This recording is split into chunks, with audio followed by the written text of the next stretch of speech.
Driven to the brink by predatory online loans, he was subjected to violent debt collection at home. My parents were humiliated. In my moment of despair, I awakened the heaven-defying best buddies system. At the start, you receive two 100% loyal migrant worker brothers, beating up debt collectors left and right. And what's even more insane, I discovered the system lets me recruit an unlimited number of brothers using resources. And the fastest way to obtain resources is, they actually exploited their brother's personal information, taking down all illegal online loan platforms in reverse order. They lent, and I accepted it all without question. They urged my brother to suppress the collection. In just one day, my brother's team grew like a snowball. Money flows in like the tide. The once arrogant online loan companies are now trembling with fear before me. But will such high-profile actions really not attract even more terrifying entities? Chapter 1, Violent Debt Collection. Chen, you currently owe our company 87,600 yuan. 30,000 yuan is the original loan, with the remaining 57,000 plus yuan accumulated as interest over 3 months of overdue payments. Please repay the loan immediately, or our company will dispatch a professional debt collection team to your residence for forceful collection. Reply T to unsubscribe. Staring at the text message in his hand, Chen's lips trembled slightly. After graduating from university, he had to borrow several small loans to start his own business. But with the failure of his venture, he ultimately became unable to repay them. In the blink of an eye, the accrued interest had multiplied to several times the original principal. Even dispatched a professional debt collection team. Might as well arrange a full-blown African-American funeral service for me. Chen muttered to himself, silently replying with a T. The next moment, the door was suddenly banged on violently. The thunderous banging was deafening, causing the dilapidated old apartment building to tremble slightly with its drafty walls. Chen's parents instantly woke up, their faces filled with panic as they stared at the door and whispered, "What's going on? Son, have you gotten involved with some shady people?" To prevent his parents from worrying too much, Chen had never revealed his borrowing from loan sharks. But now, it seemed impossible to keep hiding the truth.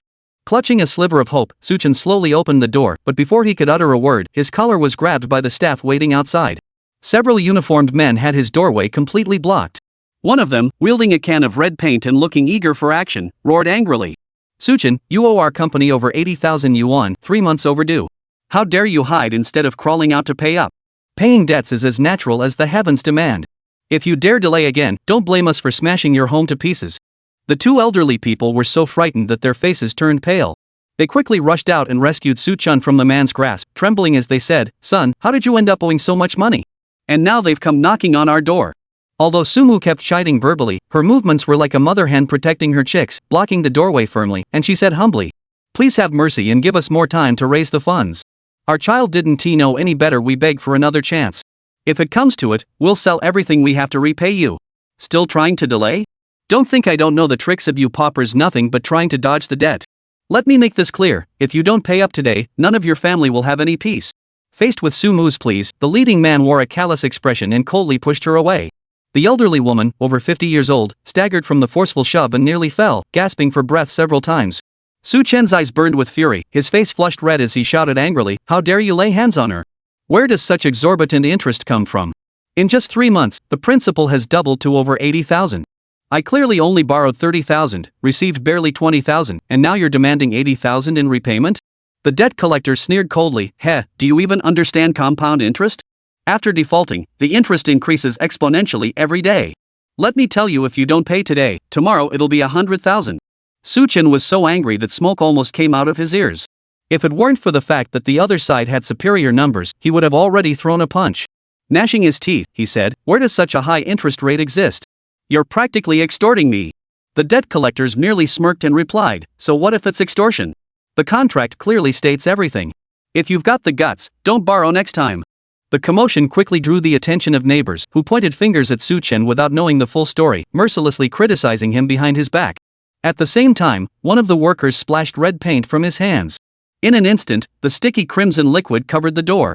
Seeing this, Father Su let out a miserable cry, nearly collapsing to his knees as he bent low and pleaded, "Stop this, please stop. We'll sell the house to repay the debt. Is that enough for you?" Only then did the leader of the men show a satisfied look, sneering, "Old fool, you won't yield until you see the coffin." Watching this scene, a surge of rage burned through Chen's head, nearly robbing him of all reason as he gritted his teeth and prepared to charge forward and fight the man to the death. And right at that moment, a mechanical voice abruptly rang out in his mind. "Ding, congratulations to the host for unlocking the Good Brother system, granting 2 primary level migrant worker brothers. The current good buddy system is at level 1. Good brother's name, Chen. Reputation with good brother, 1. Acting with kindness and accumulating virtue increases more reputation, attracting more good brothers to come. Current resources, gold, 0, food, 0, lumber, 0, fine wine, 0. Currently recruitable units, junior peasant worker brothers, required resources, 10 food, 5 fine wine, 1 gold. Current ability to unlock future insight. What is this? Chen stood frozen in shock. As someone who devoured all kinds of system novels in daily life, Chen quickly formed a preliminary understanding of his current situation. In short, he had obtained a system that could spontaneously generate loyal brothers willing to live and die for him. Just like the early internet cafe masterpiece Age of Empires, as long as I expend a certain amount of resources, I can create all kinds of loyal units to serve me. With proper utilization, establishing a brotherhood empire is no mere fantasy. Even more astonishingly, there remains an awe-inspiring ability to foresee the future that is yet to be unlocked. A sharp screech of brakes sounded as a battered Jean Bay minivan came to a stop right in front of the apartment building entrance. 2 burly men in white tank tops strode quickly forward, their imposing aura fierce, with bulging muscles and explosive strength exuding from their entire bodies. The surrounding onlookers were frightened out of their wits, spontaneously clearing a path for them. Several debt collectors looked on with confusion, fawningly muttering, "Sir, gentlemen, are you here to collect debts too? This guy was assigned to us by the company, could there be some conflict here? Collect debts? Go collect your mother's debt." The burly man before him said not a word and landed a massive, palm-like slap across the man's face. In an instant, the man's cheek swelled grotesquely, resembling a pig's head. Another burly man spat on him and snarled, "Dare to bully our big bro? You're outright asking to die. Careful, or I'll finish you off." With that, under the stunned gazes of the crowd, the 2 towering men dropped to one knee, clasped their fists, and stared at Chen with nothing but fervent admiration. "Big brother, our apologies. Second brother and third brother are late. From this day forward, at your command, big brother, we'll brave any danger without hesitation. This feels déjà vu. Are you guys performing a modern reenactment of the Peach Garden Oath? Congratulations on unlocking entry-level migrant worker brothers, Wu Tao. Congratulations on unlocking the primary migrant worker buddy, Yang Wei. Big bro, these little punks are daring to provoke uncle and aunt like this. Just say the word, and I'll make every single one of them kneel and beg for mercy." The previously arrogant and domineering staff members were instantly terrified out of their wits, frozen in place. Chapter 2: The Stray Dog. Gulp. The sound of swallowing saliva was incessant. The man, who had been beaten black and blue by Wu Tao, struggled to his feet and fell to his knees with a thud in front of Chen. "Big bro, you're my sworn brother too. This time, we were blind to Mount Tai and offended you. Please be magnanimous and overlook our foolishness. As for the 30,000 yuan, forget about paying it back, consider it our humble offering to you. Please spare our lives, big bro."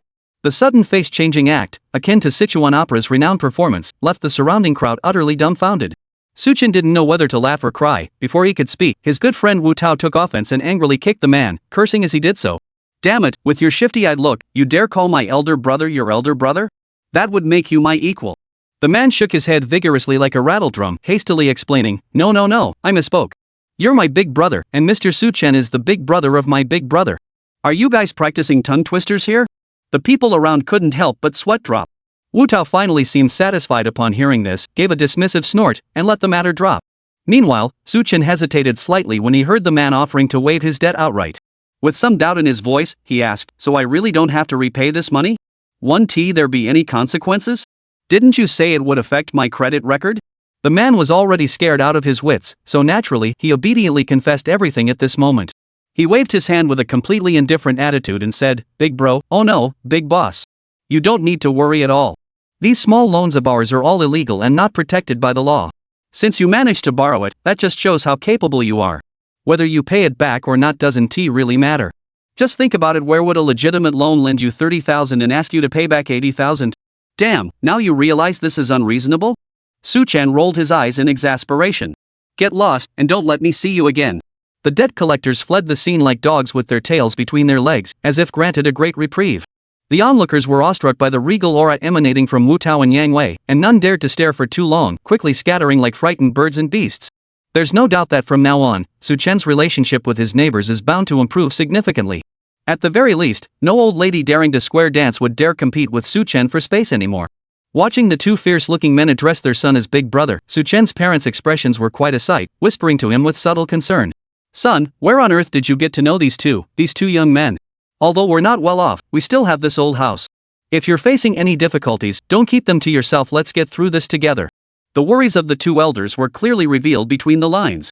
As if fearing Chen had just escaped the tiger's den only to fall into the wolf's lair. Seeing the deep worry on their faces, Chen was both touched and at a loss whether to laugh or cry. But had no idea how to explain it to these two elderly people. Chen patiently offered some words of comfort before promptly leaving home with his two close friends. Wu Tao clenched his fists tightly, as if still simmering with lingering anger.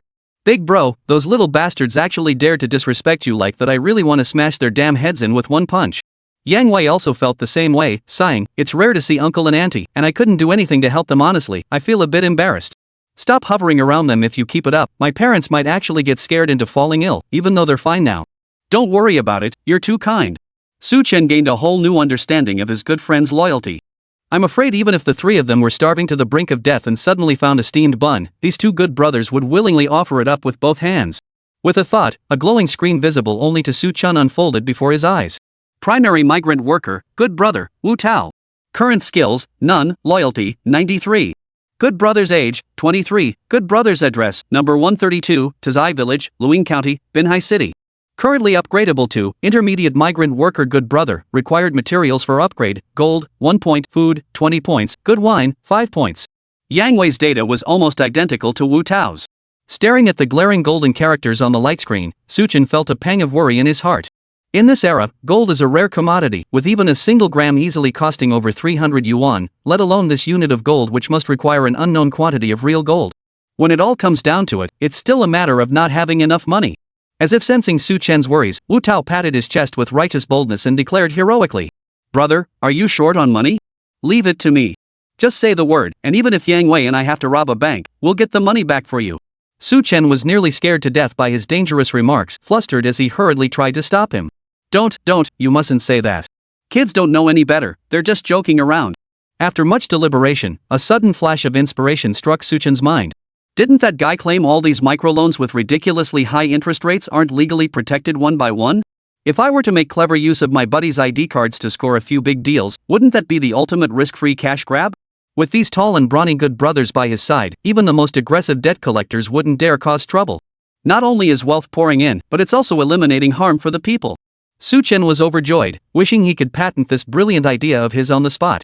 He immediately asked for the brothers' ID cards and searched online for various small loan apps, registering like crazy on everyone he could find. What 9 in, 13 out? What double the amount if overdue? What 50% sky-high service fees? Chen welcomed them all without exception. After all, I'm just here to exploit loopholes and have no intention of repaying, so what do your high interest rates matter to me? Soon, every major and minor loan app had been fully exploited by Chen. Two good brothers, one earned 110,000 while the other made 120,000. If it weren't for the limited education and technical skills of my two good brothers, we could have pulled off even more. But even so, it instantly filled the pot to the brim. Faced with Chen's request, the two good brothers didn't hesitate for a second and promptly handed over their savings with both hands. Good brother, let me study this for a bit. I definitely won't let you two down later. With savings in hand, Chen immediately set out to clarify the exchange ratios for grain, fine wine, and gold. He hailed a car and hurried off toward the bank.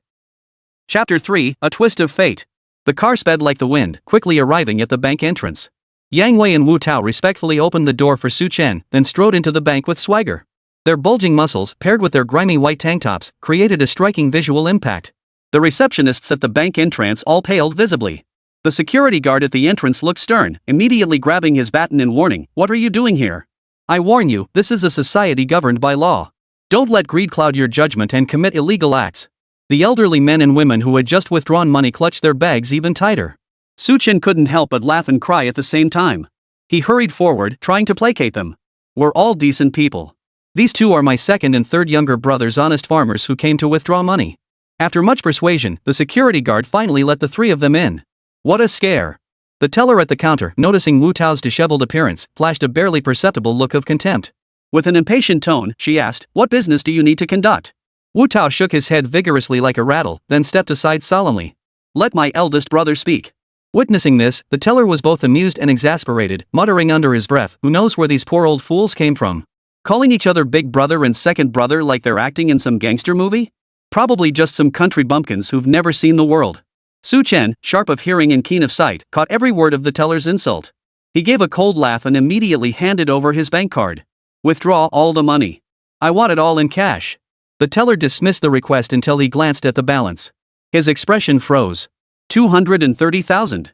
Withdraw it all. And in cash. Are rural folks this wealthy nowadays? What? Is there a problem? With hundreds of thousands in the account, he was at least considered a VIP at the bank. The teller immediately dropped the condescending attitude and did an about-face in his demeanor toward Su Chen. Bowing and scraping with a smile, he immediately replied, "No problem, no problem. I'll get your money out right away. Please give us a good review later." 23,000 yuan, 23 neat stacks piled on the counter like a small mountain. The security guard beside him had intended to warn Su Chen not to show his wealth so openly. But when he caught sight of the two burly men standing beside Su Chen out of the corner of his eye, he swallowed his words. With these two warriors present, who in their right mind would dare cause trouble?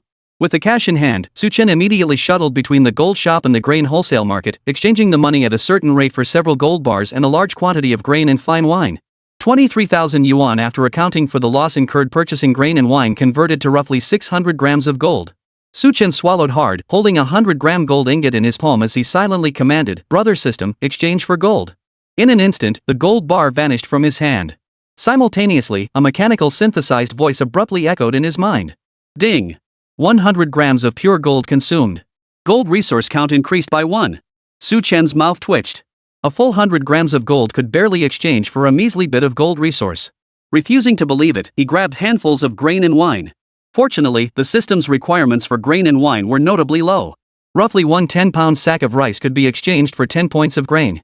A first-grade cellar-aged white liquor of decent quality could be exchanged for 5 points of wine. Compared to gold, these were mere trifles. After injecting all his cash into the system, Su Chen's resources were just enough to exchange for 6 migrant worker brothers. After some hesitation, he exchanged for 4 brothers first. He planned to use the remaining resources sparingly. Soon, a battered Jinbei minivan sped up, and 4 burly strongmen swarmed out. Their eyes darted around the 3 men before them. Clasping their fists together, they declared in deep voices. Eldest brother, 4th brother Gong Yom has come to join your cause. 5th brother Chen Jin has come to join you. Drawing stunned stares from passers-by. 1 peach garden wouldn't be enough now, they'd need at least 2. With fresh manpower, Su Chen swiftly collected the ID cards of his other 4 brothers and launched a new round of scamming. Dozens of kilometers away in an office building, a greasy-faced, pot-bellied man beamed with satisfaction. He slapped the desk in excitement, watching the loan amount soar rapidly on the computer screen. Delighted, he exclaimed. What incredible luck! Business has been booming lately. Over 100,000 in loans disbursed in just one day. If we can collect that back. The middle-aged man paused, counting on his fingers, lost in thought. Beside him, a shifty-eyed, skinny man's eyes darted around rapidly as he chuckled wickedly. Mr. Liu, 10,000 or so? Even if it's repaid within a month, we'll still make tens of thousands in profit. If these guys happen to default, who knows, it could double. The fat man, known as Boss Liu, was overcome with excitement. He immediately slapped his advisor on the shoulder and exclaimed. Right on. Once this money comes in, we'll be living it up in no time. Why not treat ourselves to a feast tonight? Let's hit the food stalls in East City. Meanwhile, Su Chen, who had just efficiently processed the microloans for the 4 new brothers, was equally beaming with satisfaction. To get back at the loan company that had set him up before, he'd deliberately poured all his energy into this one. He'd taken out over 500,000 yuan in total, with more than 100,000 coming from this company called People Loan. That damn boss probably thinks he's hit the jackpot. I never intended to pay it back. Su Chen felt a deep sense of satisfaction at having gotten his revenge. A rumbling sound echoed. Su Chen followed the sound and saw Wu Tao sheepishly clutching his stomach, saying with a sheepish grin. Sorry, bro, I'm kinda hungry. My stomach's growling. Su Chen swung his arm dramatically and declared with boundless generosity. Let's go. Today we've uncovered a new path to prosperity. I'll treat everyone to a feast. Let's head to the street food stalls in the east part of town for some lamb skewers. And so, by a twist of fate, the two groups converged toward the same destination under the cover of night. Arriving at the East City food stalls, the place was bustling with crowds. Even the outdoor seating was packed to capacity. Little did they know that as Su Chen led his 6 men to the entrance, intending to wait patiently for a table, several young diners already seated were terrified by their menacing looks. Their faces drained of color as they stammered. Gentlemen, please go ahead and eat first. You go ahead. We're not in a hurry. You can have this table. Su Chen looked at the young couple before him. The young couple clutched each other's hands tightly, trembling all over. The bespectacled boy even pushed the freshly served lamb skewers toward Su Chen's seat with a pitiful look. Chapter 4, Utter Humiliation. Su Chen felt a wave of exasperation wash over him. Wu Tao, however, felt utterly humiliated. Slamming his hand on the table, he roared. Hey kid, what's your problem? We're here to eat, not rob anyone. You think you're better than us, huh? The bespectacled boy, startled out of his wits by the shout, couldn't make out a word Wu Tao was saying. He frantically fumbled through his pockets, pulling out scattered bills and dumping them onto the table. Sir, I have a 90-year-old mother to support and a 3-year-old daughter crying for food. Please spare us. Consider this small change a token of respect for us. Unlike the bespectacled man, his girlfriend had heard Wu Tao's words clearly. Relieved, she couldn't help but giggle. She nudged the bespectacled man with her elbow and teased. A daughter crying for food? How come I never knew? Did you hide this from me and find some other vixen? The bespectacled man broke out in a cold sweat, scratching his head and ears in confusion, unsure how to respond. Chen couldn't help but chuckle. He kindly returned the cash on the table to the bespectacled man and said in a level tone. Bro, we're civilized people. We came here to get a number. Take your money back. Otherwise, even if we have no ill intentions, we might get arrested as troublemakers. The bespectacled man finally flushed with embarrassment. After waiting by the door for a while, a sudden commotion caught their attention. Not far away, a greasy, flushed-faced fat man, clearly drunk, pointed at a woman at the next table and yelled angrily. You cheap! Don't push your luck. We're all here to have fun. It's your damn privilege that I even look at you. Don't push me too far, or you'll regret it. Across from him, a woman with cascading long hair wore a well-fitted business suit. The voluptuous curves beneath her pencil skirt were enough to make blood boil a truly devilish figure. Her face was frozen in a mask of frost, pale with fury yet utterly helpless. You depraved lunatic, get out of my way. Embarrassed by her tirade, the fat man immediately gestured for his men to back off. The shifty-eyed man beside him gave a cold chuckle, beckoned with his hand, and immediately several burly men rose to their feet, surrounding the woman so tightly she couldn't move an inch. This group was none other than Boss Lu, the very man who had lent money to Chen earlier. You know what I do for a living? If you just sit tight and drink a couple bottles with me, I might let you off easy. Otherwise, don't blame me for being rough with you. The commotion instantly drew the attention of those nearby. Many looked on with righteous indignation, but upon seeing the menacing expressions on the faces of the burly men surrounding Boss Lu, they immediately fell silent, not daring to utter a single word. A trace of unmistakable panic finally flickered in the woman's eyes. She tried to slip away sideways, only to be shoved back into place by Boss Lu's brutal push. Her voice trembled with desperation as she cried out, Is there anyone who can help me? You're assaulting a woman in broad daylight, don't you fear retribution? Boss Lu laughed with unshakable confidence. Karma? With all my brothers here, who'd dare make a peep? Look at these cowards, if any of them says another word, I'll break his legs. As he spoke, Boss Lu swept his contemptuous gaze around the crowd. Just as he said, most of the onlookers pretended not to see, looking up at the sky with expressions of detached curiosity. The men who had earlier tried to strike up a conversation now plastered on their faces fawning smiles, humiliated as they plopped back down. Witnessing this, despair flickered in the woman's eyes. Her gaze grew hollow, and her body swayed unsteadily. See? Even if you scream yourself hoarse, no one will come to save you. Damn it, what woman I set my sights on has ever escaped my grasp? I advise you to be sensible. If you serve me well, I'll treat you to the finest food and drink. Boss Lu grinned lecherously, extending his greasy, pig-like hand toward the woman's ample bosom. Just as Boss Lu was about to succeed, a thunderous roar erupted. Let go of your filthy hands. Damn it, you think bringing a few traitors makes you invincible? Lu's face drained of color as he turned his fierce gaze toward the source of the voice. There stood Chen, his cold eyes fixed squarely on him. What a small world. Having reviewed Chen's records earlier, Boss Lu knew full well that Chen owed his operation tens of thousands of yuan. His debt collection team had been scared off by Chen's tough-as-nails buddies and fled without a trace, leaving Boss Lu high and dry. At that moment, Boss Lu still believed Chen was just an ordinary, penniless graduate, someone he could push around however he pleased. You little punk, think you're some hero saving the damsel in distress? You owe me tens of thousands. What right do you have to speak here? You think I won't have my men take you out? Lu's face twisted with menace.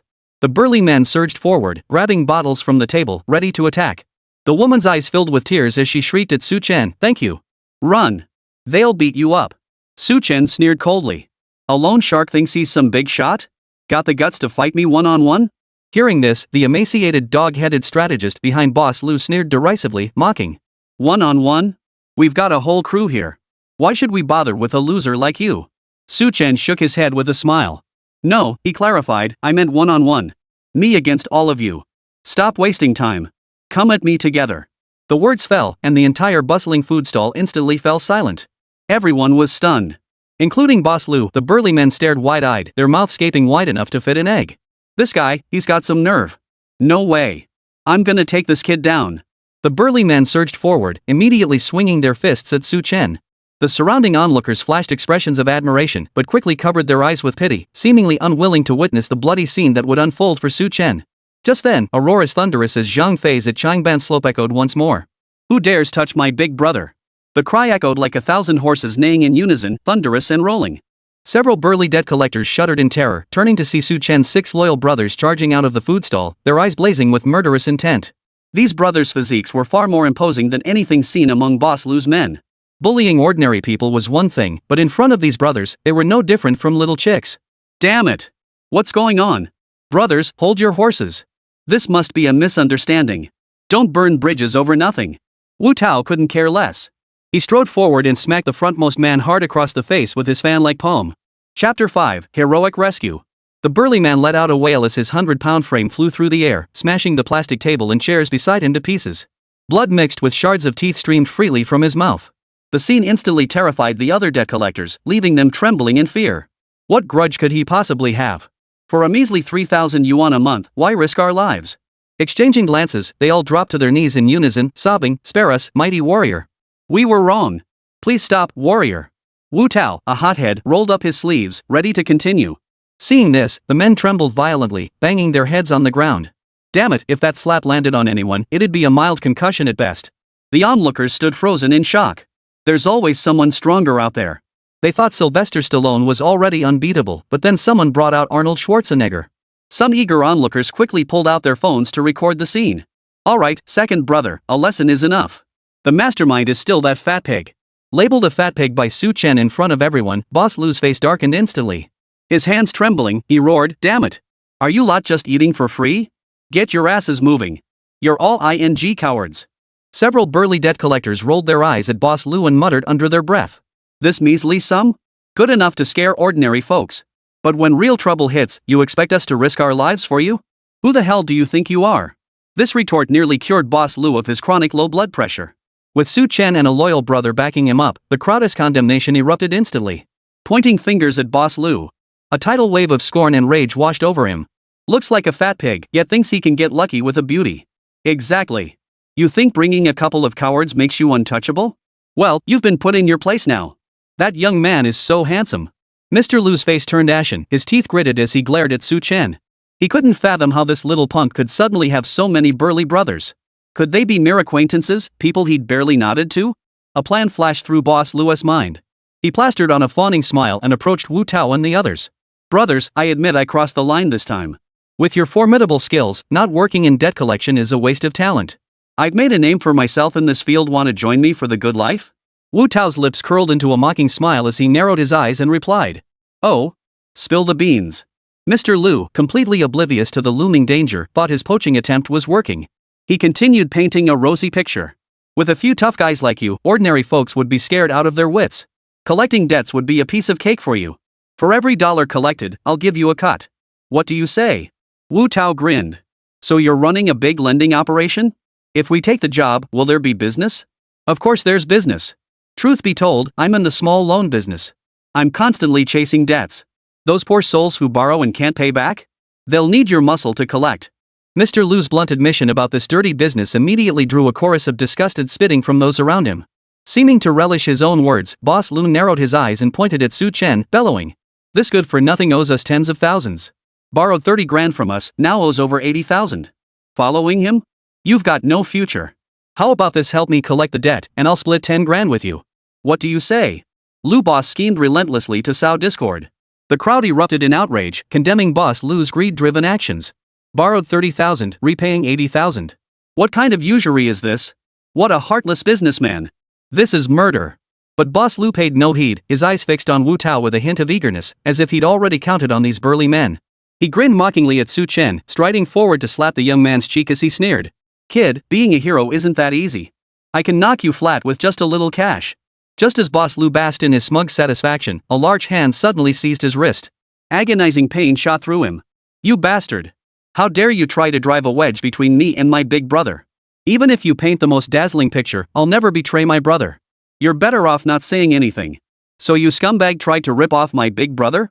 You guys, let's finish off this dog bastard together." Mr. Lu spun around in terror, only to meet a massive fist hurtling toward his face. "Third brother, take your orders. Fourth brother, obey my command. Fifth brother, heed my command. Sixth brother, heed my command. 5 warriors, united in their fury, closed ranks around Boss Lu in perfect unison. Their fists and kicks rained down like a violent storm. The crowd watched in stunned silence, then erupted into applause. Before long, Boss Lu's agonized screams echoed relentlessly. When the brothers finally stepped back, all that remained on the ground was a swollen, bruised, and barely recognizable figure, a huge, fat pig. Su Chen's expression remained cold as he strode forward, surrounded by his brothers, his aura commanding the room. All that was missing was the theme music for a gambling king's entrance. Publicly harassing women in broad daylight, exploiting small loans to make ill-gotten gains. Do you have any idea how many families your loan sharks have ruined, how many wives and children torn apart? How dare you double the loan amount within a month, pushing so many young people to take desperate risks and stray down the wrong path? It's precisely because of greedy parasites like you that society breeds so much crime. Recalling his own despair when loans had driven him to the brink, Su Chen's face flushed crimson as he delivered a passionate, thunderous tirade.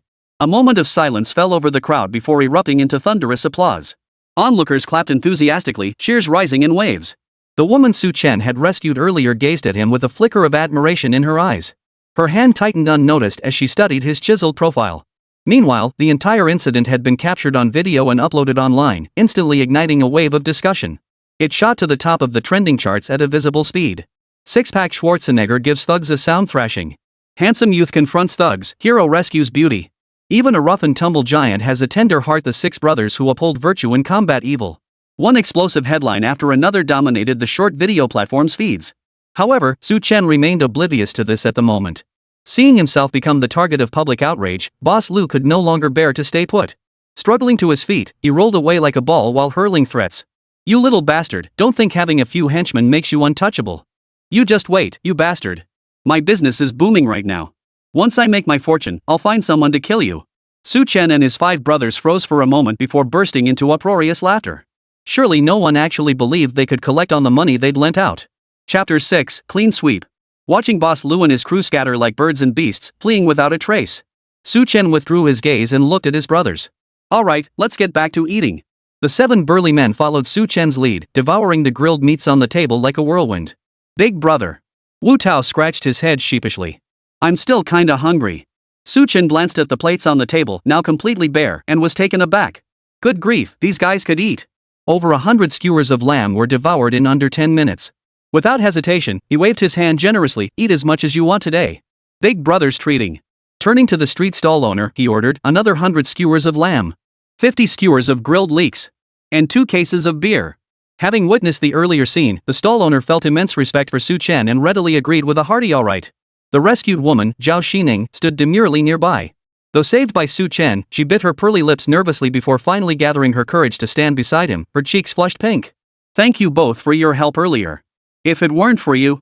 Su Chen was sipping his beer when he heard her words. Glancing at the young, beautiful girl before him, he simply smiled and waved his hand dismissively. It was nothing more than a simple gesture. No need to dwell on it, miss. You're welcome. Beside him, Yang Wei laughed heartily. My big brother was just being kind-hearted. No need to dwell on it, miss. His voice boomed like a temple bell. Even knowing these men were kind-hearted, Zhao Xining still jumped in surprise. Her eyes were large and expressive, like those of a startled fawn. Good heavens, even knowing these brothers of mine meant no harm. Su Chen knew the girl must have been quite frightened. He quickly stepped in to smooth things over. Miss, why don't you join us for a meal here? Without hesitation, Zhao Xining shook her head. No, thank you. I have some business to attend to. As she spoke, glancing at Su Chen's handsome profile, a blush spread across Zhao Xining's cheeks. She'd even forgotten to ask for his contact info before turning and dashing off. Seeing this, Su Chen shook his head silently. It was his rowdy group of friends who had scared the young lady away. The meal left the group of good friends with mouths full of grease, thoroughly satisfied. How much is it, boss? The street stall owner ducked his head and shook it quickly. Gentlemen, we won't take your money today. This meal is on us. Su Chen shook his head. We're law-abiding citizens. Paying for our meals is only right. I'll transfer the money to you shortly. With that, Su Chen scanned the QR code and led his brothers away. Though he knew Su Chen and his crew were honorable, the stall owner still subconsciously doubted they'd actually pay. Only after they had left did the Zhifu Bao app notify him of an incoming payment. Wealth Treasure received payment, 1,000 yuan. This time, it wasn't just the owner, even the customers at the nearby barbecue stall felt a mix of relief and surprise. The owner had just said they wouldn't charge for this order. Yet they paid anyway. Seems like not all those guys in the underworld are unreasonable jerks after all. Returning home with a few good brothers, and after experiencing what had just happened with Boss Lu, Chen now had absolutely no reservations left. Since these microloans were illegal anyway, he might as well rip them off for a few million more. What was he waiting for? He wasted no time. Grabbing his buddies' IDs and phones, Chen downloaded dozens, even hundreds of illegal apps. He registered each one, maxing out the credit limits on every single app. 2 hours later, watching his accumulated balance break through the 1 million mark, the display read 1,239,542 over $123,954. Chen grinned, brimming with confidence. With this million plus, he could not only expand his team faster but also leverage this opportunity to keep growing his funds. After maxing out all 6 of his good brothers' credit lines, Chen immediately took the 6 of them back to the bank. They withdrew cash, exchanged it for gold at a jewelry store, and then stocked up on food at the supermarket. Returning to the bank with his crew, this time not only the tellers but even the branch manager was taken aback. Recalling their previous encounter, the teller greeted Chen with exceptional courtesy. Seeing the balance display over $1,000,000 left her utterly speechless, her face breaking into a wide smile. Naturally, she immediately sent a discreet WeChat message to inform the branch manager. Meanwhile, news of Chen's intention to withdraw all his cash reached the bank manager. The lobby manager, who had rushed over upon hearing the news, was utterly shocked. Then, looking at Chen and the group of muscular brothers behind him, the manager instinctively swallowed hard. If not for the balance displayed on the bank card, he might have thought this group had come to rob the bank. Had migrant workers become this wealthy nowadays? Each one seemed more arrogant than the last. Though he thought this, the manager still wiped the sweat from his brow and respectfully handed over the withdrawn cash with both hands. At the same time, he couldn't help but feel a pang of regret. It would be so much better if they kept all that money in their bank. Why must they withdraw it? But the manager dared not utter a word. Watching helplessly as the money was withdrawn, unable to protest, the manager's heart ached silently. He could only plaster on a smile and watch them walk away. With the cash in hand, the next stops were the gold shop and the grain wholesale market, where the entire sum over $1,000,000 was exchanged for gold and grain. 10 minutes later, another slightly worn-out Jinbei minivan sped up and pulled alongside Chen's car. Big brother, 11th brother Zhang Jinshan here to join your cause. Eldest brother, 12th brother Hong Yongzhong has come to seek refuge. Big brother, 13th brother Lu Changyong. Watching the 6 men steadily emerge from the van, Chen exchanged brief greetings with those before him before immediately resuming his loan application process. He didn't convert all the resources inside into good brothers, choosing only a portion. After all, having these brothers alone wasn't enough. He'd need to upgrade them later to see what attribute points they could gain, so these resource points were indispensable. Meanwhile, passers-by casting stunned and fearful glances at the burly men standing beside the van quickly gave them wide berths. They were clearly tough guys, not people you'd want to mess with. Chen promptly collected IDs from each of these new brothers, handling the entire registration process himself. A fresh round of cash grabbing was about to begin. After executing this series of coordinated maneuvers, Chen's trusted associates swiftly replaced him at the bank, withdrawing the full 2 million yuan in cash they managed to scrape together. Chapter 7: Scraping the Bottom of the Barrel. When there was nothing left to exploit, Chen exchanged part of his accumulated gold and grain for system resource points. Now that he had 12 loyal brothers, Chen decided to exchange again. Surveying the 20 loyal brothers he had exchanged for in total, Chen smiled contentedly. Now that he had these 20 loyal brothers at his disposal, how could he possibly worry about not making money? Money was no longer an issue, and he had exchanged for enough brothers. It was time to move on. But looking at the large van before him, fitting all his brothers inside would prove rather difficult. Fortunately, when he summoned his brothers, he also acquired a van. 2 vans would barely be enough to squeeze in all 20 brothers. He'd buy a few more vans later. Hop in first, we'll talk about it on the way back. The brothers squeezed in tightly.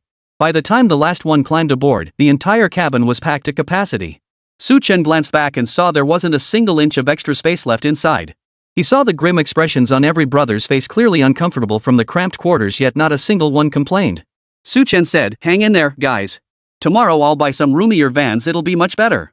2 vans, each crammed with 10 burly men. Chen couldn't help but marvel. Domestic vehicles truly were remarkable. Even 10 such heavyweight burly men could be crammed inside without breaking down. Truly divine vehicles. But with so many people crammed in, the speed was nowhere near as fast as before. The vans plodded forward, slow but steady, allowing the vehicles behind to follow suit. However, as they approached an intersection, the green light was about to turn red in just a few seconds. Moving too slowly, the van couldn't make it through before the light turned red. This caused the driver of an Audi S6L behind to honk furiously, practically ready to roll down his window and yell. Chen glanced at the rearview mirror but ignored it. Instead, he waited over 10 seconds after the light turned green before proceeding. This kind of idiot just needs a good dose of social punishment. The honking behind him didn't stop. If anything, it grew more frequent. Su Chen deliberately slowed down, cruising along at a leisurely pace, completely ignoring the honking behind him.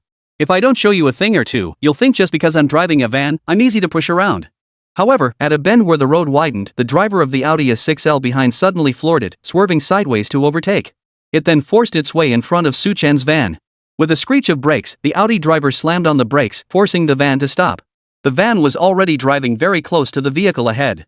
Had Su Chen not reacted swiftly, he would have slammed right into the Audi. Damn it! Su Chen cursed under his breath and slammed his foot on the accelerator. The drivers behind him followed suit. Watching the Audi come to a complete stop right in front of him, it was clear the driver had no intention of moving. Su Chen felt an urge to curse under his breath, wondering if he should voice it aloud. Drivers behind him rolled down their windows, leaning out to vent their frustration. Who the hell is driving that thing? Can't they drive? Seriously. What the hell is going on? Who just slams on the brakes like that in the middle of driving? We almost had an accident. Who's responsible if something happens? I'm in a hurry to get home. Move your car already. Just as everyone was yelling, the Audi S6L door swung open. Out stepped a bald guy nearly 6 feet tall, shirtless with full-sleeve tattoos, holding a utility knife. What the hell are you all yelling about? Shut the up. I'm warning you, this has nothing to do with you. Keep yelling, and I'll take care of all of you. The bald, muscular man brandished the cleaver, bellowing furiously. He was clearly a tough guy from the underworld. Instantly, the car owners who had been shouting inside the vehicle all ducked their heads back in, not a single one daring to speak up anymore. This guy clearly had connections. As ordinary folks, they just wanted to get home safely now. Stepping out of line now and getting beaten up on the spot would be the least of their worries.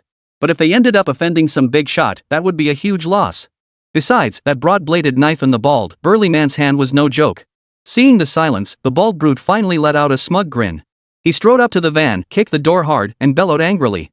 What kind of piece of car is this? Just a crappy van, and you actually think you're some big shot, huh? You dare challenge me? Driving like such a pain in the ass on purpose? You know who your old man is, don't you? I'm Dragon Brother, famous around here. Mess with Dragon Brother, and you'll never get by in this neighborhood again. Get your ass out here now. I'll teach you a lesson today. Su Chen immediately pulled open the door and stepped out, calmly asking, Your brother Dragon? The burly man before him was tall and imposing, his face twisted into a menacing scowl. Su Chen, however, didn't give him a second glance. Who cares about Dragon Brother or Horse Brother? He was just another hothead. If he didn't have to lift a finger, his good brothers would handle it. What's the deal? Brother Long eyed Su Chen with disdain, sizing him up from head to toe. Thinking of throwing down? A nobody like you messing with the big shots? You're just asking for trouble. So what are you going to do about it? Su Chen didn't even bother to glance at Brother Dragon as he asked. Long Brother, however, took Su Chen's silence as fear. His beady eyes narrowed at Su Chen, clearly showing he didn't think much of him. Scared, huh? Long Goose snorted derisively. You think driving a beat-up van makes you some kind of big shot? Don't get too full of yourself. I'm Long Gu, a man of the underworld. Ask around in Binhai City which gangster wouldn't give me face? And you had the nerve to block my car today. Long Gu grew more animated, his voice booming. If you don't get down on your knees and apologize to me today, mark my words, next year on this day will be your death anniversary. At this, everyone huddled inside the surrounding cars gasped in shock. It's Brother Long. This kid's in deep trouble now. He's messed with Brother Long, he's not gonna have an easy life from here on out. Who is Brother Long? Is he really that formidable? You must not have known before coming here. Brother Long is a big shot in Binhai's underworld. This kid messed with him, his life's gonna be hell from now on. Chapter 8, The Ultimate Twist. Hearing that Brother Long was such a big shot, those unaware of him all looked at Su Chen with sympathetic eyes. Su Chen stood with his arms crossed, watching the bald man who called himself Brother Long spit and gesticulate wildly. Only after Brother Long finished his rant did Su Chen raise an eyebrow, his tone as calm as a summer breeze. Finished? Seeing that Su Chen didn't take him seriously, Brother Long instantly flew into a rage. You bastard, you don't know when to quit. Dare to look down on me? Get down on your knees right now. Maybe I'll be in a good mood and only break one of your legs, sparing your worthless life. Su Chen watched him calmly, smiling. Long Gu gritted his teeth, snarling, What the hell are you laughing at? Hearing the torrent of profanity, Su Chen sneered sarcastically, I'm laughing because here I am, in broad daylight, listening to a dog barking its head off in front of me, and I'm still so calm I haven't lost my temper. After all, you can't get worked up over a stray dog, right? Say that again. Brother Long's gleaming cleaver flashed menacingly, nearly touching Su Chen's face. Su Chen calmly stepped back, dodging the blade with a turn of his head. Talking like you're the king of Binhai City? Look at your pathetic, dog-like appearance. Fix your bald spot before you speak to this young master. Long Go was both shocked and furious, apparently not expecting Su Chen to actually say it out loud. Su Chen shrugged innocently. You asked me to repeat it. I just phrased it differently. Are you unhappy with that? I'll kill you. Blinded by rage, Brother Long lunged forward with his cleaver. My boss was giving you face, you know? Just then, a voice boomed like a temple bell. The rear door of the van slammed open with a loud bang. Leading the charge was good brother Wu Tao, followed closely by Yang Wei. No one expected a dozen or so burly men to pour out of both vans like dumplings being dropped into boiling water, plopping onto the ground one after another. The car owners who had been preparing to mourn Su Chen fell dumbstruck at the sight of these 20 burly men. One van, battered and dilapidated on the outside. Yet it had managed to cram 10 such burly men inside. Holy cow! The crowd stared in disbelief at the scene before them, their thoughts doing a complete 180 in an instant. Those who had earlier lit candles for Su Chen now turned their concern toward Brother Long, who stood holding a cleaver, casting sympathetic glances his way. Each man stood nearly 2 meters tall, with physiques that could rival bodybuilding champions. Any one of them could easily overpower Brother Long. 20 loyal brothers stood beside Su Chen, towering over Brother Long. I heard you say you wanted to kill my brother. Say it again. You want my big brother to kneel? Then you better kowtow to him first and apologize. Thinking of fighting? Then let's keep it quiet. Come on. His brothers roared in unison, glaring fiercely at Brother Long. Dragon Brother instantly broke out in a cold sweat, his scalp tingling with fear. He dared not utter a word, let alone move. The cleaver in his hand had barely been raised when this scene made him drop it straight to the ground. He'd been annoyed by how slow and wobbly the minivan was driving. It hadn't even made it through the traffic light before the green turned red, and after passing the light, it actually dared to slow down. When had Brother Long ever suffered such indignity? Without hesitation, he cut in front, forcing the van to stop. But unexpectedly, what he thought would be an easy target turned out to be a tough nut to crack. If it had been just a few people, that would have been manageable. But suddenly, 20 burly men appeared out of nowhere. Even he, Brother Long, couldn't handle this. Surrounded by this mass of burly men, Brother Long was scared out of his wits. Guys, it's a misunderstanding, a misunderstanding. Before he could finish explaining, Wu Tao, the leader, stepped forward and punched him. My ass, it's a misunderstanding. Didn't you say you wanted to kill my brother? And make him kneel? What the hell are you bragging about? I bet next year on this day will be your death anniversary. Daring to mess with my big brother? Today I'll show you why the flowers are so red. Long Go was already scared out of his wits. Now he froze in place, forgetting even to flee, his head reeling from the punch. Next, fists and kicks rained down relentlessly. Brother Long could only curl up and take the beating, his earlier arrogance completely gone. Amidst the barrage, Dragon Brother's intermittent cries of mercy pierced the air. Big brother, you're my own flesh and blood. I was wrong. Please spare me, spare me. I truly know I've made a mistake. I'll never dare again. I'll be your little brother from now on. Please stop hitting me. Brother Long's face was contorted in misery as he endured the searing pain, his face swollen and bruised, sobbing for mercy. But Wu Tao, the leader, kicked Brother Long hard in the back and shouted, Who the hell do you think you're calling big brother? That's our big brother. Don't go calling just anyone big brother. Brother Long quickly corrected himself, Gentlemen, all of you are my big brothers. The one who just spoke is the biggest big brother of them all. From now on, every one of you is my big brother. I'll never dare cause trouble for any of you big brothers again. Please, I beg you, spare me. Long Go begged for mercy with great difficulty, but none of his so-called brothers stopped their beating. Without the good big brother speaking up, they'd have every right to beat this bastard who dared bully their big brother to death. The car owners nearby watched with great satisfaction. Serves him right for forcing us to stop. He actually thought he was some big shot in the underworld? They crushed him in a heartbeat. That's what happens when you get cocky. Road rage will get you. Though only 5 or 6 of his buddies laid hands on Brother Long, it was more than enough to knock him out. If 20 of them had gone at him together, it wouldn't have taken a minute. No, not even 10 seconds. Long Go would have been dead already. The brothers were still fighting. Su Chen knew that without his intervention, they could have beaten Brother Long to death. So he stepped forward and said, Everyone, stop. The moment the words left his mouth, every brother stopped fighting and took a step back. Wu Tao protested, Brother, that kid bullied you. Beating him to death wouldn't be enough. Su Chen countered, We live in a society governed by law. We can't just go around killing people. He drew a knife on us first. This counts as self-defense. If we really beat him to death, we wouldn't be in the right.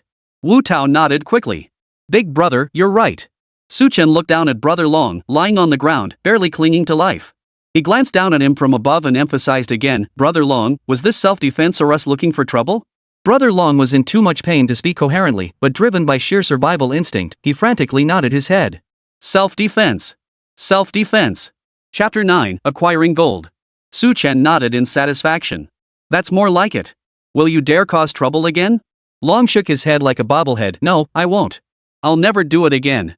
If I ever catch you causing trouble again, I'll beat you every single time I see you. With you guys around, I'll never cause trouble again. Watching Brother Long nod frantically in assurance, Chen patted Wu Tao on the shoulder. Alright, the lesson's been taught. Let the guy go. If he ends up hurt, no one's gonna move the car. Brother Long immediately began showering them with flattery. From now on, you're all my real brothers. If you tell me to go east, I won't go west. Chen didn't even glance at Brother Long, snapping impatiently, cut the crap. What are you still standing there for? Get moving and move that car. Brother Long nodded quickly and scurried off. The car owners behind them watched the scene in stunned silence. This is called education? This was practically beating someone to death, wasn't it? For 7 or 8 burly men to lay into someone and still let him survive? That was only because they'd shown mercy. Who would have thought Brother Long, who always ruled the roost in Binhai City, would be as docile as a tame donkey in front of this young man today? It proved that the only way to subdue violence was with even greater force. Kudos to the young man for ridding society of this menace. Damn impressive. After getting taught a lesson by these good brothers, Brother Long won't dare run roughshod over people anymore. They've moved the car. Let's get out of here fast. Brother Long limped back to his car and moved it. Traffic flowed smoothly once more. With that settled, Chen promptly put the incident out of his mind. For him now, the most important thing was to keep expanding his crew. Today, he truly felt the benefits of having brothers by his side. With so many loyal brothers by his side, even Dragon Brother from Binhai City wouldn't dare lay a finger on him. Clearly, having your own power base gave you real clout. Chen had learned this lesson profoundly today. With some spare cash and grain still in hand, Chen gritted his teeth and decided not to hoard it any longer. After converting everything into more brothers, he launched another round of money-making schemes. Chen now had 30 million in his account. He drove to the jewelry store, thinking that bringing a few close friends inside to exchange gold might startle people. Chen entered alone, bank card in hand. He knew well the wisdom of not putting all his eggs in one basket. He also knew that if he bought gold from the same jewelry store, regardless of whether the quantity was sufficient, frequent visits would inevitably draw attention due to being too conspicuous. So this time, Chen headed to a newly opened jewelry store in the eastern part of town, which seemed to be doing fairly brisk business. At least when he entered, several customers were inside selecting gold jewelry. When the saleswoman noticed Chen approaching, she didn't look down on him because of his attire. Instead, with professional courtesy, she approached him with a smile. May I assist you today, sir? We carry a full range of gold and jewelry items. Chen sat down on the customer chair and asked, do you have gold bars here? I'm looking to buy some for investment. The saleswoman paused, taken aback. The young man before her didn't look like someone who could afford gold bars. Yet he spoke so casually, he didn't seem like someone trying to scam her. Perhaps he was a migrant worker who had saved up some money. A gold bar should be within his means. With that thought, the saleswoman's smile grew a touch warmer. We do carry gold bars. How much would you like to purchase, sir? Chen casually replied, whatever you have in stock, I'll take it all. At first, no one found this unusual. After all, people came to buy gold bars at the jewelry store every day. But most people only bought a few hundred grams, or at most a pound. Only the wealthy would buy several pounds for investment purposes. Yet here stood a teenager whose entire outfit couldn't have cost more than 100 yuan, demanding as much as he could get. That seemed a bit fishy, didn't it? Customers nearby who heard Chen's words instinctively shifted their gaze toward him. Seeing he was just an ordinary-looking young man, they quickly looked away. Young man, you're not very old, but you sure talk big. I bet you don't even know how much a gram of gold costs. He says he has as much as you want? I bet this kid has no clue about gold prices. This isn't some child's play, he's really talking big. The saleswoman hesitated for a moment. She too felt the young man before her seemed to be talking big. She patiently replied, Sir, we're a newly opened gold shop with ample gold bars. Perhaps you could give us a rough figure? Chen pondered for a moment. His bank account currently held roughly 35 million yuan, nearly 36 million yuan in balance. Gold prices weren't too high right now, at 351 yuan per gram. Chen counted on his fingers, then looked up and said, about 25 kilograms. Do you have that much in stock? Whoa! Everyone present, both customers and staff nearby, was stunned. They had assumed the young man was joking earlier, but now, seeing his serious expression, this didn't seem fake at all. No, it was definitely not fake. Even when they'd encountered wealthy investors wanting to buy gold bars before, most of them only invested 4 or 5 kilograms. Nothing like this young man, who immediately mentioned 25 kilograms. This was unprecedented, unheard of. The saleswoman was stunned for a moment, but quickly regained her composure. She was truly relieved she hadn't judged him by appearances earlier. Otherwise, such a lucrative deal might have slipped through her fingers today. They earned commission on every single gram of gold. This gentleman was buying 25 kilograms at once. Just imagine how much commission she'd earn. The saleswoman didn't even dare to calculate it, just thinking about it made her head spin. She was going to strike it rich today. At this thought, the saleswoman's smile blossomed like a flower. She hurriedly said warmly, "The amount you wish to purchase is simply too large for me, a sales clerk, to approve. But rest assured, sir. If you don't mind, please follow me to the VIP lounge for a moment while I consult our store manager." Then, Chen nodded and, under the gaze of the crowd, some envious, some jealous, followed the saleswoman into the VIP lounge off to the side. It was important to note that this VIP lounge was reserved exclusively for the jewelry store's high-end VIP clients. Without spending at least 1,000,000 yuan in this store, one simply didn't have the privilege of entering. Chapter 10, All Fake. Moments later, a portly man entered the VIP lounge accompanied by 8 or 9 security guards, each sweating profusely while carrying a safe. "Sir, I'm the manager of this jewelry store. My surname is Sunday." Chen merely nodded casually, offering a perfunctory handshake. Manager Sun beamed like a flower. "May I ask if you are the one purchasing our classic 90-kilo gold bar?" Chen nodded, his gaze fixed on the 6 safes behind Manager Lu. Manager Sun immediately understood, his face beaming. "Our store only has 20 jin of gold in total. That's all we have right now. If you take it all, I'll waive part of the service fee for you." Chen had anticipated that a small jewelry store wouldn't hold such a large quantity of gold bars, so he nodded without surprise. 20 jin it is. I'll take it all." His tone was utterly nonchalant, as if 20 kilograms of gold meant nothing to him. The saleswoman from earlier had already approached Chen with a broad smile. "Sir, you're requesting 20 jin of gold. Today's price is 350 yuan per jin, totaling 3,500,000 yuan. Would you like to pay by card?" Chen nodded, gave a quick glance at the gold bars priced at 500 grams each, then handed his bank card to the saleswoman to complete the transaction. It seemed this single gold shop wouldn't suffice. He'd have to make the rounds of every gold shop in Binhai City. After exchanging the gold, Chen returned to the van but didn't rush to cash out. Instead, he repeated the process, purchasing gold bars from several other gold shops in Binhai City. By the end, all 35.8 million yuan had been spent, and he had exchanged a total of 45 jin of gold bars. Chen activated the system in the van and selected the exchange function. Everything proceeded smoothly until the final exchange of the remaining 20 jin of gold bars. That's when everything changed. Ding! Consumed 500 grams of gold. Gold quantity resource increased by 5. Before his eyes, only one of the 20 jin of gold bars vanished, absorbed into the system. The remaining 19 bars sat untouched before Chen, unchanged in the slightest. Out of 20 jin of gold bars, only this single bar had been absorbed. The rest remained perfectly intact, utterly incapable of being exchanged by the system. This was strange. Chen frowned, puzzled by the cause. The more he stared at the gold bars before him, the more off it felt. Suddenly, a possibility he refused to believe surfaced in his mind. Could it be that the remaining 19 bars hadn't been absorbed by the system because they were all counterfeit? The system wouldn't deceive him, it couldn't be a glitch on its end. The only remaining possibility was that these 19 bars were counterfeit. Earlier, Chen had seen similar news reports about people going to gold shops to exchange gold. Of the bars they received, half out of every 10 turned out to be counterfeit, either made of magnetic material or lead scrap coated with gold leaf. Back then, he couldn't afford it and thought such things were far removed from his reality. How could he even afford to exchange gold bars when he couldn't support himself? But now, Chen never imagined he'd find himself in this situation. He visited every gold shop in Binhai City, and everything seemed fine at first. But in the end, he was indeed swindled. His close friends, who knew about his system, weren't surprised by the gold's disappearance. But seeing the gold that hadn't been absorbed by the system lying before them, even his best buddies started to get suspicious. "Bro, this gold can't all be fake, right?" "Yeah, boss. Should we go confront the gold shop owner right now? How dare they mess with our good brother? We'll skin them alive. Just give the word, boss, and we'll go get answers right now." Watching his brothers in arms united in their hatred, Chen shook his head. "It's just speculation right now. Even if there's an 80% chance, without solid evidence, we shouldn't act rashly," Chen said, immediately starting the van. As he drove, he added, "Let's go to the appraisal center first. We'll listen to the boss and get it appraised first. If it really is fake, I'll make him taste my wrath." "You're right. How dare he deceive our good brother? He must be tired of living." As Chen drove, a sudden thought struck him. He turned to ask, "Do you still have those receipts from the gold shops?" His brothers were so furious their faces were flushed red with rage. Hearing Chen's question, they quickly replied, "Don't worry, boss. We've got all the receipts." That's right. According to the receipts, these remaining 19 gold bars were purchased at that very first Haozai Lai gold shop. Haozai Lai gold shop.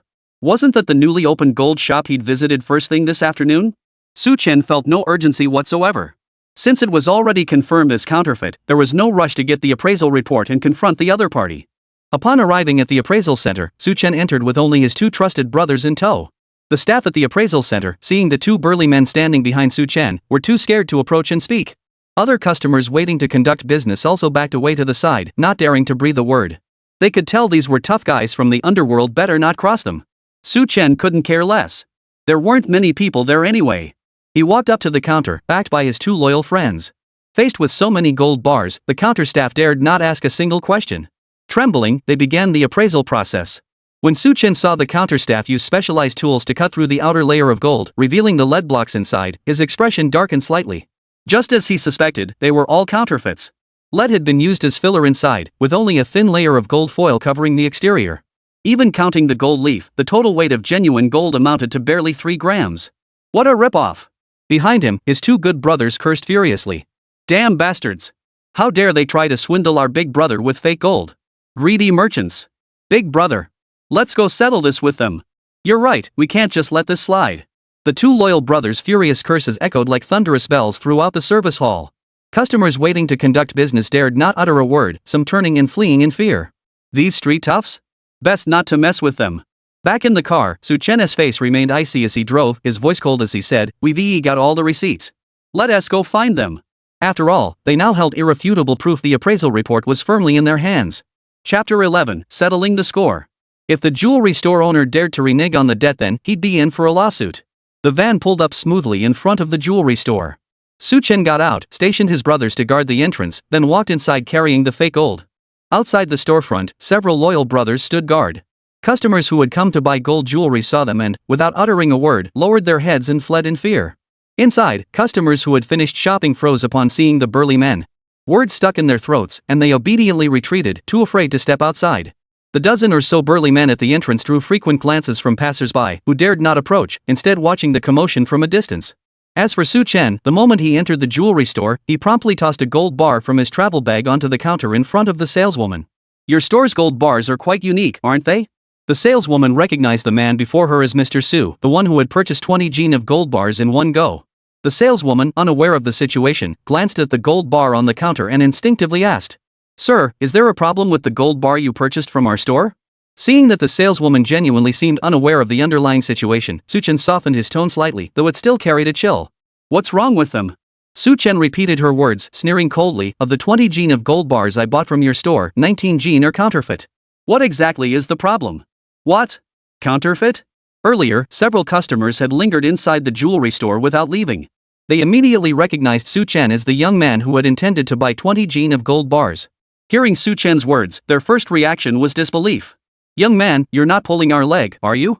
What would this gold shop gain by selling fake gold?" "Yeah, 19 pounds of fake gold all at once? What kind of lie is that?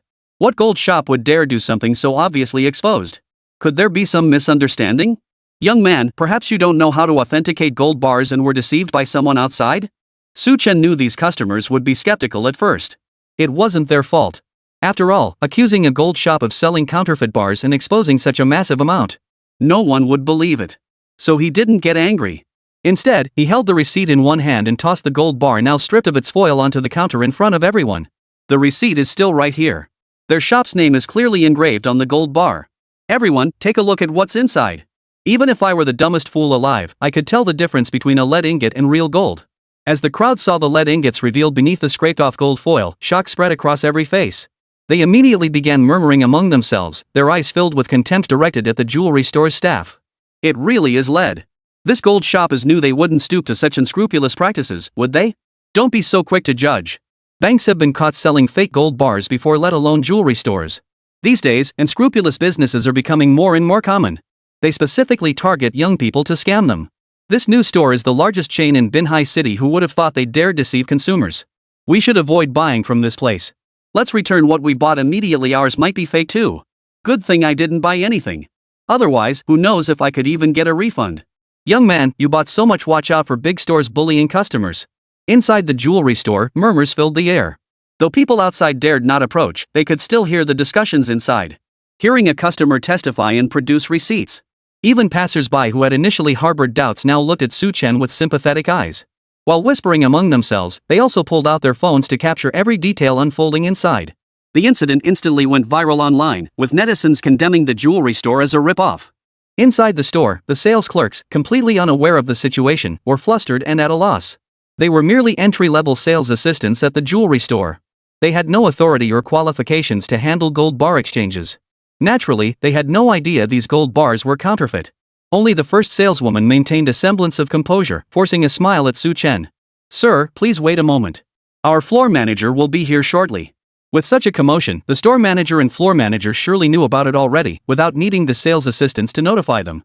But the fact that neither had appeared yet meant they were either discussing a strategy or simply didn't care about the incident.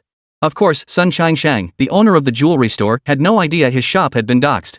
He was even less aware that the incident had already begun to ferment and spread online. While chaos reigned in the store, the lobby manager sat nervously in the office, watching Sun Shang slumped in his executive chair.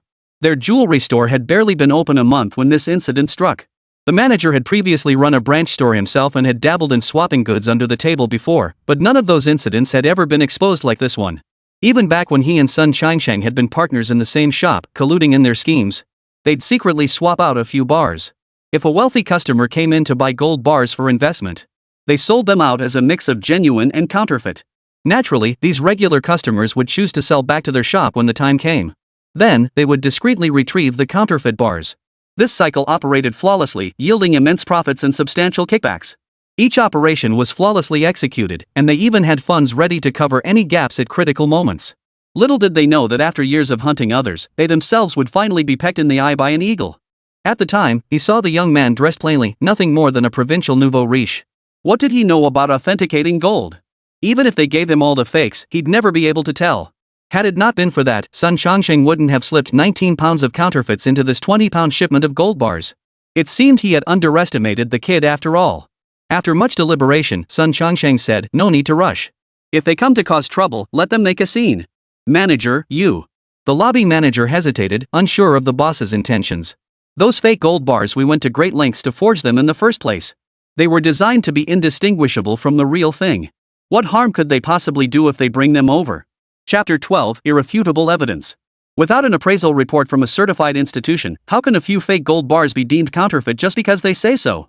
Little did the two know that Chen had not only had them appraised but had also scraped away some of the gold foil coating on all the fake bars, exposing the lead underneath. Had they known, their confidence would surely have crumbled. "You're the smart one, manager." The lobby manager gave Sun Changxing a thumbs up. Sun Changxing couldn't help but flash a smug smile. "Let's go. I'm eager to meet this kid." While Su Chen waited, Sun Changsheng had already approached him with the manager, wearing an apologetic smile. "Mr. Su, we've heard about your situation. But gold? What jewelry store would dare to fake it? You can't just walk into our store and stir up such a commotion. What you're doing is illegal. Are you trying to put us out of business?" Sun Changsheng immediately pinned this accusation on Su Chen. Su Chen simply raised an eyebrow and gave a cold smile. "What? So you counterfeit gold sellers think you're in the right now? If I didn't have solid proof, would I be here bothering you? If you don't give me a proper explanation today, we'll see about that. Just wait and see if I call the cops or file a report." Sun Changsheng's expression darkened at encountering such a tough customer, his confidence waning. "You claim we're selling fake gold and say you have proof. If you can't produce that evidence, you're making false accusations. We're part of a national chain. You're damaging our store's reputation. Causing trouble here like this? I can sue you for defamation. Before this escalates further, get out of here immediately. Otherwise. Or else what?" Su Chen raised an eyebrow, asking coldly. He'd seen stupid before, but never this stupid. This guy must be some monkey-scent fool. He clearly didn't realize he'd already laid his evidence out in plain sight. "Then we'll see you in court." Sun Changsheng had never encountered someone so stubborn either. He figured the other guy must have sensed something was off and was coming after him for trouble. Without solid proof, he had absolutely nothing to fear. "Well, that's just great. I'd been waiting for you to say that." Seeing the gold shop owner clearly trying to play the fool, Su Chen wasted no words. He immediately dumped the lead block now half filled with gold foil from his travel bag onto Sun Changsheng. "See for yourself, is this gold bar from your jewelry store?" The force of the throw sent the weight crashing into his body, no joke. Sun Changsheng instinctively caught it with one hand. Sure enough, it was a gold bar from his own shop. The half-exposed lead block glared at him with bitter irony. What had he just said? Now, Sun Changsheng felt his face burning with embarrassment, his complexion shifting from pale to crimson in waves. "If you still find that unconvincing, perhaps you'd like to take a look at this, Mr. Sun?" Su Chen spoke, flinging the appraisal certificate in his hand directly at Sun Chongsheng. Did you think I lacked evidence? Well, here's the proof and the appraisal right in front of you. Why don't you take a look, Mr. Sun, and see if I'm the one fabricating things? With one piece of evidence after another being presented, Sun Chongsheng was utterly speechless.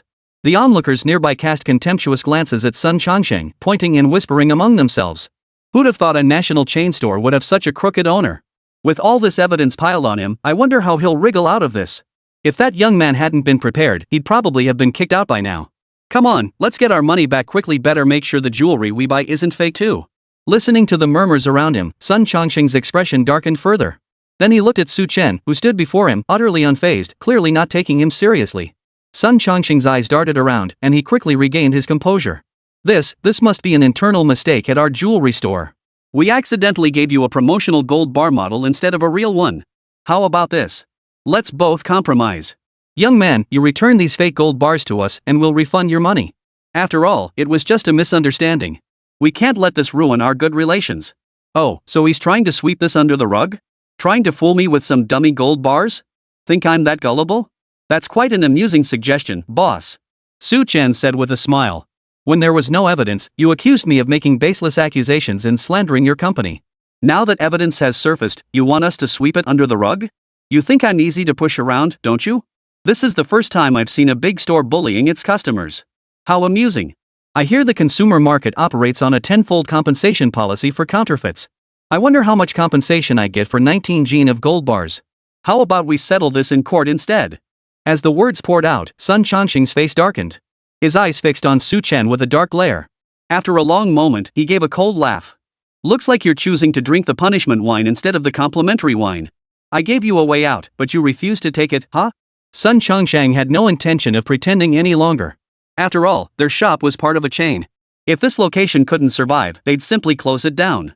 If headquarters reassigned him to manage another branch, it wouldn't be a significant loss. But this kid in front of him? Show him a little color and he dares to start a dye shop. Well, he wouldn't be held responsible for being impolite. Su Chen raised an eyebrow and asked, "What do you want?" "Nothing much," Sun Chongsheng said, immediately signaling to the lobby manager who had remained mostly silent. The manager immediately understood and turned toward the back door of the jewelry store. Su Chen took in the scene unfolding before him, yet remained perfectly still. So he's calling for backup. This boss has some connections. But judging by his demeanor, he probably doesn't know he's got backup outside. If he did, he probably wouldn't be calling for backup right now. He'd likely be scared to death by now. Anyway, he didn't take Sun Chongsheng seriously, so he just pretended not to see anything. So what if he's calling for backup? He's got 20 loyal brothers standing guard outside. Let's see what happens. Zhao Fugui, the front desk manager, slipped out the back door and pulled out his phone to make a call. "Zhao Erdu, right? We've got a bit of trouble here. You guys come around the back and handle it." Got it. Don't worry, brother Zhao. We'll be there in 2 minutes. Some fool dares to mess with your turf? Zhao Erdu, won't stand for it. After hanging up, Zhao Fugui flashed a sinister grin. Chapter 13, Arrogant and Overconfident. The reason he sent them to the back entrance was simply because they were street thugs. Having them come through the front door wouldn't look good. Over here, Su Chen remained calm and composed as he watched a yellow-haired thug emerge from the rear, leading 3 or 4 underlings toward him. The leader, a yellow-haired thug, wore an air of arrogance, his arms covered in large floral tattoos. As he approached Sun Chongsheng, he flashed a fawning smile. "Mr. Sun, you. It's this kid." Sun Chongsheng didn't even glance at the punk.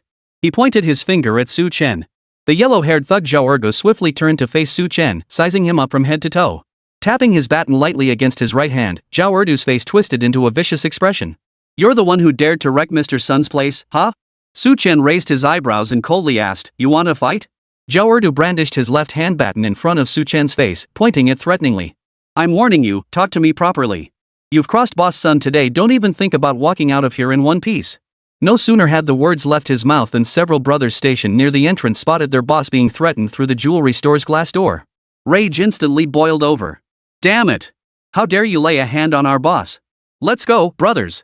They've got the nerve of a bear and the guts of a leopard. Watch me knock these punks flat on their asses.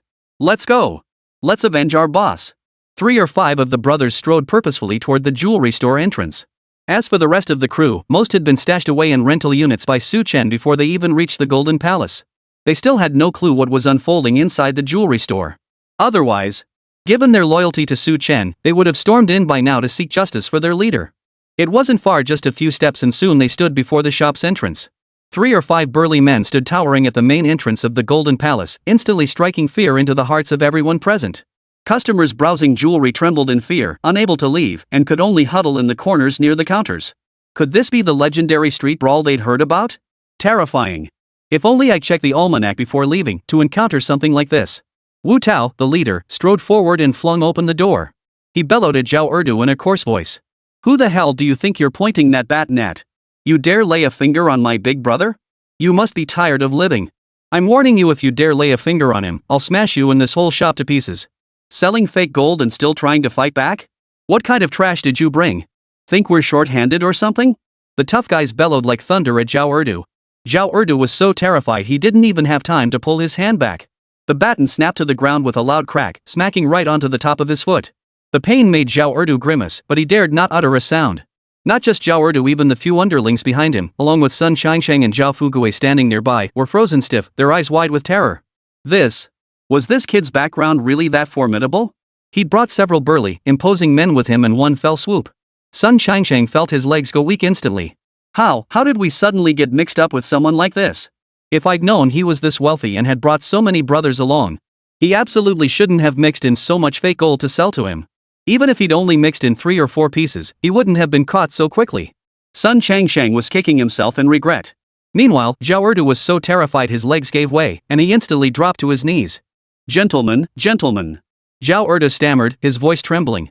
Brothers, we didn't recognize a mountain when we saw it. Please spare us. Zhao Erdu trembled as he begged for mercy, his words stumbling out. Wu Tao stepped forward, towering over him. Cut the nonsense. Spit it out. Are you going to fight us, or are we going to fight you? Zhao Erdu nearly burst into tears at the demand. What difference did it make? All these burly, muscular tough guys stood before him. They were just a bunch of thugs who collected protection money and intimidated people on the streets. But standing before these men, they were mere minnows, not even worth a toothpick. If it came to a fight, they'd get beaten to a pulp. One punch could kill them. His face twisted in despair as he knelt on the ground, begging for mercy. Honorable heroes, respected brothers, we were wrong. Please spare us. As he knelt begging, the other henchmen behind him began kowtowing incessantly. Yes, sir. We'll never dare again. Please, honorable heroes, show mercy and let us off like a fart in the wind. We've made a mistake. From now on, we'll go out of our way to avoid you. We won't dare again. But their pleas for mercy drew no sympathy from Wu Tao. Instead, he snorted derisively. Look at you pathetic losers. How dare you even try to survive in this world? Know your place and let us vent our frustration. Let you learn that our boss isn't someone you can protect. Zhao Erdu immediately panicked, but before he could utter a word of plea, the 3 brothers led by Wu Tao stepped forward, slapping the thugs across the face with a sharp smack. Their faces instantly swelled like pig heads. Then came a barrage of punches and kicks. 3 brothers were more than enough to handle them.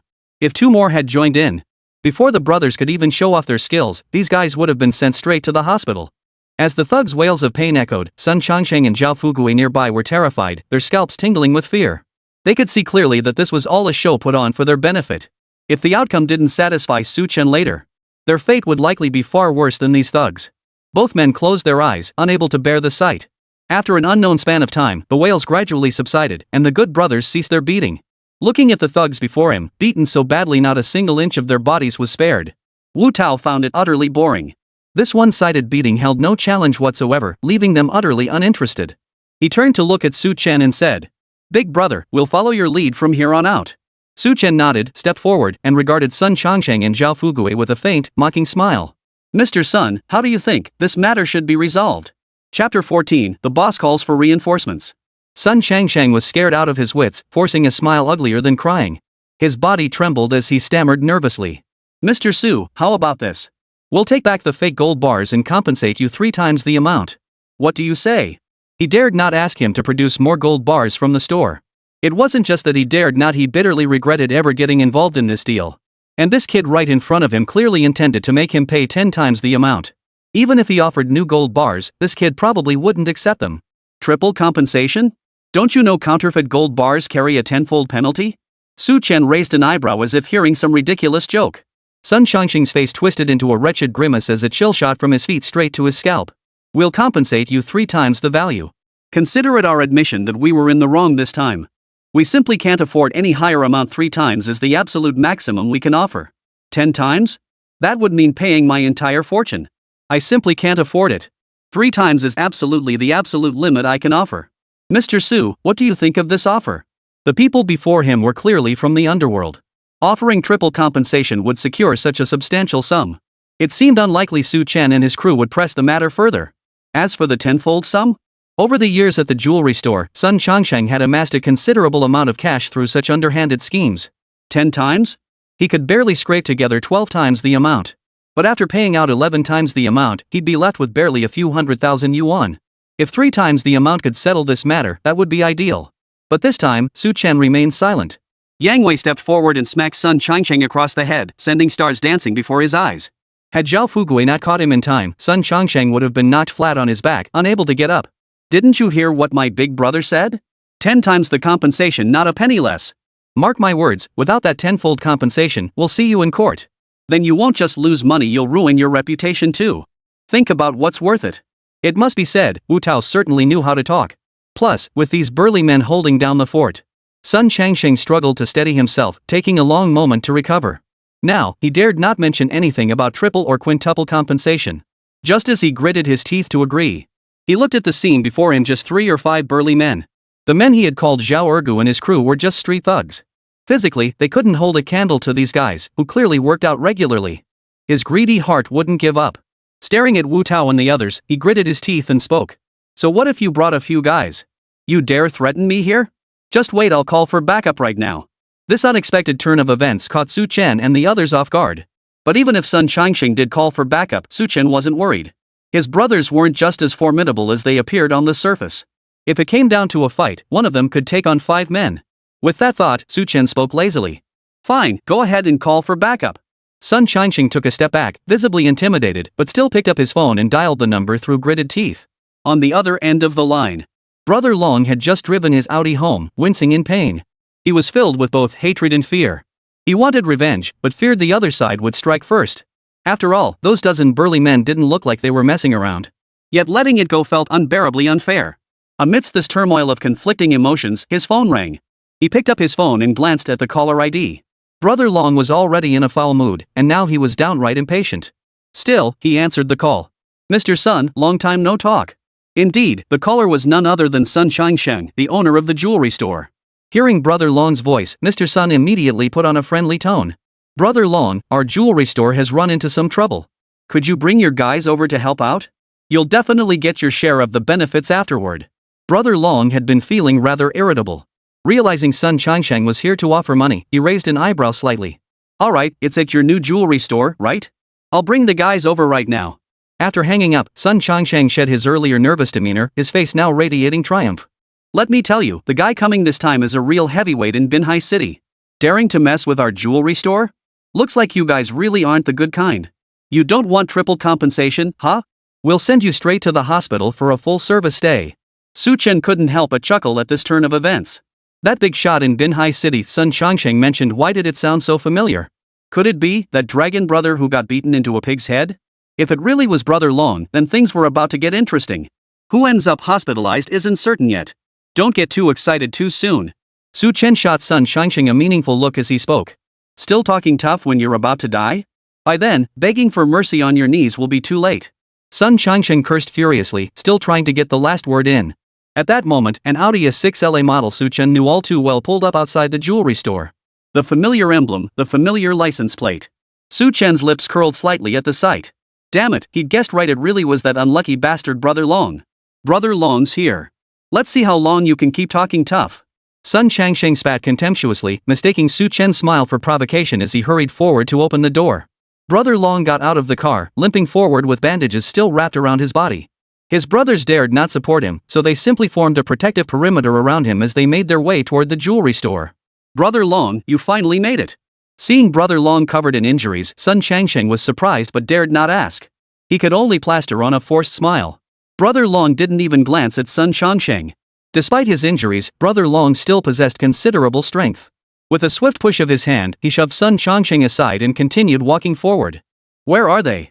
Sun Changsheng hurriedly fawned around Brother Long, pointing directly toward the direction of Su Chen and the others. Brother Long, it's these arrogant fools who caused trouble at the jewelry store. With you here, let's see if they dare act so brazenly. After speaking, Sun Changxing shot a smug glance at Su Chen. He then cast a pitying glance at Su Chen's loyal companions. He shook his head, his expression dripping with contempt, clearly holding Su Chen in utter disdain. Chapter 15, Dragon Brother Again. So what if these guys were big and burly? This time, Brother Long had brought 8 or 9 brothers with him. After all, 2 fists can't fight 4 hands. The opponents were destined to be beaten to a pulp. Zhao Fugui, standing nearby, quickly stepped forward to suck up to Brother Long. It's this bunch, Brother Long, don't hold back, beat them so badly they'll never dare show their faces again. After speaking, Zhao Fugui and Sun Changsheng exchanged glances, both flashing triumphant grins. Now, with Brother Long on their side, not only would they avoid paying 10 times the compensation, but they'd sold a genuine gold bar today and stood to pocket a whopping 20 bars worth of cash. This was a hell of a profit. Whoever dares cause trouble here clearly doesn't know this place is under my protection. You think I won't kill you all? Brother Long, seething with pent-up anger, was about to take it out on this group. Then, with impatience, he lifted his eyes to look ahead. Before he could finish his threat, his eyes locked onto Su Chen's faintly amused expression. Instantly, the memory of being pinned down on the street by a gang of burly thugs flooded back. He would never forget the terror he felt at the mercy of those imposing figures. His body began to tremble uncontrollably. Brother Long's lips quivered, too terrified to utter a single word. Su Chen's expression remained a mix of amusement and indifference as he spoke. Brother Long, we're quite fated, meeting again so soon. Brother Long opened his mouth but no words came out. Or rather, he simply dared not speak. Sun Changsheng, standing beside him, watched Brother Long's silence. His eyes fixed on Su Chen. Thinking Brother Long was too furious to speak, he stepped forward abruptly and barked angrily. Who the hell do you think you are, talking to Brother Long like that? Let me tell you, you're in deep today. You dare cause trouble here? You better believe Brother Long will finish you off today. How dare you talk back to Brother Long? What kind of nerve do you think you have? Do you even have the right? Get down on your knees and apologize to Brother Long right now, maybe he'll spare your life. No sooner had the words left his mouth than Sun Changsheng smugly grinned, thinking he had the upper hand, and hurried over to Brother Long's side. Brother Long, don't worry. This punk thinks he's hot stuff just because he's got a few buddies with him. How dare he try to associate himself with you? With your measly skills. Smack! A sharp crack cut Sun Changsheng off mid-sentence. Before Sun Changsheng could finish his sentence, his left cheek took a solid slap. His cheek instantly swelled up like a balloon. Even his teeth felt loose from the impact, bleeding slightly. He stared at Brother Long in disbelief, blurting out instinctively.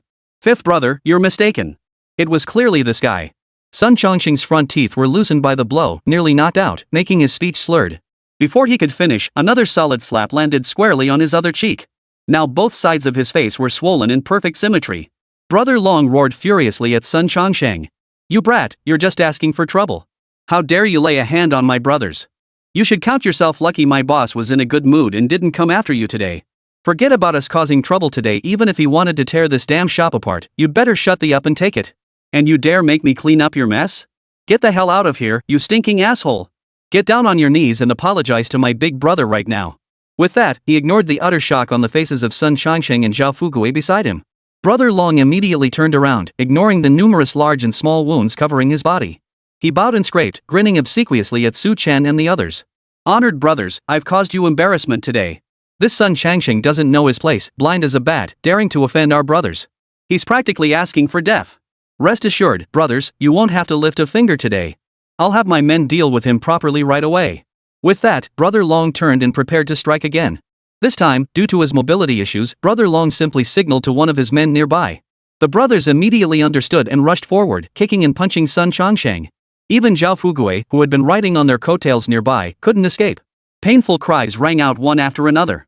Sun Changsheng and Zhao Fugui didn't even have time to beg for mercy before they were overwhelmed by a barrage of punches and kicks, like a torrential downpour. The guests hiding in the corners listened in terror. At the same time, they couldn't help but silently applaud Su Chen. If this young man hadn't been capable, they'd not only suffer heavy losses today but likely be extorted for a hefty sum. Moments later, when Sun Changsheng and Zhao Fugui were covered in bruises and swelling, Brother Long signaled his men to stop. He then turned to Su Chen and the others, plastering on a forced smile. Guys, are you satisfied now? Su Chen and his group of brothers hadn't uttered a word throughout the entire ordeal. Only now, seeing Sun Changsheng's face swollen like a pig's head, with hardly a spot left untouched on his body, he still remained silent. Only then did Brother Long snap out of it. He whipped his head around and delivered a kick straight to Sun Changsheng's body. He bellowed at Sun Changsheng. Get your ass down on your knees and apologize to my brothers right now. If my brothers refuse to forgive you today, don't blame me for forgetting our past ties. The words had barely left his mouth when Sun Changsheng, beaten and aching all over, was too terrified to utter a single word. Zhao Fugui beside him reacted fastest, dropping to his knees with a thud. "Brothers, we were blind. Please spare us." He never imagined that this kid standing before them could command such fear and deference, even from Brother Long. If he'd known this would happen, he never would have stood beside Sun Changsheng, borrowing his tiger's might to intimidate others. Now he'd been beaten senseless. With Zhao Fugui leading the way, Sun Changsheng suppressed his shock and regret. He immediately knelt down in fear, his face contorted in sorrow as he pleaded. "Brothers, we were wrong. We didn't know our place and dared to deceive you. Whatever compensation you demand, I'll pay it all. 10 times the compensation, so be it. We beg you to show mercy and spare us blind fools." As soon as these words left his mouth, Sun Changsheng felt a sharp pang of pain in his heart that left him gasping for breath. 10 times the amount meant paying 350 taels per gene of gold. 19 caddies meant over 3,350,000. 10 times that? That would be 33,250,000. He'd run the gold shop for over a decade, embezzling a total of just 40 million from it. Add to that years of extravagant spending, and he had only about 34 million left in his hands. Handing over such a sum now would leave him with just over 700,000 yuan. Though it pained him deeply, Sun Changsheng dared not utter a single word of refusal. He could only force a smile that looked worse than crying to Su Chen and the others. Chapter 16, Doubling the Funds. Seeing Sun Changsheng hesitating, Brother Long stepped forward again and delivered a hard slap across his face. "Do you need explicit instructions from us before you hand over the goods to our esteemed boss? Get moving." Sun Changsheng knew he was finished this time and likely wouldn't get off lightly in the future. But facing the intimidating group led by Su Chen, he had no choice but to stand up. He glanced at the trembling saleswomen beside him. "Come on, you're coming with me to get the items." Sun Changsheng promptly led the saleswomen toward his office. There, in his private safe, lay the gold bars he had just exchanged. The thought of that gold being taken from his safe felt like his heart was bleeding. To hasten Su Chen's group out of the jewelry store, Sun Changsheng quickened his pace. After retrieving the gold, he hurriedly approached Su Chen with the group of saleswomen in tow. "Mr. Su, I'll compensate you for all the counterfeit gold. For the remainder, I'll settle the balance with cash. After all, I don't have that much gold on hand. Would that be acceptable?" Su Chen's eyes lit up with delight as he examined the genuine gold bars before him. Meanwhile, Brother Long beside him breathed a silent sigh of relief. Su Chen, accompanied by this group of formidable brothers, each possessing extraordinary strength, was the wisest decision to let them go. Before Su Chen could speak, Brother Long interjected. "This is certainly the best solution. But if Mr. Su still isn't satisfied, you'll have to keep handing over goods. Understand?" Sun Changsheng understood this logic all too well, which was why he now looked at Su Chen with such bitter resignation. He hoped Sun Changsheng would say something to agree. Su Chen observed Sun Changsheng's bitter expression and realized this was all he could offer. He understood that pushing someone too far might not be wise. This solution isn't entirely unacceptable. Su Chen agreed to this resolution. After speaking, Wu Tao stepped forward to take the gold Sun Changsheng was holding. After carefully inspecting it, Wu Tao confirmed its authenticity and turned back to stand behind Su Chen. "All right, boss. This gold should be genuine. If it turns out to be fake again, we won't let him off lightly. Rest assured, this gold can be tested freely, it's absolutely genuine." Sun Changsheng spoke, though his own nerves began to fray. He feared Su Chen and his group might suspect him of providing counterfeit gold. Su Chen knew Sun Changsheng wouldn't cheat this time. But he did agree with Wu Tao's caution. "Now that we've got the gold, let's cover the rest with cash. Mr. Sun, please hurry up.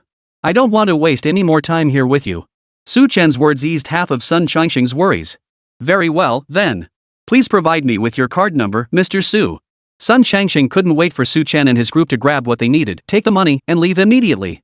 This sentiment inevitably showed on his face. Su Chen understood that Sun Changsheng's reaction was only human. After all, calling in Brother Long had proven useless, and he himself had ended up getting beaten up. Soon after, a text message arrived on Su Chen's phone confirming that Sun Changsheng's transfer had been received. Su Chen waved his hand dismissively. "All right, brother, let's go." "All right, big brother, you go ahead." Su Chen led his formidable crew out of the jewelry store and boarded the van they had arrived in. Ding! Consumed 19 gene of gold. Gold resource quantity increased by 95. All the gold obtained from Sun Changsheng had been converted into gold resource points. Watching his gold resources rapidly increase, Su Chen felt quite pleased. After all, having resources at hand meant peace of mind. "Big brother, what should we do next? Should we go buy more gold?" The brothers were still fired up about the gold buying spree. "Not just yet. Our next destination is to find the finest grain store in the vicinity." Su Chang had exchanged 20 gold pieces for his brothers, leaving little left in the system's inventory. Only the newly acquired gold remained, but this amount was far from sufficient to exchange for more brothers. Fine wine, timber, and grain were all urgently needed by Su Cheng. Su Chen used navigation to locate the nearest grain store, then set off with his brothers in 2 vans. At the storefront, dozens of brothers suddenly disembarked from the vans, leaving passers-by utterly bewildered. Did the store owner cross someone he shouldn't have? Look at that gang of burly men arriving. This should be quite the spectacle. Su Cheng didn't linger. He strode into the store, 20 brothers following close behind. The owner looked up at Su Cheng's imposing entourage and couldn't help but startle. He scrutinized them more closely. Could this group be here to collect protection money? I don't recall any such gang operating in these streets. Could they be newcomers? Where would I find the extra cash to pay them today? The owner's expression turned cold as these thoughts crossed his mind. Su Chen seemed to sense something. Don't tell me the boss thinks we're here to cause trouble again? That won't do. Boss, please don't misunderstand us, we're not bad people. We just came to buy some grain. I'm not afraid, just a bit tired from spending too much time in the shop. Alright, what do you want? Whatever I have in stock, I'll give you. But as for the price. The shopkeeper's tone sounded condescending, stirring an inexplicable anger within Su Chen. What do you mean, boss? Are you implying we can't afford that much grain? That look in your eyes is downright condescending. What's your game? A guest is a guest the moment they step through the door. Don't you know that? How dare you speak to us like that? Do you really expect us to be treated differently based on who we are? We're buying your grain and paying you what's there to hide, boss? Seeing the bulging muscles on his brother's arms, the shopkeeper broke out in a cold sweat. This bunch really isn't easy to deal with. Looks like I've hit a brick wall today. What rotten luck. The shopkeeper immediately stood up, forcing a smile. What nonsense are you talking about? How could I possibly think that? Of course not. Guests are always welcome, who wouldn't understand that? Seeing the boss's sudden change in attitude, Su Chen realized that his and his brother's attire had made the boss look down on them, and he had underestimated himself. Anger surged within him, but remembering his purpose here, Su Chen forced himself to suppress his fury. Chapter 17, The Greedy Boss. We've made ourselves perfectly clear. Now hurry up and bring out your best grain. We're willing to negotiate fairly, we won't shortchange you. But boss, you need to be honest in your dealings. If you're shortchanging us, we won't stand for it. The boss felt utterly speechless, with nowhere to vent his frustration. Su Chen's words carried an underlying threat. The boss knew he'd have to treat them well today. Otherwise, his shop might not last much longer. But I'm the only one here right now. It might take a while. Please wait here for a moment while I go check the inventory. The owner said, turning to head toward the back storage room. Su Chen and his brothers didn't mind at all. They found some stools, brushed off the dust, and sat down. He knew he only had a little over 20 good brothers, which was far from enough for now. If more brothers could join and their ranks could be elevated, who knew what incredible opportunities might lie ahead? This thought made Su Chen eager to recruit more brothers immediately. Growing impatient with the owner's dawdling, Su Chen stood up and paced back and forth in the shop. After waiting for a while, the boss still hadn't appeared. Su Chen grew impatient. Let's go see what the boss is doing. He hasn't come out after all this time. The brothers all stood up and followed Su Chen to the back, where they found the boss struggling to carry items out of the storage room. Watching the boss painstakingly unpack each bag one by one, the brothers were even more baffled. Could it be we've stumbled upon another Sun Chongsheng? Maybe the boss planned to swap the grain with us. That won't do.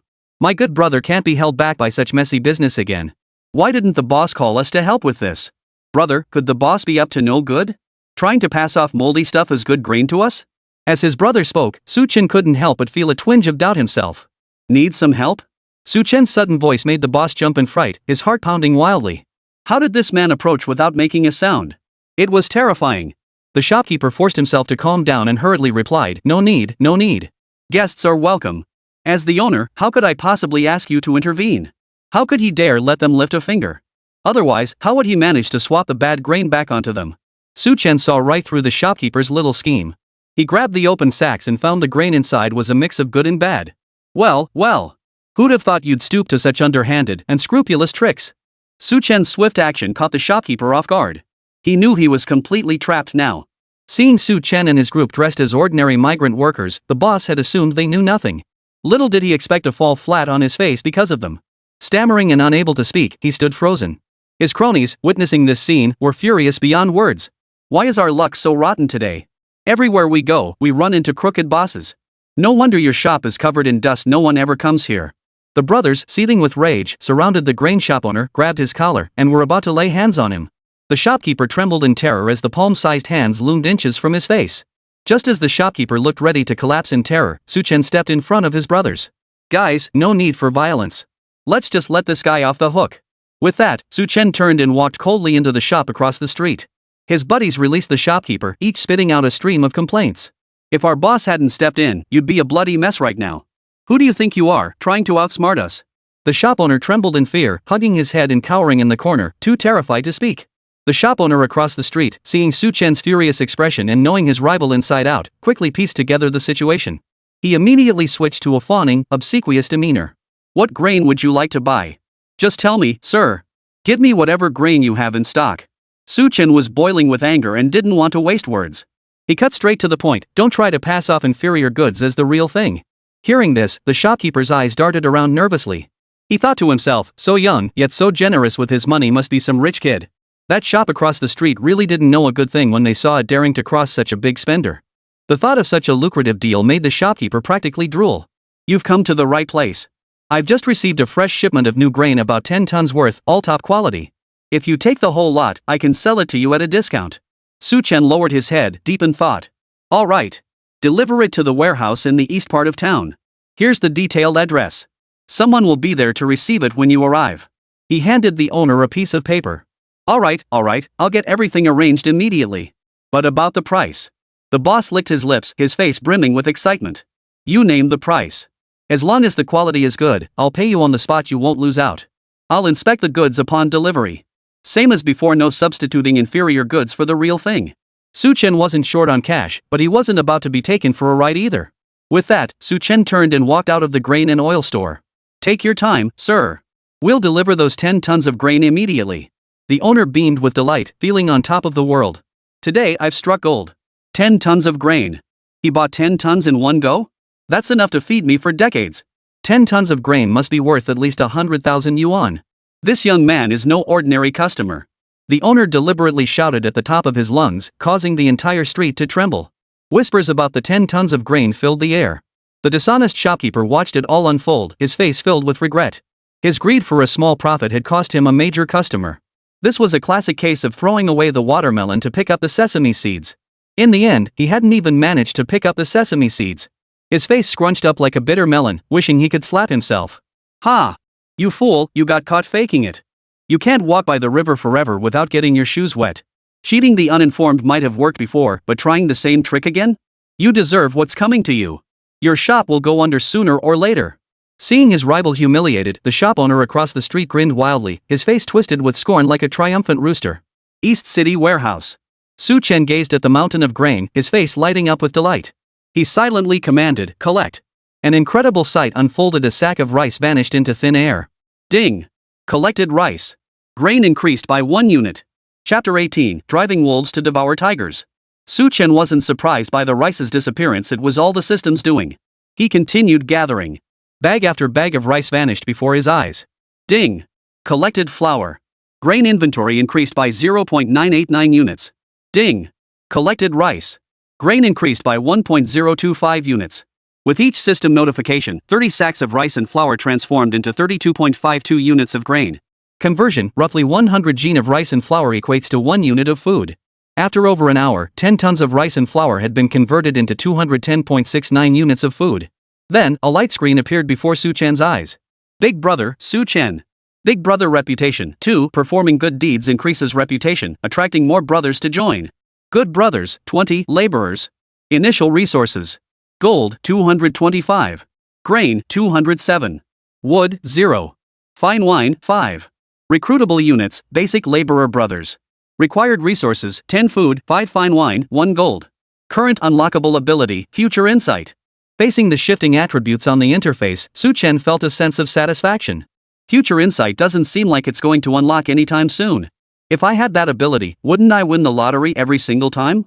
Chen felt a pang of disappointment.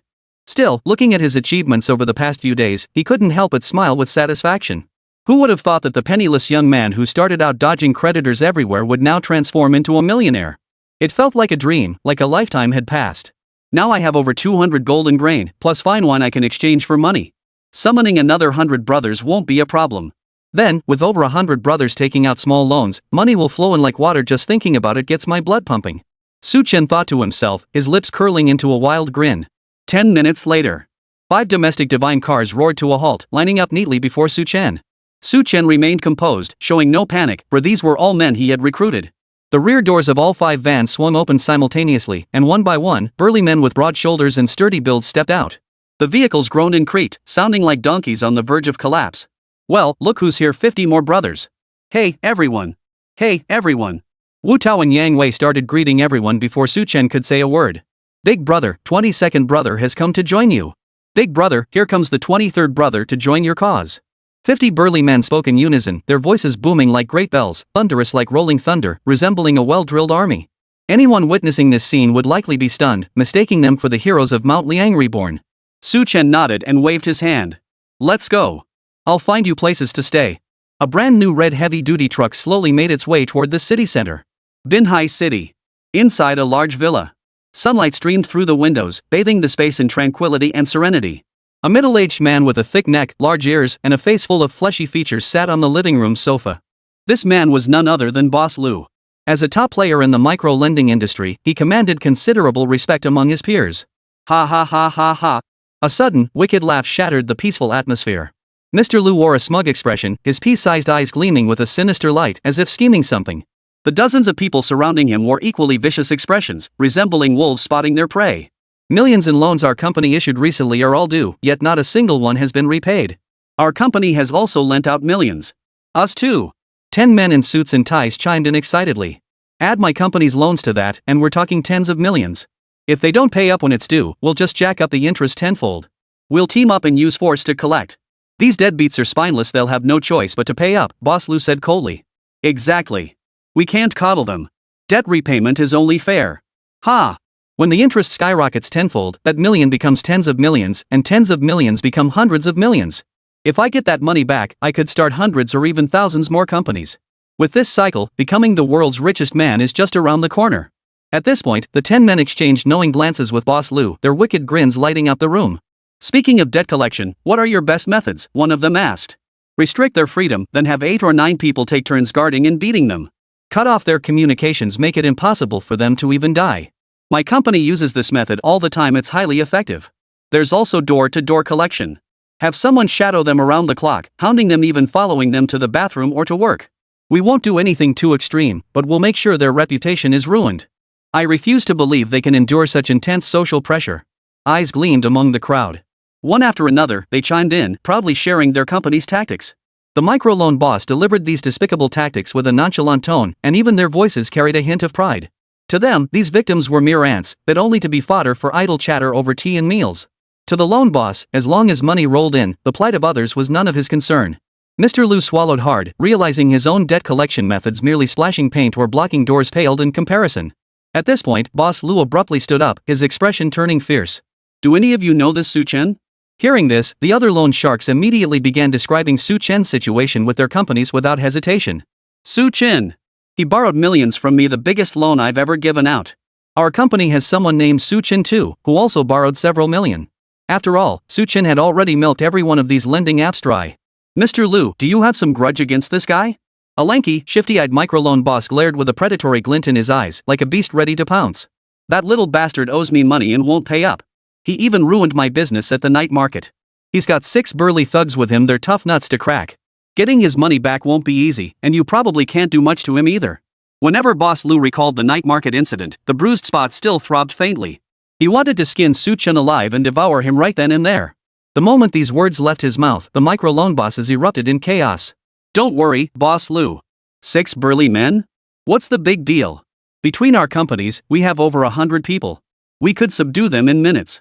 What kind of trouble could a penniless kid possibly cause? I'll go kidnap his family and threaten him, he'll pay up without question." The loan bosses completely dismissed Su Chen, spewing threats left and right. "Excellent. Your methods are even more ruthless than mine. Then we'll pool all our manpower and break through one by one." Seeing his provocation work, Boss Lu's lips curled into an unusual smile. The 10 loan shark bosses finalized their plan and departed from Lu's villa. No sooner had they departed than a sycophantic advisor stepped forward to flatter. "Boss, you're truly brilliant. This tactic of using others' blades to kill and driving wolves to devour tigers is utterly impressive."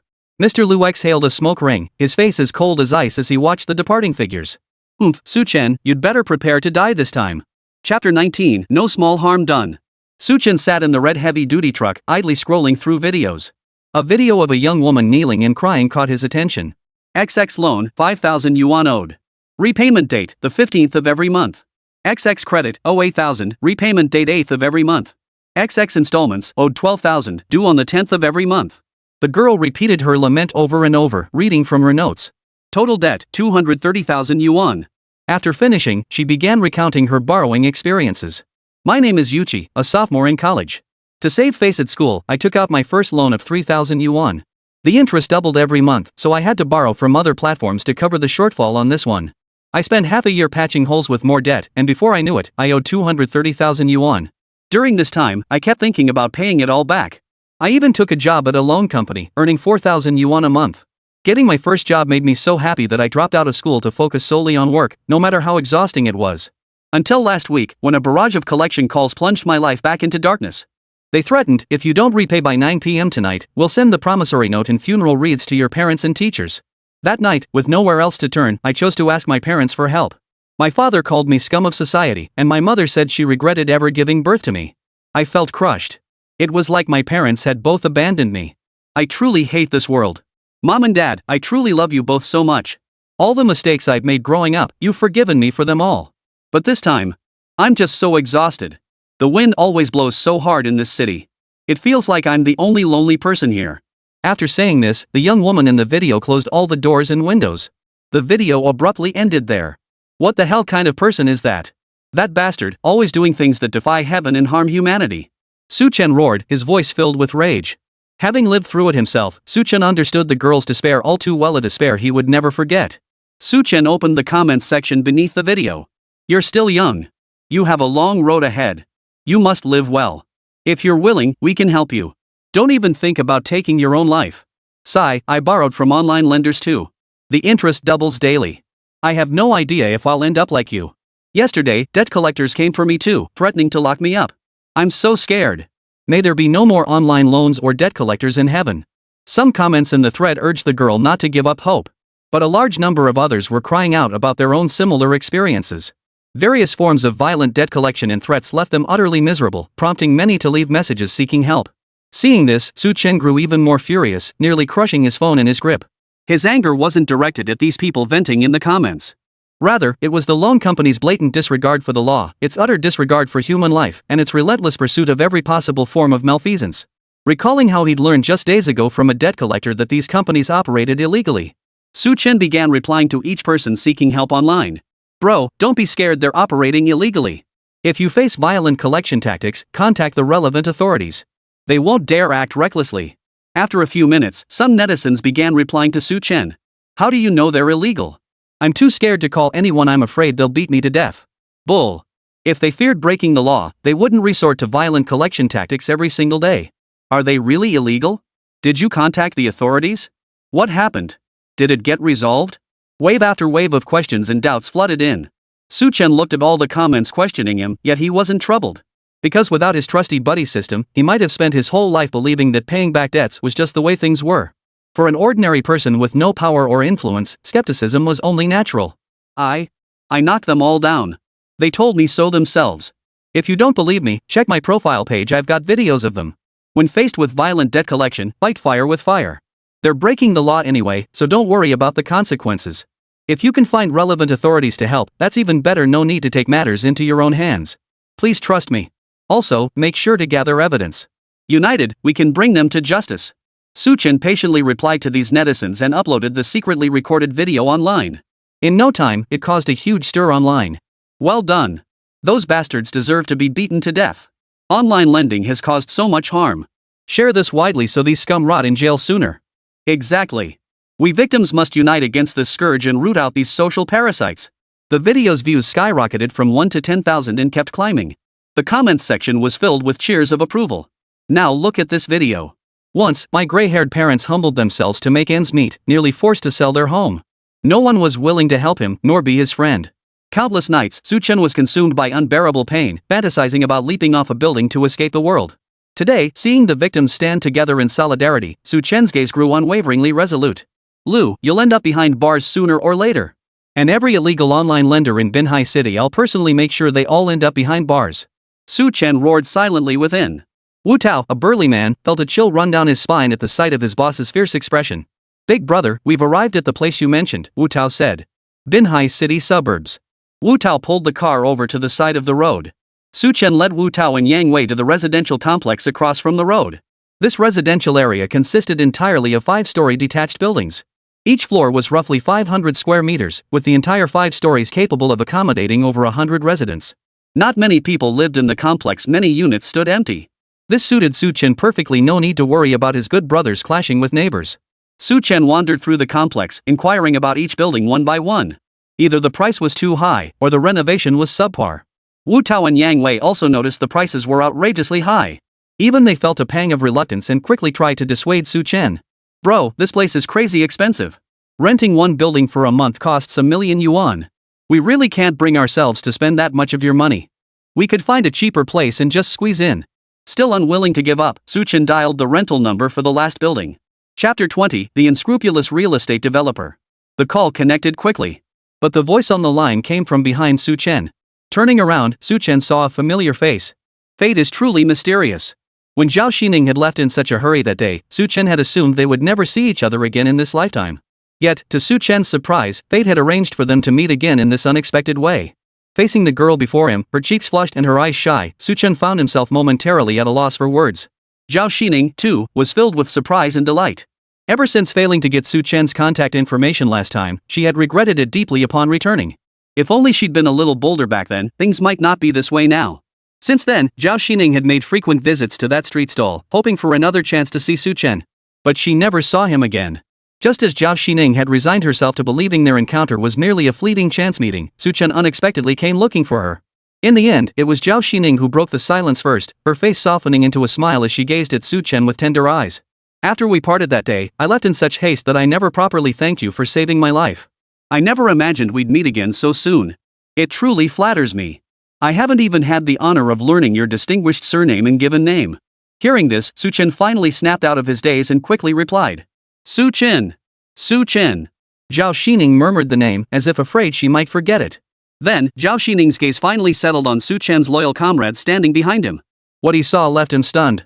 It had only been a few days since their last meeting. The number of loyal brothers surrounding Su Chen had swelled from the original 6 to dozens now.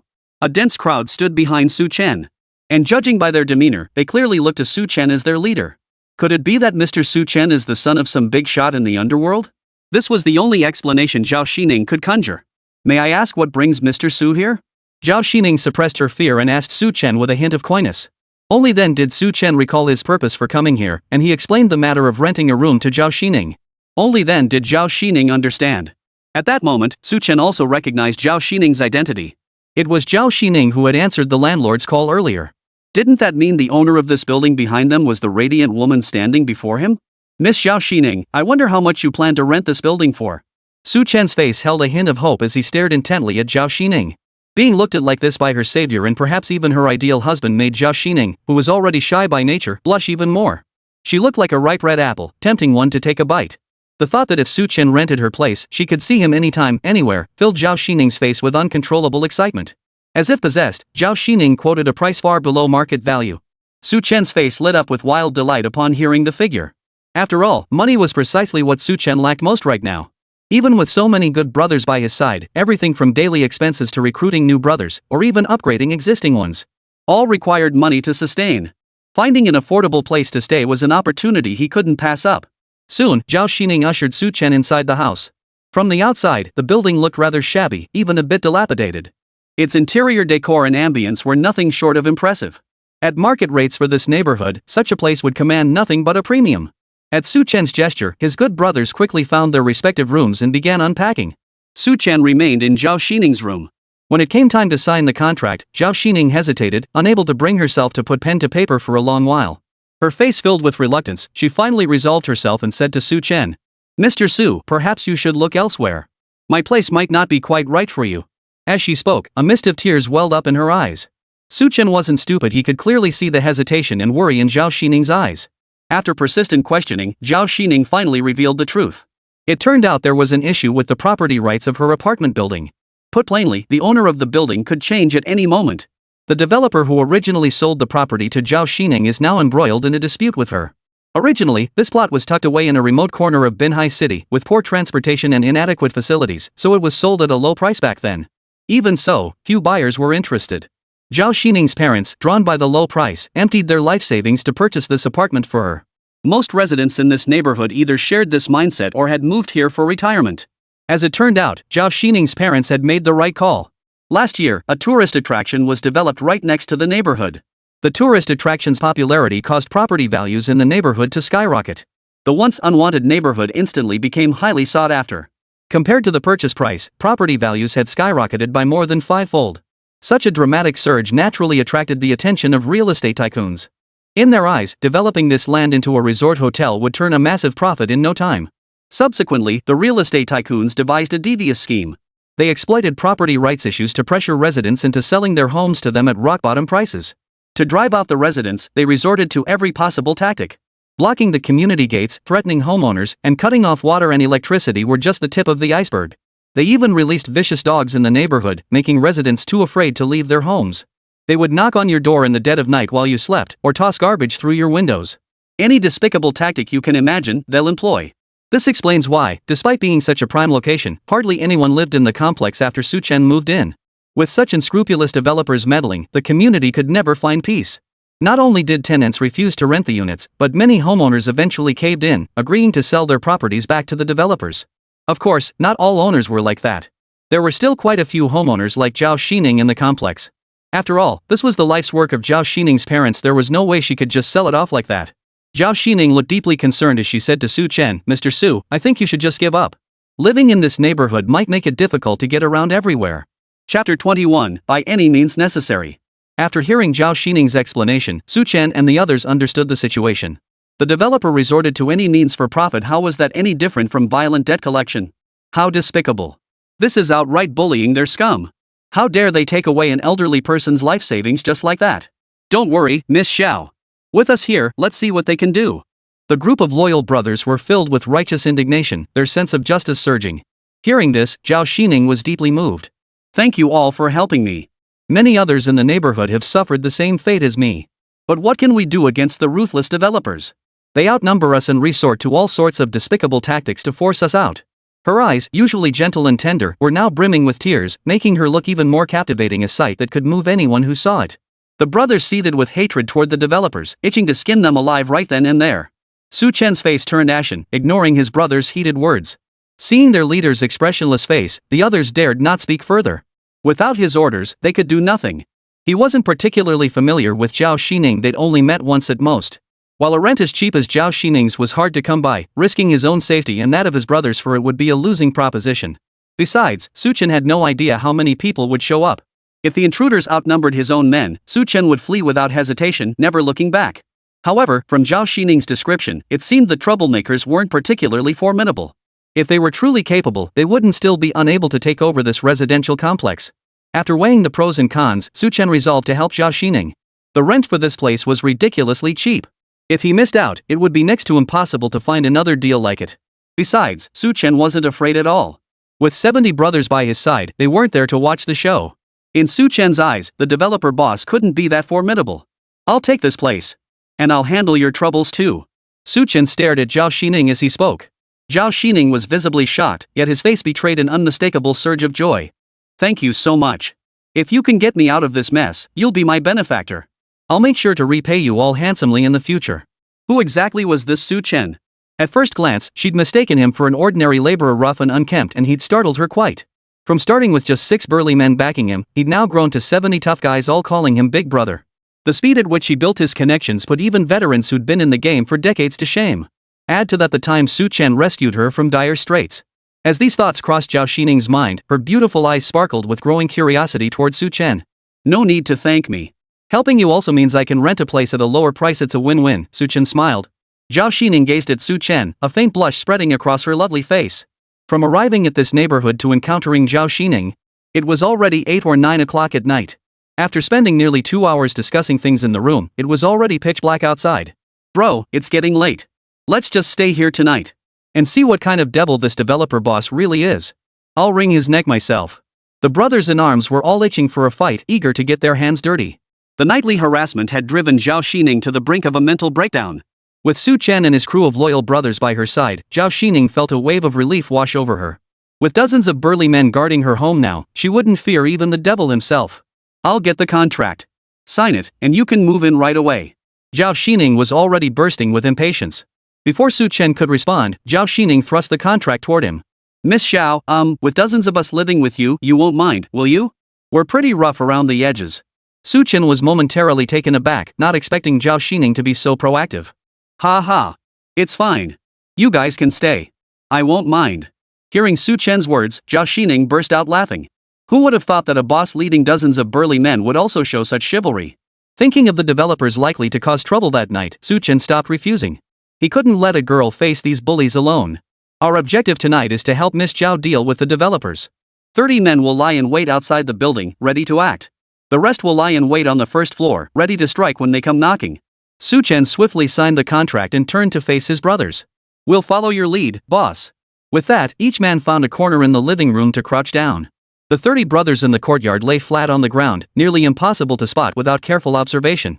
Zhao Xining understood the plan and switched off all the lights in the building, waiting for the big fish to take the bait. The towering building, which had been brightly lit moments ago, now lay in deathly silence. Midnight. Crackle. A sudden commotion in the courtyard caught the attention of Su Chen and his group. The big fish had taken the bait. Brother, those unscrupulous developers are here. Wu Tao alerted them first. Don't rush. Let them make more noise. Su Chen pulled out his phone and tapped the camera button. Zhao Xining sensed trouble upon seeing this. The new wave of people arriving seemed larger than the previous ones. Zhao Xining hurried over to Su Chen, grabbed his arm, and pulled him toward the second floor. From upstairs, they could see the situation below clearly. Outside the door stood over 20 men clad in black, each wielding a knife. The blades glinted coldly in the moonlight, their sharp reflections blinding to the eye. Each of the men wore a menacing expression, their eyes gleaming with malice. They were clearly not your average street thugs. Seeing this display, the worry on Zhao Xining's face deepened. Previously, the disturbances in the neighborhood had been caused by petty thugs, at most mere threats and harassment. But this time, something was clearly off. This was the first time Zhao Xining had encountered enemies with such overwhelming presence, armed with weapons capable of causing serious injury. It seemed the developer had finally lost patience and decided to use extreme measures against Zhao Xining and her group of stubborn resistors. On Su Chen's side, though they had numerical superiority, they were just ordinary construction workers. What's more, Su Chen was just a young teenager. The men downstairs were clearly seasoned street fighters. While two fists can't fight four hands, that principle only held true when both sides were evenly matched. Bullying the paper tiger that was Boss Lu was one thing, but facing these trained fighters? These laborers were no match.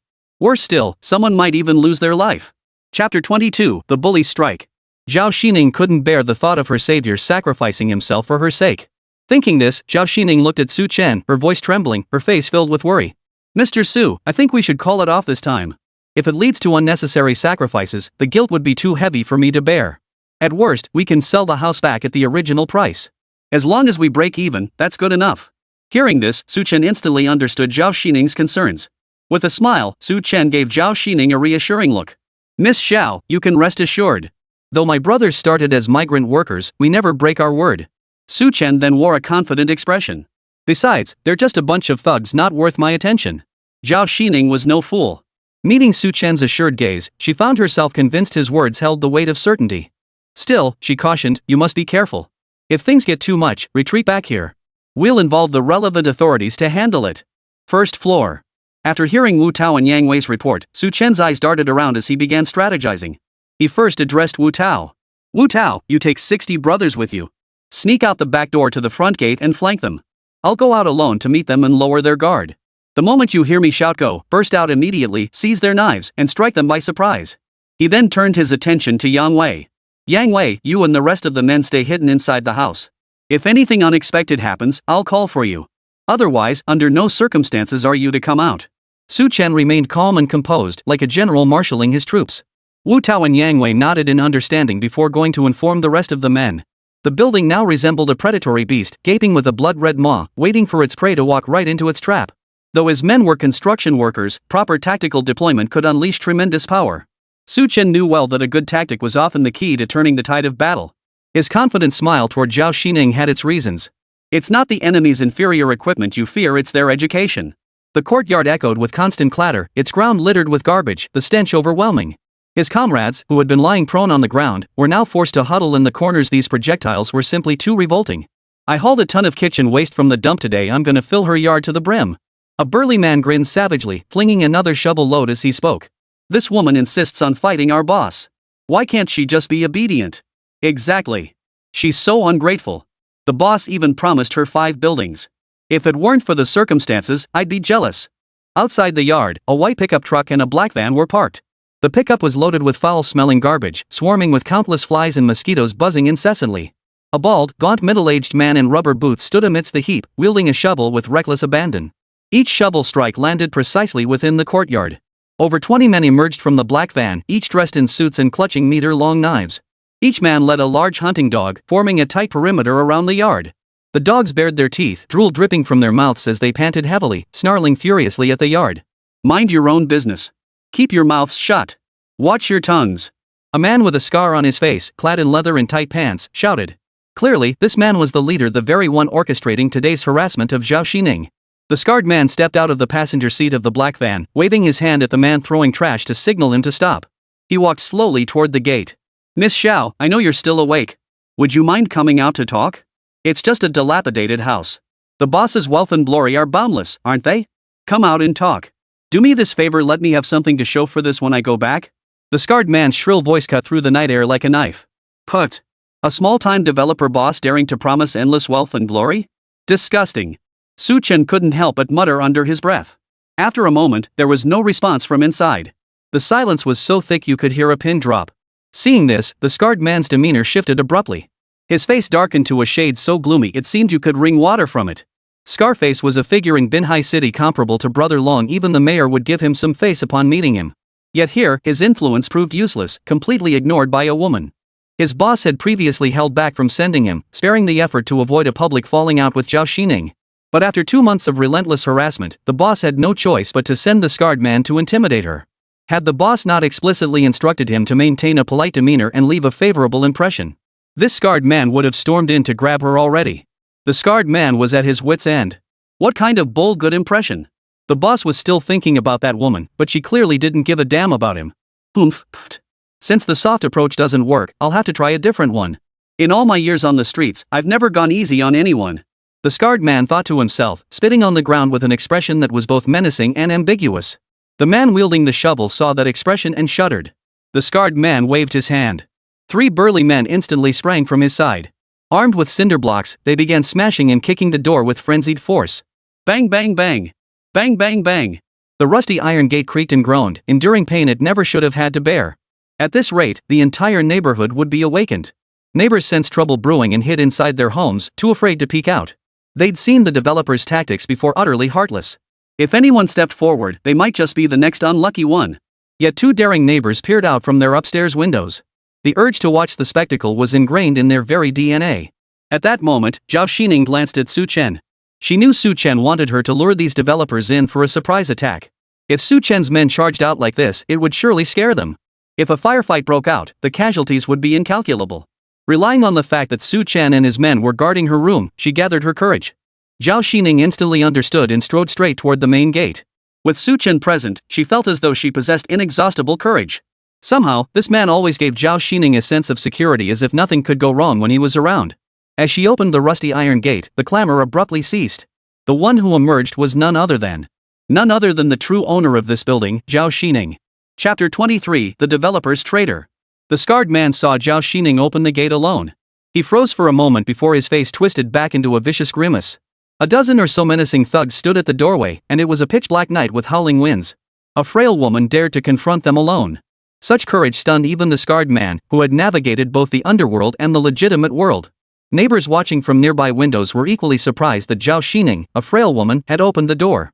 Everyone knew her parents had passed away shortly after purchasing the house. She was left alone to tend to this enormous house. Over the years, no one had seen her with any male companions. Their confusion deepened. You traitorous developers! Why must you harass us every single night? Don't you sleep? You're more persistent than ghosts. I wonder how much you're getting paid to work yourselves to death like this. Aren't you afraid of dropping dead from exhaustion? You disgraceful scum! If your dead parents knew what filthy deeds you're doing every day, they'd jump out of their graves. Dressed like respectable people, yet doing things that defy all decency. What a joke! Facing these burly men, Zhao Xining shed her gentle demeanor, proving women are every bit as capable as men. She roared furiously, as if venting every grievance she'd endured in her life. Hearing her words, several of the scarred man's henchmen hung their heads in shame, unable to meet Zhao Xining's gaze. Cut the crap. Grab the property deed and come with me. I need to get back and report. Scarface, a man who'd weathered many storms, remained unflappable in the face of it all. You think you're worthy? If there's nothing else, you can leave. My husband is waiting for me in the room. He's not happy, and you won't get off easy either. Zhao Xining said calmly. Zhao Xining spoke the truth, a man was indeed waiting for her. But not just one. These words also reached Su Chen's ears. In the darkness, Su Chen pursed his lips, the corners of his mouth curling upward in a faint smile. Men? You've been hiding men from our boss behind our backs. No wonder you've been so cocky. The scarred man gaped in disbelief, yet his expression held a hint of mocking amusement. Clearly mocking the boss, the woman he'd gone to such lengths to pursue had already given her heart to someone else. And you made me suffer for it. Let me see what this guy looks like. Wonder if he can take a beating. With my dozen or so men, we'll cripple your man for sure. Scarface's words drew a burst of laughter. Amid the laughter, a handsome young man emerged from the door and stood beside Zhao Xining. Oh, so you really did keep a pretty boy. This guy looks pretty young. No wonder you don't like the boss, turns out you're into this type. Probably just after your building, seducing you for it. But he's dressed like a beggar. Is that your taste? He makes me sick just looking at him. Scarface saw Su Chen walking out alone and couldn't stop smirking, his eyes filled with scorn and contempt. Su Chen was dressed rather plainly. He hadn't had time to groom himself properly these past few days, preoccupied with system matters. Looking a bit scruffy was hardly surprising. He hadn't expected these traitorous developers to mock him over this. Zhao Xining was also slightly surprised. Wasn't I supposed to be the one to lure him out? Why did he come out alone? Though puzzled, she trusted Su Chen had his reasons. His confident smile had already given her a clue. After all, facing a bully alone, it would be a lie to say she wasn't afraid. Su Chen's appearance eased Zhao Xining's tension. This is the man you were talking about? So skinny you could find a dog better than him. At least a dog barks when you hit it. I hit him, and he doesn't even dare to make a sound. And he wants to play the hero saving the damsel in distress? Trying to climb the social ladder by hooking up with a rich woman? You're just a penniless bum. No matter what, you'll always be beneath me. You think I won't slap you into submission right now? The scarred man's eyes widened with fury. Seeing Su Chen remain silent, his expression grew even more menacing and unrestrained. His finger jabbed relentlessly at Su Chen's forehead as he spoke. His henchmen burst into uncontrollable laughter at the sight. They wore expressions of utter arrogance, not giving the kid before them a second thought. A pretty boy trying to play the hero in front of over 20 burly men? Absolutely ridiculous. You little punk, don't be so ungrateful. Heroically rescuing a damsel in distress? That's not something you can pull off. Know your place and get lost. Go find yourself another rich woman to hang around with. No skills? Stop pretending to be tough. His henchmen joined in the mockery. These words sparked a wave of laughter, confirming everyone's belief that he was just another pretty boy chasing after a rich woman. A bold neighbor witnessed the scene and couldn't help but scoff, expressing contempt for Su Chen's role as a gigolo. Everyone knew Zhao Xining's apartment was now worth a fortune, having skyrocketed over fivefold in just a few short years. Who wouldn't be envious? It was hardly surprising that people were quick to assume Su Chen was just a pretty boy. But seeing the pretty boy facing over 20 burly men wielding large knives, most assumed he was about to meet his end. One couldn't help but sigh. Clinging to a rich woman only to invite a deadly end, it really wasn't worth it. Su Chen remained unmoved by the remarks. First, he'd seen this kind of scene countless times before when being hounded by debt collectors. Second, he was buying time for Wu Tao and the others to flank around, lowering their guard. But the scarred man wouldn't let it go. Pretty boy, did you get the property deed yet? If you can't produce it, get down on your knees and beg me. Maybe I'll take pity and let you off the hook. The scarred man's expression darkened, a sinister grin playing on his lips. How should I kowtow? Su Chen uttered 3 words calmly. The scarred man grew even more excited upon hearing this. I thought you were mute. Turns out you can talk after all. Do I have to teach you how to kowtow? You're not just broke, you're retarded. If I were your father, you'd be dead by now. He swung his fist toward Su Chen's face. The scarred man hurled vile insults, and Zhao Xining couldn't bear to watch any longer. She reached out to block the blow. The scarred man's strike was vicious, his meaty palm whipped through the air like a gust of wind. Smack! The slap landed squarely on Zhao Xining's arm, leaving a large red mark that soon turned purple with bruising. Zhao Xining was knocked to the ground by the force of the blow, crashing face first into the pavement. The scarred man's henchmen showed no mercy toward the woman. They grabbed Zhao Xining's arms and pinned her down, rendering her unable to move. You can insult me, but you can't hit her, Su Chen declared firmly, his anger already beyond containment. Seeing his first blow miss, the scarred man's face twisted with malice as another slap followed swiftly. Chen wasn't made of wood, he sidestepped the blow. After all, he'd been navigating the underworld long enough to master such basic maneuvers. Seeing the situation set, the men wielding knives now focused their attention on him. Attack! Chen seized the moment, charging forward with a furious roar. Chapter 24, Unstoppable. In the blink of an eye, a group of muscular, burly men suddenly surged into the room. Each bore a face contorted with fury, brimming with raw power like raging tigers.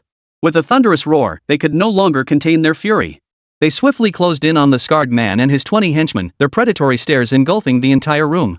Scarface stood dumbfounded, feeling as if the entire building shook beneath him. Surrounded by a dreamlike swarm of figures, he watched in disbelief. 10, 20, 30. They poured in relentlessly, seemingly without end. Their numbers kept swelling until he could no longer count them. The room entrance and hallway were completely filled with a dense crowd of burly men. I'll see who dares lay a finger on my big brother. Touch a single hair on my big brother's head today, and I'll dig up every last one of your ancestors' graves. My big brother is a dragon among men, how dare you vermin slander him? Take this king-sized punch. The thunderous roar echoed through the entire building, nearly stunning Scarface with the sheer force of the sound wave. The 20 henchmen, steel knives clenched in their hands, had deflated like punctured balloons, their earlier fierce demeanor completely gone. Scarface swallowed hard, his throat parched, and turned his gaze back to Chen, the young man beside Zhao Xining. How could this young man, barely in his early 20s, be the leader of this group of dozens of burly men? And they seemed to share a bond forged in life and death situations. The expressions on the faces of the dozens of burly men were carved with fury, eyes bulging with rage. Each one was broad-shouldered and imposing, radiating a formidable presence. Their clenched fists spoke of tension ready to snap, an unstoppable force. Chen's eyes darkened as he snorted coldly at Scarface. Scarface, how about I kowtow to you right now and apologize? Seems like you really enjoy seeing me grovel? Hearing Chen's words, the rage of dozens of brothers surged to their faces, turning them crimson. It seemed that if Scar dared utter a single word now, dozens of fists as big as sandbags would instantly rain down on his face. The chill in the air made Scar and his 20 men suddenly tense up, their eyes filled with fear and their hearts trembling. For Scarface now, it wasn't about face or the house anymore. It was about whether he could walk out of here alive. 60 burly men. Who would have thought such a small house could hold so many people? Scar's voice suddenly became stammering and hesitant. His heart pounded wildly as he struggled to find the right words to get out of this. His feet unconsciously began retreating toward the door. Suddenly, a powerful arm slammed into his back, halting him. Second brother Wu Tao effortlessly grabbed Scars by the collar, hoisting him up like an eagle snatching a chick. You scum, you dare make my brother kneel? Today I'll break every bone in your legs. I'll smash every bone in his fingers. Might as well rip out his guts and see if they're black. The furious shouts rained down on Scarface's face. He immediately put on a mournful expression and begged for mercy. It's a misunderstanding. A misunderstanding, brothers. This is all a misunderstanding. Zhao Xining, no. Big brother, big sister. Tell your men to let me down. I truly made a mistake.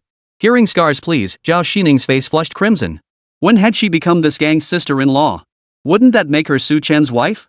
She bit her pearly teeth lightly, her gaze turning pitifully toward Chen. In that moment, she felt an unexpected sense of security from the man beside her. If she truly became his woman, it might not be so bad. Zhao Xining blushed even deeper. She quickly silenced her wandering thoughts. What nonsense was she thinking? Chen wasn't about to let them off so easily. These men were capable of any evil, and they'd even brought cold weapons.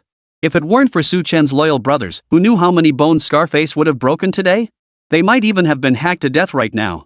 To ensure his brothers could live here peacefully and comfortably in the future, Chen had to teach Scar a lesson they'd never forget today. Chen cast a cold glance at Scar and the thugs behind him, his voice dripping with contempt as he gave the order. Brothers, get to work. No mercy for scum like these. But remember, if you injure them, demand medical fees. His brothers in arms tensed instantly, their broad shoulders and thick necks bulging as veins swelled to bursting. Second brother, at your command. Third brother, receive your orders. Fourth brother, obey. Inside and outside the room, they stood united like warriors preparing for battle, their voices rising in perfect unison. Not just outsiders, even Chen couldn't help but wonder if these brothers of his had undergone professional training. These migrant worker brothers might be a bit rough around the edges, but in terms of sheer volume and brute force, they were far more formidable than ordinary men. In an instant, the steel knives in Scarface and his 20 henchmen's hands were shattered and flung to the ground. Before they could even muster the courage to resist, they were pinned down and pounded by 60 muscle-bound brothers. Scarface, the leader, bore the brunt of the assault. Within moments, his face bore over a dozen fist marks, twisted and deformed, bruised and swollen. For steel teeth were knocked from his mouth, and a stream of blood spurted from the corner of his lips. The 20 henchmen abandoned their weapons and armor, cowering in a heap on the ground. Each was filled with terror and resentment. Some clutched their buttocks, others covered their faces. They'd been brought along by Scarface merely to bolster numbers and intimidate. Had they known this job was deadly dangerous, they never would have come. For a measly $4,000 a month, losing your life just wasn't worth it. Scar trembled as he knelt on the ground, his head shaking violently, blood filling his mouth. His voice trembled, "Brothers, spare my life. Please stop eating me. I was wrong, I swear I'll never do it again. Big brother, big sister, I, Scar, swear I'll never bother you again." Chen stepped forward, crushing his foot down hard on Scarface's hand, grinding it viciously. Scar's face contorted in agony, yet he dared not resist, let alone pull his hand away. He endured Chen's actions without protest. Chen then said, "Scarface, go tell your boss that next time he has an issue, he should come personally. If he wants me to kowtow to him too, I'd be delighted." "Yes, yes." Scar hastily nodded, but suddenly felt the corridor's light turn blood red. Glancing at the expressions of the burly men surrounding him, he quickly amended his words. "No, no. How could our boss make you kowtow, brother? He should come personally to kowtow and apologize to you." Chen smiled, withdrawing his foot from the back of Scarface's hand. Scarface relaxed completely, quietly standing up, thinking Chen had spared them. Chapter 25, Becoming the Big Sister. He ducked his head and scurried backward in small steps, only to hear a familiar voice call out. "Scarface, so many of our brothers got their fists injured today. You think you can just leave without paying for medical expenses? That doesn't seem quite right, does it? I'll pay. I'll cover all the brothers' medical expenses right now." Scar's hand trembled as he pulled out a bank card from his pocket. Glancing at the 60 burly men surrounding him, he had no idea how much compensation would be appropriate. Chen said, "I won't ask for much. 2,000 yuan for each brother's medical expenses. 60 brothers means 12,000 yuan. This price was incredibly reasonable. Medical costs were outrageously high these days. Even if just one brother stayed hospitalized for 2 days, the various tests alone would easily exceed 2,000 yuan. Scar didn't dare argue. Before Chen could raise the price, he quickly transferred the money via his phone, then limped away with his men, looking thoroughly chastened.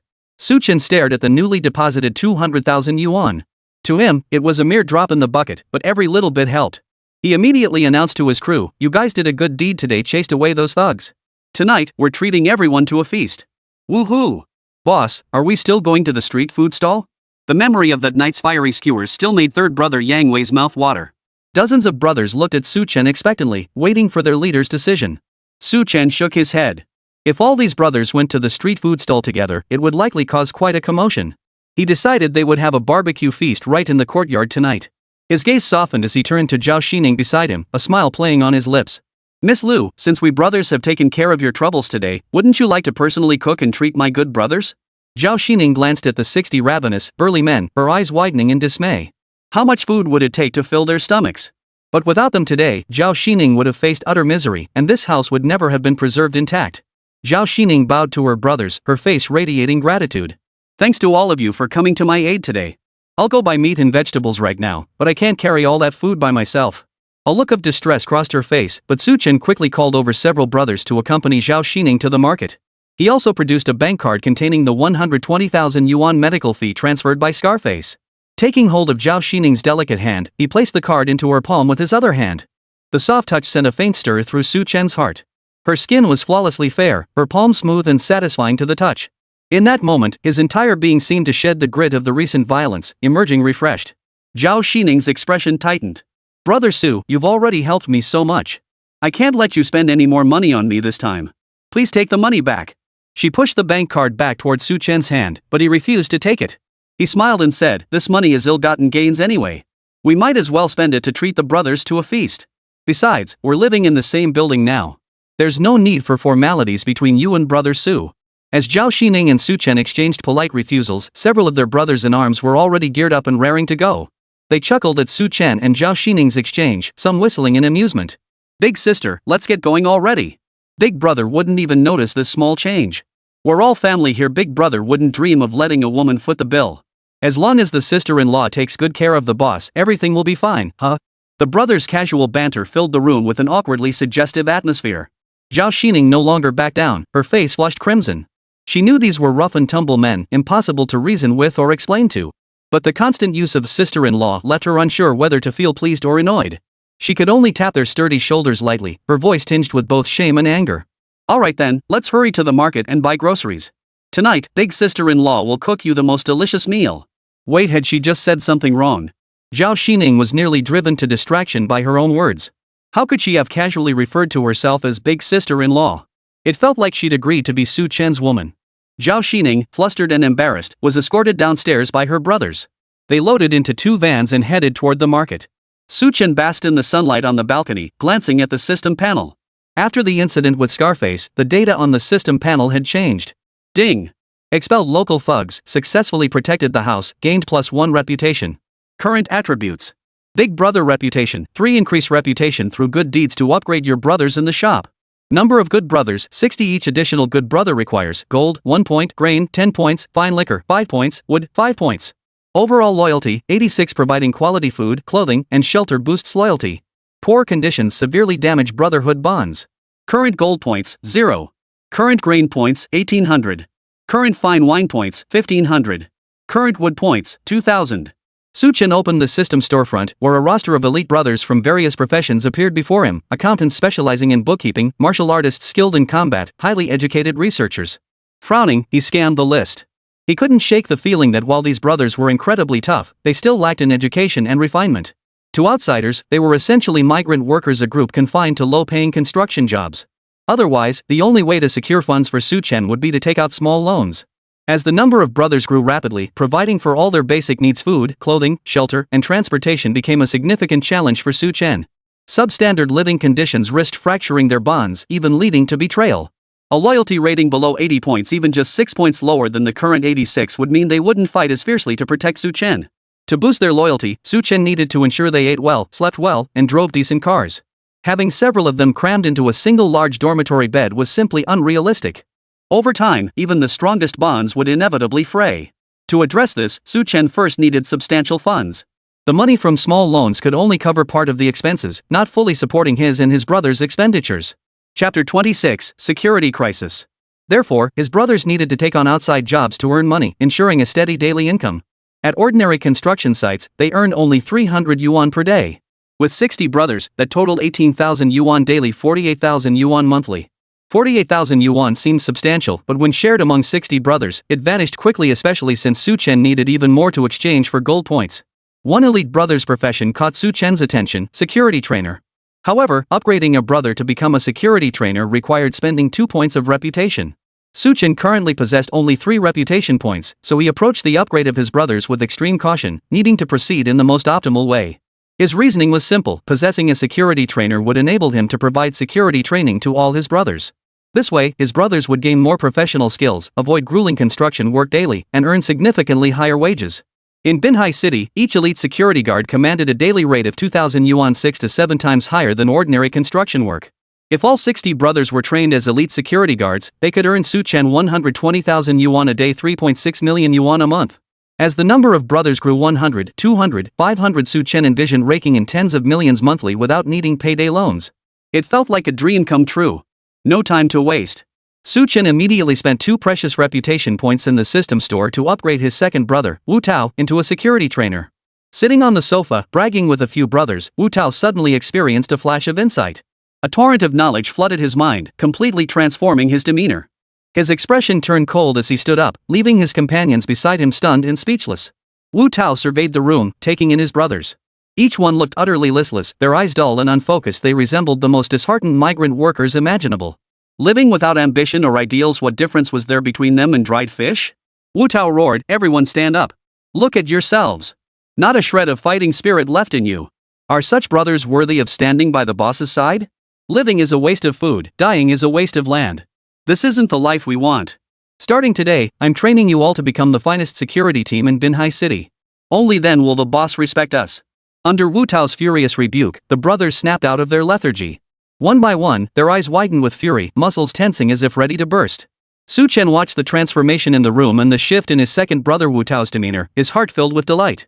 These 2 points of reputation were well spent. He watched eagerly as Wu Tao prepared to train his brothers. If he could truly turn them into elite security personnel in record time, Su Chen could find them some work.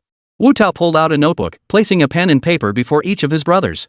He began earnestly explaining the essential principles of becoming an elite security professional. As elite security personnel, we must first prioritize daily interactions. Always be courteous, kind, and civilized. This embodies the essence of elite security. Professional grooming and personal hygiene are essential personal qualities for an outstanding security officer. From now on, all brothers must wear black suits, white dress shirts, and black leather shoes. Beyond impartiality, we must possess strong legal awareness to ensure all employer matters are handled with maximum fairness and reasonableness. When escorting employers, we must conduct multiple checks on vehicle safety and the security status of all surrounding people and objects, proactively resolving potential risks and crises. Hearing Wu Tao suddenly articulate such specialized security knowledge broadened Su Chen's horizons. While dozens of brothers underwent training, Su Chen listened attentively. After listening for a while in the living room, he picked up his phone and began searching online. Following Wu Tao's training plan, it wouldn't take a full day to transform all his brothers into elite security personnel. Of course, further development was possible, but a single day was sufficient for them to grasp the fundamentals of elite security. Now, besides outfitting his brothers with matching black suits, Su Chen needed to secure them security guard positions. An elite security recruitment ad online caught Su Chen's attention. Binhai Commercial Expo approaching. Urgently seeking dozens of elite security personnel. Daily wages from 1,000 to 3,000 yuan. Contact Manager Chi, phone 153. Binhai City, a coastal commercial hub, hosted an annual trade expo that drew merchants from around the globe. Major corporations showcased their latest products there, demanding exceptionally high security standards. But this expo lasted only a week, far too short a time. Even if each of his brothers earned 2,000 yuan daily, their total for the week would barely reach 14,000 yuan. The total wages for 60 brothers working a week would barely reach 840,000 yuan. Still, something was better than nothing. As the saying goes, a journey of 1,000 miles begins with a single step, and a river is formed by countless streams. Everything begins with steady, incremental steps. While this week's security work wouldn't bring Su Chen massive wealth, it would provide the entire Good Brothers team with valuable hands-on training in security operations.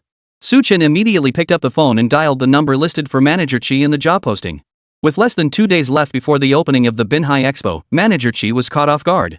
Staring at the pile of expired security contracts in his hands, he was deeply troubled by the recruitment crisis at Elite Security. A recent surge in international terrorist attacks had driven elite security prices skyrocketing. Companies hiring security personnel were scrambling to recruit staff. Demand for elite security personnel had skyrocketed. Despite offering premium rates, Manager Chi found himself unable to recruit suitable candidates in time. The Expo management team fully understood the predicament Manager Chi faced and urged him. If necessary, we could lower the requirements for elite security personnel this time. As long as we have sufficient security personnel to ensure safety, the Expo can still proceed smoothly. Manager Chi frowned deeply. If absolutely necessary, this might be the only option. But doing so would put the impeccable reputation of his security business in China at risk like never before. Chapter 27, Overwhelming Presence. Lowering the recruitment standards for elite security personnel would also severely damage the Expo's image among international businessmen. But the budget was fixed. How could he find suitable elite security personnel within 2 days, all for under 3,000 yuan? They were still short by over 50 people. The phone suddenly rang. It was an unknown number. The phone vibrated incessantly on the desk, but Manager Chi didn't even glance at it. He knew without looking that it was just another sales pitch. Over the past period, 80% of the calls he received were advertising solicitations. The remaining 20%, though inquiring about elite security positions, were only capable of performing ordinary residential security duties. How could ordinary residential security possibly compare to elite security work? One gets paid 100-odd yuan a day, while the other demands 2,000 to 3,000 daily. Just comparing salaries alone, they're not even in the same league. Su Chen dialed the number repeatedly, but no one answered. He couldn't help but laugh bitterly. If Manager Chi had no intention of hiring elite security personnel, why post the job ad at all? Was it just for fun? Su Chen paused briefly before dialing again. Hello? This time, the call was answered immediately, the voice on the other end brutally harsh. Enough with these damn sales calls. One more time you bother me, and I swear I'll track you down through the phone lines and tear your company apart. Slam! Manager Chi slammed the phone down on the desk after his furious outburst. He took a deep breath, struggling to contain the turmoil raging inside him, his eyes bloodshot with fury. After 20 years in security management, he hit a wall in this small coastal city. Those long-term security teams had torn up their contracts over a measly pittance. The phone rang again at that very moment. Su Chen was seething with rage at the other party's crude temper and harsh words.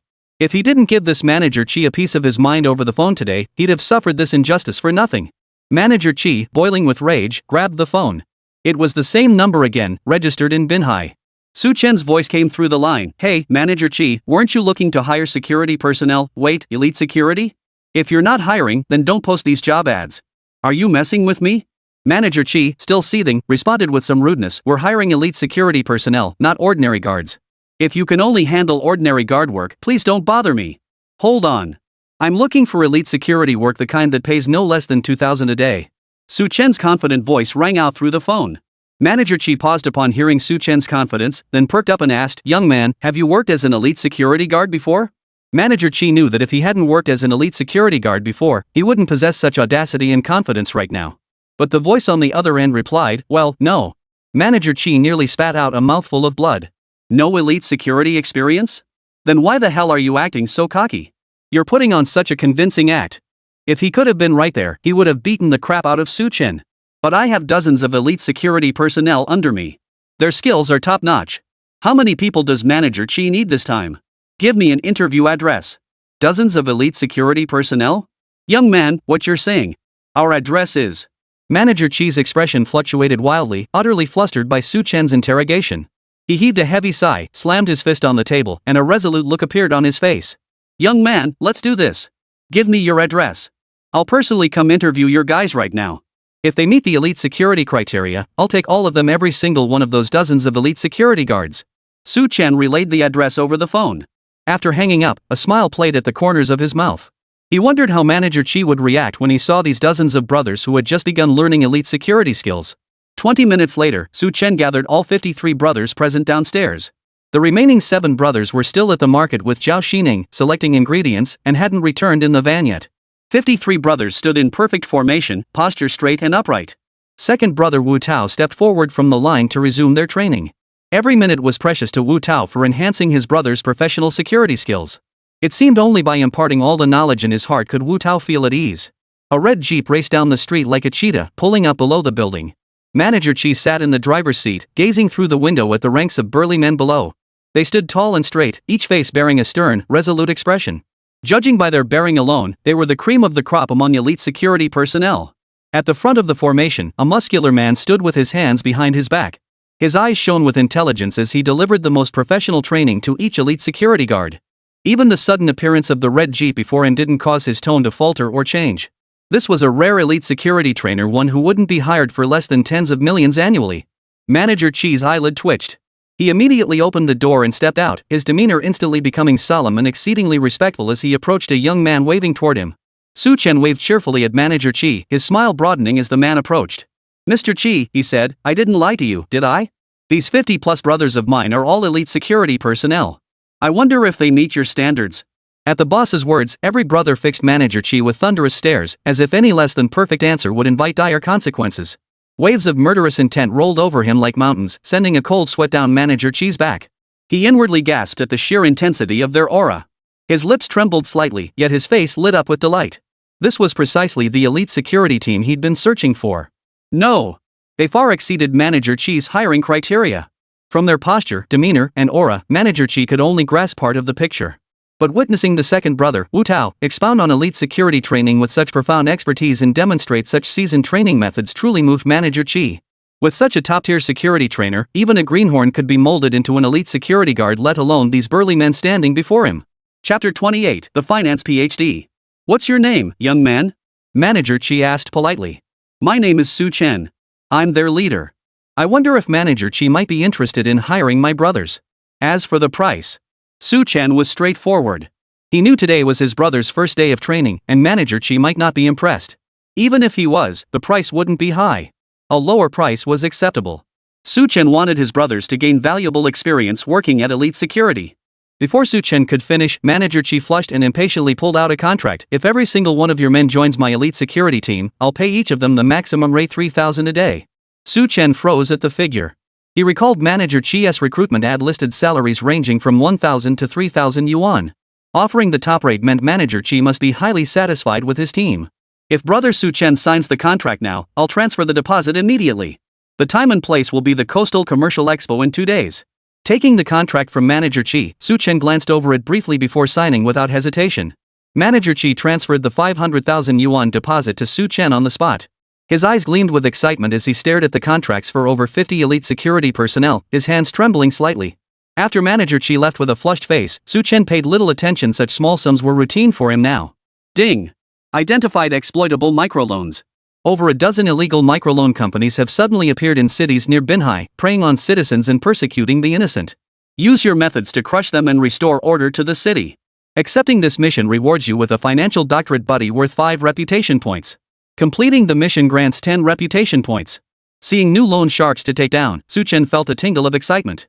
Reading the mission details, he realized that taking down these dozen or so illegal lenders around Binhai would net him a whopping 10 reputation points. He had already exchanged 3 reputation points for a security trainer from the system store. 10 reputation points would be a substantial windfall. Not to mention the immediate reward upon accepting the task, a financial doctorate buddy worth 5 reputation points. A smile played at the corners of Chen's eyes as he immediately accepted the mission to take down the illegal lenders, determined to restore order to the city through his own actions. 2 minutes later, a black Mercedes-Benz business sedan pulled up beneath the rental building, stopping leisurely right before Chen. A middle-aged man, standing 182 centimeters tall, stepped out. He wore an elegant white suit, his hair slicked back to a glossy sheen. Silver-rimmed glasses perched on his nose as he carried a black briefcase. The elegant man's gaze fell on Chen, respectful yet eager, as he spoke in a measured tone. "Brother, it's been years. I've missed you terribly." He then offered Chen a ceremonial hug, leaving Chen feeling rather awkward. In this man's presence, he felt utterly outclassed, like a country bumpkin who'd fallen through the cracks. Financial PhD best buddy, Tian. Current skills: monetary financing, investment management, commercial loans. Brother's age: 39, brother's address: Building 66, Financial Tower Residential Complex, downtown Binhai City. Chen had reviewed this finance PhD buddy's profile and couldn't help but sigh inwardly. No wonder he was worth 5 reputation points. Each skill seemed profound and mysterious, the kind only accumulated through vast knowledge. After a warm embrace, Tian opened the document folder to reveal a stack of over 10 pages. "Bro, I came back fully prepared this time. Check this out, it's intel on over a dozen illegal microloan companies around Binhai City. We gotta find a way to take them down." Tian's words perfectly aligned with Chen's intentions. Chen picked up the documents to examine them. They not only detailed the locations and staffing numbers of each microfinance company but also laid out the intricate web of connections between every single owner with remarkable clarity. Among the names, Chen spotted a familiar one. His pupil's contracted Mr. Lu's name was actually on the list. Recently, Chen had taken out numerous small loans from Boss Lu, practically draining him dry. But that wasn't enough. Chen needed to find a way to milk even more loans from Boss Lu to completely crush him. "Brother Tian, is there any way we can get these microloan companies' masterminds to release more loans at once? Then we can just take all their loans and crush them quickly and easily." Understanding his boss's intent, Tian solemnly replied, "That's easily arranged, boss. If I personally go to persuade them, I'll definitely get them to release all the loans at once. Brother, your righteousness knows no bounds. Taking down these illegal microloan companies is a service to Binjiang and the surrounding cities." Tian spoke these words of praise, filled with profound admiration. "Brother, I actually prepared a detailed plan earlier outlining how to take down these illegal companies simultaneously. Let me show it to you." He pulled another document from his briefcase and handed it to Chen, continuing, "I must say, brother, our thoughts have converged on this matter. This Mr. Lu on the list is ruthless and audacious. If we target him, we can easily take down over a dozen loan companies in the surrounding area at once." Chen flipped through the detailed plan, his eyes widening. The specialized financial terminology made it as incomprehensible as hieroglyphics. However, the core tactics and methods outlined in the plan were immediately apparent. After 20 minutes of reading, Chen returned the plan to Tian and said earnestly, "Tian, the rest is up to you." According to the plan, Tian would infiltrate Boss Lu's company as a financial consultant. Using his expertise, he would persuade the reckless Boss Lu to issue more loans.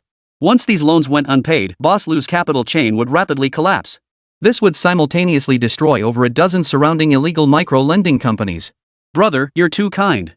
For the sake of our city's integrity, this is our duty. I want to help those victims of loan sharks with all my strength."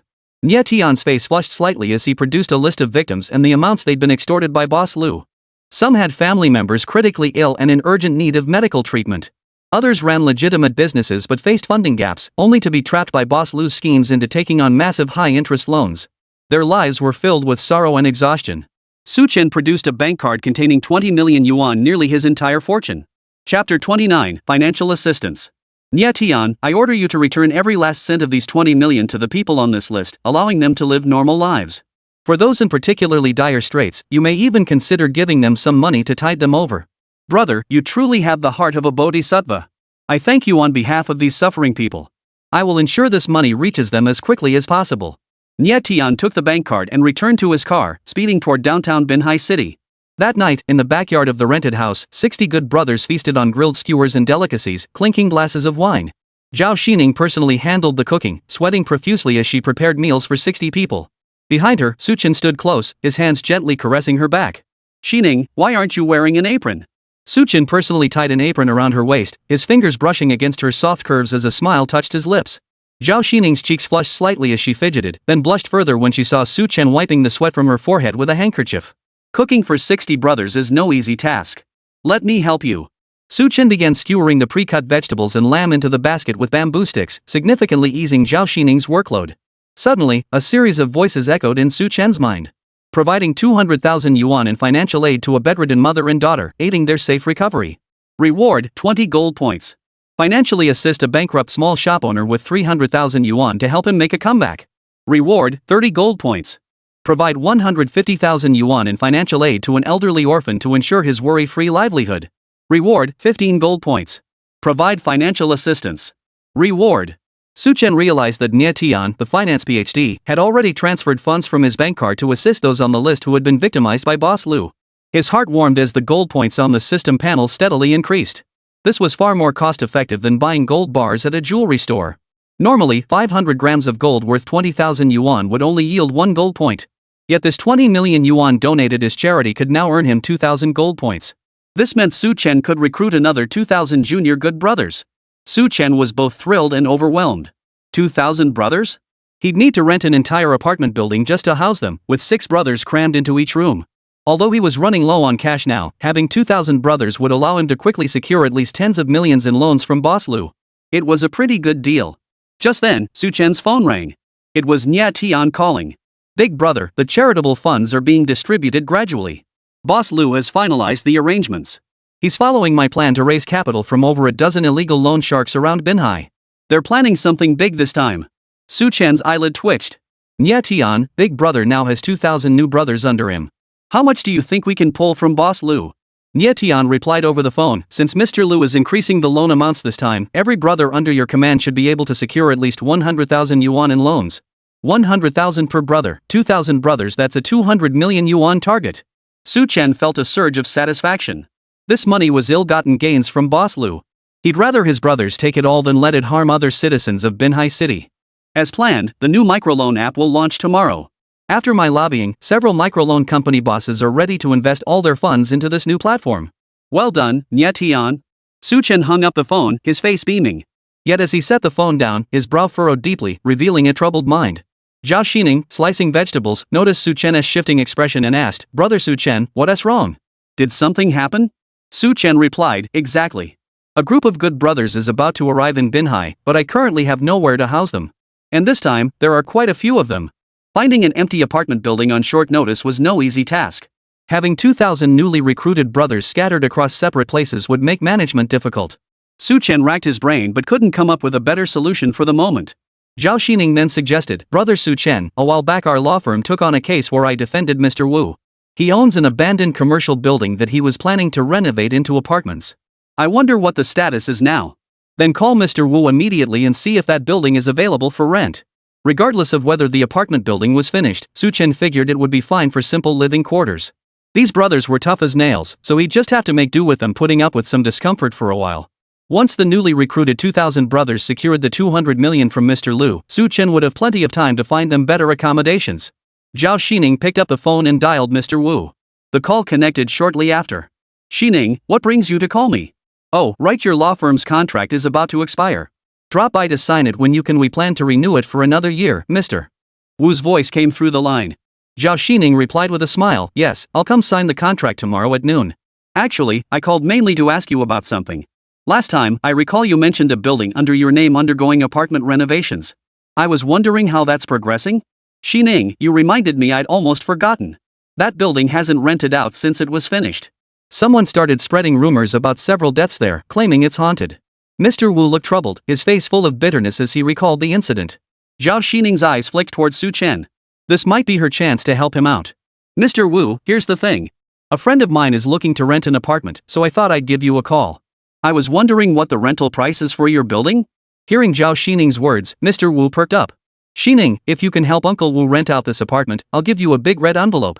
But does your friend know about the haunting rumors? At this point, Mr. Wu couldn't help but feel deeply concerned. Many people had come to view the place before, and some had even moved in, only to be scared away by the haunting within days. Mr. Wu hadn't seen a single penny from any of them. So he feared that the person Zhao Xining was bringing in this time would be just like the previous tenants, a complete waste of effort. Chapter 30, Moving In. The price is negotiable. I can rent it out for 70% of the market rate, as long as your friend isn't afraid of ghosts. Mr. Wu continued, his tone earnest. Zhao Xining sensed something off about Mr. Wu today. How could a perfectly fine building be haunted? This was the age of science, after all. Zhao Xining replied into the phone, Mr. Wu, please hold on. I'll discuss this with my friend and get back to you as soon as possible. After hanging up, Zhao Xining repeated Mr. Wu's words verbatim to Su Chen. Su Chen was initially thrilled to have found an apartment building available for rent. But when he heard about the haunting, his expression turned utterly peculiar. Haunted? He glanced at his burly, meat and drink-loving buddies gathered in the courtyard behind him. With this crew around, any supernatural nonsense would be exposed for what it was. Su Chen concluded that someone was definitely playing tricks with that building, specifically targeting Mr. Wu. Therefore, a 70% discount was truly a bargain for him. Xining, reply to Mr. Wu right now. I'm renting this building. We can sign the contract tomorrow morning. Su Chen, shouldn't you reconsider? Living there, might you run into some unpleasant situations? Zhao Xining's face clouded with concern as she urged him. Su Chen shook his head firmly. With no room for argument, Zhao Xining promptly called Mr. Wu back. Early the next morning, after breakfast, Su Chen and Zhao Xining drove to a newly renovated apartment building in the southwest of Binhai City. Su Chen looked up at the building. Its overall decor was clean and bright, not extravagant, but very livable. Several supermarkets and markets were nearby, providing ample access to daily necessities. A sharp-looking middle-aged man descended the stairs. He warmly shook hands with Zhao Xining and Su Chen, introducing them to each other. Mr. Su Chen, let me show you upstairs. We actually hired a very good designer for this building. Mr. Wu chatted as they walked, giving Su Chen a detailed tour of the entire building. He observed the young man with surprise, inwardly hoping he wouldn't be like previous tenants who'd fled after just a few days. The moment they stepped into the apartment building, a chill swept over them. Zhao Xining hugged her arms tightly, her eyes darting nervously along the corridor as she scanned the rooms lining both sides. After inspecting several units, Su Chen promptly signed the lease with Mr. Wu. Several sets of keys were handed over to him. Mr. Su Chen is truly a man of his word, and Xining has been a tremendous help this time. Mr. Wu beamed as the 3-year lease was signed on the spot. After all, with a 30% discount, why wouldn't Su Chen take advantage of the bargain? After signing the contract, Su Chen didn't leave immediately. He watched as Zhao Xining descended the stairs and drove off with Mr. Wu to renew the legal contract at the company. After they departed, Su Chen activated the system to recruit his first loyal brothers. One after another, vans suddenly sped down the street from afar. With a series of stylish drifts, they crowded yet orderly parked in the building's underground garage. 2,000 burly men marched up the stairs.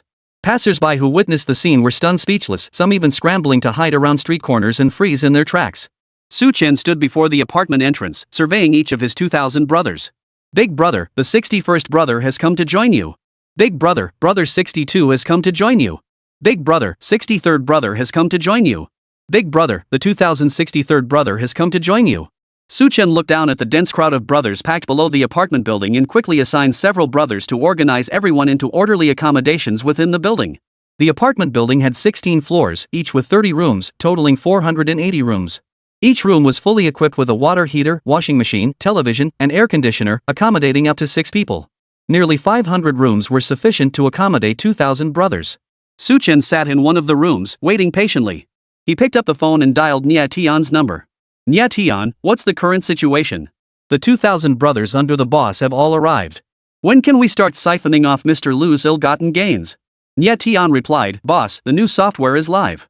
But to be safe, I'll personally handle the funds in these brothers' accounts in batches. Nia Tian elaborated further.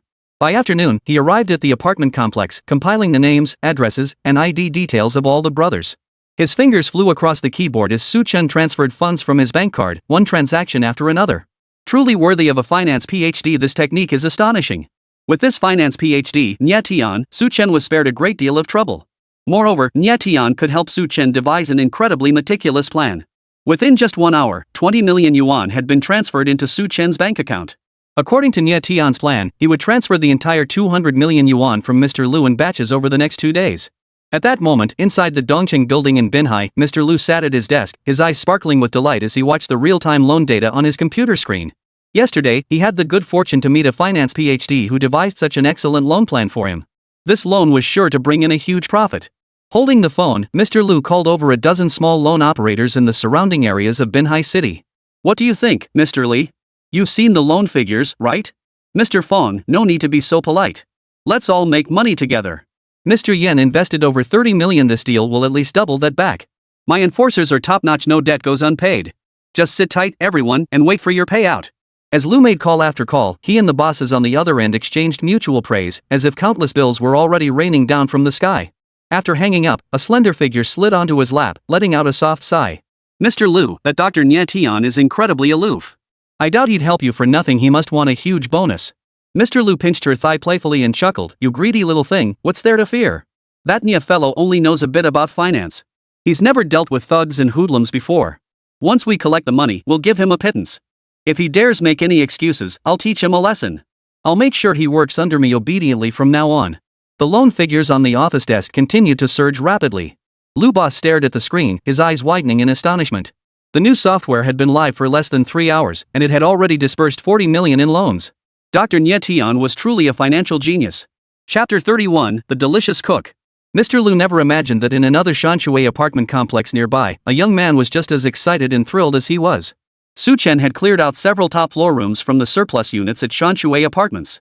He intended to reserve these rooms for his elite brothers in arms, with one additional unit serving as his own office. His bedroom was right next to his office. On the first floor of Shanshui Apartments, 2 larger apartments were designated as kitchens. Feeding 2,000 brothers was an urgent priority. He opened the System Exchange Mall, where he could not only exchange for various business elite brothers but also find high-quality female bodyguards skilled in combat and female chefs specializing in delicious cuisine. Women too? A certain excited chord struck within Su Chen's mind. Living day in and day out with a bunch of guys was incredibly monotonous. His only hobby was practically limited to pumping iron. They say mixed teams work better. It seemed recruiting more elite female brothers was essential to restoring his life to normalcy. The exchange value for a female combat bodyguard was 3 reputation points, while a female gourmet chef cost 2. On paper, these professions seemed ordinary. Yet a single female combat bodyguard far surpassed the strength of common martial artists on the market. A single female bodyguard can match the strength of an entire security team. Moreover, such female bodyguards are exceptionally professional.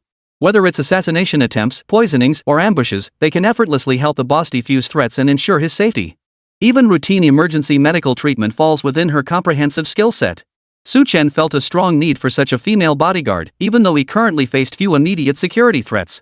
Looking ahead, he would absolutely need such a female bodyguard by his side to sleep soundly at night. The skilled female chef, however, was a more pressing need for Su Chen at the moment. Su Chen couldn't fathom how recruiting a single gourmet chef could replace the capabilities of an entire kitchen staff. The information stated that with just one such chef, even working alone, she could prepare all the meals for an entire 5-star hotel. Moreover, every dish she created would be of the highest caliber, effortlessly mastering cuisines from around the world. Su Chen licked his lips. Though redeeming the delicious female chef required only 2 reputation points. But unfortunately, Su Chen had only 1 point of reputation left. Even Nye Tian, the finance PhD, had obtained his through mission rewards. Completing the task to bring down the microloan company would reward 10 reputation points.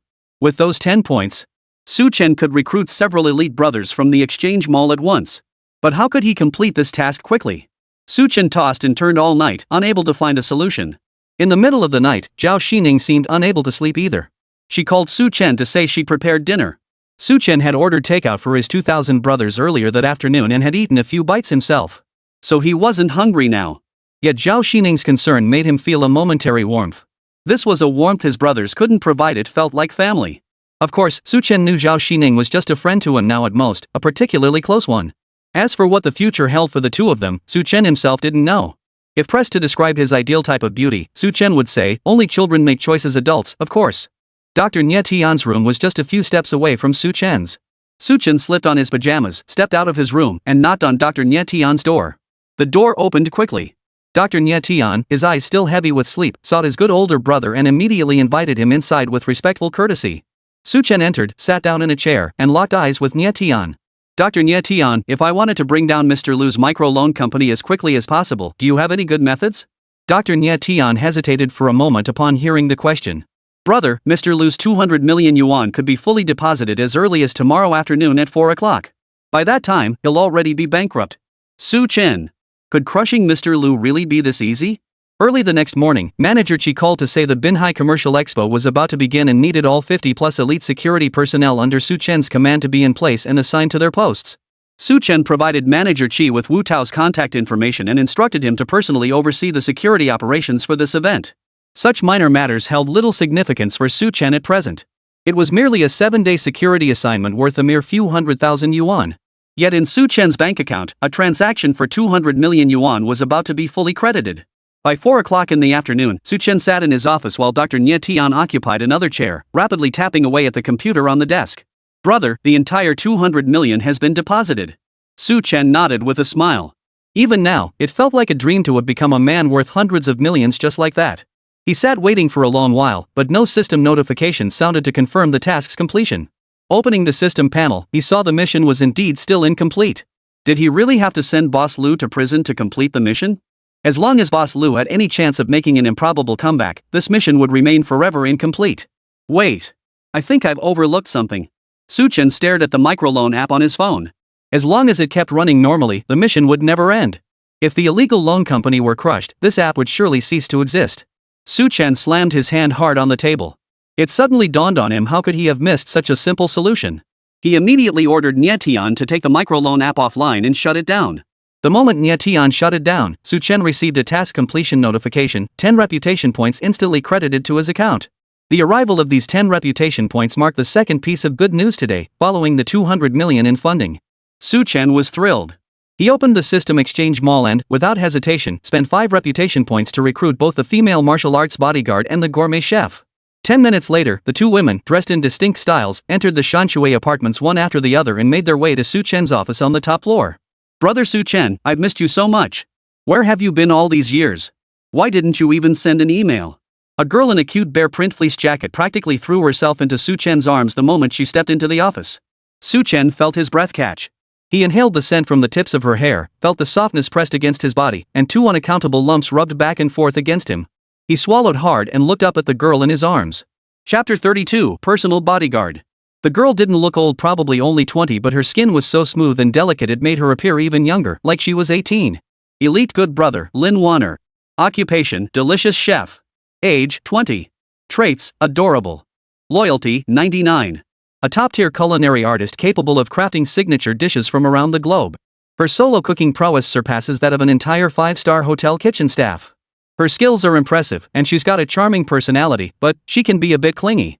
Su Chen felt the warmth in his arms and nearly lost control. He quickly glanced at the other girl in the office. She wore a black leather jacket and pants, her hair pulled back neatly in a professional style. Her high cheekbones framed eyes that were perpetually alert and cold, scanning her surroundings without pause. One hand was tucked into her pocket, as if concealing some weapon. Her figure was stretched taut by the black leather, her proud curves enough to captivate any man on the street. Su Chen found himself unable to look away from her. Their eyes locked. To his surprise, she offered him a rare smile, her words crisp and clear. "Big brother, Bingyan's back from the overseas base." Su Chen nodded at her with a smile, then glanced back at the girl's information. Elite brother, Chen Bingyan. Occupation, personal bodyguard. Age, 23. Traits, meticulous. Loyalty, 99.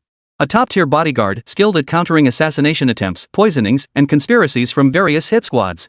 Especially at night, she ensures the boss can sleep soundly. Su Chen gently stroked Lin Wanner's hair nestled in his arms and said affectionately, "Wanner, from now on, the meals for the 2,000 brothers at Shanshui apartments are all yours." Feeling the pressure? Lin Wanner sat up from Su Chen's lap and gently tapped his cheek. "Of course not. Brother Su Chen, you've forgotten I've loved cooking since I was a child. Well then, I'll go prepare dinner now.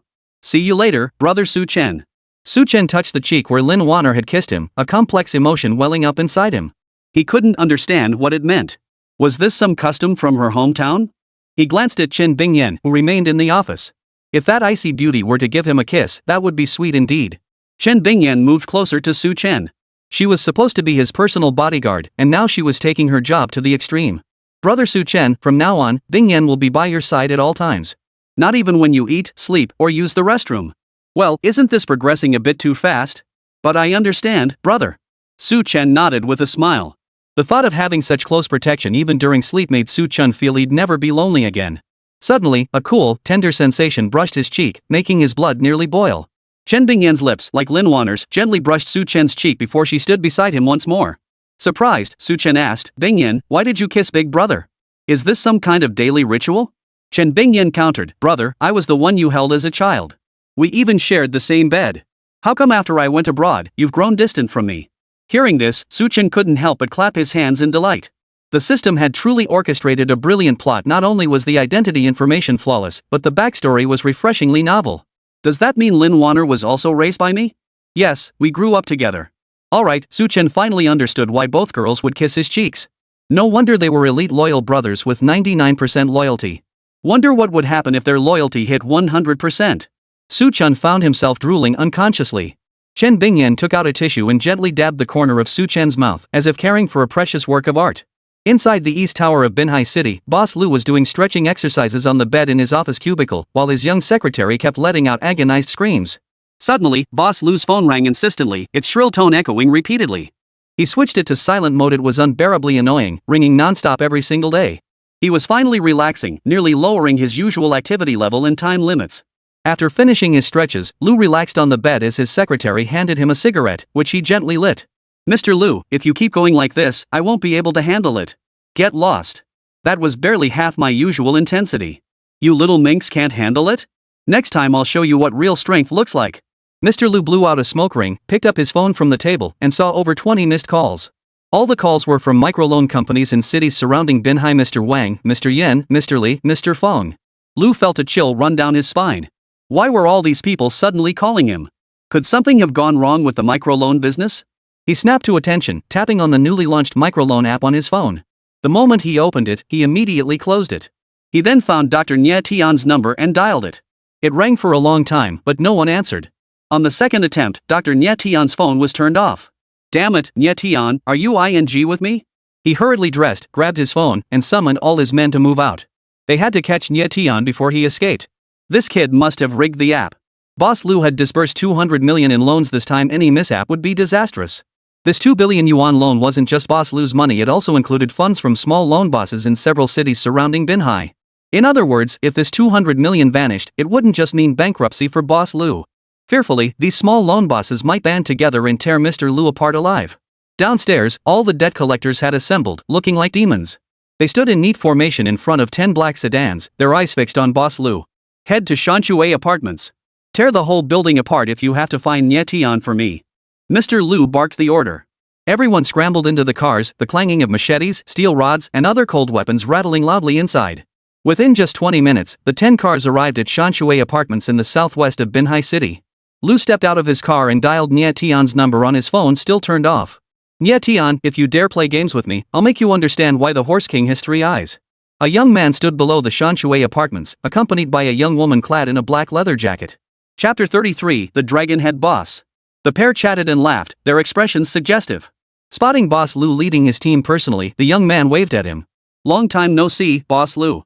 What brings you to visit your big brother here? Mr. Lu narrowed his eyes, gripping his phone. How on earth did that kid Su Chen end up here? Nye Tian emerged from the Shanshui Apartments and stood before Su Chen, respectfully addressing him, boss. Lu suddenly understood. Nye Tian was the mole Su Chen had planted in his company. He cursed inwardly, Su Chen, you son of a, you're dead meat this time. Su Chen, Nye Tian, give me back my money. That's a full 200 million. Su Chen, you little bastard, are you out of your mind? Do you really think you can swallow that much cash? Su Chen chuckled coldly. Money means nothing to me. To me, it's just a number. If you want 200 million in numbers, I can write it out for you right now. Su Chen casually pulled out half a newspaper, scribbled a few random characters on it, and tossed it over. Here you go, exactly 200 million, not a penny less. And it's the latest edition of Heaven and Earth Bank's Jaws paper. Take good care of it, Boss Lu. Mr. Lu's eyes bulged, his bloodshot gaze fixed on Su Chen. Damn it. Give me back the 200 million now, and I'll let you off. I'll even leave you $1 million as pocket money. But if you foolishly try to pocket the entire 200 million, today will be your last day alive. Su Chen flipped Boss Lu the bird. Who was he trying to scare? He didn't grow up in a cave. Not only did Grandpa have 2,000 burly brothers in arms backing him up, but he also had a personal female bodyguard. He wasn't going down without a fight. Su Chen mimicked Boss Lu's tone, addressing him in kind, you bastard Lu, you and your men better get down on your knees and kowtow to me 100 times. Then I might let you off.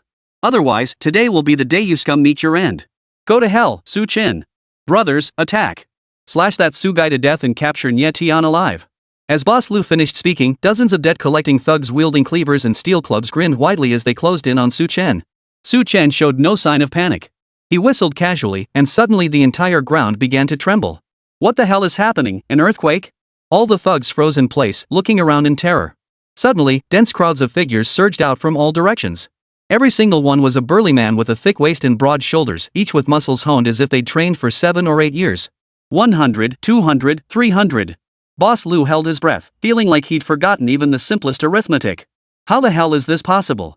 Where did that kid Su Chen find so many thugs? 2,000 brothers surrounded Boss Lu and the debt collection squad in layers upon layers. Their eyes, like hungry beasts, swept over the thugs who dared threaten their boss, sending shivers down their spines and making their legs tremble. If it had been 100 such burly men, they might have stood a chance. 200, and maybe they could fight their way out. But right now? How many were there? 2,000? 10,000? A deafening roar erupted, so powerful it blew the wig off Boss Lu's head. Greetings, boss. Big brother, hello. Big brother, hello. A close associate of Boss Lu, his face twisted into a vicious grin, grabbed the front of Boss Lu's shirt. You're the one who tried to harm my brother Su Chen? Have you grown tired of living? Boss Lu trembled violently, his blood pressure skyrocketing. His eyes flickered with fear as he stared at the burly man before him, stammering incoherently, unable to find words to respond. The other debt collection squad members shared Lu Boss's fate. They shed their armor, their cold weapons scattered across the ground, as dozens of burly men grabbed them by the collars and hoisted them into the air. Su Chen watched Boss Lu's panicked expression with leisurely detachment. Instead, he turned to Chen Bingyan beside him with a playful tone. Bingyan, do you think my good brothers might scare the crap out of them? If they wet themselves, it'll stink to high heaven. Su Chen held Chen Bingyan's hand in his palm, rubbing it gently. Her eyebrows fluttered slightly. Su Chen, you're so annoying. If you keep touching me like that, the skin on my hand will peel off. After teasing the beauty beside him, Su Chen shouted at Boss Lu, Grandpa's offer still stands. Kneel down immediately and kowtow to me 100 times, and I'll let you go. Seeing Boss Lu stammering incoherently, Su Chen couldn't make out his words. He assumed the stubborn old man still dared to refuse his generous offer. Haven't you figured it out yet, Boss Lu? Give them a little massage, brothers. That should speed up their brain function. As you command, boss. As you command, boss. Immediately, heart-wrenching pleas and screams erupted from beneath the Shanshui apartments. Mr. Lu, already beaten black and blue with a swollen nose, was about to kneel and kowtow to Su Chen. But before he could, a burly man yanked him back up and resumed the brutal beating. Wasn't the deal to let them go after 100 kowtows? Why break his word now, not even letting them kowtow properly? Grandfather Su Chen, I'm sorry. I'll kowtow. Stop beating us, I beg you. Let me kowtow to Grandpa Su Chen. Only when the group was beaten to the brink of unconsciousness did Su Chen signal his men to stop. With a gentle wave, the 2,000 brothers swiftly withdrew from the scene, and Nie Tian returned to the Shanshui apartments. Outside Shanshui apartments, only Su Chen remained, smiling down at the dozens kneeling on the stone slabs. Of course, Chen Bingyan was now inseparable from Su Chen, practically as if they were one person. A passerby drove past the suddenly deserted road and witnessed the bizarre scene unfolding before him. Dozens of men with tattooed arms, steel rods and knives discarded on the ground, were repeatedly kowtowing to a young man not far ahead. The ground echoed with thuds. The passerby's heart skipped a beat. He secretly pulled out his phone and began filming the scene. Selling this video footage to a reporter would surely net him a tidy sum. After recording the footage, he immediately contacted a newspaper and sold the video for a hefty sum. The reporter, recognizing the rarity of the footage, immediately transferred 2,000 yuan to him. The effortless acquisition of 2,000 yuan made the man in the car ponder whether to visit a familiar masseuse for a foot massage. What he didn't expect was that after the reporter posted the video online, it quickly went viral, racking up shares, views, and comments. Young boss celebrates birthday as tattooed underlings kneel and bow in homage. The leader of Binhai's underworld makes an appearance. Turns out he's just a kid in his early 20s with a mysterious background. You're all staring at the boss's underlings, but I'm checking out the boss's wife beside him. Gotta admit, she's hot. Chapter 34, Police Encirclement. Mr. Lu finally made it back to the eastern part of the city and collapsed onto the sofa. A group of men surrounded his office, 7 or 8 of them in patterned suits, their expressions grim as they entered. Mr. Lu, what the hell is going on? Why did the software suddenly go offline? You're not answering calls. You didn't just run off with our money, did you? Startled, Lu Zong jumped to his feet, forcing a smile. Not at all, not at all. The software encountered a minor glitch temporarily. I'm handling it right now. Then when do you plan to get it back online? We just loaned out 200 million, and now the software's down. Where's Dr. Nie Tian? Mr. Fong's tone turned sharp as he scanned the office for Dr. Nie Tian's presence. Nowhere to be found. Nie Tian? He had something urgent to attend to today, so I sent him out. He'll be back this afternoon and I'll have him get the software back online. Mr. Lu stammered, using technical jargon to muddle through with these rough and tumble types. It took him considerable effort to finally send the group on their way. Cold sweat beaded on his forehead. Now he had only two paths forward. One was to flee immediately and never set foot in Binhai again. The other was to recover every penny Su Chen had swindled away.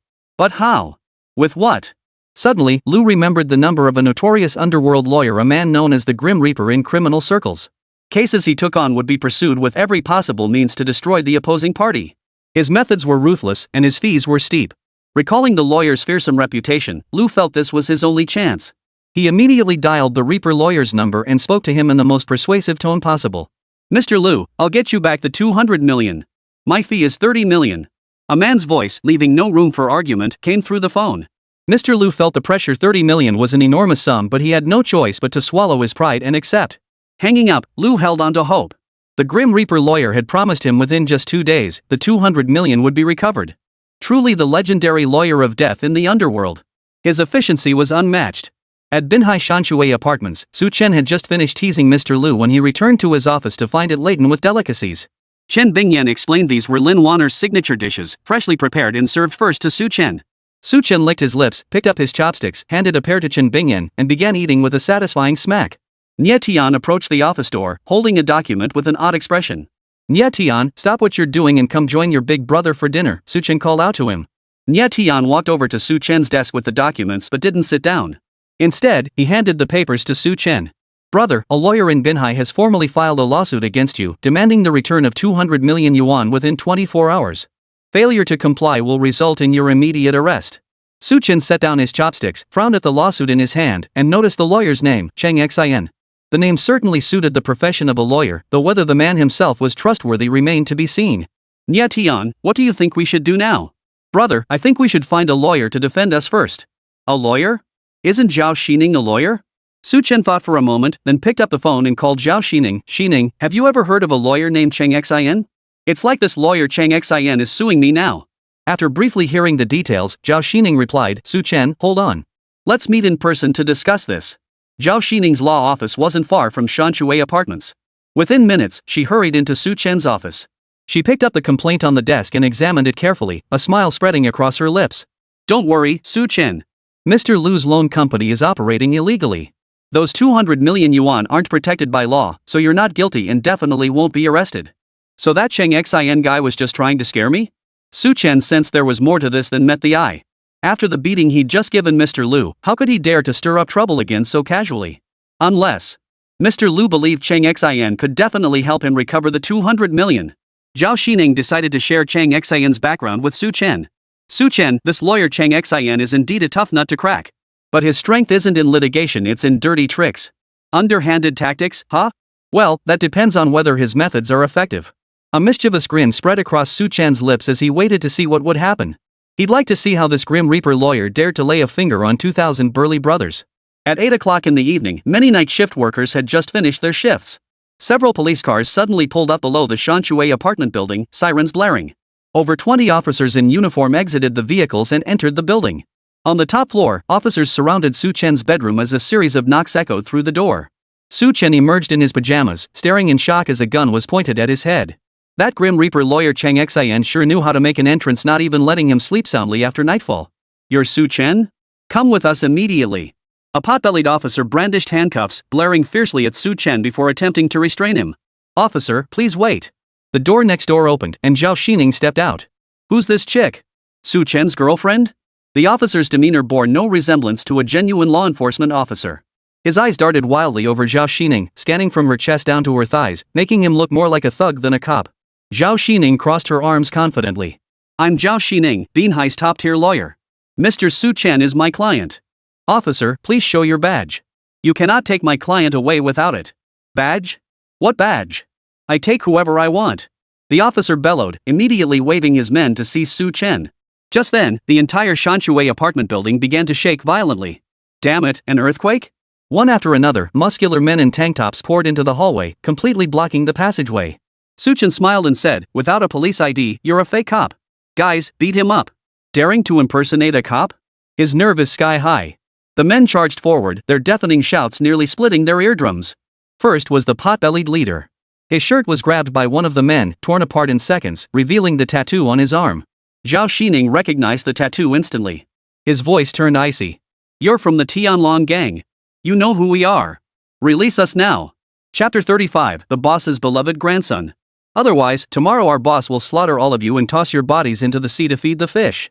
Big talk for a little fish. Brothers, slap him." At Su Chen's command, the tattooed man's face instantly took 4 or 5 slaps from his fellow brothers. Smack! Smack! Smack! His plump lips instantly bled profusely, his tongue gouged by his teeth, his face swelling rapidly like a pig's head. "Does anyone have the boss's number? Give him a call. Do you have it?" "No." A fake cop shook his head nervously. The boss was surely cavorting with his mistress right now who dared disturb him? Su Chen waved his hand. "Guys, keep massaging him."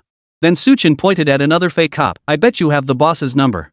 The fake cop started to shake his head, but seeing his comrade being brutally beaten to the brink of death, even his groin being repeatedly stomped, he was overcome with terror and nodded frantically. He immediately pulled out his phone and dialed the Tianlong gang leader's number. Su Chen snatched the phone from his hand. "Sango, didn't you go arrest Su Chen? Did you catch him?" asked Cho Tian, the dragon gang boss, over the phone. "Sorry, but your men are enjoying a massage right now. I think you should come enjoy one too. Will you come to Shanshui Apartments, or should I come find you?" You're Su Chen? Do you address your grandfather by his full name?" "Grandson, remember to call me grandpa when we meet next." Stay right where you are, kid. I'm coming for you. Asshole." Su Chen slammed the phone onto the floor and stomped on it repeatedly. A brand new, just released pear phone was reduced to scattered parts by Su Chen's foot. Su Chen waved his hand, and 2,000 brothers immediately retreated back to their respective rooms.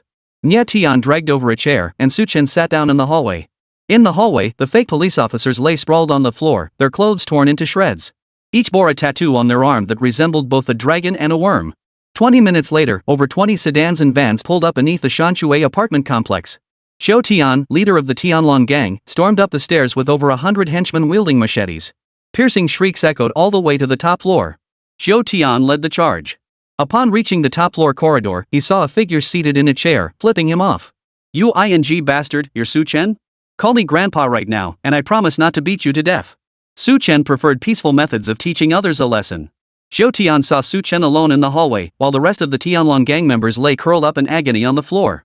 "Nice work, taking down 20 men single-handedly. Now let's see how you handle 100. Brothers, charge. Cut him down." Before they could launch their attack, Su Chen clapped his hands and said with a playful tone, "Who told you I was alone?" Countless burly men burst out from the stairwell, beating anyone in sight. Except for Xiao Tian, the entire 100 Tianlong gang members hadn't even grasped what was happening before they felt the sudden weightlessness of being yanked into the air. Fists rained down on their mouths and stomachs, not even sparing their third leg. Screams like those from hell echoed through the hallway. Only Xiao Tian remained unscathed, standing alone in the corridor, his legs trembling. What the hell is going on? You can bring people, but I can't have my own men? Same deal as before, call me grandpa now, and I promise not to beat you to death. Grandpa. Xiao Tian's body drenched in cold sweat, uttering those 2 words drained him of every ounce of strength he possessed. "Come here, good boy." Su Chen beckoned him with a flick of his pinky finger. Xiao Tian's body trembled as he lowered his head and shuffled toward Su Chen. "I said, roll over here." I'm rolling. Xiao Tian scrambled frantically, terrified that any misstep would send the burly men behind him crushing him into mincemeat for dumplings. Xiao Tian immediately dropped to the ground, rolling forward until he was before Su Chen. Su Chen planted his foot squarely on Xiao Tian's backside and demanded, "Good boy, what's your relationship with Cheng Ming?" Cheng Ming is Binhai's notorious deaf lawyer. He usually has the Tianlong gang handle his affairs, and he pays them handsomely for their services. Xiao Tian stammered out everything he knew, including how Cheng Ming had demanded 30 million in legal fees from General Manager Lu this time, with 3 million going to the Tianlong gang. 30 million in legal fees, and you only get 3 million? Su Chen couldn't believe how pathetic Xiao Tian was being. At the very least, they should have demanded half of that 30 million. Cheng Ming's eyelid twitched uncontrollably. Grandpa's right. That bastard Cheng Ming is bullying us too much. We should get at least half. My dear grandson, the name Tianlong gang doesn't sound right. Listen to Grandpa from now on, it'll be the Green Worm Gang. Su Chen suggested. Cheng Ming bowed his head in agreement, not daring to object. He shouted to his dazed henchmen in the rear, "You lot. Grandpa Su says we're now the Green Worm Gang. Got that? Got it. We're the Green Worm Gang." Early the next morning at the Binhai court, Su Chen and Nye Tian appeared, represented by Binhai's top-tier lawyer, Zhao Xining. The elderly judge scanned the lawsuit documents. He recalled that just yesterday, lawyer Chang Ming had sued Su Chen. How could it be Su Chen suing Chang Ming today? Something didn't feel quite right. Chang Ming entered the courtroom in a sharp suit, completely unaware of last night's events involving the Tianlong gang, or rather, the Green Worm gang, as it was now called. The judge addressed him. Defendant Chang Ming, plaintiff Su Chen accuses you of colluding with an illegal organization to issue loans. The evidence is conclusive. Do you have any defense? Chang Ming listened in disbelief, then erupted in fury. Your Honor, get this straight. I'm the plaintiff. Su Chen is the defendant. I personally sent the lawsuit yesterday. The judge waved his hand dismissively. The lawsuit from an illegal company is invalid. You, Chang Ming, have been brought before this court by the people. This court orders you to immediately return 200 million yuan of public funds. Once you repay the 200 million, the plaintiff will not pursue charges for illegal lending, and this court will grant you bail pending trial with leniency. Chang Ming was utterly confused. Your Honor, when did I ever collaborate with an illegal syndicate? And when did I obtain 200 million yuan? I don't have it. How can you demand repayment? The judge decided to show Chang Ming the evidence. This is the cooperation agreement you signed with Mr. Liu yesterday. Now that Mr. Liu has fled, the people's 200 million yuan in assets naturally fall to you to repay. If you absolutely refuse to repay, after consultation with the plaintiff, I regret to inform you, Chang Ming, that you will be immediately executed.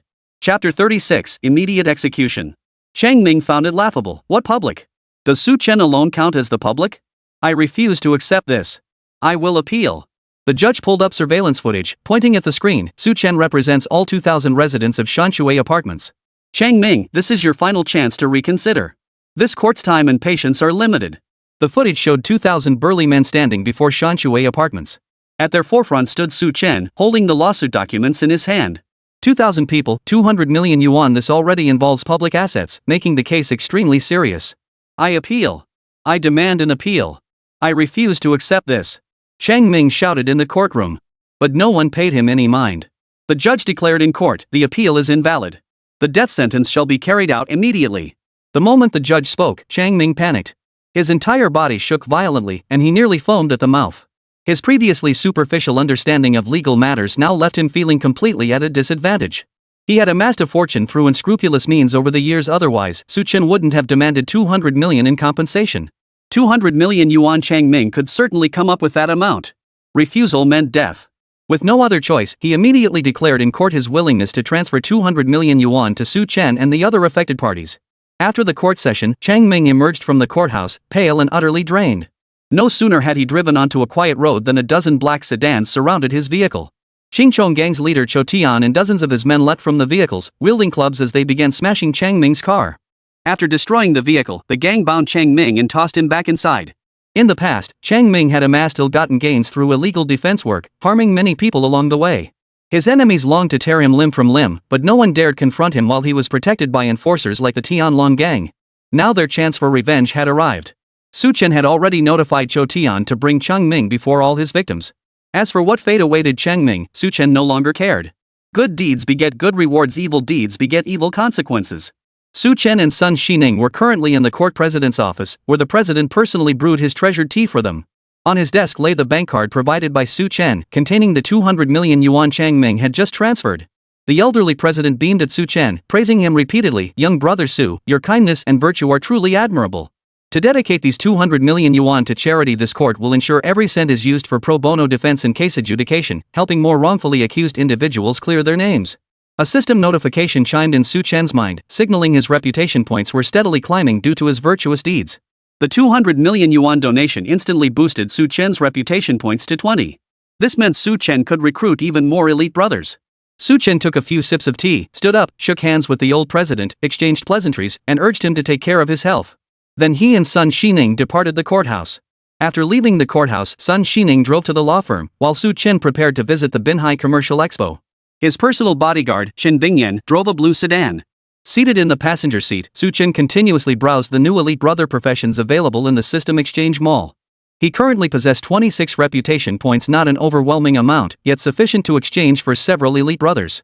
However, the Exchange Mall offered a wide array of complex brother professions, requiring Su Chen to examine each one carefully. 20 minutes later, Chen Bingyan pulled the car into the Binhai Commercial Expo grounds and parked it amidst the crowd. Kid, you can't park here. Move that car out of here, don't you see where we are? A greasy-faced man with a sharp, monkey-like jawline stood there, dressed in a red suit and black tie, looking as if he were about to get married today. Two burly men followed behind him, sunglasses on, exuding an air of authority as they looked down on Chen with disdain. Move your car. Do you think Manager Ma's words are just wind in your ears? Watch me beat you up, kid. It's just a beat-up car worth 100 grand, yet you try to act like it's worth 5 million. Chen Bingyan stepped in front of Chen. Hearing the rude remarks, she immediately delivered a series of kicks, sending Manager Ma and the two burly men in elite security uniforms crashing to the ground. Manager Ma grimaced in pain. That little minx looked so delicate with her slender arms and legs, yet her kicks packed such a punch. His arm nearly snapped. Chen spat a thick glob of phlegm at Ma Manager's feet before striding into the expo hall. Now that he had 2,000 new brothers, he needed to discuss with Manager Chi whether they could take on more elite security contracts. He couldn't just leave 2,000 brothers idle every day, could he? But the commercial expo was bustling with booths everywhere. Chen decided to take Chen Bingyan for a proper tour of the exhibits.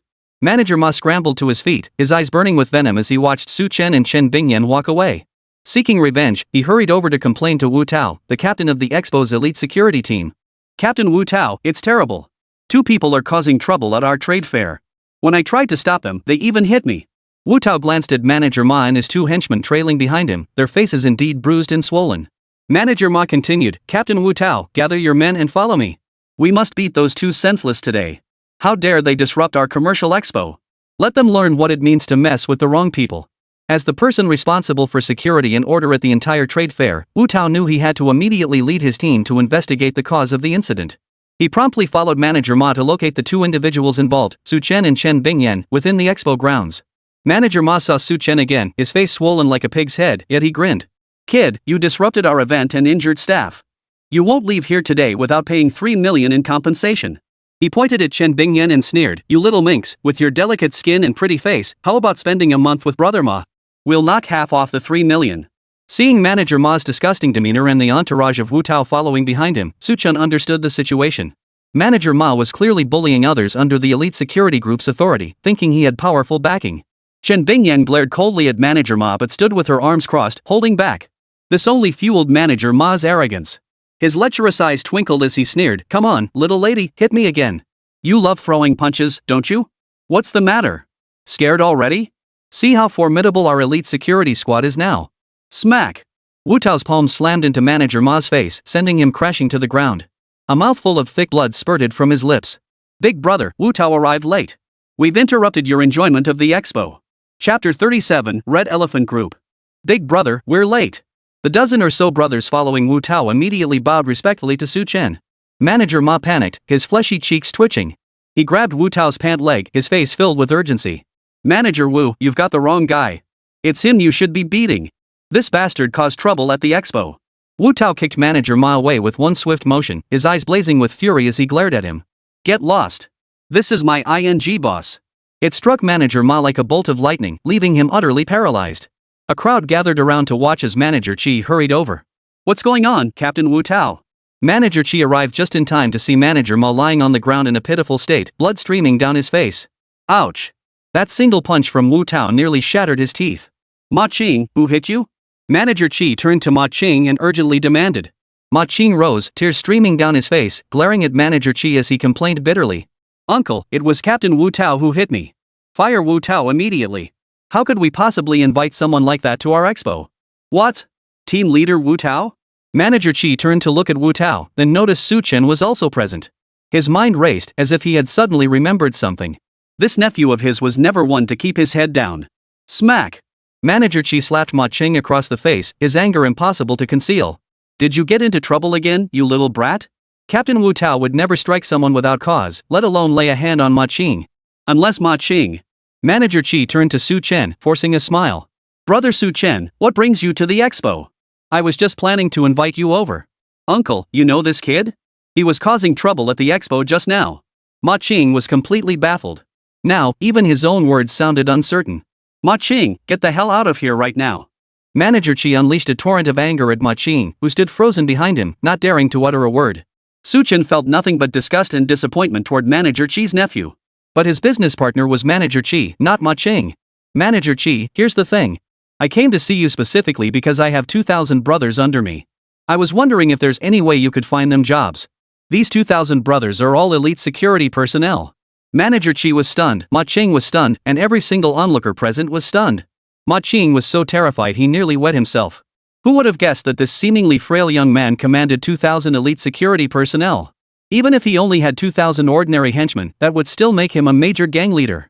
Could this kid be part of the Binhai underworld? Report him. I'll report him for sure. Ma Qing made up his mind silently. Manager Qi was shaken to his core. He hurriedly ushered Su Chen and Chen Bingyan, who stood behind him, into the office. Smiling, he personally brewed tea for them before walking over to his desk and retrieving several documents. He flipped through them, and after a moment, his brow furrowed deeply. Brother Su Chen, are you certain these 2,000 brothers are all elite security personnel? If that's truly the case, I have a way to find jobs for every single one of them. After speaking, Manager Qi handed a document to Su Chen for review. The document displayed the elite security job placements across the entire provincial capital. Of course, these assignments weren't solely managed by Manager Qi's company, other security firms were involved as well. The thing is, since these aren't my direct assignments, I still need to coordinate with other companies. But as soon as the assignments are finalized, I can get our brothers on the job immediately. After Manager Qi finished speaking, Su Chen stood up and placed the document on the table. Su Chen's expression remained calm as he stated plainly, Manager Qi, you handle the arrangements for this matter. If any issues arise, you can coordinate directly with Captain Wu Tao. With that, he took Chen Bingyan and excused himself, leaving as if this were merely a minor matter to him. Left alone in the office, Manager Qi couldn't help but feel his fingers tremble. He clutched the document. Adding 2,000 elite security personnel was truly a lucrative opportunity. With the current international security situation being extremely tense, these elite guards were sure to bring in a fortune. After leaving the expo, Su Chen returned to the Shanshui apartments. Back in his unit, he resumed his careful examination of the systems exchange mall. His next plan was to establish his own company. To do so, he needed to gather a substantial number of elite brothers to manage the operation. With both manpower and capital secured, launching the venture would be feasible. After scouring the system exchange mall several times, Su Chen finally gritted his teeth and exchanged 20 reputation points for a business genius. Click. The exchange completed, a middle-aged man who looked utterly down and out stood below the Shanshui apartments. He was disheveled and greasy. He ran his fingers through his hair and made his way upstairs. Upon reaching Su Chen's office on the top floor, Su Chen jumped to his feet, scrutinizing the business genius intently. This didn't quite match what he had imagined, did it? Su Chen was utterly stunned by the appearance of this business genius. 20 reputation points, that was 5 or 6 times more expensive than the usual elite. Su Chen had pinned all his hopes on this business genius to earn him money in the future. But the man before him looked nothing like a business genius, he resembled a vagrant instead. The middle-aged man strode into the office, approached Su Chen, and threw his arms around him in a hearty embrace. My brother! It's been 10 years since I last saw you. All these years I've been searching everywhere for you. For you, I sold off all my businesses and tore up every single contract. Su Chen was speechless. So this business genius had become a vagrant because of his search for him. After grasping the situation, Su Chen patted the middle-aged man's back reassuringly. Elite good brother, Zhou Yuan. Occupation, business genius. Age, 38. Characteristics, wise. Loyalty, 100. Zhou Yuan's unwavering loyalty struck Su Chen as remarkable, truly a brother worth every point of his 20 reputation exchange. This unwavering loyalty had driven Zhou Yuan to sacrifice everything for Su Chen over the years. Now that he's returned, Su Chen believed he could once again make his mark in the business world. Su Chen invited Zhou Yuan to sit in his office, exchanged pleasantries, and discussed the events of the past decade. Soon after, Su Chen voiced his desire to venture into business. Brother Zhou Yuan, I'm not sure what business to pursue right now. Do you have any recommendations? True to his reputation as a business genius, Zhou Yuan replied immediately, First, we need to acquire a company on the brink of bankruptcy like Red Elephant Group. Red Elephant Group, an instant noodle manufacturer, had been squeezed out by foreign brands, causing its market value to steadily decline. Chapter 38, Disabled Employees. Fortunately, as a domestic enterprise, Red Elephant Group maintained solid credibility and brand recognition. The only issue was that their products weren't selling well in major supermarkets. Su Chen had been puzzled by this for years. He thought Red Elephant instant noodles tasted great, especially since they were a domestic product, so why were they so rarely seen in supermarkets? Zhou Yuan's next words answered Su Chen's question. Bro, the thing is, supermarkets don't just stock any product that comes along. Many popular products force distributors to pull other brands off the shelves. They simply won't support their sales. That's precisely why all the instant noodles in supermarkets now are foreign brands. Red Elephant has been completely pushed out by them. Su Chen suddenly understood Red Elephant had been under constant attack from those foreign brands. No wonder Red Elephant noodles were nowhere to be found in supermarkets. When a large supermarket stocks instant noodles, it must sign agreements with distributors. If they wanted to stock popular foreign instant noodles, they had to remove other domestic brands from their shelves. This forced choice had pushed Hongxiang Group to the brink of bankruptcy. If Red Elephant is on the verge of bankruptcy, what ability do we have to revive it? Su Chen found himself utterly perplexed. To his business-naive mind, reviving Red Elephant seemed an impossibly daunting task. Zhou Yuan, however, remained patient. He took out a sheet of white paper and spread it on the table. He picked up a pen and began scribbling diagrams on the paper, delivering a continuous stream of business concepts to Su Chen. Zhou Yuan covered numerous crucial business terms, but to Su Chen, these specialized concepts sounded like gibberish. Scratching his head, Su Chen hurriedly asked, "Zhou Yuan, I only have 200 million yuan. Do you think that's enough?" Zhou Yuan smiled. "My friend, Red Elephant is on the brink of bankruptcy. I don't need a single penny to take it over completely." Su Chen's eyes widened in utter astonishment.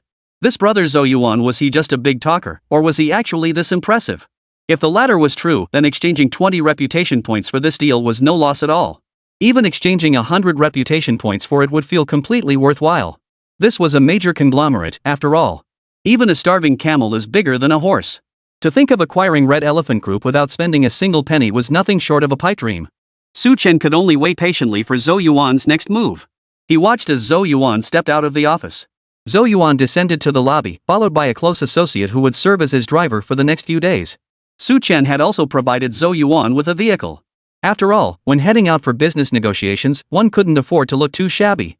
His buddy strode confidently to the car and opened the door for Zhou Yuan. The two drove straight to Red Elephant Group in the coastal suburbs. Early the next morning, Su Chen had just gotten out of bed and finished the nutritious breakfast Lin Wanner had prepared for him. Lin Wanner then walked over, personally carrying a cup of hot milk, and with a smile, plopped down onto Su Chen's lap. Early in the morning like this? Su Chen licked his lips, unsure what Lin Wanner was up to. She blew gently on the steaming milk in the cup, took a sip herself, then held the cup to Su Chen's mouth and fed him. Su Chen took a sip. It felt so refreshing and satisfying. This milk was incredibly fresh, as if it had just been milked. His eyes lit up. Lin Wanner, what? Brother Su Chen, didn't Wanner and you always share everything, one sip for you, one sip for me? Why are you acting so distant all of a sudden? Su Chen froze for a moment, then simply opened his mouth again to let Lin Wanner pour it in. After breakfast, Su Chen encountered Zhou Yuan downstairs at the Shanshui apartments.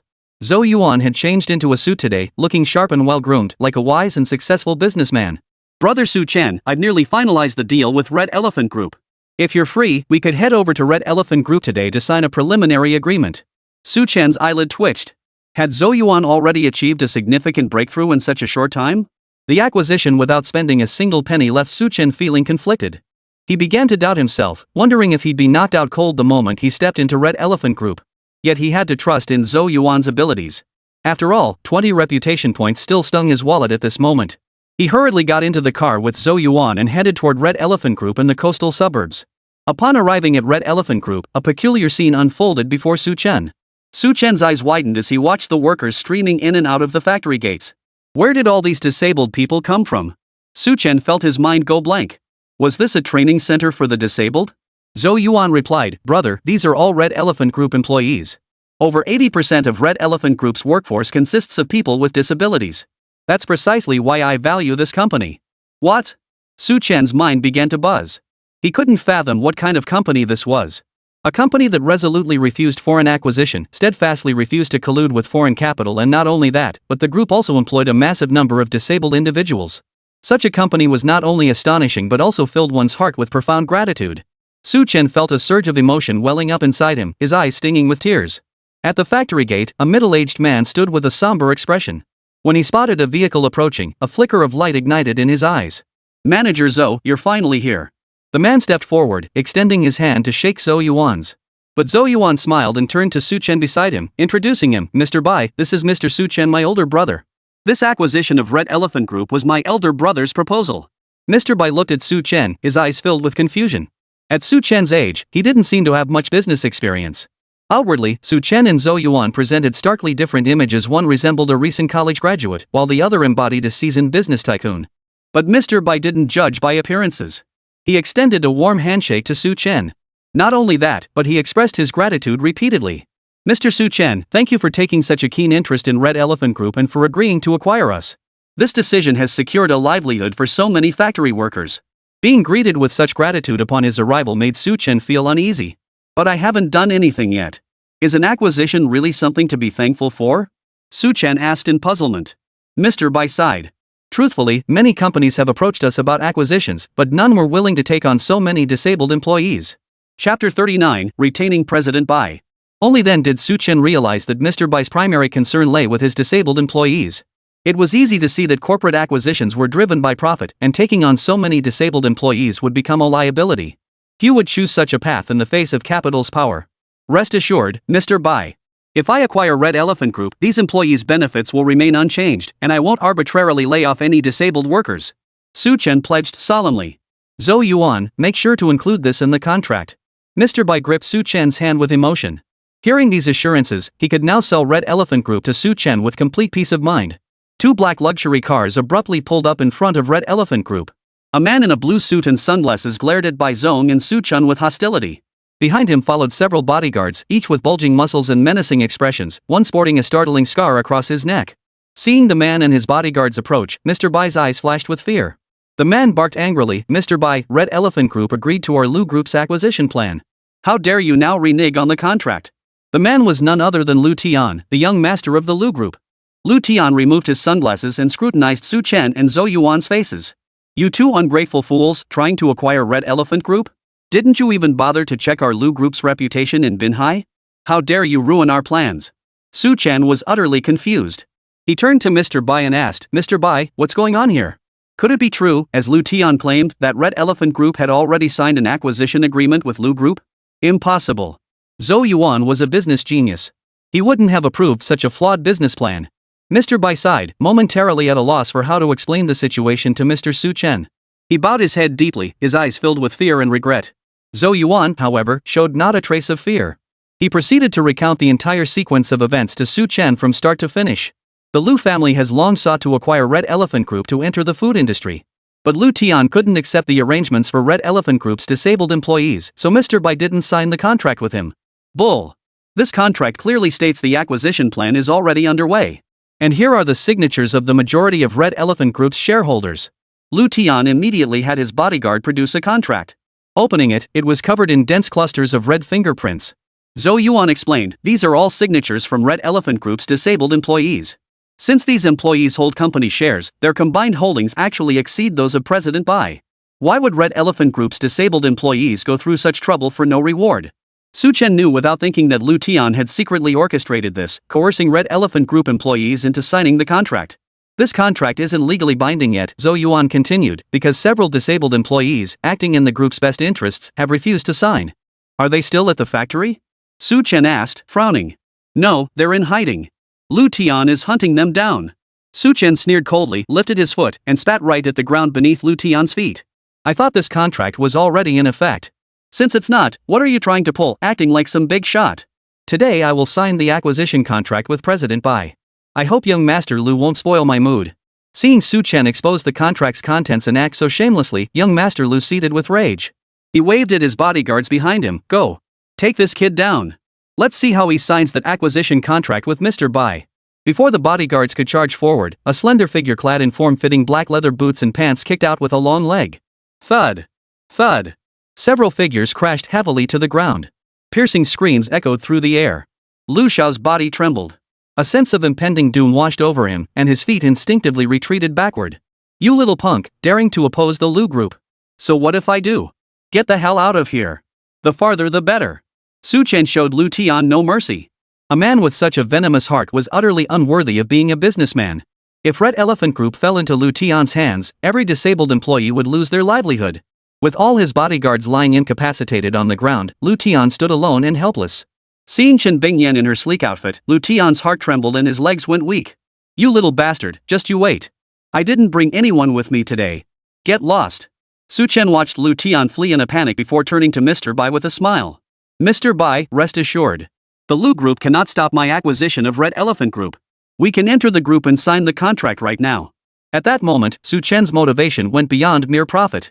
More than anything, he sought to fulfill President Bai's wish for Red Elephant Group to secure a livelihood for these disabled employees. Overwhelmed with gratitude, Mr. Bai promptly invited Chen on a tour of the factory. Truth be told, after touring the factory, Chen found the production process remarkably modern. The speed and efficiency of instant noodle production were impressive, with the sole drawback being insufficient orders. Just as Zhou Yuan presented the contract and Su Chen was about to sign it with Mr. Bai, a sudden commotion erupted in the hallway outside the office. The disabled employees working in the factory, having somehow heard the news, all rushed over, crowding the corridor in layers upon layers. Mr. Bai, you can't leave. What will become of us if you go? Hongxiang Group can't do without you. All these years, you've led us through thick and thin, carving out a bloody path for us in the instant noodle market. Didn't you say you wouldn't rest until Red Elephant Group's instant noodles conquered the international market? How could? The scene before him brought tears to Su Chen's eyes. If these employees felt no emotional connection to President Bai, this scene would never have unfolded. Some employees wiped away tears, their lips trembling. Their eyes fixed on Mr. Bai, they desperately wanted him to continue leading them. Mr. Bai stood up, his face flushed crimson, 2 tears unconsciously falling from the corners of his eyes. You're all right, but Red Elephant Group is now on the brink of bankruptcy.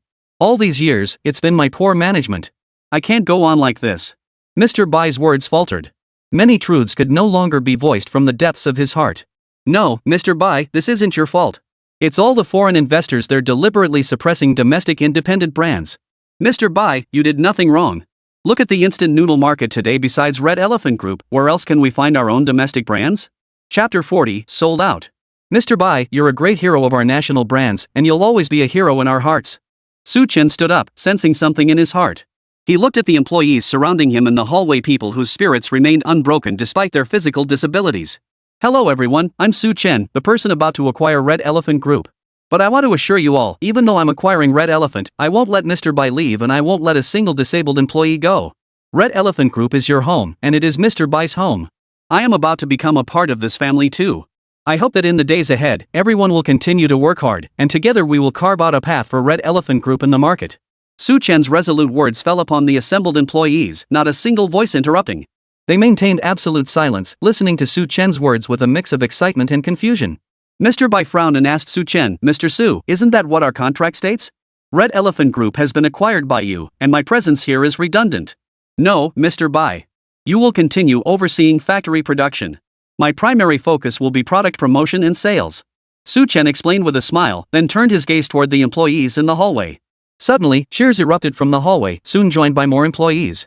If this weren't an office, they would have stormed in to embrace both Bai Zong and Su Chen. Red Elephant Group, let's create brilliance together. Red Elephant Group, fight your way through. When Su Chen departed Red Elephant Group, he was seen off by all the employees. A profound sense of awe filled his heart, lingering long after he returned to his car. In the penthouse office of Shanshui Apartments, Zhou Yuan placed a feasibility study on the desk. As Su Chen flipped through the feasibility report, he found himself somewhat perplexed. Zhou Yuan, are you saying that if supermarkets won't let us sell inside, we should just set up stalls right outside their doors to sell instant noodles? Yes, brother Su Chen, this is currently the only way to open up sales channels. Zhou Yuan explained to Su Chen, Red Elephant instant noodles aren't well known yet. Even selling online won't yield significant results. We need to focus heavily on offline activities. Moreover, I reached this conclusion by leveraging our actual strengths. Su Chen asked, what advantages do we have? Zhou Yuan chuckled. Brother, you forgot we still have 2,000 unemployed brothers. No sooner said than done. By evening, Su Chen had rallied the 2,000 brothers. They bustled about, loading box after box of instant noodles from the Red Elephant Group warehouse onto vans. Organized into teams of 20, they formed 100 groups. Zhou Yuan had already mapped out and assigned every large and medium-sized supermarket in Binhai. All brothers operated under unified command and coordinated action. That very evening, Binhai residents heading home from work were surprised to find groups of 20 burly men at every supermarket entrance, enthusiastically promoting boxes of instant noodles. Another burly man boiled water, opened the noodles, and offered citizens samples to try on the spot. This is Red Elephant Group's new rich broth instant noodles, 100 times tastier than the foreign brands in supermarkets. Free samples. Our domestically produced brand makes you feel better inside. Special promotion. Buy one box, get one free while supplies last. A supermarket manager stepped outside and saw outsiders selling instant noodles right in front of his store. He stormed over, finger pointed at their noses, and shouted, "Who gave you permission to set up shop and sell instant noodles here?" Before he could finish, 20 burly men surrounded the manager. They were broad-shouldered and sturdy, some with arms crossed, others hands on hips. They greeted the manager with utmost politeness and courtesy. "Supermarket manager, may we ask if our instant noodle stall is blocking your way?" Only then did the manager realize these weren't just noodle vendors, they were a small-time gang. "Guys, that's not what I meant. I mean, aren't you tired of standing? Should I have someone bring you some chairs?" The same scene was playing out at the entrances of supermarkets large and small across Binhai. One by one, supermarket managers stormed out, only to return red-faced and dejected, slinking back inside. Some passers-by even approached the instant noodle stalls, took a couple bites, and then, under the watchful eyes of so many burly men, felt they couldn't leave without buying a whole case. After 10 p.m., 2,000 brothers returned to Shanshui apartments. Zhou Yuan, clutching tonight's street stall sales data, approached Su Chen's bedroom door and knocked softly. Chen Bingyan emerged in her pajamas, a faint fragrance wafting from her. Zhou Yuan's heart skipped a beat as his eyes darted toward the room. Xian, I hope I'm not interrupting anything between you and brother Su Chen? We just finished. Why? Chen Bingyan asked with a playful tone. Zhou Yuan's fingers trembled as he handed Chen Bingyan tonight's instant noodle sales sheet, his face plastered with a fawning smile. I won't be so presumptuous next time. Chen Bingyan closed the door and glided seductively to the bedside, where a man lay snoring deeply. Chen Bingyan pinched Su Chen's nose with her fingers. Before long, he stirred awake. Seeing the report hanging before his eyes, Su Chen jolted awake and grabbed it to read. His breath caught, his body went cold, and terror washed over him. This can't be possible. Su Chen swallowed hard, sat up in bed, rubbed his eyes, and stared intently at the report once more. They're all sold out. Red Elephant instant noodles are that popular? Su Chen had no idea what had happened. But at least, the current situation was the best possible outcome for him. Looks like Red Elephant Group will need to ramp up production for orders soon. According to Zhou Yuan's plan, this initial street vendor model wasn't just for Binhai, it would periodically sweep through several nearby cities as well. Late at night, the CEO of Sour Jar Instant Noodles was jolted awake by a call from his sales director.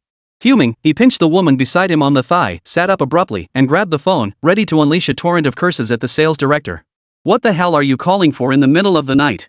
President, it's bad news. Our instant noodle sales have been halved today. Halved? That's a once-in-a-century disaster. Damn it, what the hell happened? The quarterly review is coming up soon. Are you trying to lose your bonus? The quarterly reviews, held 4 times a year, were tied to Suwonton Instant Noodles stock performance and also influenced international investors' assessment of the group's credibility and strength. If news of Sour Tank's sales having spreads at this critical juncture, it would be truly disastrous. President, please calm down. This drastic drop in sales only happened in Binhai City. Chapter 41, The Viral Sensation. The CEO of Sour Tank Instant Noodles stepped out of his bedroom, phone in hand, and began questioning the sales director intently. When he learned that all this was due to Red Elephant Group's instant noodles, he was utterly perplexed. All major and mid-sized supermarkets in Binhai have banned Red Elephant noodles. Could they be selling them online? No, they're street vending. They're setting up stalls right outside supermarket entrances to sell the noodles. Street vending is illegal. Notify the inspection team first thing tomorrow morning to have them removed. Yes, sir. Early the next morning, Su Chen and Zhou Yuan drove to Red Elephant Group. 2,000 hard-working brothers were brimming with enthusiasm today as Red Elephant Group ramped up production on their orders with increased volume and urgency. President Bai was bustling about in the production workshop, his shirt back completely soaked through. Mr. Bai truly has a knack for management. He handles these unexpected situations flawlessly. Su Chen appeared in the factory hall, standing behind Mr. Bai and observing for a while. Mr. Bai turned around and, recognizing Mr. Su Chen, waved him over to the office. Mr. Su, I never imagined that just half a day after taking over Red Elephant Group, you'd be so resourceful. The company sold a full 100,000 buckets of instant noodles. And that's just last night's sales. Mr. Zhou Yuan says daily sales will double from now on. Is that true? Absolutely. Su Chen had complete faith in Zhou Yuan's capabilities. Setting up street stalls was merely the first step of the plan. As a commercial genius, Zhou Yuan had many more strategies in store. But Mr. Bai, there's no need to rush. If production truly can't keep up, we'll take it slow. Su Chen offered a few reassuring words to Bai Zong, feeling a twinge of pity seeing how exhausted he looked. I came today to give you the sales proceeds for this batch upfront. The raw materials for instant noodles still cost a pretty penny. Zhou Yuan produced a bank card. Mr. Bai, all future noodle sales proceeds will be deposited directly into this account. Mr. Bai took the card with trembling hands. Red Elephant Group is already heavily in debt. With this money, we'll finally have a steady supply of raw materials. After delivering the bank cards to President Bai, Su Chen headed to the warehouse, where he found his 2,000 brothers enthusiastically loading instant noodles onto vans. Su Chen's phone rang urgently. He picked it up, his expression turning alarmed. Big brother, it's bad news. We're setting up stalls in front of the supermarket, but the inspection team showed up and confiscated all our instant noodles. Sure enough, the Sour Jar Instant Noodles Group wasn't going to let the Red Elephant Group seize the market so easily. Zhou Yuan pulled a document from his briefcase and said apologetically, "Brother, this was just printed this morning. I haven't had time to distribute it to the brothers yet." Su Chen took one to examine. The document was precisely the approval letter permitting Red Elephant Group to sell instant noodles at street stalls. Moreover, the document originated from a higher-level authority in the provincial capital. Zhou Yuan managed to get his hands on this too?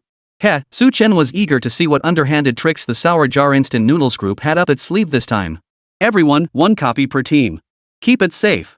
If anyone dares to stop you again, just wave this document in their faces. Whoa! Follow the boss and you'll get your share. 3 days later, after Su Chen and his 2,000 brothers had cleared out every supermarket in Binhai City, they dispersed and began heading toward the surrounding cities. Zhou Yuan's plan was to proceed steadily, city by city. Leveraging their numbers and imposing presence, they would dismantle each city's indigenous instant noodle distribution network wherever they went. Online, crowds waved selfie sticks, smiling for photos at Red Elephant noodle stalls. Even more young women swayed their hips in front of the stalls, holding Red Elephant noodles aloft as they danced alongside several burly brothers. It's like a Beauty and the Beast dance. I'm buying Red Elephant tomorrow to support domestic brands, down with Sour Pot. Honestly, Red Elephant's rich broth is amazing, way better than Sour Pot. Now I finally understand why Red Elephant noodles are never sold in supermarkets, it's all Sour Pot's dirty tricks. As news and videos spread online, a female reporter quietly arrived at the Red Elephant Group's entrance, pointing her camera at the factory gates. She was shocked to discover that 80% of the workers entering and exiting the factory gates were disabled. This was a major news story. Was Red Elephant Group abusing workers or illegally persecuting them? Fearing the company would cover up the truth or detain her upon discovery. Without time to investigate inside the factory, she immediately uploaded the footage online. The video quickly garnered tens of millions of views. Online audiences were stunned. News of Red Elephant Group's illegal labor practices and persecution of disabled workers spread like wildfire. Online opinions sharply divided into two camps. Some demanded that regulatory authorities investigate Red Elephant Group and impose severe penalties. Others, aware of the truth, felt sympathy for Red Elephant Group and tirelessly explained the situation to other netizens. The controversial internet celebrity Mao Xiao arrived at the factory gates of Red Elephant Group with his team. Several followers trailed behind him, holding paint cans which they splashed onto the company's entrance. An elderly security guard emerged from the guardhouse to intervene, only to be forcefully shoved aside by Mao Xiao, landing flat on his backside. Fans, I'm right here at the Red Elephant Group gate. I've seen the news these past 2 days, and honestly, I'm even angrier than you are. Today, I'm going to take matters into my own hands and bring Red Elephant Group down completely. Fans, please stop sending gifts. Absolutely do not send gifts. Today, I, Mao Xiao, am here for a public service mission. Red Elephant Group's persecution of the disabled compels me to speak truth to power on their behalf. Pour it on. Pour all the paint on the words Red Elephant. Under Mao Xiao's incitement, the live stream audience erupted in fervor. The number of viewers watching the live stream surged rapidly: 100,000, 200,000, 300,000. Brother Mao Xiao, the live stream audience has now hit 1 million. Mao Xiao's lips curled into an excited grin. Perfect timing. He pulled out a bucket of sour tank instant noodles from behind him and shouted to the viewers, when it comes to instant noodles, you gotta go with the authentic sour tank kind. Today, anyone who orders in my livestream gets one free with every purchase. All proceeds from these sour tank instant noodles will be donated to the Disabled Persons Self-Help Association. No need to thank me, after all, I'm a positive energy streamer. Su Chen held his phone, watching Mao Xiao's livestream. Nye Tian approached with his laptop. Bro, wanna use some tech tricks to take down Mao Xiao's stream? Chapter 42, Astonishing Income.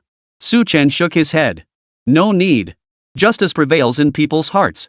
We've done nothing wrong, what is there to fear? In fact, the more noise this makes, the deeper the impression Red Elephant instant noodles will leave on netizens.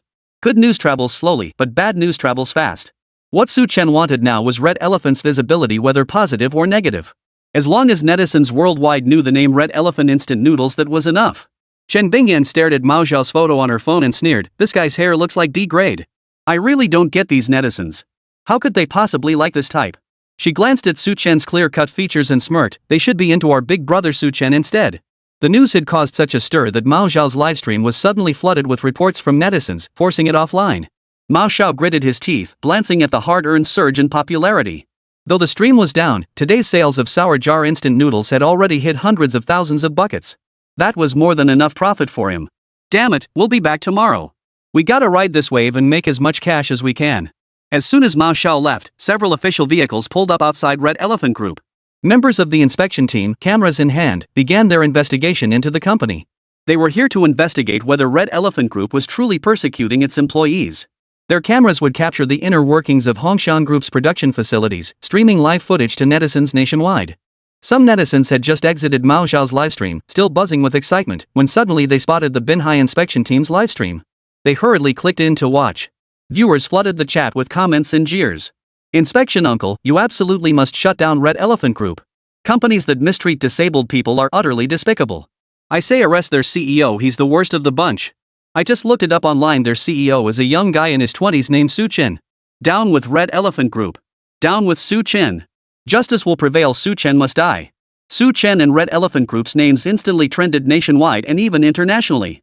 Some foreign netizens clicked on links in bewilderment and began hurling insults at Chen. A foreign supermarket owner even posted a sign at the entrance, "No Red Elephant instant noodles here, shop with confidence." Some foreign netizens changed their signatures to, "I never eat Red Elephant instant noodles." Red Elephant instant noodles instantly sparked a storm abroad. Look, Nia Xiaoya is live streaming. She's from Binhai, could she be connected to Red Elephant noodles too? In the livestream, Nia Xiaoya stood before a Red Elephant noodle stall, with 20 burly men holding up Red Elephant noodles behind her. Folks, I won't hide it, my parents work for Red Elephant Group. They've been disabled since birth. Nia Xiaoya's words hit like a thunderclap. If not for Red Elephant Group, my parents would never have had such an easy, well-paying job. Viewers remained skeptical, suspecting Red Elephant Group was using Nia Xiaoya's livestream to whitewash its image. Nia Xiaoya, get out of the livestream. You're lying. Look at those burly men behind you, they're clearly gangsters. Chen is the gang leader. You people have no conscience. Starting today, I'm unfollowing Nia Xiaoya. I used to think she was kind and cute, but now I see it was all an act. The relentless abuse from viewers in the live stream room made Nia Xiaoya's eyes turn red. 2 streams of tears flowed uncontrollably down her cheeks. Yet she continued to defend Red Elephant Group with her words and actions, regardless of the damage these personal attacks might inflict. Inside the Red Elephant Group factory, the inspection team waited for a long time before finally seeing General Manager Bai emerge from the factory entrance, drenched in sweat. No one had informed him in advance that the inspection team would be coming today. This was an unannounced inspection. Mr. Bai, we're here today with no ulterior motives, simply to investigate the actual working conditions of Red Elephant Group's employees and determine if any violations exist. Please come in. Things have been hectic around here these past few days. Bai's heart tightened. Wiping sweat from his forehead, he hurriedly invited them inside. Several inspection team members followed General Manager Bai into the factory, where they saw several automated assembly lines operating at full speed. Netizens watching the scene couldn't believe their eyes. They simply couldn't believe this was the production workshop of Red Elephant Group. Red Elephant Group doesn't seem as dirty, messy, and substandard as imagined, it's actually quite advanced. The inspectors, holding cameras, filmed not only the factory equipment and assembly lines but also the disabled workers. They approached one of the disabled workers. One inspector asked a disabled worker, "The average monthly wage in Binhai is 3,000 yuan. How much do you earn?" The disabled worker turned his wheelchair to face the camera. Red Elephant Group offers better pay and benefits than other factories. I've worked here for 10 years and now earn 12,000 yuan a month. The inspector's heart skipped a beat. This disabled brother earned more than double his own salary. And that's not counting bonuses. Recently, under General Manager Su's leadership, Red Elephant's instant noodle orders have surged. With bonuses, I'll earn 15,000 yuan this month. The livestream chat erupted in disbelief. Impossible. Absolutely impossible. He's lying. I'm able-bodied and only make 4,000 a month. How could he earn 12,000? I don't buy it. Aren't all of you in the comments supposedly making over 10 grand a month? Why are you suddenly crying poverty now? Let him show proof. Without proof, it's just Chen and his crew lying together. The disabled worker pulled out a bank card from his pocket, and the moderators immediately began investigating and verifying his actual wage level. With the bank staff's assistance, a printout of his salary history appeared before the camera. June, 12,000. July, 13,000 yuan.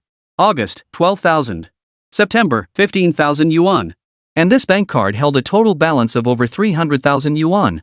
The disabled worker continued, "My wife also works at the factory. She's only been with Hongshan Group for 3 years, but she earns over 8,000 yuan a month." Just 3 years in, earning over 8,000 yuan a month, and she's disabled? Is this persecution of the disabled? This is welfare for the disabled. Wow, such easy automated work with such high pay? I'd love to get that job too. Sorry, Red Elephant Group has very limited openings for non-disabled individuals. If you're a disabled friend, your interview chances would be over 90%. Chapter 43, Live Streaming Noodle Sales. Does losing a third leg count as a disability? A trembling finger typed in the live stream chat. After a day of investigations by the regulatory team, shock and envy filled the eyes of every viewer. For the first time, they witnessed the true conditions inside Hongshan Group's production facilities. All previous lies and rumors had vanished into thin air. In the office of Shanshui Apartments, Zhou Yuan approached excitedly, holding a tablet. "Brother Chen, we just received massive instant noodle orders from domestic and international distributors, a full 30 million buckets. 30 million buckets? Zhou Yuan, you're joking.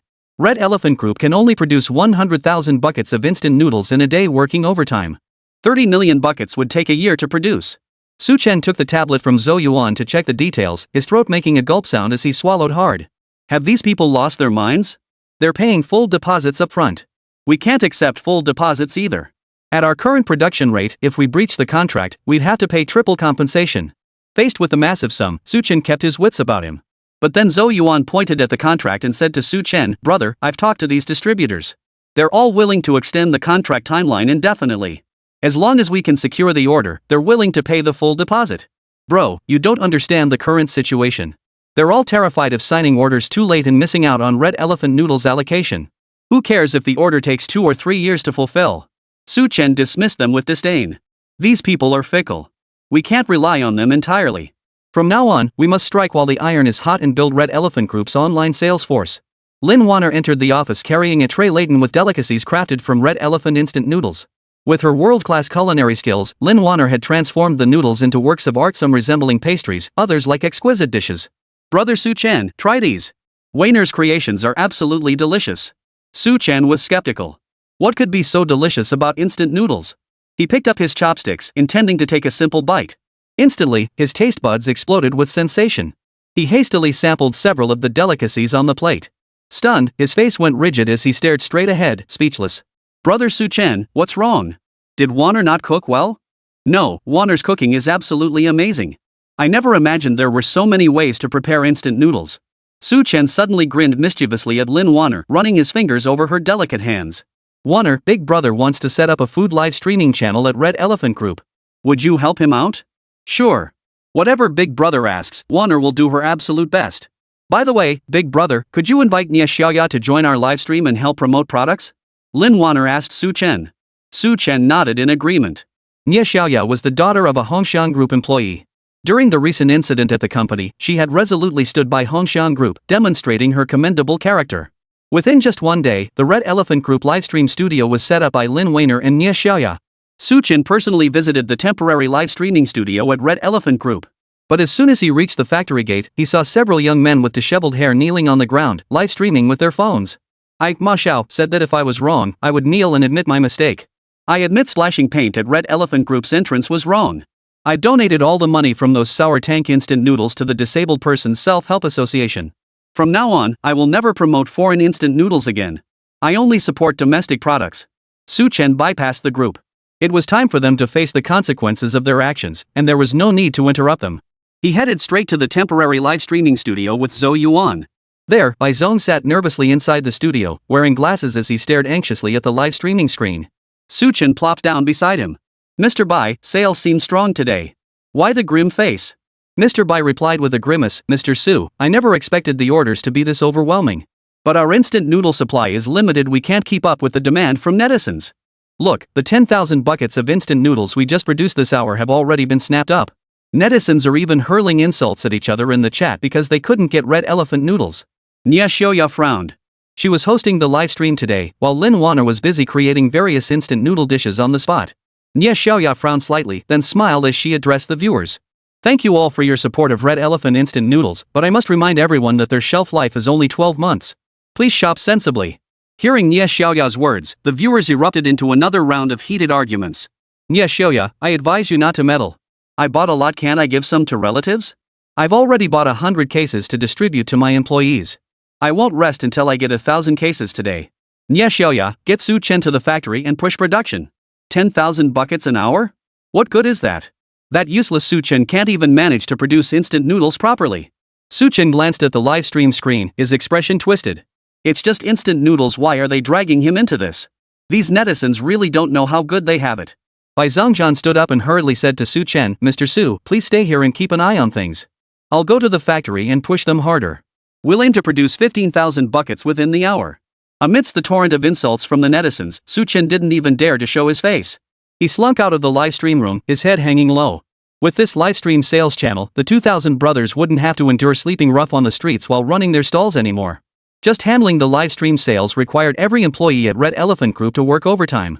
Returning alone to Shanshui Apartments, Chen encountered a familiar figure downstairs. Wu Tao, aren't you at the Binhai Commercial Expo? Has it ended already? Wu Tao, his second brother, smiled and replied, "Yep, the Binhai Commercial Expo wraps up in 2 days. But Manager Chi brought more good news. Famous singer Zhou Jiejie is holding a fall concert in Binhai. It's a massive event requiring 300 elite security personnel. So you're here to recruit people?" Su Chen grasped the situation. Zhou Jiejie's songs were truly exceptional. In his youth, Zhou Jiejie possessed remarkable musical talent. Even with his speech impediment, he managed to elevate his music to world-class standards. Chapter 44, Resolute Boycott. Now that Zhou Jiejie was holding a concert in Binhai, it was causing an unprecedented sensation nationwide. These days, the news hot list featured only Red Elephant Group, Su Chen, and Zhou Jiejie's Binhai concert. Wu Tao smiled at Su Chen and said, "Actually, I also wanted to come see you, brother. I've heard all about what's been happening with Red Elephant Group lately. The fact that you've helped so many disabled employees and managed to fight your way back to profitability for the company, everyone here has nothing but admiration for you." Wu Tao smiled as he flattered Su Chen. Su Chen exchanged a few casual words with Wu Tao before heading upstairs with a peculiar look on his face. Suddenly, the system's voice echoed in his mind once more. Ding! Host has accumulated virtue through good deeds by helping disabled workers at Red Elephant Group regain confidence in life. Rewarded with 10 reputation points and unlocked future vision ability. Future vision, preemptively assess business intelligence, providing valuable insights for commercial activities. Each use consumes 5 reputation points. Su Chen was delighted to receive the 10 reputation points as a system reward. He now possessed 16 reputation points, enough for 3 uses of future vision alone. Returning to the penthouse, Su Chen took a shower. Exhausted after a long day, he had barely lain down when a pair of delicate hands began massaging his shoulders. Chen Bingyan massaged Su Chen's shoulders with one hand while turning on the television. Zhou Jiejie is set to hold a concert in Binhai, shocking the nation. Fans have arrived early in Binhai hoping to catch a glimpse of the singing god. Rumors claim Zhou Jiejie had an affair with a female star, cheating on his wife and fathering an illegitimate child. Multiple TV stations were cycling through news about Zhou Jiejie, alongside updates on Red Elephant Group. Hongxiang Group's livestream went live today, featuring Nie Xiaoya and Lin Wan, are 2 beauties hailed as the nation's sweethearts. Hongxiang Group's livestream is flooded with orders. Nie Xiaoya urges netizens to consume rationally, only to be shot down as nosy. Su Chen looked up at the TV, suddenly struck by a bad feeling. Ding! System alert, a major twist is imminent regarding Zhou Jiejie's concert. Would you like to spend 5 reputation points to gain foresight clues? Su Chen had never used the future forecasting feature before and was instantly intrigued. System, help me foresee the future. He spent 5 reputation points, and a series of images flooded his mind. It flashed through his mind like watching a movie. After witnessing the entire sequence, Su Chen suddenly understood. Zhou Jiejie's concert had been ruined by rumors of an affair with a female star and the birth of an illegitimate child. Naturally, no one was buying tickets for the concert. The silver lining, however, was that the situation eventually took a turn. Under investigation by the relevant authorities, it was revealed that Zhou Jiejie had not been unfaithful. The actress's illegitimate child was actually fathered by another celebrity. The reversal happened incredibly quickly, just 1 day before the concert was set to begin. Doesn't that mean I could buy up all these tickets now and sell them the day before the concert? That way, I could make a killing. Su Chen sat bolt upright in bed, his eyes sparkling with excitement. He planned to wait until Zhou Jiejie's reputation was ruined, then head to the concert ticket office and scoop up all the tickets at rock-bottom prices. Then, on the eve of Zhou Jiejie's concert, he'd resell them all at a premium. The profit from this round-trip scheme would be a massive sum. A concert for 100,000 people, a national sensation with tickets averaging 1,000 yuan each. Front row seats commanded as much as 100,000 yuan each. Even the worst seats cost 700 or 800 yuan. On average, securing these tickets required at least 100 million yuan in funds. Sure enough, the next morning, as soon as Su Chen woke up, he saw Chen Bingyan's teary eyes glued to the television. The screen was flooded with news of Zhou Jiejie's affair, even photos of the actress and the illegitimate child had been leaked online. The child's face did bear a certain resemblance to Zhou Jiejie. Opening her phone, news of Zhou Jiejie's affair instantly surpassed Red Elephant Group in online buzz. Zhou Jiejie's studio immediately issued a denial across all online platforms. He personally filmed a video, his voice trembling as he pleaded, "Netizens, fans, please believe in my character and more importantly, believe in my devotion to my wife. How could I, Zhou Jiejie, ever casually cheat and father an illegitimate child? This is a deliberate smear campaign against me. Though I cannot publicly name the person responsible at this time." Netizens weren't buying it, convinced Zhou Jiejie was merely making excuses. Such a heartless man who betrays his partner is truly despicable. Zhou Jiejie, if you've got the guts, publicly name the person framing you. Netizens see through everything. With your character, you don't deserve to hold a concert. We firmly boycott Zhou Jiejie's concert in Binhai. If my boyfriend dares to go, I'll break up with him. Heard tickets for today's concert went on sale. Best seats are 100,000 yuan each. Zhou Jiejie's character is pure greed and shamelessness. This scumbag is only after the money. Look at Su Chen from Red Elephant Group. Now that's the kind of idol our nation should respect. Support Su Chen, boycott Zhou Jiejie. Instead of going to Zhou Jiejie's concert, why not buy a few boxes of domestic instant noodles from Red Elephant Group's livestream? Isn't that way better? Su Chen wolfed down a few bites of breakfast before immediately dialing Red Elephant Group's CEO Bai. Half an hour later, Su Chen and Mr. Bai appeared at the entrance of Zhou Jiejie's concert ticket office. The ticket office had been pelted by a crowd of netizens, their eggs shattering the windows into a patchwork of egg yolk. Several ticket agents sat inside, trembling. Some internet celebrities, holding selfie sticks, began live streaming the scene to their followers. Look at this, everyone. No one is buying tickets for Zhou Jiejie's concert today. Only by uniting can we harness the power to defeat that scumbag Zhou Jiejie. Zhou Jiejie, this irresponsible man, get out of Binhai. Get out of the music industry. Netizens were swept up by the influencer's fervor, flooding the comments section with reactions. The meme-obsessed influencer Mao Xiao arrived at the ticket sales site early in the morning with several meme-obsessed male and female followers in tow. He hadn't expected so many hot news stories to emerge in Binhai these past few days. Such a golden opportunity, he wasn't about to let it slip away. Holding his live streaming pole, Ma Xiao enthusiastically addressed the audience. Netizens, fans, yes, it's your righteous Ma Xiao back with you all. Last night, I spent the entire night kneeling outside Red Elephant Group. Though I ultimately didn't meet their CEO Su Chen, it brought me a sense of inner liberation. We, the Mao family army, will stand unstoppable for justice. If anyone dares buy tickets at Zhou Jiejie's concert box office today, I'll tear them apart right here in front of everyone. Chapter 45, Special Requests. The concert ticket plaza was a cacophony of noise and commotion. Standing beside Su Chen, President Bai looked utterly bewildered. Mr. Su, did you bring me here to promote Red Elephant instant noodles? Su Chen chuckled softly. Mr. Bai, you've misunderstood. Red Elephant instant noodles no longer need promotion to exceed sales targets. Sales of Red Elephant noodles had skyrocketed recently, with domestic and international orders alone exceeding 100 million yuan. Su Chen planned to use this 100 million to purchase Zhou Jiejie's concert tickets. As a senior executive of Red Elephant Group, I believe it's best to discuss this matter with you, Mr. Bai. Otherwise, it would seem like I'm acting autocratically. Mr. Bai surveyed the chaotic ticket sales scene, utterly disorganized, with no one actually buying tickets for Zhou Jiejie's concert.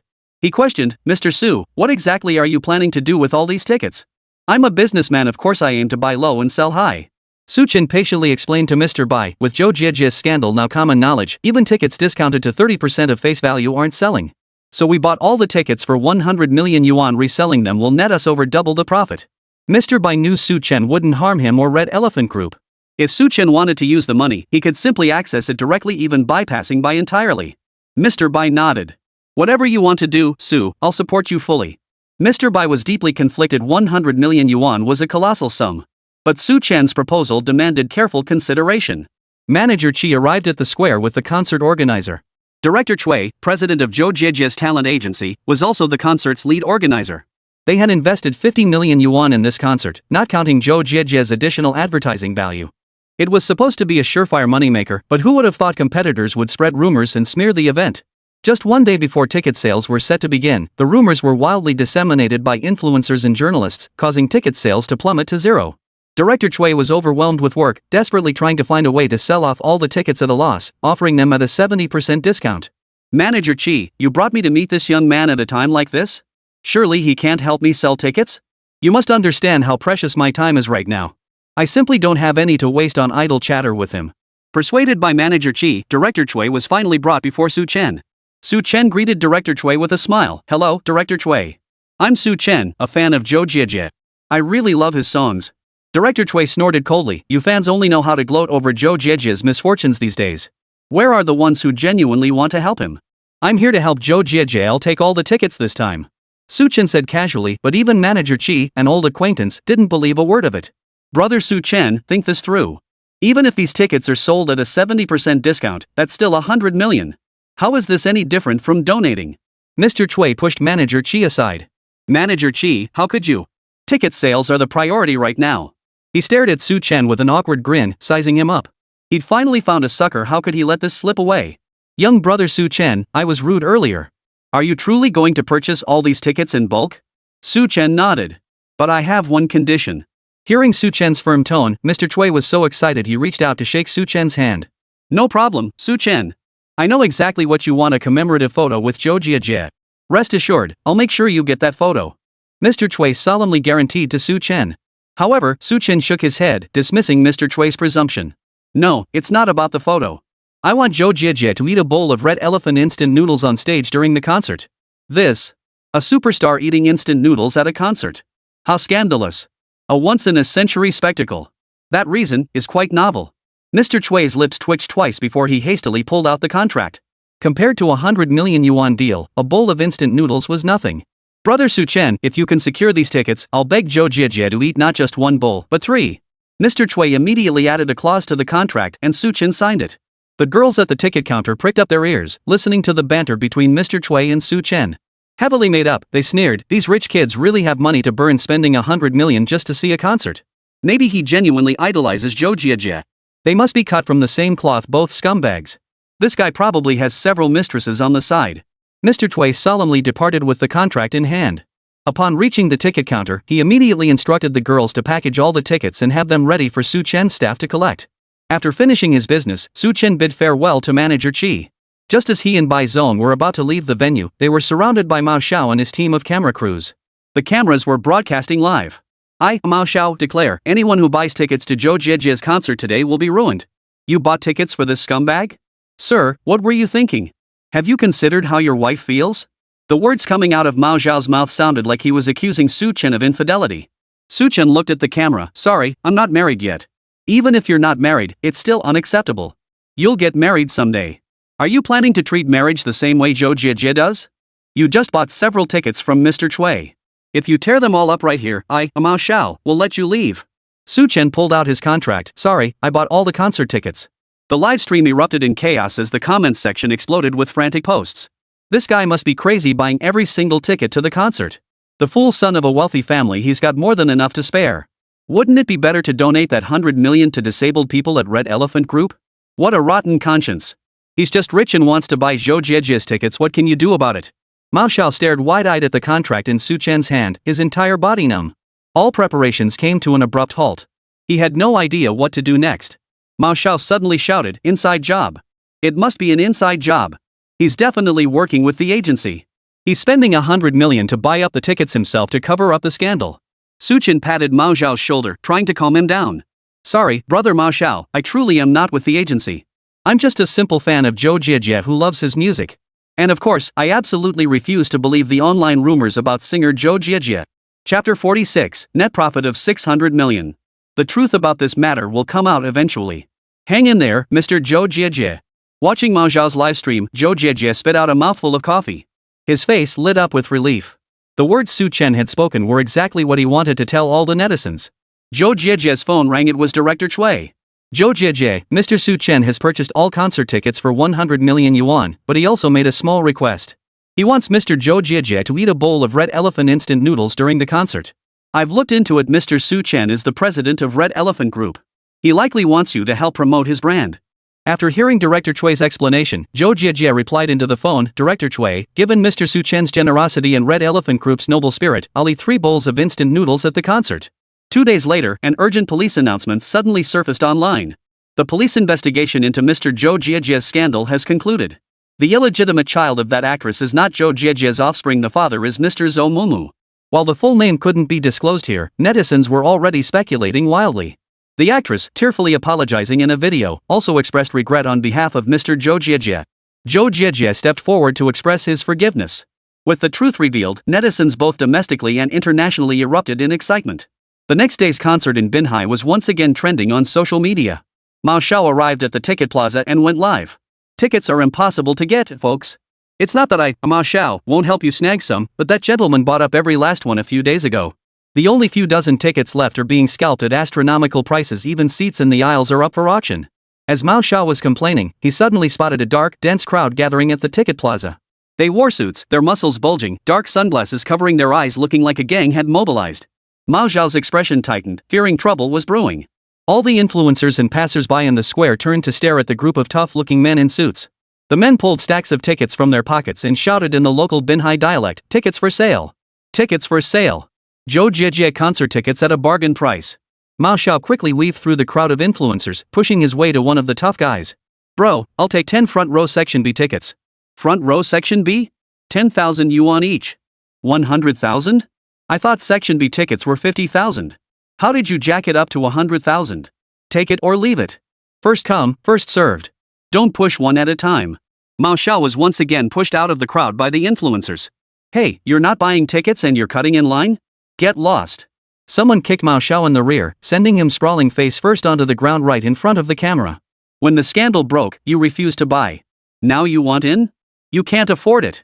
Mao Xiao looked utterly aggrieved, forcing a smile at the camera. The comments section erupted with furious netizens. Mao Xiao, get it together. The price just doubled, that's already pretty fair. Hurry up and buy it, or I'm unfollowing you. Mao Xiao, where are my tickets? I tipped you a luxury yacht yesterday, and you can't even snag a ticket? Unfollowing. Mao Xiao is useless. Mao Xiao shouted hoarsely, don't unfollow me, everyone. I'm buying it right now. I promised in the livestream, and I will deliver. He pushed his way back into the crowd, determined to secure tickets no matter the cost.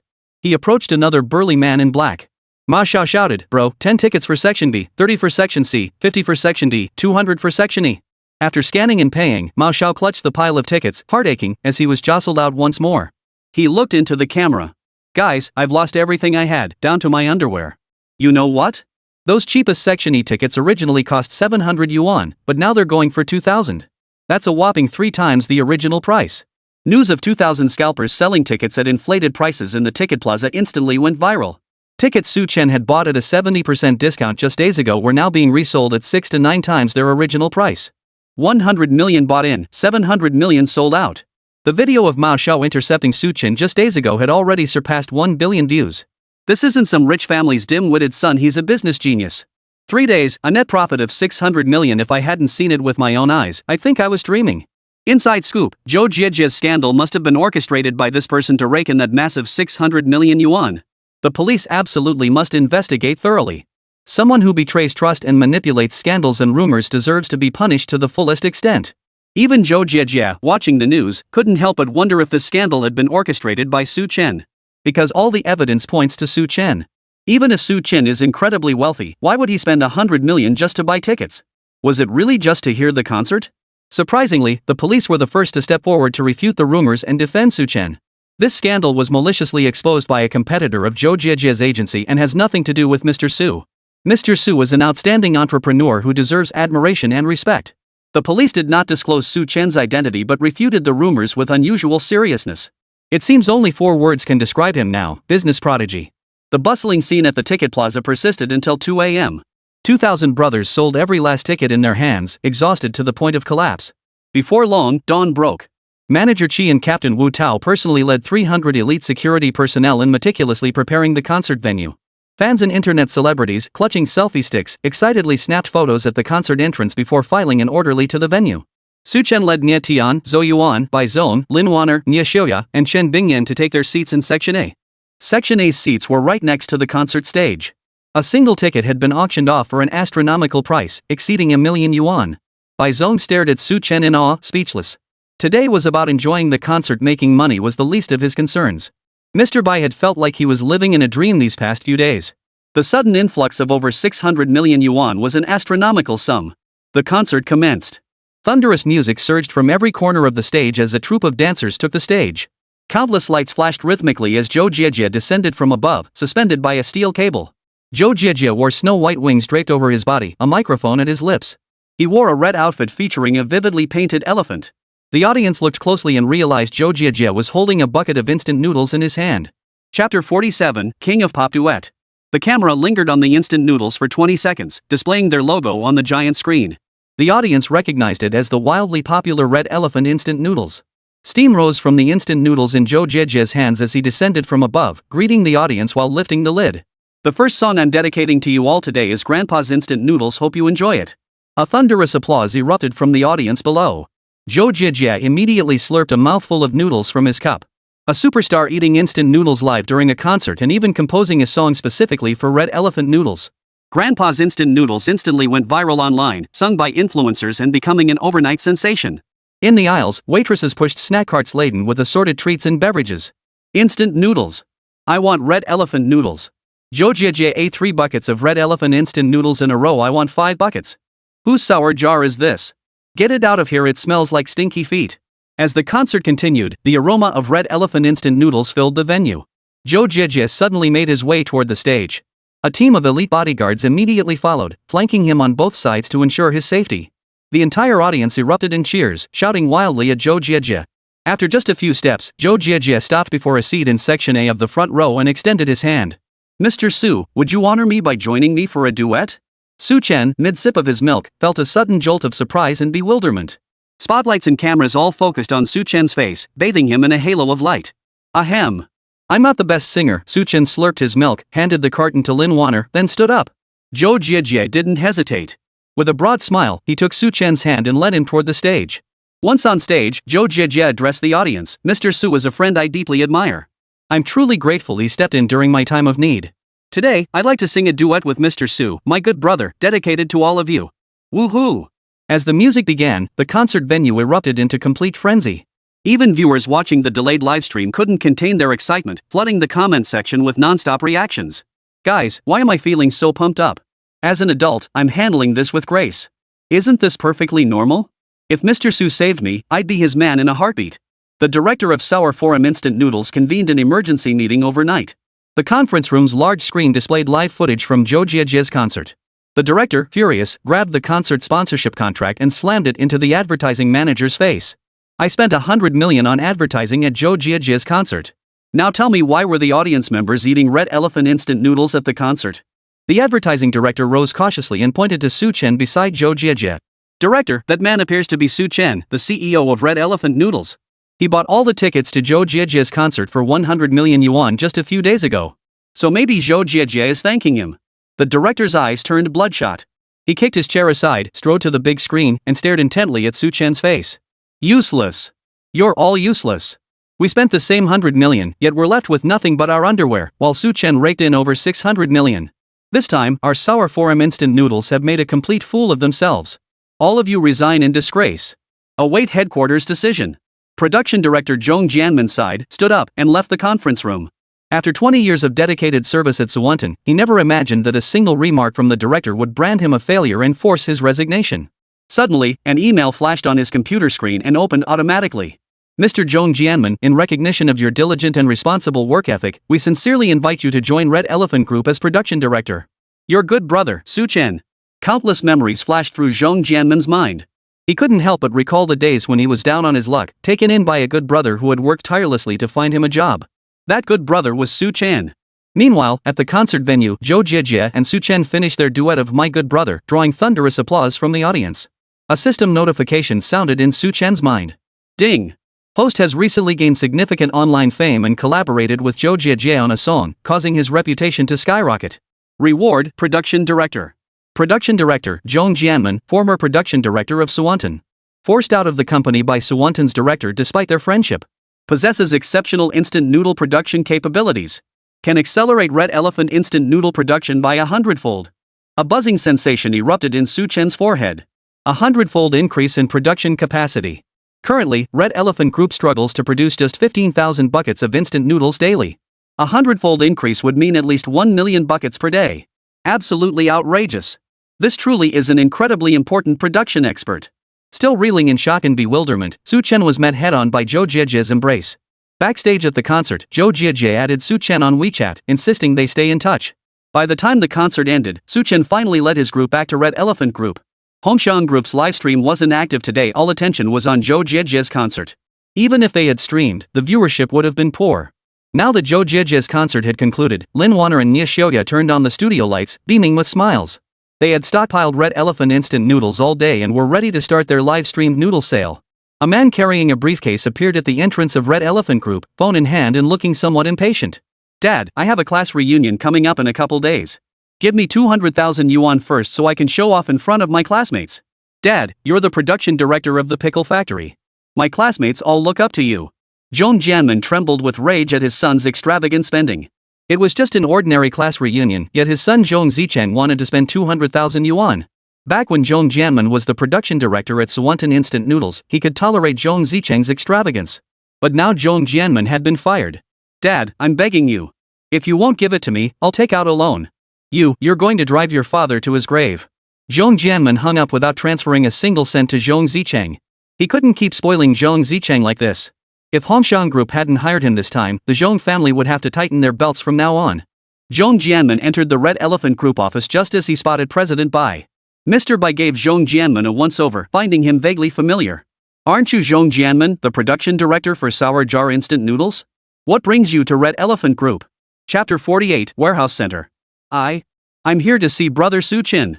You're here to see Mr. Su? Mr. Bai gestured toward the office, then opened the door. Inside, Su Chen was waiting. Zhong Jianmin's eyes brimmed with excitement and tears as he hurried into the office. Brother! It's been years since we last met. I never imagined I'd see you again at this moment. Su Chen's face lit up with joy as he stood up to shake hands with Zhong Jianmin. It's been years indeed. I heard you're the production director at Sour Pot Noodles. You've got a real knack for managing production. Mr. Bai was inwardly shaken. He hadn't expected this Mr. Su to be Zhong Jianmin's older brother. Su Chen quickly explained to President Bai, Zhong Jianmin is no longer the production director at Sour Tank Instant Noodles. I recruited him over. From now on, he's our Red Elephant Group's production director, President Zhong. Su Chen gave Zhong Jianmin ample face, though the truth was Zhong hadn't been recruited, he'd been fired from Suwontan. But for this production director who could boost instant noodle output 100-fold, Su Chen was more than willing to give him his due respect. Mr. Bai smiled and shook hands with Zhong Jianmin. With the recent surge in instant noodle orders, I simply couldn't handle it all alone. Director Su was truly thoughtful. With Director Zhong's assistance, I'm confident Red Elephant Group's instant noodle production capacity will reach new heights. Mr. Bai promptly led Zhong Jianmin and Su Chen out of the office building toward the production workshop. He needed to give Zhong Jianmin a detailed introduction to the production workshop environment as soon as possible. Upon arriving at the production workshop, after Bai's introduction lasted over 10 minutes, Zhong Jianmin's brow furrowed deeply. He turned to Su Chen, brother, Red Elephant Group has far too few production lines, and some of these lines are outdated. I recommend adding 2 brand new fully automated production lines. Adding just 2 such lines would guarantee a 100-fold increase in Hongshan's daily instant noodle output.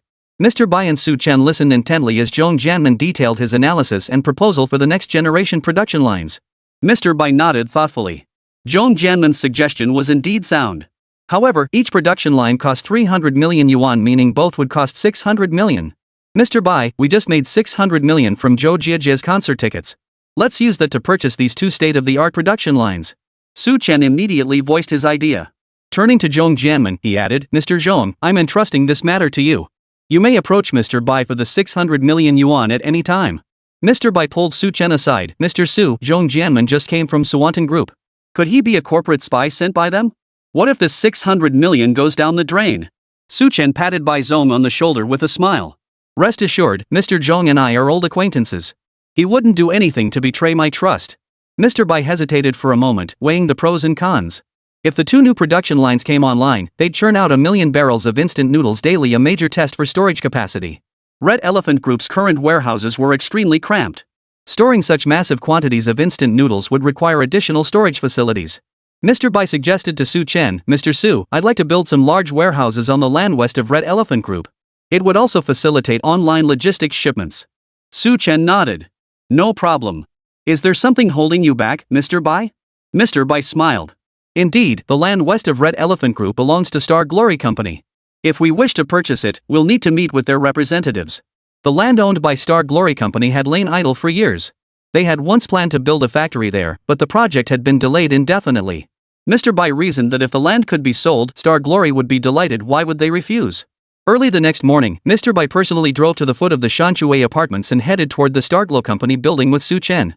Upon arriving at Xinghui Company, Su Chen strode toward the entrance but was stopped by a receptionist. Good morning, sir. May I ask who you're here to see?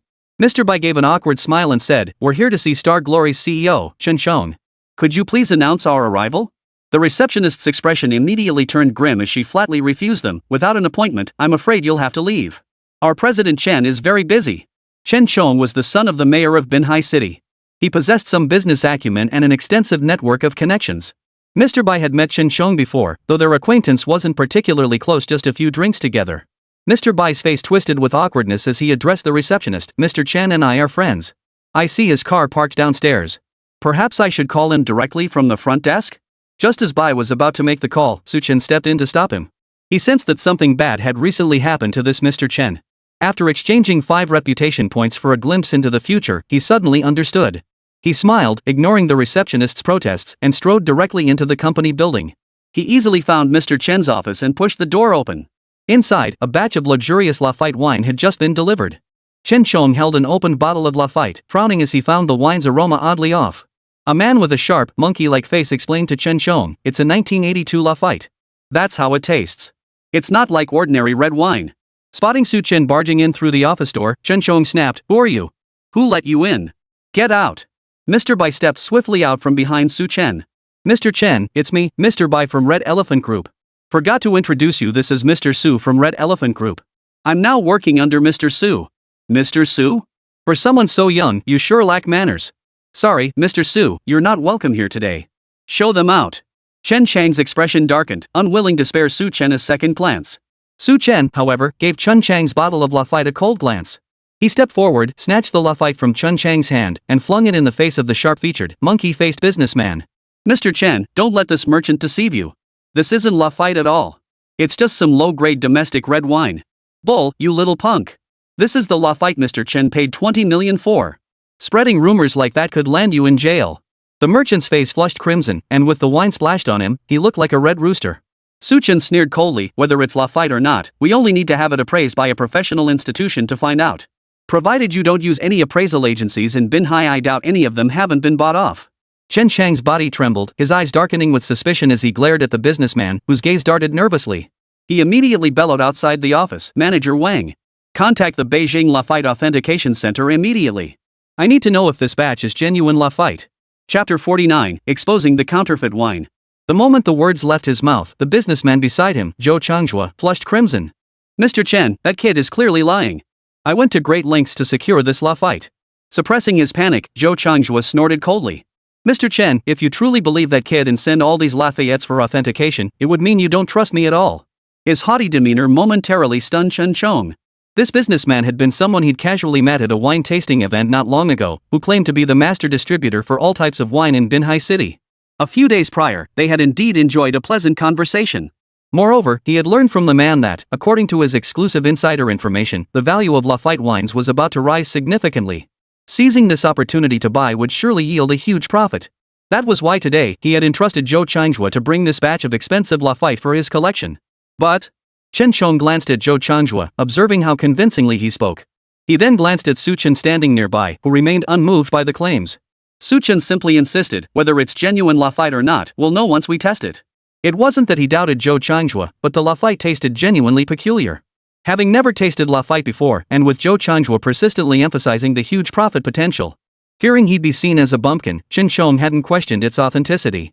Had Su Chen not suddenly intervened, he genuinely wouldn't have suspected it was fake. He would have simply assumed that genuine Lafite tasted like this. Zhou Changhua, however, grew visibly uneasy at Chen Chang's remark. His eyes darted guiltily toward Chen Chong before he redirected his anger at Su Chen. "You brat! How dare you ruin Mr. Chen's important business at a time like this? You know full well Lafite's value is skyrocketing right now. By insisting it's fake, what are your true intentions?" Zhou Changhua seethed inwardly. Where the hell did this kid come from? He'd finally found a rich, gullible sucker. Chen Chong was about to reach for his wallet. If not for this sudden interruption, the deal would have been sealed long ago. But now he'd come along and ruined everything. Zhou Changhua was seething with rage. Su Chen, however, acted as if he hadn't noticed a thing. A short while later, the head of the Lafite Authentication Center in Jiangnan City, adjacent to Binhai City, personally called. "Mr. Chen," the director stated, "based on all procedures for authenticating Lafite wine, the effervescence level observed in the video footage, and the verification of the anti-counterfeiting codes, this entire shipment of Lafite wine is counterfeit. All counterfeit." Chen Chong hadn't paid much attention to the preceding explanation, but the moment those final 6 words reached his ears, his face instantly turned ashen. He had indeed harbored doubts earlier. He had discreetly given a bottle to his assistant, instructing him to take it to several Lafite authentication centers in Binhai City for verification. Every single result came back as genuine. Otherwise, Chen Chong wouldn't have purchased such a large quantity today. Zhou Changhua, Chen Chong spun around, his gaze fixed on the visibly panicked man before him, fury boiling over. "Looks like you've been playing a pretty big game here. These dozen bottles of Lafite together would cost him nearly 10 million. Fortunately, he hadn't paid yet, he'd only poured a glass for tasting earlier. The thought that without the intervention of that young man beside him, he would have been swindled out of 10 million yuan made Chen Chang's expression darken further. "Mr. Chen, please hear me out. I got this Lafite directly from the manufacturer. I never imagined they'd pull this scam on me. I'm the exclusive distributor for all high-end wines in Binhai City. Why would I risk my personal reputation by deceiving you with something like this? Zhou Changhua panicked, rushing forward to salvage the situation, clearly not ready to give up. Cut it out. Su Chen stepped forward, a faint, mocking smile playing on his lips. You claim to be Binhai City's exclusive distributor for wines. Are you absolutely certain about that? A flicker of guilt crossed Zhou Changhua's eyes as his voice rose sharply. Of course I am. Otherwise, how could I have been swindled out of so much counterfeit liquor by the manufacturer in one go? But you're the one sowing discord right here, sabotaging my relationship with President Chen. What exactly are your motives? And who are you, barging into President Chen's company like this?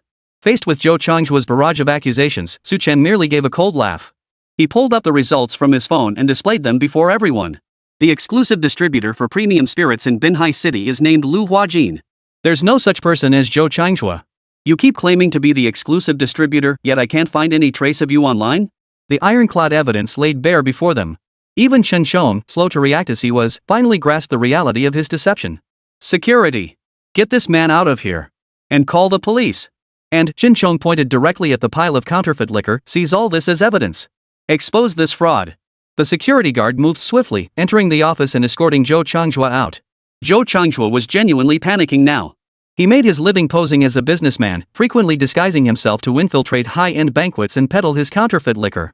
The socialites at these gatherings were naturally enthusiastic collectors of all kinds of rare and expensive liquors. Moreover, he specifically targeted nouveau riche individuals. What's more, his counterfeit Lafite could almost pass as the real thing. Thus, he had never encountered such a mishap before. Now, not only had a sudden upstart disrupted his scheme, but he was also facing imminent imprisonment. In his panic, Zhou Changhua desperately pleaded with Chen Chong. Mr. Chen, I truly had no idea this batch of wine was counterfeit. Had I known, I would never have sold it to you. Please have mercy and let me go. Chen Chong didn't even glance at Zhou Changhua, letting him be led away. At that moment, the system's voice echoed in Su Chan's mind as he stood by, observing coldly. Ding! For assisting Star Glory Corporation President Chen Chong in identifying counterfeit liquor and preventing greater losses, host has earned 20 reputation points. Su Chan's heart leapt with delight upon hearing this. He hadn't expected reputation points to come so quickly, and 20 points at once. Those elite brothers in the mall all required substantial amounts of reputation points. Chapter 50, Chance Encounter with a Classmate. If he wanted to recruit all these elite brothers, he needed to make the most of opportunities like today's. Over at the desk, having avoided a 10 million yuan loss, Chen Chong's anger dissipated. He lifted his gaze toward Su Chen and Mr. Bai. Mr. Su and Mr. Bai, thank you both for your timely warning today. Otherwise, I would have suffered a huge financial loss. Though 10 million wasn't an astronomical sum for him, it was still a considerable amount of money. He might be the CEO, but his father still held sway above him. If his father found out he'd just thrown away 10 million yuan, forget about Star Glory Company, even his standing at home would be in jeopardy. He'd be in for a beating from his old man. It was no trouble at all. Su Chen smiled faintly and stepped forward. Mr. Bai, standing nearby, was quick to notice and stepped forward with a smile, introducing Su Chen to Chen Chong. Mr. Chen, this is Mr. Su, the current CEO of Red Elephant Group. I now work under Mr. Su. Mr. Su, this is Mr. Chen from Star Convergence Group. Upon hearing this, Chen Chong looked at Su Chen before him. He couldn't shake the feeling that this man seemed vaguely familiar, as if he had seen him somewhere before. He pondered the words Mr. Bai had just spoken. This was Mr. Su of Hongshan Group. Right. Chen Chang's eyes suddenly lit up. Hongshan Group had been all the rage lately. Its various instant noodle flavors, especially the rich broth varieties, were practically flying off the shelves. They were the shining star of domestic brands today, and their CEO, Su Chen, was a philanthropist everyone praised whenever his name came up. Especially after Zhou Jiajie ate Red Elephant Group's instant noodles at his concert not long ago, the company has clearly become the front-runner among domestic brands. No wonder he felt a sense of familiarity. With that thought, Chen Chong quickly smiled and stepped forward to shake hands with Su Chen. So you're Mr. Su from Red Elephant Group. I never imagined that after Mr. Bai handed over the company to you, the business would flourish so remarkably. I was too busy yesterday to eat properly, so I had your company's rich soup instant noodles. I must say, the flavor is truly exceptional. You flatter me, Mr. Chen. If you like them, I'll have our team send you a case. Mr. Su, you're too kind. Chen Chong smiled warmly and proposed, I never imagined Mr. Su would be so adept in business. Today, you even spotted the irregularities in the Lafite wine at a glance. Now that we've met, I'd like to host a banquet for you at the 100 Flowers Tower Hotel. Mr. Su, please do me the honor of accepting my invitation. Regarding the opportunity to befriend Chen Chong, since the other party had proactively offered to host him. Such a golden opportunity for networking, how could Su Chen possibly pass it up? He smiled and readily agreed. The Hundred Flowers Grand Hotel was one of Binhai City's largest establishments, frequented exclusively by the city's wealthy merchants and influential figures. Choosing this venue clearly demonstrated Chun Chang's sincerity in expressing his gratitude to Su Chen. Upon arriving at the Hundred Flowers Grand Hotel, Chen Chong, a VIP guest there, had reserved a private room in advance. Within moments, the two men and general manager Bai were seated inside. After 3 rounds of drinks, the trio toasted and chatted cheerfully. With Mr. Bai skillfully livening up the atmosphere, Chen Chong and Su Chen quickly became comfortable with each other, their conversation flowing freely. Being roughly the same age, Chen Chong and Su Chen found ample topics to discuss. Before long, Chen Chong grew increasingly fond of Su Chen's company, and they soon began addressing each other as brothers. At one point, Su Chen stepped out to use the restroom. Upon returning, he happened to catch sight of 2 people emerging from the adjacent private room. The man and woman wasted no time embracing the moment they stepped out. The woman leaned her back against the wall as the man pulled her close. They pressed tightly together, inseparable. They were a handsome couple, especially the woman, who was exceptionally beautiful with a tall, slender figure. The man, though handsome, looked drained, as if worn out by excessive drinking and carousing. He appeared somewhat listless, his steps unsteady as he emerged from the private room. Yet upon seeing the couple before him, Su Chen felt a pang of surprise. The man was Zhong Zicheng, and the woman was Lin Jia. How had these two ended up together? Zhong Zicheng was his college classmate. Relying on his wealthy father, he had been a prominent figure on campus. But he'd always been arrogant and had a constant parade of women around him. Su Chen had always disliked spoiled rich kids like Zhong Zicheng. Meanwhile, at school, Zhong Zicheng couldn't stand Su Chen, who was slightly more attractive and better looking than him. Back in school, he never missed an opportunity to mock and ridicule him. Back then, Su Chen never paid it any mind. But now, seeing Lin Jia beside Zhong Zicheng, kissing him passionately, watching her giggle coquettishly as she let him have his way with her. A fleeting look of disappointment crossed Su Chen's face before he regained his composure. Back in college, Lin Jia's breathtaking beauty earned her the title of campus queen upon enrollment, making her wildly popular. Naturally, suitors constantly pursued her, and Su Chen was one of them. Moreover, Su Chen was undeniably handsome, and the two had indeed shared a period of mutual attraction. However, it ultimately fizzled out when Lin Jia found a boyfriend. Who would have thought that years later, the 3 of them would cross paths here? And the girl he'd once been romantically involved with was now the girlfriend of Zhong Zicheng, a spoiled rich kid. Though Su Chen felt a moment of complexity in his heart, he soon let it go. It was merely a childhood memory. After so much time had passed, people and things had changed. He no longer felt the same way about Lin Jia as he once did. Su Chen raised an eyebrow slightly, averted his gaze as if he hadn't seen anything, and prepared to leave. But just then, Zhong Zicheng caught sight of Su Chen out of the corner of his eye. He paused his movements, pulling the woman before him into his embrace. Well, if it isn't an old acquaintance. Don't go. The moment they spotted him, the 2 men casually stepped forward, blocking Su Chen's path to the private room. Well, if it isn't our old college classmate, Su Chen. How come you don't even say hello to an old friend? In such a hurry to leave? Zhong Zicheng said, demonstratively tightening his embrace around Lin Jia, his satisfaction evident. Seeing her former romantic interest, Lin Jia quickly recovered from her initial awkwardness, leaning her body against Zhong Zicheng with a soft, boneless grace. Su Chen, what a surprise to run into you here. It's been ages. Between Zhong Zicheng and Su Chen, it was a no-brainer. Everyone knew which choice to make. Back in school, Su Chen's family had little money. Though Lin Jia genuinely liked Su Chen, how could he compare to Zhong Zicheng's wealth? Chapter 51, Forcibly Entering the Private Room. Comparing the two, choosing Zhong Zicheng meant Lin Jia could avoid many detours. Thinking this way, Lin Jia felt much more at ease. But Su Chen frowned slightly at the blocked path before him. His expression turned cold as he met Zhong Zicheng's defiant gaze. Move aside. Who the hell do you think you are? Just because you tell this young master to move, does that mean I have to let you in? Zhong Zicheng couldn't hide his smugness. I hear you failed at your startup. You're probably broke now, yet you still come here to eat and show off. No wonder you're a loser. I bet you'll never get your life together. If you can afford to eat here, you must have blown through most of your savings. I'm doing you a favor by talking to you.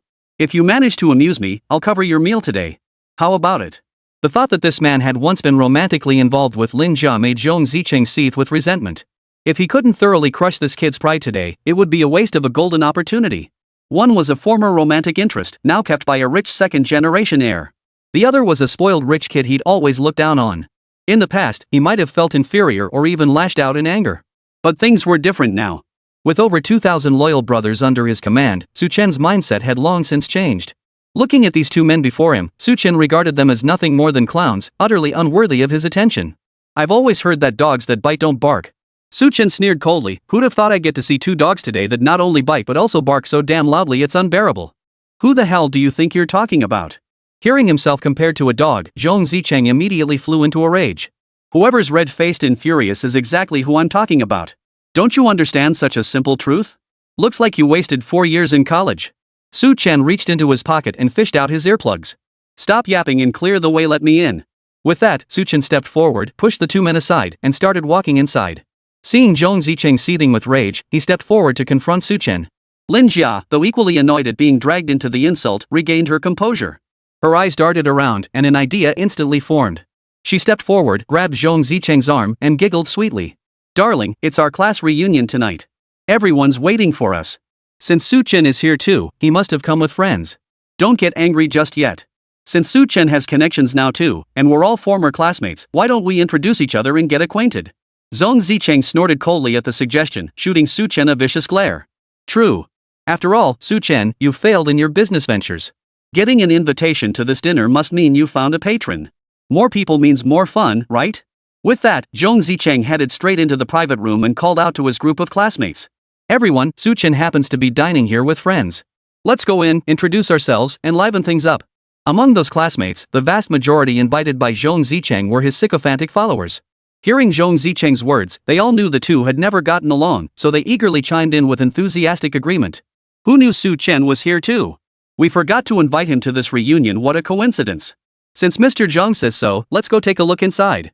With that, the group chattered excitedly as they moved to push open the door to Su Chen's private room. Su Chen made no attempt to stop them. Back in college, this group had always been Zhong Zicheng's henchmen. If they didn't achieve their goal today, Zhong Zicheng would surely find other ways to cause trouble. Better to let them in than risk further trouble. So what if they wanted to see who was inside? I'll grant your wish. Then we'll see whose face hurts the most. Su Chen said nothing, merely shooting Zhong Zicheng a cold stare before stepping forward and entering the door first. The moment he entered, Chen Chong saw Su Chen return. With the private room's excellent soundproofing, he naturally had no idea what had transpired outside. Brother Su Chen, come, let me toast you. Chen Chong laughed heartily, raising his glass to Su Chen.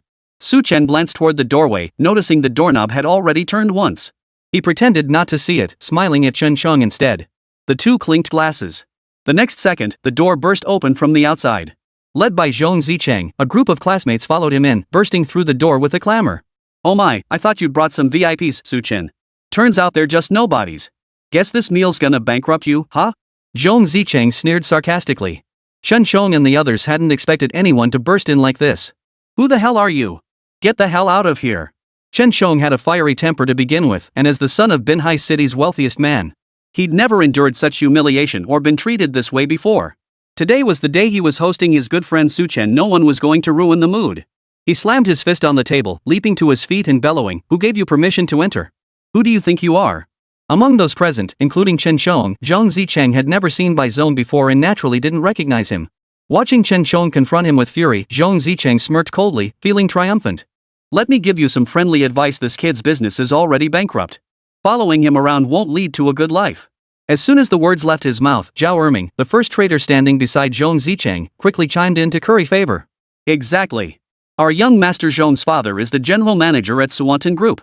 His status and standing aren't just twice as high as Su Chen's. You lot hanging around Su Chen are probably just a bunch of losers. How could you possibly compare to our esteemed young Master Zhong? As soon as Zhao Erming finished speaking, Zhong Zicheng's expression grew even more smug. The classmates behind him fawned over him one after another. If you show a bit more respect and speak properly to our young Master Zhong, he might just cover this meal for you. A bunch of losers daring to eat here? Get a grip on your place in the world. Exactly. People like you could struggle your whole lives and still not measure up to even one of young Master Zhong's toes. I'm embarrassed to admit Su Chen is my college classmate, it's just too humiliating. As these voices chattered on, even Chen Chong and Bai Zong, who had initially been clueless about why these intruders had barged in, finally understood. But now, observing this group before him, their haughty, superior expressions, everything became crystal clear. Chapter 52, Crossing the Big Shot. Su Chen, however, remained utterly unmoved throughout. He merely observed them with a faint, ambiguous smile, calmly taking a sip of his drink. It was as if he didn't care about them at all. Faced with this mockery, Su Chen showed no sign of reaction, but Bai Zong grew increasingly certain that Su Chen must be displeased. How could he let Su Chen suffer such indignity? He slammed his hand on the table and declared coldly, I am indeed the vice president of Red Elephant Group. And the man you dismiss as insignificant is none other than the current president of Red Elephant Group, Su Chen. At these words, Zhong Zicheng froze for a moment. Then he sneered coldly, that kid? How could he possibly be the president of Red Elephant Group? They just happen to share the same name. Don't try to fool me with that. Exactly. Zhao Erming chimed in smugly. The president of Red Oak Group is a renowned philanthropist praised by all. Even if this kid shares the same name as President Su, it's an honor for him. Relying on sharing a name with Mr. Su to try and scam the Red Oak Group president? You talk a big game, but I bet you'd strain your back doing it. Lin Jia, nestled in Zhong Zicheng's embrace, chimed in with a coy smile, her voice dripping with sarcasm. Mr. Su of Red Elephant Group is undoubtedly a visionary with extraordinary business acumen. From what I know, our college classmate Su Chen failed in his entrepreneurial venture. He aspires to be like Mr. Su of Red Elephant Group, but he'll likely never catch up in this lifetime. Red Elephant Group had been riding a wave of popularity lately. They had naturally heard of President Su Chen's exploits, but the footage of him in the videos wasn't particularly clear. So while they found him somewhat familiar, they didn't believe he was their college classmate Su Chen. Naturally, they couldn't possibly believe President Bai's words either. Don't believe me, huh? Mr. Bai angrily pulled out his phone and directly played the video of Zhou Jieji's concert. In the footage, Zhou Jieji was pulling Su Chen along as they earnestly sang Grandpa's Instant Noodles. Fans flashed their cameras non-stop, creating an incredibly lively scene. Su Chen's face was clearly visible in the footage, there was no way to fake it. See that? Surveying the stunned crowd before him, Mr. Bai sneered coldly. Not long ago, superstar Zhou Jieji personally ate our Red Elephant Group instant noodles at his concert. He even sang this song with our CEO Su. Is this proof sufficient? Zhong Zicheng's smug expression vanished instantly. When he saw Su Chen's face in the video, being pulled up to sing by Zhou Jieji, he wasn't just startled, he was utterly stunned, his eyes wide with disbelief. He wasn't seeing things, was he? The CEO of Red Elephant Group was actually Su Chen. The very same Su Chen he'd just been calling a loser, a failed entrepreneur. How could this be? Zhong Zicheng felt like the whole world had turned surreal, yet the video before him was undeniably real. He couldn't convince himself that the man wasn't Su Chen. It wasn't just Zhong Zicheng. Even Lin Jia, who had been nestled in his arms moments ago, wore a look of utter bewilderment. Her beautiful face twisted slightly in that instant. The CEO of Red Oak Group versus a failed entrepreneur and loser. The gap between their statuses was like night and day. How could Su Chen? The university classmates who had been sneering moments ago were now speechless, their inner shock far greater than their outward expressions. So it was Mr. Su. As Zhong Zicheng processed the revelation, the resentment and reluctance still lingered within him. He managed to put on a smile and turned to face Su Chen. Oh no, I couldn't possibly accept such a title. Su Chen rose with a faint, ambiguous smile, glancing at the faces before him, a mix of awkwardness and regret before leaning casually against a nearby pillar. I'm just the washed-up loser you all talk about, the kind who'll never get back on his feet. As he surveyed the vivid array of expressions before him, a sense of satisfaction washed over Su Chen. He was about to say something else when, beside him, Chen stepped forward, his expression even more grim than theirs. Daring to disrespect my brother is disrespecting me. It's tantamount to opposing Star Glory Company. What? Starlight Corporation? Even if Zhong Zicheng didn't recognize the man before him, he certainly knew the name Starglow Corporation. And he certainly knew what Starlight Corporation represented in Binhai City. Rumor had it that the company's president was none other than the son of Binhai City's wealthiest man. The young man before him appeared to be around 24 or 25 years old, yet every gesture and movement carried an indescribable aura of authority. He was clearly a pampered young master raised in a wealthy household. Could he possibly be the president of Star Glory Corporation? Earlier, he had actually called them the losers following Su Chen. He even called them dead fish, doomed to never turn over. Every student present, including Zhong Zicheng, fell silent, their hearts filled with regret. If only they'd known Su Chen had such connections, and now he's become the president of Red Elephant Group. They would never have risked offending the now powerful Su Chen over some minor general manager from a small company like Sour Jar Group. He's just a manager of some rundown group, yet he actually thinks he's something special. Chen Chong sneered coldly. Today, if you don't have your father come personally to apologize, then tomorrow, Sour Jar Group along with your father will no longer have a place in Binhai City. This was a blatant threat. Cold sweat beaded on Zhong Zicheng's forehead. The more he thought about what he'd just said, the more terrified he became. He had inadvertently offended such a powerful figure. Zhong Zicheng hurried forward, plastering on a fawning smile as he wiped the cold sweat from his forehead. Like a sycophant, he kept flattering Chen Chong and Su Chen. Mr. Chen, Mr. Su, and Mr. Bai, I failed to recognize your stature earlier and offended you all. I'll call my father immediately so he can personally apologize to you. With that, Zhong Zicheng grabbed his phone and dialed his father, Zhong Jianmen. On the other end, Zhong Jianmen was busy with sales matters for Red Oak Group. Seeing Zhong Zicheng's name flash on the caller ID, he frowned. This kid was becoming more and more of a spoiled brat. Every time he called, it was either to ask for money or because he'd gotten into trouble. If he doesn't straighten up soon, he'll ruin his entire life. I'll say it again, I won't give you any money.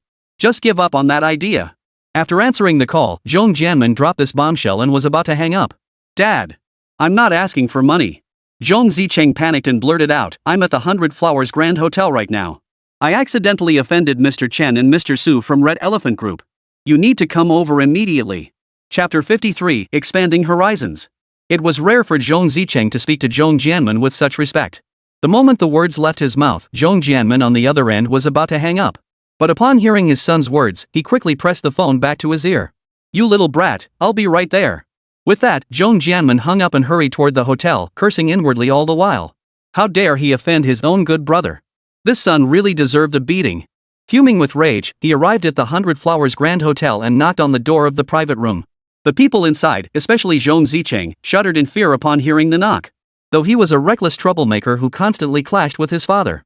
But when faced with such a major incident, especially one involving Chen, the president of Star Glory Corporation, if this matter wasn't handled properly, his entire family wouldn't be able to survive in Linhai City. He knew how to weigh the stakes. So when his father appeared, Zhong Zicheng immediately stepped forward. He grabbed Zhong Jianmen's arm and said, Dad, I really didn't mean to. Smack! Before Zhong Zicheng could finish speaking, Zhong Jianmen's hand came down hard across his son's face. How dare you cause trouble in such a setting? Do you even know who stands before you? This is my eldest brother. Your great uncle. Without his kindness to us in the past, our family would never have enjoyed the good life we have today. Though his heart ached for his son, he knew exactly what kind of person he was. If he didn't make his stance clear before all these bigwigs today, to earn his elder brother Su Chen's forgiveness, then their family would truly have no way out. His eldest brother had been so kind to him, yet this son of his? Zhong Jianmen was utterly frustrated with his son's stubbornness. 5 bright red handprints quickly appeared on Zhong Zicheng's face. Zhong Jianmen didn't even glance at him, stepping forward immediately to bow slightly before Su Chen. Brother! My son acted foolishly today. Please don't hold it against him. I'll discipline him properly later and ensure he never disgraces himself like this again. Su Chen showed no change in expression. After all, Zhong Jianmen was currently a general manager at their Red Elephant Group and his loyalty was beyond reproach. Thus, he merely nodded magnanimously, rose to his feet and glanced around. The crowd before him, each wearing expressions of varying shock and astonishment, fixed their gaze on Zhong Zicheng. Zhong Zicheng's cheek was swollen from the blow, yet he had no time to tend to the pain. His entire being had frozen in place, utterly petrified by the single word his father had just uttered, big brother. What? Had he heard correctly? He, the esteemed general manager of Suwontan Group, had just called his former college classmate that penniless loser big brother. Zhong Zicheng's face was etched with utter disbelief. The classmates behind him were equally stunned, filled with regret. The classmate they had once looked down upon was now not only the president of Red Elephant Group. Even Zhong Zicheng, the wealthy second-generation heir they had always fawned over, had his own father address him as big brother. Even the president of Starlight Group was a guest of honor at Su Chen's table. When did Su Chen's status become so incredibly powerful? As these thoughts flashed through their minds, they were about to speak up to smooth things over, hoping to curry favor with Su Chen for their careers. But seeing Su Chen standing there, his bearing and appearance were worlds apart from before. Even the aura radiating from him made them feel an involuntary sense of awe. Forget speaking, even meeting his gaze made them instinctively flinch. You're my brother. Your son is my nephew. When a child makes a mistake, an elder like me won't nitpick over it. Don't blame yourself too much. He's still young, just teach him patiently. Observing the vivid expressions on Zhong Zicheng's face, Su Chen smiled faintly. With a touch of mischief, he referred to him as his nephew, a move that instantly elevated their relationship to a whole new level. The classmate he'd once despised most now immediately lowered himself a generation upon meeting, becoming his nephew. The satisfyingly swift slap in the face felt absolutely delightful. As for treating someone his own age as his nephew, Su Chen showed not a trace of awkwardness. Instead, he beamed at the flustered Zhong Zicheng, radiating magnanimity. Zhong Zicheng, however, felt not only the physical sting of humiliation but also a deep sense of injustice welling up inside him. How could his father possibly be the brother of this penniless scoundrel before him? And then there were those words Su Chen had just spoken. Who did he think he was? He had absolutely no right to lecture him. Zhong Zicheng felt both humiliated and unwilling to accept this. Dad, you. Burning with rage, Zhong Zicheng stepped forward, about to speak. Chen, who had witnessed the entire scene, stepped forward and shot Zhong Zicheng a cold, dismissive glance. Since we're all acquaintances, there's no need to dwell on this. I think this child has simply been too willful. If this continues, Mr. Zhong, it won't be good for the child's development either. He was already showing restraint for Su Chen's sake, keeping his words measured. Though surprised that Zhong Zicheng would address someone as young as Su Chen as big brother, this very fact served to highlight Su Chen's connections far more extensive than he had imagined. Add to that the enormous favor Su Chen had done for him. Su Chen was now red hot. A partnership between them would be a true powerhouse alliance. But over here, after Chen Chong pointed this out, Zhong Jianmen's face flushed crimson. He shot Zhong Zicheng a look of disappointment, as if scolding an uncooperative child. Chen Chang's willingness to grant him this favor stemmed entirely from his own good brother. His son had always been materialistic and recklessly wasteful. Out of respect for his wife, who had passed away young, and out of love for his only child, he had chosen to turn a blind eye. Today, this son had caused such immense trouble and dared to defy his elder brother. If this continued, this ungrateful son would surely bring even greater calamity upon him. Once they returned home, he would see how he disciplined this good-for-nothing. Fortunately, his elder brother chose not to press the matter today. Had he insisted, it would have been entirely justified to beat this ignorant fool to death. Rest assured, Mr. Chen, I will thoroughly discipline this child so he dares not act so arrogantly again. I'll personally bring him to apologize in person. With that, Zhong Jianmen grabbed Zhong Zicheng's arm and dragged him toward the exit. Though he hadn't disciplined his son before, that didn't mean Zhong Jianmen lacked the strength to do so. Chapter 54, Lin Jia's Intentions. On the contrary, he was a towering, muscular figure. Compared to Zhong Zicheng, who had long been hollowed out by drink and debauchery, Zhong Jianmen was practically in a league of his own. He was confident that after such a beating, Zhong Zicheng wouldn't be able to get out of bed for at least 10 days or half a month. So when his father grabbed him, Zhong Zicheng panicked completely. He spun around immediately, abandoning all concern for his pride, and began pleading desperately to Su Chen, Chen Chong, and the others. Mr. Su, Mr. Chen, Mr. Bai, I was wrong. I'll never do it again. But no matter how desperately he pleaded, Su Chen and the other two remained silent, watching as Zhong Jianmen dragged Zhong Zicheng away. It seemed a good dose of fatherly discipline was inevitable. Once Zhong Zicheng was gone, Lin Jia beside them shed her earlier aloof demeanor. Who would have thought that Su Chen had risen so rapidly? His status was now far beyond what any of their university classmates could hope to match. If he could even connect with Chen, the CEO of Star Glory Company, following him would surely bring benefits in the future. This was far superior to tagging along with that stingy Zhong Zicheng, who barely scraped by each month and seemed to have all sorts of peculiar habits. After processing everything that had just unfolded, Lin Jia fixed her gaze on Su Chen before her eyes gleaming as if she'd spotted a juicy piece of meat. Her face wore a sweet, gentle smile. In that case, we shan't disturb the pleasant company of Mr. Su and Mr. Chen. Our intrusion today was truly abrupt. I shall certainly pay a visit to apologize another day. Lin Jia's smile was graceful and her demeanor gentle, truly the picture of a well-bred young lady. Such a delicate, bird-like demeanor would inevitably evoke a protective instinct in any man. Yet after witnessing the earlier scene, Su Chen had long recognized that the goddess he once secretly admired was no longer the same person. Her expression and demeanor were coolly detached. She merely gave a slight nod, saying nothing. Lin Jia's smile stiffened momentarily before instantly resuming its previous grace, as if nothing had occurred. She turned and cheerfully ushered her classmates away. Only after everyone had departed did Su Chen turn apologetically to Chen Chong and Mr. Bai. My apologies. I hadn't anticipated my university classmates would hold their reunion here, disrupting your enjoyment. Brother Su Chen, no need to be so formal.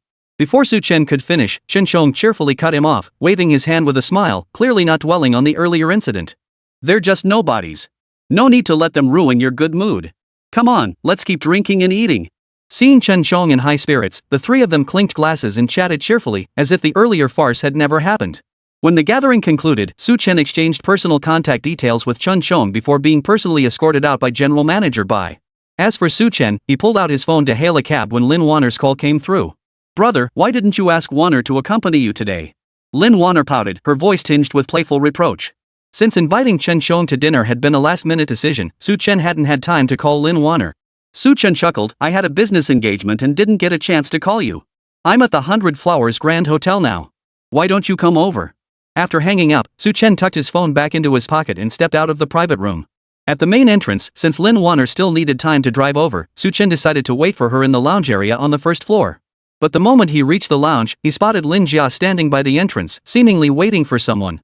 Since she held little significance to him, Su Chen glanced her way briefly before withdrawing his gaze. He sat back down on the sofa, pulled out his phone, and opened a small game to pass the time. While Su Chen was engrossed in his phone, Lin Jia, standing by the entrance, immediately spotted him. A flicker of joy lit her face as she flashed what she considered a gentle, graceful smile, gliding toward him like a willow in the breeze. Su Chen, it really has been ages since we last saw each other. A shadow suddenly fell over him. Su Chen set his phone aside and looked up, only to find Lin Jia standing before him. He watched as her left hand gently swept a strand of hair from her temple, her expression radiating both grace and tenderness. Under normal circumstances, Su Chen would have been flattered and overwhelmed.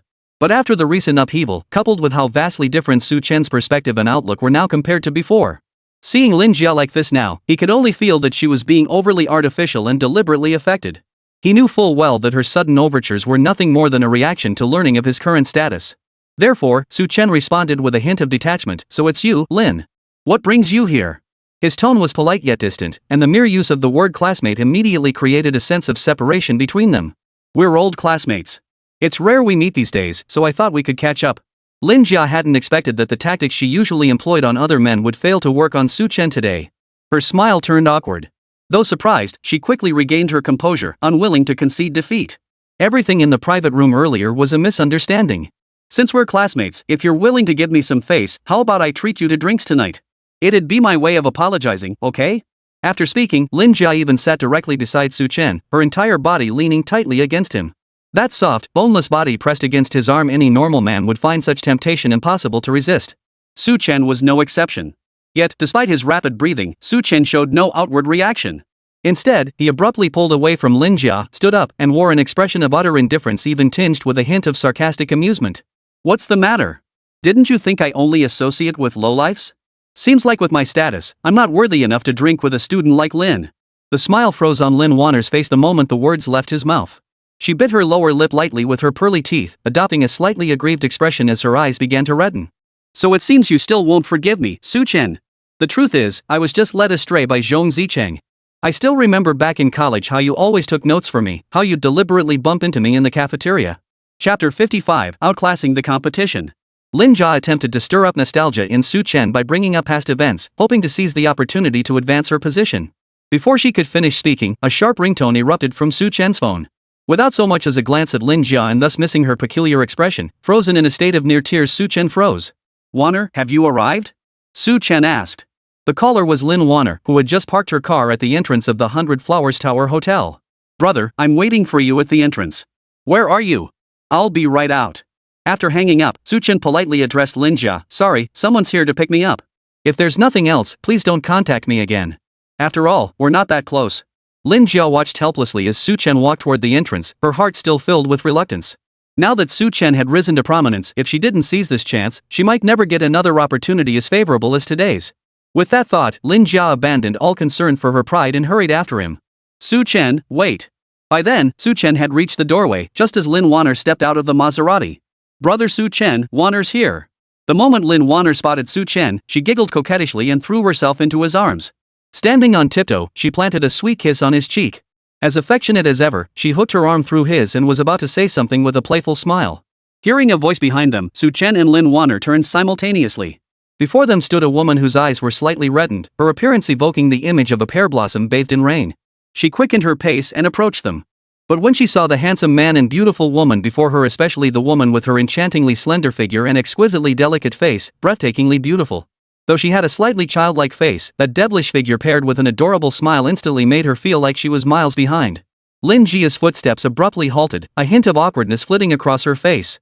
This woman before her, setting aside everything else, had looks and a figure that could easily outshine her by miles.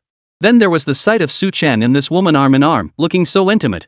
Lin Jia's expression turned as sour as if she'd swallowed a fly. Her lips parted slightly, but no words came out. Miss Lin, is there anything else I can help you with? Su Chen looked at Lin Jia as if she were a complete stranger. A strained smile tugged at Lin Jia's lips as she managed to force out, and no, nothing. At that moment, she felt like a clown, utterly ashamed and inferior in the presence of this woman.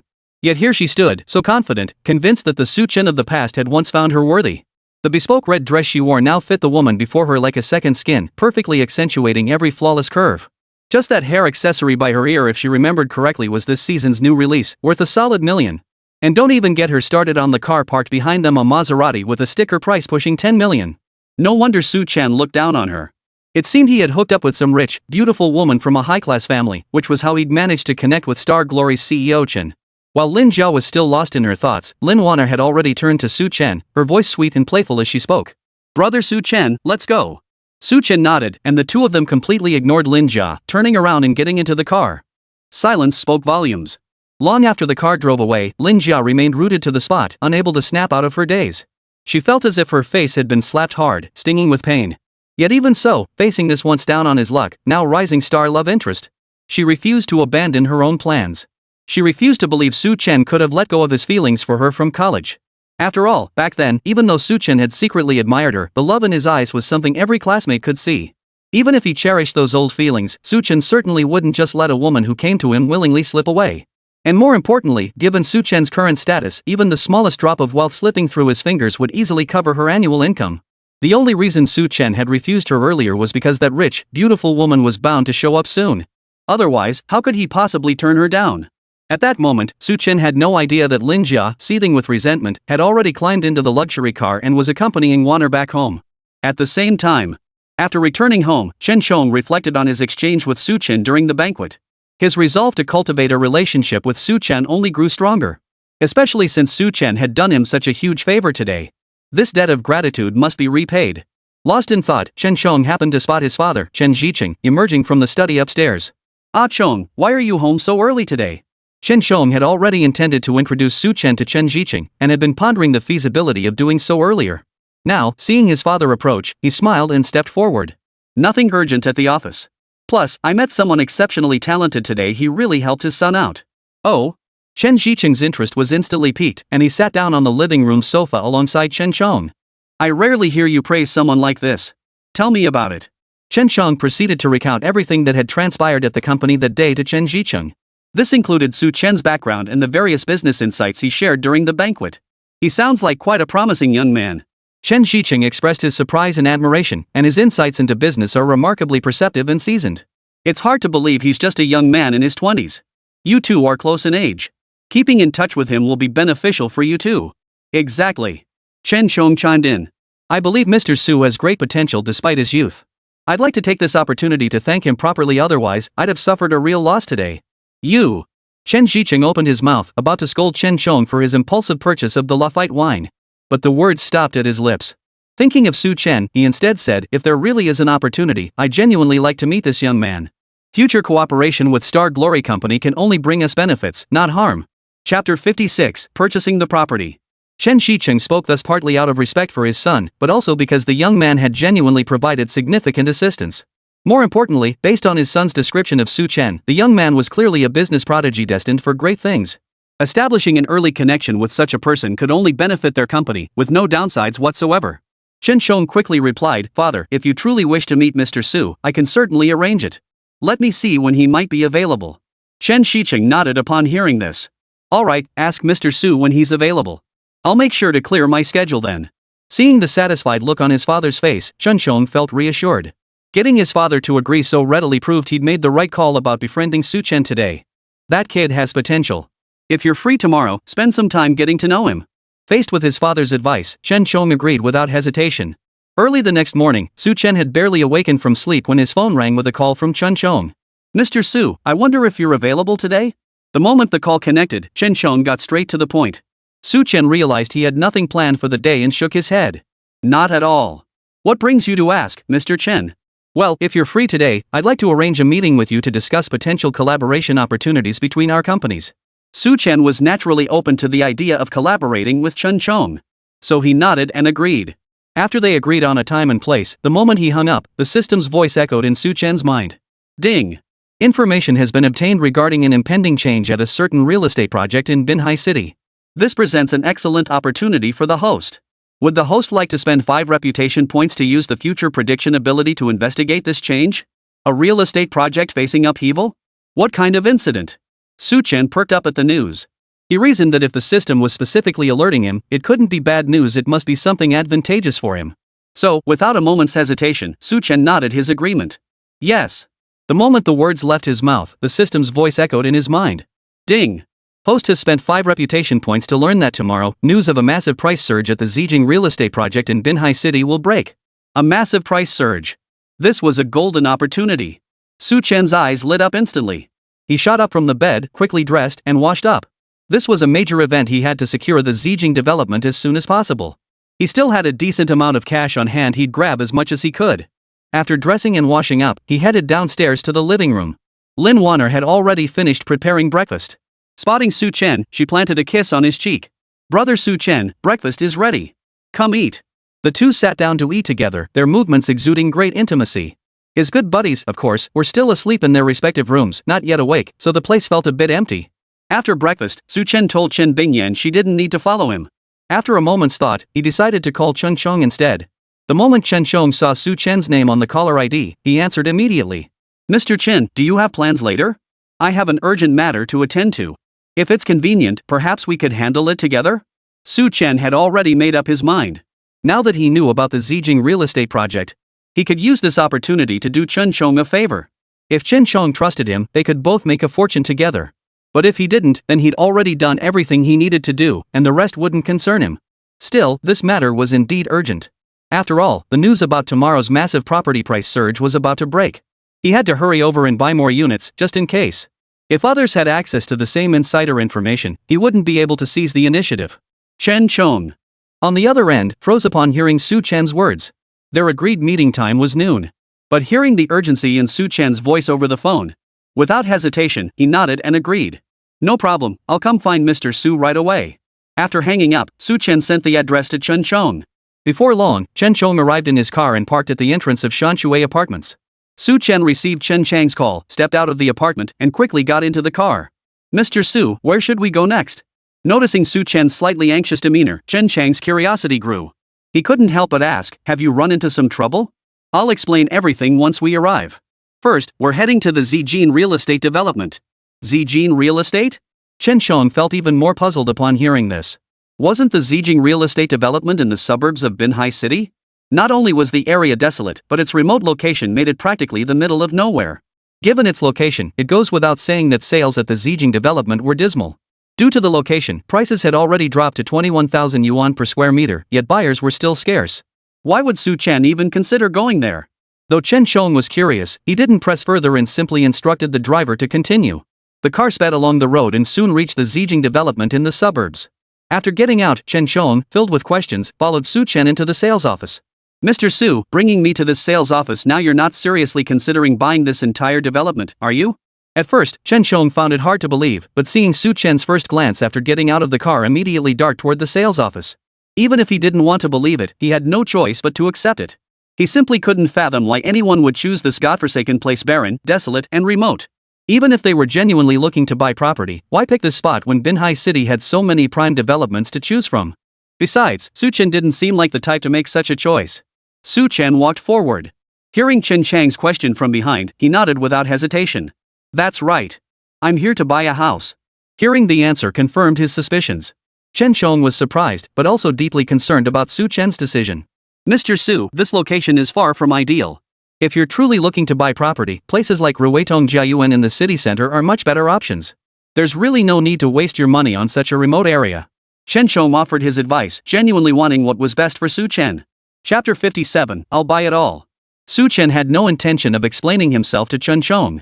Besides, even if he did explain, the other party might not believe him. So he simply stated, if you trust me, buy dozens of units here with me. If you don't, just stand by and watch. He had said all he needed to say. Whether Chen Chong chose to believe him or not, that was entirely up to him. If he believed, they'd make a fortune together. If not, well, there was nothing he could do about it. After finishing his pitch, Chen didn't bother checking Chen Chang's expression behind him. He stepped forward and walked over to the model display of the property. The sales agent, spotting a potential customer, immediately approached with a smile. Sir, are you here to view the property? Chen nodded and pointed at the model in front of him. I hear the price here is 21,000 yuan per square meter. Is that correct? This information was readily available with a quick online search. So when Chen asked, the saleswoman nodded, sensing he might be a potential buyer. She quickly replied, yes, our prices are very reasonable. If you're interested, sir, just let me know which unit you like, and I can take you to see it right away. Sales at the Zijing development were truly dismal. In this location, it was so desolate you couldn't find a single soul. They couldn't even close a single deal in a month. The sales agent truly regretted taking this job. Coming to work here every day felt like serving a prison sentence. She'd sit there all day long. Forget about potential buyers, there wasn't a single person in sight nearby. If this kept up, she'd be out on the street before she could sell a single unit. She'd already planned to quit at month's end, taking her minimum wage and walking away. But today, out of nowhere, a sucker showed up claiming he wanted to buy a place here. The saleswoman was over the moon, terrified the sucker might slip away. She racked her brain to gush about how amazing the development was. Look at the excellent natural lighting in these units.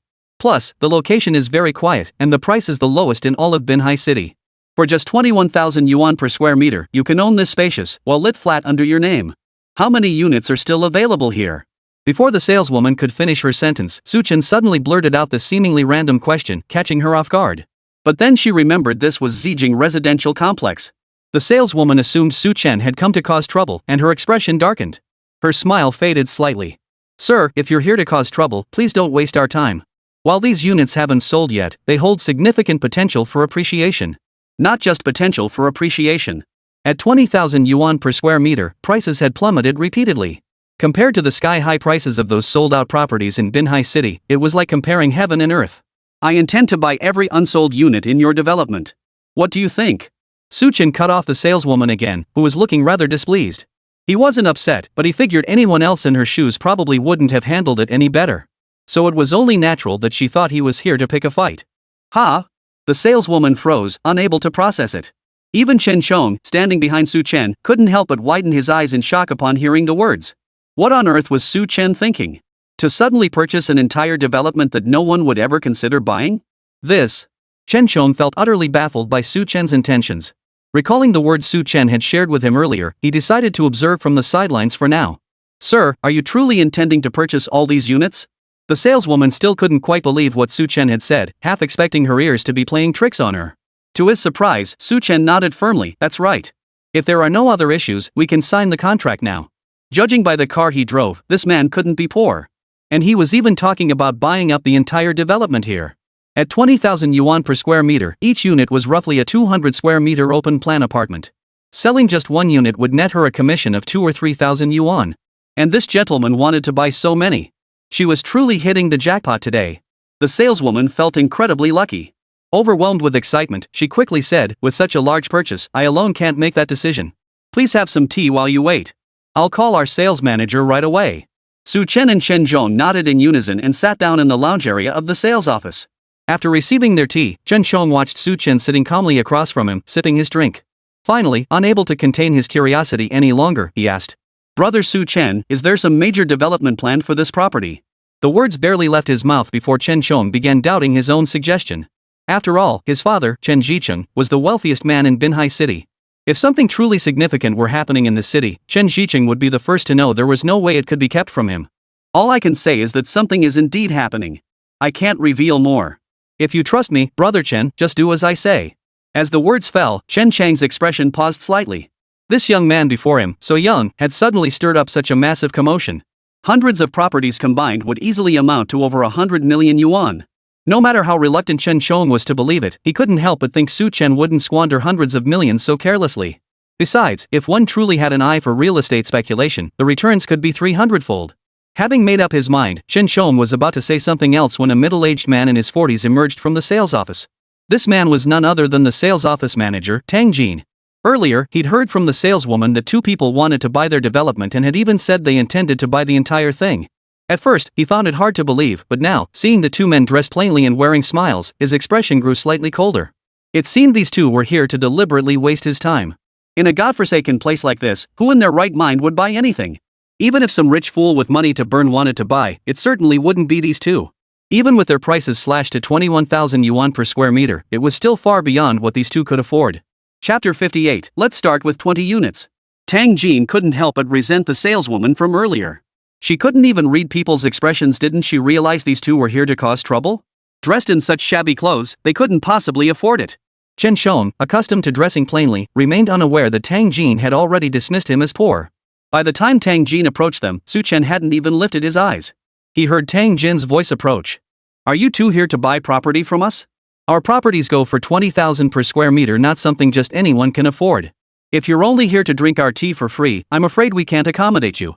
Please leave immediately. The contemptuous and scornful voice reached his ears. Chen lifted his head and saw a slightly balding man standing before them, sporting a large beer belly. His greasy, shiny face was the perfect complement to his condescending expression. Chen immediately stood up and demanded, What? You think we can't afford it, right? I'm talking to you. Tang Jin snorted derisively. This place goes for 20 grand a square meter. You'd be better off renting in the urban villages. Stop causing trouble and get lost. Chen flew into a rage, slamming his bank card down on the table. First, swipe me 20 units. If it weren't for the news that Zijing real estate would skyrocket tomorrow, Chen would never have come here today to buy property, let alone let this balding man rake in such a huge commission. Seeing the young man was serious, Tang Jin froze for a moment before snorting derisively. Anyone can put on a show. Your card probably doesn't even have 1,000 yuan in it. Don't try to act like a big shot here. Didn't I tell you? Swipe the card now. Chen stepped forward, his smile amused. Let's make one thing clear, if this card actually goes through, I'm giving every penny of that commission to that salesgirl over there. You won't get a dime. Chen spoke with conviction, his expression showing no sign of deception. This left Tang Jin feeling both alarmed and uncertain, yet he didn't immediately lose his temper. The card was already out on the table, and the stakes were set. If it really went through for that much money, and then all the commission ended up going to a salesgirl one rank below him, that was unacceptable. Regardless of whether this kid was genuine or not, he'd play along for now. If not a single penny came through, those two would be in for a world of trouble. His thoughts shifted, and Tang Jin, ever the flexible operator, quickly plastered a smile on his face. Good day, gentlemen. That was all a misunderstanding earlier. I was just playing a little joke on you both. No hard feelings, no hard feelings. Chen merely responded with a faint, ambiguous curl of his lips, saying nothing but conveying a hint of sarcasm. Is that so? Tang Jin quickly suppressed the rising anger in his heart, forcing a smile onto his face. Of course. Let me reintroduce myself. I'm Tang Jin, sales manager of Zijing Real Estate. After introducing himself, Tang Jin stepped forward and smiled. I hear you gentlemen intend to purchase our entire development? That's correct. Chen nodded. How many properties do you have left here? He had just done the math in his head, his current savings, plus the 200 million he'd swindled from General Manager Liu earlier, the 200 million compensation he'd received, and the money he'd fleeced before that all added up to roughly 700 million. If a large flat was 200 square meters, priced at 20,000 per square meter, one unit would cost 4 million yuan. 10 units would be 40 million yuan. So 100 units would be 400 million. If he used all his money to buy properties here, he could buy roughly 175 units. If Chen Chong wanted to buy some and then resell a portion, even then, by the time tomorrow's news broke, he'd still make a tidy profit. However, he had no intention of buying at the current price of 21,000 yuan per square meter. This development has been sitting idle for so long it's practically becoming a stalled project. The developer must be desperate to offload these units. In that case, he wouldn't need to worry too much about the price. At this moment, Tang Jin remained unaware that Chen intended to negotiate the price. He merely made a tentative opening offer. We still have about 300 units left. But sir, are you really planning to buy that many? It wasn't that Tang Jin doubted Chen's intentions, but rather that purchasing all 300 plus units would require over 1 billion yuan. Even if the wealthiest person in Linhai City came with all their cash reserves, they couldn't possibly buy them all. Over 500 units. As Chen contemplated internally, he simply stated, how about this, if I purchase the entire lot, you sell them to me at 5,000 per square meter. Is that acceptable? Buy them all. This time, both Tang Jin and Chen Chong wore expressions of utter shock, utterly incredulous. Even at 5,000 per square meter, buying 500 units altogether. That would still amount to 500 million. As far as he knew, even the wealthiest tycoon in Binhai City couldn't possibly come up with 500 million in cash flow. The gentleman before them appeared so young. Tang Jin's mind was filled with doubt and astonishment. If he was just trying to show off, there was no need to go this big all at once. So this kid probably wasn't here to cause trouble, he might actually have the capital to back it up. To be honest, the higher-ups had already given him instructions. The location was already poor, and the property lacked any real selling points. If not a single unit sold within another half month, slashing prices down to 3,000 or 4,000 per square meter wouldn't be out of the question. While that would mean significant losses, the higher-ups just want to recoup their investment. Minimizing losses is secondary, the priority is to sell these units fast. After all, not a single unit had sold since the development first opened. Suddenly, a sucker appeared and slashed the price that low. Tang Jin felt a surge of excitement, yet he didn't lose his composure. Instead, he quickly processed the information. Since the other party could name that figure, whether it was this young man before him or the people he represented, were undoubtedly a sucker with deep pockets. Such a big sucker, such a fat sheep. If he didn't take advantage of the situation and fleece him now, he'd be a complete fool. As he studied the two men before him, Tang Jin's thoughts shifted, and a look of feigned reluctance flashed across his face. Well, sir, you've driven the price down so low. I'm just a sales manager, I simply don't have the authority to make such a significant decision. This is really too much of a loss. How about this, I'll quote you 15,000 per square meter. What do you think? Chapter 59, absolutely ridiculous. Chen immediately frowned and stood up. You know very well this development is in a remote location. I doubt anyone has bought a unit since it launched. Offering this price is already the best I can do. After speaking, Su Chen slowly paced in front of Tang Jin, his voice neither loud nor soft, yet every word struck deep into Tang Jin's heart. Let's stick with 5,000 yuan per square meter. If you find that acceptable, Manager Tang, we can continue discussing. If not, I'll look elsewhere. Manager Tang, I've said all I can say. Beyond this, I have nothing more to add. Having said his piece, Su Chen glanced at Chen Shong, who stood behind him still looking somewhat stunned, and smiled. Brother Chen, let's go. With that, Su Chen turned and made to leave. Sir, please wait a moment. Seeing Su Chen turn and walk away without a moment's hesitation, Tang Jin grew visibly flustered and hurried forward to block their path. We can work out the price 5,000 it is. Just tell me how many sets you need so I can prepare the contract right away, okay? Only then did Su Chen smile with satisfaction. Naturally, I'll take as many as available. After finishing his statement, Su Chen turned to Chen Shong standing beside him and asked, Brother Chen, are you buying? Chen Shong had genuinely been shocked earlier. Now, hearing Su Chen seriously intend to purchase them, he deliberated for a moment before finally making up his mind and nodding earnestly. Then I'll take 200 units. Regardless, just seeing Su Chen make such a bold gamble made him feel that perhaps acquiring the purple gold real estate project might actually turn out to be a turning point. But he was genuinely afraid of losing too much, so he dared not buy too many, settling for just 200 units in the end. Su Chen nodded in agreement before turning his attention to Tang Jin. My brother wants 50 units. I'll take the rest. Swipe the card now. Hearing the decisive tone, Tang Jin stared at Su Chen and Chen Shong before him as if they were two glittering ingots of gold, his eyes lighting up. Heaven knew how desperately he'd been guarding this development. This kid couldn't be joking. If it was true, then today would finally be his lucky break. Of course, if the card came up empty when he swiped it, don't blame Tang Jin for getting real serious. Playing games with him would come at a price. Tang Jin nodded, quickly grabbed his bank card, and gestured for the saleswoman to process the transaction. The saleswoman hadn't expected such a big fool to show up and buy this godforsaken place. But considering the hefty commission she stood to gain, she didn't dwell on it. Who cares? It wasn't her being the fool. As long as she got paid, that was all that mattered. She placed the card on the POS machine as Su Chen entered his PIN. 300 million yuan instantly transferred into the other party's account. Hearing the payment confirmation tone, Tang Jin was genuinely stunned. He'd actually suspected moments ago that these two might be trying to scam him. But Tang Jin never imagined the other party would be so capable spending 300 million as easily as spending pocket change, without even batting an eye. What a fool with money to burn. Even at 5,000 per square meter, he could still pocket a 1% commission on the property price. 500 units meant he'd be raking in a hefty commission. As for the contract, Tang Jin promptly had the project's lawyer redraft it and swiftly handed it over.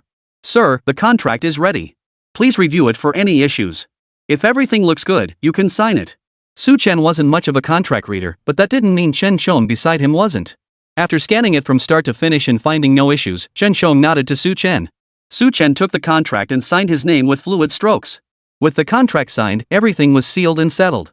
Tang Jin breathed a silent sigh of relief, his face lighting up with delight. Who would have thought that the guy he'd just dismissed as a penniless cheapskate would end up buying 300 units in this development in one fell swoop? Now, when Tang Jin looked at Su Chen and Chen Shong before him, his smile was even more warm and welcoming than before. Chen Shong had also just swiped his card and signed the contract. After both transactions were completed, they departed the property development amid Tang Jin's warm farewells. Holding the contract in his hand, Su Chen merely smiled faintly, saying nothing.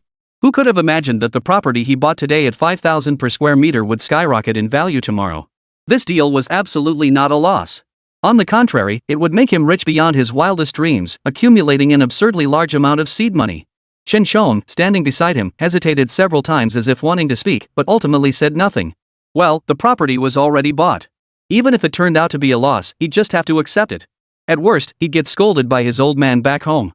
But if things really turned out well, he could rake in a nice chunk of change too. Noticing Chen Chang's expression, Su Chen merely smiled without comment. Today, Chen Shong might still feel the sting of parting with this money, but tomorrow, he would absolutely thank himself for this decision. After dropping Su Chen off at Shanshui Apartments, Chen Shong drove back to his own home. Chen Shiqing saw his son return and knew he'd met with Su Chen today. Still clutching his newspaper, he asked without looking up, "What did you do with Mr. Su today?" "Dad." Chen Shong hesitated for a moment before finally telling his father what had happened today. "Today, I went with Su Chen." After hearing Chen Chang's account, especially the part about spending hundreds of millions with Su Chen to purchase the Zijing real estate project, his hands went limp, dropping the newspaper onto the table. Chen Shiqing's eyes widened in shock as he exclaimed, "What did you say? You spent 200 million to buy 200 large format flats in the Zijing development?" Chen Shong knew his father would be furious. But now that everything had been done and the contract signed, he could only grit his teeth and nod. "Yes. Brother Su Chen bought 300 units. He said the property would appreciate. While flipping houses seems unlikely, his confidence didn't feel fake. Absolutely ridiculous. Chen Shiqing shook his head. How could you do this? The Zijing development has been abandoned for so long. Even if you bought the worst property in the city center, like Hohot Garden, it would be 10,000 times better than buying units in Zijing. In Chen Shiqing's eyes, this was a deal that could bankrupt anyone.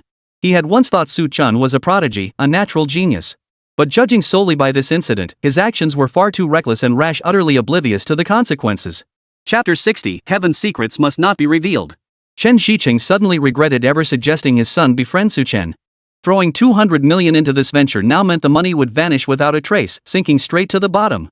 You should have consulted me about something this significant. You're usually so cautious, why are you acting so recklessly today? And no more associating with Su Chen, Chen Shiqing declared decisively. I suspect he deliberately led you astray. I'll negotiate with the developer of Zijing Real Estate to see if we can get a refund. Dad. Chen Shong hesitated before speaking up. I don't think Brother Su Chen would deceive me. He said the decision was mine.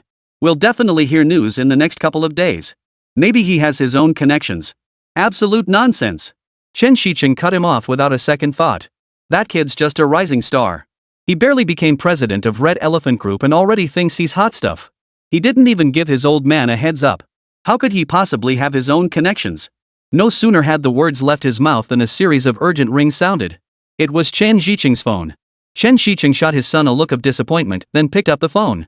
Seeing the caller ID, he took a deep breath before answering. Director Zhou, what are your instructions? Commissioner Zhou, who had just received the notice from higher-ups, was the first to relay this unexpectedly issued document to Chen Shiqing. Headquarters has announced that development documents for the Southern New District will be issued tomorrow. The approximate location is near the Zijin residential complex, where a subway station is highly likely to be constructed.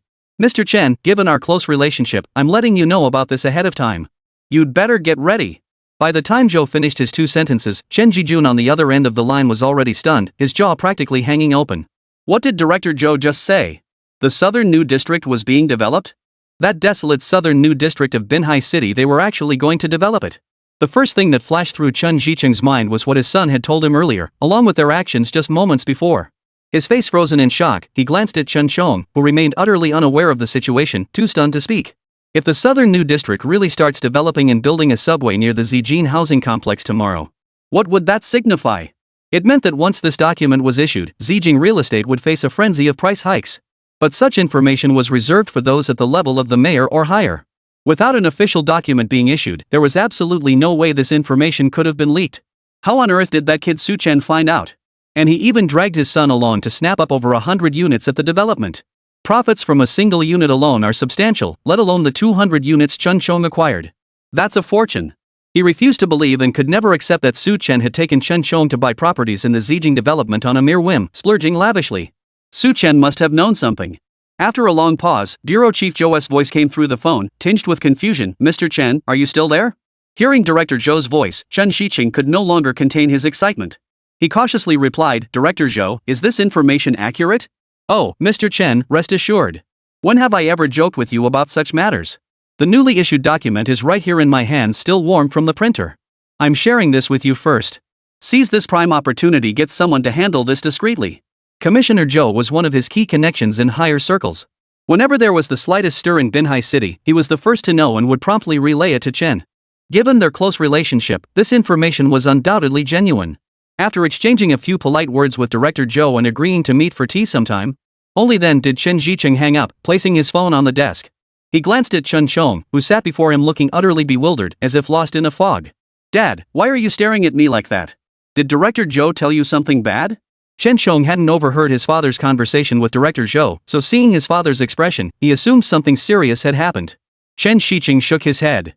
After a long moment, he finally snapped out of his shock. That kid Su Chen was no ordinary person. Today, he'd even brought Chen Shong along to buy so many properties in the Purple Gold development. It seemed their entire family was destined to owe Su Chen a huge favor. Originally, today was meant for Chen Shong to repay the favor from a couple days ago. Now, not only had the favor not been repaid, but they had instead incurred an enormous debt to him.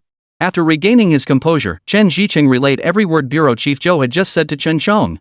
Seeing the look of utter disbelief on Chen Chang's face, Chen Shiqing smiled and patted his shoulder. Tomorrow, the prices at the Zijing real estate project will skyrocket several times over. Keep that in mind, don't let it crash too soon. Our Chen family owes Su Chen an enormous favor. He must have connections behind the scenes that are beyond our wildest imagination. Cultivating a good relationship with him can only benefit our family. Chen Shicheng had only just recovered from the realization that his family would reap a significant share of the rewards from this deal. His resolve only grew stronger if given the chance, he would meet this legendary figure, Su Chen, himself. Chen Chang's face was frozen in shock, clearly still reeling from the events that had just unfolded. He never imagined that by cautiously purchasing just 200 apartments, tomorrow he would reap profits hundreds of times greater. Sure enough, Su Chen had come to teach him how to speculate in real estate. Chen Chong only regretted not buying more. But honestly, 200 units were enough to satisfy him. Back at Shanshui Apartments, Su Chen had barely stepped into the living room when Lin Wanner threw herself into his arms with a huge hug. Su Chen, you're finally back. Lin Wanner pouted her red lips, flashing an adorable expression as she planted a smacking kiss on Su Chen's cheek. Wanner made a cake for Big Brother. Will you try my baking? With such a beauty in his arms, Su Chen readily agreed. The two made their way to the dining room together. Su Chen savored the cake while reveling in the sweet torment. Just then, the doorbell of Shanshui Apartments chimed. Hearing the chime, Lin Wanner, who was sitting on Su Chen's lap, feeding him cake, pouted in annoyance. Seriously, interrupting my meal with brother Su Chen. Despite her complaint, Lin Wanner still planted a kiss on Su Chen before turning to answer the door. Chapter 61, Apology at the Door. The door swung open. Zhong Jianmen, tugging his son's arm, was about to bark out a tirade. But upon seeing the delicate young lady at the door, he instantly reined himself in. His face flushed slightly as he forced a smile. Miss Wanner, I need to speak with your brother about something. May I come in? After all, he was Su Chen's brother. Though Lin Wanner was displeased, she stepped aside. Zhong Zicheng, standing beside her, was instantly mesmerized by Lin Wanner's flawless figure and features. His eyes locked onto hers, staring intently until Zhong Jianmen smacked him hard on the head. What are you staring at, you brat? Hurry up and come with me. With that, Zhong Jianmen grabbed Zhong Zicheng by the ear, twisting it painfully. The younger boy grimaced in agony, whimpering pitifully. Ow ow ow, Dad, I'm sorry. I really am sorry. Zhong Zicheng followed behind Zhong Jianmen all the way to Su Chen. Big brother. Zhong Jianmen flashed a smile at Su Chen before saying with a guilty expression, I brought this troublemaker to apologize to you today, brother. I failed to raise him properly. He truly understands his mistake now. I'll keep a close eye on him from now on and make sure he never does anything like this again. With that, he smacked Zhong Zicheng on the head. Hurry up and apologize to your uncle. In one fell swoop, he went from being a college classmate to his uncle. Even now, Zhong Zicheng couldn't fathom how this penniless, pathetic figure before him had suddenly become his father's elder brother. But under the terrifying glare of Zhong Jianming beside him, Zhong Zicheng spoke awkwardly, his voice filled with reluctance. I was wrong. What I? Call him uncle. You have no manners. Zhong Zicheng trembled at the shout, about to say something. A group of brothers, already awake according to their biological clocks, descended the stairs one by one from upstairs. The moment they spotted Su Chen, each bowed deeply with utmost respect. Good morning, big brother. Their voices, booming like temple bells, echoed in unison throughout the living room, sounding incredibly imposing. Moreover, with dozens of brothers filling the spacious living room, the vast space somehow felt cramped. Most significantly, each of these brothers possessed remarkably developed muscles. Their prominent biceps, even concealed beneath their shirts, radiated an undeniable sense of pent-up power. This display of bulging muscles, multiplied by 2 or 3 dozen burly men standing together, created a visual impact that left Zhong Zicheng utterly dumbfounded. The sheer visual impact left Zhong Zicheng utterly dumbfounded. Was Su Chen really that formidable? How could he command such unwavering loyalty from this group of brutally strong, muscular men who addressed him as big brother? At the very least, his own father seemed like a rather insignificant figure among these brothers. He stared at the scene in utter bewilderment until Su Chen calmly withdrew his gaze and turned to smile warmly at Lin Wanner beside him. Wanner, have you finished preparing the meals for our brothers? It's been ready for ages. Lin Wanner flashed a soft, charming smile. Brother Su Chen's good brothers are naturally Wanner's good brothers too. Rest assured, they won't go hungry. No sooner had Lin Wanner finished speaking than the brothers, after greeting Su Chen one by one, headed over to the large dining hall set up next door to serve themselves rice. Zhong Zicheng still hadn't recovered from his earlier shock. It wasn't until Zhong Jianmen slapped his shoulder again, causing him to wince in pain, that he finally snapped back to reality. Hurry up and apologize to your uncle. This unexpected elevation in status didn't make Su Chen feel the slightest bit uncomfortable. Instead, he fixed his gaze on Zhong Zicheng and gave him a raised eyebrow. With the momentum gained from his brother's earlier impact, coupled with the fact that times had changed, Su Chen was no longer the same man he once was. He now managed the Red Elephant Group. Though Zhong Zicheng still harbored some reluctance, he ultimately nodded obediently. Uncle. Uncle. Zhong Zicheng found the words difficult to utter, but finally gritted his teeth and forced them out. What I did yesterday was wrong. Please forgive me, sir.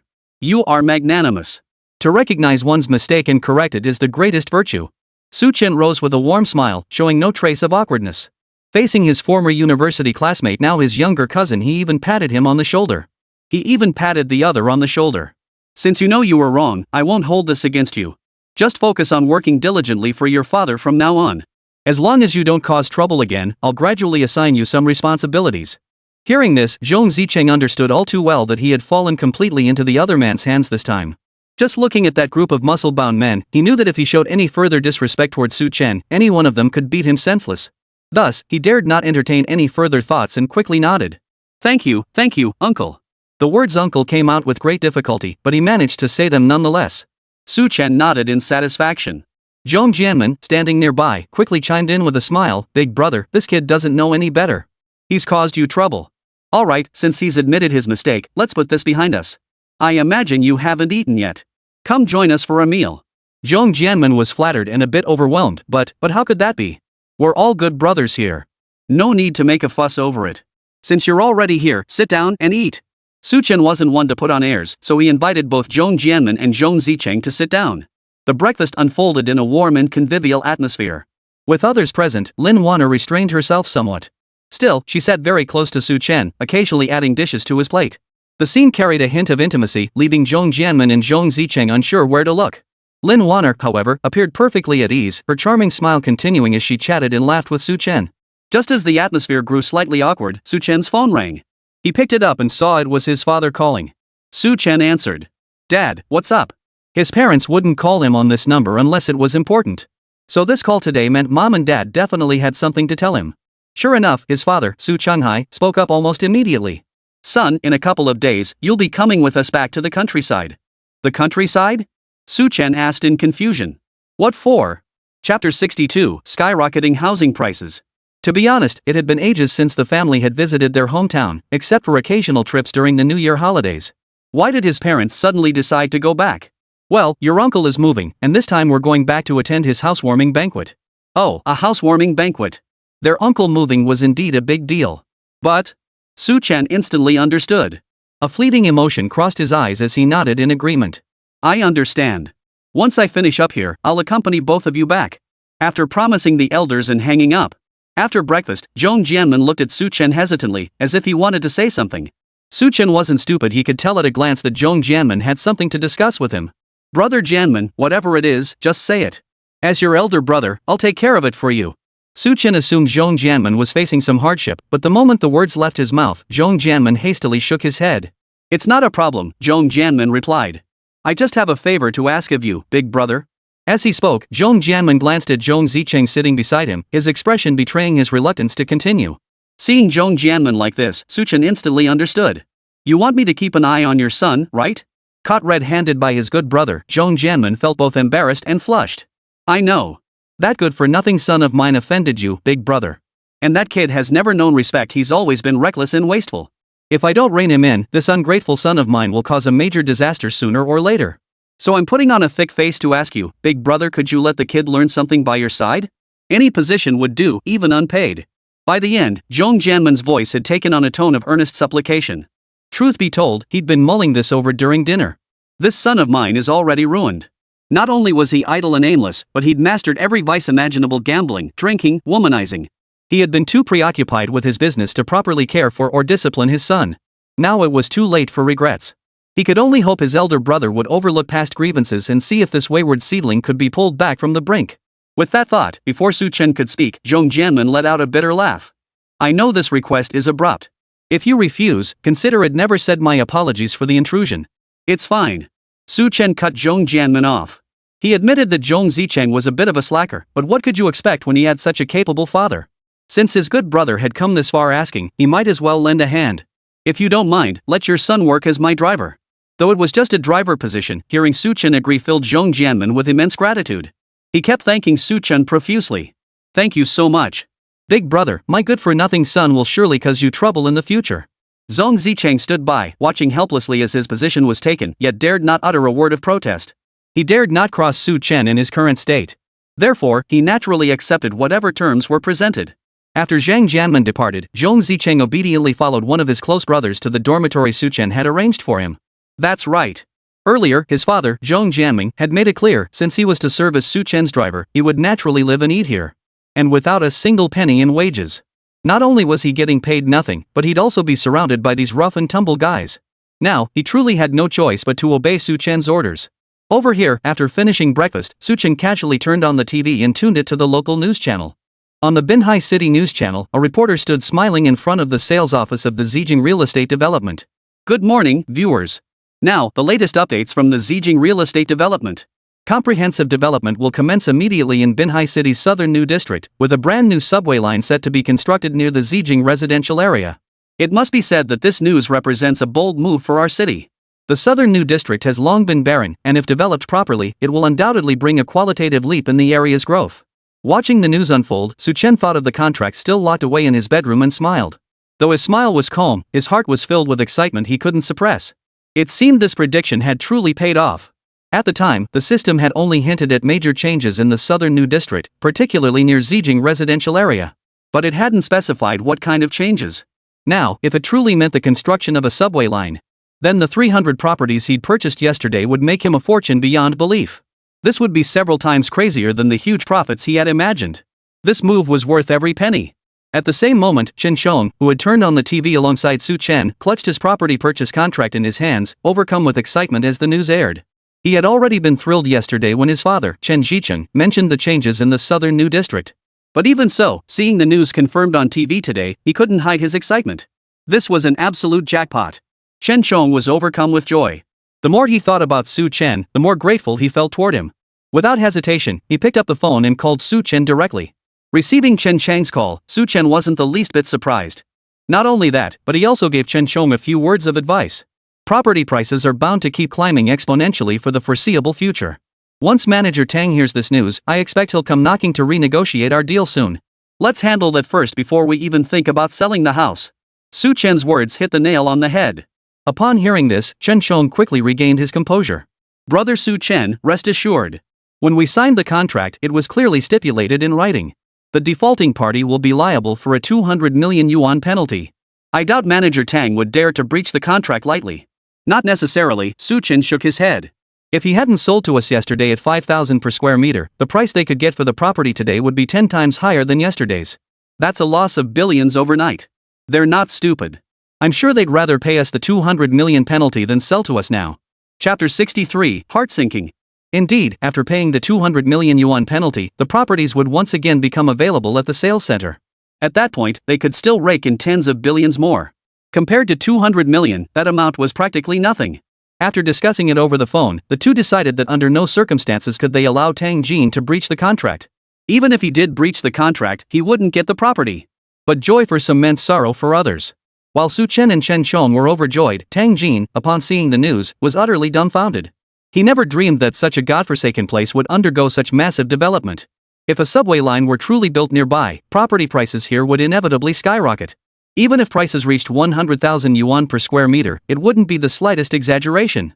The thought of this, coupled with the fact that he'd sold 500 units to those two last night. Tang Jin felt his heart bleeding. True, he'd left himself a loophole back then, not committing himself too firmly. And thus hadn't sold all 200 units to them.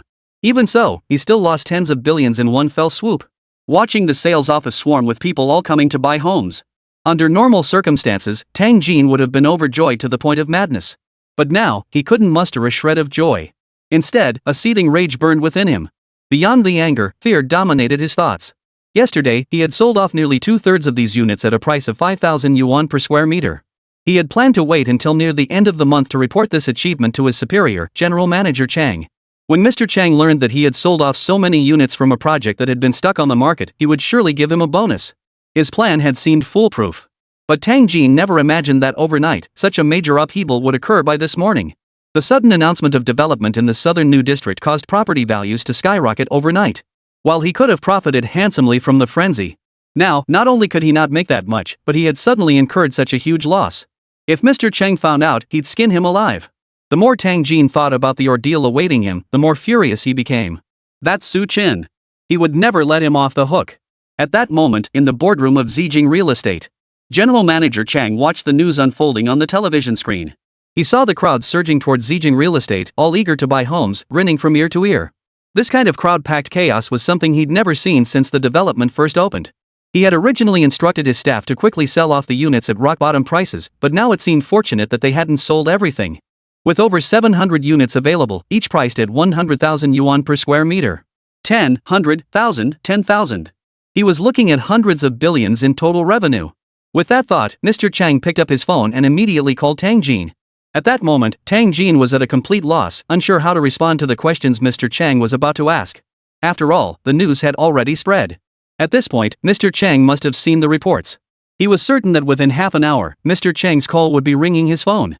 Just as he was frantically trying to figure out how to handle Mr. Chang, his phone suddenly rang, startling Tang Jin so much he jumped. Could it be Mr. Chang calling?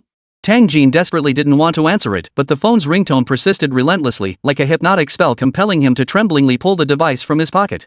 The caller ID displayed, Mr. Chang. Tang Jin gave a wry smile, his whole body slumping as he answered the call. Mr. Chang. Tang Jin mustered what little energy he had left, forcing a smile as he asked, "What brings you to call?" "What else?" "I saw the news."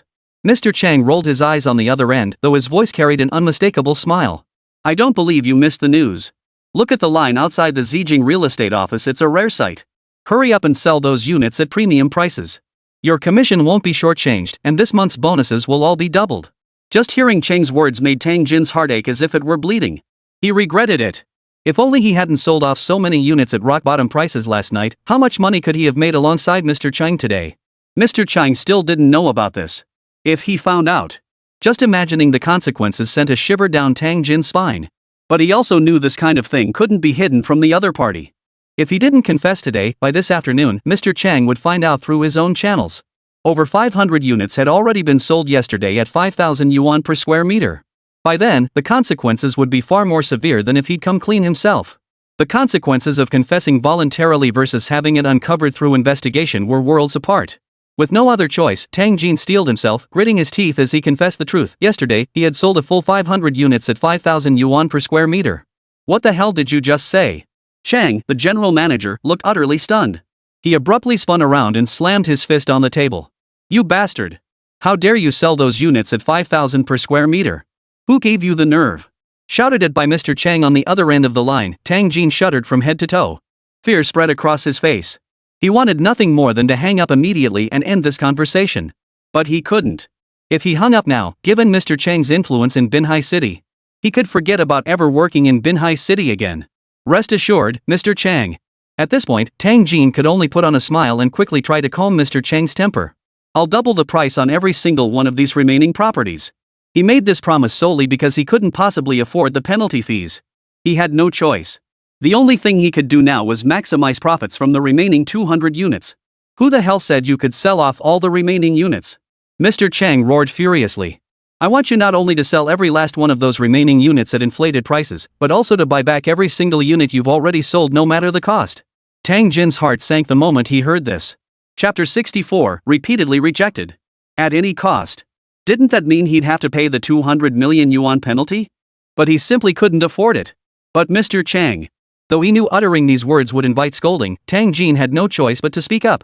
"If you really intend to repossess it, it won't be as easy as you imagine." "Easy or not easy? Spit it out clearly." Tang Jin felt his scalp tingle from the shout, yet he could only press on. "The contract we signed back then stipulates a 200 million yuan penalty for breach of contract.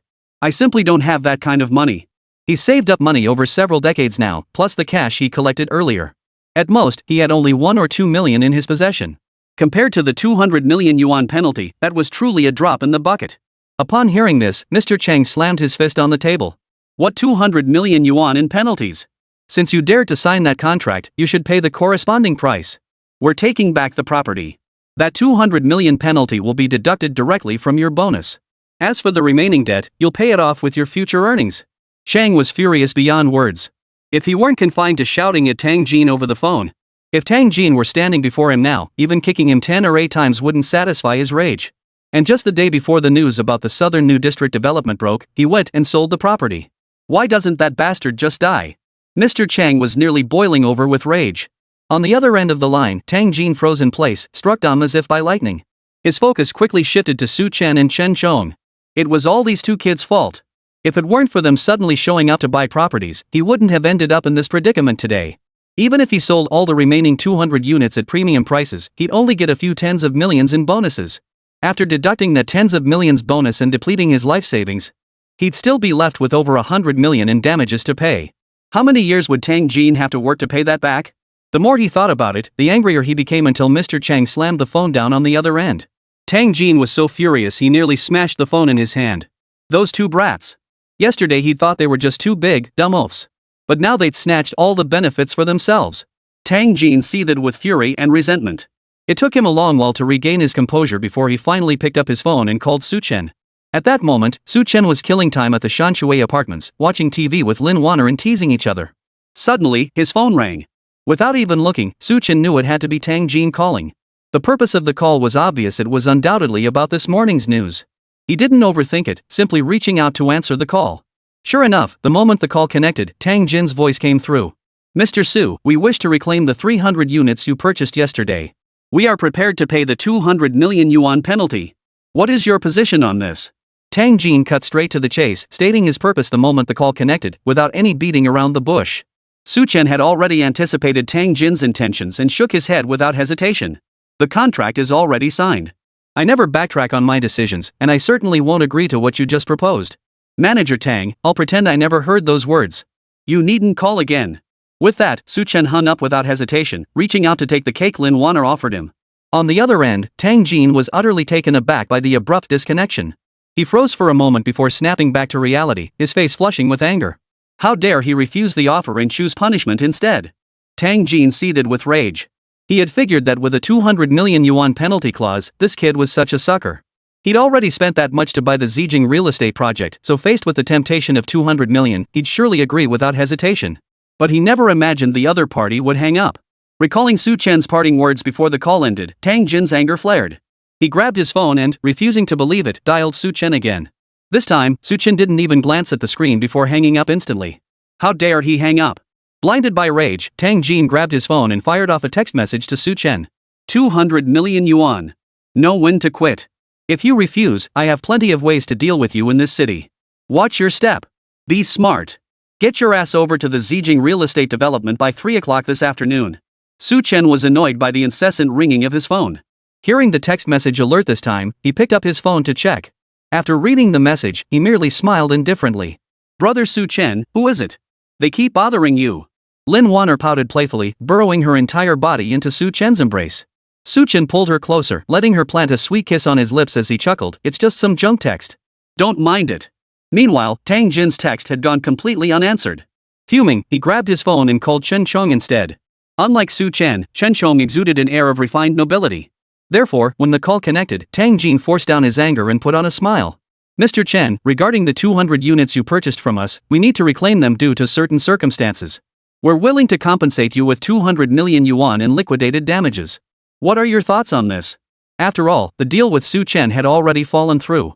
He hoped that Mr. Chen would consider the 200 million yuan compensation payment and that both parties could compromise. The moment Chen Chong saw Tang Jin's caller ID, he knew exactly what was coming.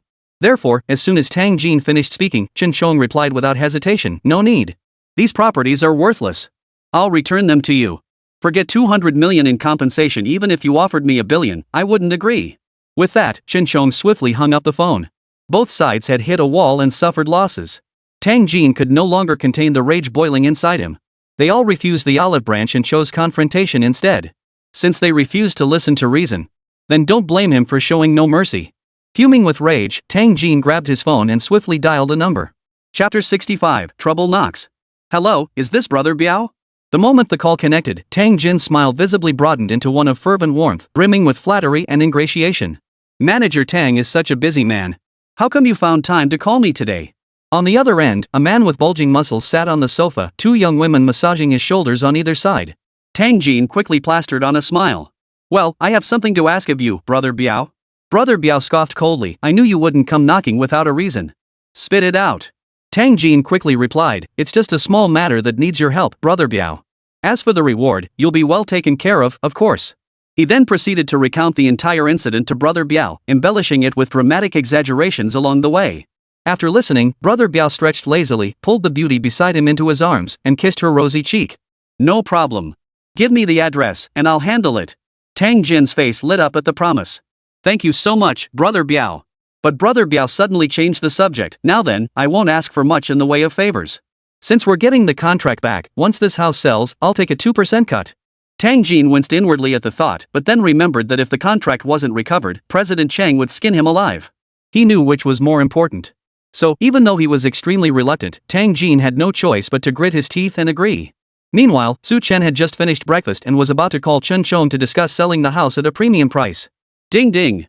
The doorbell chimed at that very moment. Then came a series of forceful knocks on the door. Bang bang bang!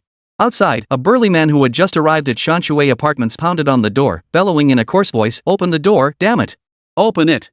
Who is it? What a lack of manners!" Lin Wanner cursed under her breath, about to go open the door. Su Chen grabbed her arm, smiled at the man, and shook his head. I think I know who it is. Let me handle this. Less than half an hour after hanging up with Tang Jin, someone was already coming for him with such violent force. Without a moment's hesitation, Su Chen knew exactly who stood outside. It was undoubtedly Tang Jin, who, seeing that soft approaches weren't working, had simply sent someone to threaten and coerce him into returning the house. This way, once Tang Jin got his house back, he could recoup his losses 1,000-fold. Having steeled himself for this moment, Su Chen stepped forward and casually opened the door. Opening the door, he found a burly man standing before him, speaking in a coarse voice, "You, kid." Su Chen? Just as expected. Su Chen raised an eyebrow, gave a slight smile, crossed his arms, and leaned against the doorway. What do you want? Big brother. The man instantly turned around and addressed the figure behind him. This kid is Su Chen. The moment the man spoke, Su Chen followed his gaze and noticed a burly figure standing behind him, a man with tigers tattooed across his arms and half his torso. The man stood there, commanding respect without needing to raise his voice, his eyes fierce. Behind him followed a group of henchmen, each wielding a baton, clearly not here with good intentions. As for Tang Jin, he stood beside the tattooed man with a sycophantic grin. The moment he caught Su Chen's gaze, he immediately pointed his finger in Su Chen's direction. Brother Biao, it's this kid. The tattooed man, now addressed as Brother Biao, gave Su Chen a bloodthirsty smile as he eyed him up and down. Su Chen, this is your final chance. If you're smart, hand over the property. Mr. Tang will still give you 200 million in compensation. But if you refuse now, forget about taking the house, you won't get a single penny in damages. Biao stepped forward menacingly, his arrogant gaze fixed on Su Chen as he stood before him, clearly holding him in utter contempt. Is that so? Su Chen merely smiled at the words before replying, if you've got the guts, take it from me. I won't hand over those hundreds of apartments. Damn it! You refuse the wine we offer and insist on drinking the punishment wine. You don't want the face we give you? Then get ready to cry for mercy in the hospital. You won't get a single penny. Biao Gu roared, shooting a glance at his henchmen behind him. He bellowed, get moving, all of you. No sooner had the words left his mouth than the gang members, wielding long batons, charged straight toward the entrance. Near Shanshui Apartments lay a highway where pedestrians occasionally passed by. So when this gang of thugs wielding batons appeared, the few remaining pedestrians on both sides of the road scattered in terror. This was clearly a violent confrontation. If they didn't run, they'd likely get caught in the crossfire. Fear etched itself onto every face, and within moments, the street was deserted. As for Su Chen, he remained standing there, motionless. His good brothers from the cafeteria, who had just finished eating, happened to walk up beside him at that very moment. Seeing the sudden appearance of the gangsters, the brothers' faces darkened with anger. They immediately stepped forward, shielding Su Chen behind them. Damn it! You dare bully my big brother? You must be tired of living. You lackeys must be tired of living. We'll send you on a month-long trip to the hospital. Brothers, move.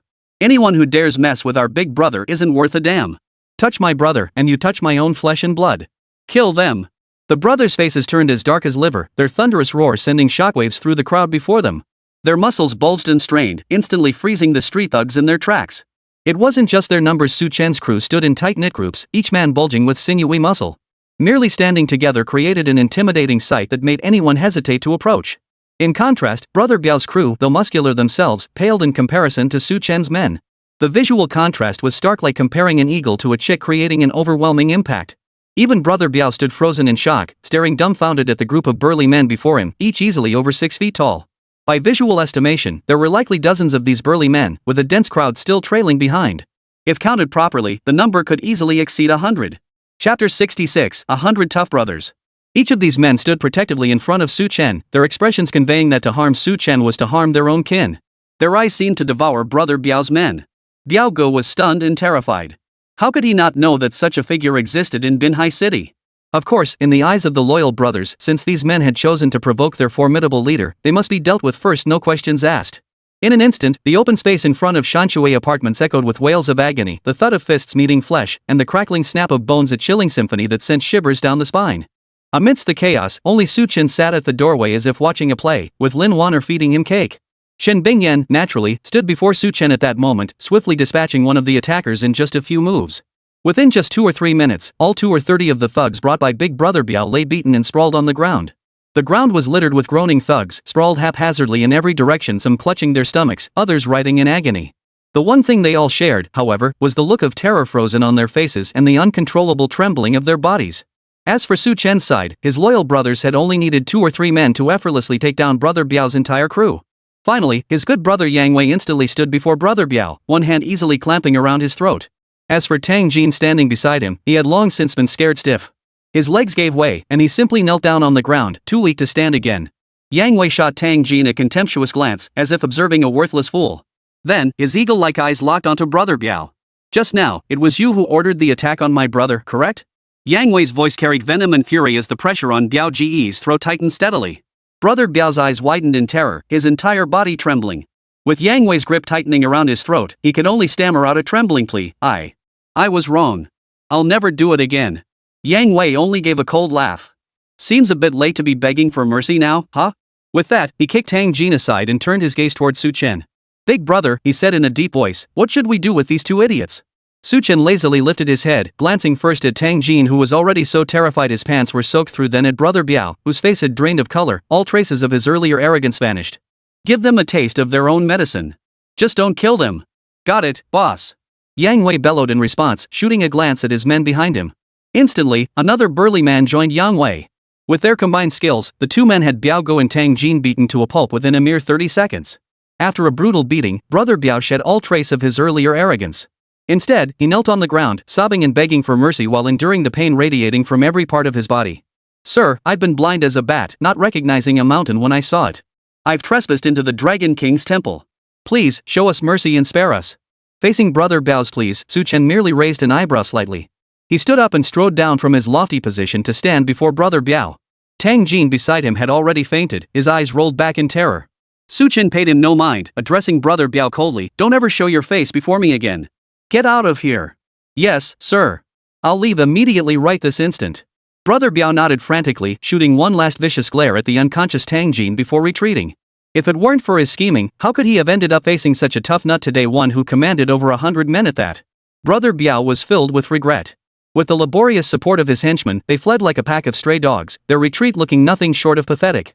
Only Tang Jin remained, lying unconscious on the ground, still not having regained consciousness. Yang Wei pointed at Tang Jin and demanded gruffly of Su Chen, "Boss, what should we do with this kid?" Su Chen couldn't be bothered to spare Tang Jin a second glance. He casually replied, "Just dump him by the roadside. Forget about him." "Got it." Yang Wei snapped back, then grabbed Tang Jin by one arm, dragged him by both legs, and tossed him under a roadside tree. When Tang Jin finally came to, he found himself lying beneath a roadside tree. Sitting up stiffly, his entire body aching, he realized his skin was covered in wounds. Seeing the various bruises and cuts on his arms and legs, Tang Jin snapped out of his dazed state and instantly recalled what had just happened. Shame and fury surged through him simultaneously. His face flushed alternately pale and crimson before turning a deep, liver-like hue. His chest heaved violently with pent-up rage. Yet anger was one thing. Recalling the imposing sight of the hundreds of loyal brothers standing beside Su Chen moments before, Tang Jin was genuinely terrified this time.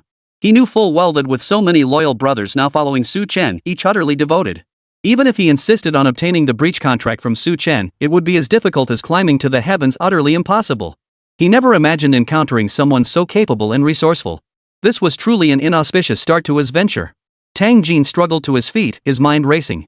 He resolved to return first, then go after Chen Chong no matter what, he would reclaim those 200 apartments from him. With Su Chen now out of the picture, Chen Chong seemed merely a bit shrewd, certainly easier to intimidate than Su Chen. At the very least, he could minimize his losses. He refused to endure another scolding from President Chang, ending up unable to stay in Binhai City while saddled with massive debts. Occasional passers-by, catching sight of this filthy, foul-smelling figure by the roadside, instantly wore expressions of disgust. Tang Jin had never endured such treatment in his life. Feeling the foul stench emanating from his crotch and the dampness between his legs, he was overcome with shame and fury. Daring not to cross Su Chen again, he blamed every hardship he'd endured on Chen Chong. Today, when he finally tracked down Chen Chong and reclaimed the house, no matter what, he would vent his fury fiercely. Only then would the pent-up frustration in his chest finally feel relieved. Chapter 67, Sell Everything. Tang Jin was in such a sorry state that no taxi driver would take him. He limped back to his residence in utter disarray, thoroughly washing himself clean and reapplying medicine. But the moment he sat down, he received a call from Brother Biao. The moment he saw Brother Biao's name flash on his screen, Tang Jin's entire body shuddered violently. He knew full well that Brother Biao was a force to be reckoned with in the entire southern New District, a man no one dared provoke. Even his own boss, Mr. Chang, showed him respect whenever he encountered Brother Biao. Recalling the events of the day, how Brother Biao and his men had been beaten to a pulp by Su Chen's people, Tang Jin knew this call couldn't possibly be a friendly greeting. Yet Tang Jin dared not refuse the call. Trembling, he answered only to hear Brother Biao's furious roar on the other end. "Manager Tang, is this the great job you found for me? We didn't get the money, and we got beaten up for nothing. What do you suggest we do about this?" Tang Jin trembled at the shout and could only grit his teeth and smile ingratiatingly. "Rest assured, in addition to the medical expenses, I'll give you another 100,000 yuan as an apology." "That's more like it. I want to see the money within 2 days." No sooner had he finished speaking than Brother Biao was about to hang up. "Brother Biao, wait. There's another job. You absolutely won't have to worry about anything going wrong with this one, it's just a simple target." Though offering 100,000 yuan in compensation made Tang Jin's heart bleed, he couldn't help but think of Chen Chong. Thinking of Chen Chong, just an ordinary company president, getting rid of him would be far easier than dealing with Su Chen, wouldn't it? He couldn't get all 300 apartments back, but he had to retrieve at least 200. Brother Biao had been growing impatient, but upon hearing Tang Jin's final words, he immediately changed his mind. "Star Glory Company, huh? Wait for me. I'll be there this afternoon." He had pent up anger with nowhere to vent, so settling this matter this afternoon would be the perfect way to blow off steam. That afternoon, Tang Jin followed Brother Biao and arrived punctually at the entrance of Starlight Company. "This is the whole damn company?" Brother Biao looked at the office building before him and sneered with disdain. It was no wonder Brother Biao wore the look of contempt. Starlight Company was opened under Qin Chang's low-key arrangements. Thus, no one knew this was the company run by the son of Binhai City's wealthiest man. Exactly. With Brother Biao's connections, getting those 200 apartments back should be a piece of cake, right? Faced with Tang Jin's flattery and ingratiation, Brother Biao's face, swollen from a severe beating, curled into a smug grin. Behind him stood a group of brothers who had managed to escape with only minor injuries. After all, it was merely a matter of reclaiming 200 apartments. Brother Biao didn't think much of such people. Just as he waved to usher everyone inside, Tang Jin pointed toward the doorway. "That kid over there is Chen Chong, Brother Biao. You'd better teach him a lesson." The spot Tang Jin pointed to was none other than Chen Chong, who had just stepped out of the company building. Seeing just a young man of 25 or 26, Brother Biao licked his back teeth, ready to vent his anger. But in the next instant, another man emerged from behind Chen Chong. He appeared to be around 50 years old and walked right up to Chen Chong, patting him on the shoulder. "Dad, didn't I tell you to stay inside? I'm bringing the car over first." Chen Chong hadn't expected his father to arrive at this moment. He'd come to inspect the company's operations, but his car had broken down on the way. After his father finished inspecting the company, Chen Chong prepared to drive him away. Naturally, he didn't notice Brother Biao and Tang Jin standing nearby, both staring at him with wide-eyed astonishment. Watching Chen Zicheng get into the car with Chen Chong, Brother Biao hadn't misheard Chen Chang's address to him. Chen Zicheng, the wealthiest man in Binhai City, renowned for his philanthropic endeavors. His face frequently graced magazine covers and news reports, there was no mistaking him. As for Chen Chong beside him, the president of Star Glory Company, he was actually the son of Binhai City's wealthiest man. Biao Bin never imagined the connection between the two. His eyes widened in shock before he turned and smacked Tang Jin, who was equally stunned, right on the head. Tang Jin, struck so unjustly, winced in pain but dared not utter a word. Behind them, an oblivious underling rushed forward. "Boss, isn't that guy here? Why aren't we doing anything? Move your damn ass." Brother Biao kicked the underling hard. "Do you know who that is? He's the son of the richest man in the city. You dare offend him? Get the hell out of here." After the tirade, Brother Biao's anger toward Tang Jin only intensified. "Damn it. Didn't even check his background properly. Almost got me into trouble." With a single glance, Big Brother Biao signaled his henchmen. They swarmed Tang Jin, kicking and punching him mercilessly. Staring at the barely conscious Tang Jin, Big Brother spat viciously. "Get that money into my account by tomorrow. Otherwise, you'll regret it." Meanwhile, Su Chen remained unaware of Tang Jin's latest misfortune. 3 days later, Su Chen watched the news on TV reporting that the Zijing real estate project had become increasingly hot, trending on the local news hot search list. He knew the timing was ripe. If he delayed another day or two, the price might not reach today's peak. Without hesitation, he dialed Chen Chang's number. Brother Chen, would it be possible to meet today? Chen Chong had been waiting for Su Chen's instructions. Hearing this, he agreed without hesitation. Half an hour later, in the top-tier private room on the third floor of the 100 Flowers Grand Hotel, the two men sat inside, having already agreed to sell the property. Given the current hot market and the abundance of wealthy individuals in Binhai City, even selling the property at 100,000 yuan per square meter would attract eager buyers. Therefore, at the entrance of the Zijing real estate sales office, Yang Wei and his group of brothers were already shouting loudly outside, following Su Chen's instructions. Hurry over! Zijing Development's prime location. 100,000 yuan per square meter. First come, first served. North facing, south viewing, prime location, spacious flats. Only 100,000 yuan per square meter. Don't miss this chance, it won't come again. Several burly men in plain t-shirts shouted their hearts out under the blazing sun, creating the strangest sight at the sales office entrance. Those who had been worried about not securing a spot to buy in the Zijing development, yet deterred by the high price of 200,000 yuan per square meter, were instantly drawn to the entrance by the shouts. Chapter 68, Attending the Housewarming Banquet. Seeing those burly men, some hesitated to approach, fearing they might fall for a scam and lose even more than they bargained for. But Yang Wei and his buddies couldn't care less. Instead, they smiled warmly at the hesitant onlookers. Friend, do you want a spacious flat you can buy for just 100,000 yuan per square meter? Friend, do you want to secure prime real estate and reach the pinnacle of life? Friend, do you want to own prime school district property, never worrying about your children's education again? We offer it at 100,000 yuan per square meter, absolutely no tricks, no scams. The contracts are right here in our hands. If you want it, we'll exchange cash for property on the spot, no fuss, no nonsense. Perhaps it was the warm smiles on these burly men's faces, though somewhat oddly incongruous, but their words were undeniably tempting. Many people mustered their courage and approached. Is 100,000 yuan per square meter really true? How can you sell cheaper than the official sales office? Yeah, we're a bit skeptical. Can we see the purchase contract first? Facing the inquiries, Yang Wei laughed heartily and first let everyone glance at the purchase contracts.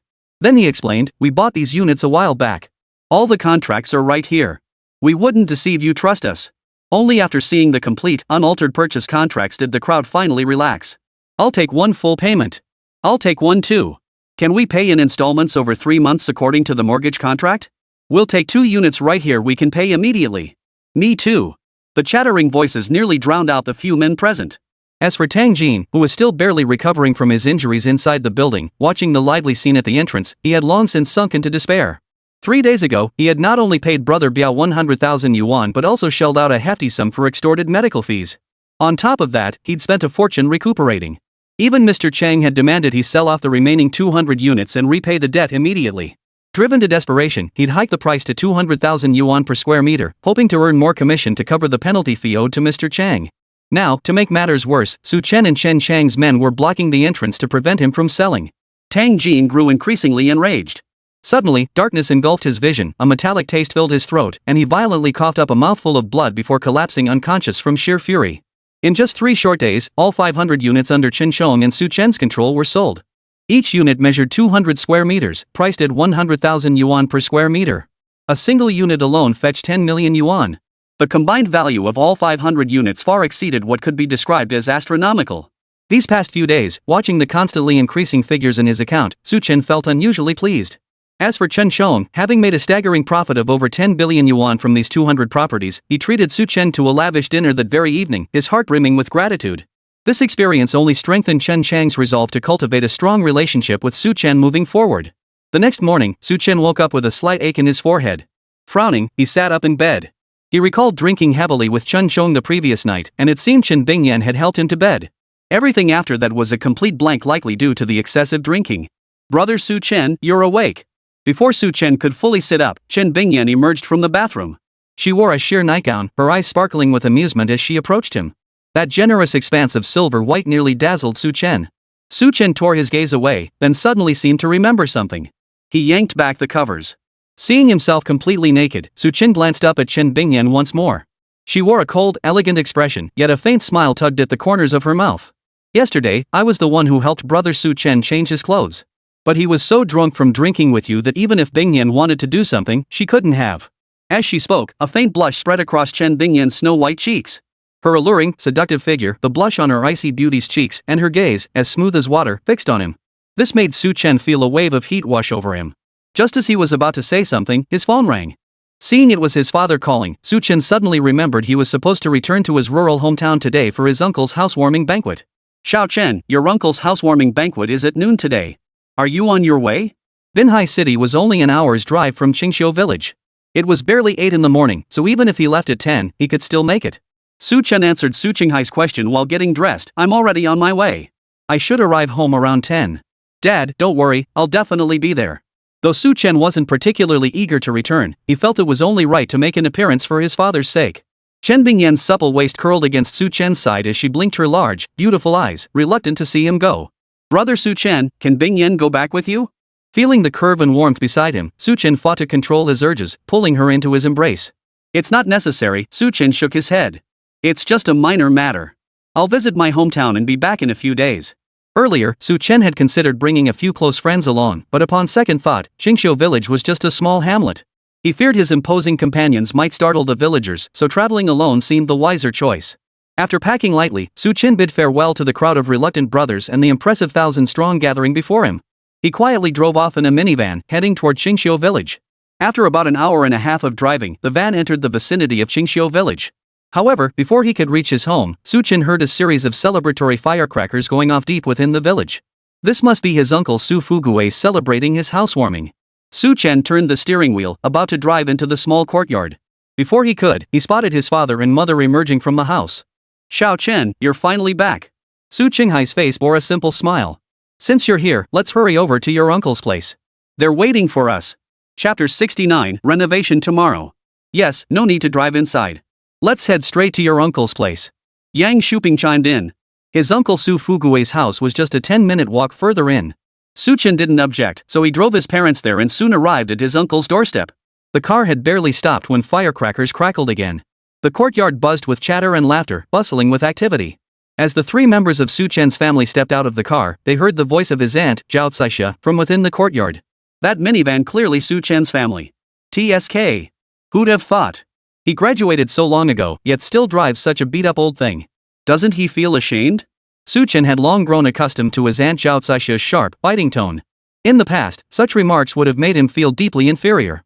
But now, people like Zhao Caixia held no sway over him. Acting as if he hadn't heard a word, Su Chen smiled at his parents, who looked slightly awkward behind him, and motioned for them to follow him inside. The moment they entered the courtyard, it was already packed with people. Nearly the entire village had gathered. No wonder he hadn't seen a soul when he first entered the village. They'd all gathered at his uncle's house.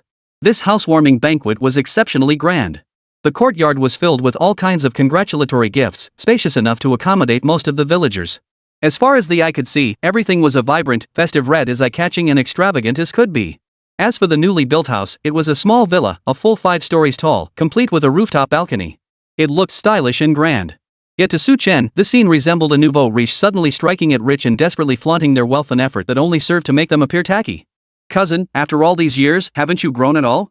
Doesn't driving that van make you look cheap? A burly man weighing 180 pounds but standing only 5 feet 7 inches tall strode up to Su Chen, his gaze brimming with arrogance and contempt. Zhao Caixia, standing nearby, exchanged an awkward glance with Su Qinghai and Su's mother, who wore smiles despite their quiet, reserved demeanors. Second brother, sister-in-law, don't blame Xiaoqiang for speaking his mind. Look how old Xiaoqiang is now. Forget starting a business.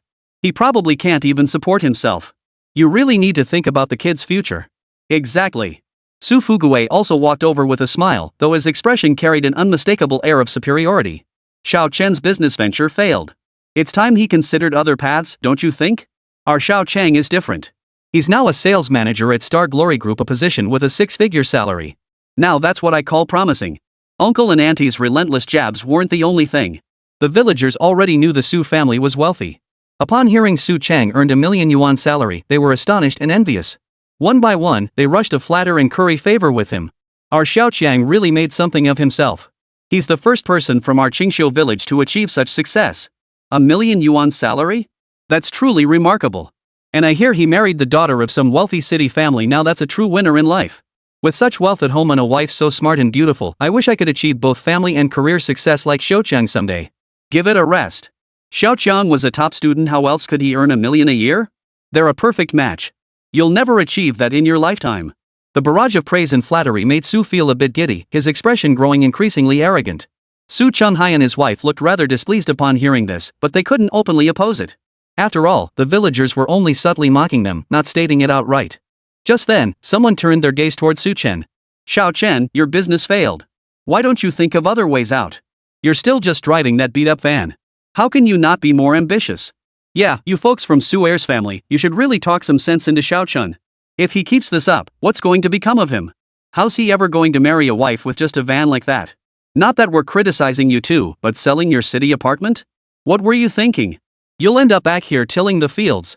As the villagers' words grew increasingly harsh, even directing their criticism squarely at his family, Chen had managed to hold back until now, but he simply couldn't tolerate it any longer. Just as he was about to speak, Su Fugue stepped forward, adopting the air of a peacemaker. "Everyone, please stop. I don't think my brother and sister-in-law anticipated this outcome. But if you really have no other options, Xiao Chen, I'll have your cousin speak to someone at the company. You could work as a security guard at Star Glory and earn at least 2,000 or 3,000 a month. Stop messing around with this startup nonsense. Don't you think your parents have enough on their plate already?" Su Fugue wore a look of earnest concern, his words seemingly offering genuine advice for Su Chen's sake. In truth, he wore a hint of smug satisfaction on his face, secretly hoping Su Chen would be mocked even more. Su Cheng's lips also curled into a smug smile as he feigned concern. "Yeah, I doubt you make even 1,000 a month. Wouldn't he being a security guard be better than this?" Zhao Caixia, who had been standing nearby saying little, her lips curled in a faintly contemptuous smile, chimed in with feigned concern. "But you sold your city house. Won't you find it hard to adjust to living in the village house again?" Someone quickly chimed in. "Probably won't be comfortable. Wonder when your little Chen will earn enough to renovate the village house too. We've caused everyone so much trouble over our family matters." Su Chen suddenly spoke up. "No need to worry. Our house should be mostly renovated by tomorrow." The moment the words left his mouth, the crowd reacted as if they'd heard a joke. Some sneered, others dismissed him with disdain. "Xiao Chen, stop pretending to be something you're not. You barely make any money each month. Do you even know how much renovating a house costs? Yeah, these days any renovation costs tens of thousands. What's the point of putting on airs in front of us?" Su Cheng went even further. "Cousin, if you really manage to renovate the house back home, I'll call you Big Brother from now on." In his eyes, Su Chen renovating his family home was utterly impossible. So Su Cheng not only dismissed it but was actually looking forward to seeing Su Chen fail tomorrow. Chapter 70, The Good Brother Enters the Village. Watching Su Cheng grow increasingly smug as the crowd fawned over him, Su Chen couldn't be bothered to argue with him. He turned to face his parents, who stood behind him, hesitant to speak and filled with worry. "Dad, Mom, let's skip this housewarming banquet. We should head back and rest first." Su Chen had never cared for his overly opportunistic uncle's family. He'd always looked down on such sycophants who fawned over the powerful while trampling the weak. The only reason he'd come to the hometown for this housewarming banquet today was entirely out of respect for his parents. Though he had long anticipated his uncle's family's behavior today, Su Chen hadn't expected them, now that they'd risen in status, to go so far. Back home, his parents looked deeply troubled. "Son." Su Chenghai frowned deeply. "We simply don't have the money to renovate the house. You've already made that promise. Tomorrow, Sai. Why don't we just go back to the city today?" Yang Shuping added anxiously. "You know what your uncle's family is like. If we really can't afford the renovations tomorrow, who knows how they'll belittle us." Facing his parents' anxious expressions, Su Chen simply smiled with confidence. "Don't worry, Mom and Dad. I've found a decent job recently. Renovating the house is definitely doable. The construction crew will be here tomorrow." He didn't tell his parents how much savings he actually had. Su Chen knew that if he did, his parents would only think he'd done something unconscionable. That would inevitably lead to a long explanation, so now wasn't the right time to come clean. Su Chenghai and Yang Shuping were skeptical of Su Chen's explanation, finding it hard to believe. It wasn't until Su Chen transferred 100,000 yuan into his father's account and explained that it was a bonus from his boss for his excellent work. Only then did his parents break into joyful smiles, their eyes brimming with tears of happiness. Their son had finally made something of himself, and they felt genuine joy for their child. That evening, Su Chen returned to his bedroom and called Lin Wanner. "Wanner, bring a construction crew tomorrow, and bring along a few dozen good brothers." After giving these instructions, Lin Wanner playfully winked on the other end of the line. "Brother Su Chen, rest assured Wanner will handle it perfectly." With all arrangements settled, Su Chen hung up and slept soundly. Early the next morning, still half asleep, Su Chen felt the ground tremble repeatedly. Soon after, a series of booming sounds grew louder and closer. What was happening? An earthquake? Su Chen shot upright like a spring-loaded fish, roughly pulling on his clothes before rushing outside. As soon as he reached the courtyard gate, he heard the terrified cries of the villagers around him. "I just saw a huge group of men driving vans toward our village. Who knows who in our village offended them? I'm scared to death. Speaking of offending people, isn't there a Su Chen in our village who owes money and can't pay it back? I bet this is all his doing." That's entirely possible. Maybe he even provoked someone important. Either way, we should hide quickly to avoid getting dragged into this mess. Overhearing the neighbors' murmurs, Chen instantly understood. A faint smile spread across his face. It seemed Wanner worked fast. She'd only called last night, and someone had already been sent over first thing this morning. Su Chenghai and Yang Shuping, who had risen early, heard the fearful whispers of their neighbors. The two honest, simple farmers looked at their son in alarm. Son, tell us the truth. Have you really offended someone? Yang Shuping's face twisted with panic. Was that 100,000 you gave us last night borrowed from loan sharks? Seeing his parents' fears spiraling out of control, Su Chen rushed forward to calm them. Don't worry, Mom and Dad. I wouldn't do anything unethical. These people won't hurt us.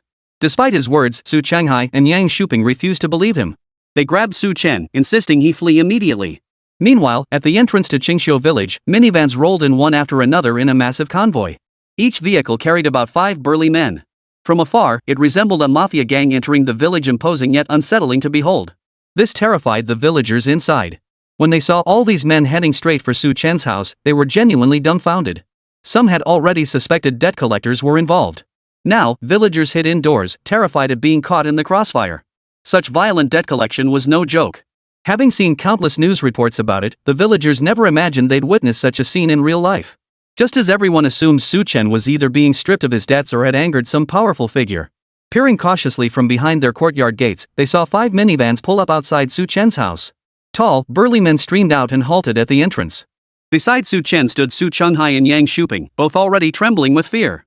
Before they could warn Su Chen to flee, these burly men, every inch of their bodies bulging with muscle, had already closed in on him. The leader of the group was none other than Yang Wei.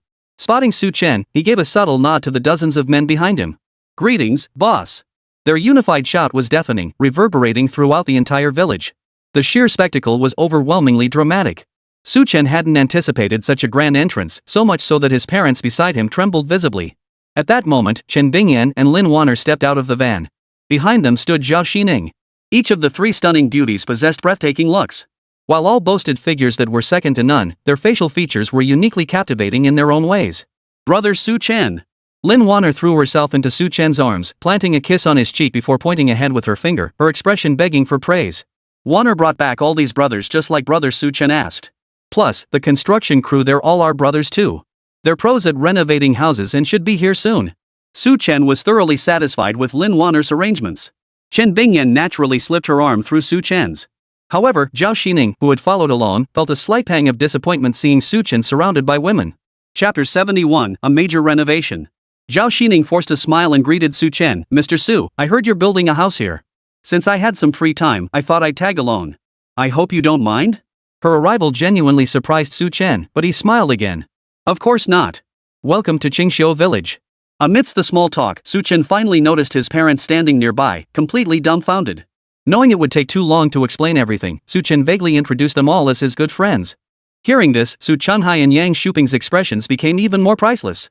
Su's father voiced his concern. Son, how did you come to know so many young men? Your mother and I spent our entire lives as farmers, honest and hardworking folk. We must always walk the straight and narrow path in life.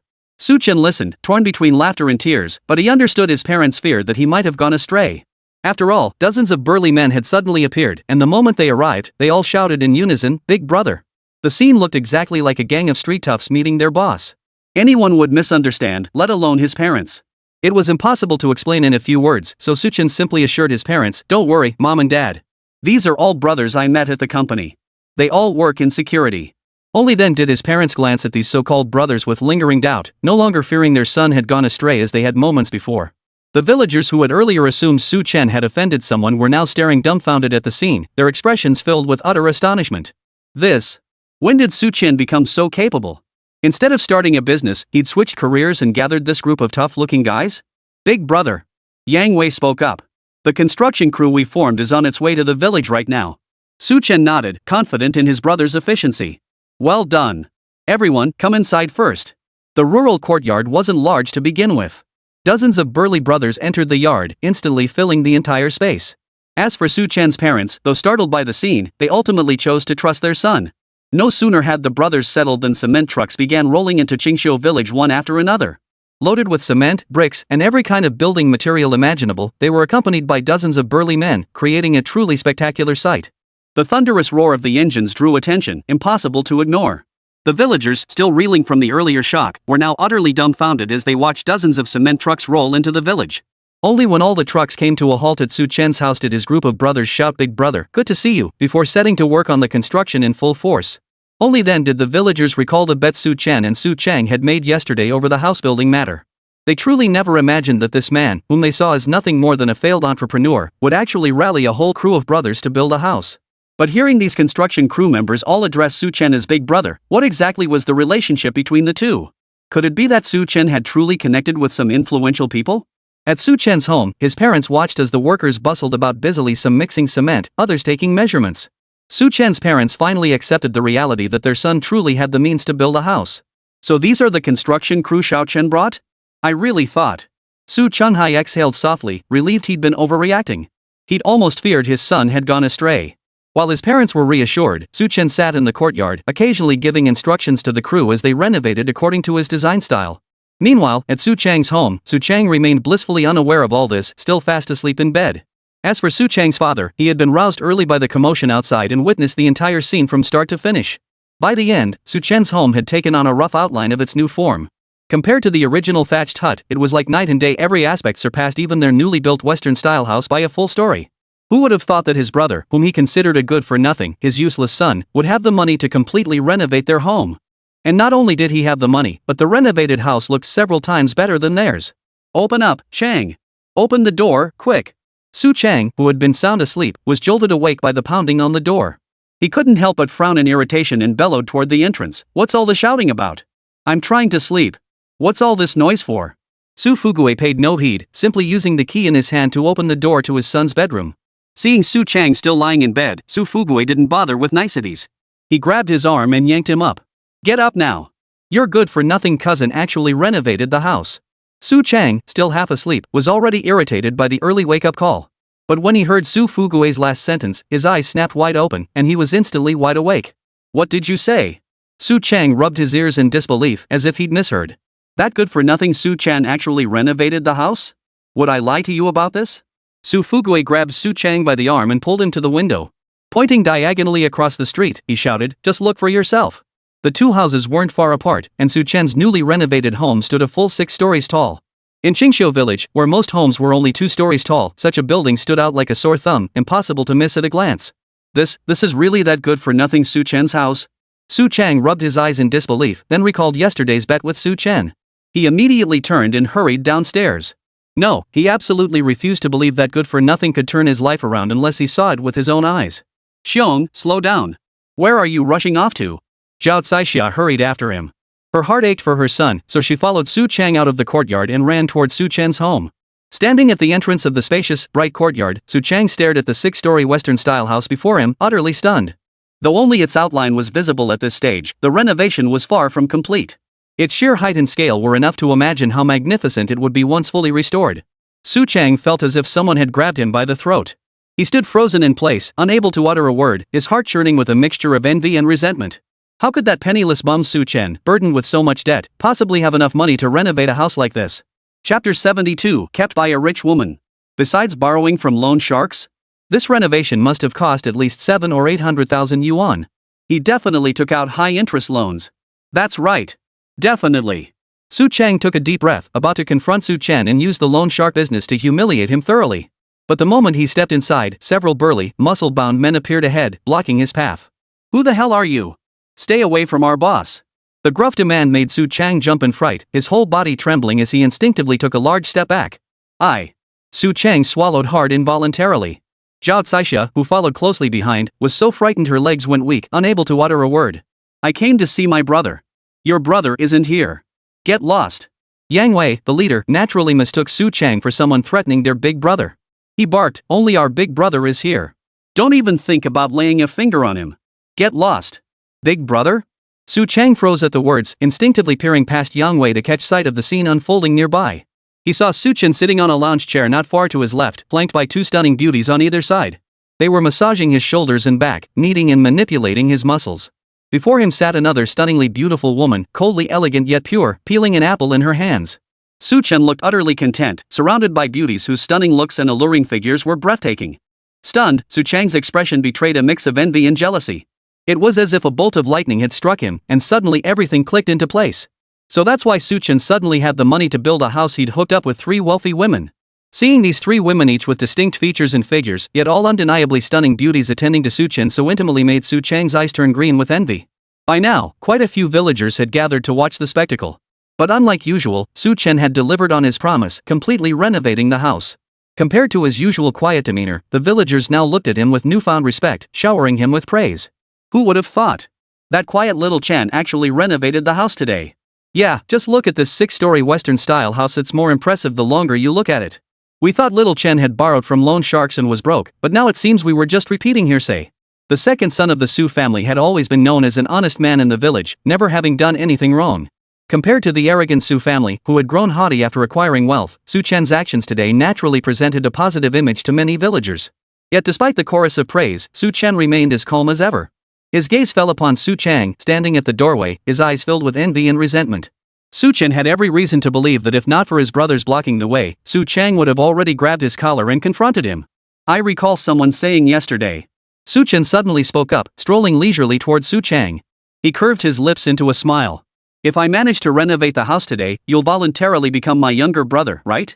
At those words, Su Chang's face instantly flushed crimson with rage. It was true he'd said those words yesterday, but he'd never imagined that Su Chen, that good for nothing, would actually keep his promise. Renovating the house will cost at least 4 or 50,000 yuan. Su Chang stammered, his face flushed with righteous indignation.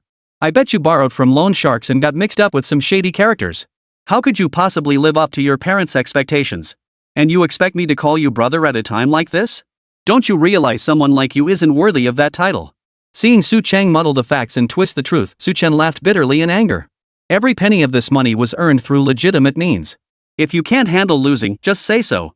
I don't have a brother like you, you're an embarrassment. As Su Chen finished speaking, his loyal brothers behind him burst into hearty laughter. Our big brother walks tall and stands tall. We've never seen such a disgusting piece of trash. Fine.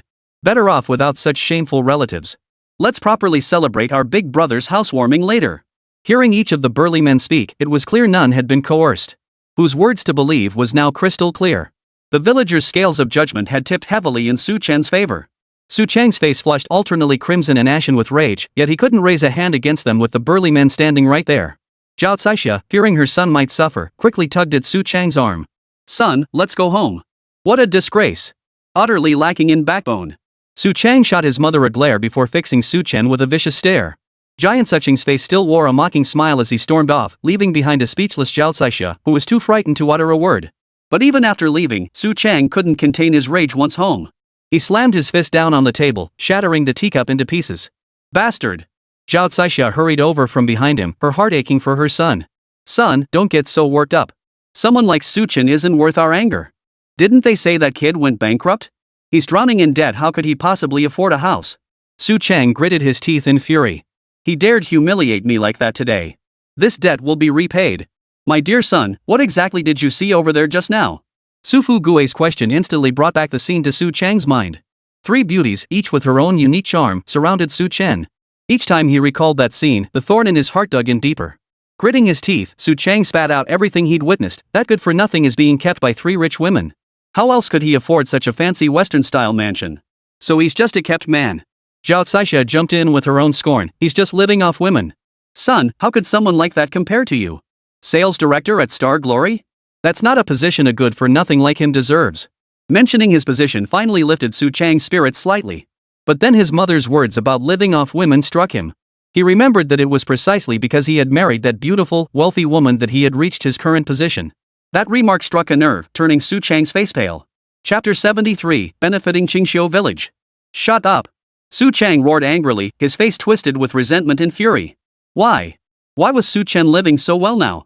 At Su Chen's home, upon learning that the burly men who had arrived were construction crew members, Su Changhai and Yang Shuping couldn't have been happier. The couple bustled about, personally cooking a meal for Su Chen's good brothers. As the sun dipped below the horizon, the courtyard was filled with dishes prepared by the couple. The aroma wafted through the air, making the brothers' mouths water. Thank you so much, Uncle and Auntie. The food smells amazing, you really went out of your way for us. Yes. We're so grateful you went to the trouble of cooking for us brothers. We really. Each of the brothers felt deep gratitude, their eyes brimming with tears. You're all Xiao Chen's dear friends and have helped our family so much. It's only right you join us for a meal. Su Chenghai wore a warm smile as he personally served a bowl of rice to one of the brothers. The brothers accepted the food, overwhelmed by the kindness, and resolved to be even more devoted to their eldest brother from now on. Big Brother treated them like his own flesh and blood, but more importantly, they felt the same warmth from Big Brother's parents as they would from their own birth parents. The eldest brother's parents treated them so well they'd cooked until sweat dripped from their brows to prepare such delicious meals. It was truly too much trouble. Su Chen, of course, had no idea his brothers were already utterly loyal to him. For at that very moment, the system's voice echoed in his mind once more. Ding! Congratulations, host, for humiliating your cousin Su Chang. You have gained 100% loyalty from your brothers. You have gained 10 reputation points. 10 reputation points. Su Chen's heart swelled with delight. He never imagined that simply humiliating Su Chang would yield such a reward. With these 10 reputation points, he could now exchange for a few more elite brothers from the shop. As he pondered this, the system's voice echoed in his mind once more. Ding! Friendly reminder, a batch of illegal microloan websites will launch soon. Task issued, continue milking the system to benefit the villagers of Qingxiu Village. Continue exploiting loopholes to benefit the villagers of Qingxiu Village. As Su Chen pondered, he connected the microloan websites with Qingxiu Village's current situation and quickly realized what he needed to do next. The launch of these microloan websites meant one thing: another golden opportunity to make money had arrived. Suppressing his inner excitement, Su Chen considered that none of his over 2,000 brothers had taken out loans from these newly launched platforms. If he could get every single one of them to take advantage of these platforms, it would truly be a substantial fortune. No time to waste. That evening, taking advantage of the building's height, Su Chen settled his brothers on the 5th and 6th floors, managing to get through the night. Early the next morning, Su Chen first briefed Wu Tao, then called his third brother, Yang Wei, to explain the details of exploiting the online loans. The two brothers swiftly followed Su Chen's instructions. Within just a few hours, Su Chen's phone was buzzing non-stop with text messages. Your Huaxia Bank savings card ending in 7546 received a deposit of 600,000 yuan at 8:05 a.m. Your current balance is 515,396, 5412. Your Huaxia Bank savings card ending in 7546 received a transfer of 450,000 yuan at 8:05 a.m. Your current balance is... Over the course of the entire morning, hundreds, perhaps even thousands of such messages flooded his phone. Combined with the proceeds from the property he'd sold off at Zijing Real Estate, Su Chen's initial capital had now ballooned to a staggering 10.8 billion yuan. Seeing this enormous sum, Su Chen's heart was bursting with joy. Just then, his good buddy Wu Tao called to report that over 2,500 of their brothers had fully completed their loan applications. He hadn't expected his brothers to move so swiftly. Glancing at the balance on his phone, Su Chen called Yang Wei over. Recalling the system's earlier task assignment, Su Chen didn't hesitate.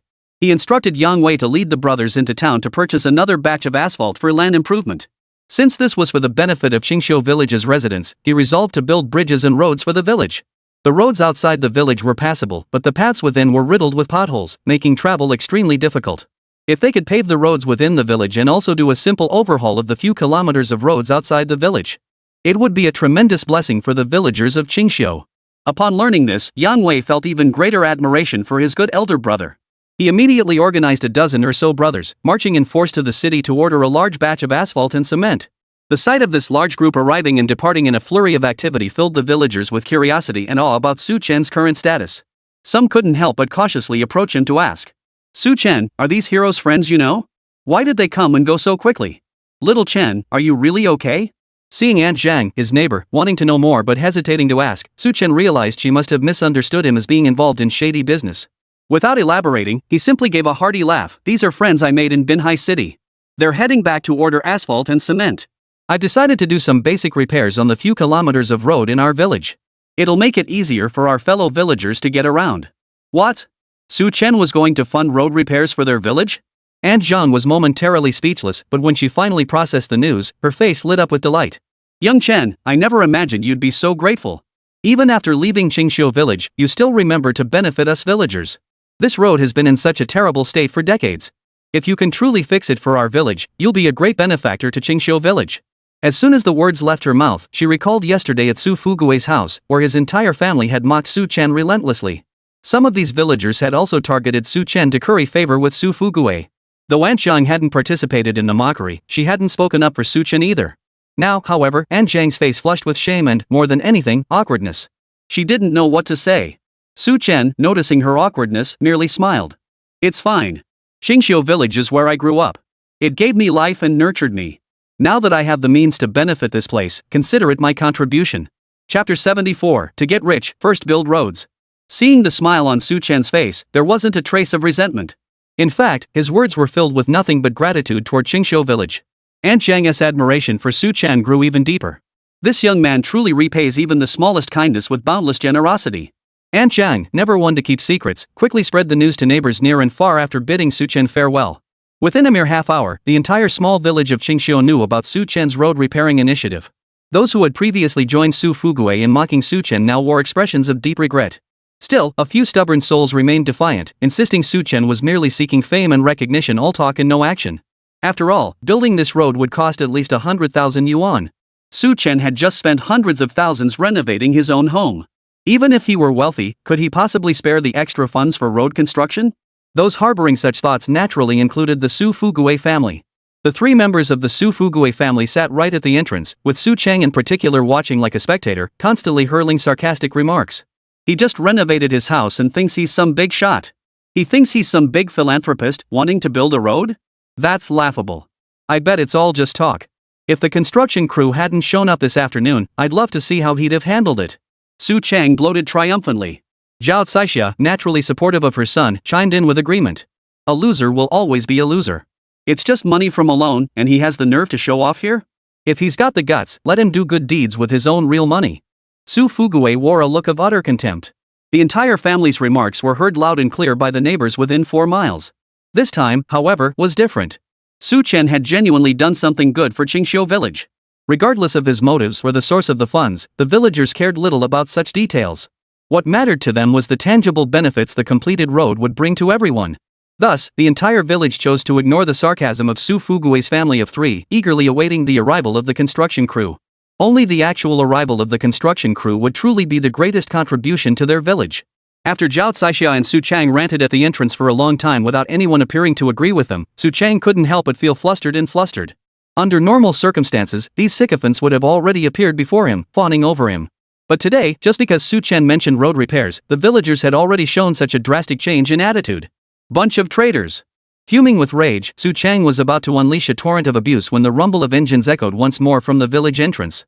The ground trembled slightly at first, followed by dozens of construction vehicles loaded with cement and asphalt rolling into Qingxiu village. The burly men followed closely behind. Once the vehicles were parked, the crew immediately sprang into action with fervor. Watching his brothers in arms begin repairing the roads and laying asphalt with seamless coordination. Their movements were perfectly synchronized. In just one afternoon, the village roads were fully repaired. As for the several kilometers outside the village, they too had been completely renewed. The appearance of this wide asphalt road connecting to the city completely changed the villagers' perception of Su Chen as they witnessed the scene unfold before them. Even if Su Chen used a loan to build this road, what difference does it make? I reckon this road cost hundreds of thousands. Su Chen has made a huge sacrifice for us. Don't say that. If it were a loan, how could he have attracted so many good friends to help him build houses and roads? Exactly. I say Su Chen must have struck it rich. That's why his first thought was for us, the folks of Qingxiu village. We must never forget his kindness to us. We must never forget those who dug the well when we drink its water. Su Chen is our role model here in Qingxiu village, our very own hero. Come on, let's hurry over to thank Su Chen. Let's go, let's go.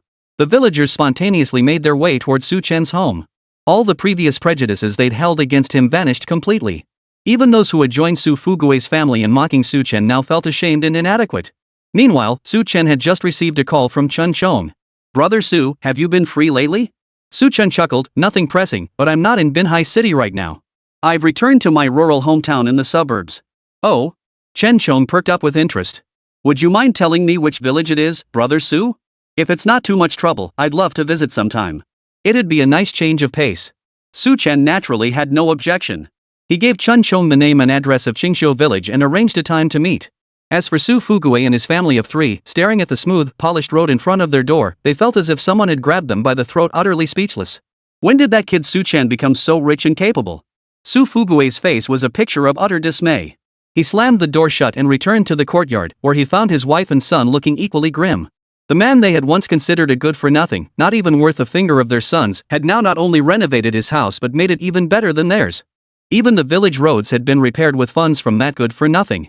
Just what kind of connections had Su Chen made? Su Fuguei's expression shifted constantly. Just then, he heard the villagers passing by outside the door, praising Su Chen without end. Su Chen really is something else, he's so much better than his uncle's family. The Su family is decent enough, but they always put on airs when they speak and act. They look down on us peasants. The Su family is down to earth and genuinely benefits our entire village. The villagers had no idea that Su Fugue's family stood just one courtyard away, nor did they realize Su Fugue and his relatives had overheard every word. Su Fugue seethed inwardly, his face darkening. Su Chang, especially after the events of the past few days, hadn't had a single day where his expression was anything but grim. He had hoped to use this housewarming banquet to humiliate his second uncle's family. But instead of humiliating them, he ended up humiliating himself. Now he could only watch helplessly as Su Chen's family became the darlings of Qingxiu village. Chapter 75, The Welcome Ceremony. Early the next morning, Su Chang and his family arrived at the entrance of Qingxiu village, prepared with flower baskets and firecrackers. A dozen villagers beat drums and gongs, preparing a warm welcome for Chen Xiong, the president of Star Glory Company. The lively scene drew crowds of onlookers. Zhao Caixia looked especially festive today, dressed in a bright red qipao. She smiled as she handed out candies to the children. Whenever she encountered villagers of all ages, she grinned and exclaimed, "Xiangzi's boss is coming today, the president of Xinghue Company." "What does Star Glory do?" "Who's the boss?" many villagers asked, puzzled. Su Fugue solemnly explained, "Starlight is a major corporation. President Chen Xiong is the son of Binhai's wealthiest man." "The richest man in Binhai? That's a big boss. I heard he's worth billions. His son actually coming to your Su family? Looks like Su Chang has really made something of himself." Several villagers chatted animatedly, offering their opinions with great conviction. "You bet. Xiangzi has been working his tail off lately. In the whole village, I'd say only Xiangzi and Xiao Chen have real potential. Xiao Chen paved the village roads, otherwise they'd still be all potholes." One villager praised sincerely. "What's so impressive about building one road? My son Chang's boss could pave 100 roads for the village, he could even build one all the way to Rome." Zhao Caixia launched into a boastful tirade, while the other villagers wore their envy plainly on their faces. Even the village chief had been summoned by Su Fugue early this morning. The village chief took the cigarette Su Fugue offered, his smile freezing slightly. Now Fugue was smoking cigarettes, this was serious. "Village chief, I hear your son still doesn't have a job, right? Xiangzi's dad, don't even get me started. Since graduating, my son hasn't found a decent job. He's all over the place, 3 days fishing, 2 days drying nets." The village chief sighed, puffing on his cigarette with a bitter taste in his mouth. Su Fugue smiled and said, "Village chief, you should have said something sooner. Xiangzi is doing quite well at our company now. Even the president treats him like a friend. Getting Xiangzi to find your son a job would be a piece of cake." The village chief's eyes lit up and a smile spread across his lips. "Well then, Xiangzi's dad, my son's job depends on Xiangzi. I'll send him over right away." Su Chang stepped forward, urging the uncles and aunts to beat the gongs and drums even louder. The president was about to arrive. Hearing it was the president of a major corporation, the villagers drummed with renewed vigor. Su Chen could hear the commotion from far away, and his parents' expression seemed somewhat displeased. The Su Fugue family sure knew how to make a scene. It was just the president visiting the village, after all. What's the big deal about something like this? Our Su Chen is so down to earth, never putting on such a show. Su Chen's phone rang. Seeing it was Chen Xiong calling, he answered immediately. "Chen Xiong, are you coming over today? Alright, I'll have some drinks and snacks ready at home. Su Chen, don't go to too much trouble. It's the countryside, just a simple meal will do." Chen Xiong sounded extremely polite over the phone. He knew Su Chen had been building a house at home lately, and his uncle and aunt were already working hard enough. How could he trouble them further? "Oh, and if I come today, I'll be ready to pitch in. You'll have to assign me some work, Su Chen." Su Chen agreed immediately upon hearing Chen Chang's request. But whether Chen Xiong was strong enough, Su Chen had no idea. As for finding him work, there was plenty to do on the construction site, bricklaying, plastering, you name it. At the entrance of Qingxiu village, a black Mercedes-Benz approached. Seeing the festive scene at the village entrance, Chen Xiong assumed a wedding was underway. But when he saw the banner hanging at the entrance, a sharp gasp escaped his lungs. The banner read, "Welcome Chen Xiong, President of Star Glory Corporation." Chen Xiong scanned the crowd. Most of these villagers were unfamiliar to him, but Su Chang was among them. It was probably this kid organizing the welcome. Chen Xiong opened the car door and stepped out, dressed in a suit and leather shoes. He had come to work today, having deliberately packed a set of athletic clothes in the car for the task. As he approached the villagers, they raised bouquets in their hands, and the gongs and drums grew louder. Su Fugue led the chant, "Welcome Star Glory Corporation President Chen Xiong. Welcome Star Glory Company President Chen Xiong." The village chief and villagers joined in the enthusiastic chanting, making Chen Xiong feel as though he were the center of attention. To be honest, Chen Xiong had seen this kind of scene so many times that he actually found it a bit tiresome. Still, he forced a faint smile and waved to the crowd. Su Chang lit the firecrackers, and the sudden explosion startled Chen Xiong. The thunderous roar echoed through the sky, reverberating across the entire village of Qingxiu. Su Chen's mother looked up at the sky, exclaiming, "This wealth, all it does is create useless noise. It's deafening this early in the morning." Su Chen's father puffed on his cigarette, a smile in his eyes. "Don't mind what they're up to. We just need to live our own lives well." After breakfast, the brothers bustled about the house again, facing another day of equally heavy work. They were determined to make Su Chen's house the most beautiful in the entire village. At the entrance of Qingxiu village, Chen frowned and said to Su Chang, "Su Chang, you don't need to make such a big deal out of welcoming me."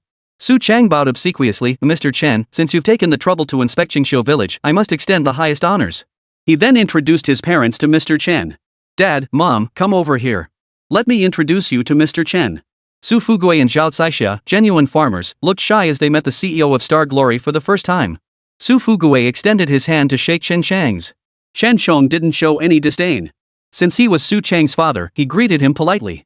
As their hands clasped, Su Fugui accidentally squeezed too hard, sending a piercing pain through Chen Chang's palm. Chen Chong opened his mouth, about to ask Su Chang for Su Chen's address. But the villagers pushed Chen Chong along, heading toward Su Chang's house. Amidst the clamorous noise, they walked while pounding on the door. Chen Chong felt like a widow returning home, stared at by the villagers like ravenous wolves. The feeling was unbearable, like walking around naked. Su Fugui pulled the village chief aside, flashing a mouthful of yellow teeth as he introduced Chen Chong. "Mr. Chen, this is our Qingxiu village chief. His son is a huge fan of Star Glory Company." "Ahem, who's his son?" Chen Chong was completely baffled. Su Fugui sighed and waved toward the village chief's son in the distance. "Xiaodong, come here quickly. Let me introduce you to Mr. Chen." Mr. Chen's head was about to explode. He'd barely arrived in the village and was already being introduced to one person after another. "I was going to ask." Before Chen Chong could finish his sentence, he was interrupted again. Chapter 76, I'm here to work. An auntie barged in, shamelessly squeezing next to Chen Chong and tugging at his sleeve. "Mr. Chen, since you've made the effort to visit Qingxiu village, let me introduce you to a few young ladies." "What girls?" Mr. Chen was nearly in tears. He hadn't come to frequent brothels. What girls did he need? "This is my eldest daughter Jingjing, this is my second daughter Jinjin, and this is my niece, Mr. Chen, and my daughter.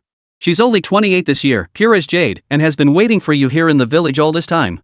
Mr. Chen, my grandfather heard you were coming and prepared some top-quality cured pork. This meat has been aged for 5 years. He's been saving it and never eaten it himself." Mr. Chen felt a wave of dizziness wash over him. He realized coming here today was a mistake, not a chance to relax in the countryside. The city may be full of tricks, but the countryside proved even more terrifying. After what felt like an eternity, the road finally came to an end. Chen Chong spotted a house with festive couplets plastered on its walls. A loud bang echoed. Several bursts of fireworks shot skyward, the explosions making his scalp tingle. Chen Chong swallowed hard, his whole body trembling slightly. He tried to say something, but the words had completely slipped his mind. He could only follow the crowd forward, step by step. They reached a table where someone pushed him down onto a stool. "Mr. Chen, take your seat. Everyone, hurry and serve the food. We must make sure Mr. Chen enjoys himself today." The villagers chattered excitedly. Seizing the moment, the village chief finally ushered his son, Xiaodong, into the room. "Mr. Chen, my son graduated 3 years ago. He's always admired your company and wants to join it." The village chief held a kitchen knife in his hand, peeling fruit for Chen Chong as he spoke. Chen Chang's breath caught, but he nodded briskly. "No problem. Xiaodong is a fine young man." He felt that if he dared refuse, this village chief might just chop him up with that cleaver. Once all the dishes were served, Su Chang raised a cup of wine and called for silence. "Mr. Chen's visit to Qingxiu village today brings honor to our entire community. Mr. Chen has also arranged employment for the village chief's son, Xiaodong, and agreed to meet with several young women from the village. These are all wonderful developments.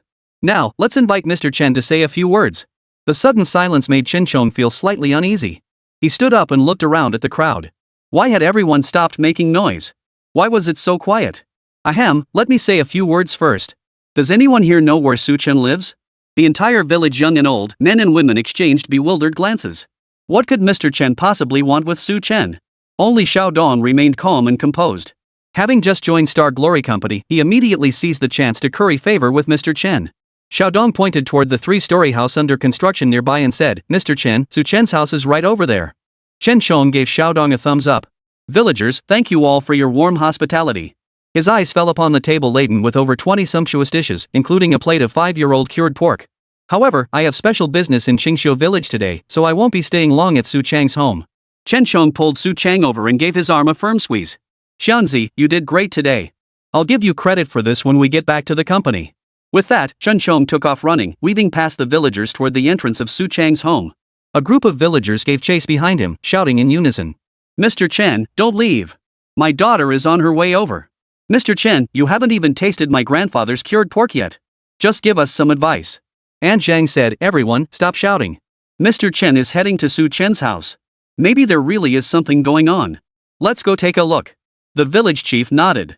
He hadn't visited Su Chen's house since construction began. The crowd followed Mr. Chen's footsteps towards Su Chen's house. Arriving at Su Chen's house, they saw a makeshift shelter erected outside the 3-story building under construction. Su Chen cheerfully introduced his parents and brother to Chen Chong. On the table before Chen Chong lay a dish of spicy tofu, a plate of pickled vegetables, and 2 steamed buns. Su Chen's mother said with simple sincerity, Mr. Chen, since this is your first visit to our home, please eat your fill. If 2 steamed buns aren't enough, there's more in the pot. The villagers looked on in surprise at the meager spread of 2 dishes and steamed buns on the table. This is the meal to serve Mr. Chen? Mr. Chen, accustomed to fine dining, surely wouldn't eat at Su Chen's home. Yet within seconds, Mr. Chen picked up a steamed bun from the table and began devouring it in big bites alongside the pickles. Auntie, your pickles are delicious. And I must say, these steamed buns have a wonderful malt aroma. Really, Mr. Chen? Then please help yourself to more. Aunt Zhang from next door eyed the slightly yellowed steamed buns. They were worlds apart from the white flour buns found in the city. Watching Mr. Chen devour them, could these buns really be that good? After finishing the steamed buns, Mr. Chen took off his jacket, draped his tracksuit over his shoulders, and casually grabbed a shovel from under the shed. Su Chen, my job today is to work. You'd better assign me a suitable task. Su Chen pointed toward the cement work. Since Mr. Chen didn't possess any technical skills, he could only be assigned manual labor. Truth be told, Mr. Chen had never done this kind of work in his life. He grabbed the shovel and walked over to the cement and gravel pile, joining one of Su Chen's crew members to get to work. The villagers stared wide-eyed, disbelief written across their faces. The village chief blurted out in disbelief, Su Chen, how could you make Mr. Chen do manual labor at your place?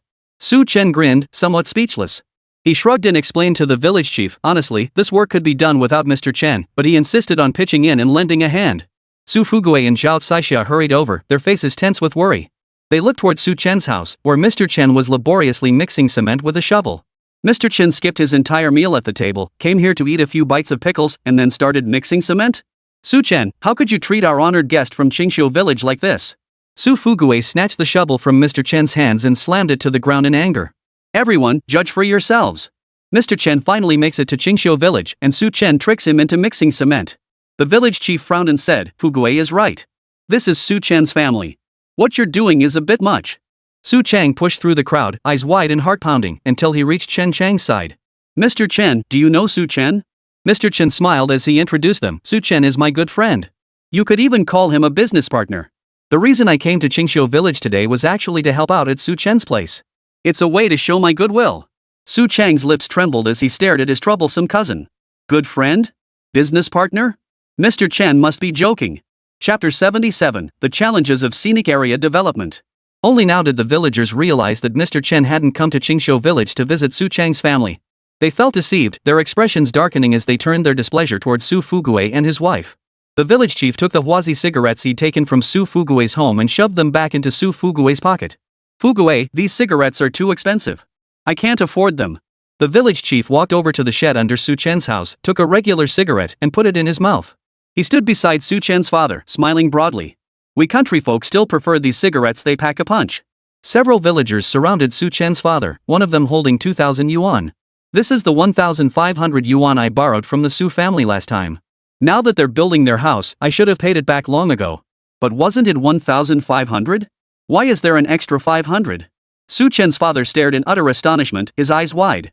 This extra 500 is interest. Considering the loan's been outstanding for years, 500 in interest isn't excessive at all. Another villager smiled as he delivered a lawn mower to the Su family. Su Chen's dad, didn't you ask to borrow a lawn mower a while back? I was so busy then I completely forgot. I'll leave the mower here for now, I even filled it up with gas for you. A village woman approached, carrying several fish in her hands, her eyes brimming with warmth as she looked at Su Chen's mother. Xiao Chen's mom, I've got so many fish in my pond I can't even sell them all. Since we're neighbors, please don't mind me bringing you a few. Not at all. These fish are incredibly fresh. Su Chen's mother accepted them with a smile, feeling their substantial weight. The village chief pulled Xiao Dong over, grinning. Xiao Chen, Xiao Dong is 2 years younger than you. Now that you've made something of yourself, take him under your wing. Su Chen patted Xiao Dong on the shoulder. The boy had grown incredibly sturdy, standing at 189 centimeters tall, his entire body a mass of sinewy muscle. Xiaodong, do you work out? How did you get so muscular? Xiaodong scratched his head and chuckled. Brother Su Chen, my dream is to open a gym, but I know it's just a dream. Opening a gym sounds great. Mr. Chen, didn't I hear that Star Glory employees lack exercise? Su Chen winked at Chen Chong, who immediately caught the hint. Chen Chong sighed. I've wanted to set up a gym in the company for ages. So, Xiaodong, you'll be in charge of employee fitness training from now on. Xiaodong, I'm entrusting the health of our employees to you from now on. Xiaodong froze, standing there utterly flustered. This dream came true way too fast. The village chief felt a surge of joy and promptly pinched Xiaodong's arm. Xiaodong, hurry up and thank President Chen. Being the fitness coach at Starlight Company is a great job. Only then did Xiaodong snap out of it. He bowed deeply and thanked Chen Chong sincerely. Mr. Chen, Brother Su Chen, I truly can't thank you enough. Rest assured, my fitness skills are professional. I've got all sorts of certificates at home. The village chief watched the scene unfold. His son's years of unemployment were finally coming to an end, and what a job it was. Tears of emotion welled up in his eyes. Dozens of villagers witnessed Xiaodong being hired by Su Chen and Chen Chong, and they were even more excited than the village chief. In an instant, they all rushed forward, jostling to squeeze into the Su household. Even Su Chang and his family of 3 were practically pushed out by the villagers. Mr. Chen, my daughter just graduated this year. Would it be possible for her to intern at Star Glory Company? Xiao Chen, my cousin is nearly 40 now and unemployed at home. Could you put in a good word for him with Mr. Chen? Mr. Chen, my daughter's been single for years. Could you introduce her to a young man at your company? Even the uncle next door to the Su family chimed in. Mr. Chen, at my age, would it be possible for me to work as a security guard at Star Glory? Mr. Chen and Su Chen both turned to look at the man. He was well over 60, far beyond the prime age for a security guard. This wasn't just guarding a neighborhood gate, they couldn't hire just anyone. Chen Chong's face flushed with embarrassment. He glanced at Su Chen. Why were all these villagers from Qingxiu village asking for job referrals? Su Chen pulled Chen Chong aside and explained, Mr. Chen, please don't feel awkward. Only Su Chen knew the truth about Qingxiu village. Located far from the coast, it was remote and underdeveloped. That's why so many people couldn't find jobs. Why don't the villagers of Qingxiu village seek work elsewhere? There are plenty of jobs available in the big cities now. Chen Chong remained puzzled, offering his suggestion to Su Chen. Su Chen, however, believed sending villagers to work elsewhere wasn't a sustainable solution. With limited education, they'd likely face exploitation in the cities. Instead, Su Chen had an idea. He wanted to develop the land on the back mountain of Qingxiu village into a tourist attraction. He shared his vision with Chen Chong, who immediately gave his approval. The scenery on Qingxiu village's back mountain is truly beautiful. For this scenic area investment, our Star Glory Company will take the lion's share. Tourist attractions like this in rural areas were truly rare in Binhai City. Chen Chong wasted no time contacting a design firm to begin planning the attraction. In the afternoon, as villagers returned home for lunch, Su Chen kept the village chief behind. Inside a makeshift greenhouse, Su Chen pulled out a land map of Qingxiu village and began circling and marking areas with a pen. The village chief frowned as he looked at the marked plots. Xiao Chen, you want to lease these fields for development into a scenic area. That's a wonderful idea. But Chen Chong couldn't understand why the village chief was hesitating over such a promising idea. Village chief, you needn't worry about the funding for this scenic area development. Our Star Glory Company will cover the bulk of it. If the funding issue was resolved, wouldn't the rest fall into place? The village chief voiced his dilemma. Mr. Chen, Xiao Chen, you don't know those fields at the foot of the back mountain belong to the Shu family. Just as the village chief was about to continue, a young man peeking around the corner of the greenhouse walked in. Su Chen, remember me? I'm Zhu Tao. Su Chen stood up. Zhu Tao was his elementary school classmate. He hadn't expected him to show up now. Seeing Zhu Tao, the village chief immediately fell silent. After all, Zhu Tao was a member of the Zhu family. Zhu Tao watched with a sycophantic smile as Su Chen and Mr. Chen chatted and laughed. Both had grown up in the mountains of Qingxiu village, yet why had Su Chen achieved so much?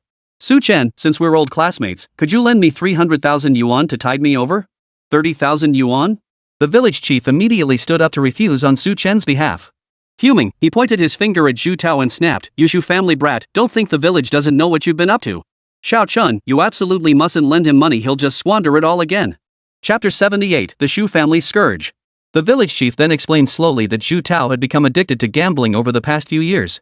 Not only had he driven his parents to near despair, selling off everything of value in the household, but he'd also taken out hundreds of thousands in online loans. Gambling in Macau? Zhu Tao, you want to borrow money from me? Do you really think my money grows on trees? Su Chen immediately lectured Zhu Tao. Zhu Tao's parents had spoiled him rotten since childhood. Even during his school days, he had always been an outsider. But Zhu Tao wasn't intimidated by the village chief or Su Chen's scolding. He picked up the land survey map from the table, where most of the circled plots belonged to his family. He sneered coldly, "I was just worried about not being able to sell this land. Here's the deal, Su Chen, you take over the lifetime lease for all this land and hand me 3 million yuan outright. How about it? A bargain, right?" If Su Chen agreed to this, the scenic area development would be a breeze. But Su Chen wasn't about to hand over 3 million. Zhu Tao's parents rushed over and his father slapped him across the face. "Xiao Chen, we're so sorry. No matter what, the Zhu family's land cannot be leased out this time." Zhu Tao's mother wept bitterly, "Village chief, you must stand up for our Zhu family. All these years, Zhu Tao has been useless, gambling away everything we had in Macau. If he gambles away this land too, our entire family won't even have enough to eat." Even an impartial judge struggles with family disputes. The village chief truly had no way to intervene in the Zhu family's affairs. That good-for-nothing Zhu Tao had become the village's scourge. Su Chen comforted Zhu Tao's parents, uncle and aunt, "Rest assured. Even if I lease the Zhu family's land, I'll pay the lease fee month by month. I absolutely won't let Zhu Tao run wild anymore." Zhu Tao's parents nodded, their faces flushed crimson. They envied the Su family for raising such a promising child. In contrast, their own Zhu Tao was nothing short of a piece of work. Furious, Zhu Tao's entire body trembled. He grabbed the blueprints from the table and tore them to shreds in his hands. "Fine then, Su Chen. You can forget about getting the Zhu family's land contract. Unless you put up 3 million yuan right now, don't even think about getting my signature." The village chief was so furious he wanted to slap Zhu Tao across the face. Pointing his finger at Zhu Tao, he shouted, "Zhu Tao, do you have any idea how much benefit this scenic area development will bring to the people of Qingxiu village? Even your parents could find work at the scenic area and collect monthly lease fees." Zhu Tao spat in the village chief's direction, then turned and stormed out of the shed. What a disaster! What a disaster! Zhu Tao's father plopped down onto the floor, shaking his head repeatedly as his blood pressure shot up. Su Chen helped Uncle Zhu up from the floor and seated him in a chair, then fetched one for his aunt as well. He escorted Chen Chong out of the shed, apologetically saying, "Mr. Chen, perhaps we should put this scenic area development project on hold for now." Chen Chong waved his hand with a smile. "Brother Su Chen, don't worry. There might still be a chance for a turnaround." After Chen Chong drove away, Su Chen stood alone, gazing toward the rear mountain, his thoughts swirling. Several villagers passed by him, heading to the fields with hoes in hand. "Did you hear? Little Chen is developing a scenic area in Qingxiu village. Soon we won't have to leave home to work. This is fantastic news. I won't have to work as a security guard at the housing complex anymore, getting up at dawn and working late into the night, wasting hours commuting every day.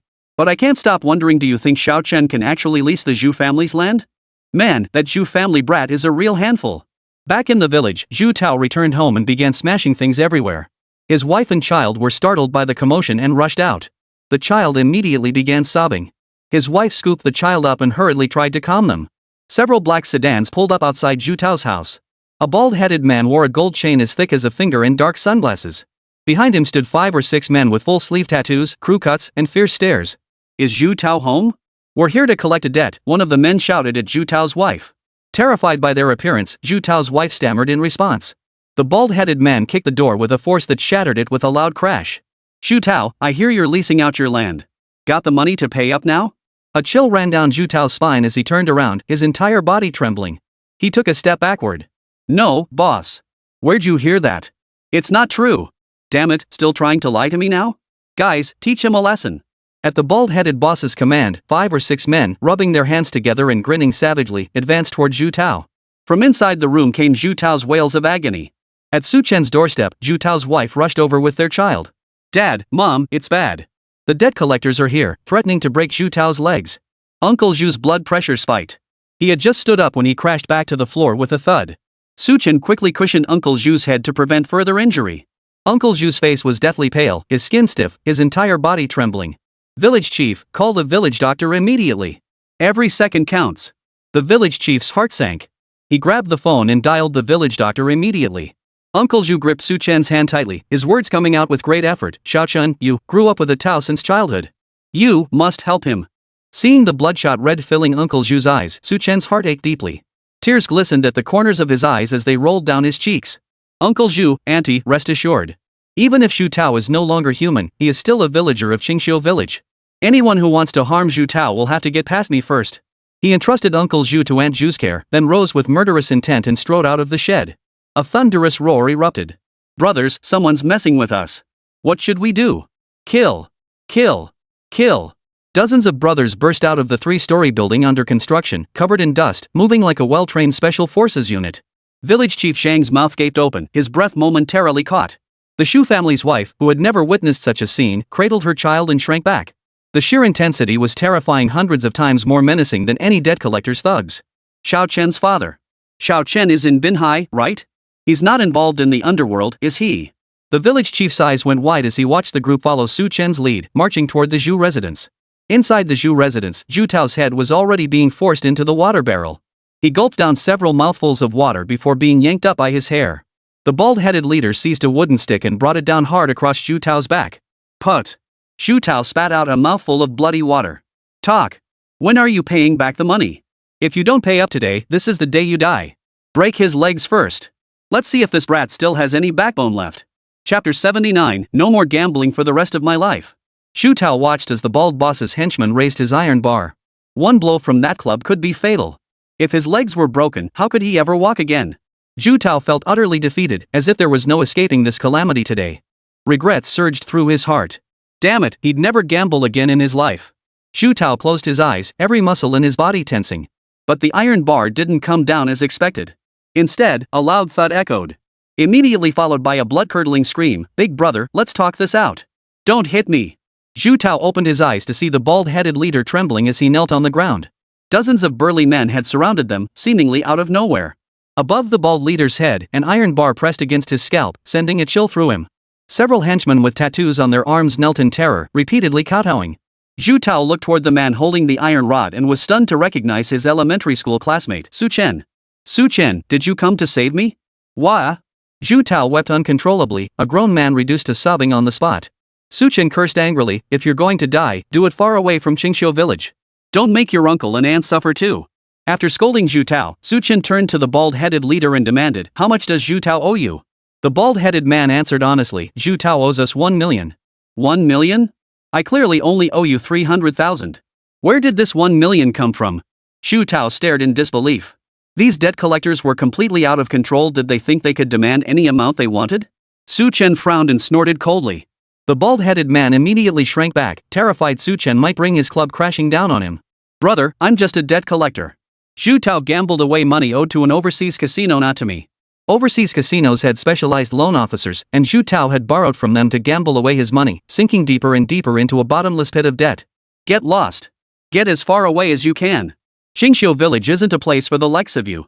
If I see you here again, don't blame me for being rude. Su Chen slammed the iron rod he held down hard onto the ground beside the bald-headed boss. The bald leader's eyelid twitched. He didn't even dare take the money, scrambling to his feet and rushing toward the car. Several underlings followed the bald leader into the vehicle. The black car sped away, escaping the encirclement of dozens of brothers. Inside the car, one of the henchmen peered fearfully through the window at the rear. Boss, how come Qingxiu village has so many burly thugs? Those guys' muscle mass and overall physique, they look like a professionally trained military unit. It's terrifying, boss. I'm never setting foot in Qingxiu village again. Bald-headed brother not only failed to get his money back but ended up kneeling and kowtowing to others. Rage had already boiled over inside him. So what if they outnumber us? Just you wait, I've got plenty of ways to deal with them. Inside the Shu family courtyard, Su Chen kicked Zhu Tao with a slight flash of anger on his face. Get up and talk to me. Don't lie there like a dead dog. Zhu Tao watched the debt collectors leave, then stood up with a fawning smile. He deliberately fetched a chair from the courtyard for Su Chen. Brother Chen, sit down. This time, it's all thanks to you. Otherwise, how could I have come up with 300,000? I never intended to pay back your 300,000. Figure out how to get it yourself. Su Chen's words were cold and unyielding. With someone like Zhu Tao, there was no need for any sense of camaraderie. Zhu Tao didn't get angry. He said to Su Chen, Brother Chen, how much longer will it take to renovate your house? As long as you and your brothers are in the village, I don't think those debt collectors will dare set foot in Qingxiu village. That's true. Anyone can see how formidable Su Chen and his crew are. Zhu Tao told Su Chen the truth, we're elementary school classmates. We share in each other's good fortune and stand together through thick and thin.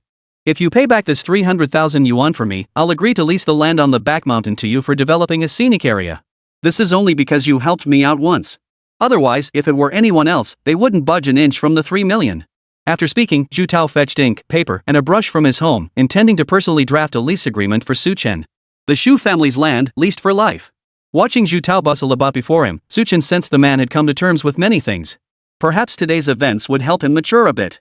After all, Zhu Tao had dropped out of school early, married young, and had children several years old. He was already a father. As Zhu Tao scribbled away, Chen suddenly blurted out, "Zhu Tao, are you still going to gamble on soccer matches? If you do it again, no one will be able to save your legs." Zhu Tao's hand froze mid-stroke.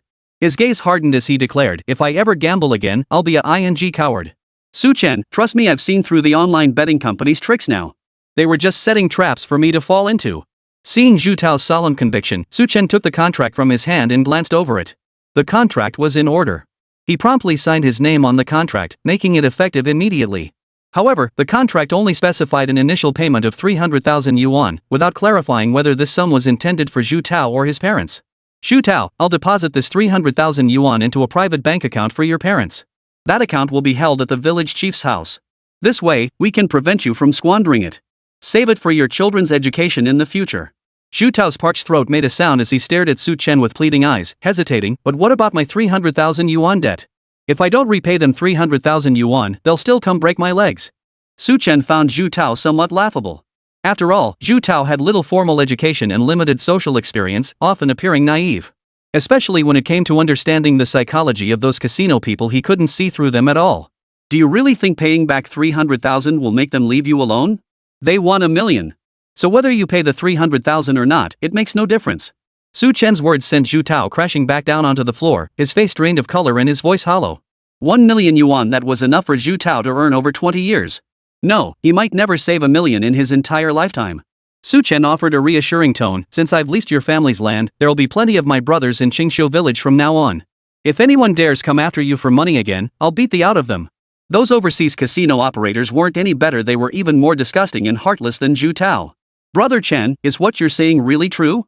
Seeing Zhu Tao's pleading eyes and hopeful expression, Chen nodded solemnly at Zhu Tao before tucking the contract back into his robe. Chapter 80, World Cup Upset. "If this scenic area gets developed successfully, your parents and wife can all work here. As long as you never touch soccer gambling again, your family's life will only get better." Hearing this, Zhu Tao's face lit up with joy. He excitedly grabbed Chen's hand, reluctant to let go. "You're truly a great benefactor to Qingxiu village. Honestly, our village is so poor. If it weren't for trying to make some money, would I have resorted to gambling? Believe me, I'll never gamble again in my life." Chen held the land lease agreement as he led his brothers out of the Zhu family courtyard. A sudden ding sounded in his mind from the system. "Host has accumulated virtue through good deeds, improving the Zhu family's livelihood. Rewarded with one future prediction. World Cup upset, United States vs Iceland. 5-0 rout." Chen's body trembled. Hearing the system's words, his face twitched uncontrollably. The World Cup was currently underway globally, with many internet celebrities spending over 200,000 yuan just to attend matches in person. Even Mao Xiao, that notorious streamer, was no exception. He bought each of his underlings a 20,000 yuan ticket, leading 5 male and female followers on a grand expedition to the Tar region. This year marked the region's first ever World Cup hosting, igniting nationwide euphoria. Hotels were packed to capacity, and even homestays had their nightly rates inflated to 3,000 yuan. Temporary tin shacks on the streets offered a cheaper alternative, costing just 2,000 yuan per night. Once in the Tar region, watching the matches was a must. Especially for the most anticipated matches, where tickets had skyrocketed to astronomical prices. It's nighttime in the Tar region now. Mao Xiao and his crew are outside the stadium, facing the live broadcast camera. "Fans and viewers, today's match has concluded. It was incredibly intense. But what I'm even more excited about is tomorrow morning's epic showdown between the United States and Islamabad." As everyone knows, historically, these two nations share deep-seated ethnic animosity. That's why the World Cup Organizing Committee arranged this match, hoping the two nations can settle their differences on the field. Comments poured in from viewers in the chat section. "Brother Mao Xiao is awesome. Taking us to watch the live broadcast tomorrow. No doubt about it, the United States will win. I've already secretly bet $2,000. With Islamabad so far behind, how could they possibly beat the United States? Absolutely impossible. But the odds for the United States are way too low. Big brother Mao Xiao, any good suggestions?" Mao Xiao watched the excited comments and cleared his throat twice. "Fans, please watch the game rationally and avoid online sports betting. Online gambling wreaks havoc. Ruined fortunes and financial ruin leading to suicide are all too common." As Mao Xiao streamed live, far away on the rooftop of a hotel's 30th floor, a man clad in a jersey stood motionless, his face devoid of any will to live. Someone jumped off the building. Ma Xiao heard the screams and turned to see a figure plummeting from the heights. Thud. A life vanished into thin air. Ma Zhao's heart skipped a beat. His eyes widened in shock as chaos erupted within him. He had just finished preaching about the dangers of online gambling when someone chose to demonstrate the opposite lesson with their life. A crowd had gathered at the scene of the jump. Mao Xiao immediately grabbed his live streaming pole and rushed toward the scene. But the scene was too gruesome to bear. Mao Xiao didn't point his camera at the deceased, settling instead for filming the bystanders. I just saw this guy at the stadium. He was wildly shouting Uzbekistan wins, while holding up a betting slip. Was he crazy? Betting 10 million? Uzbekistan is indeed strong, especially with world-renowned player Maidong. How could Maidong lose? No one expected Maidong to lose. Qingxiu village, a picturesque mountain and water landscape, a paradise on earth. It felt like a different planet compared to the bustling chaos of the Tar region. Chen received a system notification and wasn't about to miss this opportunity after all. It was a rare chance to make money. He turned and walked back to the Zhu family's small courtyard. Approaching Zhu Tao, he found the man busily cleaning up the mess scattered throughout the house, seemingly transformed. Zhu Tao, do you know which big game is tomorrow? Zhu Tao nodded at Chen while holding a broom. There's a big match in the Tar region early tomorrow morning, beautiful country versus Isberg. Old classmate, are you interested in World Cup matches too? Chen smiled and nodded. Come with me to buy a soccer lottery ticket. All the money we make this time will go toward investing in Qingxiu village's scenic area. Zhu Tao immediately waved his hands and shook his head vigorously. No. I won't gamble no matter what. Chen, I know you're testing me. But I've made up my mind. Chen snatched the broom from Zhu Tao's hands and tossed it to the ground, then grabbed Zhu Tao and dragged him toward the door. Hurry up, kid. If we're late, we'll miss this lottery draw. Old classmate, didn't we agree to quit gambling? Why are you? Chen couldn't be bothered with Zhu Tao's nonsense. I only said you shouldn't gamble. This isn't gambling, it's an investment. Every penny I make from my investments goes toward improving life in Qingxiu village. A good buddy drove Chen and Zhu Tao to the town sports lottery center. It was Chen's first time buying lottery tickets and he wasn't quite sure how things worked. Zhu Tao, however, was a regular here and knew the place like the back of his hand. After hearing Chen's target bet, Zhu Tao felt a chill run through him. Chen, you're betting on Yisberg? 100 million? Chen, are you just burning money? Why not give that 100 million to me? No, even 10 million would be enough for my whole family to live on for the rest of our lives. A weak country like Iceberg can't compete with the United States, even on the soccer field. If even Maidong lost, why can't I, Chen, bet on Iceberg? Chen's counter question made Zhu Tao pause. It seemed like he had a point. Bet against it, and you'll have a villa by the sea. Go all in on a 0-5 score. Iceberg wins big. Holy crap, 0-5 odds are 60 to 1. Old buddy, you're crazy for money trying to make 60 billion from one lottery ticket? Chen waved his hand, pulled out a bank card, and tossed it to the clerk. Shopkeeper, buy it for me. 100 million yuan, buy it all. The shopkeeper felt like the man in front of him had lost his mind. If this ticket lost, it could wipe out his entire family. The shopkeeper hesitated for a moment, his fingers trembling slightly as he held the bank card. Though he'd been cunning all his life and greedy beyond measure, 100 million would net him a hefty commission. But he truly didn't want to ruin someone's life. What difference would that be from being a monster? Young man, let me give you some advice. Think this through calmly. Don't bet blindly. Chapter 81, 3 minutes, first goal. Shopkeeper, mind your own business and just buy it. Chen barked again, his voice sharp with menace. The shopkeeper secretly recorded the scene on his phone. If this customer bought 100 million lottery tickets and something went wrong, at least he couldn't be blamed for not warning him. After recording the video, the shopkeeper couldn't resist Chen's repeated pleas and placed the bet for him, United States vs Iceland, 0-5, at 60 to 1 odds. Clutching his lottery ticket, Chen left the town's sports lottery center in high spirits. The shop owner was left so overcome with excitement he nearly had an epileptic seizure, collapsing into a chair. This time, just from the commission on lottery sales alone, he stood to earn millions. Truly overnight riches. Meanwhile, online discussions and videos related to soccer lottery surged in popularity. The man who jumped to his death after going bankrupt in the Tao region last night also made it into the top 10 trending topics. He bet 10 million? He must be crazy. Serves him right for jumping. Maidong's crushing defeat, maybe he was bidding farewell to his career. The world's full of weirdos. How did someone like this even earn 10 million in the first place? To gamble it away? Guys, how many pork chops could you buy with 10 million? Holy crap, 10 million is nothing. Just saw someone bet 100 million at the lottery booth. Betting on Yisabo to win big. I saw it too. Damn, these rich kids today are seriously wild. Videos of the 100 million yuan lottery bet went viral online. Many official news media accounts also covered the story. Chen's face was blurred out with mosaic, yet his features remained clearly visible.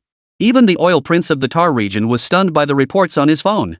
The Isberg football coach was actually waving the video of Chen buying lottery tickets, shouting joyfully at reporters. Isberg will win. The United States is doomed. Online, netizens had already turned Su Chen's cocky betting remarks into memes. In Iwu's small commodity factories, workers were pulling all-nighters to produce jerseys printed with Su Chen's betting meme. These jerseys were especially popular among Isberg team fans, and even Isberg citizens uninterested in soccer were flocking to order them online. Not for any other reason, just patriotism. Anti-US football influencers wore jerseys printed with Su Chen's meme to film videos mocking the US team. Top singer Zhou Jiejie, resting in a luxury hotel in the distant region of Tao, scrolled through trending videos on his phone. He urgently demanded his agent custom make him a Su Chen meme jersey. This was his good buddy, after all he had to show massive support. The meme-obsessed influencer Mao Xiao streamed all night, crammed into a makeshift roadside shack with a few buddies. Mao Xiao held a handbook filled with uplifting positive affirmations, silently reciting its contents. His younger brother picked up his phone, and a news video about Su Chen betting 100 million to support Iceberg popped up. Mao Xiao was caught off guard seeing his big brother act so recklessly. He stared intently at the man in the video. After watching it several times, there was no doubt this was Mao Xiao's big brother, Su Chen. Brother, why would you do something so reckless? You could have sold those red elephant instant noodles instead of gambling on soccer. Qingxiu Village. Su Chen and Zhu Tao returned to the village. No sooner had they sat down in the greenhouse than Zhu Tao felt completely drained. Su Chen's parents saw Zhu Tao sitting there quietly and assumed he'd been persuaded by Su Chen to change his ways and live an honest life from now on. Su Chen's father advised, Zhu Tao, you absolutely must never gamble again. Gambling ruins families and brings endless harm. Su Chen's mother added, look at our Su Chen. He doesn't gamble, and he's still living a perfectly respectable life. From now on, just follow our Su Chen's example, work hard and earn your living. Earn more to support your parents and buy your wife and children some nice clothes. As Zhu Tao listened to his uncle and aunt's words, his lips trembled slightly. This time, he truly wouldn't gamble again.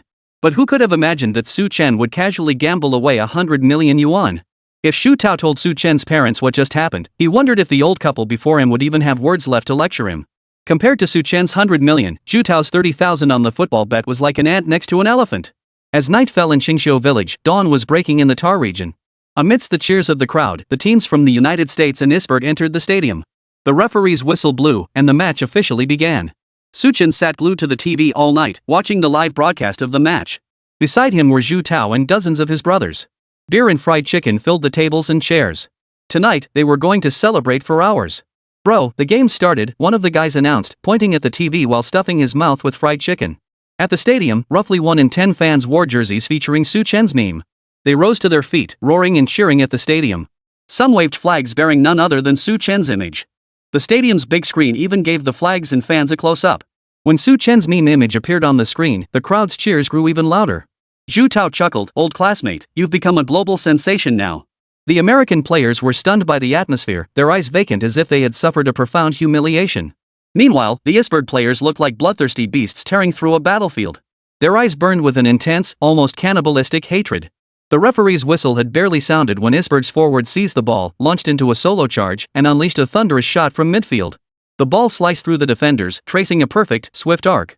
The American goalkeeper, horrified, lunged forward only to crash heavily to the ground in a spectacular faceplant. Roar! Goal! Less than 3 minutes in, and they'd already scored the first goal. The entire team leapt to their feet, cheering and roaring with excitement. Fans who had bet on the United States hurled their cans onto the field. Damn it, what the hell? I bet 20 grand on this. Fix. It's definitely fixed. I suspect the organizing committee deliberately arranged for the US to lose. Did you guys even eat today? You're so weak. If you can't beat them, at least defend. Zhu Tao, watching the game on TV, choked on a can of beer. The sheer speed of the goal caught everyone completely off guard. A bad feeling washed over him. The United States might truly be on the verge of elimination here. The resolve for revenge burned fiercely in the eyes of every player on the field. But Zhu Tao still didn't believe Su Chen's bet would pay off. Su Chen had bet on a 0-5 score, not simply on a landslide victory for Iceberg. Just then, Su Chen's phone rang. He picked it up. It was a video call from Chen Chong. Chapter 82, Risking Life for a Live Broadcast. Picking up the phone, Chen Chong stared at Su Chen with a peculiar expression. Listening to the voice on the line, Chen Chong asked Su Chen, bro, are you watching the World Cup right now? On the phone screen, Chen Chong was in a fan bar watching the live broadcast. Su Chen chuckled, Mr. Chen, so you're staying up late to watch the game too? Chen Chong asked, flustered, why is there this strange person everywhere at the stadium? He looks just like you. Whether on banners, fans' jerseys, or the big screen, he kept popping up. Chen Chong was accompanying a business associate to the game tonight. They were drinking and discussing business. Unexpectedly, he spotted Su Chen's figure on the television. Could it be possible that person is me? As soon as Su Chen finished speaking, Chen Chang's eyes widened. He grabbed his phone and started searching, quickly finding the video news about Su Chen buying the game. Holy crap, bro, you bet 100 million. Just messing around. 100 million is nothing compared to your net worth, Mr. Chen. Though Chen Chong was wealthy, he would never casually bet 100 million on a game. His business partner, listening to Chen Chong take video calls, felt a pang of unease. Mr. Fong, did you see that? That guy is my friend. He's my friend. Su Chen exchanged a few words, clearing up Chen Chang's confusion, then turned his attention back to the TV. Before he knew it, the iceberg team had scored another goal. Damn it, this is driving me crazy. It's not even 8 minutes into the game. 2 goals already. The fans in the stadium had already erupted into frenzy, jumping to their feet and blaring horns. Some fans were so wild they climbed over the barriers and charged toward the field. Immediately, 2 security guards swiftly tackled him to the ground, pinning him down with their legs. The explosive start was clearly fueled by heightened emotions, leading to those back-to-back goals. The rest of the match proceeded much more calmly. The American players, overcome with shame, began defending with all their might. Their focus shifted from winning to minimizing the margin of defeat. A 0-2 deficit was humiliating enough. If this continued, the entire team risked elimination. So when Iceberg launched several shots in quick succession, the American team blocked them all. At the 30-minute mark, amid the roaring cheers of the crowd, the American coach stood with hands on hips, cursing furiously. 0-3. Iceberg scored again. The Iceberg coach's eyes gleamed with intensity, a confident smile playing at the corners of his mouth. This was Iceberg's first victory against the United States. Even on the soccer field, this result was enough to send the people of Iceberg into nationwide celebration. Time ticked to the 80-minute mark. Another goal. Another goal. 0-4. The beautiful country coach urgently called a timeout to substitute players. Zhou Jiejie, accompanied by several drummers, blasted nunchucks through massive speakers as they sang along in the stands. Quick, use the nunchucks, hum-ha-hee. Quickly wield the nunchucks, hum-hum-ha-hee. Martial artists, remember, the benevolent have no equal. Who practices Tai Chi with such grace and power? The stadium screen zoomed in on Zhou Jiejie, igniting cheers from the crowd. A wave of spectators rose to their feet, humming along with Zhou Jiejie. At home, Zhu Tao was overcome with excitement. This was Zhou Jiejie, his absolute favorite star. To this day, Zhu Tao still cherished several CDs of Zhou Jiejie's music at home. The score was now 0-4, with only 10 minutes left in the match. Su Chen felt a surge of excitement. Would the outcome be decided soon? The scenic area investment for Qingxiu Village was finally within reach.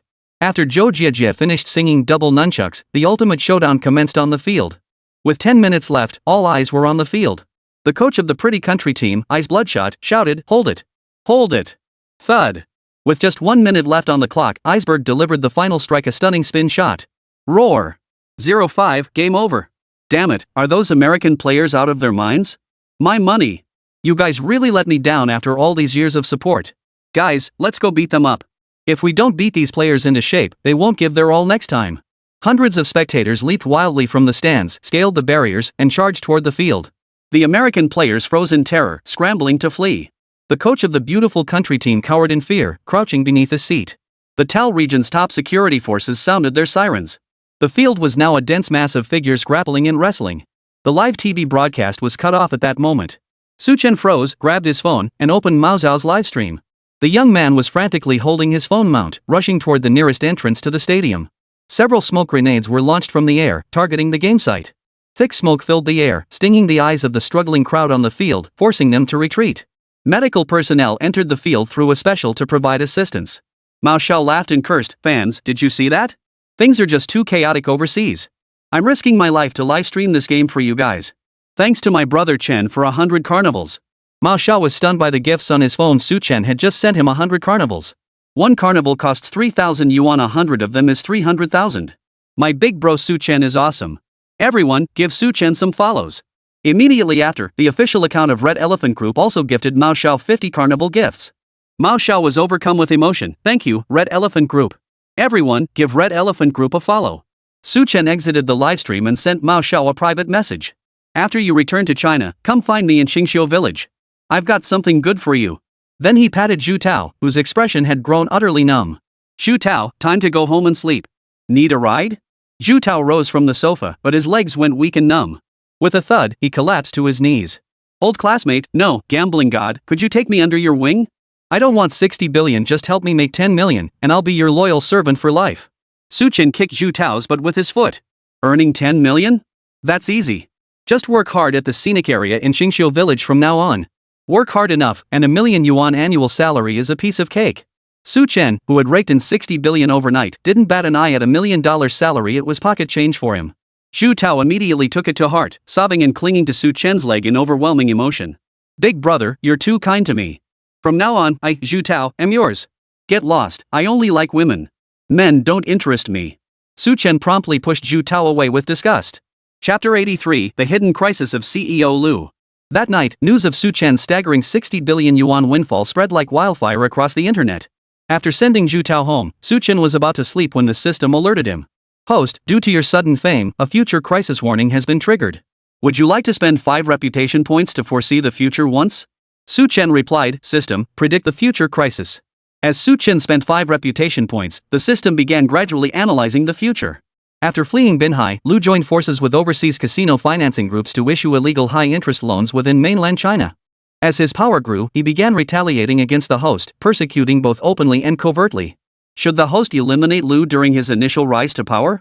Upon hearing the system's analysis, Su Chen finally understood, his failure to eliminate the threat completely back then had given Lu Zong another chance to survive. This Mr. Lu was cunning and ruthless, having amassed countless henchmen back in Binhai. If he were allowed to ally with overseas casino capital groups, would Su Chen ever have peace again? He must be crushed and eliminated. Not just for Su Chen's sake, but to prevent the vulnerable from suffering under Lu Zong's oppression. Su Chen consulted the system, since Mr. Lu has resumed lending, can I gather my 2,000 brothers and strip him bare? The system replied, Mr. Lu has already blacklisted both the host and all 2,000 brothers. You cannot obtain loans from him. But the 3,000 villagers of Qingxiu village possess excellent creditworthiness. The system's reminder sparked an idea in Su Chen's mind. The villagers of Qingxiu village had suffered a drought this year, leaving their crops completely destroyed. After a year of hard work, not only did they earn not a single penny, but they also lost money on seeds and fertilizer. Su Chen had already formed a plan in his mind. The next morning, as soon as he woke up, he heard a commotion outside his room. He quickly dressed and stepped outside to peek out the door. Several villagers were arguing heatedly with Su Cheng at his front door. Su Chen's parents stood beside the villagers, watching the scene, unsure what to say. Villager Wang Yuqing declared, Su Chen's dad, this time when Su Chen develops the scenic area, we villagers must get in on the investment. The other villagers joined in the clamor, knowing this was an opportunity they couldn't afford to miss. Su Cheng retorted, the village land is collectively owned. Just because Zhu Tao contracted it out doesn't mean he can develop a scenic area. To develop the scenic area, we all have to agree. Su Chen's parents weren't well versed in these matters either. They didn't get angry because they knew Su Chen was doing all this to help the villagers secure another source of livelihood. If the scenic area couldn't be developed, then so be it. The village chief stormed over, his face flushed red, followed by Su Fugui and his wife. Su Fugui, look at the mess your son has gotten himself into. Su Chen generously funded the scenic area development out of his own pocket for the village, yet not only do you refuse to support him, you've even brought people to obstruct it. Once the scenic area was developed, even Su Fugui and Zhao Caisha could find jobs there, earning extra income. Su Fugui's face was now filled with shame. Su Cheng sneered, village chief, you must have taken a bribe from Su Chen, right? Or maybe Su Chen promised you a cut of the profits once the scenic area is developed? Otherwise, why would you care so much? Hearing Su Cheng's slander, the village chief coughed heavily in anger, his hand flying up as if to slap Su Cheng across the face. Having served as village chief his entire life, always prioritizing the villagers' welfare, he was utterly heartbroken to be slandered like this by Su Cheng. Villager Wang Yuqing, with his sharp features and monkey-like face, was always looking to snatch small advantages. This time, Su Cheng had merely whispered a few words in his ear, and he had already mobilized a crowd to rush over. Wang Yuqing confronted the village chief, Chief, don't you know that the Zhu family's land is also collective land? The village chief stammered, unable to defend himself. Zhu Tao rushed over, delivering a kick to Wang Yuqing's backside before punching him hard in the face. Damn it! Your land wasn't chosen? That's just your bad luck. Wang Yuqing, you bastard. You just can't stand seeing the Zhu family prosper. Su Cheng signaled to the other villagers, all burly farmhands, who immediately pulled Zhu Tao and Wang Yuqing apart. Zhu Tao continued to spew angry curses. Su Chen emerged from his house and calmly approached the village chief, fixing his gaze on Wang Yuqing and his group. Wang Yuqing, speak up. What exactly are you trying to pull this time? Su Chen could see through them. Though these men harbored petty schemes and were deeply mean-spirited, they simply weren't this cunning. It was undoubtedly Su Cheng's jealousy driving this behind the scenes. Wang Yuqing bellowed, Su Chen, this scenic area occupies collective land. We villagers should get shares too. And when the scenic area makes money, we villagers should get a share of the profits. The village chief spat contemptuously, if you want a profit from the scenic area, then you'd better go work there. If you don't work, yet expect money to fall from the sky, you'd better not be afraid of being crushed by all that cash. Watching Su Chen and the village chief squirm, Su Chang felt an immense sense of satisfaction. This village isn't the place for you, Su Chen, to stick your nose in and act like a big shot. Su Chen turned to the village chief without hesitation and declared, "We'll proceed as Wang Yuqing suggested. The Shu family's land is indeed collectively owned, and the scenic area will distribute dividends to everyone. As for Zhu Tao, I'll provide separate compensation." Su Chen had his good friend pull out a contract, scribbled a few notes on it with a pen, and handed it to the village chief. The village chief scanned the terms, his anger finally subsiding. He flung the contract right into Wang Yuqing's face. "Satisfied now?" Wang Yuqing chuckled. He and Su Chang studied the contract, reading it over several times, and suddenly felt like crying. The scenic area has a total of 300,000 shares, and each villager only gets one share? 3,000 villagers get only 3,000 shares. So the remaining 297,000 shares all belong to Su Chen himself? Su Chang immediately protested, while Wang Yuqing was already dumbfounded. Su Chen looked at Su Chang as if he were an idiot. For a 40-year land contract in Zhu village, 3 million yuan is already an exceptionally high price. The scenic area investment is 300 million yuan. Based on the capital ratio, these shares only account for 1%. When divided evenly among every villager, it naturally amounts to just this tiny fraction. Su Chang, you've made it to manager at Star Glory Company, don't you understand even this? Wang Yuqing, feeling mocked by Su Chang, turned his face away in anger. His face flushed as red as a monkey's buttocks. He'd thought he'd make a killing, but instead, he'd come here early in the morning only to make a fool of himself. Su Chen then addressed the gathered villagers. However, villagers have priority to invest in the scenic area shares. Any household with funds can invest. And I can offer triple the shares. Chapter 84, the villagers' eyes lit up.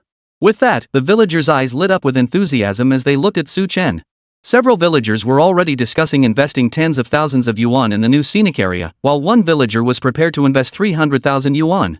He had complete faith in Su Chen's ability to make money.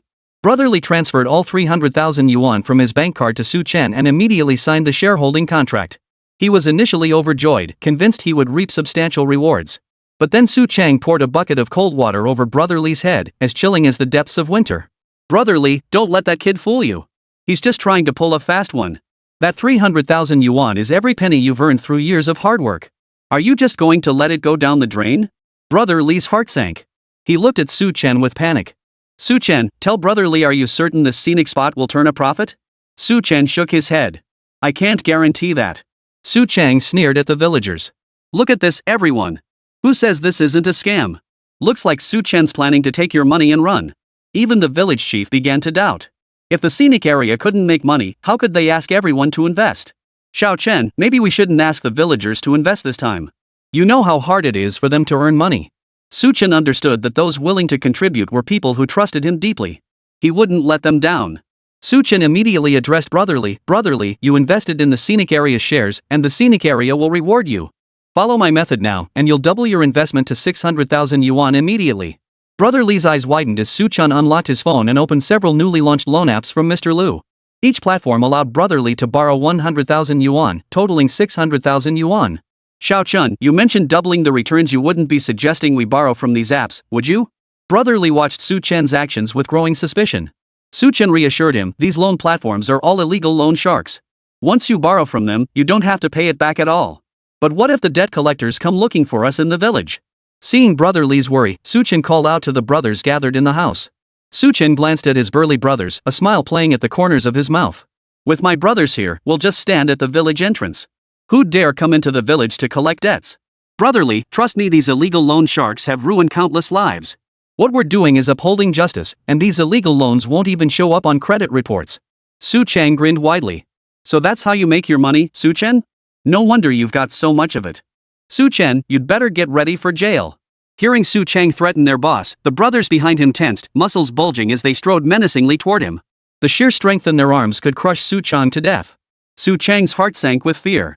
He immediately cursed under his breath and fled from Su Chen's doorstep. The other villagers wavered, unsure whether to believe Su Chen or Su Chang. But Brotherly had already made up his mind in secret. "Su Chen, I believe you. Let's do it your way. We have to drive this illegal loan company into bankruptcy." After Brotherly agreed, Su Chen immediately disbursed the entire 600,000 yuan loan on the spot. Within moments, Brotherly's bank card received the 600,000 yuan payment. Seeing the 600,000 yuan deposited and holding the scenic area share contract in his hand, Brotherly felt as if he were dreaming. The money had come too easily. While most villagers remained skeptical, a few bold souls approached Su Chen. "Little Chen, I'm an old bachelor at this age, nothing to be afraid of." "Xiao Chen, uncle's racked up a mountain of debt from medical bills lately. 60,000 would make things so much easier." "Xiao Chen, my child has always wanted to study abroad. Please help me withdraw the 600,000 yuan." Su Chen didn't refuse. He directly helped them withdraw 600,000 yuan and deposited it into their accounts. After receiving the money, these individuals showed no gratitude. Each offered 100,000 yuan to buy shares in the scenic area, transferring the funds to Su Chen and signing share agreements. One by one, they skipped off happily, clutching their share agreements and bank cards holding 500,000 yuan. The village chief swallowed hard, his fingers instinctively reaching for the phone in his pocket. But after careful consideration, he decided to hold off for now. Many villagers shared the village chief's hesitation. But Su Chen was patient, giving them time to consider. By afternoon, a villager who had borrowed 600,000 yuan drove a brand new Toyota straight from the county seat. With a brand new car and a pack of cigarettes in hand, he distributed them to everyone. The smile on his face ignited envy in everyone's hearts.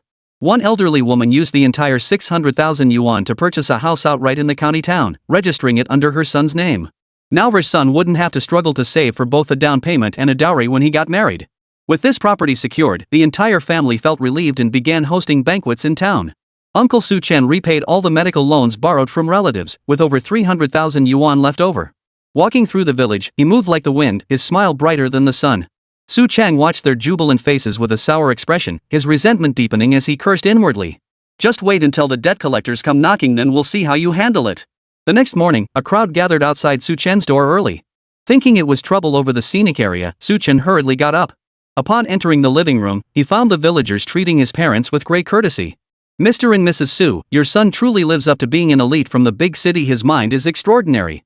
Companies that commit such atrocities deserve to be driven into bankruptcy. I stand with Xiao Chen on this." More and more people gathered around Su Chen's house, filling the courtyard and surrounding area with an unusual bustle, like a temple fair. As Su Chen entered the living room, everyone greeted him warmly. "Xiao Chen, could you help Auntie get a loan too? Once mine comes through, I'll invest 100,000 yuan in the scenic area." "Brother Su Chen, I turned 18 this year. Can I get a loan? I'm the eldest of 3 kids and need to shoulder the family responsibilities." The crowd parted as an elderly woman pushing a wheelchair squeezed forward. "Little Chen, I'm 70 this year. I've always wanted to leave something behind for my descendants." Seeing everyone's eager and excited expressions, Su Chen addressed the crowd. "Everyone, please don't rush. Those who wish to apply for a loan, please line up over here." The village chief clutched his phone, dragging his son, Xiao Dong, behind him. Surveying the chaotic crowd, he pushed his way to the front with Xiao Dong in tow. "Look at yourselves. One at a time." The village chief pushed Xiao Dong toward Su Chen and declared, "Xiao Chen, I'll help you keep order today." Chapter 85, The Village-Wide Prosperity Effect. Su Chen worked non-stop from dawn till dusk today, his fingers numb from tapping away at phone screens. Besides him, over a dozen good friends were also helping villagers download the loan app. For 3 consecutive days, the Su household was constantly bustling with visitors. Villagers arrived at the Su residence with excitement, then left beaming with joy, their bank cards holding 60,000 yuan. The village chief had agreed to let Su Chen assist here. To maintain order during the loan process, he worked so hard he didn't even have time to eat. But for the villagers' prosperity, no amount of exhaustion was too much. 3 days later, Jingxiu village underwent a remarkable transformation. A brand new car now sat parked outside every household. Some larger families, with 5 members taking out loans from Su Chen, walked away with 3 million yuan. They'd never seen so much money in their lives. At night, they dreamed of swimming in oceans of cash. Meanwhile, at an overseas casino, Mr. Liu and the casino's foreign financier, a blonde-haired, blue-eyed man, beamed at the data on their screens. In just a few short days, the loan amount had already exceeded 2 billion. "Mr. Liu, you truly are a master of micro-lending.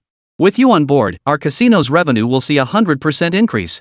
Mr. Liu chuckled smugly but replied, "Not at all, not at all. Let's all make money together. These Easterners are the easiest to swindle. Just give them a taste of sweetness, and they'll be scrambling to jump in." A woman in a black uniform entered the room. The room fell silent with respect. Mr. Liu immediately shut up and swallowed hard. The woman before them was Li Shelley, the casino's hidden owner. Her heart was as venomous as a snake's, and she was 10,000 times more ruthless than Mr. Liu. Human trafficking, organ dealing, murder, arson, these were mere daily occurrences to her. Yet her outward appearance was gentle and approachable, as charming as a girl next door. Li Shelley wore an innocent smile on her face as her gaze fixed on the large screen. Her expression gave no hint of whether she was pleased or angry. She picked up her notebook to manipulate the data. Moments later, she suddenly turned to Mr. Liu and asked him a question. Mr. Liu, why are most of the loan applications concentrated in one small village? Mr. Liu hadn't previously paid attention to the locations of these borrowers. Upon hearing Li Shelley's question, he immediately scanned the data. He saw that over 2,000 borrowers all came from a remote little village. The village was called Qingxiu Village, and every villager had taken out loans totaling exactly 600,000 yuan from several lending apps. Over 2,000 villagers that amounted to over 1 billion yuan. The atmosphere in the room turned as cold as ice. Digging deeper into these figures revealed something terrifying. Li Shelley pulled a black handgun from her pocket and began to play with it in her hand. Her seemingly casual words echoed across the crowd. This casino has invested 10 billion to issue loans. If anything goes wrong, I think you all know the consequences. If those loans get swindled by people with ulterior motives, I'll rip out every last one of your kidneys and sell them. Cold sweat beaded on Lu Quan's forehead as he stared intently at the data on the screen. After the meeting, he immediately picked up the phone and called the casino's enforcers. This loan deal couldn't go wrong. Otherwise, he'd be trapped in Li Shelley's clutches with no way out. A chill crept through Lu's heart. His business was just starting to turn around, and now this mess. Why was he so unlucky? But barely half a day later, a dozen SUVs sped to a halt at the entrance of Qingxiu Village. A group of men emerged, clad in tactical gear with bulging waistbands that seemed to hold something. Su Chang happened to be driving through the village entrance on his way to work at Star Glory Company when they surrounded and blocked him. Dozens of men in sunglasses stared coldly at Su Chang in the car. The kid was scared out of his wits. "What can I do for you, gentlemen? You're from Qingxiu Village?" The bearded middle-aged man at the front, his sword-like eyebrows arched, spoke. His voice carried a hint of bloodthirsty menace. Su Chang shuddered. "Damn, where did all these fierce-looking guys come from?" Su Chang hurriedly nodded, forcing an utterly servile smile. "Brothers, I'm from Qingxiu Village. You must be here for a vacation, right? Our village has lovely scenery, and we're even building a new tourist attraction soon. You guys could go check it out first." The middle-aged man heard Su Chang's flippant reply and slapped him hard across the face. The bloody handprint from 5 fingers nearly tore the rotten flesh from Su Chang's face. "People from Qingxiu Village deserve to die. Do you really think our casino is just for show? You even dared to take out a loan from our company? Kid, you borrowed from Lu's platform too, didn't you?"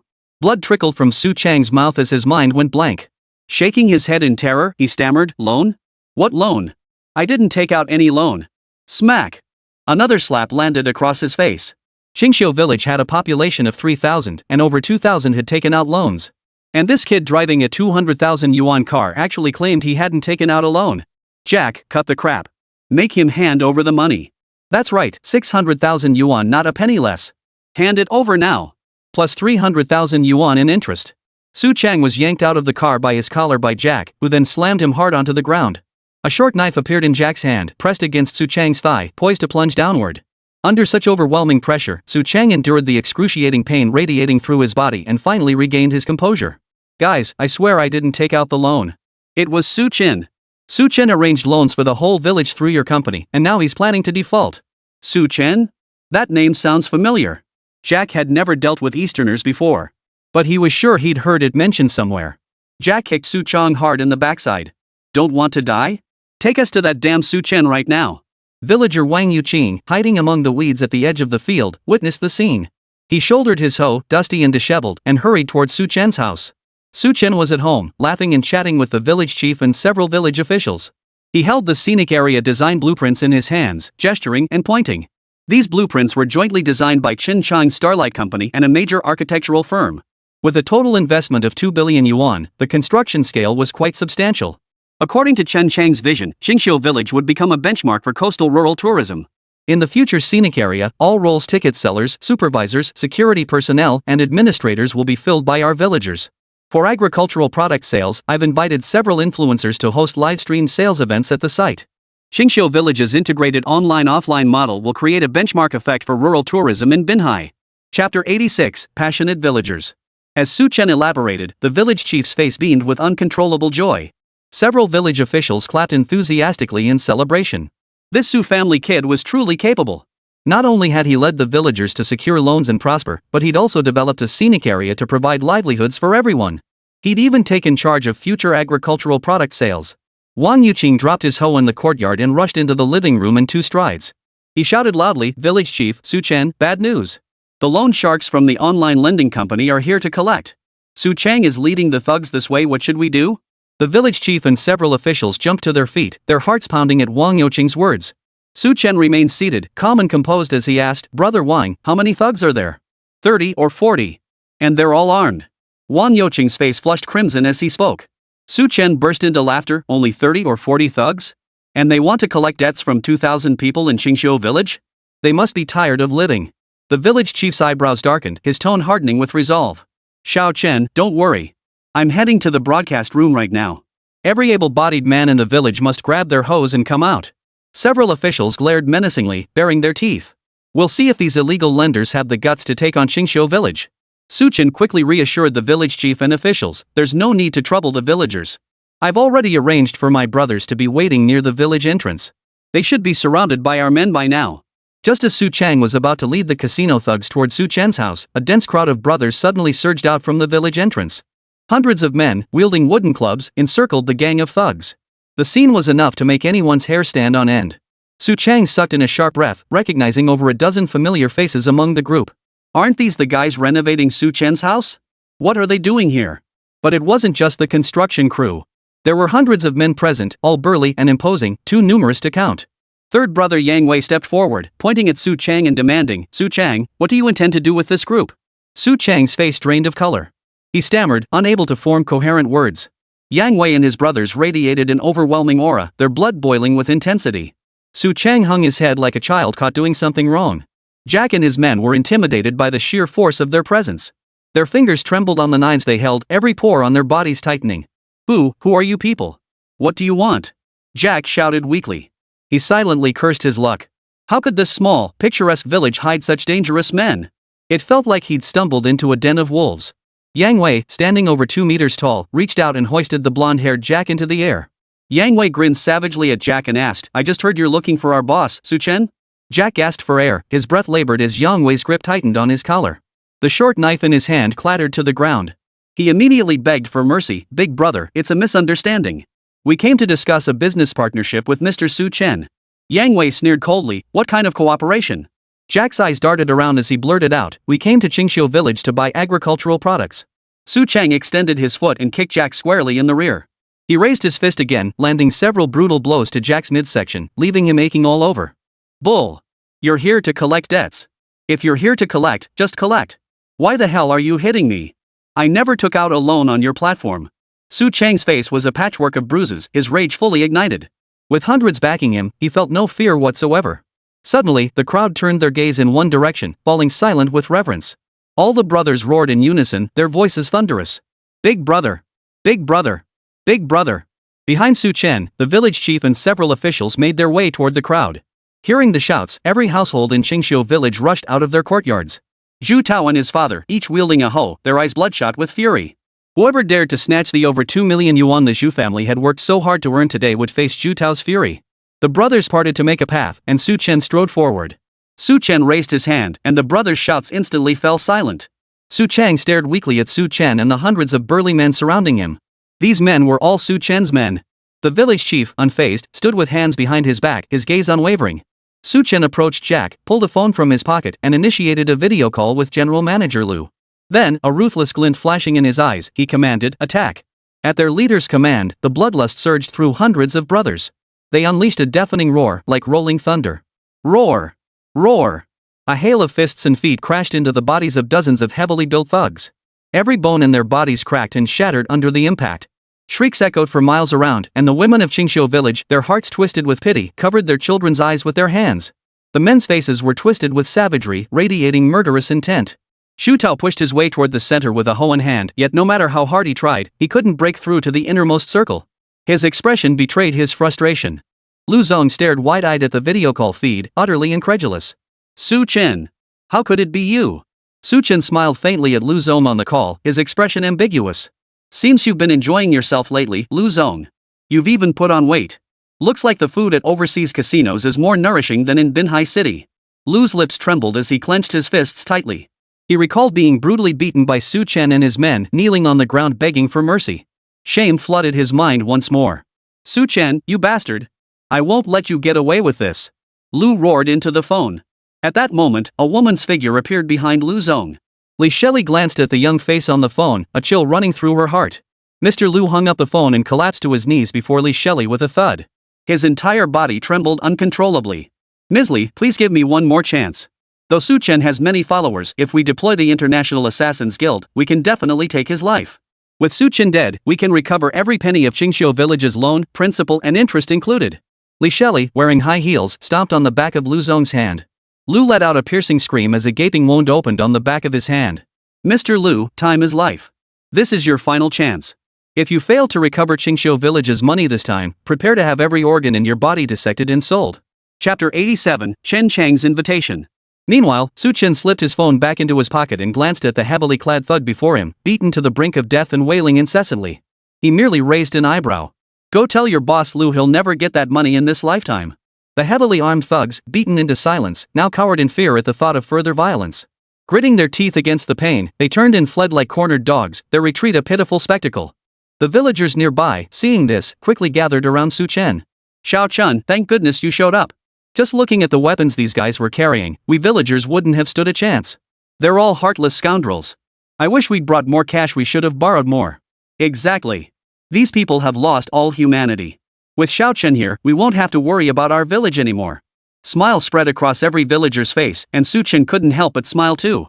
Everyone, don't worry too much. From now on, our village will develop tourism, and everyone will get a share of the profits. The moment these words left his mouth, the villagers erupted with even greater enthusiasm. Their gazes fixed on Su Chen were filled with trust and admiration. Yet among them, only Su Chang's gaze seemed slightly out of place.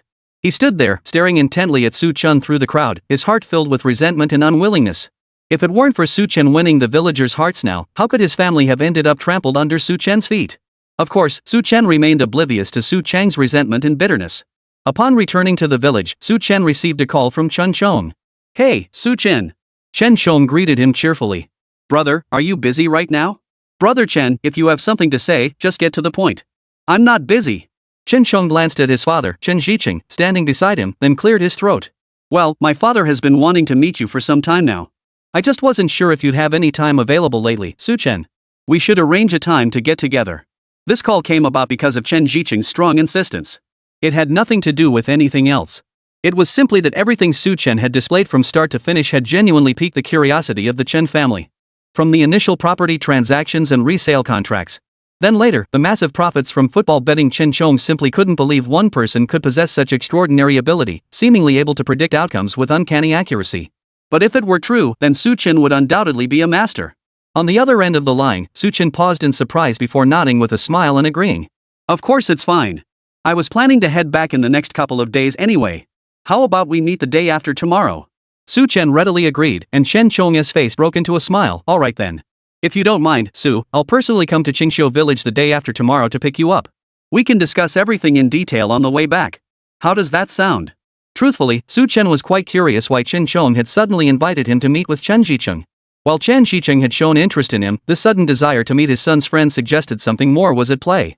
But it was clearly not something that could be explained over the phone, otherwise, Chen Chong would have mentioned it already. After agreeing on a time, they hung up. Su Chen stretched lazily, deciding to use the next couple of days to refine the village's tourism plan a bit further. As for Zhu Tao, Su Chen had also assigned him to stay in the village these days, diligently overseeing the construction planning. Upon learning Su Chen was leaving, the villagers all expressed their reluctance to see him go. Xiao Chen, these are free-range eggs from our hens. They're perfect for nourishing your body. Take them back to the city, they'll taste better than anything you can buy there. That's right. These are our local specialties too, the fruits are especially sweet. You can snack on them during your journey. And this?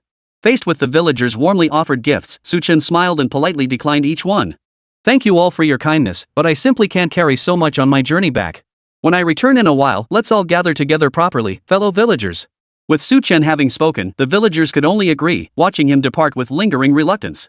As for his brothers-in-arms, their large group made travel difficult, so they would stay in the village a while longer. They planned to keep watch for any men sent by Lu Zong and lend a hand around the village while they were there. At the village entrance, a sleek Lexus pulled up. Inside sat none other than Chen Chong. After greeting Chen Chong, Su Chen smiled and got into the car. Once inside, Su Chen finally voiced the question that had been on his mind. Brother Chen, do you know why Uncle Chen called me this time? Su Chen asked directly, and Chen Chong didn't hide anything, giving a straightforward answer. Well, Chen Chong explained, first, you helped me make a killing reselling those contracts. Then you raked in hundreds of billions through football betting. Truthfully, both my father and I have been a bit curious. We're wondering if you, Brother Su, possess some kind of ability to predict the future. Faced with Chen Chang's somewhat veiled inquiry, Su Chen paused for a moment before quickly catching on. So this was it, they thought he was infallible in his calculations. That's why they'd invited him over for a chat, but really, they just wanted to sound him out. He hadn't expected to have caught the attention of both father and son from the Chen family this time. But since they'd caught on, Su Chen saw no point in hiding it. After all, the more one tried to conceal such matters, the more suspicion and unease they bred. So he simply smiled broadly and spoke plainly. It's not that I can predict the future. I'm just a bit unskilled at divination. That's why Brother Chen thought I could foresee events. I'm afraid I've made a fool of myself in front of you and Uncle Chen. At this point, Su Chen decided to cover it up by claiming he was skilled in divination. Only this way would Chen Zicheng and his son believe his explanation. After all, business people tend to be quite superstitious about such matters. Sure enough, as soon as Su Chen finished speaking, Chen Chong visibly relaxed, his smile deepening. So it turns out Brother Su is skilled in divination. Chen Chong exclaimed warmly, I never imagined your divination skills were so formidable, predicting these events with such precision. Truth be told, since Brother Su can divine the future, I'll be straightforward. My father wished to ask you, Brother Su, to cast a divination for us as well to see if you could discern matters concerning our Chen family. That is why I took the liberty of inviting you here today. Chapter 88, Divination. Ah, so that's it. Su Chen nodded in sudden understanding, a mysterious smile playing on his lips. No problem. Since it's for Brother Chen's sake, I'll grant your family this one reading. After all, with the system as his trump card, he had plenty of reputation points to spare. Wherever he chose to spend them was his decision. Deducting 5 points to gain insight into the Chen family's future, plus earning a favor from them, it was a fair trade. Chen Chong beamed with delight. My deepest gratitude, Brother Su. Su Chen nodded, engaging in casual small talk with Chen Chong while inwardly summoning the system. System, spend 5 reputation points. I want to predict the future of the Chen family. Ding. Deducting 5 reputation points from the host. Obtaining 1 clue regarding the Chen family's future events. System detection indicates that Chen Zicheng, head of the Chen family, will travel to Linhai City for a vacation in 5 days. Due to weather conditions, rainfall has significantly increased, causing rivers to swell. The vessel carrying Chen Zicheng capsized due to torrential rains, with no survivors among its passengers. Su Chen listened, outwardly agreeing with Chen Chang's words, but inwardly he was shaken to the core. If Chen Zicheng was indeed on that boat, this incident would spell utter disaster for the entire family. Chen Zicheng was the backbone and decision-maker of the Chen family. If anything happened to him, the trouble would be immense. He never imagined that his simple attempt to offer a divination for the Chen family patriarch would yield such crucial information. Su Chen's resolve solidified. He was determined to inform Chen Zicheng of this matter the moment he saw him. Upon arriving at the Chen residence, Su Chen followed Chen Chong through the opulent courtyard and finally entered the villa's living room.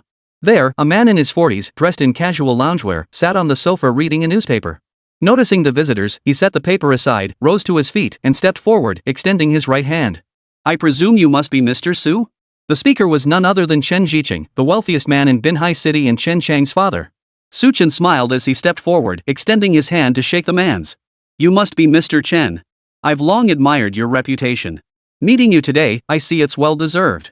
After exchanging a few polite remarks, they each took their seats. I heard from Chen Chong that you have a knack for divination, Mr. Su.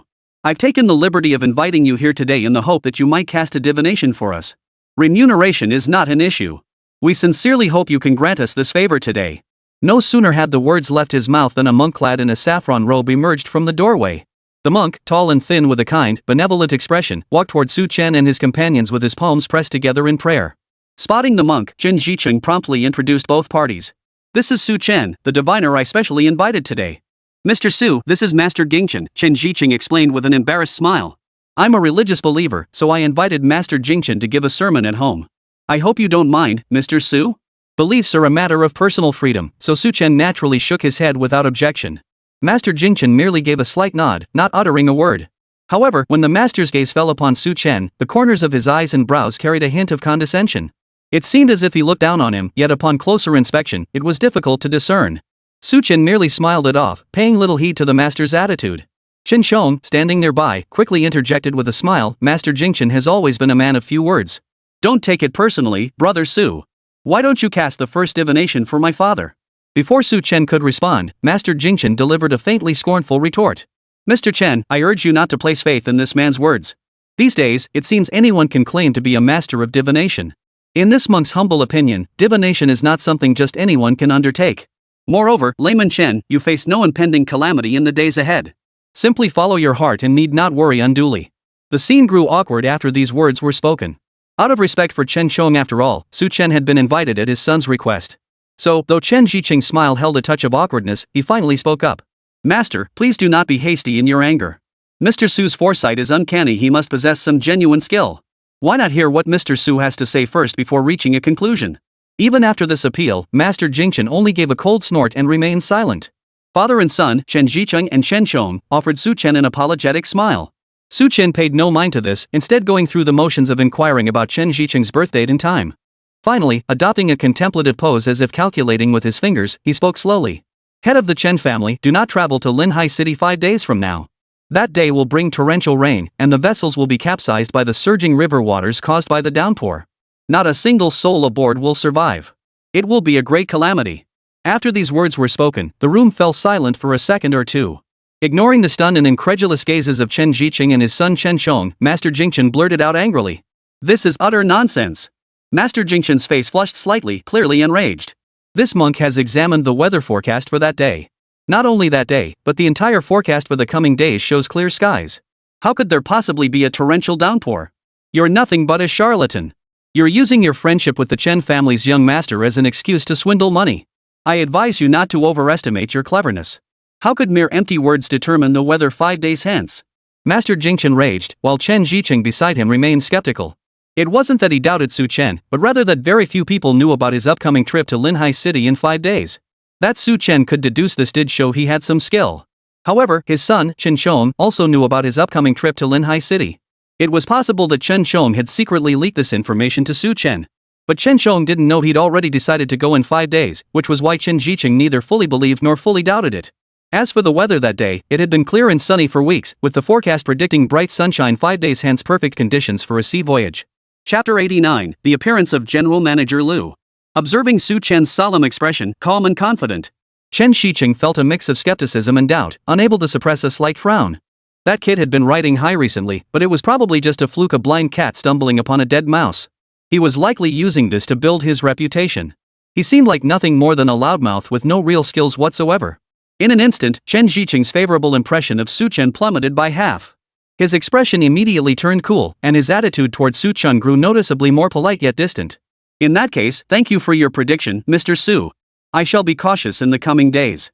This remark was solely out of deference to his son. Had Su Chen not been a friend of Chen Chong, Chen Jiqing would likely have already dispatched someone to unceremoniously escort him out. Seeing this, Su Chen couldn't help but notice that Chen Jiqing hadn't believed a word he'd just said. His dismissive attitude alone suggested he'd likely taken Master Jingchen's words at face value, dismissing Su Chen as nothing more than a charlatan. Su Chen wasn't surprised by this. He merely nodded calmly. He had said all he needed to say. His assistance had reached its limit. Whether Chen Jiqing ultimately chose to believe him was now up to fate. Chen Chong, standing nearby, felt awkward and quickly offered to escort Su Chen back. On the way back, Chen Chong offered an apologetic smile to Su Chen. Brother Su, my father holds deep trust in Master Jingchen. That's why he couldn't immediately accept your words. For any offense caused earlier, I beg you to forgive me for my father's sake. Chen Chong naturally disagreed with his father's perspective.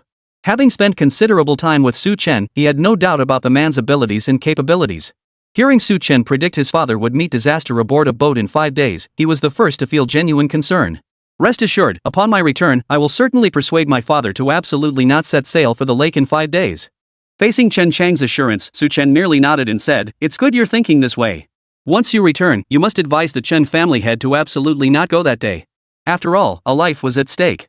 Su Chen wanted to do everything in his power to prevent Chen Jiqing from meeting this calamity. Chen Chang's expression darkened, though not because of Su Chen's words. Rather, he hadn't anticipated his father wouldn't trust Su Chen's warning. After agreeing with Su Chen and escorting him back to the Shanshui apartments, Chen Chong quickly returned home. At home, Master Jingchen had already retired to the meditation hall to chant sutras and practice seated meditation. Only Chen Jiqing remained seated on the sofa. Seeing his son return, he merely gave him a slight nod. This friend of yours seems somewhat capable, but I suspect he's merely a pretender seeking fame and reputation. Chen Chong shook his head, relaying Su Chen's words from their journey and offering his perspective. Father, Su Chen might actually have some real ability. On the way here, he specifically urged you not to go. Perhaps we should trust him this once. Chen Jiqing hadn't expected his son to place such trust in Su Chen. After pondering for a moment, he finally nodded. Very well. I won't go in 5 days. I'll see for myself if it rains that day, and if that ship is indeed capsized by the storm. Hearing this, Chen Chong couldn't help but breathe a sigh of relief inwardly. Regardless of whether it capsized or not, as long as he didn't go, his father could avoid that possibility. Su Chen had just returned to the Shanshui apartments. Before he could even enter the building, he spotted a group of tall, burly men dressed in black standing directly in the doorway, blocking his path. Spotting Su Chen approaching, they swarmed forward, surrounding him completely. Su Chen's expression shifted slightly as he instinctively took a step back. Su Chen, it's been quite some time. How have you been? A familiar voice sounded from behind the men in black. Su Chen looked up to see General Manager Lu walking through the path they had cleared, staring at him with a cold smile. So it's you, Mr. Lu. I wonder how those loan sharks you fled from overseas were willing to let you slip back in. Su Chen raised an eyebrow, suppressing the unease and wariness in his heart as he stood there, feigning composure. That remark proved to be a mistake. The moment he spoke, Mr. Lu's anger flared. First you swindled billions from my company, and now you've brought your whole village of scoundrels to steal tens of billions more from us. Su Chen, did you really think I wouldn't come back with my brothers to confront you? Lu glared at Su Chen through gritted teeth, his eyes seething with fury and hatred. All your so-called brothers are stuck in the village now. You've got no backup left. Let's see what you can do without them. Lu had carefully gathered intelligence and deliberately timed his move when Su Chen's men were stationed in the village. Upon learning Su Chen had returned to Binhai City, he rushed over with his thugs, surrounding the entrance of Shanshui apartments to wait for him like hunters lying in ambush. Su Chen's expression remained unchanged, though he was inwardly surprised. He hadn't expected that after his trip overseas, Lu Zong had become so much smarter. He'd actually taken the initiative to gather intelligence beforehand, choosing to strike when Su Chen was completely alone. Got nothing to say now, huh?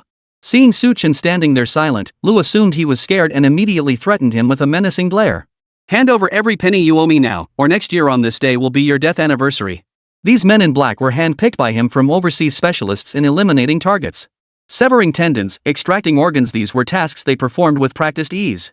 He couldn't believe that, surrounded by this pack of living demons, Su Chen could possibly escape unscathed all alone. Facing Lu's threats, Su Chen stood there with a composed expression, his mind racing to devise a countermeasure. In the faint moonlight, Su Chen could discern that these black-clad figures bore the unmistakable features of people from overseas. Rumor had it they specialized in luring people overseas, where all the victims were fellow countrymen. Lured by promises of high-paying jobs, victims were first coerced into telecom fraud under threats to their safety. Once they had been completely exploited, these compatriots would have their kidneys harvested and their tendons severed. Only when they had no further value, no organs left to harvest, did their fate become sealed.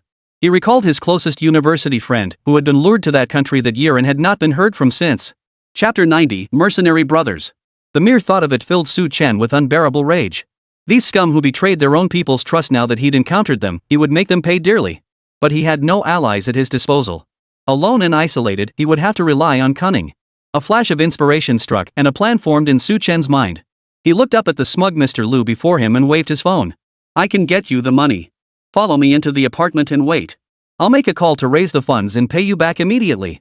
Su Chen put on a fearful expression, even instinctively shrinking back slightly. He looked utterly terrified, as if completely overwhelmed by Lu Zong's threats. Perhaps Su Chen's acting was too convincing, or perhaps Lu Zong had already been on the verge of getting what he wanted. Mr. Lu didn't suspect for a moment that Su Chen might be playing tricks here. Though he was furious, he held his temper for the sake of getting his money back and avoiding having his kidneys cut out.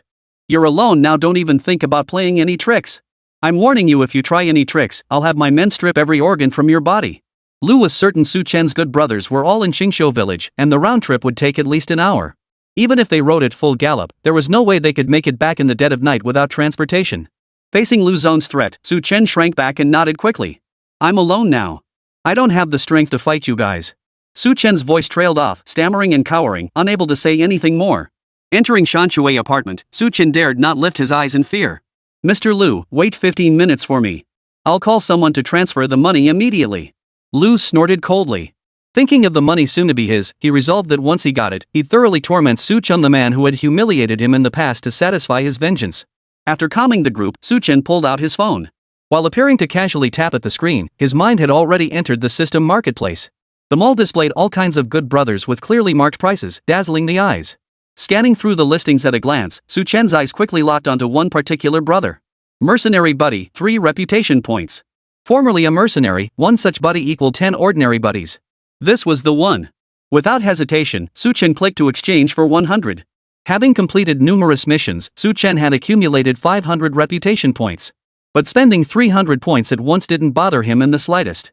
Just as he confirmed the exchange, General Manager Lu, watching Su Chen tapping away on his phone, was already growing impatient. You think you're pulling some kind of trick on me, huh? Mr. Lu snapped angrily. How long has this been going on? Where's my money? I'll give you 2 more minutes. If the money isn't in my hands by then, you better believe I'll have my men take care of you immediately. No sooner had Lu finished speaking than a sudden, violent tremor shook the ground. The ground trembled slightly, and footsteps thundered toward Shanshui apartments like an earthquake. An earthquake? Lu Zong's heart jolted in alarm.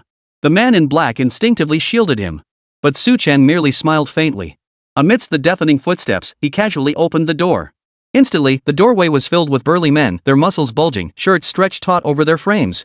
Brother 2683 here. Lu Hai brings greetings from the brothers to the boss. The leader stood nearly 2 meters tall, his thick muscles sending a chill down one's spine. His voice boomed like thunder, resonating with unmistakable authority. Truly worthy of being a mercenary brother produced by the system, just his physique and sheer presence alone were worlds apart from ordinary brothers. While the ordinary brothers were already formidable enough to inspire fear. But these mercenary brothers were truly as the system described, each man worth 10. The capability of just one of them was enough to take down 20 black-clad men. And now, 100 mercenary brothers were packed tightly into the living room. The sheer spectacle alone was enough to leave one awestruck, legs trembling. Su Chen wore a smile, but behind him, General Manager Lu and the black-clad men couldn't muster a single laugh at this moment. Where on earth had this group of 2-meter-tall beasts come from? Lu's body trembled violently. His legs gave way completely, and he collapsed onto the floor without even realizing it. The intelligence he'd received clearly stated Su Chen had returned to the city alone. As for the rest of the men, they were all still in the village and hadn't returned. Where on earth had Su Chen brought back such a horde of terrifyingly muscular brutes? Even if Lu Zong's mind couldn't wrap around it, seeing these men now surrounding them completely, every inch of their bodies bulging with terrifyingly developed muscles, he knew he'd fallen into Su Chen's trap. Instantly, he grew furious. Su Chen, you bastard! How dare you deceive me? The words had barely left his mouth when Lu Hai, the one at the front, suddenly stepped forward and slapped General Manager Lu across the face. What the hell kind of scum are you? Daring to insult my big brother? You're asking for it. The slap rang out with a sharp crack. The force of Lu Hai's blow sent a mouthful of blood flying from Lu Zong's mouth, splattering onto the ground mixed with teeth. As for Lu Zong, his cheek instantly swelled up high, his eyes so puffy he couldn't open them. Su Chen, watching from the side, couldn't help but mentally cheer. 666. True mercenary brothers indeed. That kind of force wouldn't be possible without the strength of 10 ordinary brothers. Meanwhile, Mr. Lu's face went numb instantly. His eyes were filled with stars, his breathing grew ragged, and for a moment, he nearly couldn't catch his breath. 5 vivid red handprints were stamped across his face, faint traces of blood visible where the skin had been broken, exposing raw flesh. The black-clad men standing nearby were utterly horrified. They were so terrified that not a single one dared step forward, let alone protect Mr. Lu. What a joke! Any random person could have knocked someone unconscious with a single slap like that. Even though these men were seasoned in the brutal trade of harvesting organs, they would never dare cross someone like this living demon. It took Mr. Lu a long while to regain his senses, yet he still couldn't feel anything on his face. Moments later, the searing pain made him wish he were dead. Now, he dared not utter a single word of complaint, let alone resist. Chapter 91, Sending You to Prison. Gazing up at Su Chen, who towered over him with a piercing stare, General Manager Lu crawled across the floor, sobbing uncontrollably as he begged for mercy. Brother Scholar, I was wrong. I won't dare to borrow again. Please spare me, I'm sorry. Mr. Lu was beaten so badly he could barely form coherent words, his entire body shaking violently. What a joke. Anyone could have beaten him into this state, and the living room was packed with burly men. If that man landed another punch, even if he didn't die, he'd be crippled for life. If he still didn't know his own place by now, he might as well wait for those overseas men to collect his body. Mr. Lu wept uncontrollably, utterly unconcerned with how swollen his face had become. Kneeling, he frantically banged his head against the floor. Even as his forehead split open and bled, he paid it no mind. No matter what, he had to survive this day. He absolutely could not fall here now. Su Chen watched this unfold, his expression not only unchanged but curling into a cold smile. I recall you just said you wanted to sever my tendons in my hands and feet? The words had barely left his mouth when General Manager Lu, staring at the malicious grin on Su Chen's face, instinctively shuddered from head to toe. No, I didn't. Blood mixed with teeth made Lu's words muffled and indistinct. He merely took a large, timid step backward, shaking his head violently as his chest heaved up and down, clearly terrified to the extreme. Since you all seem so fond of severing tendons. Su Chen's eyes slowly swept over the black-clad thugs before him. The burly thugs in black trembled uncontrollably, their earlier arrogance completely vanishing. Su Chen shot a glance at Lu Hai behind him. Brother Lu Hai, please have the brothers sever the tendons in all these men's wrists. The words barely left his mouth when General Manager Lu began backing up relentlessly. Finally, with his back pressed against the wall and nowhere left to retreat, his eyes rolled back and he fainted on the spot. As for the black-clad thugs beside him, they lay sprawled on the ground, wailing helplessly, unable to fight back. Immediately, Lu Hai led 3 or 4 men forward. Within just 2 minutes, with a series of sharp snapping sounds, the hands of those heavily built thugs went limp, hanging limply at their sides. They would never be able to practice martial arts again for the rest of their lives. Leaving them here is nothing but bad luck. They're an eyesore. Lu Hai shot them a disgusted glance and shook his hands. What a bore. It was over in minutes. Brothers, toss these guys out. Don't let them block our good boss's view. At Lu Hai's command, the brothers grabbed 1 black-clad thug each and tossed them straight out of the villa. Throughout the entire process, another brother, Zhang Guohua, had recorded everything on his phone, including General Manager Lu's arrogant speech at the beginning. He even added his own comment at the end. Illegal thugs like these, coming all the way from overseas to harvest kidneys? They deserve a thorough beating. Boss, upload this video online. Zhang Guohua bellowed, we need to show everyone their true colors. We can't let them deceive any more people. Su Chen paused briefly before nodding in agreement. Let's do it your way. These people had committed every conceivable atrocity, burning, killing, looting, and it was long overdue for them to pay the price. Today presented the perfect opportunity. Let's call the police now. Since these people have entered our territory, I won't let them run rampant. With Su Chen's approval, Zhang Guohua swiftly uploaded the video to the hottest video platform today, Magic Voice. Finally, he dialed the police. Within just half an hour, someone stumbled upon the video and was utterly shocked by its content. Word spread like wildfire. Zhang Guohua's video shot straight to the top of the trending charts, and Weibo's headlines were flooded with searches about the illegal thugs. It's absolutely satisfying. That's exactly how these scoundrels should be dealt with. You have to admit, these guys are all built like tanks. They took down those overseas thugs with such precision. That's exactly how we should deal with these scammers. This reminds me of a friend who was scammed overseas. We've lost all contact with him, probably never to be found again. That reminds me of a good brother from my village who suffered the same fate. Looks like they were all killed by this gang. These brothers did the right thing, they deserved it. At this moment, Su Chen remained unaware of the online uproar, as the police had just received the emergency call. Upon learning the details, the police took the matter extremely seriously. Within 10 minutes, police cars were speeding toward the scene. Mr. Su, thank you for ridding the public of this menace, said the leading police captain, shaking Su Chen's hand with sincere gratitude. We've been hunting down Mr. Lu for some time now. We never imagined he'd gone into hiding overseas. Now that they've walked into our trap, Mr. Su, you've done us an immense favor. Facing the captain's effusive gratitude, Su Chen merely smiled faintly, keeping his achievements and recognition deeply hidden. I only did what I should have done. Such social scum should never be allowed to roam free. Handing them over to the police puts my mind at ease. Overwhelmed with emotion, the captain struggled to find words. After exchanging a few more polite remarks with Su Chen, he delivered a vicious kick to Mr. Lu's body. A complete scourge on society. Take him away. Watching the captain and his officers lead away Mr. Lu and his associates, Su Chen slowly withdrew his gaze. When General Manager Lu finally regained consciousness, his severed tendons still throbbing, he found himself locked in a prison cell. As for the black-clad thugs he had brought along, they were all locked up in the cell next door, each looking utterly disheveled and defeated. Far away overseas, Li Shelley saw the trending video pop up on her phone. Especially the sight of the disheveled and unconscious Mr. Lu in the footage. Her hands clenched into fists. When a subordinate cautiously offered her a cup of tea, Li Shelley snatched the cup from his grasp and, in a fit of rage, smashed the glass cup onto the subordinate's head. The glass cut his head, instantly forming a lump. He grimaced in pain but dared not utter a sound. You bastard, Su Chen! How dare you sever my men's tendons? Such humiliation! If I don't kill you, I'll be unworthy of my venomous reputation. Chapter 92, Billions in Losses. Li Shelley's expression darkened, her eyes flashing with vicious intent. Investigate Su Chen's background thoroughly. I want every detail on him within half an hour. The henchman, his head still throbbing from the blow, nodded meekly and scrambled away without delay. He'd never seen his boss this enraged before. Recalling the fates of those who'd crossed her, the subordinate couldn't help but shudder in fear before rushing off to investigate Su Chen's affairs. Half an hour later, someone knocked cautiously on the door. After hearing the cold come in from inside, they finally placed a file in front of Li Shelley. Boss, this is all the information we have on Su Chen. Li Shelley casually took the file, scanned it from beginning to end, and merely gave a faint nod. After skimming through it, her gaze locked onto one particular line. So you're the boss of Red Elephant Group. Li Shelley sneered coldly, then don't blame me for being ruthless. With that, she picked up her phone and made a call, giving a few brief instructions. After receiving the response, Li Shelley hung up the phone with a cold smile. As for Su Chen, he remained completely unaware that his actions had already provoked Li Shelley's furious wrath. After a peaceful night's sleep, the next morning, Su Chen had barely woken up and hadn't even gotten out of bed to dress when he received a call from President Bai. Mr. Su, it's bad news. Before Su Chen could speak, Mr. Bai on the other end of the line blurted out frantically, "A batch of instant noodles from our Red Elephant group has been hacked on the online sales platform. All the prices have been changed to 0.01 yuan.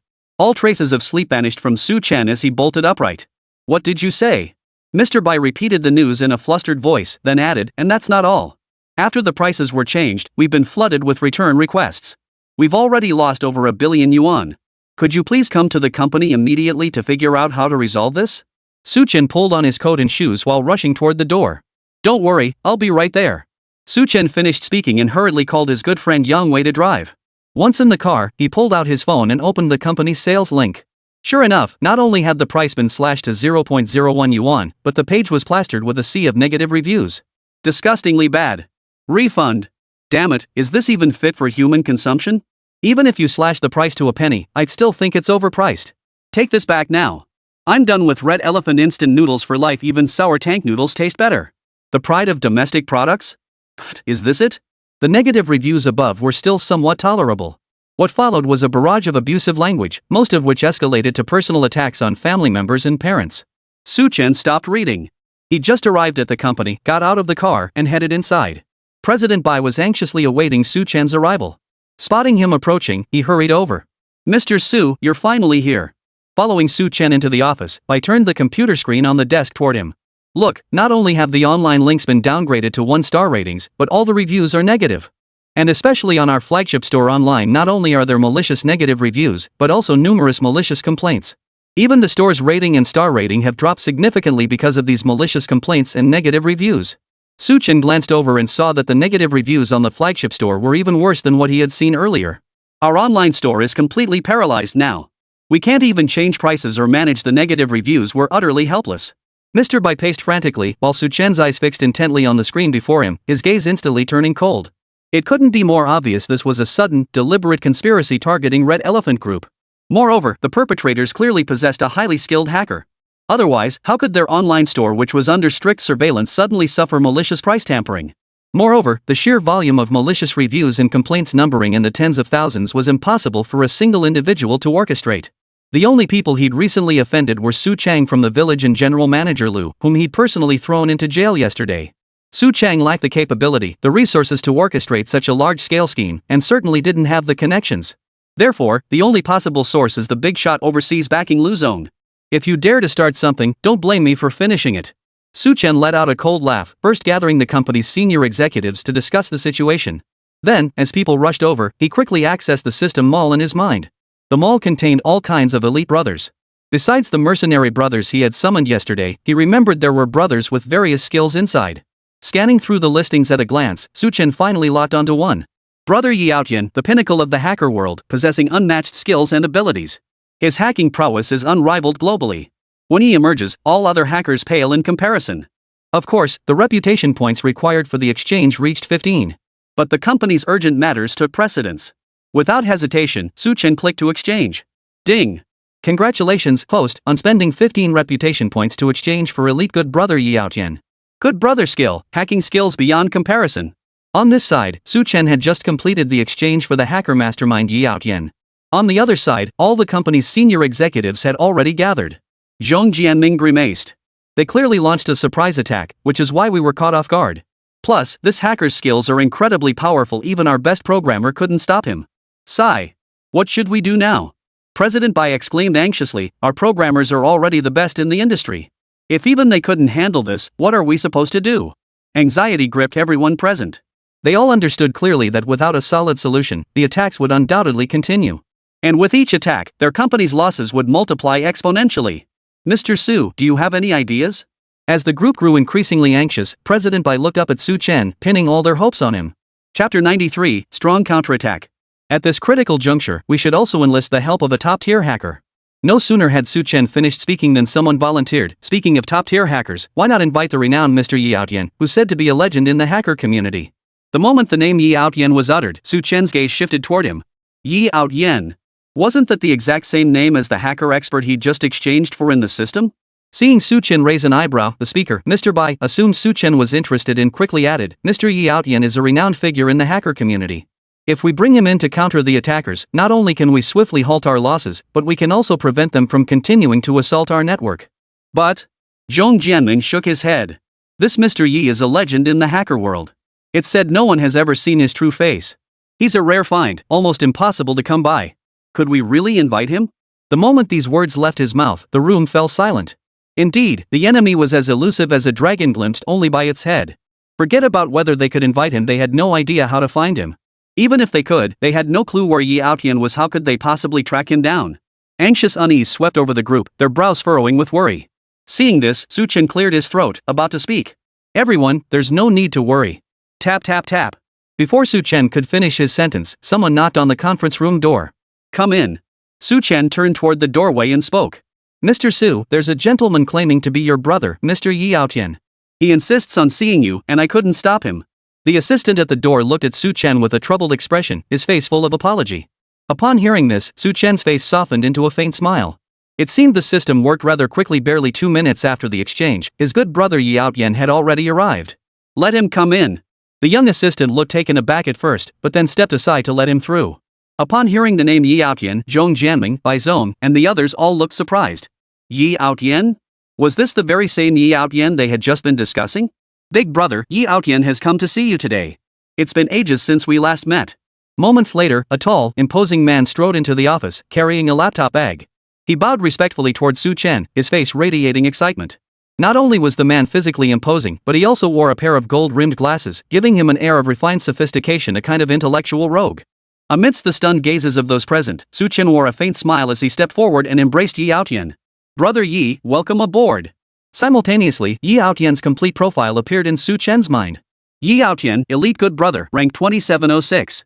Loyalty, 99. Specialty, hacking. Proficiency level, top tier. Chen scanned the information at a glance, his eyes lighting up even brighter. Impressive. Both the loyalty rating and the skill level were exactly what he wanted. While the brothers exchanged pleasantries, the company executives nearby, including President Bai, watched in utter astonishment. Mr. Su. After a moment, Mr. Bai finally found his voice and managed to ask, this Mr. Yi Aotian, he is? Before he could finish, Chen smiled and began introducing Yi Aotian to everyone. Allow me to introduce my good brother, Yi Aotian, the very hacker genius everyone was just talking about. Whoosh. The moment the words left his mouth, the crowd seemed to collectively lose their senses, all eyes fixated on Yi Aotian with expressions of utter disbelief. Yi Aotian, smiling, introduced himself to everyone with grace and ease. Hello, everyone. I'm Yi Aotian. I've come today specifically to join my big brother. His refined smile, impeccably tailored bespoke suit, and every gesture radiated an air of scholarly elegance. From every angle, he was utterly flawless. Not a single executive present doubted a word of what Chen had said. The company was currently embroiled in a massive online crisis, and Yi Aotian's arrival couldn't have been more timely. It must have been President Su who sent word to his trusted brother, prompting Mr. Yi to rush to the company's aid without delay. Admiration and reverence filled the eyes of everyone looking at Chen. What a brother! Chen turned his gaze toward Yi Aotian. Big brother, there's been an issue with the company. Our online store links have been attacked. Next, Chen laid out the company's predicament to Yi Aotian in full detail. How dare anyone treat our big brother like this? It's utterly despicable. A cold gleam flashed across Yi Aotian's face as he looked at Chen with unwavering determination. Big brother, rest assured. I'll handle this immediately. With that, Yi Aotian opened the laptop he carried with him. After accessing the company's website link, he opened the project files and began rapidly tapping away at the keyboard. In less than half a minute, rows of code flashed across the screen. Yi Aotian hit the enter key, switching the interface back to the flagship store's URL. Brother, it's all taken care of. You can relax now, everything's under control. Chen looked up and saw that not only had all the website links been restored to normal, but Yi Aotian had even reinforced several security programs. The firewall was now impenetrable. Now, not only would it be impossible for the opposing hackers to launch an attack, but even breaching the firewall itself was utterly out of the question. Truly a top-tier hacker, this reputation point spent on fixing the mistake was well worth it.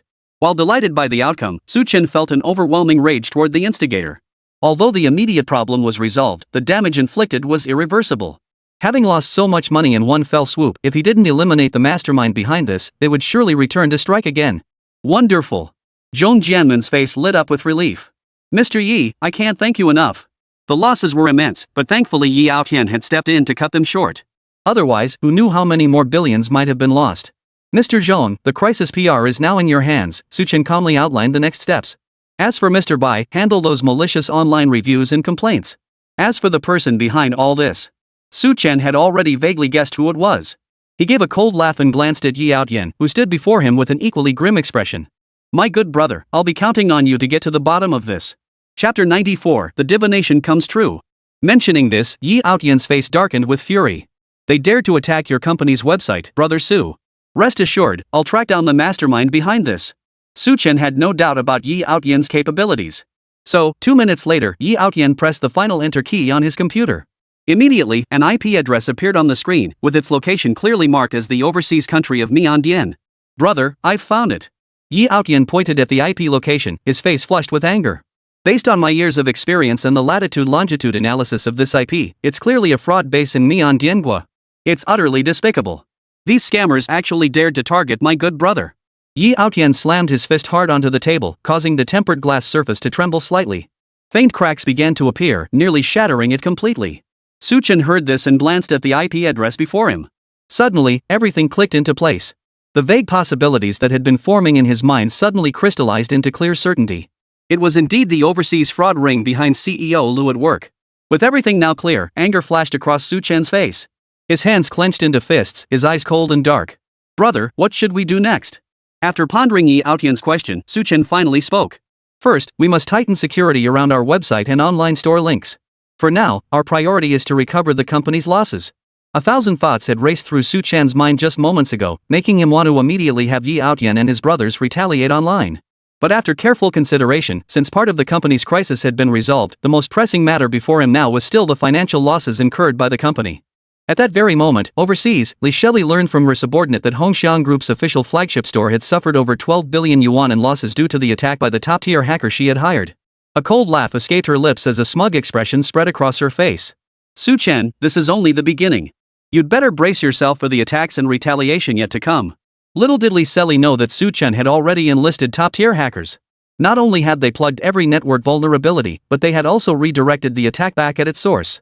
Not only had Yi Outyen meticulously patched every potential network vulnerability, but all systems related to Red Elephant Group were now completely impervious to attack. 3 days later, at the Chen residence, Chen Xicheng had been invited to attend a banquet in Linhai City that day, celebrating the opening of the city moat connecting to the protective lake. He planned to take advantage of the occasion to relax by the sea connected to the moat lake. However, due to Su Chen's prediction a few days prior, though Chen Xicheng didn't believe Su Chen's words, he deliberately stayed home and tuned the television to Linhai City's news channel. The television was now broadcasting various news segments about Linhai City. Chen Chong and Master Jingchen sat opposite Chen Xicheng, all silently watching the television before them. Although he knew Chen Xicheng trusted him, seeing the man who should have been attending the banquet that day instead staying home due to Su Chen's influence, a hint of displeasure still flashed across Master Jin Cheng's eyes. Chen Xicheng had always placed unwavering trust in his words. When had the lies of some greenhorn ever managed to sway the boss to this extent? Mr. Chen, you're worrying too much. Look at this beautiful sunshine and perfect weather, it's the ideal day for a boat trip. Chen Xicheng was well aware that his carefully laid plans had been abruptly disrupted, and his mood was already sour. Hearing Master Jingchen's words now, he was about to suppress his impatience and speak up. Chen Chong, who had always supported Su Chen, quickly stepped in with a smile to smooth things over. Whether Su Chen's claims are true or false, we'll see the news report today. Dad, don't worry. If everything turns out fine, I'll accompany you out tomorrow for some relaxation. His son had taken the initiative to speak, and Chen Xicheng couldn't refuse him this face. He could only suppress his irritation and nod. In my opinion, you really shouldn't associate too much with Su Chen. He's just the president of some small conglomerate. Everything that happened before was just a series of unfortunate coincidences. Be careful he doesn't try to play some tricks because of this. Chen Xicheng cautioned his son, hoping he wouldn't grow too close to Su Chen. But before he could finish, the news channel broadcasting Linhai City updates abruptly switched to footage of torrential rain and surging floodwaters. In the footage, a reporter clutched a large umbrella, his right hand gripping the microphone tightly as he struggled to speak loudly against the howling wind and rain. Breaking news! Sudden torrential rains in our city have caused catastrophic flooding. Today's scheduled river cruise ceremony, which was to sail into the lake and then out to sea, was disrupted when the river water, connecting to the lake, capsized the vessel. All 50 people on board fell into the sea, with no survivors and their fates unknown. Rescue operations are currently underway. It is believed the accident occurred when the rapidly rising lake water capsized the vessels as they entered the sea. This marks the first such catastrophic downpour to hit Linhai City in nearly 2 decades. Our station will continue to cover this story. The rest of the broadcast was barely audible, but after hearing the preceding segments, everyone exchanged stunned glances, shock evident in each other's eyes. With a sharp crack, Chen Xicheng's phone fell to the floor, its screen shattering instantly. his eyes fixed on the television screen before him. On the screen, fierce winds and torrential rain lashed violently. The lake water churned with relentless waves. The once elegant cruise ship had long since capsized, tumbling from the lake's edge into the sea.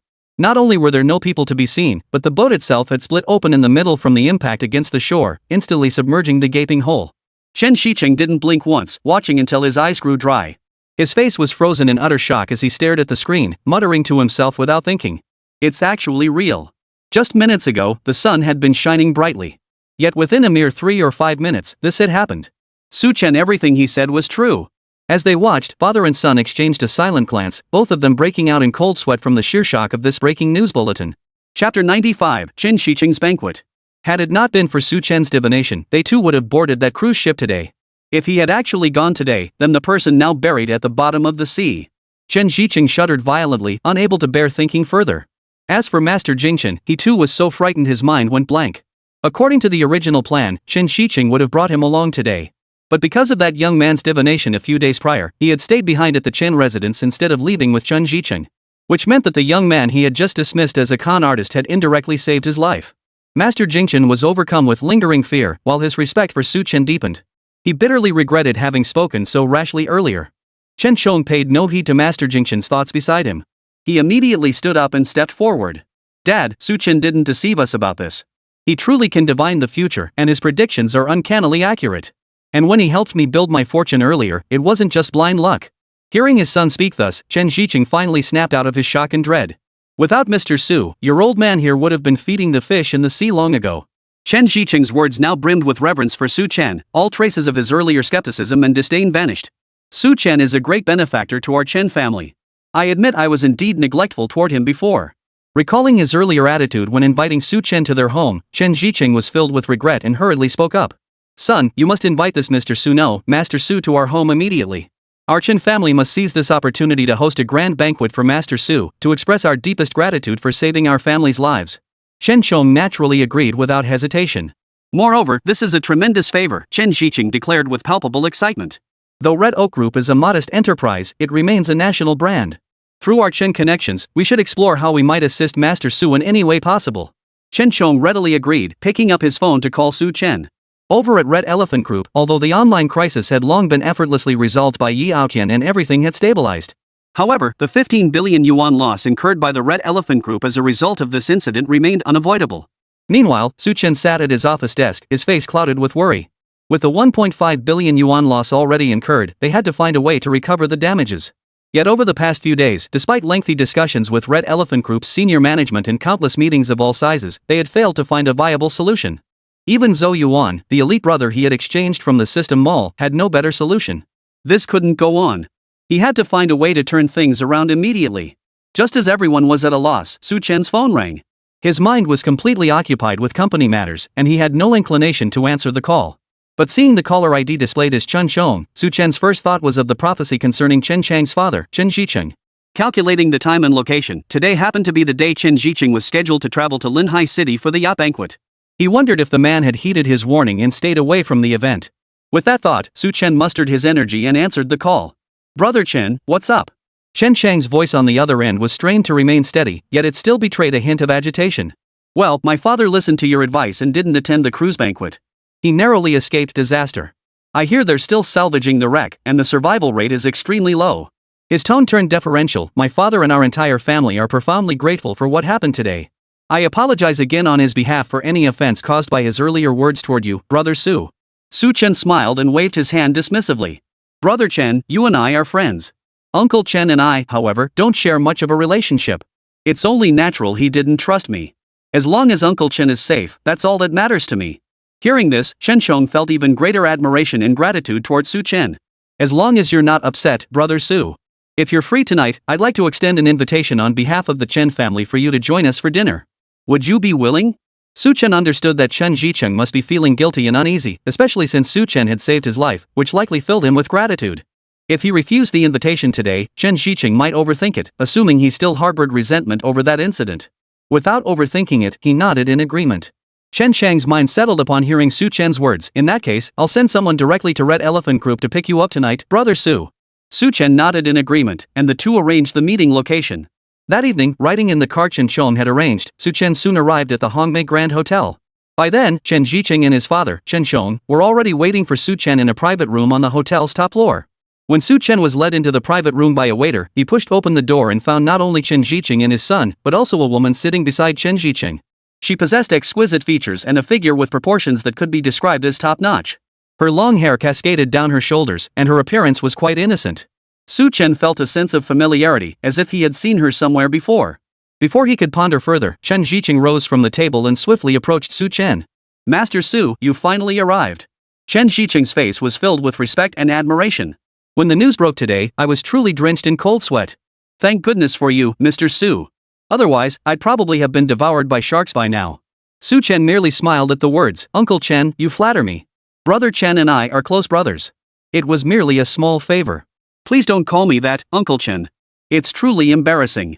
Chen Jiqing's face lit up with admiration. He nodded without hesitation, his smile warm and genuine. "All right then.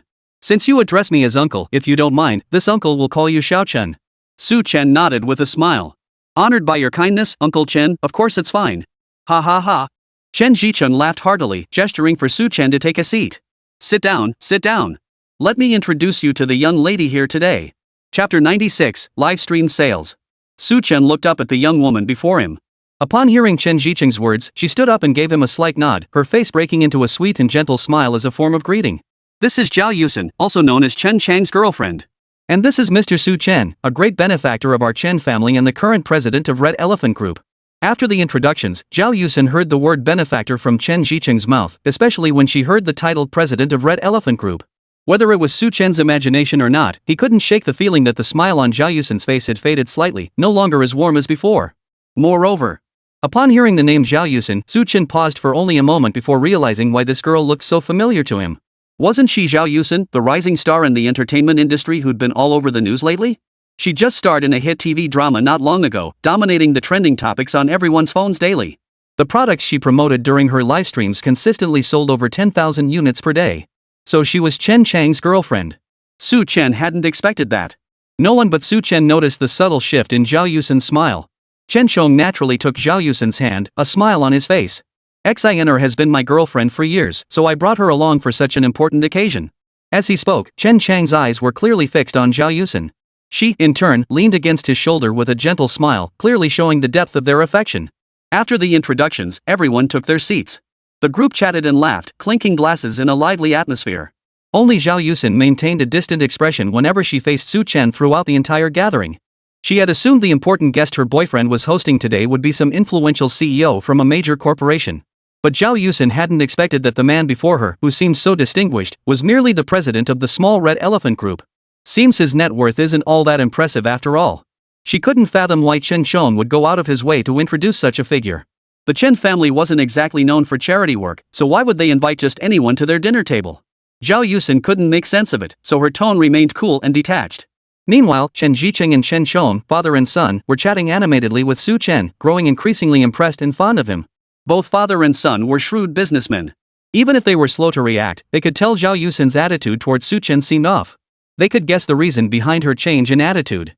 Though she had been dating Chen Chong for years, she was still young and couldn't think that deeply. They suspected she saw Su Chen as merely the president of a small conglomerate and was trying to use this opportunity to climb onto the Chen family's big tree.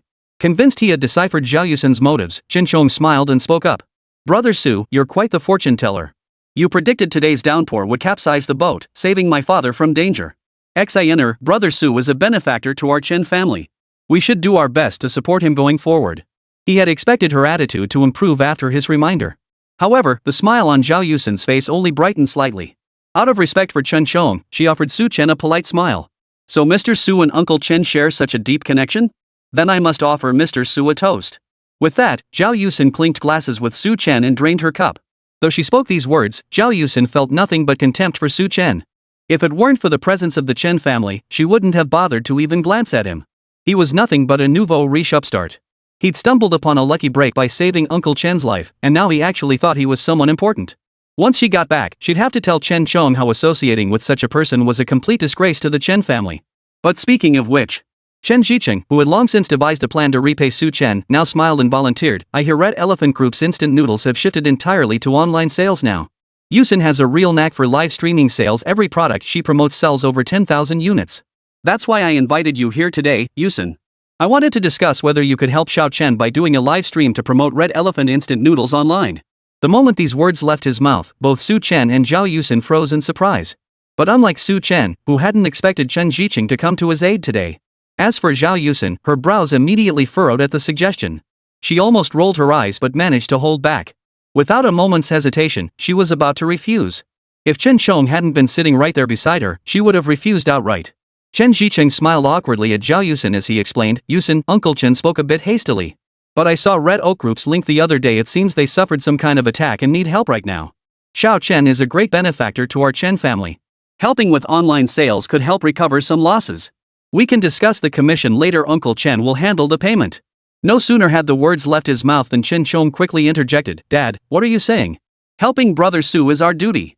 Yesterday, they had already seen the official flagship store of Red Elephant Group suffer a malicious attack. The two of them had immediately decided to ask Yusin for help. However, Yusin had been swamped with work commitments these past 2 days, so they'd only managed to inform her in haste today. Yusin has been with me all these years. Helping Brother Su is our duty. We won't take a single cent in commission. As soon as Chen Chong said this, Yusin's expression darkened slightly.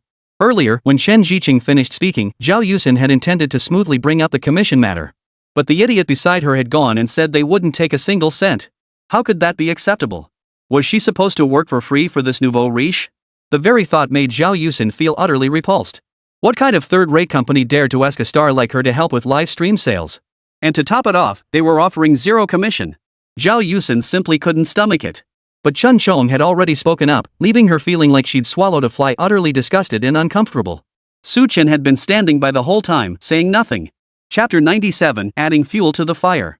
However, regarding the crisis Red Elephant Group was facing, the proposal made today by Chen Zicheng and his son did spark some inspiration and ideas in him. Right. Why hadn't he thought of inviting popular celebrities to help with live stream sales?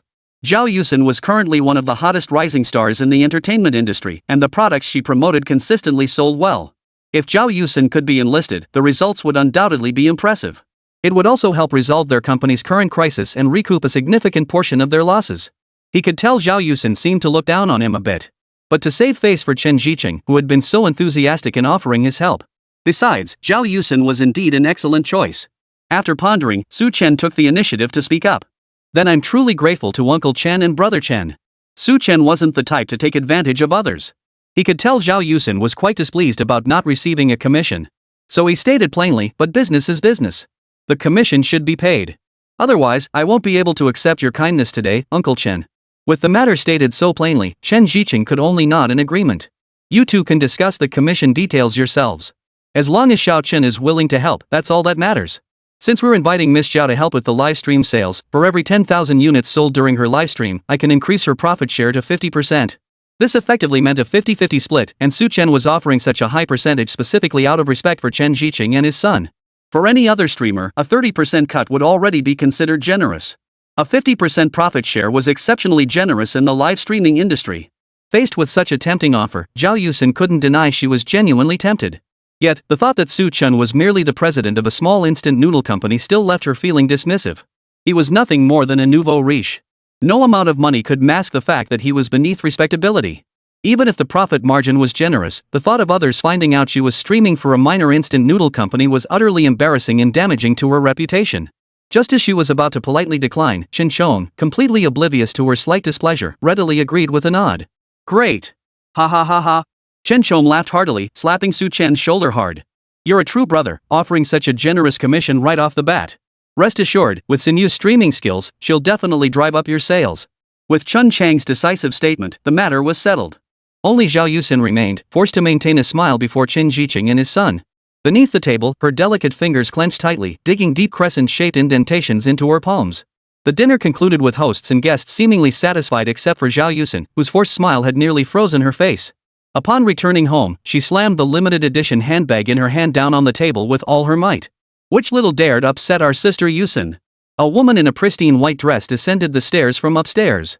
Her face adorned with an ingratiating smile, she wrapped an arm around Yusin, who was clearly in a foul mood.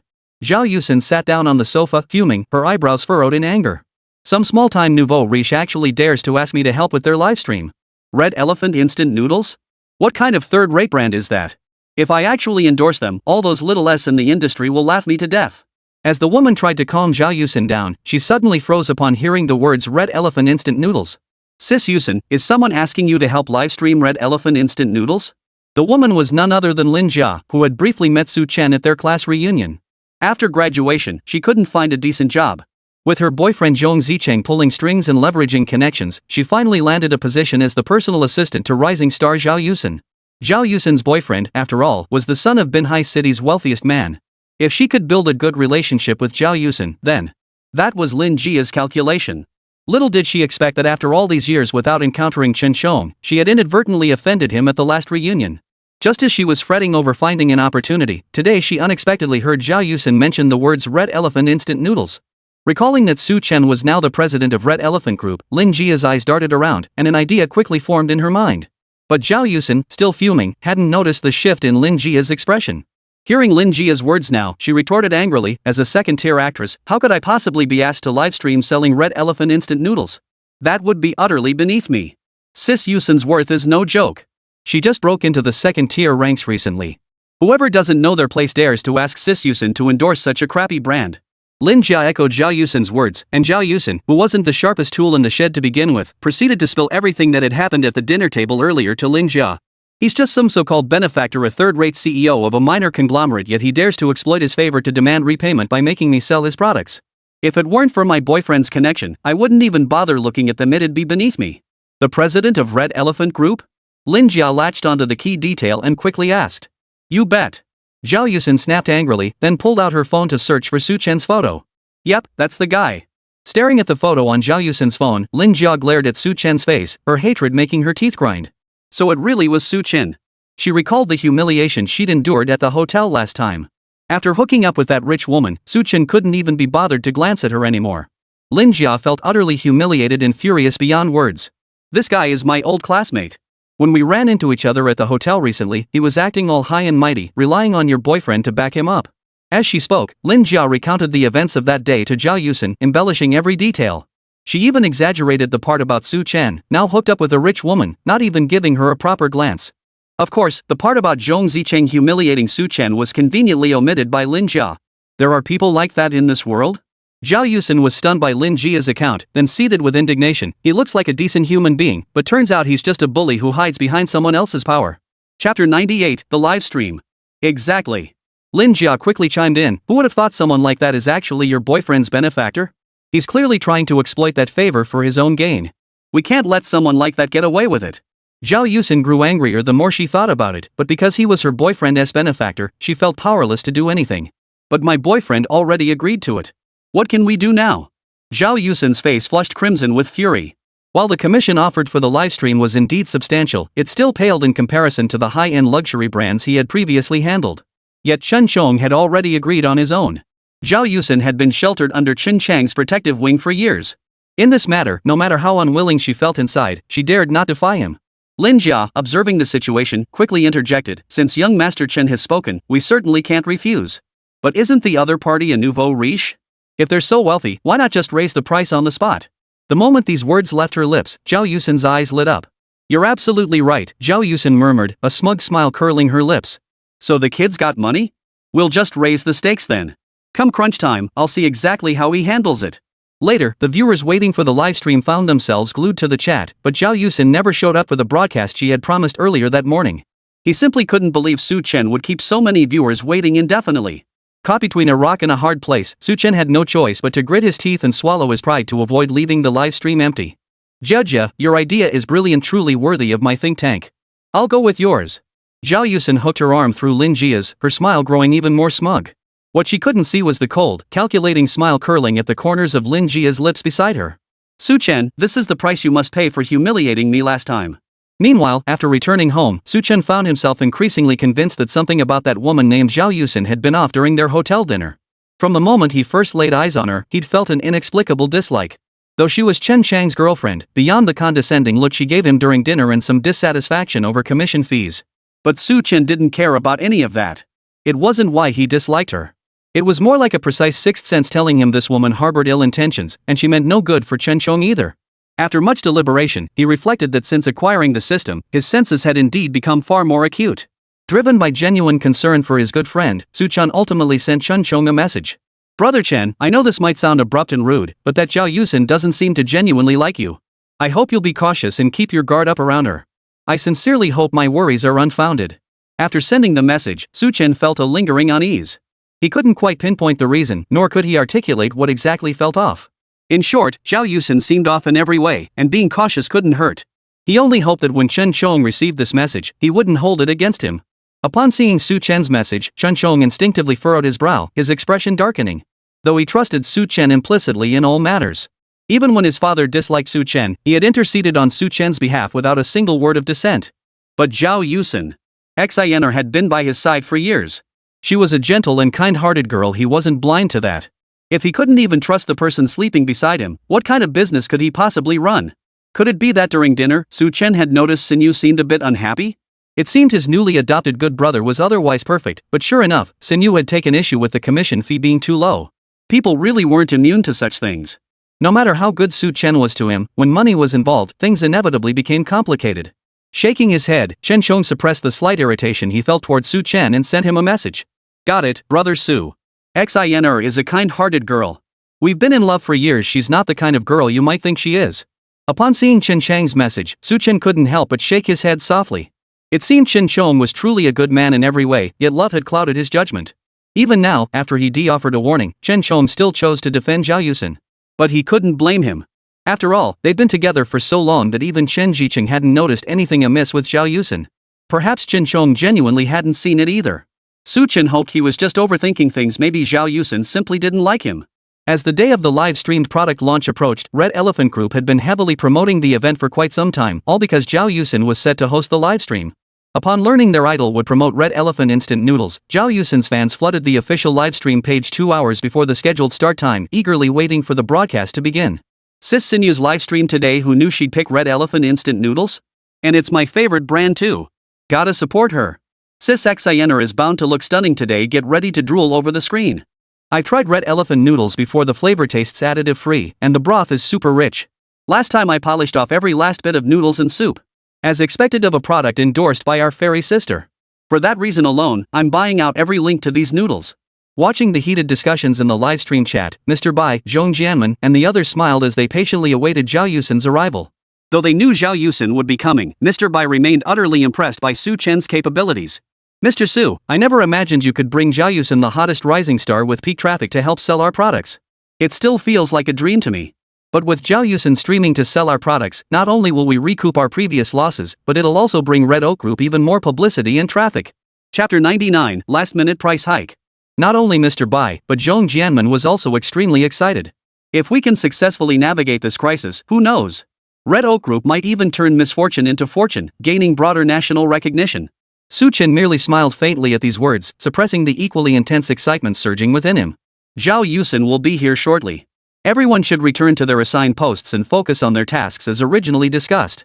If this live stream sales event meets our target requirements, every employee present here will have their monthly salary doubled. As Su Chen's final words fell, the staff erupted with excitement, throwing themselves into their tasks with renewed patience and enthusiasm. The boss is handing out bonuses. Red Elephant Group truly is a conscientious national corporation. As everyone plunged into frantic preparations, with only 10 minutes left until the broadcast, Zhao Yusin should have arrived by now according to the agreed schedule. Shouldn't Zhao Yusin be here by now? Su Chen glanced toward the entrance, only to find it completely empty. She was supposed to arrive promptly at 6:30 p.m., with the broadcast starting at 6:40 p.m. Why wasn't she here yet? She must be stuck in traffic. A minute or two late shouldn't be a problem. Mr. Bai beside him felt an inexplicable flicker of panic, but he spoke up to steady his equally anxious colleagues. After all, she was a hot young starlet in high demand these days. Arriving 2 or 3 minutes late was perfectly normal. Everyone dismissed the concern until nearly 6:40 p.m., when Zhao Yusin still hadn't arrived. Not just Bai and Zhong Jianmen, even Su Chen, usually slow to react, now realized Zhao Yusin was likely deliberately skipping the show to leave them hanging. Who would have thought this popular young star had such a temper? Su Cheng wore a displeased expression, while Zhong Jianmen beside him urgently interjected, "Mr. Su, Zhao Yusin's fans are all waiting in the livestream room. We're just 2 minutes away from the broadcast start time. If she doesn't show up, this livestream incident could become truly serious." Su Chen was well aware of the situation. His expression darkened slightly as he gave a stern order. Mr. Bai, call Zhao Yusin immediately. Don't panic yet. When the hour strikes, focus on stabilizing the situation first. That's the only option now. Zhong Jianmen shook his head helplessly and quickly dispatched his staff to handle it. Meanwhile, Mr. Bai swiftly called Zhao Yusin's assistant. But just as the call connected and Bai was patiently waiting for an answer, the line abruptly snapped to life, only to be hung up on without warning. This left Mr. Bai utterly flustered by the other party's abrupt move. He looked up awkwardly at Su Chen beside him, both anxious and helpless. Mr. Su, they're not even picking up the phone. What should we do? Su Chen's expression darkened further. He had already suspected Zhao Yusin was deliberately standing him up, and now that she'd hung up the phone outright, his suspicions only deepened. Keep the live stream audience calm. I'll call Zhao Yusin myself. With that, Su Chen swiftly dialed a number. Meanwhile, in a luxurious villa, Zhao Yusin and Lin Jia sat leisurely on the sofa, sipping tea and chatting. Neither of them had paid any attention to the call from Red Elephant Group earlier. I bet those Red Elephant Group people are practically dying of anxiety. Lin Jia gloated, her eyes fixed on the live stream about to go live. Seeing the eager comments from the audience, a malicious smile curled at the corners of her mouth. Zhao Yusin was equally smug. Su Chen won't let the live stream go dark without a fight. He'll call me in a few minutes, and then we'll use that to drive up the price. The thought of squeezing out a few extra percentage points by raising the price at the last minute made Zhao Yusin look at Lin Jia with increasing favor. Jia, if it weren't for your cleverness in coming up with this plan, I wouldn't have gotten such a huge commission. I really have to thank you. Lin Jia quickly plastered on a warm smile. Sis Yusin, what are you saying? I'm your assistant, who else would I help if not you? Besides, only by being good to you can I prosper alongside you. Of course I'll always have your best interests at heart. But more importantly, Zhao Yusin's boyfriend was the son of Binhai City's wealthiest man. That was the real reason Lin Jia would go to any lengths to stay by Zhao Yusin's side. But she wouldn't let Zhao Yusin know that. Instead, as she watched the live stream countdown ticking down to 1 minute before going live, a smug, gloating smile spread across her face. Su Chen, last time you made me cross Chen Chong because of you. Today, you'll pay a heavy price for this. Each harbored their own thoughts, and at that very moment, Lin Jia's phone happened to ring. Speak of the devil, look who's here. Seems Su Chen couldn't hold back any longer and is rushing over to find Sister Yusin. Zhao Yusin merely fiddled with her fingernails, watching as the clock hand approached 40 minutes. A smug smile had already spread across her face. It's Red Elephant Group, right? Zhao Yusin's voice carried an air of superiority, showing no regard for Su Chen whatsoever. He had anticipated her hostility and detected the contempt in her tone, yet he remained patient. Miss Xiao, why haven't you arrived yet? The live stream is about to go dark. When will you be here? You have the nerve to ask when we'll be there? Lin Jia snorted as if hearing the most ridiculous joke. Let me tell you, Mr. Su. Do you really think a small company like Red Elephant Group can expect our Yusin to host your live stream sales? Don't you think you're being a bit too presumptuous? So what then? Are you planning not to come at all? Su Chen detected the contempt and hidden meaning in her words, his voice abruptly turning cold as his left hand tightened around the phone. Whether we come or not depends entirely on your decision, Mr. Su, Lin Jia sneered coldly. For a third-rate company like yours to get Sister Yusin to help with your live stream sales, that would be your honor. As long as you're willing to give Sister Yusin a 70% cut, we're not opposed. So it all comes down to your sincerity, Mr. Su. Wouldn't you agree, Mr. Su? Lin Jia emphasized the word Mr. Su with deliberate emphasis. Upon hearing the demand for a 70% profit margin, Su Chen's brows knitted together, his expression growing increasingly grim. Chapter 100, The Open Window Crisis. He couldn't shake the feeling that the woman's voice on the phone sounded familiar, as if he'd heard it somewhere before. However, Su Chen's full attention was now on the Red Elephant Instant Noodle livestream, so he didn't dwell on it. Moreover, the other party was making an outrageous demand, asking for a 70% discount right off the bat.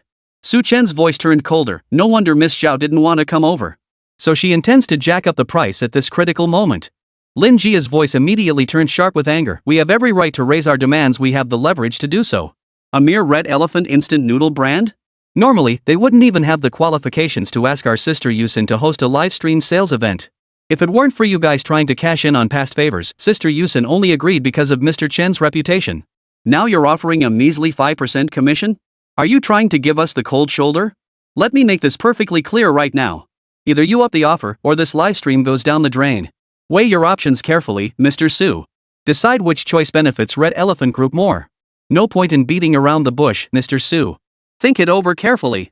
After delivering this ultimatum, Lin Jia and Zhao Yusin exchanged smug glances, waiting for Su Chen to back down. If the livestream truly went dark now, the fans who had waited so long would certainly not let Red Oak Group's official account off the hook for using this to attract traffic. After all, from their perspective, the promotion had originally advertised that Zhao Yusin would be attending. But she never showed up when the time came. Everyone would assume Red Oak Group deliberately used this as a publicity stunt, stringing people along just to hype up their livestream. Netizens despise those who maliciously exploit gimmicks for attention. Soon enough, Chen and his crew would be drowning in a sea of online backlash. Both men bloated, anticipating Chen's humiliating retreat and groveling. But then, Chen spoke up with a cold laugh. "So this is why you've been refusing to come? You've been waiting here for me. Whether you're third-tier starlets or whatever, once you agreed, you had to show up. But if you don't come and still think you can use this to threaten us." Chen sneered coldly. "Hongshan Group won't be intimidated by that.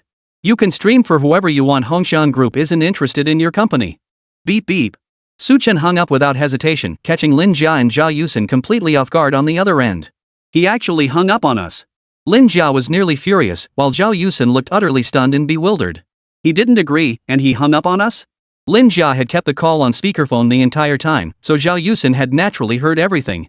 Both women's expressions darkened, one more grim than the other. Moments later, Zhao Yusen finally let out a cold laugh, her lips curling slightly as she glanced at the livestream room now erupting into chaos. "Hongshan Group advertised that I'd be live streaming to sell products.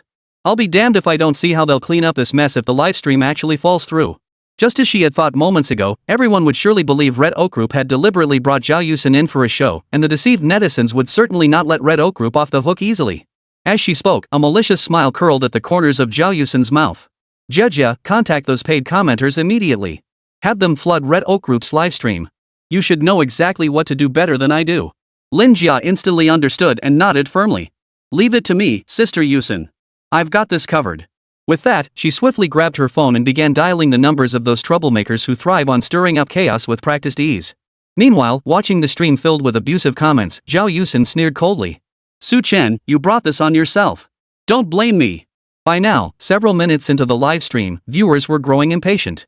Some impatient, hot-tempered viewers even started hurling insults directly in the chat.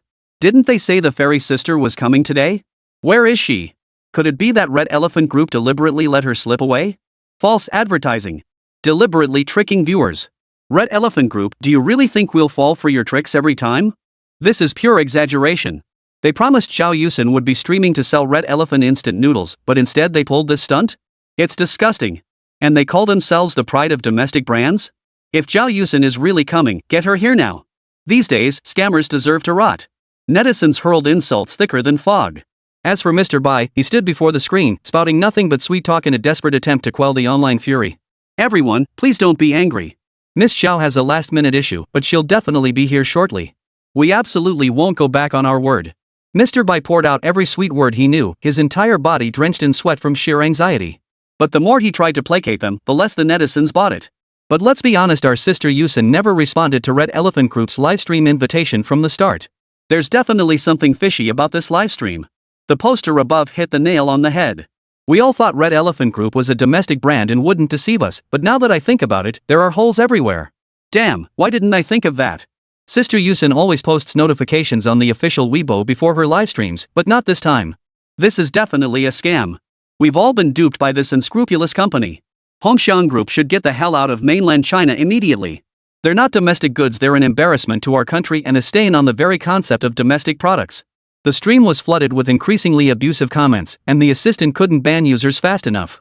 Zhong Jianming glanced at the chaos in the chat, then looked at Chen, pacing like a caged animal. "Mr. Su, what on earth are we going to do?" He had overheard every word of Chen's earlier exchange with Zhao Yusen's assistant. Now that Su was enraged and refused to let Zhao Yusen stream again. That meant Zhao Yusen wouldn't be appearing on today's broadcast. They would truly become the frauds the netizens were calling them. This would deal a devastating blow to Red Elephant Group's reputation. Forget about recovering previous losses, today's incident would only add insult to injury for Red Elephant Group. Chapter 101, Good Brothers Go Live. "Mr. Su, why don't we see if we can contact other influencers? They might not be as big as Zhao Yusen, but we can't just sit here and let the live stream go empty." Zhong Jianmin urged anxiously. Chen merely shook his head. Now that this outcome has been reached, no matter how much better the replacement influencer might be, it won't erase the impression people have of our company. The negative impact has already been done. Any attempt to salvage the situation now would only reinforce the perception that Red Elephant Group is untrustworthy and deliberately deceiving people. Then what do we do? If the live stream really goes dark, that would be the worst possible impact on our company. As everyone grew anxious, Chen made a decisive move. "I've got a plan," Chen declared, picking up his phone in full view of everyone and dialing Yang Wei. Brother Yang Wei, could you bring a few reliable guys over? 6 or 7 should be enough, no need for too many. The moment he hung up, President Bai approached.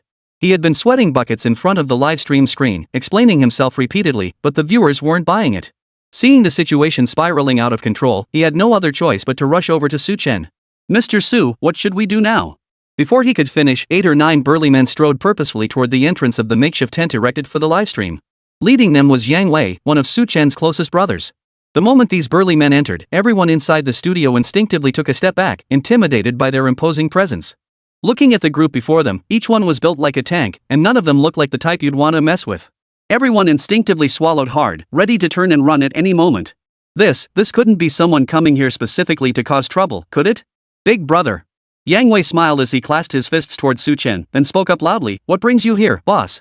What do you need from us brothers?" Chen's voice was solemn. "The livestream is about to go dark. I need you to lead a few reliable brothers to help with the livestream sales. Can you manage that?" Yang Wei responded without hesitation, his voice booming, "Big brother, rest assured. It's not just streaming. If you asked us to walk through fire or climb mountains, we'd do it without a second thought. It's not quite that dramatic." Chen gestured toward the nearby live streaming screen. "For now, I need everyone to join me on camera and work together to get us through this immediate crisis." "No problem."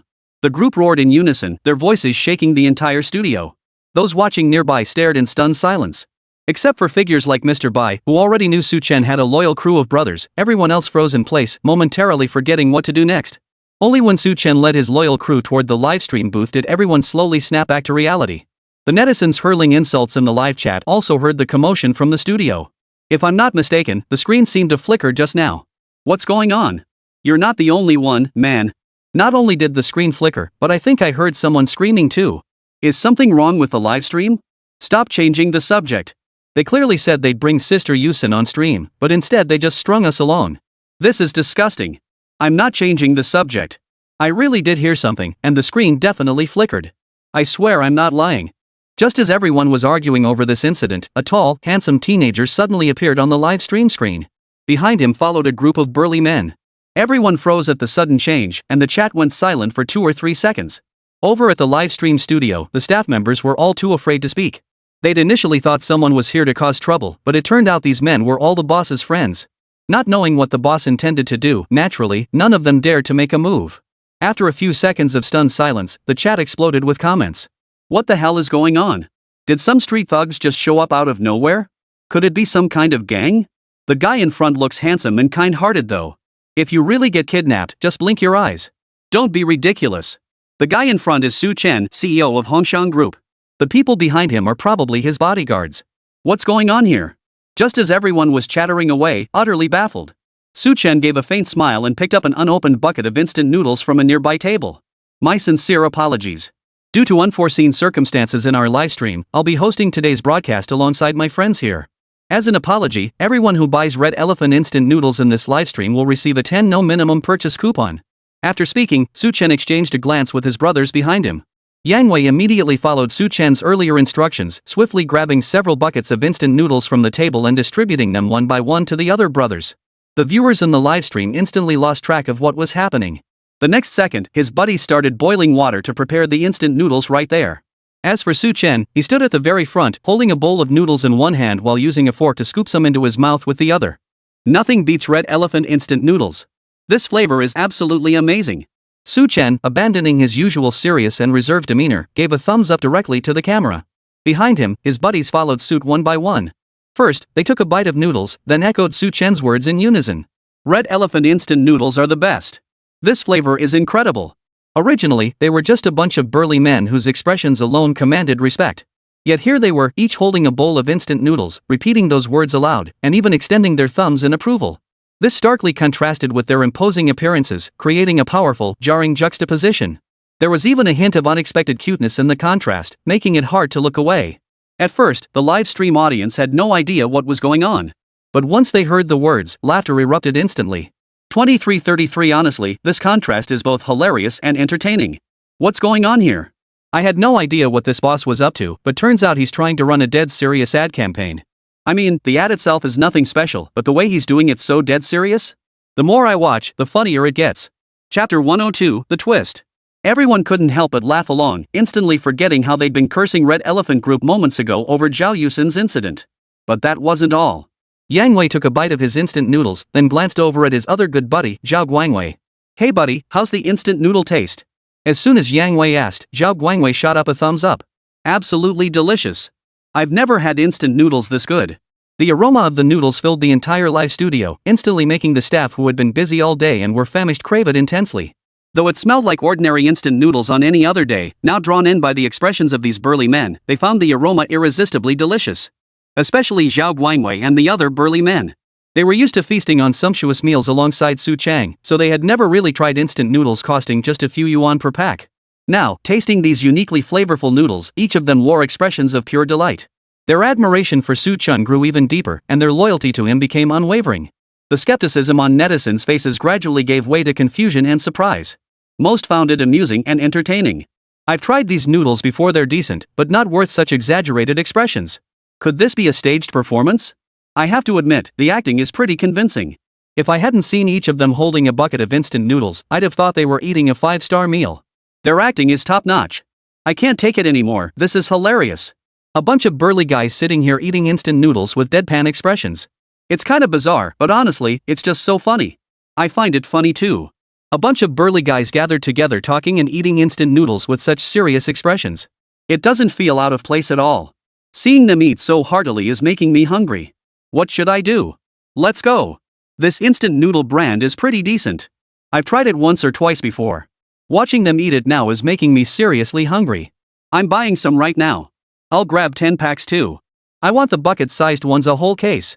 Watching the sales figures on the link skyrocket to thousands in an instant, the live stream studio crew froze in stunned silence.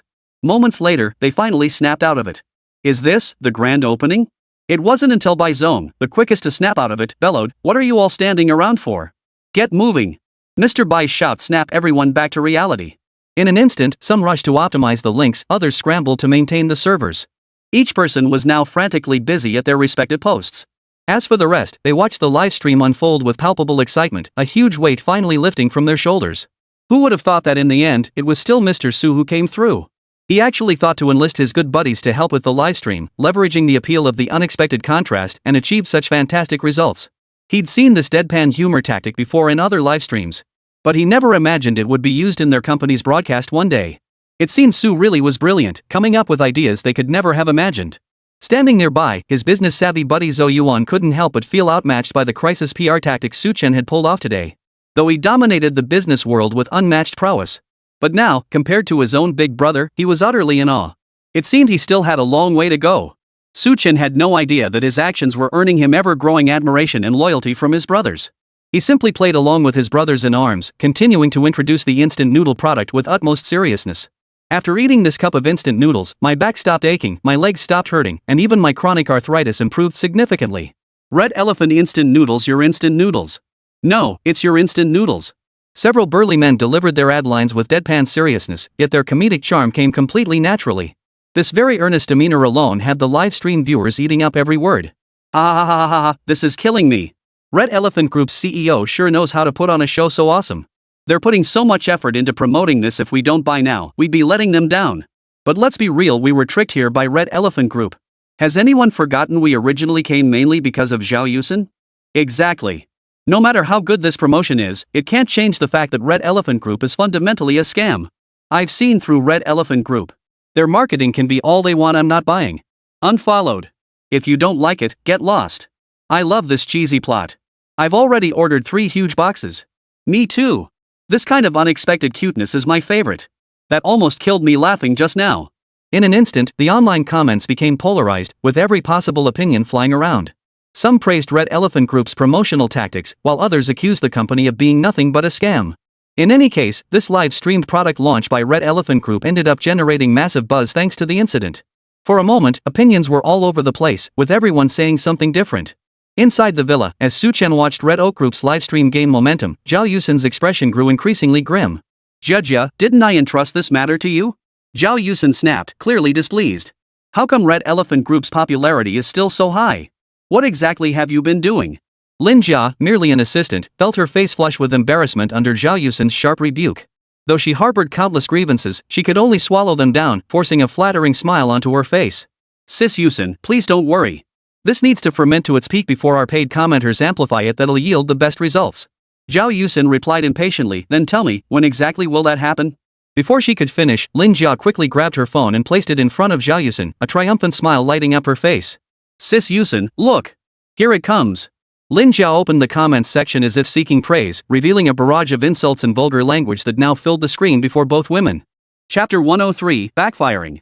What kind of trashy domestic brand is this? Didn't they promise to have national starlet Zhao Yusin host the livestream? With such a big gimmick, and people actually bought into it. No matter how well it sells, it can't hide the fact that this is just a scam group at its core. A third-rate brand like this dares to exploit our sister Yusin? Isn't that just disgusting? Those were still the milder insults. What followed escalated into family-level abuse, utterly repulsive and unbearable to witness. Zhao Yusin, however, watched with relish. The longer she watched, the deeper the smile spread across her face. Finally, she couldn't hold back any longer, wearing a look of smug satisfaction. Well done. With a massive wave of online smear campaigns, even if Red Elephant instant noodles were selling like hotcakes right now, the damage from this backlash would be undeniable. With things having escalated to this point, both women were dreaming of Chen eventually calling them begging for mercy. Immediately after, Lin Jia picked up her phone, logged into her Weibo, and rapidly typed out a line. At Zhao Yusin, hello everyone. Recently, there have been rumors about Red Elephant Group inviting me to participate in their live stream. This has been a complete misunderstanding from the start. Although I had agreed to participate in this livestream with Red Elephant Group, it wasn't until Lin Dao joined the broadcast that I discovered their instant noodles contained certain ingredients that exceeded safety standards and relevant inspections. This directly contradicted the terms I'd agreed to for the livestream. Therefore, 3 hours before the broadcast was scheduled to begin, I explicitly refused their request, stating I would not participate in selling such products. I thought that would be the end of it, parting ways amicably after the collaboration ended. Yet, astonishingly, they never disclosed the termination of our partnership until just before the livestream was set to begin. As an honest live streaming seller and a public figure who presents a positive image, I absolutely cannot tolerate such unethical practices. Therefore, I urge everyone to shop wisely and never purchase substandard products that harm both body and mind.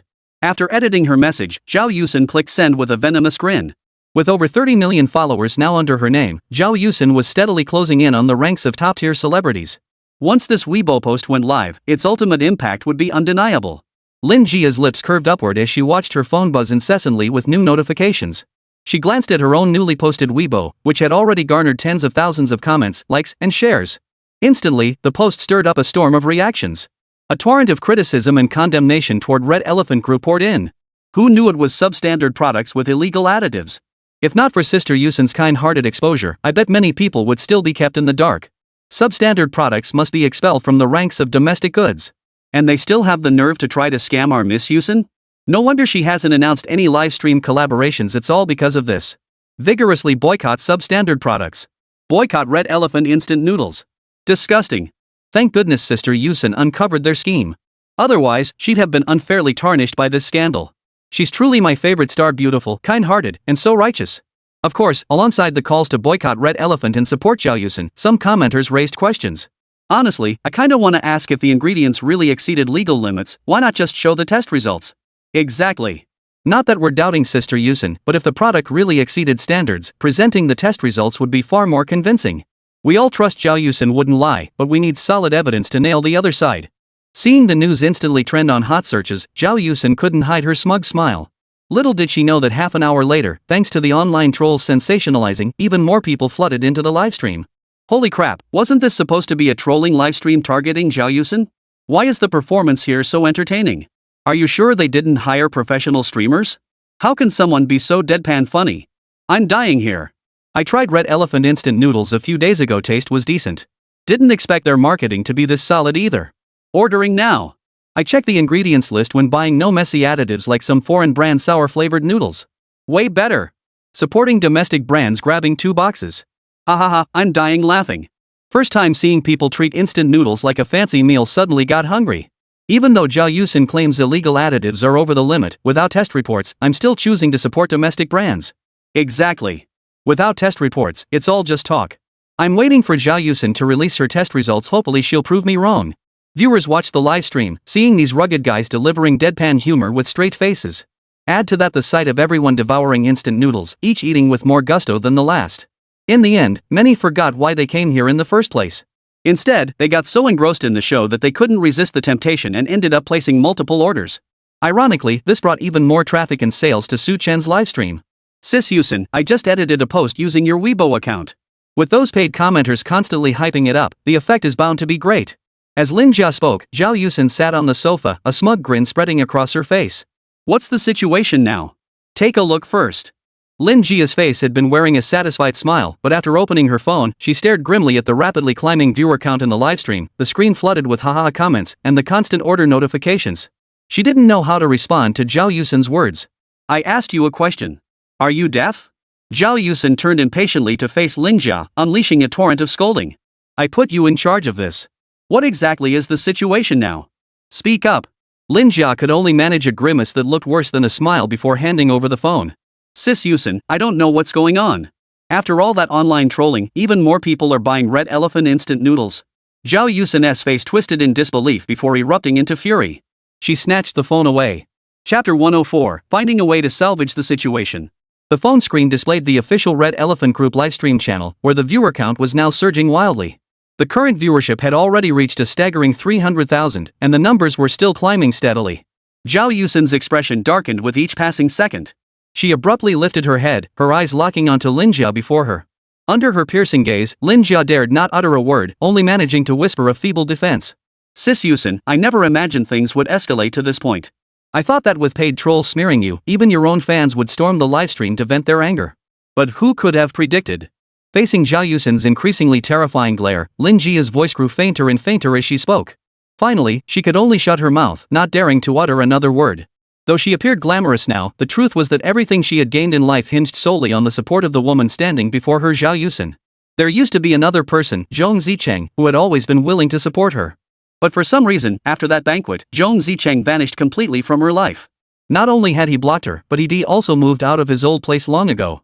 If she didn't hold on to Zhao Yusin tightly now, she'd have absolutely no connections left. Originally, she had planned to use today's opportunity to turn her fortunes around. But now, as she had said, quite a few of Zhao Yusin's fans had entered the livestream.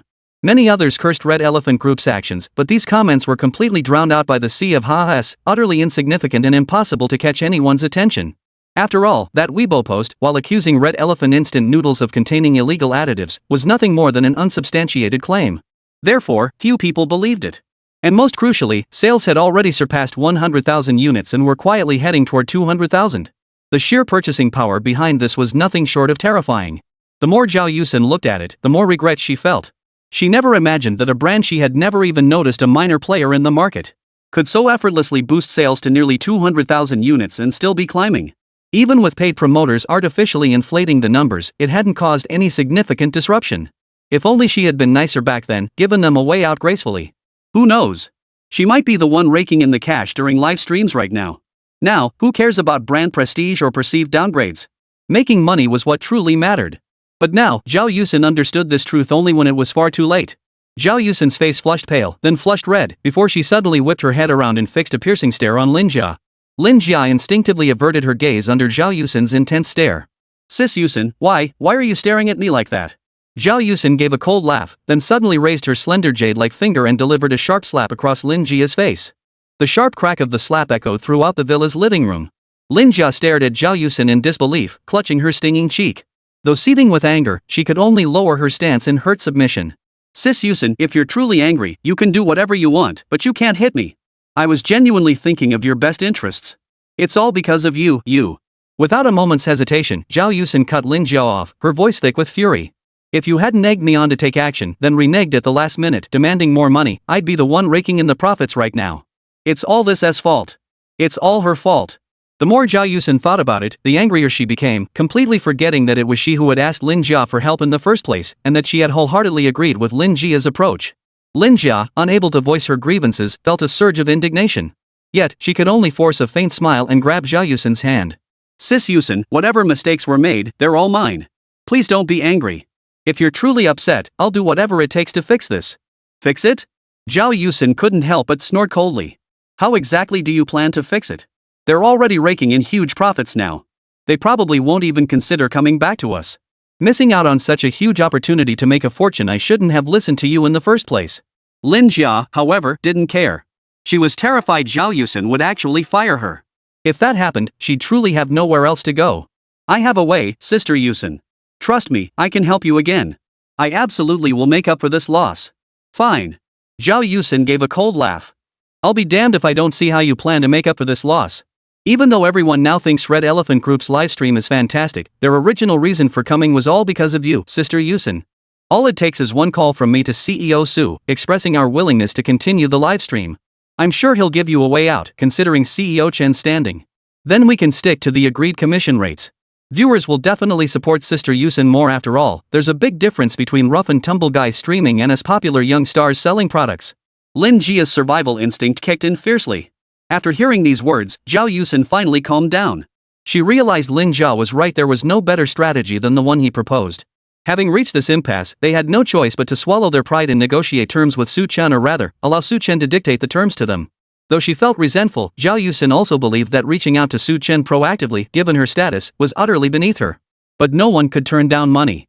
The thought of letting her rightful commission slip through her fingers and into someone else's hands was unbearable. At that thought, Zhao Yusen let out a cold snort. Fine, do as you say. I'll contact Mr. Su immediately. Relieved to have her agreement, Lin Jia quickly grabbed her phone and dialed Su Chen's number. Meanwhile, Su Chen was live streaming with his close friends.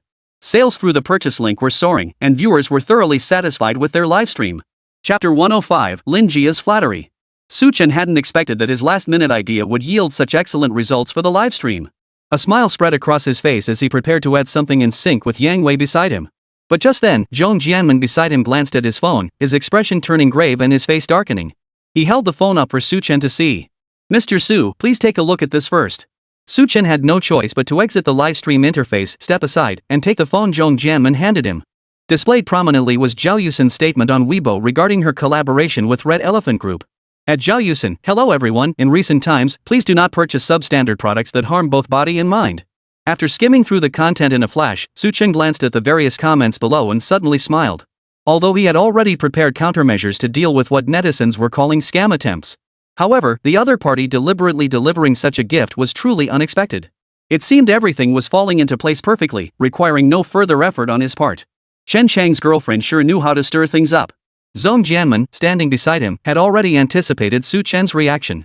Yet he never imagined that Su Chen would actually laugh. For a moment, he was at a loss for how to respond, urgently asking, Mr. Su, Miss Zhao is spreading such rumors about our company, and you're still smiling? Our instant noodles absolutely contain no illegal additives. Zhao Yusen never even came to the livestream in the first place. Now she's slinging mud like this. Sweat beaded on Zhong Jianmen's forehead. Su had worked so hard to build momentum in the livestream. If Zhao Yusen managed to derail it, Zhong Jianmen could almost picture the disastrous outcome. Su Chen, however, replied with confidence, she's handed us the perfect leverage. How could I not smile? Zhong Jianmen froze, staring at Su Chen, unable to grasp the meaning behind his words.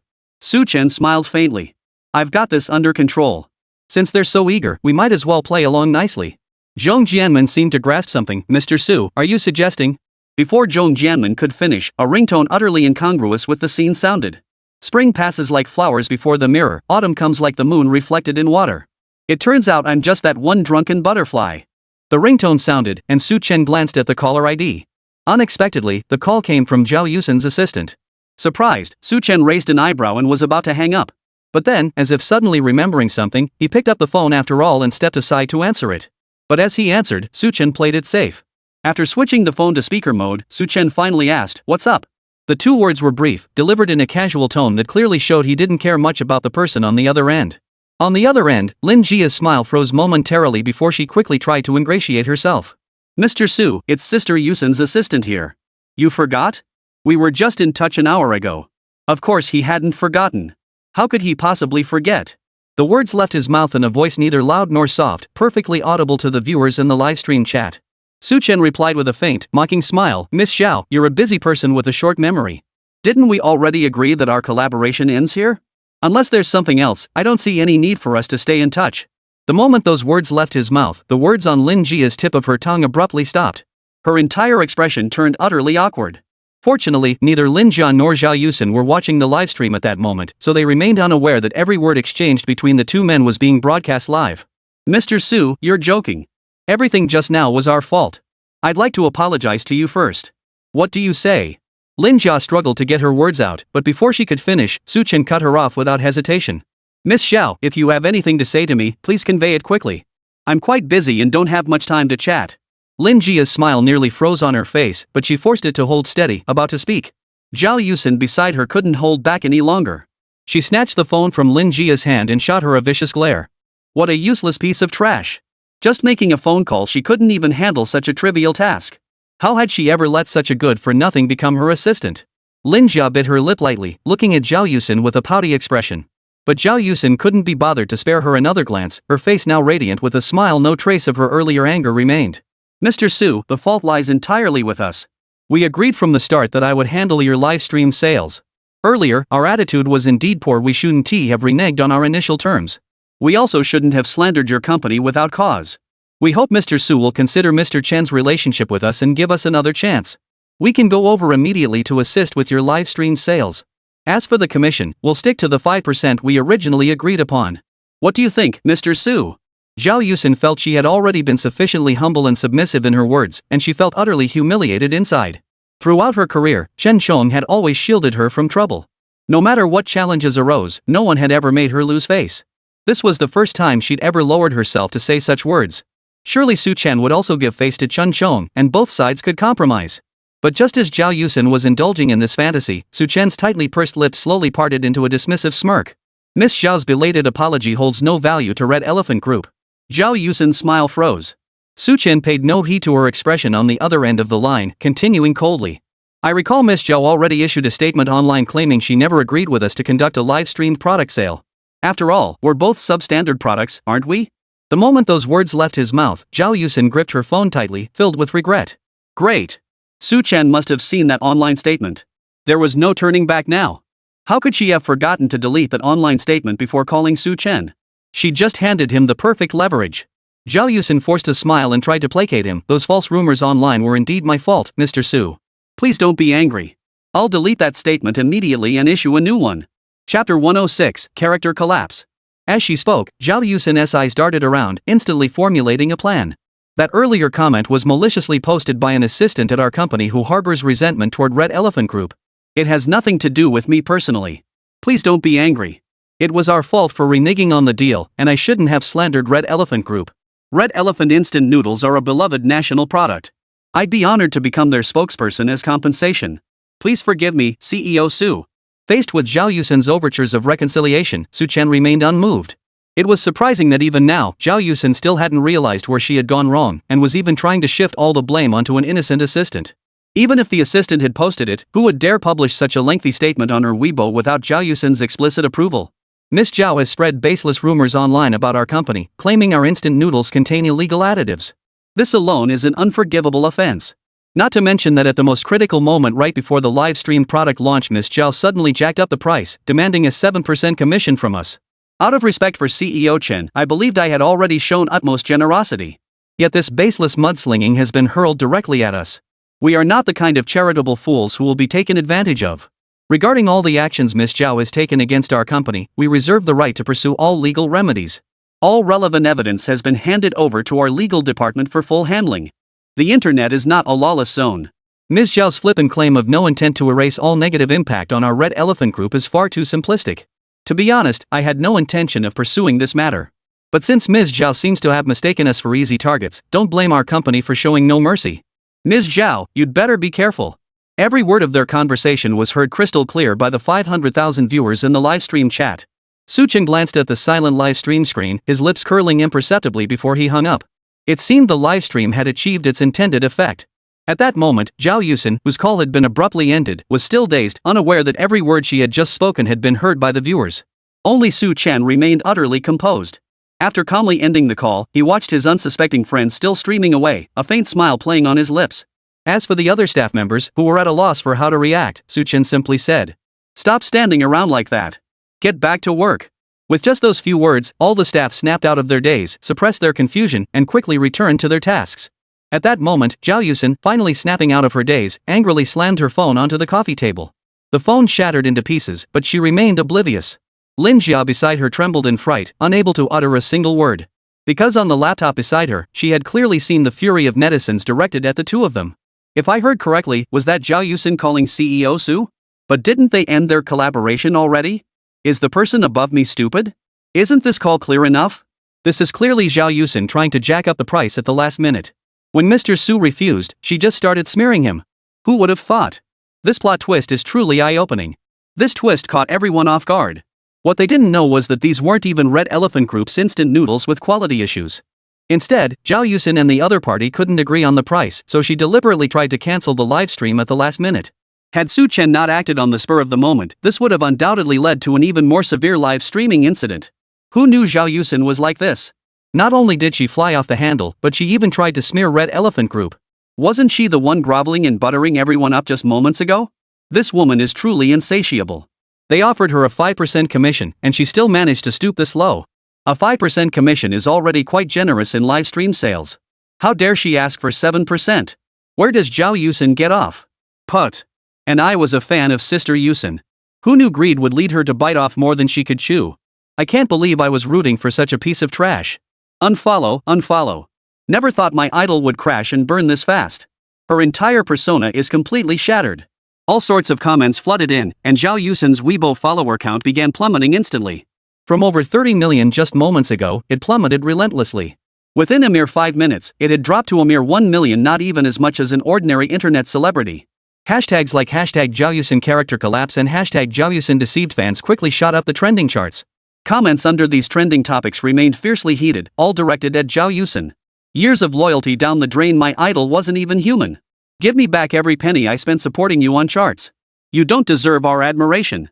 Turns out all those public personas are fake. When they collapse, it's terrifying. Even non-fans feel sorry for this generation of fans. Zhao Yusin remained unaware that her persona had already crumbled. Lin Jia, after reading the numerous comments, finally turned the screen toward Zhao Yusin with trembling hands. Sis Yusin, the internet is flooded with comments like these. After saying this, Lin Jia didn't even glance at Zhao Yusin, quickly lowering her head in fear. Already seething with anger, Zhao Yusin shot Lin Jia a murderous glare that seemed to want to skin her alive. What now? I know my fans are all sticking up for me, thinking it's unfair that Red Elephant Group's livestream is doing so well. Before she could finish her angry rant, Zhao Yusin glanced casually at the computer screen and saw a barrage of abusive comments. Every single one accused her of losing her cool and being greedy. Zhao Yusin's eyes widened in disbelief. She quickly grabbed the laptop and scrolled through the entire thread before finally grasping what had happened. It turned out that her entire conversation with Su Chen had been overheard by the live stream audience.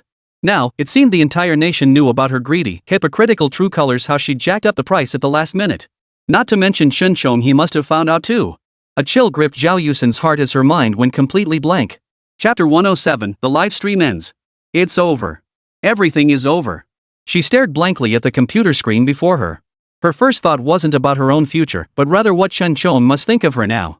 In Chen Chang's eyes, every carefully cultivated image she'd built up over the years had vanished. If Chen Chong decided to break up with her over this, then the powerful connections she'd spent years painstakingly cultivating would be gone forever. Her career gone, her love gone, in her circle, there would likely be nothing left to propel her upward. No, she absolutely couldn't let Chen Chong break up with her. Su Chen slipped her phone back into her pocket and stepped back in front of the live stream camera. As the boss returned, his crewmates all greeted Su Chen before resuming the stream. They had no idea what impact the recent upheaval might have on the viewers in the livestream chat, nor had they checked the comments. So the good brothers carried on with their witty, humorous livestream. As for Su Chen, after returning to the screen, he briefly interrupted his brothers before turning to face the camera. Regarding the rumors circulating online and some unfounded claims, I want to make a clarification here. This matter is nothing like what people are speculating. I can assure you all that our Red Elephant Group instant noodles absolutely contain no illegal additives whatsoever. I can demonstrate this live right now. I'll have our company representative take the instant noodles for testing immediately. The inspection report will be posted online within the next couple of days for everyone to witness. Red Elephant Instant Noodles welcomes any form of public oversight. Should you have any concerns after receiving your order, we encourage you to have it tested at any accredited laboratory. All testing fees will be fully reimbursed by Red Elephant Group. After this assurance was made, netizens paused in surprise before a wave of praise began pouring in. A true conscientious entrepreneur. I knew Red Elephant Instant Noodles would never do something like this. I've eaten Red Elephant noodles countless times before. They taste great, and the ingredient list is genuinely clean. I trust CEO Su. Hongxiang Noodles has been around for years. If there were real issues, they'd have gone out of business long ago. I trust Mr. Su too. Quality products stand up to any scrutiny. Mr. Su is truly impressive. I knew it. That statement Zhao Yusin released didn't even have any test reports. I never believed it back then. Turns out everything Zhao Yusin said was fake. Among these comments, some were paid trolls quickly recruited by President Bai to stir things up, but the majority were genuinely speaking up for red elephant noodles. After delivering his message, Chen signaled his crew to resume the livestream. He himself stepped off camera, as he had plenty of other tasks to attend to. Zhong Jianmin and Bai Zong were overjoyed, both giving Chen a thumbs up. Mr. Su, you're truly incredible. With your skills, not only will Red Elephant Group successfully overcome this crisis, but will also make a huge profit. Zong Jianmin exclaimed joyfully. Mr. Bai nodded in agreement beside him. Exactly. Today's livestream will quickly recover those losses. We truly owe this turnaround to your decisive intervention. Facing their praise, Chen merely smiled. Alright, no need for more compliments. We've got plenty of work ahead of us. After all, with so many orders, their company would need to ramp up production. Packing, shipping, and fulfilling subsequent orders, nothing could be overlooked. Everyone would undoubtedly be even busier. Everyone understood this, so after congratulating Chen for a while, they all went back to their respective tasks. As for Chen Chong on the other side, he had watched the entire farce of the livestream from start to finish. After it ended, he remained in a daze for a long time. He simply refused to believe or accept this outcome. He never imagined his longtime girlfriend would reveal such a face. Hypocritical to the extreme, greedy, and vicious. Every single word applied to Zhao Yusin felt like an understatement. Overwhelmed by disgust at this revelation, Chen Chong immediately reached for his phone to confront Zhao Yusin. Coincidentally, just as he picked up his phone, he saw a call from Zhao Yusin. Perfect timing, some things needed to be settled once and for all. Chen Chong regretted not believing Chen's words from the start, instead convinced his girlfriend was the better choice. Now, after answering the call, he didn't give her any reaction at all. He couldn't be bothered to question her about it anymore and went straight to the point. Since money means so much to you, I'll transfer the breakup settlement to your account later. Let's part ways cleanly and move on with our lives. With that, Chen Chong hung up without giving Zhao Yusin a chance to respond or explain. Fearing she might harass him again, he went ahead and blocked all her contact information, finally feeling at ease. At that moment, Zhao Yusin was utterly dumbfounded. She stared blankly at the disconnected phone in her hand, unable to process a single word Chen Chong had just said. No, she couldn't break up with Chen Chong. Losing such a powerful connection meant she'd have nothing left. But when she tried calling back, she discovered she'd been blocked. All other contact methods were useless. Chen Chong was completely unreachable. She never imagined Chen Chong could be so ruthless, cutting ties so decisively, discarding years of affection without a second thought. Lin Jia, preoccupied with her own troubles, had no heart to comfort Zhao Yusin. At that moment, due to the fallout from Zhao Yusin's scandal, numerous business partners were already calling, demanding she pay breach of contract penalties. After all, her contract stipulated that she must avoid any negative publicity during the agreement period, otherwise, she would be liable for penalties. Misfortune never comes alone. Staring at the incessantly ringing phone, Lin Jia felt herself teetering on the edge of collapse. That idiot Zhao Yusin. She'd been dealt a winning hand, yet she'd managed to turn it into this mess. Now that Chen Chong had dumped her, she was utterly useless. With a cold smile, Lin Jia was about to stand up. Who would have thought that her already shattered phone would suddenly vibrate at that moment, displaying a call from an overseas number? In the overseas pastry kingdom, Li Shelley held the phone with the dialed number in her hand. She glanced at the live stream before her, then at the trending news, and a smile as cold as a viper's emerged on her lips. Since Mr. Liu was such a fool, it was time for her to take matters into her own hands. Hello, this is CEO Li from Hungli Group. May I ask if you are the assistant to Miss Zhao? The live stream concluded successfully. Chen surveyed the results with great satisfaction, finally letting out a deep sigh of relief. The live stream had sold 1 million buckets of instant noodles, a truly impressive haul. Chapter 108, The Apology Video. The revenue generated from this sales event, converted into cash, was sufficient to offset previous losses and even yielded a substantial profit. With this outcome, Chen no longer had to worry about the fallout. Back when Zhao Yusin hadn't shown up for the stream, Chen had been cautious and recorded the phone call. He had intended to use it after the livestream ended, but unexpectedly, the other party had exposed themselves directly. The recording itself had become redundant, yet its current effect far exceeded his expectations. It was more than sufficient. Just then, Chen Chang's call came through. Chen knew exactly why Chen Chong was calling and answered promptly. Brother Chen, what brings you here? Hearing Chen's calm voice on the line, Chen Chong felt an even deeper sense of shame wash over him. Brother Su, when you warned me to be careful around Zhao Yusin, I mistakenly thought you had issues with the commission. I judged you by my own petty standards. I apologize. Chen merely waved it off with a smile. It's fine. After all, you and she have been dating for years. Trust is natural between you. It just shows you're a man of integrity. The more Chen spoke like this, the more guilty Chen Chong felt. Brother Su, please don't say that. After dating for so many years, I never realized she was after my money all along. Greedy and deceitful. The thought of dating someone like that for so long makes me sick. Chen Chong exclaimed angrily. Better late than never, brother Chen. This is actually a good thing. You're right, brother Su. But I nearly caused trouble for your livestream. To make it up to you, once you're free in the next few days, I'd like to treat you to a meal. You must agree, okay? Su Chen knew full well the other man felt guilty, so he agreed without hesitation. 3 days later, at Binhai International Airport. Zhao Yusin wore a vibrant red dress, her sunglasses and baseball cap adding a touch of flair. Behind her, Lin Jia followed in a matching pink dress. Both stood at the arrivals area, anxiously awaiting something. Are you absolutely sure this overseas Hangli group is legit? Recalling the phone call 3 days prior, Zhao Yusin remained skeptical. Due to the events of 3 days prior, Zhao Yusin's company had terminated her contract. All previous collaborations had fallen through, and most of her money had been used to pay breach of contract penalties, leaving her with practically nothing. At her wit's end, a call came from Mr. Li of Overseas Hangli Group, expressing interest in signing a contract with them. If she hadn't been truly at the end of her rope, Zhao Yusin would have found it hard to believe. Lin Jia, however, was bursting with energy. Sis Yusin, Hangli Group is a star-making powerhouse. Don't doubt it. Lin Jia pulled out her phone, opened the magic voice app, and showed Zhao Yusin the live streaming interface. Look! All these are million-follower internet celebrities created by Hangli Group. Once Hangli Group takes notice of us, even if we end up just being internet celebrities, we'll earn way more than you ever did as a second-tier actress. In this day and age, having money is what truly matters most, don't you agree? As they talked, the live streamer received roughly 10,000 yuan worth of tips. Zhao Yusin stared intently at her phone, undeniably tempted. As the two chatted, the airport arrival announcement sounded. At the exit, people began streaming out steadily. Lin Jia quickly raised her welcome sign, waving her arms frantically, her eyes scanning the crowd intently. Moments later, a woman with an impeccable figure, a coldly beautiful face, and exotic features emerged from the terminal. Several men in black followed behind her, carrying her luggage, a rather impressive entourage. The woman scanned the area, then fixed her gaze on Lin Jia. With a cool, elegant smile, she walked over. You must be Miss Lin and Miss Zhao? As her voice rang out, Lin Jia quickly flashed a flattering smile and nodded. I presume you must be Ms. Li. I'm Lin Jia, and this is Zhao Yusin. The coldly beautiful woman before them was indeed Li Shelley. She merely gave a slight nod, her chin tilting toward the roadside not far away. Get in the car first. If you two are willing to follow me, I'll arrange for you to become million-follower internet celebrities, raking in gold by the bucketful.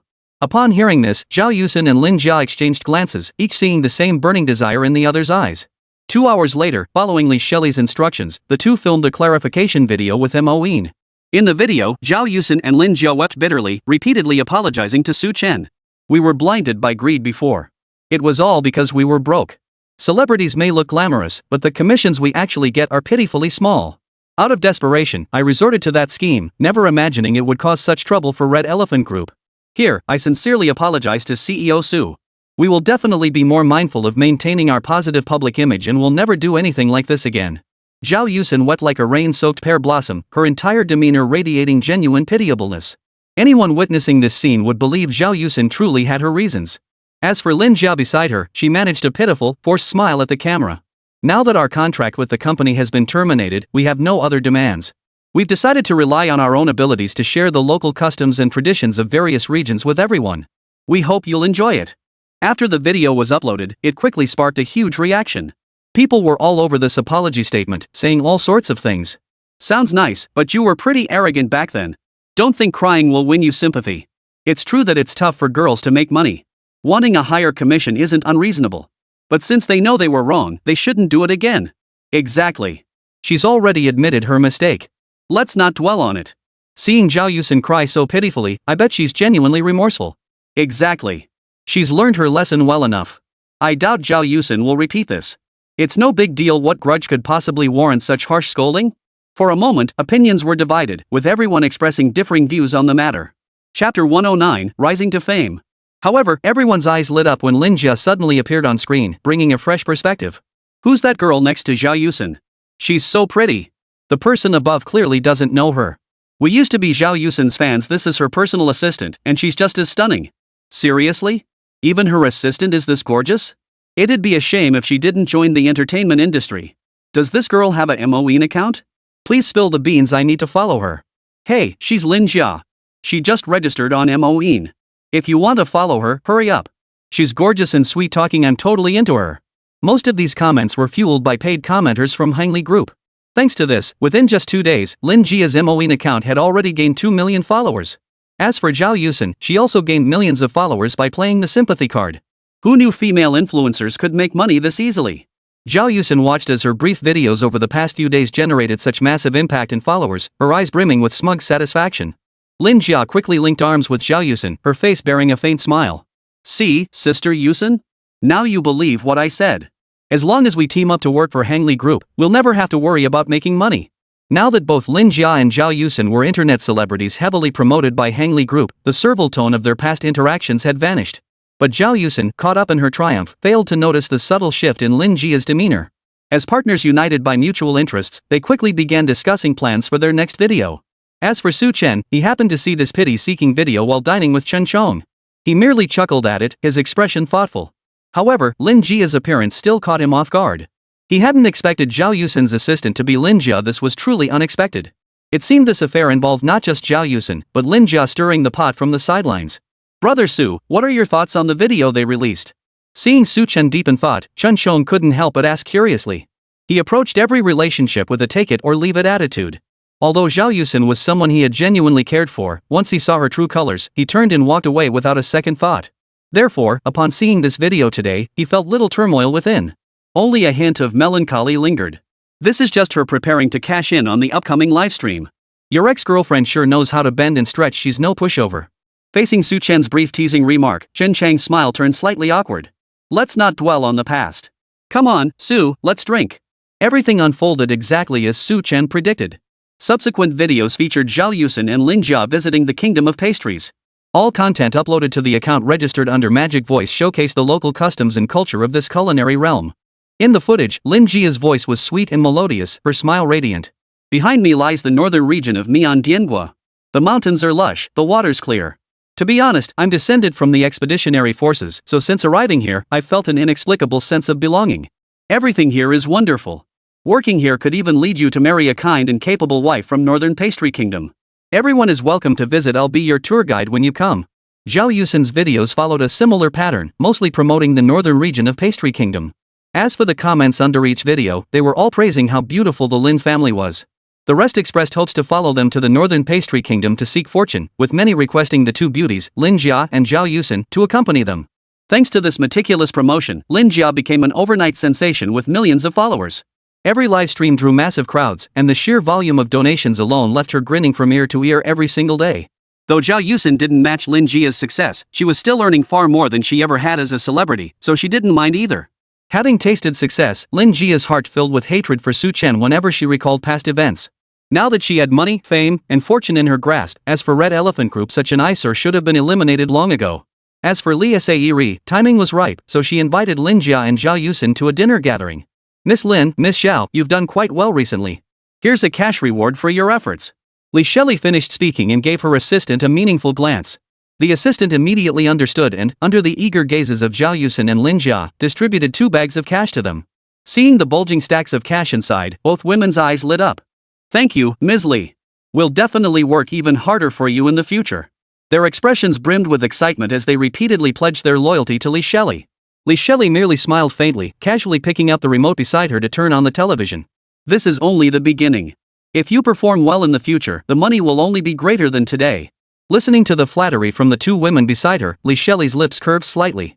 At that moment, the television screen happened to be airing an advertisement for Red Elephant instant noodles. At the mention of Red Elephant, both women instinctively turned their gaze toward the screen, their eyes betraying nothing but resentment and fury. What's wrong? Li Shelley asked in surprise, noticing their furious expressions. Why are you looking like that?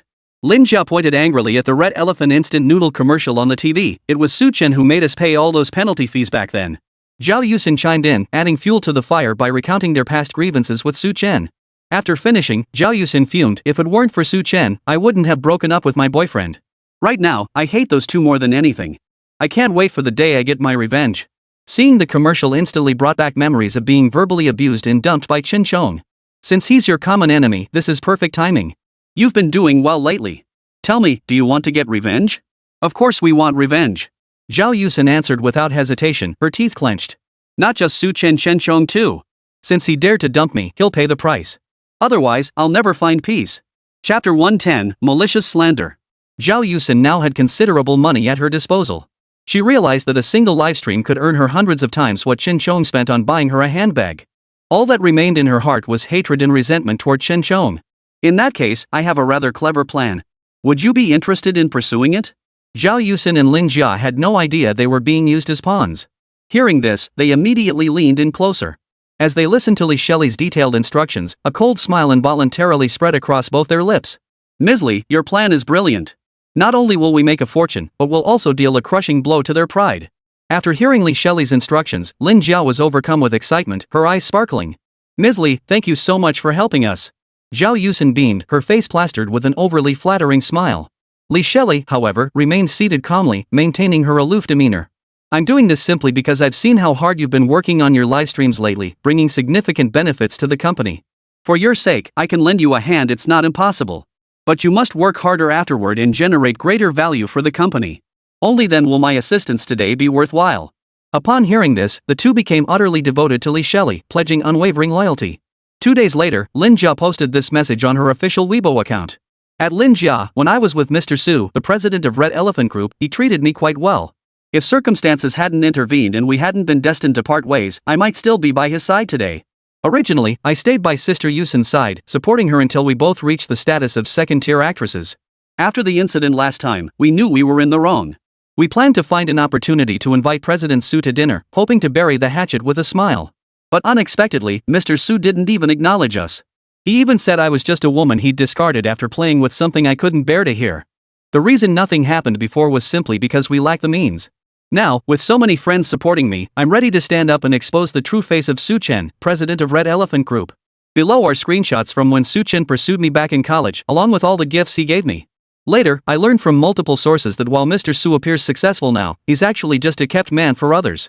As far as I know, there are at least 3 women involved. Their names are Lin Wanner, Zhao Xining, and Chen Bingyan, all prominent female tycoons in Binhai City. I can only imagine how smoothly Su navigates between them. Thank goodness I didn't agree to him back then. The above is my full account of the facts. I assure everyone here that all of this is true, backed by the screenshots and images below. I hope you won't be fooled by Su Chen's carefully crafted image as a conscientious entrepreneur. I also hope everyone will keep their eyes open and refuse to aid and abet such wickedness. Below the lengthy post were screenshots related to Su Chen's pursuit of Lin Jia during their university days, including their meeting arrangements and gift exchanges. Additionally, there were photos taken from discrete angles of Su Chen appearing at various events with Chen Bingyan, Lin Wanner, and others. The news exploded online the moment it surfaced. As for Su Chen, he remained completely unaware, oblivious to the fact that he was already being publicly condemned online, branded as a modern-day scumbag and pretty boy. Mr. Su, why are you still sleeping? The internet is about to explode over your situation. Inside Hongshan Group, Su Chen lay resting his eyes on a recliner in his office. Zhou Yuan, noticing the door was open, caught sight of Su Chen looking perfectly at ease. Su Chen slowly opened his eyes, glancing at Zhou Yuan standing in the doorway. Noticing the urgency etched across his face, Su Chen sat up slightly. What's going on? What happened? Seeing that Su Chen clearly knew nothing about it, Zhou Yuan quickly thrust his phone in front of him. Mr. Su, look. This internet celebrity named Lin Jia is smearing you online, trying to discredit you. Zhou Yuan was furious. Mr. Su, you clearly don't like this type of girl at all. And this is about that old livestream incident. They deliberately tried to ride the wave of attention back then, and now they're getting their revenge today. Just give the word, and I'll have our team launch a counterattack immediately.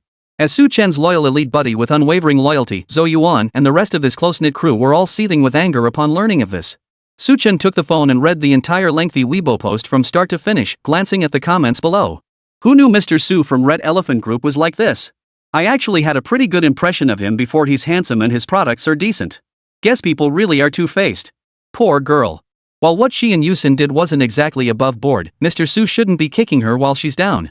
This is laughable. He looks so handsome on the surface, but behind closed doors, he's just a kept man for several wealthy women. Probably built his empire by being a kept man in the first place. What's so impressive about that? He got where he is today by sucking up to women, yet he has the nerve to bully our sister? He's nothing but a gigolo, probably already weak in the knees. He should just stay out of the business world and stop wreaking havoc. Your industry is a mess. Miss Lin Jia is beautiful and kind-hearted. Thank goodness she didn't end up with that gigolo who knows how badly she'd have been scammed. This instant noodle suddenly doesn't taste so good anymore. Better return it quickly. Su Chen read through the hot comments and reactions from start to finish, his expression remaining largely unchanged. Still, the other side had prepared thoroughly. At the very least, these candid photos were indeed taken by someone lurking in a hidden corner during his everyday conversations with the three women. These photos were undeniable evidence, but to claim that three wealthy women were keeping him as a kept man was an absolute joke. He hadn't expected this. He'd thought the matter was settled, yet Lin Jia stubbornly refused to let him off the hook. Not only was she relentlessly fixated on him, but she also posted everything about his pursuit of her back in college online. Now, thanks to the subtle hints of intimacy in Lin Jia's lengthy post, the entire internet knew he had once pursued her during their university days. Chapter 111, Setting the Trap. Back then, he had genuinely liked Lin Jia. After all, she was incredibly sweet-looking, spoke softly and gently, and he hadn't known her true nature. Now that he knew her true nature, she clung to him like glue, refusing to let go. Because of this lengthy Weibo post, Su Chen's reputation was not only completely ruined, but Red Elephant Group was also dragged into the mess. At that moment, President Bai hurried over to inform Su Chen that not only had Red Elephant Group's instant noodle sales plummeted due to this incident, but they had also received numerous returns. Mr. Su, just give the word, and we'll handle this for you. Exactly. We can't let others smear our reputation and stir up trouble. Zhou Yuan, Zhong Jianmen, and the others declared indignantly. Su Chen merely raised an eyebrow slightly and smiled faintly. I'm aware of the situation. Don't worry for now. No sooner had he finished speaking than Chen Bingyan and Lin Wanner approached from the doorway. Brother Su Chen. Lin Wanner dashed over, throwing herself into Su Chen's arms. Pouting, she complained, there are all these flies buzzing around online, slandering us everywhere. It's obvious that Wanner and Bingyan are here by your side willingly. Those people are just trying to smear you, brother. Chen Bingyan's face was as cold as ice. That's right, brother Su Chen. We've prepared everything. Just say the word, and we'll handle this matter completely for you. Su Chen pondered for a moment, then shook his head slightly. It's unnecessary. For now, don't dwell too much on this matter. You must trust me. Everyone had witnessed Su Chen's capabilities firsthand and trusted him implicitly. Meanwhile, on the other side, Chen Chong also came across the negative reports about Red Elephant Group, especially concerning his newly adopted brother, Su Chen, who had been slandered to such an extent by Zhao Yusin's female assistant, Lin Jia. It seems I truly was blind back then, falling for such a woman. Even her assistant is morally corrupt. Chen Chong shook his head, about to call Su Chen to ask if he needed help with crisis PR. At that moment, his assistant, Zhao Erwan, hurried over. Mr. Chen, Zhao Erwan said urgently, his brows furrowed, the batch of red wine we ordered earlier may be delayed by 10 days due to production efficiency issues at the winery. What? Chen Chong jumped to his feet. We need that shipment no later than 3 days from now. Any delay will only lead to greater losses. But? Zhao Erwan looked troubled. We didn't specify a fixed delivery time in the contract. Now that they're delayed, there's nothing we can do about it. You can leave now. I'll figure out a solution. Chen Chong furrowed his brow and waved Zhao Erwan away. This wine shipment was a deal he'd secured with the manufacturer early on. It had to arrive within 3 days. If it didn't, the resulting losses would be beyond his control. Gnawed by anxiety, Chen Chong pulled out his phone to contact his previous wine suppliers. But call after call yielded nearly identical responses. Sorry, Mr. Chen, our red wine has already been allocated through fixed channels with other partners. We simply can't spare any additional production lines. Apologies, Mr. Chen. Our batch of 50-year-aged red wine has been reserved for a distinguished client. We simply can't offer anything better. Mr. Chen, it's terribly unfortunate, but this batch has already been supplied to a hotel. Breaking the contract would mean paying 10 times the penalty. We simply can't afford the delay. With each call, Chen Chang's expression grew increasingly grim. If this continued, he would face 20 times the compensation. The mere thought of that penalty made Chen Chong press his lips tightly together, his expression grim. Distracted and flustered, he flipped through his phone when an unfamiliar number popped up. Who could this be? Chen Chong was taken aback, as not everyone knew his personal mobile number. Apart from his closest family members, his business partners only had his dedicated work number for professional communications. Despite this thought, Chen Chong answered the call. Mr. Chen, this is Zhao Yusin. Zhao Yusin? Upon hearing her introduction, Chen Chong immediately frowned and cut her off. I've already told you we broke up long ago. If there's nothing else, please don't call me again. With that, Chen Chong was about to hang up. Zhao Yusin quickly interjected on the other end of the line, Mr. Chen, please don't hang up just yet. I'm calling to discuss a business opportunity with you. Zhao Yusin spoke so urgently that Chen Chong hadn't even had time to hang up before he heard her proposal. Perhaps it was the hint of vulnerability in her voice. Though he felt a certain distaste for Zhao Yusin, she was, after all, his ex-girlfriend of many years. His heart softened slightly. His voice remained cold as he said, go ahead. What business are you proposing? But our company doesn't really have any products suitable for you to sell through live streaming. Chen Chong was well aware of Zhao Yusin's recent meteoric rise as a female internet celebrity. So instinctively, he assumed she wanted to discuss a live streaming partnership for his company's products. It's not about live streaming sales, Mr. Chen. Don't worry, I'll explain it slowly. You'll definitely be interested. A venomous smile curled at the corners of Zhao Yusen's lips, yet her voice remained deceptively gentle. I'm currently at Magic Voice and have become one of their hottest streamers. I've been endorsing various products all along. Recently, I took over a batch of wine business. Knowing how much you enjoyed wine when we were together, I wanted to ask if you'd be interested in partnering with me. I'd be more than happy to sell this batch of wine to you. Wine business. Chen Chong couldn't help but feel intrigued and tempted. If this shipment arrived on time, it would solve his current predicament. Without overthinking it after all, he urgently needed a shipment of wine right now. Chen Chong instinctively asked. What kind of wines do you have? I need high-quality, premium reds aged for years. Hearing this, Zhao Yusen's malicious smile deepened. It seemed everything was unfolding exactly as Mr. Li had predicted. The other party had truly fallen for it. Chapter 112, Offering Advice. All of them are Lafite from the 1950s and beyond, and the quality is absolutely top tier. I already have several cases of them in stock. As for the rest, if Mr. Chen shows genuine willingness to cooperate, I'm willing to supply all these premium Lafayettes to him. Premium Lafite Rothschild from vintages 50 years old and above. Chen Chong listened, his breath catching slightly as his heartbeat quickened, his expression filled with excitement.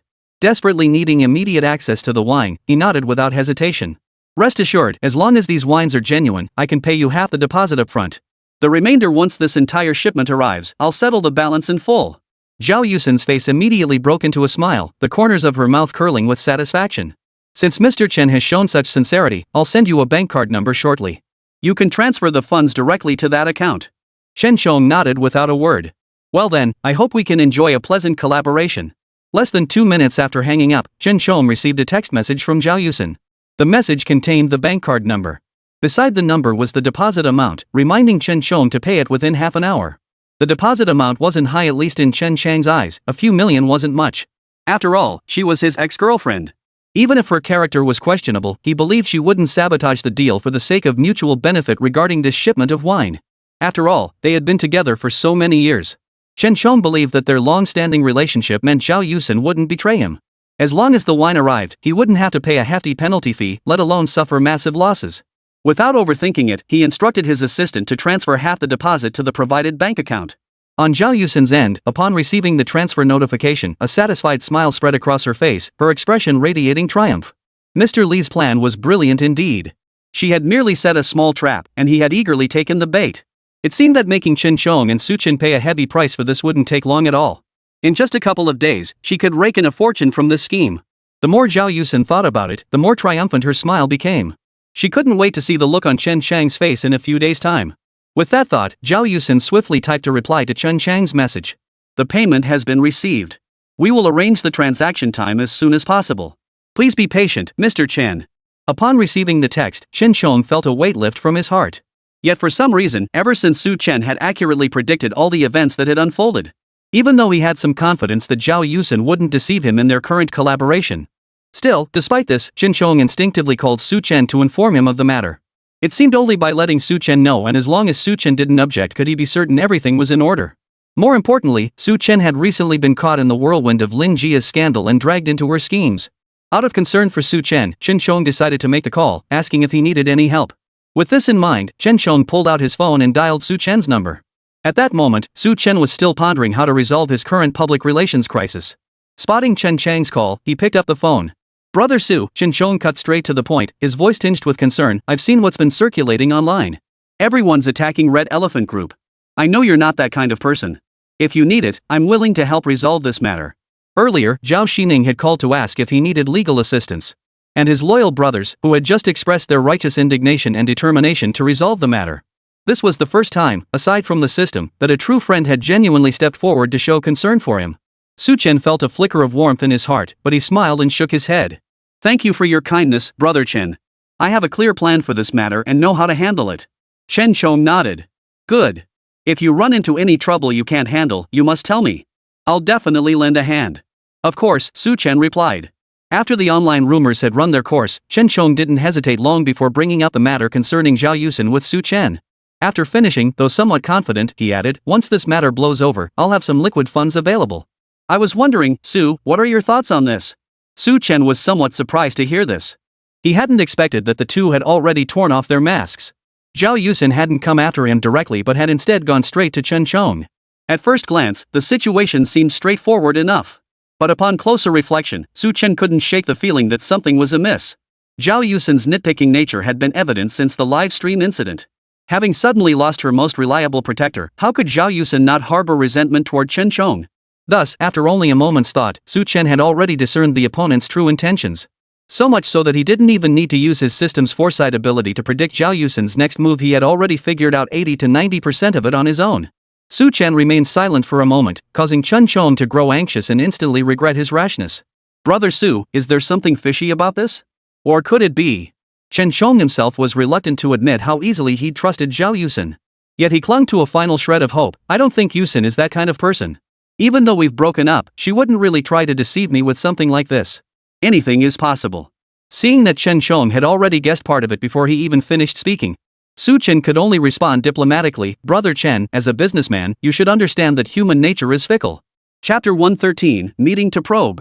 That may hold true in business, but it certainly doesn't apply to human nature.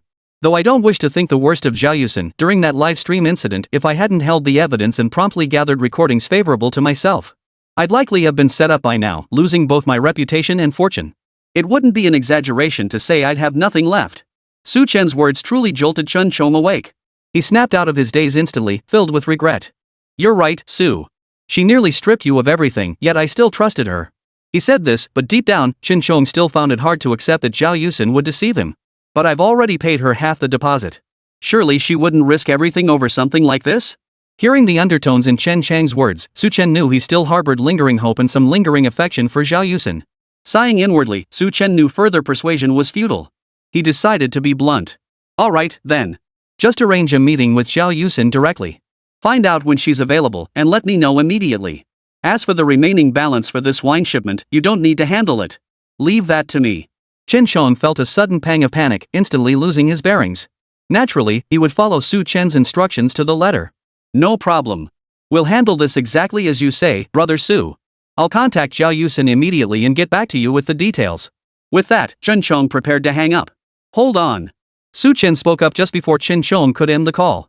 Chen Chong hadn't hung up yet, but he sounded puzzled. Brother Su, is there something else you need me to do? You misunderstood me earlier, Su Chen explained. I didn't mean for you to ask about the transaction timing right away. Before the deal, arrange to meet Zhao Yusin in person.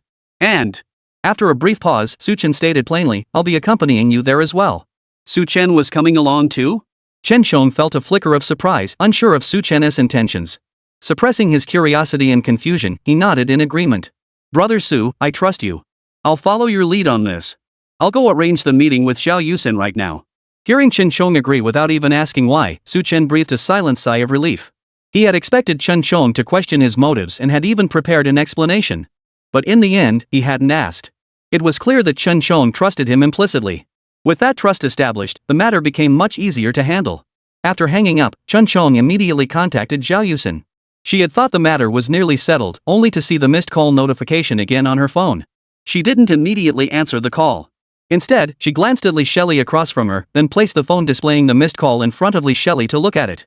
Li Shelley raised an eyebrow slightly before finally nodding. Seeing the nod, Zhao Yusin finally answered the call in a much better mood. Mr. Chen, is there something else? This time, Chen Chong was more cautious, but he still couldn't detect anything amiss in Zhao Yusin's voice. He could only follow Su Chen's earlier instructions and arrange a meeting with Zhao Yusin. Since you're so eager to get this shipment, Mr. Chen, how about we meet at the Yunshui Grand Hotel at noon the day after tomorrow? Following Li Shelley's prior arrangements, Zhao Yusin relayed the agreed-upon time and location to Chen Chong. Hearing her accept his invitation, Chen Chong felt not the slightest relief, but rather growing unease. If even Su Chen was being so cautious about this matter, and Zhao Yusin had arranged the meeting for the day after tomorrow so soon, it seemed as if she wanted to resolve this immediately. Then it was likely that this matter was indeed a trap. Still, since Su Chen was handling the money, if the deal went through, he would owe Su Chen a favor. Meeting the day after tomorrow is certainly no problem.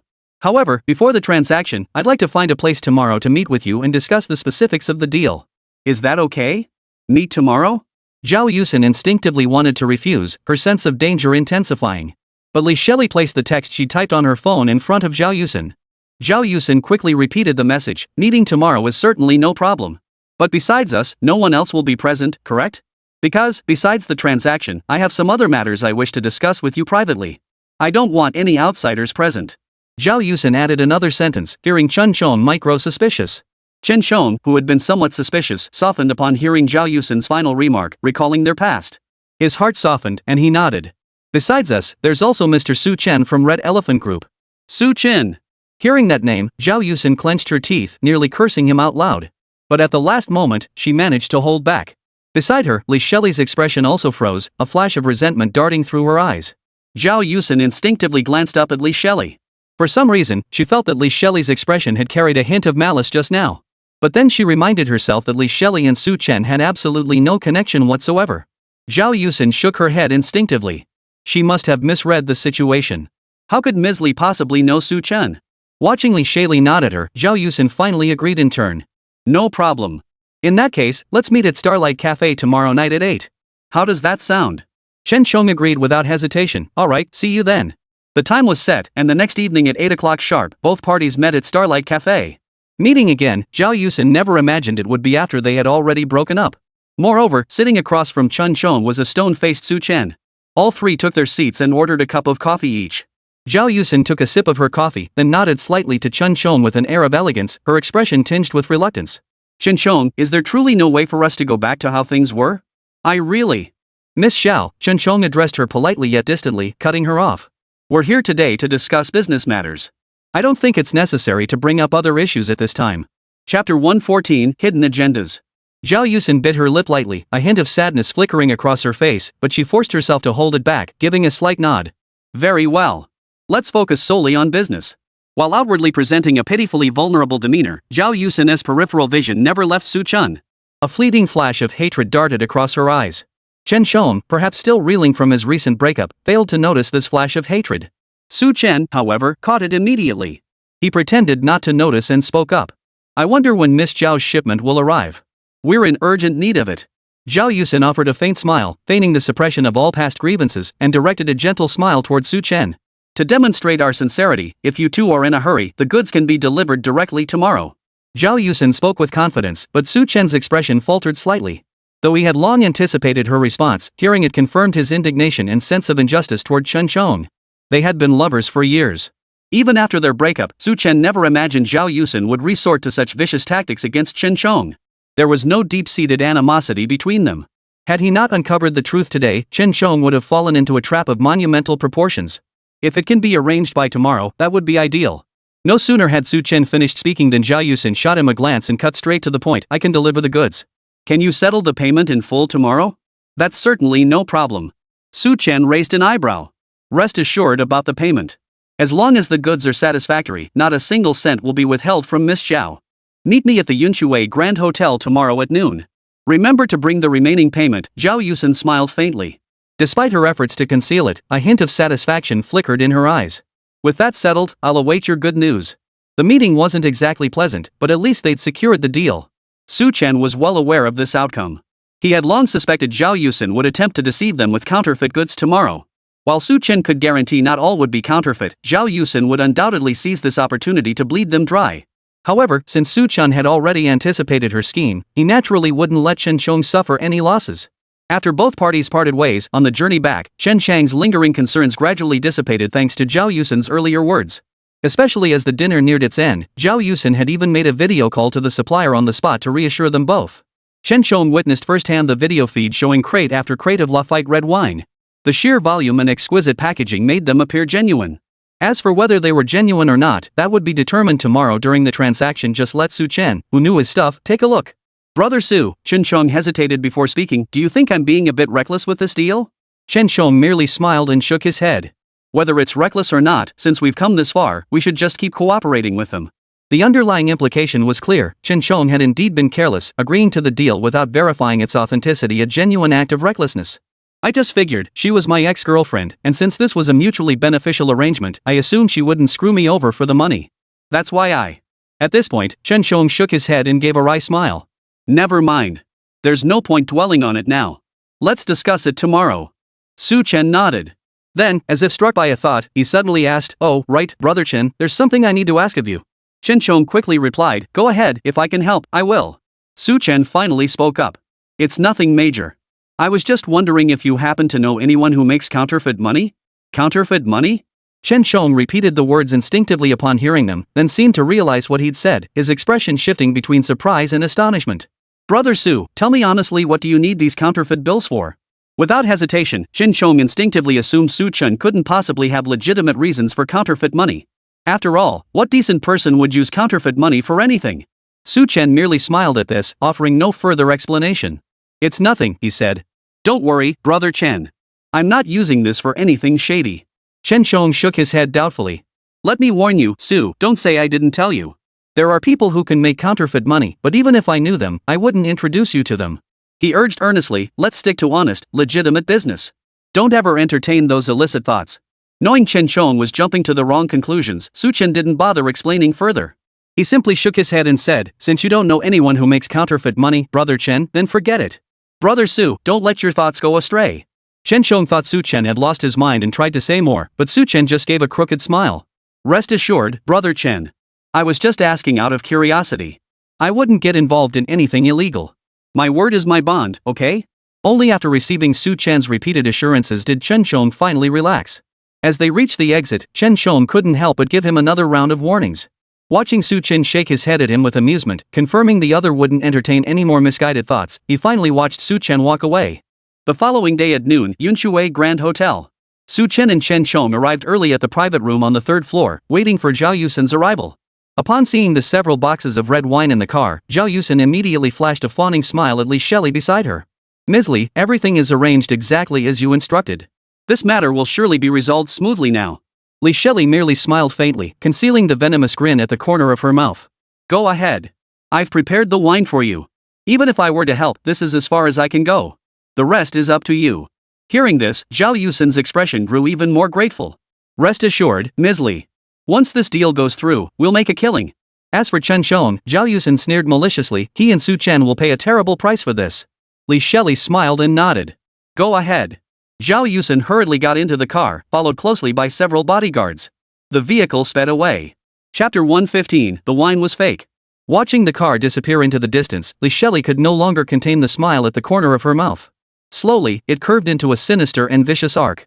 Su Chen, no matter how capable you are now, you cost me tens of billions before. Today's matter I absolutely will not let you off scot-free. Meanwhile, Su Chen and Chen Shong waited in a hotel private room. Chen Shong watched the stream of vehicles passing by outside the window, his brows furrowing slightly with growing impatience. It's almost the agreed-upon time, and she chose the location. Why hasn't she shown up yet? The more Chen Shong pondered, the deeper his confusion and worry grew. He couldn't help but voice his concern. Could it be that Zhao Yusen swindled half my deposit and simply isn't coming today? No way. Su Chen shook his head with absolute certainty, glancing at the large suitcase before him with a faint smile. They wouldn't dare forfeit the remaining half of the deposit. Whatever scheme they're cooking up, as long as I'm here today, they won't succeed. Chen Shong nodded, though a sliver of hope still lingered in his heart. He instinctively glanced at the suitcase beside him. Inside lay the entirety of the remaining half of the cash. Per the other party's demand, it had to be all cash, no wire transfers. Though he didn't understand why they insisted on this, Su Chen had followed Chen Chang's advice and complied with their demands. Brother Su, I could have handled preparing this remaining cash myself. No need for you to go to such trouble. Su Chen merely smiled at this, raising an eyebrow slightly. Who said all of this is leftover payment? Chen Shong froze, his words escaping before his brain could process the question. If it's not leftover funds, then what else could it be? Su Chen replied with a smile, you'll find out soon enough. Chen Chang's curiosity piqued, and he was about to ask more questions. At that moment, a knock sounded at the private room door. Chen Shong stepped forward to open it, revealing Zhao Yusen standing at the doorway, flanked by a group of black-clad bodyguards carrying several boxes. This was quite an impressive display, clearly meant to prevent any underhanded tricks on their part. Su Chen merely smiled at the scene, paying little attention. He casually glanced at the boxes the black-clad bodyguards were carrying. The boxes were brown cardboard, and without needing to guess, Su Chen knew they contained the batch of wine Chen Shong had ordered. Both parties took their seats. Zhao Yusen removed the sunglasses from her face and glanced at the suitcases beside Su Chen and Chen Shong. A flash of intense heat flickered in her eyes before vanishing instantly. Is everything ready? Zhao Yusen asked. Only then did Chen Shong glance at his assistant behind him. The assistant promptly placed the suitcase filled with cash on the table. Two black-clad bodyguards moved forward, but Su Chen placed his hand on the suitcase. What do you mean by this, Mr. Su? Zhao Yusen frowned, her expression displeased. Su Chen merely smiled faintly, showing no sign of irritation. We've already delivered the money.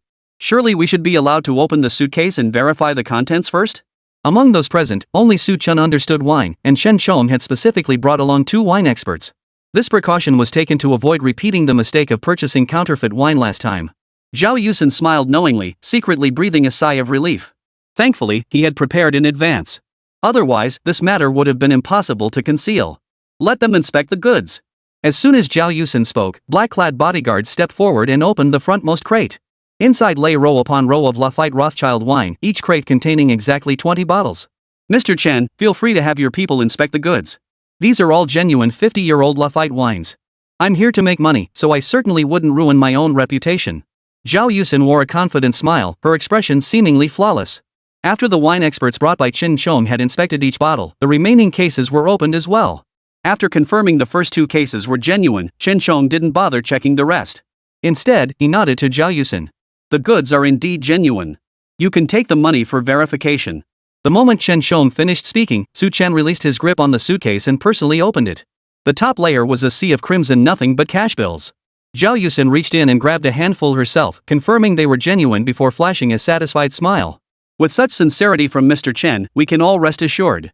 Zhao Yusen gave a subtle nod, signaling the black-clad bodyguards to secure the money. Meanwhile, Su Chen had his men bring over the boxes of wine.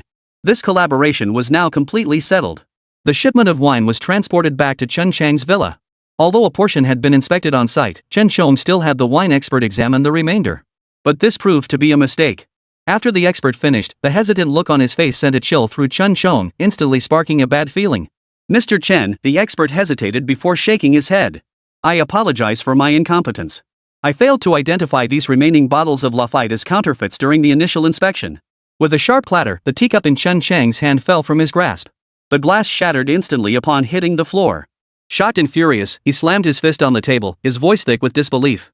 What did you say? The rest of these wines are all counterfeit? The wine expert dared not speak further, his face etched with guilt and unease. Chen Chang's face was consumed by rage, completely oblivious to Su Chen beside him, who remained utterly composed. Suppressing his rage toward the expert, he demanded, count how many counterfeit bottles remain. The expert wasted no time, meticulously inspecting every bottle from start to finish. The waiting period was agonizing, but thankfully the expert worked swiftly. Turning back to Chen Shong, he sighed. There are 500 bottles in this shipment. Roughly 200 of them are counterfeit. What? Chen Shong instinctively took a step back, his face turning pale with anger. The wine expert hesitated to speak further, but Su Chen calmly stepped forward, gently patting Chen Shong on the shoulder. Calm down. It's not as bad as you think. Su Chen was confident in his assessment, but Chen Chang's mind was consumed solely by the financial loss he'd suffered. Completely oblivious to Su Chen's expression, he instinctively retorted. How isn't it serious? I lost so much money in one go. I never imagined Zhao Yusen would treat me this way. She's utterly vicious. Chapter 116, Nothing But Joss Paper. Chen Chong plopped down onto the sofa, his face etched with despair. I gave her the benefit of the doubt because she was my ex-girlfriend, thinking we could collaborate for mutual benefit. If I'd been satisfied with this batch of wine, I could have continued working with her. Who knew she harbored such venomous intentions? I truly regret it. He regretted ever associating with Zhao Yusen, this venomous viper of a woman. He regretted agreeing to this collaboration with her. Chen Shong couldn't fathom how the woman who had once been so gentle and considerate by his side could suddenly, overnight, drift so far away and reveal such a true colors. Could it be? Zhao Yusen had only ever wanted my money from the start, never truly cared for me at all. Chen Shong muttered to himself, reluctant to accept the reality, his heart filled with both anger and frustration. Beside him, Su Chen couldn't bear to watch any longer. He sat down across from Chen Shong, his eyes fixed on her, a hint of amusement and ease in his gaze. Don't worry. If Zhao Yusen wants to make this money and drag you into hell with her, she'll have to prove she's worthy of it first. Hearing Su Chen's voice, Chen Shong instinctively looked up, only to find Su Chen offering him a gentle smile, his expression relaxed and carefree. So what you're saying is? Chen Shong looked at Su Chen with surprise, as if suddenly realizing something. At that moment, as Zhao Yusen brought the box of cash back to the villa, Li Shelley was sitting on the living room sofa waiting for her return. Seeing Zhao Yusen pull the suitcase over, Li Shelley's lips curved into a faint smile. Got it all? Facing Li Shelley's inquiry, Zhao Yusen nodded without hesitation, placing the suitcase triumphantly before her before opening it. A continuous stack of bills unfolded before Li Shelley, both women staring at the sight, reluctant to look away. You did well this time. Li Shelley's face held a faint smile as she stood up. Under Zhao Yusen's slightly intense gaze, she casually pulled out a stack of cash from the suitcase and tucked it into Zhao Yusen's arms. This is your reward. Zhao Yusen's eyes sparkled with delight and excitement as she clutched the bundle of bills tightly to her chest. Thank you, Ms. Li. I'll work for you wholeheartedly from now on. No sooner had the words left her mouth than Li Shelley noticed something amiss with the cash in the suitcase. The top few stacks appeared to be normal cash, but after Li Shelley removed several bundles, something seemed off about the ones beneath. Ordinary, genuine banknotes were usually red. Yet after he had removed the top stacks, the ones beneath appeared to be a different color. As if suddenly struck by a thought, a chill swept across Li Shelley's eyes. She stepped forward swiftly, snatching the lower layers of bills from the suitcase with her hands. The cash in her hands now bore no resemblance to bright red bills. They were clearly all various colors of joss paper, green, yellow, and more. You bastard, Su Chen! How dare you pull this kind of trick on me?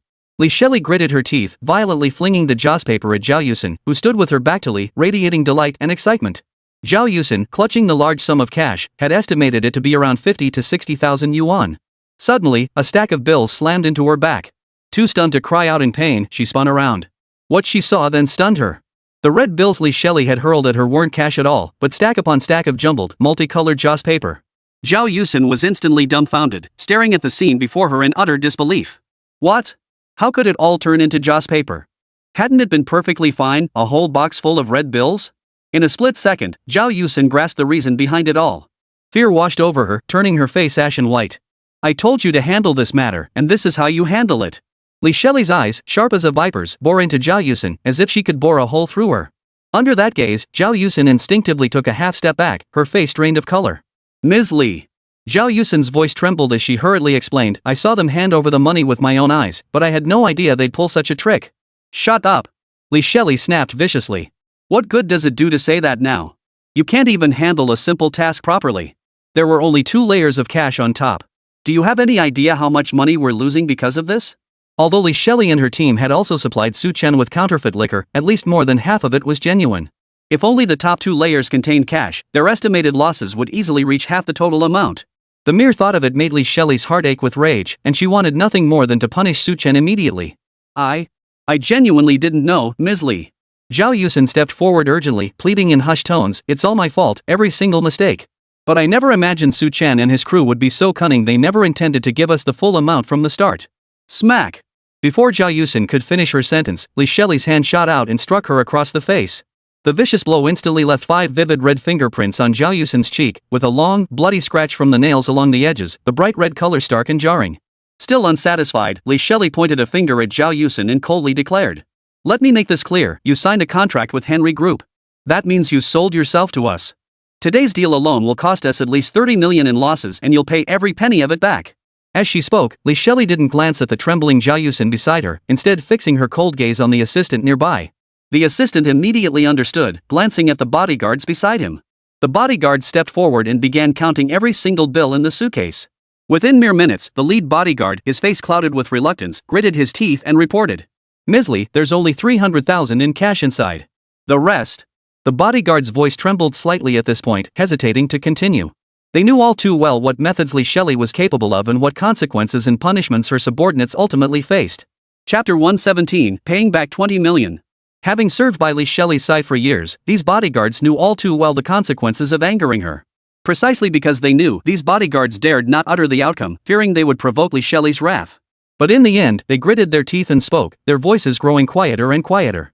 The rest is all joss paper. The moment the words joss paper fell, Li Shelley's face twisted with fury. Zhao Yusen turned deathly pale with fright, and the large stack of cash in her hands slipped from her grasp, crashing to the floor with a loud clatter. The initial elation over the plan's success had now completely transformed into anxiety and dread over facing a massive compensation claim. Although they had secured a partnership with Henry Group, and Zhao Yusen had received a substantial sum more than she'd ever earned as a minor actress. However, deep down, Zhao Yusen still harbored a primal fear and dread toward Li Shelley. Moreover, the contract she had signed back then was less a standard agreement and more a binding document. Every clause and provision within it made it abundantly clear that she was now inextricably tied to Henry Group. It wouldn't be an exaggeration to say she had sold herself to Henry Group, signing a contract that essentially enslaved her. Now, with a sudden loss of over 20 million, she had only earned a few million in the past 10 days. How could she possibly repay this? Terrified and panicked, Zhao Yusen immediately dropped to her knees and grabbed hold of Li Shelley's pant leg. Ms. Li, I truly had no idea he would do such a thing. Su Chen is utterly shameless. Please spare me this once. I swear I'll work tirelessly to earn back every penny for you. But that wasn't all. The bodyguard seemed to be holding a piece of paper. Terrified, he steeled himself and placed the note before Li Shelley with both hands. Misly, this note was found inside the box. There are words written on it. It seems to be something the other party left behind. The bodyguard trailed off, his head bowed low, unable to raise it again. Li Shelley's impatience and anger prompted her to snatch the note directly with her hand. The characters appeared before her eyes. Even though Li Shelley wasn't fluent in Chinese, she recognized the meaning of those two words. Su Chen. Her face flushed crimson with fury and humiliation. Not only had Su Chen orchestrated this entire scheme from start to finish, but he had deliberately done so in a way that not only thwarted her plan but also cost her an additional 20 million in losses. As a result, among that batch of mixed genuine and counterfeit wines, her authentic Lafite bottles had essentially been given away for free. Watching her losses mount before her eyes, Li Shelley could no longer contain her fury. She spun around, no longer bothering to hide her feelings from Zhao Yusen, and delivered a kick straight to Zhao Yusen's midsection. Ah! Zhao Yusen clutched her stomach in pain, collapsing to the floor and moaning in agony. Li Shelley remained unflinching, her voice icy as she declared, "You have 1 week to repay every penny of the loss. Don't forget, you're still an employee of Henry Group. If you can't pay it back, you'd better prepare to die." Zhao Yusen dared not resist. In truth, the pain left her speechless. She curled into a shrimp-like position, not even daring to lift her head. "Brother Su, you really outdid yourself." After hearing Su Chen's words, Chen Chang's face was filled with admiration as he turned to him. "I never imagined that besides the top 20,000 in cash, the rest below were all counterfeit bills." The more Chen Chong thought about it, the more he felt Su Chen had seen it coming, as if he'd known all along that most of this batch of wine was counterfeit. He couldn't help but drape his arm over Su Chen's shoulder, his face brimming with gratitude. "If it weren't for your help, Brother Su, I would have lost a full 60 million today." As he spoke, Chen Chong looked at Su Chen, who seemed utterly composed and in control. Suddenly, as if struck by a flash of insight, Chen Chong's eyes widened in realization. "Brother Su, when you asked me last night where to get counterfeit bills, were you already planning this?" Seeing that Chen Chong had finally grasped the connection, Su Chen offered a faint smile. "At the time, I thought about placing counterfeit bills directly beneath the cash, but since you didn't know anyone, Brother Chen, I had no choice but to resort to this underhanded method, filling the bottom layer entirely with joss paper." Hearing Su Chen's explanation, Chen Chong was utterly impressed. "I genuinely thought you were planning some shady business. Never imagined you'd have counterfeit money made to help me." Chen Chong beamed, his face flushing with embarrassment. "Well, the wine issue is resolved now. Though the quantity isn't huge, it's enough to barely fulfill this order. Thanks a ton, Brother Su." While expressing his gratitude to Su Chen, Chen Chong felt a wave of emotion and regret wash over him. He never imagined that Zhao Yusen, whom he had always believed would never harm him, would ultimately use this very matter to destroy him. Fortunately, Su Chen had been vigilant and helped him navigate this crisis safely. Otherwise, trusting his ex-girlfriend would have cost him a fortune. Thinking of Zhao Yusen, Chen Chang's thoughts naturally drifted to Lin Jia, who was always by her side. And now, rumors were swirling online that Su Chen had pursued Lin Jia back in their university days. After pondering all this, Chen Chong spoke up. "Hey, Su, those rumors online are still circulating. They're really hurting your reputation. Why don't I help you clear that up too?" Chen Chang's words were well-timed. They reminded Su Chen that he really did need to properly address this matter. "No need. I know how to handle it now. This will be resolved soon." Su Chen spoke with confidence. Chen Chong nodded, no longer pressing the matter, and reminded Su Chen to reach out anytime if he needed assistance. After thanking Chen Chong, Su Chen smoothly pulled out his phone and opened Weibo. These days, beyond the top-tier celebrities active on the platform, the most frequent names on the trending topics were naturally Lin Jia and Zhao Yusen. Ever since these two became internet sensations, it was unclear what forces were behind them, but they were being hyped up more and more, becoming phenomenon-level celebrities. Chapter 118, Investigating Lin Jia. As for Lin Jia, her sweet and innocent looks, coupled with her recent promotion of the pastry kingdom, had earned her the title of pure goddess. Su Chen had only just learned of this himself. Surprised, yet wearing a mocking smile, he clicked on Lin Jia's Weibo. The pinned post at the top was, of course, the lengthy slanderous rant Lin Jia had directed at Su Chen. Below it, thousands of angry comments flooded the page, all expressing sympathy for Lin Jia and condemnation of Su Chen. Beyond that, even Su Chen's own Weibo had been dug up, its comments section flooded with vitriol. The uproar grew so intense that Su Chen became synonymous with the term scumbag in contemporary discourse. Disgusting. How could someone like this become a Liang Xinghua or a spokesperson? What has this world come to? Miss Lin Jia is beautiful and kind-hearted. After all these years, she finally spoke up about this. Clearly, she wouldn't have done so unless pushed to the absolute limit. My heart aches for our Jia. This scumbag should be kicked out of domestic brands. And to think I bought so much Red Elephant instant noodles before. As soon as I get home, I'm throwing them all away. With all that marketing hype, I actually believed the Su Chen was some kind of saint. Who knew it was all a scam from start to finish? What a manipulative jerk. Sister Jia, you'll shine on your own from now on. Keep making us money. Feeling sorry for men is just the start of your own misfortune. After reading through the entire thread, Chen could clearly see that aside from the obvious insults from die-hard fans, the vast majority were hired trolls sent to stir up trouble and fan the flames. Chen remained unfazed, having already devised his countermeasures. With his prepared drafts ready, he pulled out his phone. After dialing a number to make the necessary arrangements, he began composing his lengthy Weibo post. 10 minutes later, a lengthy Weibo post appeared on the platform's trending topics. And the person behind it? None other than Chen himself. At Chen, who knew Weibo would be this lively lately? The last time it was this buzzing was probably during the new year. Thank you all for your concern about my private life. During my university years, I did pursue Lin Jia. However, at that time, Lin Jia neither accepted nor rejected my advances. I only thought I hadn't tried hard enough. So, after graduation, we went our separate ways, and I only wished her well. Later, she chose to be with a rich second-generation heir named Zhong Zicheng. During their relationship, she spent a lot of his money while also seeing other men on the side. I never intended to release the evidence, as we've all moved on. But now that mud has been slung at me, I can't stand idly by while Red Elephant Group faces crisis. I also advise certain individuals with ulterior motives to stop making a big deal out of this. I'm only speaking up now because I've reached my limit. I hope the public can see clearly and distinguish right from wrong. The lengthy post was followed by a barrage of chat logs. Among them were messages showing Lin Jia's ambiguous responses to his advances back then, followed by her relentless demands after she started dating Zhong Zicheng. Simultaneously, there were suggestive chats and hotel check-in records with other men. Each piece of evidence, taken individually, was more than enough to destroy Lin Jia. Moreover, while the public was still reeling from the suddenness of this Weibo post, the involved party, Zhong Zicheng, reposted Chen's lengthy post on Weibo while presenting additional compelling evidence to substantiate the claims. Within moments, these two posts surged to the top 2 spots on Weibo's trending list.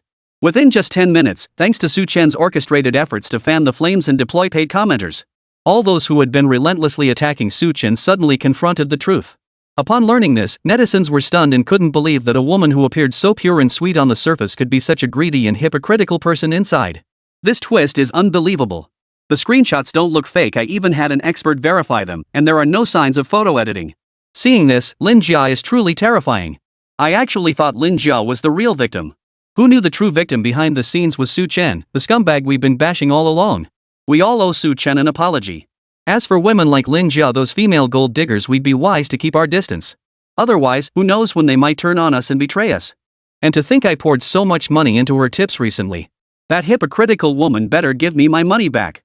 The person involved even came forward to clarify things herself. Doesn't she care that everyone will know she's been cuckolded? Clearly, it's all true. In an instant, the tide of public opinion turned, with all fingers pointing squarely at Lin Jia. Those who had pitted Lin Jia now directed the same hatred toward her that they had once felt for Chen. But that wasn't all.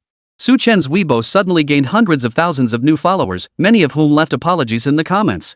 Chen scammed the rapidly unfolding reversal from start to finish before receiving a message from Zhong Zicheng. Mr. Su, I've handled everything that needed doing. Rest assured, no one will dare slander you over this matter again. This righteous indignation bore no resemblance to the resentment Zhong Zicheng had once directed at him. Ever since Zhong Zicheng had joined his team, he seemed genuinely impressed by Chen's capabilities. Zhong Zicheng's loyalty to Chen had grown steadily, shedding the spoiled playboy persona he once carried. Today's successful resolution was largely thanks to the substantial evidence provided by young Master Zhu, which expedited the swift conclusion of this matter. Setting his phone aside, Chen noticed Zhou Yuan approaching. Mr. Su, the matter is nearly settled. Zhou Yuan gave Chen a slight nod and respectfully inquired, now that we've dealt with Lin Jia, should we immediately turn our attention to the company behind her? Hearing this, Chen knew Lin Jia's backing company was no ordinary entity. He raised an eyebrow slightly and asked directly, what's wrong with the company behind Lin Jia? You're sharp, Mr. Su, Zhou Yuan quickly replied. The person behind them is no ordinary figure. According to Brother Yaotian's investigation, the company that propelled Lin Jia to fame is Hongli. And the owner of Hongli is none other than Li Shelley. At this revelation, Chen instantly understood. I'm aware of this. Proceed as necessary. Now was indeed the perfect moment to fan the flames. Only by doing so could the other side be thrown into disarray and caught off guard. Chapter 119, Passing the Buck. Zhou Yuan immediately grasped Chen's intent and nodded. Rest assured, Mr. Su. I'll handle this immediately. After Zhou Yuan left, it took only half an hour for the scandal involving Lin Jia to once again top the trending topics, this time due to a new development. Rumor has it Lin Jia was groomed by Hongli Group, who invested heavily in her rise. The scandal where she smeared Chen seems to have been tacitly approved by Hongli Group. Who would have thought this company was so unscrupulous? They'll stop at nothing for profit, utterly despicable. One after another, exposé posts like this sprouted up on Weibo like mushrooms after rain. It seemed as if someone was deliberately orchestrating things behind the scenes. Such comments were impossible to censor, appearing one after another in the public eye. With such overwhelming volume and seemingly credible details, Hangli Group remained silent. The vast majority of onlookers naturally believed these claims. No way. I heard Hangli Group has significant influence overseas. How could they just let their artist get away with this? Honestly, I really like the influencer they promoted, but I never imagined they'd sink this low. It's disgusting. Why won't the president of Hangli Group step forward to clarify this? They owe the public an explanation at the very least. Overseas conglomerates are smearing our domestic companies. Their motives are utterly despicable. When Li Shelley took the phone from her assistant and saw these comments, her face darkened like the bottom of a pot, looking extremely grim. As for Lin Jia, sitting across from her, visibly anxious and flustered, she dared not utter a single word. She was still reeling from the shock, utterly unprepared for the possibility that Su Chen still held the power to fight back. Not only that, but the other side had meticulously compiled every piece of evidence, exposing even her own infidelity during her relationship with Zhong Zicheng.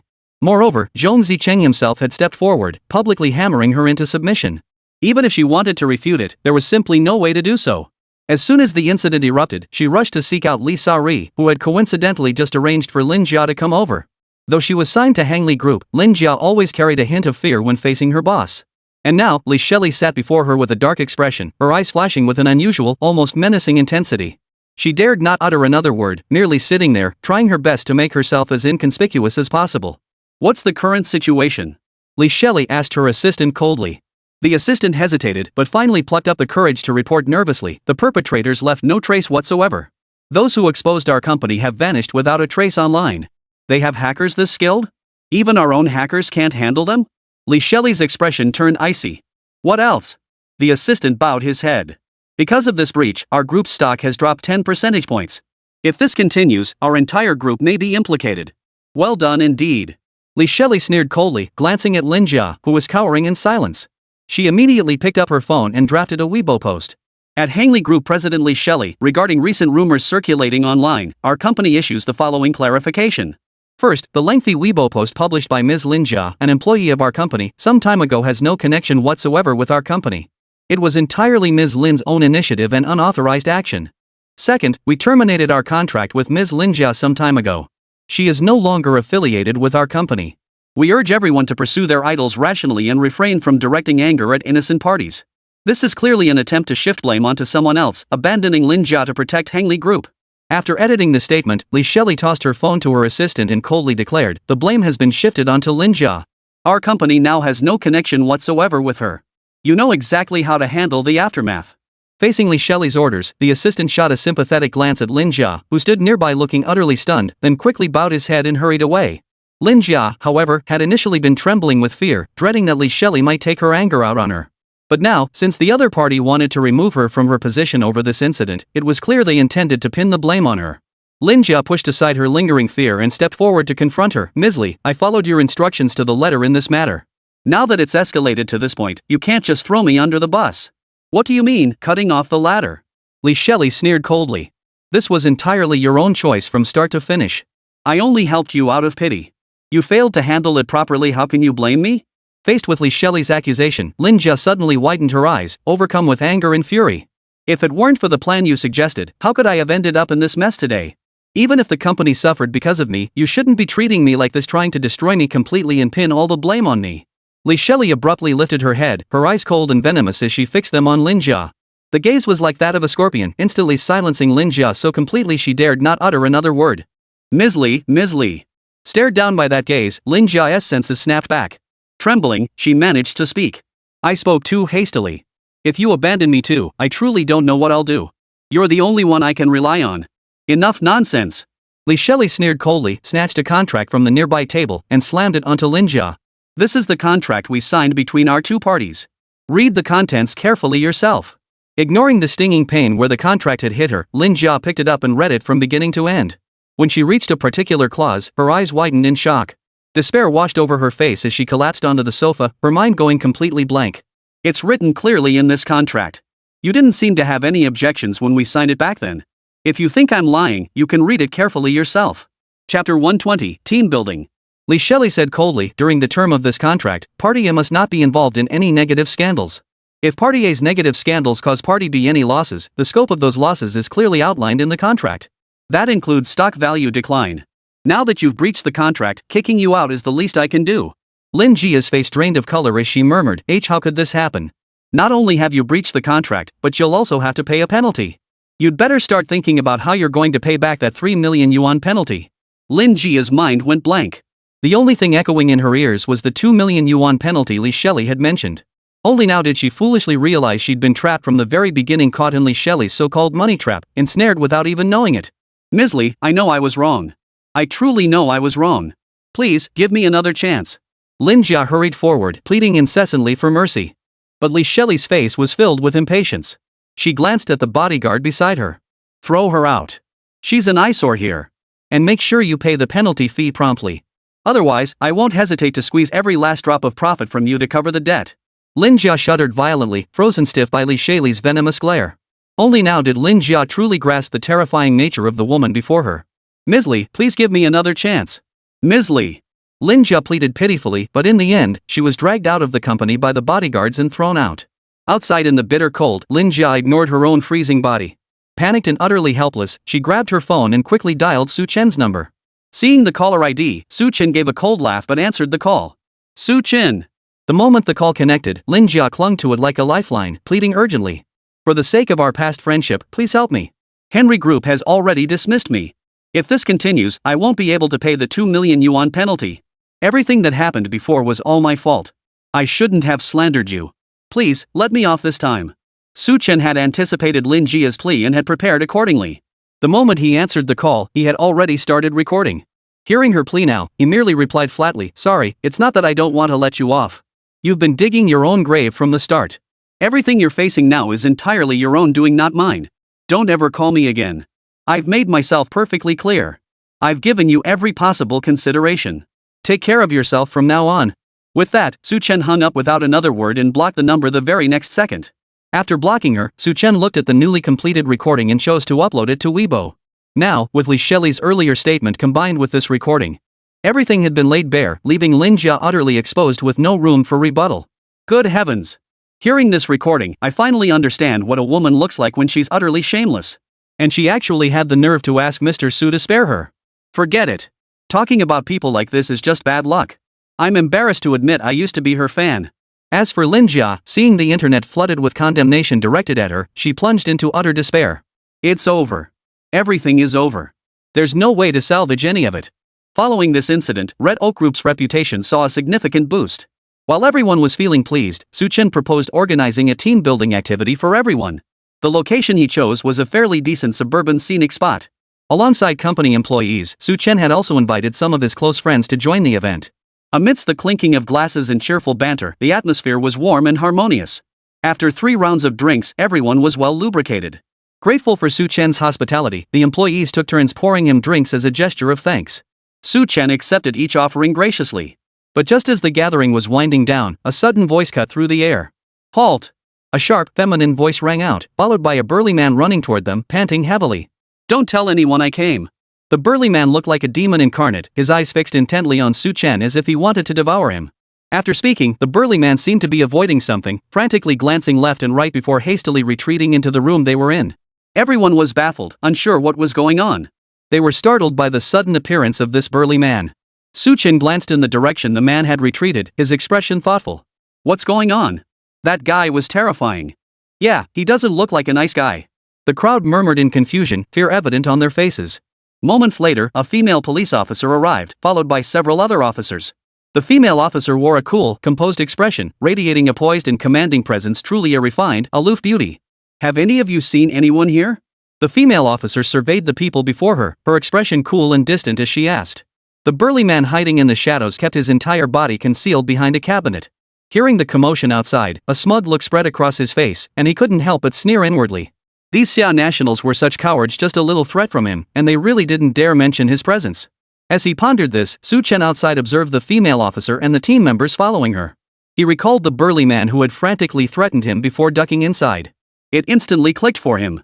He realized that burly man must be hiding from the pursuit of these very police officers. Meanwhile, the Hongxiang Group employees nearby, like Su Chen, quickly made the connection to the burly man from earlier upon seeing the female officer arrive. But unlike Su Chen, their eyes all unconsciously held a hint of fear and dread. The man had been towering and menacing, clearly no saint. The arrival of these pursuing officers only solidified their suspicions. Chapter 121, Trouble Breeds. Unfortunately, someone did hide here earlier. Ignoring the pleading looks from his employees begging him not to reveal it, Su Chen calmly met the female officer's gaze. Then, glancing at the men behind him, he declared in a loud voice, "Guys, drag that person who was hiding in the room out here." "Got it, boss." Yang Wei responded swiftly, leading several burly men straight into the room. They dragged the burly man hiding behind the cabinet out by force. The lead female officer watched as these burly men dragged out the hiding man, unable to help but frown slightly. While these men had indeed helped apprehend Jian Lei, the young man before her was quite handsome and yet, he too was involved in the underworld. A flicker of unease crossed the female officer's mind. Meanwhile, the captured burly man wore an expression of utter shock and disbelief. This kid actually pulled him out like that. Moreover, this kid didn't seem particularly capable at first glance. Neither his height nor his build suggested anything extraordinary. Yet it was precisely this guy someone he hadn't given a second thought to. Had a crew of towering, burly thugs under his command, each of them 10 times more muscular than he was. He tried to resist, but he had no strength left to fight back. The mere weight of the single hand of one of the men pinning him down robbed him of even the strength to move his arms. "Captain Wang." Several officers behind her nodded slightly to the female officer. "Should we take Jian Lei away now?" Wang Runen's beautiful eyes fixed coldly on Jian Lei as her cherry lips parted slightly. "Take him away." The officers immediately stepped forward, cuffing him directly and shoving the burly men forward. As they led Jian Lei away, the officers exchanged whispers. "This kid. With Henry Group in the thick of it right now, he still dares to stir up trouble like this. Behave yourself. Get back there and confess everything you need to. Let's go. With the boss here, we really didn't have to lift a finger to nab this Jian Lei." Their voices faded into the distance as Su Chen's eyes held a trace of deep contemplation. So, the person hiding in their room earlier was from Henry Group. While your tip-off deserves credit, however. Female officer Wang Runen shot Su Chen a glance, her voice icy. "If it's just a gathering for dinner, then stick to that. Don't bring in those unsavory, immoral practices from the underworld."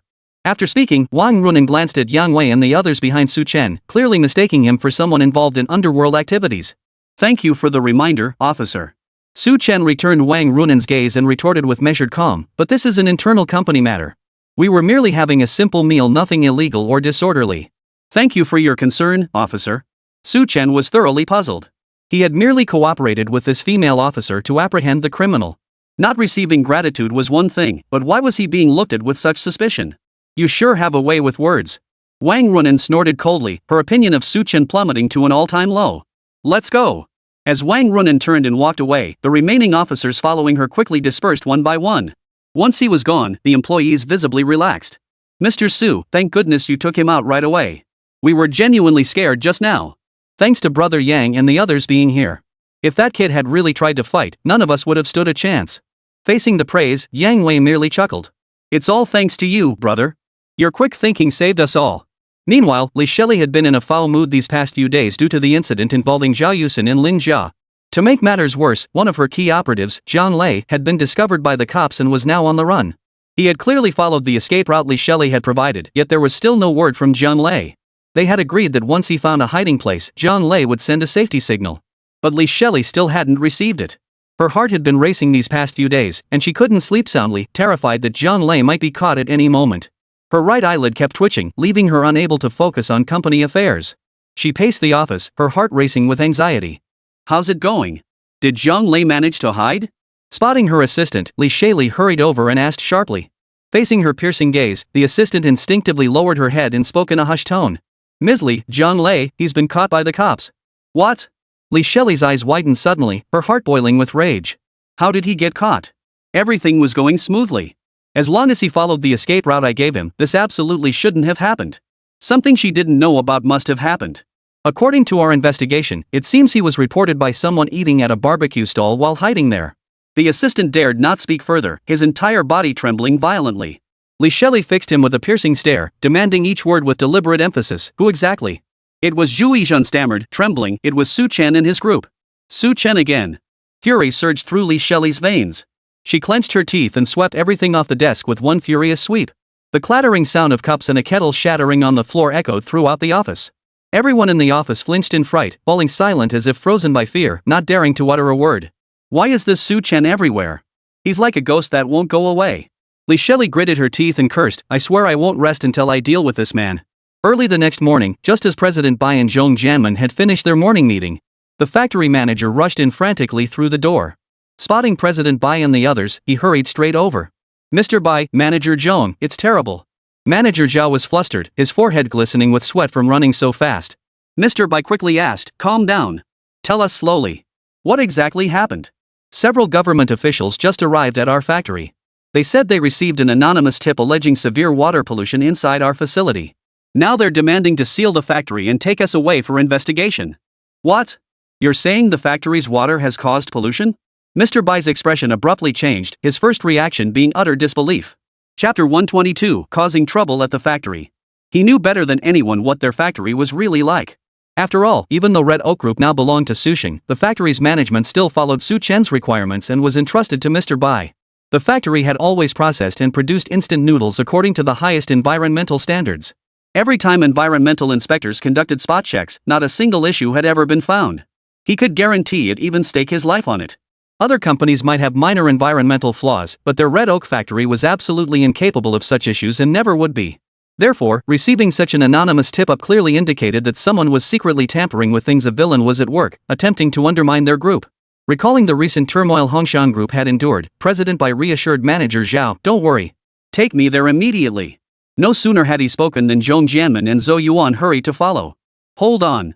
Brother Zhou and I will accompany Manager Zhao to investigate first. You stay back and observe from a distance. If anything seems off, call President Su immediately. Zhong Jianmen reacted fastest. After making all necessary arrangements, he led Zhou Yuan to follow closely behind Manager Zhao as they hurried toward the factory. Upon arriving at the Red Elephant factory, they spotted several men in suits standing at the entrance from a distance. The one at the front was potbellied, with a bloated, complacent look on his face. His eyes held a hint of contempt and superiority. Several security guards stood panting in front of them, arms and legs covered in injuries clearly beaten by the men. Zhong Jianmen instantly recognized their hostile intent. He exchanged a quick glance with Zhou Yuan before striding over. Sir, Zhong Jianmen said with a smile, addressing the overweight man, I'm the manager of this factory. If there's anything you need to discuss, please feel free to talk to me. If there truly is an issue, we'll certainly cooperate fully, but...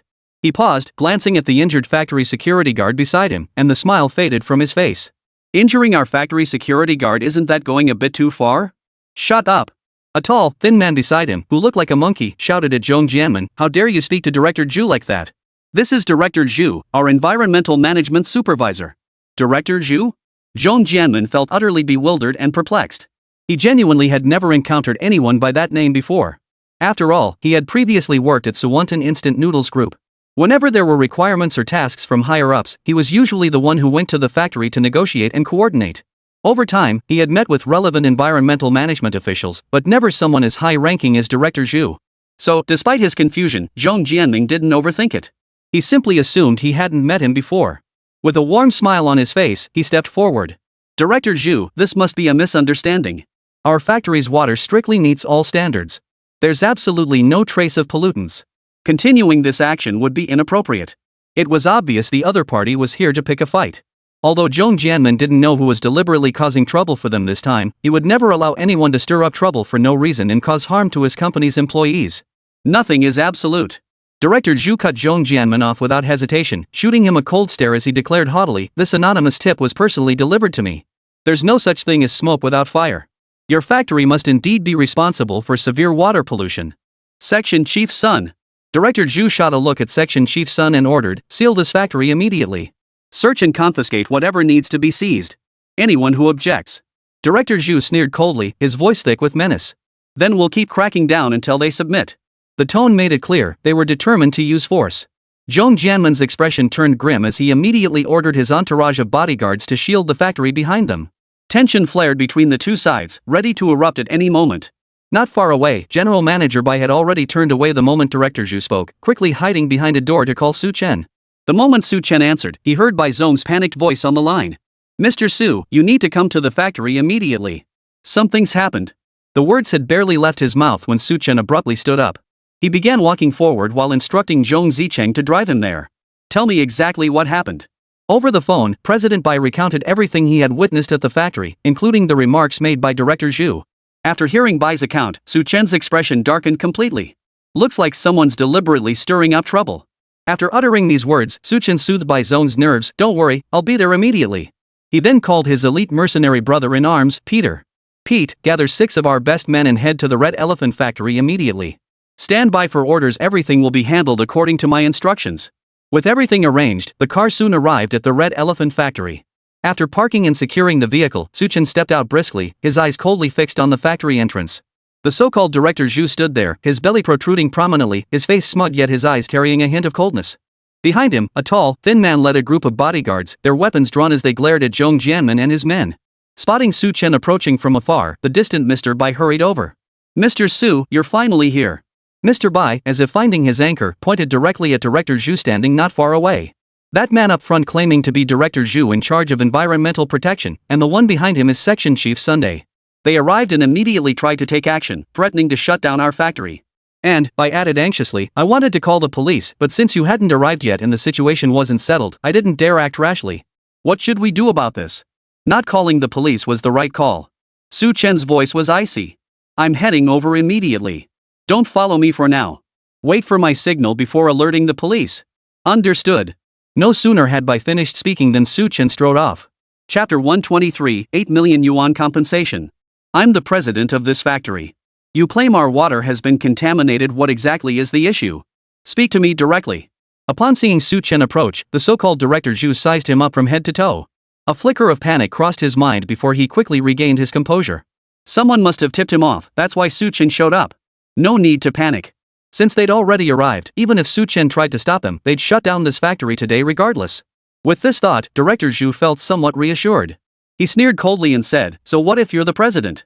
If the factory is polluting the water, it must be shut down. Nothing you say will change that.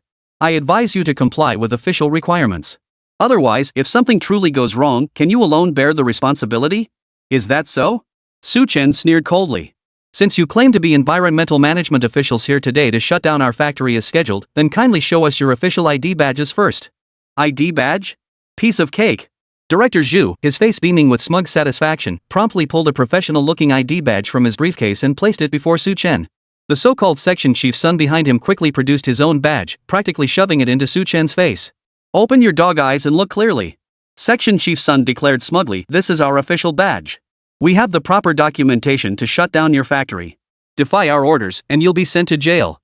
Though the badges were now clearly before Su Chen, a flicker of doubt crossed his mind. The badge looked legitimate enough, but the accusation that their factory was polluting the water with excessive levels of certain metals didn't add up. Their factory had never had such problems before. Why would Director Zhu and Section Chief Sun suddenly appear out of nowhere to stir up trouble? Su Chen felt a bit more confident now. He understood this so-called water pollution incident was nothing more than someone deliberately looking for trouble. The so-called Director Zhu and Section Chief Sun before him were nothing but imposters, utterly unworthy of serious consideration. There was no need to fear them unduly. With this realization, Su Chen felt no further hesitation. He spoke directly, Director Zhu, you've gone to great lengths to claim our factory is polluting the water. If that's the case, besides shutting us down, I'd like to ask if there are other ways to resolve this matter? Upon hearing this, Director Zhu cleared his throat with a fist to his mouth and adopted a solemn tone. While water pollution does exist, it's not an insurmountable problem. As long as you're willing to pay 8 million yuan in compensation, this matter can be settled. Just be more careful in the future. But if you can't come up with that 8 million yuan, this factory will be shut down immediately today, transferred to government ownership, and put up for auction.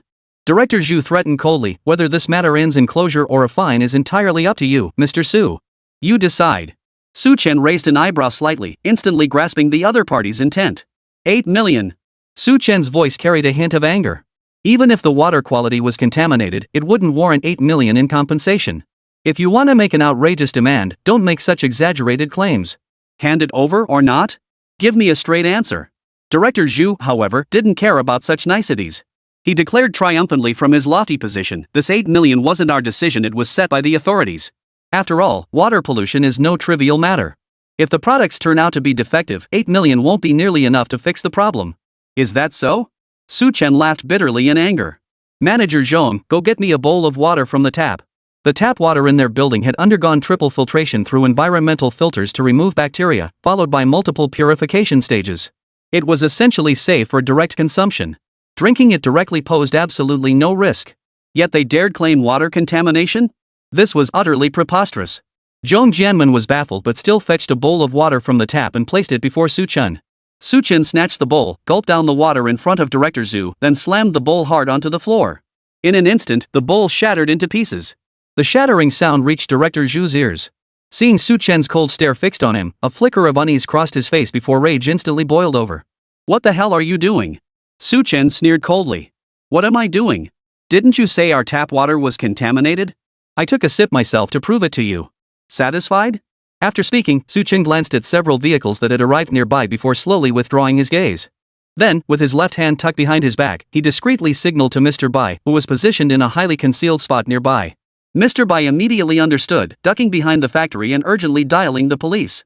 Seeing Su Chen take such a hardline approach, Director Zhu, unaware of Su Chen's covert actions, flew into a rage instead. The fleshy cheeks on his face instantly turned crimson. "How dare you act so insolently in my presence?" Bureau Chief Zhu shouted angrily. "Section Chief's son, get someone to arrest this troublemaker immediately." Section Chief's son nodded urgently and barked at the rear bodyguards, "What are you all standing around for? Get this troublemaker arrested immediately." The bodyguards immediately understood. But just then, Su Chen saw his elite brothers in arms arriving. They had all followed his instructions, deliberately choosing the blind spot where Director Zhu and his men were positioned, entering through the back door before deploying the factory workers. "Close all the doors." From their vantage point, the employees naturally saw General Manager Su arrive with a group of burly men. Having gained a sense of purpose after the team building event, they stepped forward in unison, seamlessly closing the factory gates tight. At that moment, President Bai also hurried back into the factory, positioning himself behind Su Chen. After entering the factory, the burly men did not appear before Director Zhu and the others. Instead, they quietly hid behind the factory buildings. "Did you do everything as I instructed?" Su Chen glanced at Mr. Bai and asked. Mr. Bai nodded hastily. "Rest assured, Mr. Su. Everything is nearly complete exactly as you requested." Only then did Su Chen nod, his gaze turning cold as he fixed it on Director Zhu and the others before him. Chapter 124, Coercion and Interrogation. "What the hell are you doing?" Even if Director Zhu was slow to react, hearing the exchange between Su Chen and Bai Zong beside him, he understood exactly what was going on. "How dare you lay a hand on public officials?" Director Zhu felt both shocked and terrified. Seeing all the employees standing firmly behind Su Chen, he instinctively took a large step back. This kid had a backup plan after all. Was he intending to get all the employees to turn on them?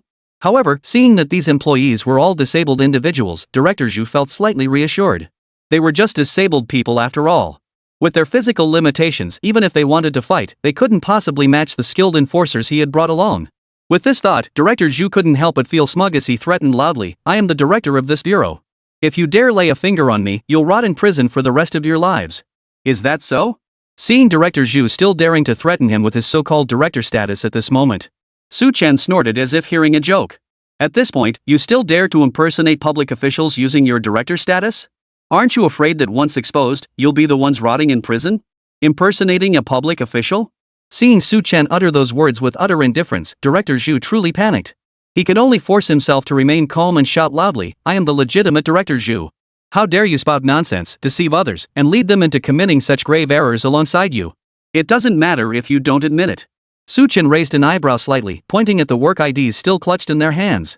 "If you really want me to hammer you all to death, that's fine too. You won't believe it until you see the coffin." Official staff IDs are stamped with government-recognized steel seals and feature special anti-counterfeiting markings. Yours all bear ordinary red ink stamps.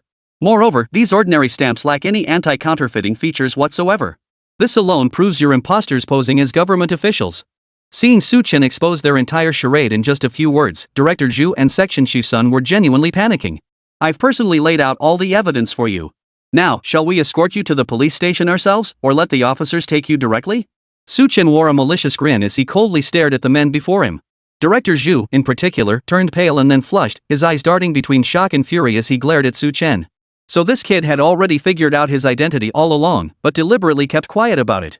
Only after they demanded 8 million yuan in compensation did he leisurely expose all their identities. If they were actually sent to the police station now, the evidence they'd gathered at the factory alone would be more than enough for the police to hand over to the prosecutors for sentencing. Director Zhu was beside himself with rage, his chubby cheeks twitching with fury. His thick fingers jabbed furiously at Su Chen. No longer caring about anything else, he roared. "Guards! Move! Kill this brat now!"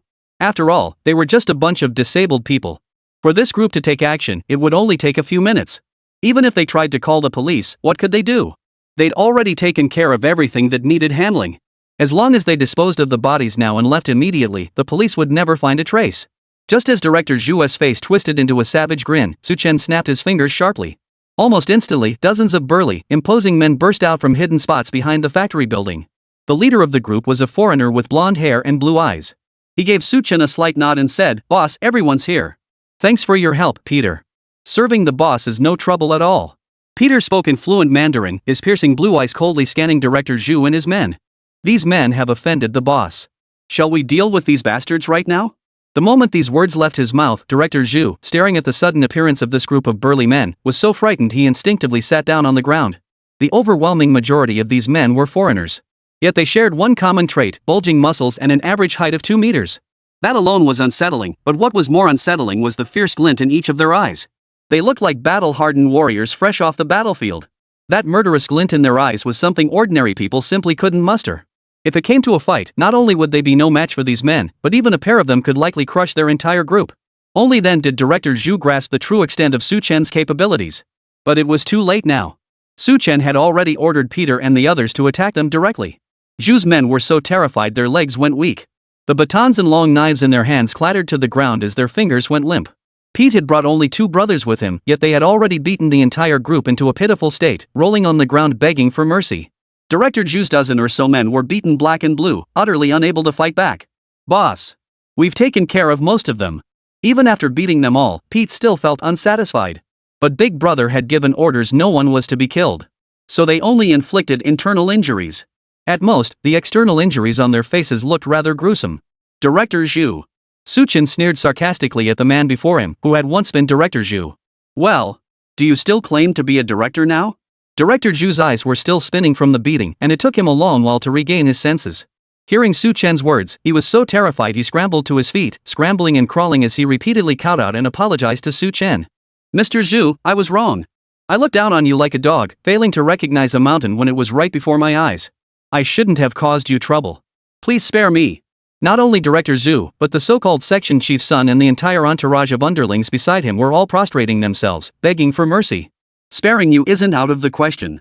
Seeing the sudden glimmer of hope flash across Director Zhu's face, Chen looked down at him coldly and said, "I'll give you one chance. Just tell me who exactly ordered you to do this, and I'll spare your worthless lives." Chapter 125, Another Female Officer. This. Director Zhu hesitated, his body suddenly shuddering as if recalling someone. "Mr. Su, we really can't say anything. Even if you spare us, that person won't let us off so easily. But if you don't tell me, I can make sure you'll have no place to bury your bodies." Chen couldn't care less. The moment they'd planned to target his factory, they should have known the price they'd pay for it. More importantly, Director Zhu and his crew were clearly birds of a feather who knew how many such crimes they'd committed. Those who commit heinous crimes repeatedly will inevitably meet their downfall. This was the price they deserved to pay. Faced with Chen's threats and seeing his own men beaten to a pulp, Director Zhu's body was barely intact. Finally, he could only speak with trembling voice. "Yes, it was the Henry Group who ordered us to do this. They said that if we followed their instructions, we'd get a share of the fines collected later." Seeing Director Zhu confess everything, everyone froze in shock. Who would have thought that this time, it was still the Henry Group pulling the strings? Chen's expression remained largely unchanged. While surprised by this answer, it was also within his expectations. "Since we're all Chinese, yet you serve the overseas Henry Group, the saying goes, Chinese don't cheat Chinese. What you've done this time is going too far."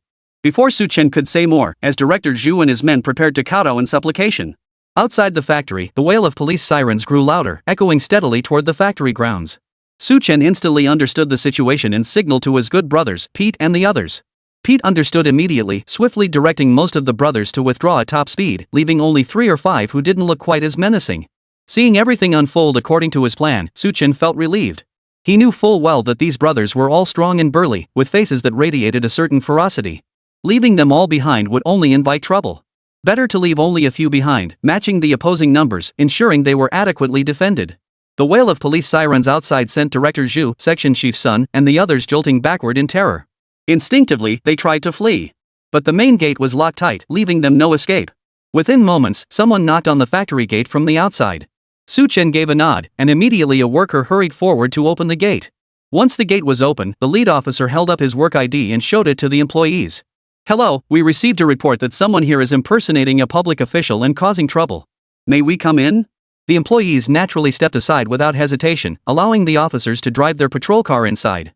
Before long, several officers emerged from the vehicle. Standing at the very front was none other than Wang Runan, the female officer Su Chen had encountered during the team-building event just a few nights prior. The world seemed small indeed. He had encountered this officer for the second time in just 5 days. Su Chen raised an eyebrow slightly, aware that this officer named Wang Runan didn't hold a favorable impression of him. But that was none of his concern. His purpose today was simply to have these officers take away the imposter Director Zhu and section chief's son. As long as they didn't interfere with his factory, everything else was none of his concern. What's going on? Wang Runan glanced at the battered figures before her, then instinctively looked at the burly men standing in front of them. Her delicate brows furrowed slightly. The places where these men had been struck by the burly men were indeed quite cleverly chosen. The reason for saying this was entirely because, although they all appeared to have bruises on the surface, in reality, these terrifying bruises were merely for show. Even if they underwent an injury assessment, they wouldn't qualify as minor injuries. They were just for intimidation. As for the internal injuries they might have sustained, they were likely far from minor. However, Wang Runan was experienced enough to see at a glance that even if there were internal injuries, they were precisely the kind that could be used to claim accidental contact during unintentional resistance. They were quite skilled. Likely everything had been planned in advance. Wang Runan felt a new weight of gravity settle in her heart. When she saw Su Chen standing beside the burly man, surprise flashed across her face. Why are you here? Just a few days ago, she had seen this man dining with several of his men. Admittedly, he had helped them capture Jiang Lei from Henry Group. But bringing along such a large crew, each of whom looked like trouble waiting to happen, made it clear this guy wasn't someone to mess with. With these thoughts in mind, Wang Runan's expression darkened.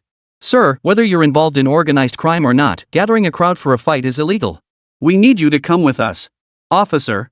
Su Chen spoke with some reluctance. You're jumping to conclusions about us being involved in a mass brawl without even asking about the circumstances or the full story. Isn't that a bit biased and subjective? The truth will come out once we get to the station. There's no point in arguing here. Wang Runan's tone turned cold. Our police department won't let any criminals off the hook, nor will we ever wrongly accuse an innocent person. Please rest assured, sir. After speaking, Wang Runan scanned the crowd and asked in a solemn tone, who called the police? Mr. Bai hurried forward. It was me. After speaking, noticing Wang Runan seemed to harbor some hostility towards Su Chen, Bai Zong recalled the recent team-building incident. He couldn't help but point at Director Zhu and the others standing before them, explaining, it was this group impersonating the director and section chief. They threatened us, demanding 8 million yuan in compensation. They said if we didn't pay, they'd shut down our factory immediately and take violent action against us. This was self-defense. Wang Runan looked surprised and taken aback. She glanced at Su Chen, then at the beaten men lying barely conscious. Her expression softened slightly, but her voice remained icy. The specific details will be recorded during your statement at the police station. Now, let's go. The moment these words left her mouth, however, the group led by Pete grew visibly displeased. Chapter 126, Detention. Officer, our boss was clearly just caught up in this. He had nothing to do with it. Yeah, why make him come in for questioning? If it weren't for him, we wouldn't have gotten here in time. Exactly. If we hadn't arrived in time, these scumbag imposters would have attacked our employees. Look at our staff, they're all disabled. Could they endure such abuse? The loyal brothers were extremely reluctant. They stepped forward to block Su Chen, refusing to let him go for questioning. In their view, it was people like Director Zhu who should be giving statements. Their good brother hadn't done anything wrong and shouldn't be dragged to the police station over this. The burly men standing before them were all towering figures, each more imposing than the officers brought by the police station. Standing alone, each resembled a solid little mountain, especially those eyes impossible to look into.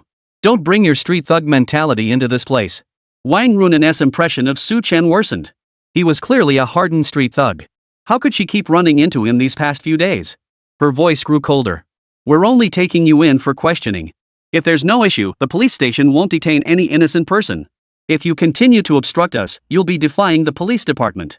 That constitutes obstruction of justice, and the consequences won't be something you can handle. The brothers grew even more displeased, ready to resist and argue further. Guys, Su Chen interjected, raising a hand to silence them. He turned to the icy-faced beauty before him and offered a faint smile. Don't worry, Officer Wang. I'll cooperate fully. They're just worried about me, they weren't trying to block you. That's good. The brothers collectively exhaled in relief. Wang Runan shot Su Chen a disgusted glance. I hope you're not just trying to cover your tracks. Since you're coming in for questioning, let's go. She then turned her gaze to the group of friends. As for you all, since you were involved in the brawl regardless of the reason, you must also come in for questioning. Everyone, follow me. Su Chen nodded with a smile, looking at his worried friends and reassuring them, don't worry. It's just a statement. The police won't hassle innocent people. We'll be back soon. Not necessarily innocent. That striking technique screamed seasoned expertise. Who knows how many heinous crimes these people have committed?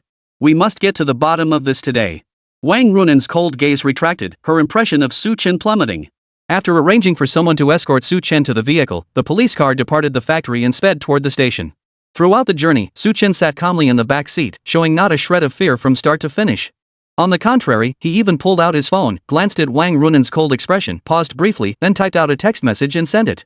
Seated in the front passenger seat, Wang Runen discreetly glanced at Su Chen through the rearview mirror, her suspicions deepening by the second. Most people accompanying someone to the police station for questioning, regardless of guilt or innocence, wouldn't act as calm as this man, as if they were on a leisurely outing, completely unfazed. Could this man really be some kind of gangster boss? The more Wang Runen thought about it, the more plausible it seemed. From start to finish, she wore a cold expression. Even upon returning to the police station, her face remained as icy as ever as she instructed Su Chen to accompany her for the statement. After thoroughly reviewing the incident, Wang Runen's brows furrowed deeper when Su Chen stated they acted in self-defense. While this may be considered self-defense, the extent of injuries inflicted on these individuals clearly exceeds the bounds of legitimate self-defense. Whether it was self-defense or not, Su Chen continued, you can have their injuries assessed later. More importantly, they belong to the Henry Group. Su Chen showed no trace of fear, meeting Wang Runen's gaze with unwavering calm. Besides, they were already armed and ready to attack us. If we hadn't defended ourselves, it would be us lying here before you, badly injured. Wang Runen's expression darkened, yet she remained firm. Regardless of the circumstances, your assault was unjustified. You only needed to defend yourselves after all, your men are quite capable. But you went too far. Assault is wrong, and detention is still warranted. Unexpectedly, though he hadn't anticipated the worst, the other party still intended to detain them.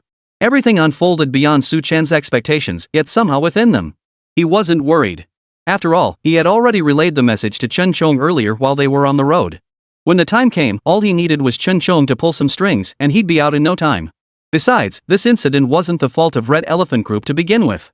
Su Chen suspected their detention stemmed entirely from Wang Runen's apparent bias against him. Ever since their first meeting days ago, he'd noticed Wang Runen had never given him a friendly look. But that didn't matter now. Faced with Wang Runen's unyielding stance, Su Chen surprisingly refrained from arguing. Instead, he sat there, casting a faint glance at her. If Officer Wang believes we deserved that beating and that resisting the assault was wrong, then I'll just have to accept my misfortune. You! Su Chen's insolent attitude only infuriated Wang Runen further. But since he hadn't actually done anything wrong, she could only snort coldly in frustration. You're just playing the stubborn dead duck now. With all those intimidating-looking men under your command, you probably aren't much better yourself. So Officer Wang judges people by their looks and holds blatant stereotypes. If that's the case, there's no point in arguing further. Su Chen finished speaking, picked up his phone, and promptly replied to Chen Chang's message. He didn't spare her another glance, instead offering a faint, indifferent smile. That smile only fueled Wang Runen's anger further. She gave a cold snort. Still unrepentant after all this time? You'll be spending the next few days reflecting on your actions right here at the station. Watching the cold, exasperated figure walk away, Su Chen shook his head silently, saying nothing more. Chapter 127, Teasing. The best way to handle being misunderstood wasn't to explain oneself, but to let the other person see their own mistake. Don't worry, Brother Su. I've already informed Chief Su about this matter. You'll be able to leave soon. Glancing at the message Chen Chong had sent him, Su Chen quickly thanked the other party. Meanwhile, Bureau Chief Su, who had just ended the call, couldn't help but shake his head. After all, it was a call from the son of Binhai City's wealthiest man himself. This young master had powerful connections and was quite skilled at handling situations. As long as the investigation confirmed that young Master Chen's friend was above board, he could be released. At this thought, Chief Su couldn't help but frown slightly. This case was being handled by Captain Wang Runen, whom he held in the highest regard. If the other party was indeed clean, releasing them would be the logical course of action. But not only had they not been released, they'd actually been detained. What kind of logic was that? If this ended up offending young Master Chen, it would be a case of losing more than gaining. Su Bureau scanned the case file from beginning to end, then immediately called Wang Runen. Wang Runen, still fuming, paused slightly when she received the unexpected call from Chief Su. She suppressed her anger, composed herself, and only then answered the call. Commissioner Su, you wanted to speak with me? Before she could finish speaking, Bureau Chief Su's voice came through. I heard about today's case. Wang Runen's expression instantly turned cold. Before Su could continue, she knew exactly what he meant. She could only explain, Commissioner Su, the investigation into this case is nearly complete. Both parties were at fault. I believe my handling of it was appropriate. Wang, I understand your youthful passion and why you acted this way, but... Commissioner Su measured his words carefully, flipping through the case files in his hands. The case contains statements related to Su Chen, the president of Red Elephant Group. I specifically reviewed them earlier and there are no issues. Their actions were merely self-defense. Those individuals impersonated Director Zhu and Section Chief Sun, and they attempted to extort 8 million yuan. That is the critical focus we must prioritize. Word is these individuals are connected to Henry Group. We just arrested a John Lei a few days ago. There must be a link between the two. You could say they inadvertently did us a huge favor. How could we just arrest innocent people like that? But Wang Runin felt uneasy and wanted to argue further. Commissioner Su cut her off with a smile. All right, release them.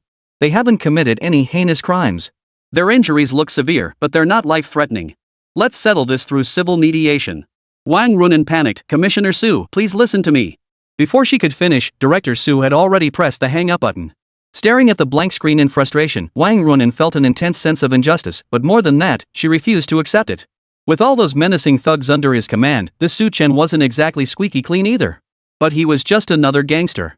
A golden opportunity to detain the other party had vanished like that. How infuriating. Meanwhile, alert to the situation, someone had already been dispatched to locate Su Chen following Director Su's instructions.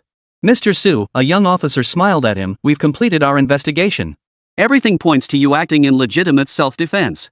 You and your friends have completed your statements and are now free to go. He hadn't expected Chen Chong to move so swiftly.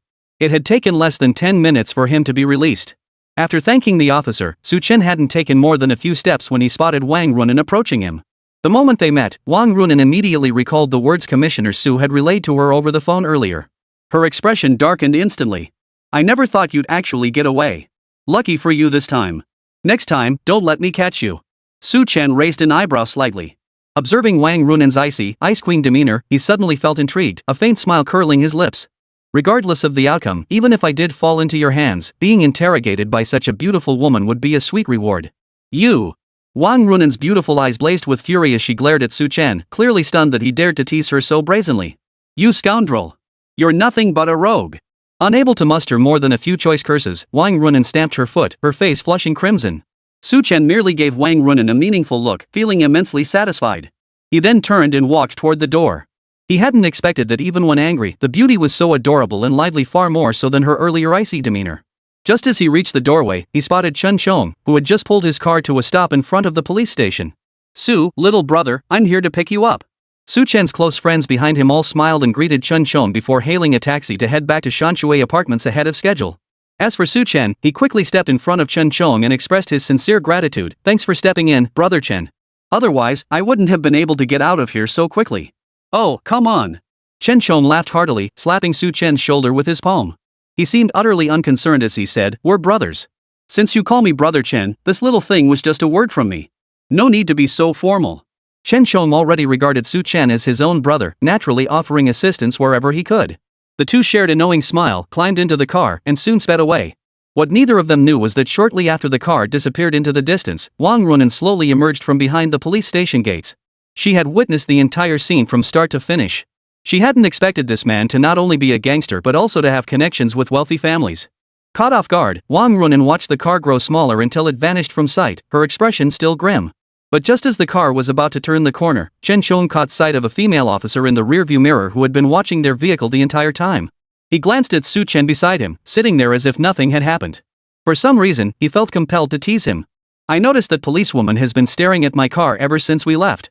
She's never even seen me before. Did you get on her bad side at the station? Now she can't stop thinking about it. Prompted by Chen Chang's teasing, Su Chen glanced at the rearview mirror too. Chapter 128, Mission, Eradicate Henry Group.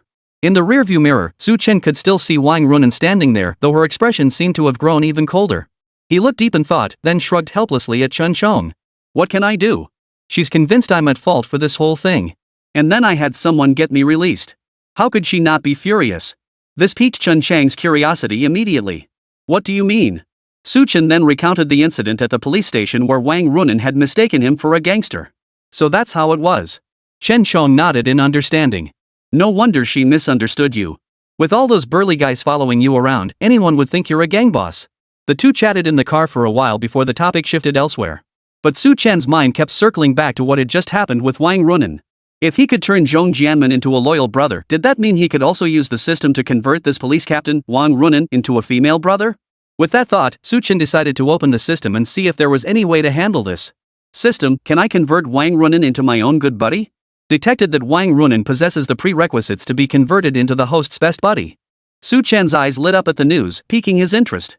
So, if I fulfill these prerequisites, I can convert Wang Runin into a close buddy, right? Theoretically, yes. Prerequisite, bring down Hangli Group to obtain Wang Runin as your best buddy. Bring down Hangli Group. Chen pondered the feasibility of this task thoughtfully before readily agreeing. No problem. I accept this mission. Ding. Host has accepted current mission, destroy Hangli Group. Mission completion reward, 20 gold coins. Gold coins can be used to purchase loyal ally Wang Runin. So this time it required gold coins. Previous good brothers had required reputation points, but this one suddenly needed coins, clearly highlighting Wang Runin's importance. She must be far more powerful than any of the elite good brothers he'd exchanged for before. The more Chen thought about it, the more intriguing it became. Imagining that Ice Queen eventually becoming his loyal brother, obeying his every command, just the thought felt incredibly challenging. But the more he thought about it, the more he realized how difficult the task of bringing down Hangli Group would be. He needed to meticulously prepare every detail in advance. Not a single flaw could exist in the plan to bring down Hangli Group. Should any unexpected complications arise, a ruthless entity like Hangli Group would never let him off so easily. Falling into their hands would mean death was the only true release. Before long, Chen Chang's car brought Chen back to the Shanshui apartments. After bidding farewell to Chen Chong and re-entering the apartment, Chen began seriously contemplating how to resolve the matter with Hangli Group. After a moment's contemplation, he mentally summoned the system. System, can you provide information about Hangli Group? Host, you may spend 100 reputation points to obtain critical information about Hangli Group. 100 reputation points. Chen checked his current reputation points, roughly 1,000. Spending 100 points for vital intelligence seemed well worth it. Without hesitation, he nodded. No problem. Ding. Host has spent 100 reputation points to obtain critical information about Hangli Group. Hangli Group, a large-scale fraud operation primarily engaged in deception. Their typical modus operandi involves posting high-paying job advertisements across major information networks, luring compatriots from Xia Nation with lucrative offers. Victims are then deceived into traveling overseas to Miandian Nation, where they are coerced into aiding the fraud scheme. Only when they've been completely drained of any use do they harvest every organ from their bodies, squeezing out the last drop of profit. Upon hearing this critical intelligence, Chen's entire body jerked violently, overcome by disbelief. He knew that the mastermind behind Hangli Group was Li Shelley, and that Li Shelley was involved in illegal high-interest lending. But he never imagined this scheme would also involve a fraud ring. He recalled how one of his close friends had been deceived into going to the donation. The deception tactic? Precisely the high-paying job offers the system had just revealed. If this matter could truly be resolved, perhaps he might even reunite with his friend who had been deceived into going to Miandian all those years ago. This thought stirred something within Chen. He swiftly pulled out his phone and searched online for the high-paying job postings released by Hangli Group. In just 5 minutes, he found numerous positions offering monthly salaries as high as 10,000 yuan, almost all posted by Hangli Group. After scanning through them all, Chen roughly identified the pattern. High-paying overseas positions available. Accommodation and meals provided. Monthly salary starting at 10,000 yuan with no upper limit, earn more by working harder. Role involves financial product representation. Low entry barriers, fast income generation. Basic literacy required. Interested candidates contact manager Zhao at 138. High-paying positions available for customer service agents in the pastry industry. Salary plus commission can reach 30,000 yuan monthly.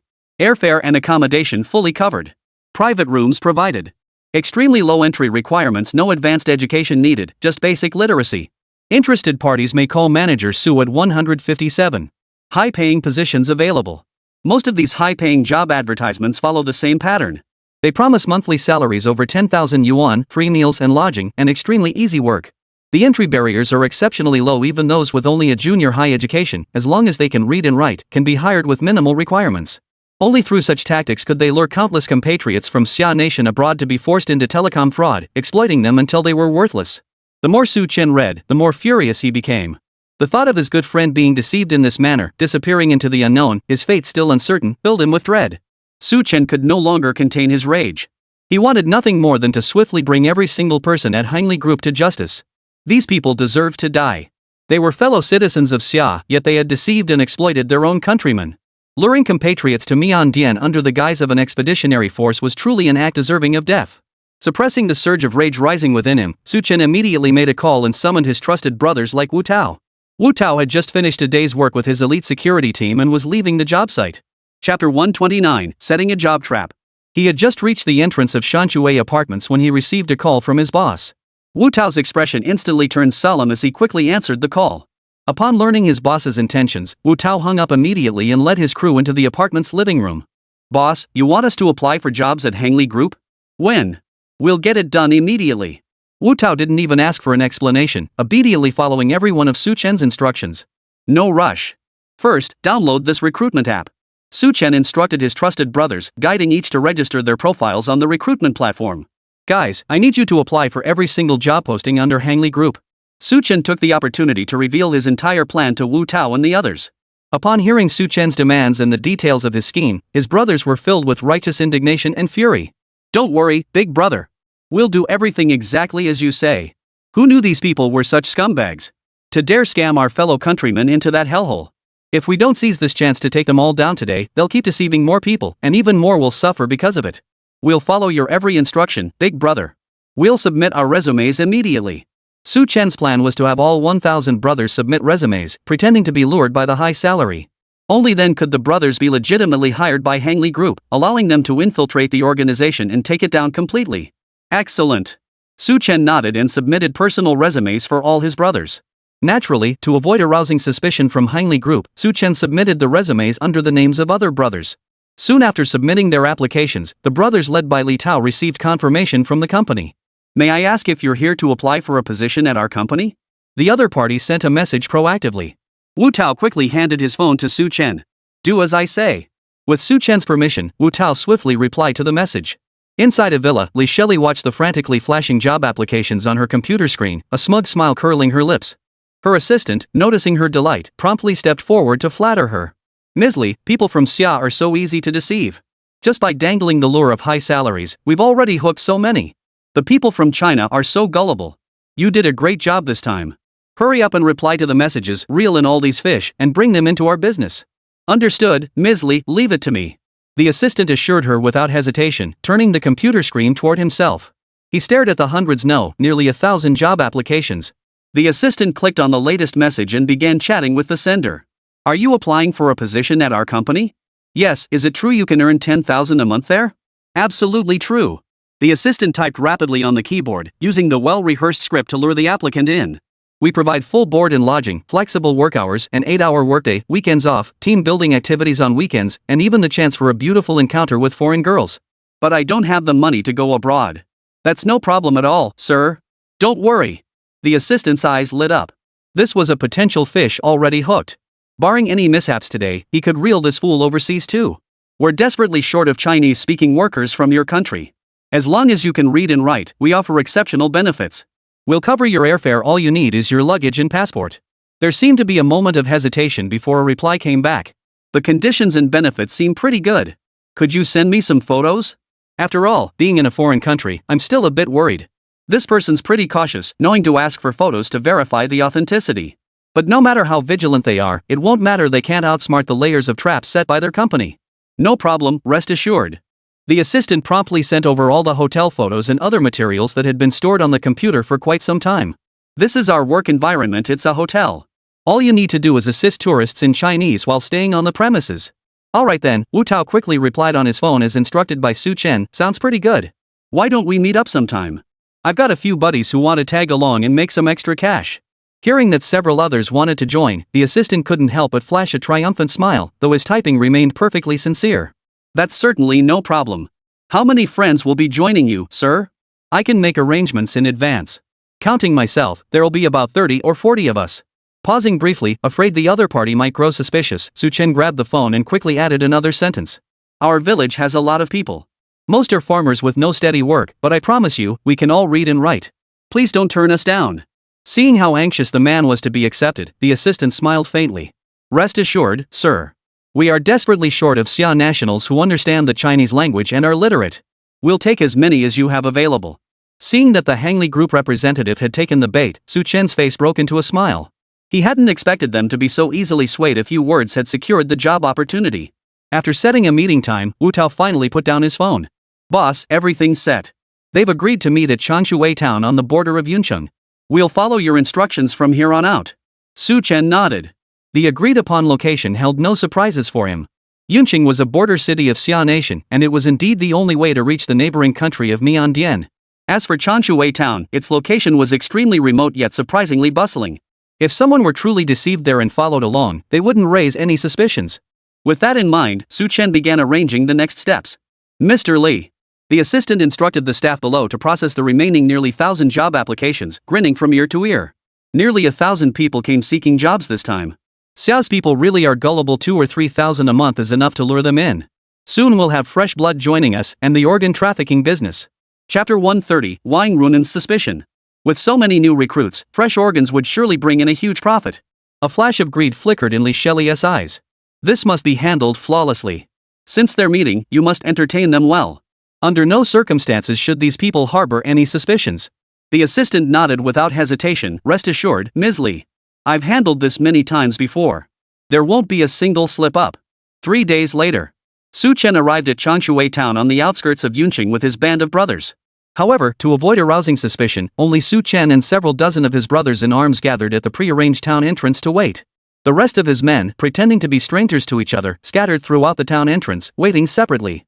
All of these over 1,000 brothers had already made arrangements with the Hunli group people, agreeing to meet at this specific time and location. To avoid arousing suspicion, they followed Su Chen's instructions to pretend they didn't know each other, thus deceiving these people and following them across the border. Most carried luggage of varying amounts, clearly intending to cross the border. As for Su Chen, he blended in among his own group of several dozen brothers, choosing not to show himself personally.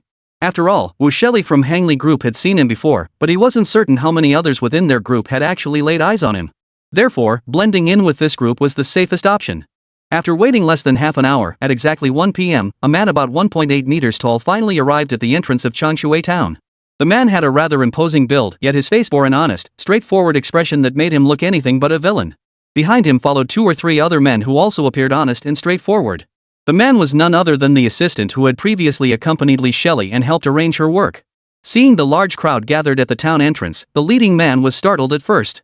These job seekers, each one strong and sturdy, couldn't possibly be some kind of trap, could they? The man hesitated, doubt creeping into his mind. But just then, everyone followed Su Chen's initial instructions. Upon seeing the man, they immediately surrounded him. Are you from Humli Group?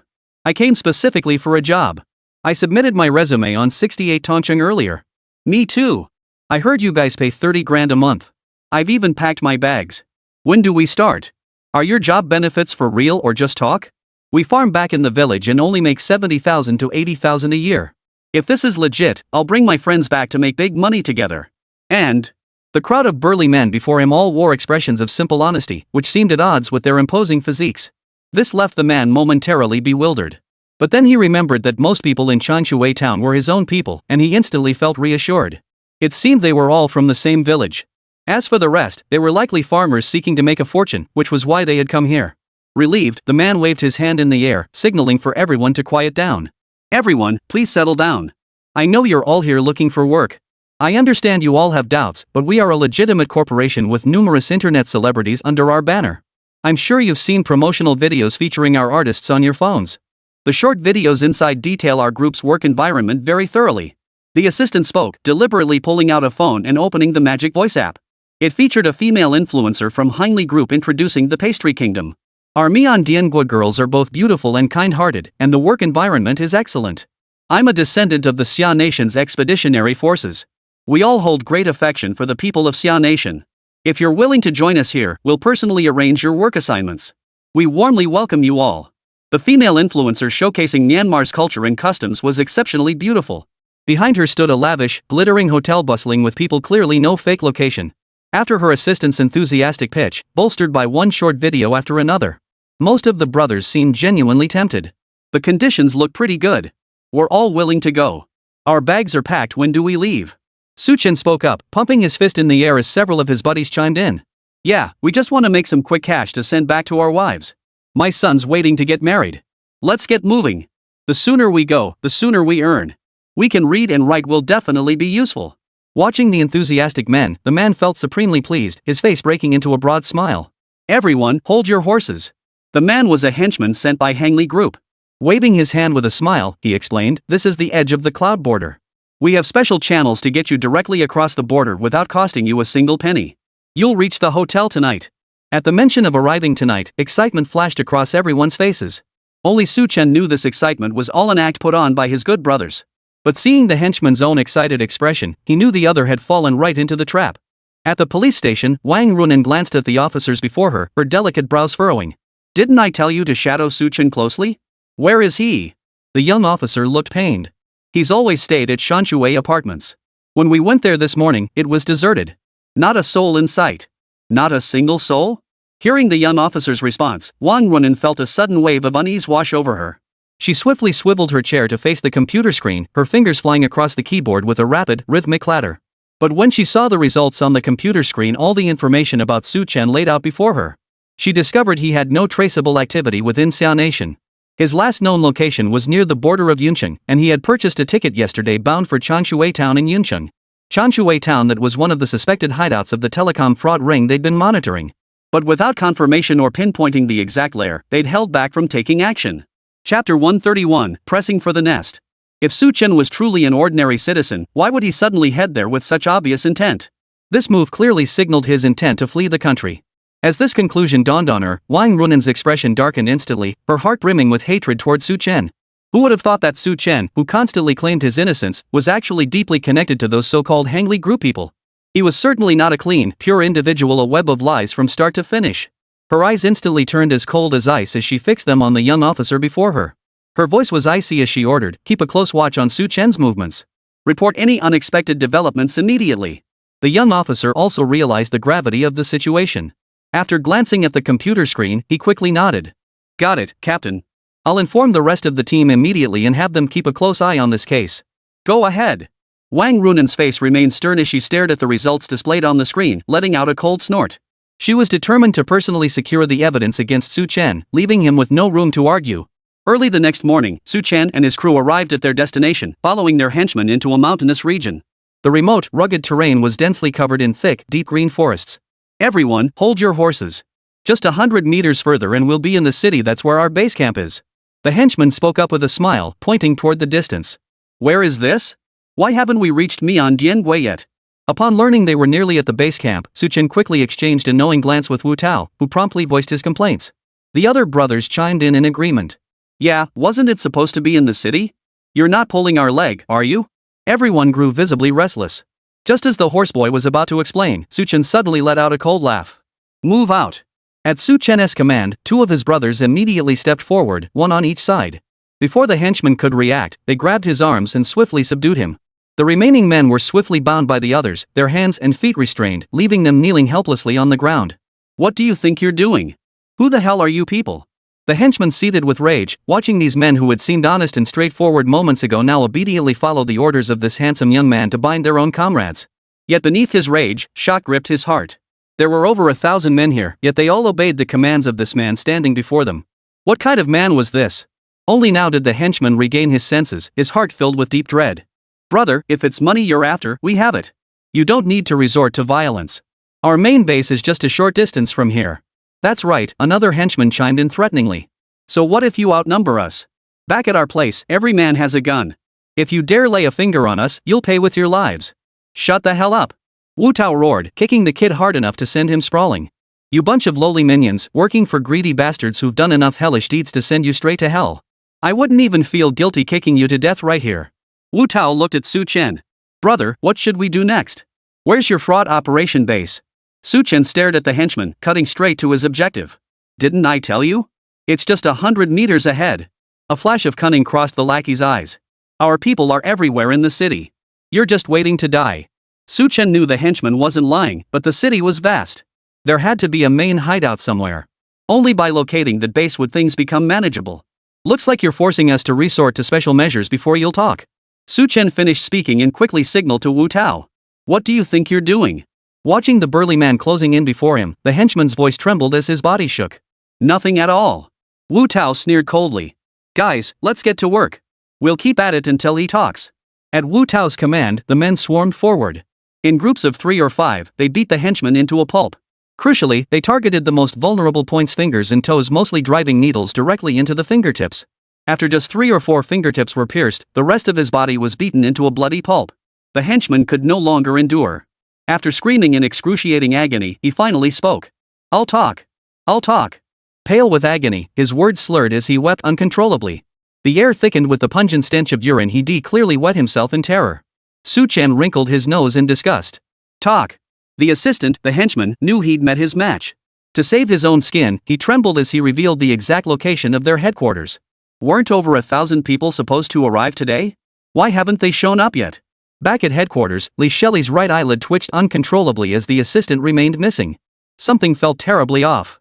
You, Li Shelley pointed at one of the bodyguards, take a few teams to the mountainous area and check if anyone's been brought over. The bodyguard nodded urgently and left to carry out the order.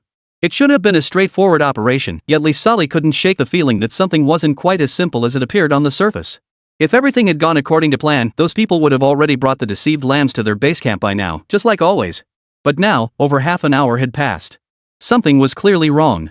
As for Su Chen here, after extracting the precise location from his assistant henchman, he arranged for his brothers to rest on the spot while he himself entered the system mall directly. Since they were going to take action against the enemy and wipe out Heinli Group's lair, 1,000 brothers in arms alone wouldn't be enough. After all, the enemy possessed real weapons. These days, 2 fists couldn't beat 4 hands, let alone when his brothers in arms were completely unarmed. Relying solely on cold weapons was no match for the enemy's real firearms. What's more, those men might even have explosives or grenades. He had to be cautious and prepare for any eventuality.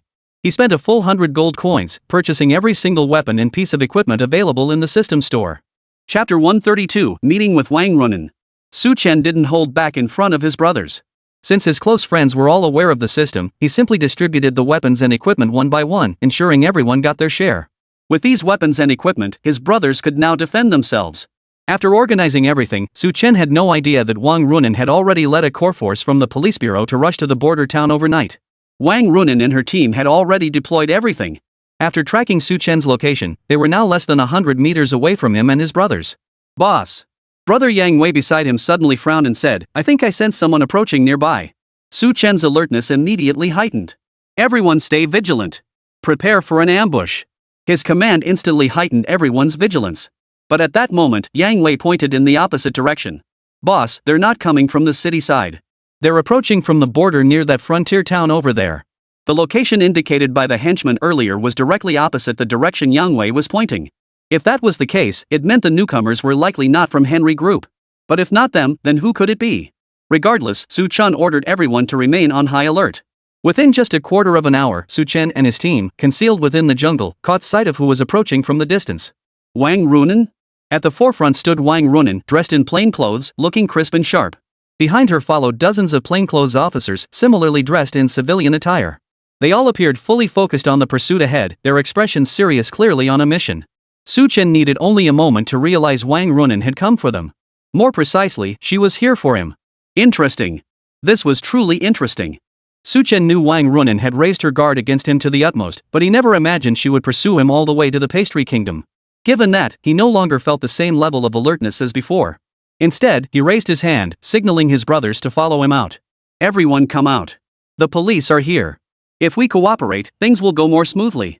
Initially, Su Chen hadn't planned to bring his men out, but he reasoned that the police would undoubtedly be better prepared than they were. If they continued hiding, Wang Runen would surely misunderstand their intentions.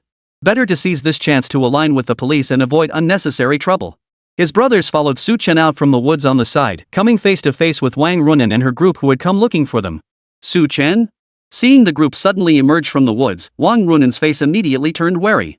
But when she saw the one standing at the front, strolling as if he were merely here for a picnic, she couldn't help but frown, her hand instinctively reaching for the gun at her waist. Officer Wang, what a coincidence to meet again. Su Chen waved cheerfully at Wang Runen, but Wang Runen remained on high alert, immediately pointing her gun directly at Su Chen. Put the gun down. Wu Tao and Yang Wei, standing at the front, immediately grew angry. They stepped forward, shielding Su Chen behind them. Don't worry, Su Chen waved dismissively, knowing his brothers thought Wang was about to harm him. Officer Wang has misunderstood us. She won't attack us. Relax. Only then did the two step back, though their eyes remained fixed on Wang Runen with intense wariness. As for Wang Runen, her icy eyes locked onto Su Chen as she demanded warily, why are you here? You'd better tell me the truth. Wang Runen had already written Su Chen off as a major drug lord. The more she looked at him, the more convinced she became that he was in cahoots with the Henry Group. A flash of murderous intent flickered in her eyes. Officer Wang, please don't be angry or misunderstand. We came here to clean up the entire fraud circle. We're all using job-seeking apps, deliberately falling for the scams to conduct sting operations. Su Chen explained with a smile. Seeing Wang Runen's skeptical expression, he immediately pulled out his phone and showed her their job application pages. Though the distance made it somewhat difficult to see, Wang Runen still managed to make out the details. Before arriving, Wang Runen had indeed investigated everything about Su Chen. Su Chen and his crew hadn't deliberately hidden their job applications, so Wang Runen and the others knew they'd come here specifically to apply for jobs. Her earlier actions had merely been a precaution and a test of Su Chen. But now, it seemed his story was actually true. Yet, looking at the group of burly men behind Su Chen, Wang Runen found the whole scene utterly ridiculous and absurd. Absolutely ridiculous. Wang Runen said coldly, "This is a gang of ruthless scammers, not some child's play where you can just send a few people to handle it. They're armed with real weapons. If you have no business here, leave immediately. Don't waste our time." Knowing Wang Runen found it absurd, Su Chen shook his head and said, "How about we make a bet? If I win, you'll obediently follow my lead and become my woman. If I lose, I'll return without complaint and submit to all your investigations, no questions asked." "You're so naive." Seeing the confident look on Su Chen's face and hearing his words, Wang Runen sneered. "So all this time, everything you've done was just to make me yours?" Noticing the strange looks from the team members behind her, Wang Runen's expression grew even colder. "Fine. I'll agree to it." The more Runen thought about it, the more convinced she became that Su Chen had no chance of completing such a mission. Without another word, she agreed, "If you fail, don't interfere with our police work. We've been staking this place out for ages. If you dare to tip off the target, you'll bear full responsibility for everything." "No problem." Su Chen accepted without hesitation. While the two were making their wager elsewhere, Li Shelley waited anxiously at her base for a long time, but her bodyguard still hadn't returned. What on earth is going on? Why aren't they back yet? Li Shelley's face was etched with worry. Something must have gone wrong. Everyone stay alert. Chapter 133, Recruiting the Henchmen. The moment Li Shelley finished speaking, her expression turned icy. Just then, her phone rang. The display showed an unfamiliar number from a city in Xia Nation. Li Shelley's heart skipped a beat as she instinctively answered the call. "Is this Ms. Li?" A leisurely voice came through the line, carrying a hint of familiarity to Li Shelley. "This is Su Chen. If you want to settle things with us, come to the woods near the city center." Hearing Su Chen's voice, and that he had personally identified himself, Li Shelley gritted her teeth. "It's you? How utterly arrogant and presumptuous." She never imagined that the group of job seekers she'd brought along would turn out to be Su Chen's people. Furious, she instantly realized the situation. A cold laugh escaped her lips, and a hint of smugness flashed across her face. "This is our turf. If you want to die, I'll grant you your wish." Perfect. She and Su Chen were locked in a bitter feud, and now he'd walked right into her trap. He would make Su Chen pay. And those billions? Li Shelley vowed that once she caught him, Su Chen would spit every last cent back. With a sharp snap, she slammed the phone shut. Li Shelley wanted to hurl it across the room, but she forced herself to remain composed as she began issuing orders for the next steps. "Get several hundred henchmen ready immediately. Arm yourselves and come with me to deal with that Su Chen brat." Li Shelley finished her words through gritted teeth, a hint of smugness appearing on her face. Daring to court death on her turf if she didn't grant him his wish, that would be downright unkind. A group of henchmen followed Li Shengli away. Meanwhile, completely unaware to Li Shengli, Su Chen had already secretly opened the system interface. He was scheming to use his remaining reputation points to claim all the henchmen belonging to Li's faction as his own. Ding! Reminder, acquiring all currently deployed henchmen of Henry Group requires 300 reputation points. Confirm purchase? Yes. Su Chen still possessed 600 reputation points. Though this transaction would consume half his reserves, he felt no regret whatsoever. After all, while these henchmen cost a lot of reputation points, their numbers were exceptionally large, and each one looked like a fierce demon. By bringing them under his banner, he could ensure they never had to commit evil deeds again. This was a virtuous deed, and naturally, he wanted to do as much good as possible. Confirm. Su Chen clicked without hesitation. Immediately, the system's electronic voice echoed in Su Chen's mind once more. Ding! Congratulations, host, on your purchase. The 500 henchmen brought by Li Shelley are now registered as your loyal brothers, each with 100% loyalty. Host, by purchasing these vicious henchmen and making them your loyal brothers, you have performed a virtuous deed. You are hereby rewarded with 600 reputation points. Your current balance is 900 reputation points. Su Chen's heart leapt with delight. He hadn't expected that his actions would actually earn him 600 reputation points. This meant the henchmen in his hands were essentially free. Perfect. Today, he would use this gang to thoroughly vent his anger at Li Shelley. The gang had already gathered at the inn and now marched in force toward the forest bordering the city. Each man wielded various weapons, looking utterly terrifying. When the civilians in the city saw Li Shelley's men moving out, they all hid in their rooms, too scared to come out. This was the notorious local fraud gang, each member more terrifying than the last. Murder, arson, organ trafficking, drug dealing, they committed every conceivable crime. People fled as far as they could. Li Shaili led her entourage deep into the mountains, her face wearing a smug expression. Upon entering the woods, they immediately came face to face with Su Chen's group of brothers.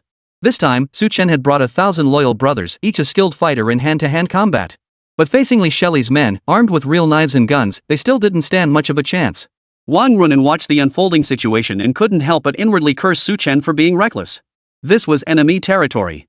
As the saying went, even a mighty dragon couldn't overpower a local snake. By charging in so recklessly, they were essentially offering their necks for the enemy to strike. Wang Runan couldn't help but feel a pang of regret. Why had she suddenly agreed to Su Chen's plan? Now look at them, she and her brothers were about to meet their end here, sacrificing their lives for the country. Who knew you had the guts, Su Chen? Bringing cops here of all places. Li Shaili gloated, staring at Su Chen as if he were already a dead man. I knew you cops wouldn't let us go. Since you've come here looking for death, I'll grant your wish. Li Shaili recognized Wang Runan. She had seen Wang Runan's face before and despised cops with a passion. Many of her brothers in arms had already fallen victim to undercover cops infiltrating their ranks. Today, both her enemies and the cops had come to her. She was determined to make them suffer. Get moving. As Li Shaili gave the order, Su Chen's voice drifted over, tinged with a faint smile. Well then, I'll see just how much guts you really have, Ms. Li, to try and take us on. Everyone, prepare for battle. At that moment, Wang Runan was already fully focused, prepared for anything. Her eyes were fixed intently on Li Shaili, ready to defend against any move from the people before her. Seeing Su Chen spout such bravado even as death loomed, Li Shaili's anger flared instantly. But she quickly sensed something was amiss. Despite her orders, not a single henchman behind her moved to act. Worse still, each henchman turned to look at Su Chen with expressions of unwavering loyalty, opening their mouths to speak. Su Chen's heart skipped a beat, fearing that if these henchmen spoke, Wang Runan would mistakenly believe he was the boss here. He quickly spoke up before they could utter a word. Ahem, Su Chen placed a hand over his mouth and declared in a clear voice, everyone here started out as law-abiding citizens. This kind of pillaging and murder, these heinous acts must stop. Understood? Su Chen finished speaking, his gaze sweeping over the henchmen before him, commanding respect without a hint of anger. Chapter 134, The Downfall of the Fraud Ring. The henchmen snapped to attention, shouting in unison, understood, boss. Good. Su Chen swiftly cut off the word boss before it could escape their lips, adding, next, you should arrest this unscrupulous Mr. Li and hand him over to the authorities. This will serve as your atonement for past crimes. To prevent them from uttering boss again, Su Chen emphasized the last part. I am Su Chen, CEO of Hongxiang Group. Just call me Su. Without another word, the henchmen immediately stepped forward, one on each side, and seized Li Shaili's hands. Mr. Su, everything is ready. The thug on the far left, Lang Shang, gripped Li Shaili's arm tightly, his heart burning with righteous indignation. Officer Wang, we've apprehended the suspect. She's now in the custody of the police department. Su Chen turned around, smiling broadly at the stunned police officers before him, including Wang Runan. The officers all wore expressions of shock and bewilderment. They never imagined that with just one word from Su Chen, those henchmen would obey so readily. Not only did they obey his every command, but they also willingly captured the ringleader, Li Shaili, who had been at the forefront. Su Chen, Wang Runan looked at him with a skeptical gaze, as if questioning her own reality. She asked tentatively, why do these henchmen listen to you so readily? Tell me honestly, what exactly is your relationship with them? Nothing special. Su Chen wore a cheerful smile, his expression unchanged as he explained, after we arrived here, I spoke with the leader of these henchmen. I told them that if they were willing to turn over a new leaf, confess everything, and cooperate with us in capturing Li Shaili, I'll help them negotiate reduced sentences with Officer Wang. They can break free from Henry Group's control and eventually return to being law-abiding citizens. What Su Chen said contained both truth and falsehood. To make these henchmen's return seem more credible and avoid suspicion, the system had already prepared everything meticulously. Even the origins of these henchmen and all the details of their surrender were crafted to be seamless and coherent. Therefore, Su Chen only needed to recite the details as dictated by the system. This way, even if Wang Runan investigated thoroughly, she wouldn't uncover a single flaw. Is that so? Wang Runan looked at one of the henchmen with a hint of skepticism. The henchman quickly spoke up, most of us were coerced into joining their ranks. Some have committed countless crimes. We know our sins are grave and wish to confess everything we've done wrong. We hope for leniency and are willing to turn over a new leaf. The henchmen chimed in unison, their statements all echoing the same sentiment. The lingering doubt in Wang Runan's heart finally subsided. In that case, Wang Runan nodded with relief, take them all away. The officers behind her and other squad members immediately moved forward to subdue each henchman one by one, creating a scene of immense scale. Li Shaili had brought over 500 henchmen, while Su Chen had 1,000 loyal brothers following him. But at that moment, Li Shelley never imagined that these heavily armed henchmen she had always led had been quietly turned by Su Chen without her knowledge. Su Chen, this isn't over between us. Li Shelley's eyes burned crimson with hatred as she glared at Su Chen, consumed by a desire to kill him on the spot. Ms. Li, perhaps you should save that argument for King Yama down in the underworld. Su Chen replied coldly, you've committed countless evil deeds. After death, you're destined for hell. We won't have any chance to meet again. Watching Li Shelley being led away, cursing all the while, Su Chen glanced at Wang Runan beside him. Her complex expression turned into a warm smile as she met his gaze. Officer Wang, Su Chen's smile was as warm as spring breeze. I've done everything I needed to do. I've won this wager. I wonder if Officer Wang intends to honor the promise made earlier. Now that the fraud ring involving Li Shelley has been dismantled, the police department will be busy for a while. I'll contact you later. Wang Runan's expression was hurried as she cut off Su Chen before he could continue. Turning away with an unnatural look on her face, she quickly walked off. Su Chen made no attempt to stop her, merely watching her retreating figure with a smile. Only after she vanished did he withdraw his gaze, his expression gradually losing its warmth. Boss, Li Shelley and the others have been apprehended. What should we do next? Yang Wei, standing beside him, asked with his hands clasped in a fist. Su Chen pondered seriously for a moment before returning to the system interface. He intended to purchase all the remaining members of the Li Society and recruit them as his loyal brothers. Ding! Detecting host's intent to recruit remaining Henry Group personnel. Requires 200 reputation points. Confirm purchase? Confirm. Su Chen clicked confirm once more. With that, the remaining members of the Henry Group were now fully under his command. Now, all members of the existing fraud gangs were under his control. Yet, unlike Li Shelley, Su Chen had no intention of committing such heinous acts. Groups like these only harm ordinary citizens and disrupt national peace. Keeping them around is nothing but trouble. Su Chen instructed Yang Wei, I intend to thoroughly reorganize everything here. The police should be wrapping up their operations soon. See to it that our compatriots who were arrested are released and sent back to their hometowns. Su Chen's actions filled Yang Wei with deep admiration. He respectfully replied, you're absolutely right, brother. Gangsters like these, who commit every conceivable evil, should be eradicated from this world. I'll carry out your orders immediately. Su Chen nodded, and Yang Wei promptly set off to carry out the task. Within a mere quarter of an hour, Yang Wei and his crew arrived at the heart of the fraud operations base. The fellow countrymen deceived into this place cowered in fear at the sight of the menacing, muscular figures.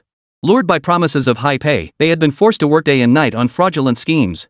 Refusal meant immediate beatings and verbal abuse. Some were subjected to bloodletting, while those deemed suitable organ donors had their organs harvested outright. Chapter 135, Su Chen goes viral. Among them, some had already met their tragic end here, never to return to the embrace of their homeland.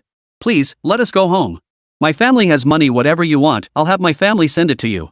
Just send me home. I'm sorry, please don't hit me, don't hit me. Please let me go, I swear I won't. A cacophony of pleas rose and fell, each voice trembling with fear. Each of them had been beaten into submission. Covered in wounds, their expressions were filled with sheer terror.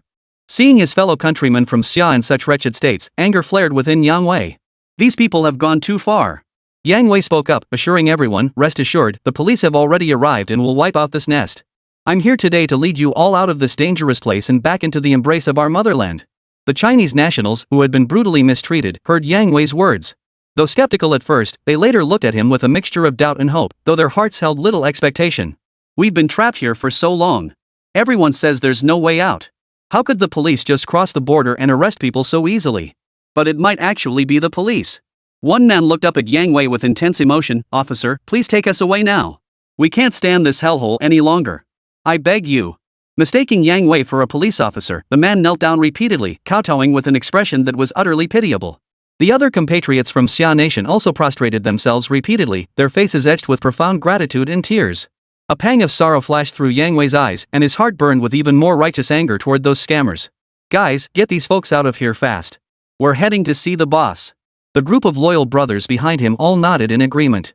One by one, they carefully helped the Xia nationals to their feet. For those with severe injuries, they used stretchers, moving with the utmost gentleness to carry them away. Soon, every single Xia citizen deceived into this place was safely removed. As for the fraudsters who had once run this operation, the moment Su Chen used the system to recruit them as his own brothers, they all genuinely repented. They voluntarily stepped aside, clearing the way for Yang Wei and his men. Now, gazing upon their compatriots who had suffered such horrific treatment, everyone wore expressions of profound regret. If it weren't for the boss personally guiding me, I'd probably still be stuck here, doing this kind of harmful business for the rest of my life. I'm not even human. I'm worse than trash. I betrayed the nation's investment in me and my parents' hopes. Brother, rest assured. Since you've enlightened us, we'll never commit such heinous crimes again. We'll live as decent people. The fraudsters wept bitterly, spontaneously forming a line behind Yang Wei and his group until they reached Su Chen. In just half a quarter of an hour, Su Chen surveyed these fellow citizens of Xia Nation rescued from the fraud den, his heart filled with pity and sympathy. The injuries on these fellow countrymen were simply too horrific. Just looking at them sent a chill down one's spine. Who would have thought the methods employed by these fraudsters could be so brutal? A wave of shared indignation surged through Su Chen. Meanwhile, the fraudsters and their accomplices knelt before him, repeatedly kowtowing in remorse. Big brother, we know we've made a mistake. We swear we'll turn over a new leaf and never harm our own people again. Brother, I betrayed your careful guidance. We'll turn ourselves in immediately, plead for leniency, and confess everything. Brother, I am guilty. These fellow countrymen were beaten into this state by us. I should chop off my own hands to atone for my sins. Brother. As the confessions rose and fell in waves, Su Chen raised his hand, signaling them to stop. To know one's mistakes and correct them is the greatest virtue. You must fully explain all your errors to the officers. If you need to undergo reform, undergo reform. If you need to accept punishment, accept punishment. Even if it's a capital offense, you deserve it. There should be no arguments. Is that clear? Understood. The fraudsters responded in perfect unison to Su Chen's interrogation. Their fellow countrymen nearby listened in stunned silence. They never imagined these fraudsters would show such deference to this young man before them. Curiosity and gratitude welled up in each of them, drawing their eyes to Su Chen as they scrutinized him from head to toe. This gentleman looks somewhat familiar. Before I was lured here, I must have seen him somewhere. This must be our benefactor. He must have worked with the police to raid this hideout. Otherwise, how could we have left so easily? I remember now. No wonder he looks so familiar. This is none other than Su Chen, president of Red Elephant Group. It really is him. Who would have thought someone doing charity work could be so amazing? He infiltrated the enemy's ranks and rescued us directly. What a truly great person. I'll never forget that it was Mr. Su who saved us. Once we get back, I'll make sure everyone knows what a great philanthropist he is. The group kept thanking Su Chen profusely. When they first saw the corner of his eye, they thought they were about to be harmed, but instead, they were released. The mere thought of it filled their hearts with profound gratitude. Facing their gratitude, Su Chen merely smiled and waved his hand dismissively. There's no need for such formalities. This is simply my duty. As fellow compatriots of Xia Nation, we must support one another to ensure everyone returns home safely and swiftly. His words moved his fellow countrymen to tears of gratitude. They continued to thank Su Chen profusely before finally being led away one by Yang Wei's close friends. After the incident concluded, Su Chen returned home. It wasn't until noon the next day that he discovered he had gone viral online. The cause was a post detailing how Su Chen had bravely infiltrated enemy territory, personally rescuing fellow Xia nationals one by one from a fraud den and escorting them back to their hometowns. The author of this post was none other than one of the fellow countrymen from Xia Nation who had been rescued from the scam den. Chapter 136, Conquering with Charm. I am truly grateful to Mr. Su of Red Elephant Group. Had he not intervened, I would likely still be trapped in that scam house, suffering terribly. I might never have returned to my homeland, perhaps even dying in a foreign land. This post garnered thousands of replies, many from fellow compatriots who had recently escaped the scam dens. They wholeheartedly agreed with the post, showering Su Chen with praise. Same here. I was blinded by the lure of high pay. If not for that, I never would have ended up trapped there. Mr. Su is like a second parent to us. We owe our return entirely to him. My heart is filled with nothing but gratitude. After getting home, I placed an order with Red Elephant Group for 200 cases of their instant noodles. I distributed them to everyone in my hometown. They all said the president of Red Elephant Group isn't just a good person, the instant noodles his company makes are top-notch and absolutely delicious. The reason Su Chen saw this post was because Lin Wana happened to come across it while scrolling and then showed it to him. After reading it from start to finish, Su Chen merely smiled. Although the post contained numerous speculations about the Hongxiang Group CEO, the overwhelming majority remarked that the entire incident seemed too fantastical to be true. The president of Red Elephant Group seems to be pretty hot lately. Besides the news from earlier, who'd have thought he'd actually gone to Noodle Kingdom to save someone? Suddenly feel like Red Elephant Group had some bad luck earlier, but now they've finally hit a streak of good fortune. 23333. The point above makes sense. If it weren't for the evidence held by Hongxiang Group CEO, we might have believed what those two internet celebrities claimed before. Now the bitter has turned to sweet. He's even cooperating with the police to wipe out the fraud ring. And apparently, it was this so-called CEO who overhauled those fraud operations in the first place, making the whole thing go so smoothly. If what the previous poster says is true, this Red Elephant's CEO is quite capable and impressive. Who would have thought this so-called Henry Group was just a front? It's nothing but a scam ring using a company name to run fraud and high-interest loan operations. It's a wolf in sheep's clothing, a scam that's utterly disgusting. And they specifically target our fellow countrymen. People like that deserve to rot in hell. Exactly. Who knows what tricks that CEO used, but when those fraudsters turned themselves in, they were all sobbing and confessing every single crime in detail. The police wrapped this case up without much effort. Don't ask how I know. I was one of the saved compatriots myself. I saw it all with my own eyes. With this reply in the thread, everyone naturally believed it wholeheartedly. News about Su Chen's crackdown on the fraud ring was spreading like wildfire online. However, his exact identity hadn't been fully revealed yet, so people were just engaged in heated discussions. Setting his phone aside, Su Chen knew the system would now summarize this mission and distribute rewards. After wrapping up the case yesterday, he hadn't immediately received Jianli because the fraudsters hadn't fully surrendered yet. Now that his brother's case had been definitively closed, the fraudsters were likely behind bars, and the system should be ready to distribute rewards. The moment this thought crossed Su Chen's mind, the system's voice chimed in. Ding! Congratulations, host, on successfully dismantling the fraud ring in Pastry Kingdom, collapsing the Henry Group, and rescuing over 100 compatriots from Xia Nation. Reward, 20 gold coins. Gold coins can be used to purchase your good brother Wang Runen. Would the host like to redeem immediately? Finally, the most thrilling moment had arrived. If he could bring an ice queen like Wang Runen under his command, just imagining it was incredibly exciting. Su Chen felt a flicker of excitement, but as he stared at the yes-no options, he hesitated. Unlike his initial expectation, he didn't immediately agree without a second thought. Suddenly, hesitation gripped him. He didn't want to exploit this opportunity to claim Wang Runen as his own. If he did so, wouldn't it mean Wang Runen had only pledged allegiance because of the system? Wouldn't it be far more satisfying to conquer her directly through his own charm? With this thought, Su Chen ultimately chose not to redeem the offer. Instead, he closed his eyes slightly and pondered for a moment. Finally, he picked up his phone and sent a text message directly to Wang Runen. Meanwhile, after 2 days and nights of sleepless work, Wang Runen had finally managed to wrap up the initial handling of the fraud ring case. Rubbing her temples with her right hand, Wang Runen had already processed the shock she felt upon seeing Li Shelley's arrest. Now, she had been commended for her role in the Henry Group case, receiving a third-class merit award. But precisely because she hadn't contributed much to this case, it was that kid named Su Chen who had provided significant assistance. Therefore, even though he had received the third-class merit he had long dreamed of, Wang Runen couldn't feel the slightest bit happy. Because he hadn't personally resolved the matter, the vast majority of the credit belonged to Su Chen.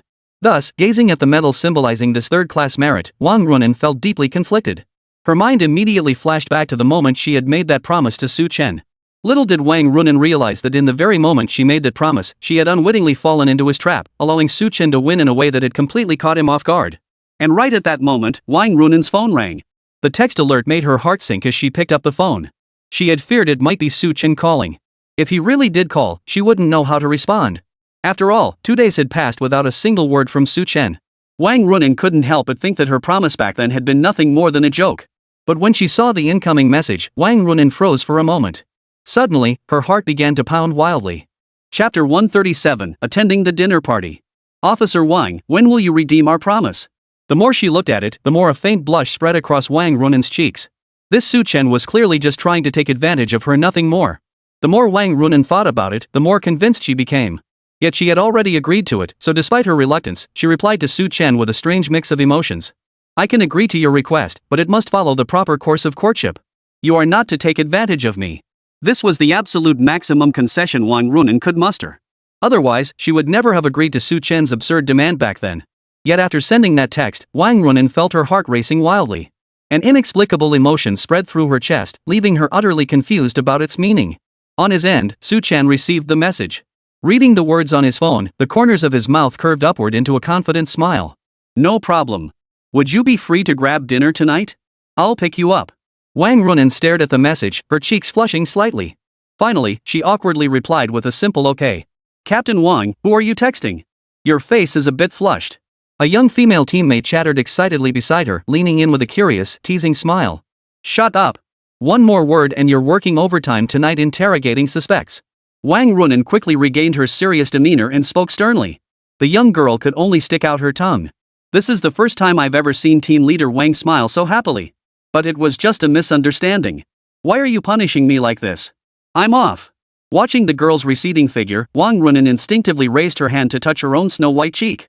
Had she really been that obvious just now? Why had she been smiling? It was just a text from Su Chen asking her out to dinner.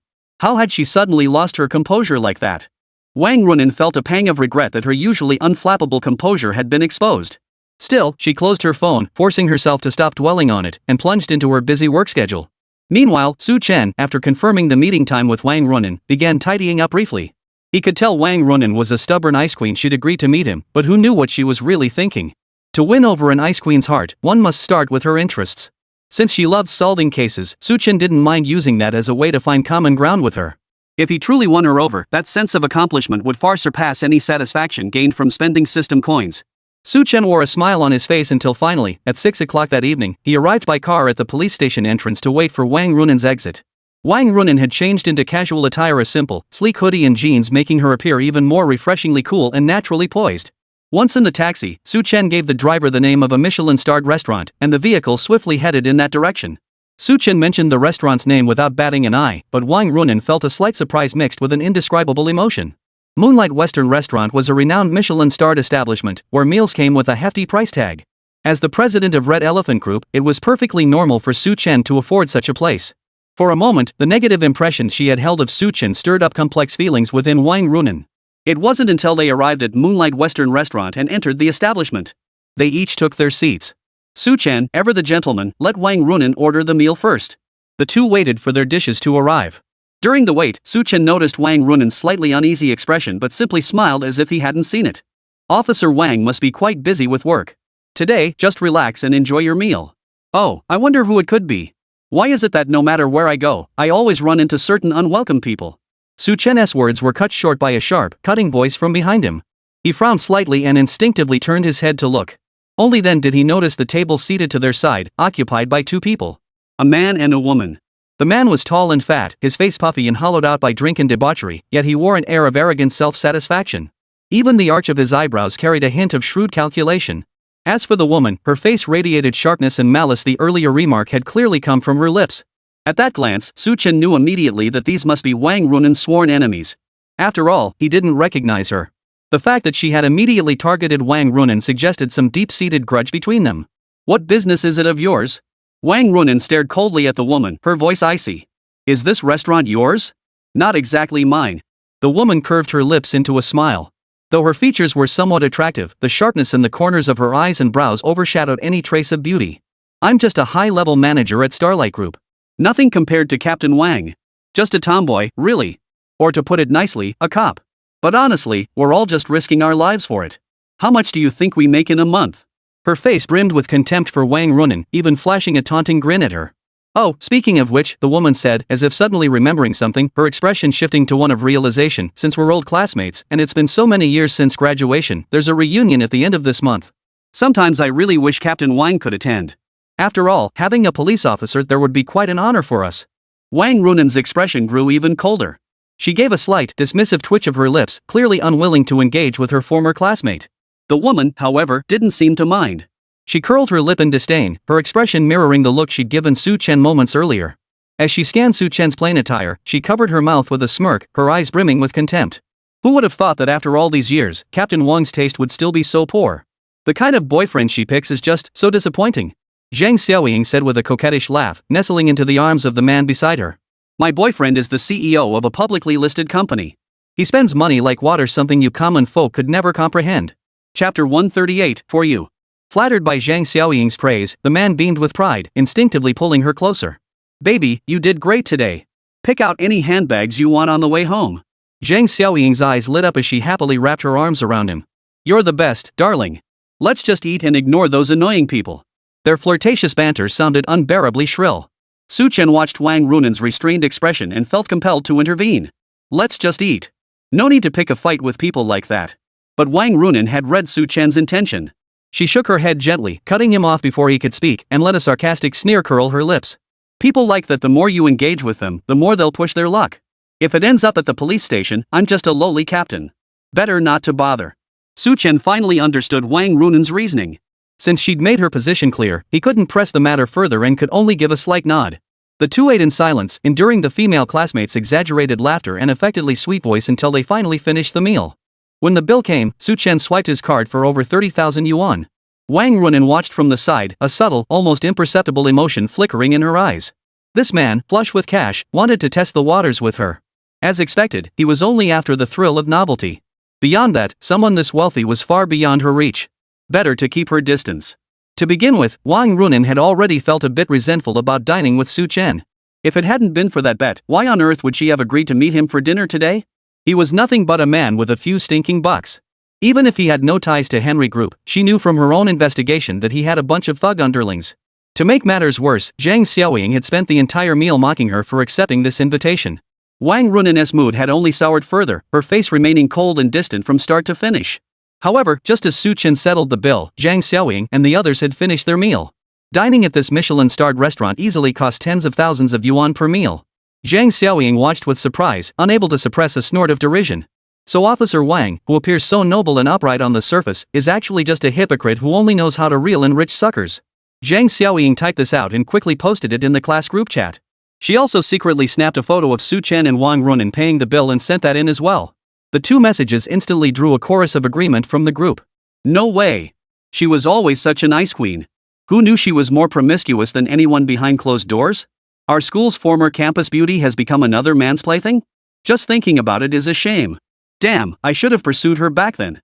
If I'd splurged more, maybe she'd have slept with me. Give it a rest. With your measly bankroll, Officer Wang probably wouldn't even give you the time of day. The class group chat was filled with all sorts of comments, but most were aimed at Zhang Xiaoying. To curry favor and flatter her, everyone was outdoing each other in saying the most vile things. The more Zhang Xiaoying read, the more smug her expression grew. She casually tossed out a comment. Officer Wang's learned how to reel in sugar daddies. She even snagged such a wealthy boyfriend. He's supposed to come to our class reunion at the end of the month. We'll have to grill her properly then. After she posted that, a flurry of supportive replies followed. The fawning and flattering tones made Zhao Xiaoying's vanity explode, her face lighting up with a smug smile. Wang Runin, however, remained completely unaware of the lively chatter in the group chat. Knowing all too well the true colors of her college classmates, she had largely shut herself off from their social circle and thus missed everything. Following Su Chen out of the Michelin-starred restaurant, Wang Runin felt a wave of relief wash over her. She had been eager for the dinner to end sooner, yet inexplicably, a strange emotion lingered within her. Therefore, Wang Runin just wanted to leave this place quickly, to get away from Su Chen's side. Just then, Su Chen hailed a taxi. As the two were about to get in, Zhang Xiaoyu, nestled close to her boyfriend, happened to emerge from the restaurant. Seeing the couple depart by taxi, Zhang Xiaoying's face betrayed surprise mixed with a hint of mockery and disdain. Honey, the man murmured with a look of lust. Zhang Xiaoying couldn't see, your old police officer classmate doesn't seem to have great taste either. She ended up with a penniless pretender trying to live beyond his means. You bet. Zhang Xiaoying triumphantly snapped a photo of the taxi and swiftly posted it again in the class group chat. Big news. Our Officer Wang didn't land some rich sucker she hooked up with a broke loser trying to pretend he's something he's not. The new twist spread through the group. Reading the string of comments agreeing with her that Wang Runin was just desperately trying to save face and was way too vain, Zhang Xiaoying let out a cold laugh. I thought that guy was loaded. Probably spent his entire yearly salary on that meal. And he actually took a cab home? That meal probably cost him enough to go hungry for days. This twist is pretty shocking. Who knew he was so broke? Wonder if Officer Wang will bring that poser to the class reunion at the end of the month. At that moment, Wang Runin and Su Chen were already in a taxi. Wang Runin remained completely unaware that she herself had been targeted. Her mind was still on the reunion, and she couldn't help but frown slightly, feeling reluctant. Noticing her mood, Su Chen paused briefly before asking, "You don't want to go to the reunion?" Wang Runin's expression faltered, her face darkening. They're all sycophants. Every reunion is just a competition. Those toxic places? I'd rather skip them. Knowing Wang Runin wasn't keen on going, Su Chen suddenly smiled, as if something had just occurred to him. That won't do, he said calmly, meeting her displeased gaze without flinching. Everyone's targeting you like this. Who knows what they're thinking? As your man and you're my girlfriend, I have to go for you, no matter what. You. Wang Runin hadn't expected Su Chen to be so shameless. Her face flushed with anger. This is my own business. I'll go if I want to, and I won't if I don't. What does it have to do with you? You have no right to decide for me. Chapter 139, Class Reunion. Why wouldn't I have that right? Su Chen raised an eyebrow, smiling as he countered, I'm speaking as your boyfriend now. How could I just stand by and watch my girlfriend get bullied? It's settled then. You still can't make decisions for me. Wang Runin declared angrily. Su Chen paid no heed to Wang Runin's anger and resistance. Instead, he added a reminder, don't forget our agreement back then. How did you promise me? Wang Runin's burning anger was abruptly stifled by Su Chen's words. There was no helping it. She had never believed Su Chen could take down the entire Henry group back then, which was why she'd agreed to that absurd and unreasonable wager. You. Wang Runin was nearly furious, but she could only swallow the bitter fruit of her own actions, glaring at Zhou Tao with intense anger. Don't worry, I'll definitely be there on time. Su Chen gave Wang Runin a faint smile. Even as the car pulled up to the police station where Wang Runin worked, she still couldn't shake the anger boiling inside her. She never imagined she'd end up being manipulated by Su Chen with such an excuse. She had no intention of attending that stifling class reunion at the end of the month, but now it seemed she had no choice but to go, and worse, she'd have to bring Su Chen, who she found utterly detestable no matter how she looked at him. Returning to the station in a rage, Wang Runin wore a face as cold as ice, effectively silencing everyone within the station from addressing her. No one dared guess who had angered the goddess, wisely choosing not to cross her at this moment. For a moment, even the group preparing the celebratory banquet held their tongues, silently waiting for Wang Runin to calm down. By month's end, Su Chen drove his relatively low-key BMW to the station to pick up Wang Runin personally. As soon as Wang Runin finished her shift, she spotted the BMW waiting outside the station entrance. Unaware it was Su Chen driving, she walked straight ahead without a glance, though a hint of puzzlement lingered in her mind. Logically, today was the date everyone had agreed upon for the class reunion. As for the time and location, Zhang Xiaoying had somehow obtained Wang Runin's contact information and sent her a text message directly. Su Chen had clearly agreed to attend with her, even though Wang Runin wasn't entirely on board. But based on what she knew about Su Chang, it made little sense for him not to show up today. Officer Wang, hop in. Just as Wang Runin furrowed her brows slightly, a hint of apprehension stirring within her, the window of the BMW parked not far ahead suddenly rolled down. Revealed inside was the very smile Wang Runin detested most. Sure enough, she knew Su Chen would arrive, albeit late. Pushing aside the slight unease stirring within her, Wang Runin calmly took her seat in the back. Why not sit in the front passenger seat? Su Chen greeted Wang Runin with a cheerful smile, but she didn't even lift her head, her voice as cold as ever. I don't like sitting up front. Wang Runin knew full well the chill that lingered in the passenger seat, so naturally she wouldn't sit there. Su Chen didn't seem to mind. He nodded with a smile, and after confirming the location in time from Wang Runin, the two quickly arrived at the Shangri-La Hotel. The Shangri-La Hotel was the most renowned 5-star luxury establishment in the area. Su Chen hadn't expected Wang Runin's old classmate to be so wealthy that they'd chosen this venue for the reunion. After all, even a private room here started at 1,000,000 yuan. Those dining here were either wealthy or influential, and any dish casually ordered began at 10,000 yuan. They arrived precisely at the agreed time of 8 p.m. Inside the flowering prosperity private room, several well-dressed men and women were seated around a luxurious dining table, chatting and laughing. Oh my, Sister Xiaoying, one woman affectionately hooked her arm through Zhang Xiaoying's, her smile ingratiating. Who'd have thought after all these years, Sister Xiaoying would be living so well now? Clearly, she's the most prosperous among our classmates today. Absolutely, another woman chimed in, her face radiating envy. I heard Sister Xiaoying's boyfriend is some high-ranking executive at Star Glory Group. She's truly living the dream. We'll definitely need her to pull some strings for us in the future. A hint of pride flashed across Zhang Xiaoying's face, though she still managed to feign modesty with a slight smile. You're all exaggerating. Don't worry, we're old classmates. If I can help, I will. I'll talk to my boyfriend. Getting a position at Gouda might be tough, but landing you jobs as clerks at Star Glory Group should be doable. Hearing this, the crowd fawned over her even more intensely. After all, Starlight Group was notoriously difficult to get hired by.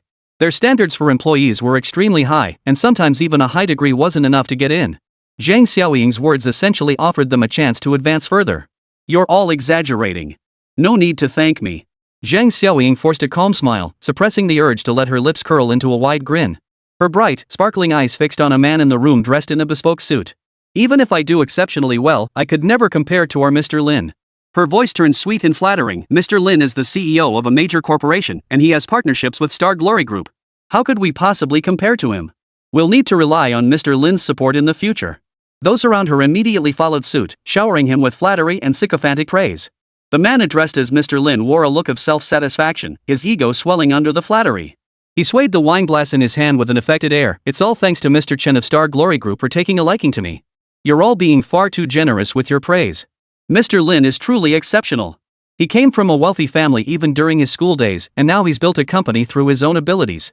He's a role model we should all learn from. Absolutely. Zhang Xiaoying's eyes darted around the room before she suddenly spoke up. It's already 8 o'clock. Didn't we agree that our former class beauty, Miss Wang Runin, would be here today? Could she be running late? At the mention of Wang Runin, the tall, thin man with a monkey-like face who had been trailing behind Zhang Xiaoying chimed in immediately. Chapter 140, Public Humiliation. Yeah, we agreed to meet for dinner at 7. Everyone else showed up on time. How dare she play such a big shot and be an hour late? Well, you wouldn't understand. She's a police officer now, with a prestigious position. How could we expect a cop to be punctual? She's swamped with official duties and doesn't have much money to spare. Does she come here to embarrass herself? The crowd burst into laughter, their words dripping with contempt and disdain for Wang Runan. Oh, please don't say that, Zhang Xiaoying said with a smile. She went to a fancy Western restaurant with her boyfriend yesterday. Who knew he'd be such a cheapskate? But he's really good to her. Spent a year's salary on a meal costing over 20,000 yuan. I was sitting right there and felt genuinely touched. Though she phrased it this way, Zhang Xiaoying's words were saturated with contempt and mockery toward Wang Runan. The class reunion was scheduled to start at 7 o'clock, a fact everyone was aware of. Zhang Xiaoying had deliberately mentioned 8 o'clock, knowing Wang Runan wouldn't check the class group chat. Her goal was to use this opportunity to humiliate Wang Runan. All these years, Wang Runan had never attended a class reunion. Now that he'd finally shown up, she was determined to find every way possible to mock him mercilessly and leave him utterly humiliated. After all, back in school, Wang Runan had been exceptionally handsome and good-looking, stealing all the attention that should have been hers. Wherever Wang Runan was, few eyes ever fell upon Zhang Xiaoying. Such a golden opportunity today, she absolutely wouldn't let it slip away. Xiaoying, you're still too kind-hearted. Everyone knows Wang Runan is arrogant and conceited. Now she's even found herself a boyfriend who's just as vain and superficial. I genuinely look down on people like that. Someone spoke up, and the classmates gathered around immediately swarmed like flies, showering Zhang Xiaoying with flattering words. Exactly. As the saying goes, birds of a feather flock together. A lowly cop like Wang Runan can only end up with a commoner like this. A tomboy like Wang Runan is lucky to find a boyfriend at all. What's she being picky for? If she keeps this up, she'll probably be single for life.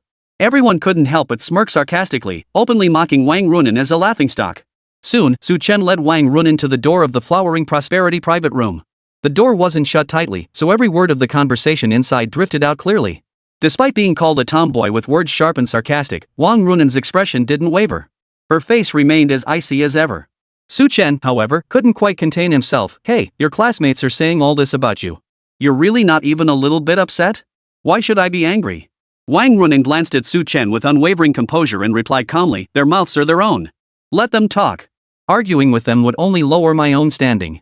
Chen immediately found himself at a loss for words. Still, he couldn't help but feel indignant on Wang Runan's behalf. He stepped forward and opened the door. Looks like you're having quite the lively chat. Seems we're late to the party. Chen's left hand naturally took Wang Runan's right hand, his smile utterly genuine. A flicker of discomfort crossed Wang Runan's face, but she offered no resistance, allowing Chen to hold her hand. So it's Wang Runan and her boyfriend who've arrived. Zhang Xiaoying spoke first, her words dripping with reproach and blame. We agreed to meet at 7 o'clock sharp. Everyone arrived on time except you and your boyfriend an hour late. That's just disrespectful. She's absolutely right. With Zhang Xiaoying setting the tone, everyone began to criticize Chen and Wang Runan relentlessly. Wang Runan, you've only just gotten a boyfriend and already you're treating us like dirt. Could it be your boyfriend is some big shot? I doubt it. After all, he's so broke he has to take taxis everywhere. This meal alone will probably leave him eating bran and vegetables for 2 or 3 months. Guys, don't be so harsh. Zhang Xiaoying's eyes sparkled with mischief, yet her face wore a sweet smile. Officer Wang is a police officer with a busy schedule. It's understandable that he was late. How about this? Why don't you two properly apologize to Mr. Lin, and we'll consider this matter closed? Others nearby nodded in agreement. Exactly. We can overlook it, but making Sister Xiaoying and Mr. Lin wait that long? If you don't pay a penalty to show sincerity, it'd be downright disrespectful. Wang Runan and Chen stood nearby, coldly observing the ill will directed at them. They understood perfectly well Zhang Xiaoying had done this deliberately, intentionally pushing back the reunion time by an hour when she informed them. You plan to punish us? Chen surveyed the clownish group before him with leisurely composure, raising an eyebrow. How exactly? Wang Runan watched Chen's behavior with growing concern. She tugged at his sleeve to signal him to stop talking nonsense, then stepped forward to pour a glass of wine. Mr. Lin was no one to mess with. Other matters might be forgivable, but offending him would change the nature of the situation entirely. Mr. Lin, we arrived late. It was truly uncalled for. I'll punish myself with 3 cups right now. Though filled with reluctance and a sense of injustice, Wang Runan could only manage a forced smile as she picked up her cup to drink. As for Mr. Lin, the moment Wang Runan entered, his eyes had locked onto her, a flash of astonishment and admiration crossing his gaze. It had to be said, though Wang Runan was known as a tomboy, her features were truly first-rate. Especially that cold, aloof expression. It made Lin Zong's heart ache with desire.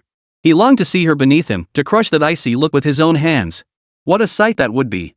Don't drink it. But unexpectedly, Chen seized Wang Runan's arm at that moment, shaking his head gently at her. We haven't done anything wrong. Why should we drink a penalty shot? Su Chen, stop this nonsense. Wang Runin frowned, lowering her voice. Mr. Lin's company isn't one we can afford to provoke. Even if your Red Elephant Group has the capability, it might not be a match for this Mr. Lin. Her implication was clear, she wanted Su Chen to swallow today's humiliation just as she was doing. But while Wang Runin could endure it, Su Chen couldn't stomach such treatment, nor did he intend to. Chapter 141, Kicked Flying. Just as he was about to speak, the fat and bloated Mr. Lin waved his hand magnanimously. Enough. Making a young lady like you drink 3 cups as punishment, it sounds like I forced you into it. I don't bully young ladies. That seemingly magnanimous remark did nothing to ease Wang Runin's tension. For she clearly saw the malicious intent in Mr. Lin's expression, a desire to crush every shred of her pride. As she opened her mouth to protest, Lin's lips curled into a vicious smile. Slowly, he extended his left foot toward Wang Runin. On his left foot sat a pair of polished leather shoes, not a speck of dust in sight. Mr. Lin sneered maliciously, my shoes are a bit dirty. If you clean them for me, we'll call it even. As a police officer, Officer Wang, serving the people should be something you can manage, right? Wang Runin's face instantly drained of color. Her icy expression now showed cracks. As if she couldn't believe her ears, she looked at Mr. Lin with a mix of shock and humiliation, only to meet his smug grin. Beside them, Zhang Xiaoying, who had assumed Lin Zong intended to let Wang Runin off, had been feeling somewhat displeased. But upon hearing Mr. Lin's malicious words, she quickly giggled and joined in, leading the chorus of jeers. Mr. Lin is so magnanimous. To forgive Wang Runin over such a minor matter, truly admirable. With Zhang Xiaoying setting the tone, the classmates joined in the jeering, hurling malicious remarks as if they were free. One after another, the words pierced Wang Runin's ears. If Mr. Lin is willing to let Wang Runin off so easily, consider yourself lucky. Hurry up and polish his shoes. If Mr. Lin hadn't specifically asked you to polish his shoes, do you really think such a privilege would have fallen to you? Mr. Lin, how about letting me polish them for you? I promise to get them sparkling clean. Get lost. Mr. Lin specifically asked Wang Runin to do it. Let's not butt in. Wang Runin, you're in business, right? Didn't you hear Mr. Lin say police serve the people? Get moving and polish those shoes. Exactly. Get to it. Let's get this reunion started already. Don't waste any more time, I've got another event tonight. It's just a game. Why are you acting like you're being forced? If you really don't want to, no one's making you. The crowd jeered relentlessly. Facing the barrage of malicious stares, Wang Runin felt nothing but humiliation, yet she was powerless to resist. Powerless against the influential Mr. Lin, she could only bite her red lips lightly with her pearly teeth. Grabbing a tissue nearby, she prepared to bend down and polish his shoes.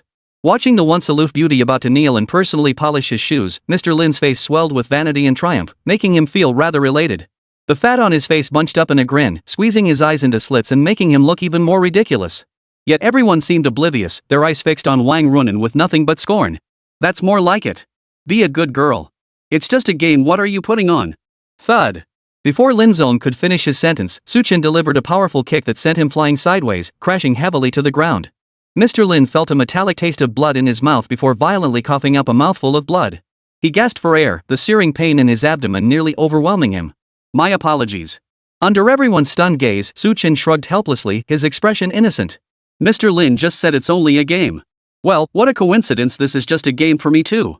Zhang Xiaoying rushed over, supporting Mr. Lin while angrily confronting Su Chen. How dare you hit Mr. Lin? Are you out of your mind? Mr. Lin staggered upright, lifting his head. Once the dizziness fully subsided, his rage boiled over. You bastard, you hit me? You must be tired of living. His pea-sized eyes blazed with fury as he glared at Su Chen, his rage boiling over. How can you call that hitting? Su Chen looked at Mr. Lin innocently once more, saying helplessly, didn't I just tell you, Mr. Lin? This is just a game. Why are you so upset? Being struck in front of everyone, Lin felt utterly humiliated, his face burning with both rage and shame. I'm the son of Lin Ping'an, CEO of Lin Group. And you know Chen, CEO of Starlight Group? He's the son of the richest man in the country. Our company has partnerships with Chen's Starlight Group. Any one of them is someone you can't afford to mess with. And you dare hit me? Mr. Lin was helped to his feet by Zhang Xiaoying beside him. His flabby body heaved violently, clearly seething with rage. Su Chen hadn't expected the man to have connections with Chen Chong, but seeing Lin's pathetic, useless appearance, he couldn't help but curl his lips in a sneer. I really wonder what kind of judgment Mr. Chen has, choosing to partner with a good-for-nothing scoundrel like you. It had to be said, Chen Chang's business judgment was seriously lacking. How could he have chosen such a bloated, brainless creature? How dare you speak to Mr. Lin like that? A classmate nearby couldn't help but interject. It's true that Mr. Lin runs his own company, but his father? That's Lin Ping'an, the CEO of the entire Lin Group. Exactly. Lin Ping'an is a legendary business genius, practically on par with Binhai's wealthiest tycoon. Though he might be a notch below, he's still not someone you can afford to provoke. As for the deal with Mr. Chen, I recall it involved a 10 million yuan order. Never mind Mr. Lin, if this matter were handed directly to Mr. Chen to resolve, that kid probably wouldn't be able to hold his head up in Binhai City anymore. If it weren't for Mr. Lin's connections, we'd never have had the privilege of staying at this hotel. Remember, he's a top-tier Imperial Star member. Is that so? Someone gasped. Rumor has it the highest membership tier here is Imperial Sunday Earthstar is mid-tier, but anyone who hasn't spent over 20 million at this hotel doesn't even qualify for that level of VIP card. Mr. Lin is both wealthy and powerful, yet he was beaten to this state right there. I reckon that kid and Wang Runen are in real trouble today.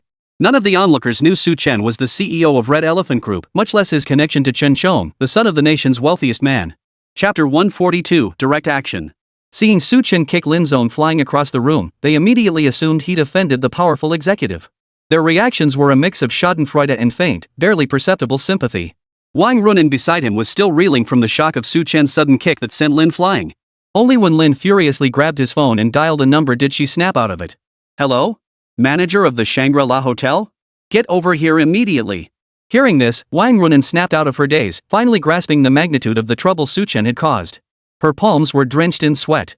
Glancing at the furious Mr. Lin, she grabbed Su Chen's hand and forced a smile at the manager. Mr. Lin, every single mistake is entirely our fault. Please spare us. I apologize to you here. Wang Runen fought back the humiliation welling up inside her, her fingernails digging so deep into her palms they turned white. Mr. Lin's fat face turned a liver-like shade of purple with rage, his entire body heaving with heavy, snorting breaths. After hearing Wang Runen's words, he immediately sneered coldly. He stared down at her with a condescending gaze for a moment before letting out a contemptuous laugh. It was your privilege that I even deigned to notice you. But since you refuse the wine I offered and insist on drinking the punishment wine, Mr. Lin said coldly, then you might as well kneel down, kowtow 3 times to me, and say, Mr. Lin, I was wrong. Maybe I'll forgive you and let you and your good-for-nothing boyfriend get out of here. The moment these words left his mouth, Zhang Xiaoying beside him immediately pursed her lips into a smile, her expression dripping with schadenfreude. Mr. Lin, you're far too kind to let these 2 hypocrites off so easily. Had I known they'd cause such trouble, I never would have brought them here to ruin your mood. Hearing this, Mr. Lin's eyes roamed boldly over Zhang Xiaoying's body before his large hand rubbed her waist. Zhang Xiaoying giggled coquettishly, leaning in to nuzzle him, but Lin's gaze had already shifted to Wang Runen. He pulled a cold smile. This is your final chance. If you're smart, you'll just shut up. I'll have security beat you both to a pulp and throw you out. Otherwise, you and your little boyfriend won't be able to survive in Binhai City. No sooner had the words left his mouth than Manager Zhou of the Shangri-La Hotel arrived, drenched in sweat. Hearing Mr. Lin's roaring voice over the phone had sent a chill down his spine, terrified of offending this VIP guest. Though merely a VIP at the hotel, this man wielded considerable influence throughout Binhai City, backed by his formidable father, Lin Ping'an. Fearing he'd arrived too late to appease Mr. Lin, Manager Zhou hurriedly positioned himself beside him. Behind him trailed a group of security guards, standing at attention, waiting for Manager Zhou's command. Panting heavily, he still wore a fawning smile on his face. Mr. Lin, which blind bastard dared offend you and set you off like this? Name names, and we'll make sure to get your revenge. Seeing Manager Zhou's sycophantic demeanor, Mr. Lin shot him a cold glance before fixing his gaze neither too harsh nor too soft on Wang Runen. Hold on. If this woman kneels and kowtows to me 3 times, you can just beat them up and kick them out. Mr. Lin's tone dripped with condescension, as if letting Su Chen and Wang Runen off would be the greatest blessing they could ever hope for. So it was these 2. Manager Zhou immediately turned to Wang Runen and Su Chen, shouting angrily. You idiots! Didn't you hear what Mr. Lin said? Get down on your knees and kowtow. It's your damn luck if Mr. Lin takes pity on you and lets you off. Wang Runen's face had gone pale with rage, her entire body trembling slightly. Mr. Lin, according to the law, you have neither the authority nor the standing to issue orders to me here. As a police officer, if you dare lay a finger on me, that constitutes assaulting an officer. When sentencing comes, you won't escape prison time. Besides, we were merely a little late. Don't insult us like this, we're not blind. Stop trying to bully us with your authority. Wang Runen trembled with rage. Yet upon hearing his words, Mr. Lin reacted as if he'd heard the most laughable joke, his face contorting into an exaggerated grin. Ha ha ha ha. Someone actually dares lecture me about the law? What kind of worthless cop are you? Just some petty authority figure. Mr. Lin laughed until his stomach ached. Let me tell you this, in the entire city of Binhai, I am the law. You're talking to me about the law? You must be out of your mind. Watching Lin's arrogant, brazen demeanor, Wang Runen couldn't contain her anger any longer. Her pearly teeth bit down hard on her lips. Su Chen, let's go. She couldn't bear to stay here any longer. Grabbing Su Chen's wrist, she turned to leave. Wang Runin couldn't believe it. If the two of them just turned and walked away, would Mr. Lin actually dare to lay a finger on them? Hold it. Who gave you permission to leave? Stop right there. Manager Joe stepped forward, shooting a glance at the bodyguards beside him. The bodyguards swiftly moved forward, blocking Su Chen and Wang Runin's path. Seeing her path blocked, Wang Runin, her face as cold as ice, didn't hesitate. She swung her left arm out, catching the bodyguard off guard and slamming him to the ground with a shoulder throw. The other bodyguard, stunned by Wang Runin's unexpected agility, immediately lunged forward. However, the moment he swung a punch at Wang Runin, she effortlessly sidestepped it and delivered a vicious kick to the guard's midsection. Both men were swiftly dealt with by Wang Runin. Su Chen, standing nearby, was somewhat surprised and couldn't help but glance at Wang Runin with an admiring look. He knew Wang Runin, as a police officer, had some skills, but he hadn't expected her to be this capable. Mr. Lin hadn't expected Wang Runin to dare strike back. Slamming his fist on the table in anger and humiliation, he shouted, "These two ungrateful bastards! What are you all standing around for? Get these two scumbags off the floor!" At Lin's command, the remaining dozen bodyguards swarmed forward, immediately attacking the two. Su Chen cursed inwardly, then quickly coordinated with Wang Runin as they both launched a swift counterattack against the advancing bodyguards. Chapter 143, More drama to come. However, even though Su Chen possessed considerable skill, he naturally couldn't match his elite brothers in arms. Moreover, two fists could never match four hands. After taking down 3 or 4 men initially, the pair soon found themselves gasping for breath as the remaining bodyguards seized their arms, pinning their shoulders down so they couldn't move. Daring to cause trouble at our Shangri-La Hotel and offending our most esteemed guest. Manager Joe roared, "I'll have these two scumbags thrown out immediately, just as you instructed, Mr. Lin." Throwing them out might be a bit excessive. Mr. Lin suddenly flashed a playful smile and coldly remarked, "They've already been taught a lesson. Just kick them out." His words weren't born of sudden benevolence. Rather, the Shangri-La Hotel was renowned far and wide, and disturbances were always handled discreetly. However, Wang Runin was a police officer. While he couldn't stand the sight of them, he didn't want to leave any blemishes on his record. Manager Joe and the others, however, saw it differently. They kept praising Mr. Lin for his understanding and magnanimity. "Our general manager Lin is so kind," Zhang Xiaoying exclaimed with exaggerated laughter. "Nothing like those two hypocritical jerks. Kicking them out is already the greatest favor we could do them." The group chimed in unison, showering General Manager Lin with flattery until he was practically floating on air. Su Chen watched the scene unfold with a cold gaze. Suddenly, he sneered, "I heard Mr. Lin mention earlier that your company has a partnership with Mr. Chen from Star Glory Group, correct?" This abrupt question cut through the flattery. Upon hearing it, Lin's face lit up with smug satisfaction as he spoke from his lofty perch. "Such matters are far beyond the reach of a commoner like you to pry into. You simply don't have the standing. Mr. Chen of Star Glory Group is the son of Binhai City's wealthiest man. He's a branch you could never reach in your lifetime. It's too late for you to beg for mercy now." Mr. Lin assumed Su Chen was using this topic to beg for mercy, and his smug grin only grew wider. But to his surprise, upon hearing this, Su Chen's face twisted into a peculiar, meaningful smile. He stared at Lin for a moment with an odd expression. "What kind of look is that?" Lin flared up again. "If you dare to overreach yourself and try to fight back, watch out, I'll have my men beat you half to death and throw you out." Zhou Tao merely chuckled, his voice casual and dismissive. "Nothing much. Just asking. Since your company has a partnership with Mr. Chen, how about we make a bet?" Mr. Lin sneered contemptuously, "You commoner? You want to bet with me? Do you even have the qualifications?" Wang Runin, standing nearby, was furious at Lin's arrogance. Yet upon hearing Su Chen's words, she tugged lightly at his sleeve, her face flushed with both anxiety and anger. "Su Chen, I know you're quite capable, but Mr. Lin is truly not someone we can afford to provoke. We should leave immediately." Mr. Lin couldn't help but laugh dramatically at Wang Runin's words. "Did you hear that? You're not even worthy. Get lost." "It doesn't matter," Su Chen responded without anger, instead sneering dismissively. "So what if you have a partnership with Mr. Chen? I guarantee you, Mr. Chen will personally call you shortly to cancel this collaboration." The moment those words left his mouth, the classmates present and Manager Joe couldn't help but let out a dismissive chuckle, as if they'd heard something utterly ridiculous. Mr. Lin's eyes widened in exaggerated contempt. "Cut the crap. You're just spouting nonsense out of sheer frustration. This is pure fantasy, utter nonsense. Now get out of here." With that, several bodyguards immediately grabbed the two men and escorted them out of the hotel. Outside the Shangri-La Hotel, Wang Runin and Su Chen looked rather disheveled. They adjusted their coats, which had been pulled loose during the commotion. "Why are you still standing there? Hurry up and leave." Seeing Su Chen standing there, still deep in thought, seemingly lost in something, yet showing no intention of leaving, Wang Runin couldn't help but feel annoyed. The more she thought about what had just happened, the angrier she became, and she couldn't help but vent her frustration at Su Chen. Mr. Lin is already a big shot, but above him is Lin Ping'an, the top boss of our entire Binhai City. We can't afford to provoke him. Just swallow your pride, smooth things over, and let it go. That's all it takes, right? It wasn't that Wang Runen truly accepted this outcome willingly. Rather, as a lowly police officer with no power or influence, she knew she simply couldn't compete against the might of capital. Besides, being a police officer didn't always guarantee the ability to uphold justice or fairness. With no real power or influence now, she had no choice but to endure. Only when she reached a high enough position would she have the means to deal with people like Mr. Lin. Wang Runen grew angrier the more she thought about it. Besides, I never wanted to come to this filthy place in the first place. I knew exactly what kind of people they were. You were the one who insisted on bringing me here. Facing Wang Runen's reproach, Chen merely smiled faintly and murmured softly, some things won't stop happening just because you avoid them. Besides, I'm not leaving because there's something even more important I haven't finished yet. What could that be? Wang Runen couldn't fathom what Chen could possibly be staying for, assuming he was simply unwilling to leave and scheming to stir up more trouble. Don't be so impatient, Chen remarked, his expression a mix of amusement and amusement as he gazed at the Shangri-La Hotel's gilded sign. How could we leave now? The real show was about to begin. Are you planning to do something to Mr. Lin again?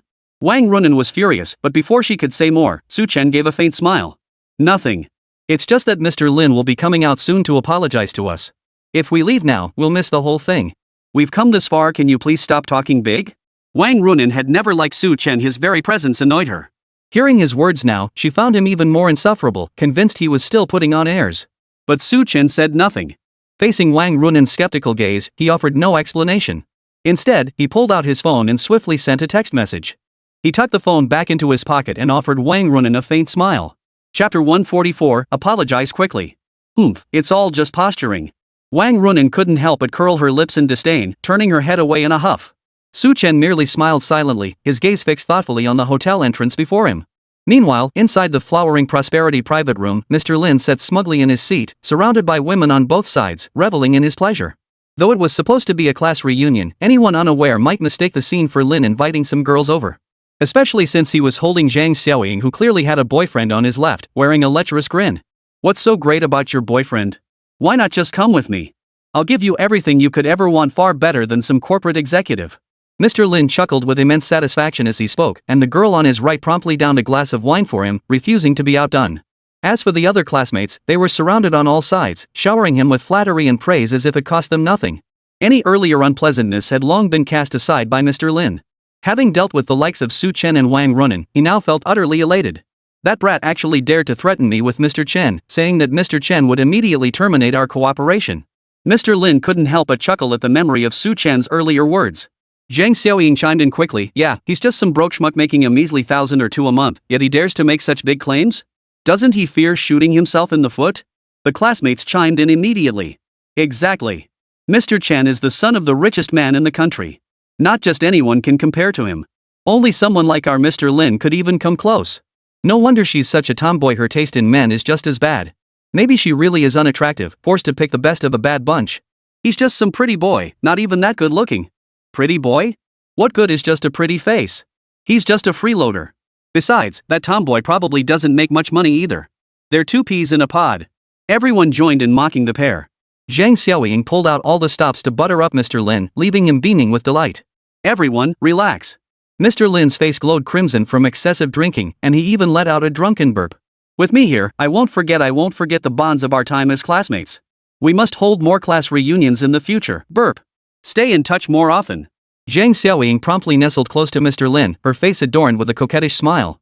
Mr. Lin, you can rest assured. Those troublesome people are gone. We've got a long future ahead of us. That's right. A successful person like you is the pride of our entire class. We're all so proud to have had you as a classmate. How many young people today could achieve what you've accomplished? We should definitely raise a toast to your sharp business acumen. Just as the group was bustling with excitement, preparing to raise their glasses, a phone ringtone abruptly cut through the air. Hearing the ringtone, Mr. Lin couldn't help but frown slightly, his face betraying his displeasure. Who's the clueless fool calling at a time like this? Ruining my mood for no reason. Mr. Lin cursed under his breath but reluctantly pulled out his phone, ready to hang up immediately. But when he saw the contact name displayed on the screen, his expression immediately turned serious. Mr. Lin, who could it be? Ruining our mood at a time like this? Zhang Xiaoying asked in a sweet voice, about to help hang up, only to be shoved aside by Mr. Lin. What do you know? This is Mr. Chen calling. Get out of the way and don't ruin my good time. Though puzzled why Chen Chong would call at this hour, Lin put on a cheerful smile and quickly answered. Mr. Chen, calling me this late at night, do you have any instructions? Although his father, Lin Ping'an, was a capable president of a conglomerate, compared to the son of Binhai City's wealthiest man, they were still a cut below. Collaborating with someone like Chen Chong was an honor for them.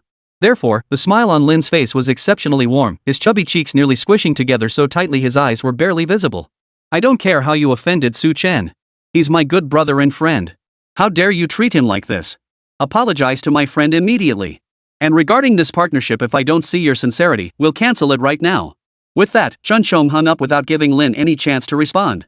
Mr. Chen, please hear me out. I have no idea who this Su Chen you're talking about even is. But before Lin Zong could finish, staring at the disconnected call screen, his face drained of color. He racked his brain. He hadn't offended anyone, had he? Why would Mr. Chen suddenly call him in such a rage, demanding an apology to someone he'd never even met? No! Mr. Lin's eyes suddenly widened as if he'd grasped some unbelievable truth, stumbling backward a step. That kid had just mentioned in the private room that Chen Chong wanted to cancel their partnership. He hadn't believed it at the time. But now, barely 10 minutes after they'd been kicked out, Chen Chong was already calling him, furious like this. Could it be that the man with Wang Runan earlier was the very same Su Chen Chong had mentioned? Lin's face drained of color. His grip on the phone slipped and it clattered to the floor, shattering instantly. The surrounding students looked utterly shocked and surprised. Just moments ago, Mr. Lin had been strutting around with an air of smug satisfaction, assuring them with his arms wrapped around them about how wonderful their future lives would be. But after just one phone call, why did his expression suddenly turn so terrified? Beyond surprise, curiosity filled everyone's hearts. Zhang Xiaoying was especially baffled by the situation.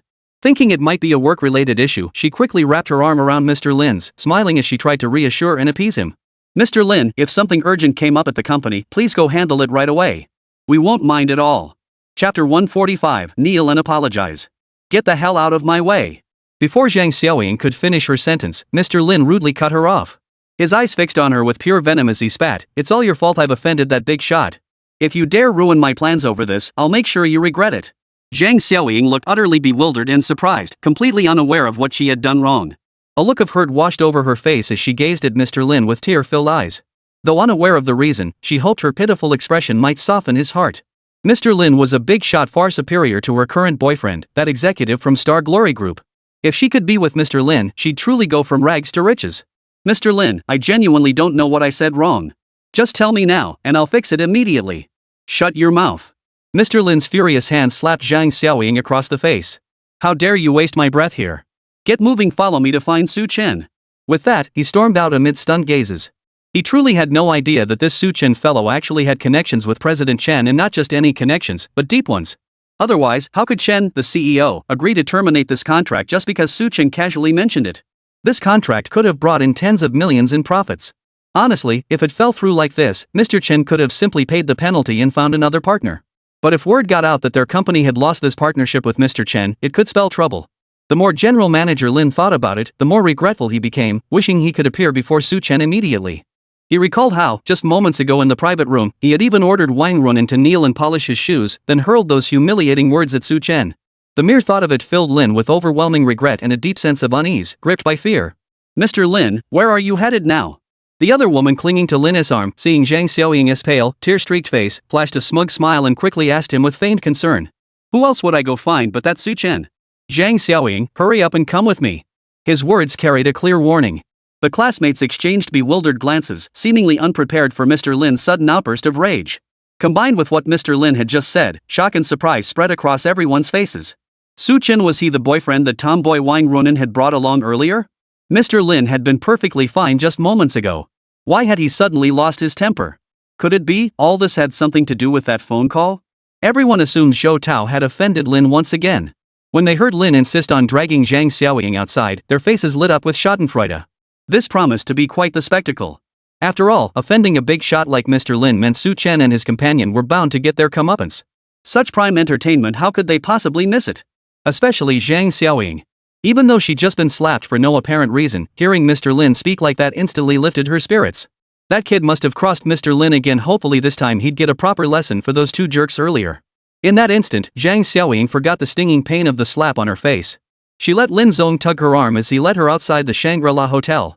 Everyone followed General Manager Lin to the entrance, where they saw Wang Runan and Su Chen still sitting on the flower bed nearby, showing no signs of leaving. Seeing Su Chen sitting there with no intention of leaving, Wang Runan felt utterly helpless. She never liked Su Chen to begin with. Seeing him stubbornly refuse to leave, her earlier patience vanished completely. She snapped impatiently, "Can you stop pretending? Mr. Lin is a big shot, how could he possibly apologize to you?" It was one thing for him to be a street thug, but now she realized this man had always been a braggart, utterly arrogant. Wang Runan's opinion of Su Chen plummeted even further. The more she looked at him, the more repulsive he seemed. Just then, she spotted Mr. Lin approaching the hotel entrance not far away, leading a group of old classmates toward them. They looked like a formidable, imposing force clearly up to no good. Wang Runan couldn't help but panic. Forgetting everything else, she grabbed Su Chen's arm and dragged him toward the exit. "Mr. Lin has come for us now. If we don't leave immediately, he'll definitely lay hands on us. Why are you so stubborn? Do you actually want to watch us get beaten up?" Wang Runan's face flushed crimson with anger, yet Su Chen remained seated, utterly unfazed. Not only did he resist her tugging, but he even offered her a faint smile. "I told you they came to apologize. What are you afraid of? Relax, I'm here." "You." Wang Runan was utterly speechless. She could only glare angrily at Su Chen before turning pale as she watched General Manager Lin and the others approach. Seeing the schadenfreude on her classmates' faces behind Mr. Lin, a chill ran through Wang Runan. She quickly stepped forward. No matter what, she had to speak favorably for Mr. Lin. Even though she was utterly unwilling, she forced a smile onto her face. The classmates nearby, observing Wang Runan's forced smile, grew even more certain that the two were about to receive a severe scolding from Mr. Lin. Who would have thought such fools existed in this world? Zhang Xiaoying couldn't resist sneering. "After getting kicked out, you still refuse to leave? You're practically asking for a beating." "Exactly," chimed in another girl. "Looks like you really pissed off Mr. Lin. Since you don't know when to quit, no one can save you now." The others all wore expressions of schadenfreude, their words making Wang Runan's face grow even paler. Even so, she could only force a smile as she turned to face Mr. Lin. "Mr. Lin, you see, we were just..." Before she could finish, a shocking scene unfolded. With a loud thud, Mr. Lin dropped to his knees. The sound was deep and resonant, clearly the result of immense force, abruptly cutting off Wang Runan's unfinished words. As for Wang Runan, she was utterly stunned by the scene before her. Her words died on her lips, replaced by disbelief as her beautiful eyes widened in shock. Chapter 146, Licking It Clean. How could this be?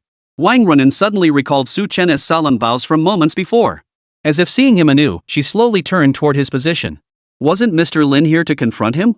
Why would he suddenly kneel down to apologize? Could it be that everything Su Chen had just said was true? "Mr. Su, everything that just happened was a misunderstanding. Please forgive me. I truly realize my mistake now. I'm so sorry." Mr. Lin continued to apologize profusely, his head thumping repeatedly on the floor, completely oblivious to the stunned expressions of his classmates behind him. His mind was consumed solely by the partnership with Mr. Chen. If he failed to secure Su Chen's forgiveness now, this collaboration would be completely ruined. No, he absolutely couldn't let that happen. With that resolve, Lin stared intently at Su Chen. The fleshy rolls on his face jiggled as tears and snot streamed down his face, making him look utterly ridiculous, a far cry from his earlier smug demeanor. Beside him, Zhang Xiaoying had never seen Lin appear so utterly humiliated, especially while making such a plea in front of Su Chen. Su Chen, however, sat there with an air of utter calm. Not only did he show no concern for what Lin had said, but he even offered a faint smile, his expression relaxed and natural. "But just now, Mr. Lin, you made quite a spectacle of yourself, even demanding we kneel and apologize. What exactly are you doing now?" Su Chen feigned surprise, his expression dripping with sarcasm. "Please don't kneel. I couldn't possibly accept that. If you did, and then proceeded to beat me again, that wouldn't be good at all." The flesh on Mr. Lin's face paled.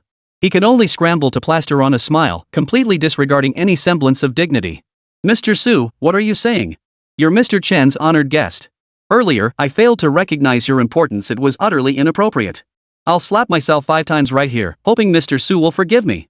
Without hesitation, Lin delivered a sharp slap to his own cheek, alternating sides until he had completed 5 strikes. The sharp smacks echoed clearly, indicating maximum force, and his face instantly swelled up high. His face, already thick with flesh, now looked so distorted that his pea-sized eyes were nearly invisible. The students stared in stunned disbelief at Mr. Lin kneeling before Su Chen, then shifted their gaze to Su Chen himself. Hadn't Mr. Lin come to discipline Su Chen? Why, instead of reprimanding him, was he now kneeling to beg Su Chen for forgiveness? Seeing the 5 distinct, vivid handprints on his face from Mr. Lin's fierce slaps, everyone felt utterly bewildered. Who exactly was this Su Chen? That he could make Lin Zong so afraid and fearful right now? Could it be? Everyone instinctively recalled the private room scene. Mr. Lin's face had turned ashen the moment he answered that call, leading directly to his current state. Could it be that Su Chen truly had some connection to President Chen, prompting President Chen to call and threaten Lin's own? Otherwise, that phone call earlier was simply inexplicable. Beside him, Zhang Xiaoying looked utterly incredulous, instinctively taking a step back. How could Su Chen possibly wield such influence? No, that was absolutely impossible. Watching Mr. Lin weep and beg for forgiveness, Wang Runan, who was already soft-hearted, felt that his actions were enough to satisfy her anger. More importantly, she didn't want to dwell on the matter any longer. She just wanted to return home soon and process everything that had happened tonight. Su Chen, why don't we just let it go? Wang Runan couldn't bear to see him suffer and blurted out. Mr. Lin quickly nodded in agreement. Yes, Miss Wang, I was wrong earlier. I apologize to both of you here. Please forgive my transgression, forgive me for my mistake. I truly need Mr. Chen's cooperation. If you'll forgive me, I'll do anything. Su Chen watched Lin's tearful pleas with keen interest, then suddenly placed his foot in front of the man. Confused by Su Chen's intent, Lin hastily offered a forced smile. Mr. Su, what exactly are you doing? Su Chen glanced at his left leather shoe, then feigned helplessness with a shake of his head and a sigh. I just remembered when I came to accompany Runan to her class reunion today, I forgot to polish my shoes. These shoes are simply too dirty, Su Chen said, shaking his head with disapproval. He smiled slightly, satisfied with the stiff grin on Mr. Lin's face. Since your shoes are so shiny and polished, you must know how to clean them properly, right? Though Su Chen hadn't explicitly stated anything, the subtle implication was clear to everyone present. Thus, though Lin felt deeply aggrieved, he knew he had provoked Su Chen himself. Gritting his teeth, he swallowed the humiliation. Since Mr. Su wishes me to polish his shoes, I'll do it immediately, guaranteed to shine like new. As long as Mr. Su forgives me, I'll gladly do whatever you ask. Without hesitation, Mr. Lin pulled a handkerchief from his pocket, plastering on a smile as he moved to polish Su Chen's shoes. But Su Chen abruptly pulled his shoes back. Meeting Lin Zhong's puzzled gaze, he flashed a wicked grin. Mr. Su, what are you? How could a handkerchief possibly clean these shoes properly? Seeing the smile on Su Chen's face, a bad feeling suddenly rose in Lin's heart. Sure enough, Su Chen looked at Mr. Lin with a beaming smile and said, licking them clean with your tongue, that's what I call truly clean. I wonder what you think about that, Mr. Lin. What? He actually suggested licking it clean. The crowd, still reeling from the earlier shock, hadn't even recovered when Su Chen's words sent their jaws dropping once more. Mr. Lin's expression darkened considerably, twisted by the humiliation and rage he was forced to suppress. Wang Runan also felt Su Chen had gone too far this time. Furrowing her delicate brows, she was about to speak. Su Chen, however, gave her a sly smile. If it weren't for someone's help, we would have been humiliated by them long ago. Recalling the humiliation they'd endured in the private room moments ago, Wang Runan instantly fell silent. Indeed, if not for Su Chen's connections, they would likely be covered in bruises by now. Zhang Xiaoying watched from the sidelines, finding the whole scene increasingly absurd. Glancing at the humiliated expression on General Manager Lin's face beside her, she couldn't help but step forward. Chapter 147, Zhang Xiaoying's plan. Su Chen, don't push it too far. Shut your mouth this instant. Before Zhang Xiaoying could finish, Lin Zong cut her off furiously. It's all your fault. Get down on your knees and apologize to Mr. Su and Miss Wang. Zhang Xiaoying's words were like a knife to Lin Zong's heart. They reminded him of how he had once tried to drag her down with him to kneel and apologize to Su Chen. Zhang Xiaoying's face darkened, and she tried to protest further. But in the next instant, her expression shifted subtly as if something had suddenly occurred to her. Then, before everyone's eyes, she reluctantly knelt down, tears streaming down her face like rain on pear blossoms. Mr. Su, Miss Wang, I was truly in the wrong just now. Please forgive me, both of you. I will never be so presumptuous again. Zhang Xiaoying's tear-streaked face and pitiful eyes gazed at Su Chen, presenting an image that seemed to beg for sympathy. Yet her mind was occupied with other thoughts. Even General Manager Lin had knelt to apologize to the Su Chen kid, enduring the humiliation of licking his shoes clean. Could it be that Su Chen was some kind of hidden big shot? That was why she'd heard his name mentioned in Binhai City? The more Zhang Xiaoying pondered it, the more plausible it seemed. She stared at Su Chen with wide, sorrowful eyes. What on earth was so great about that tomboy Wang Runan? She couldn't possibly be half as feminine as me. Men were all the same, weren't they? If she just flicked her fingers casually, wouldn't Su Chen treat her like a precious treasure? Su Chen remained silent, his gaze drifting lightly over Zhang Xiaoying before settling on Mr. Lin. Zhang Xiaoying's face stiffened. She hadn't expected Su Chen to ignore her outright. But then she glanced at Wang Runan standing beside him and instantly understood. Clearly, with Wang Runan right there beside him, Su Chen had to maintain his public image even if he wanted to fool around. Just you wait.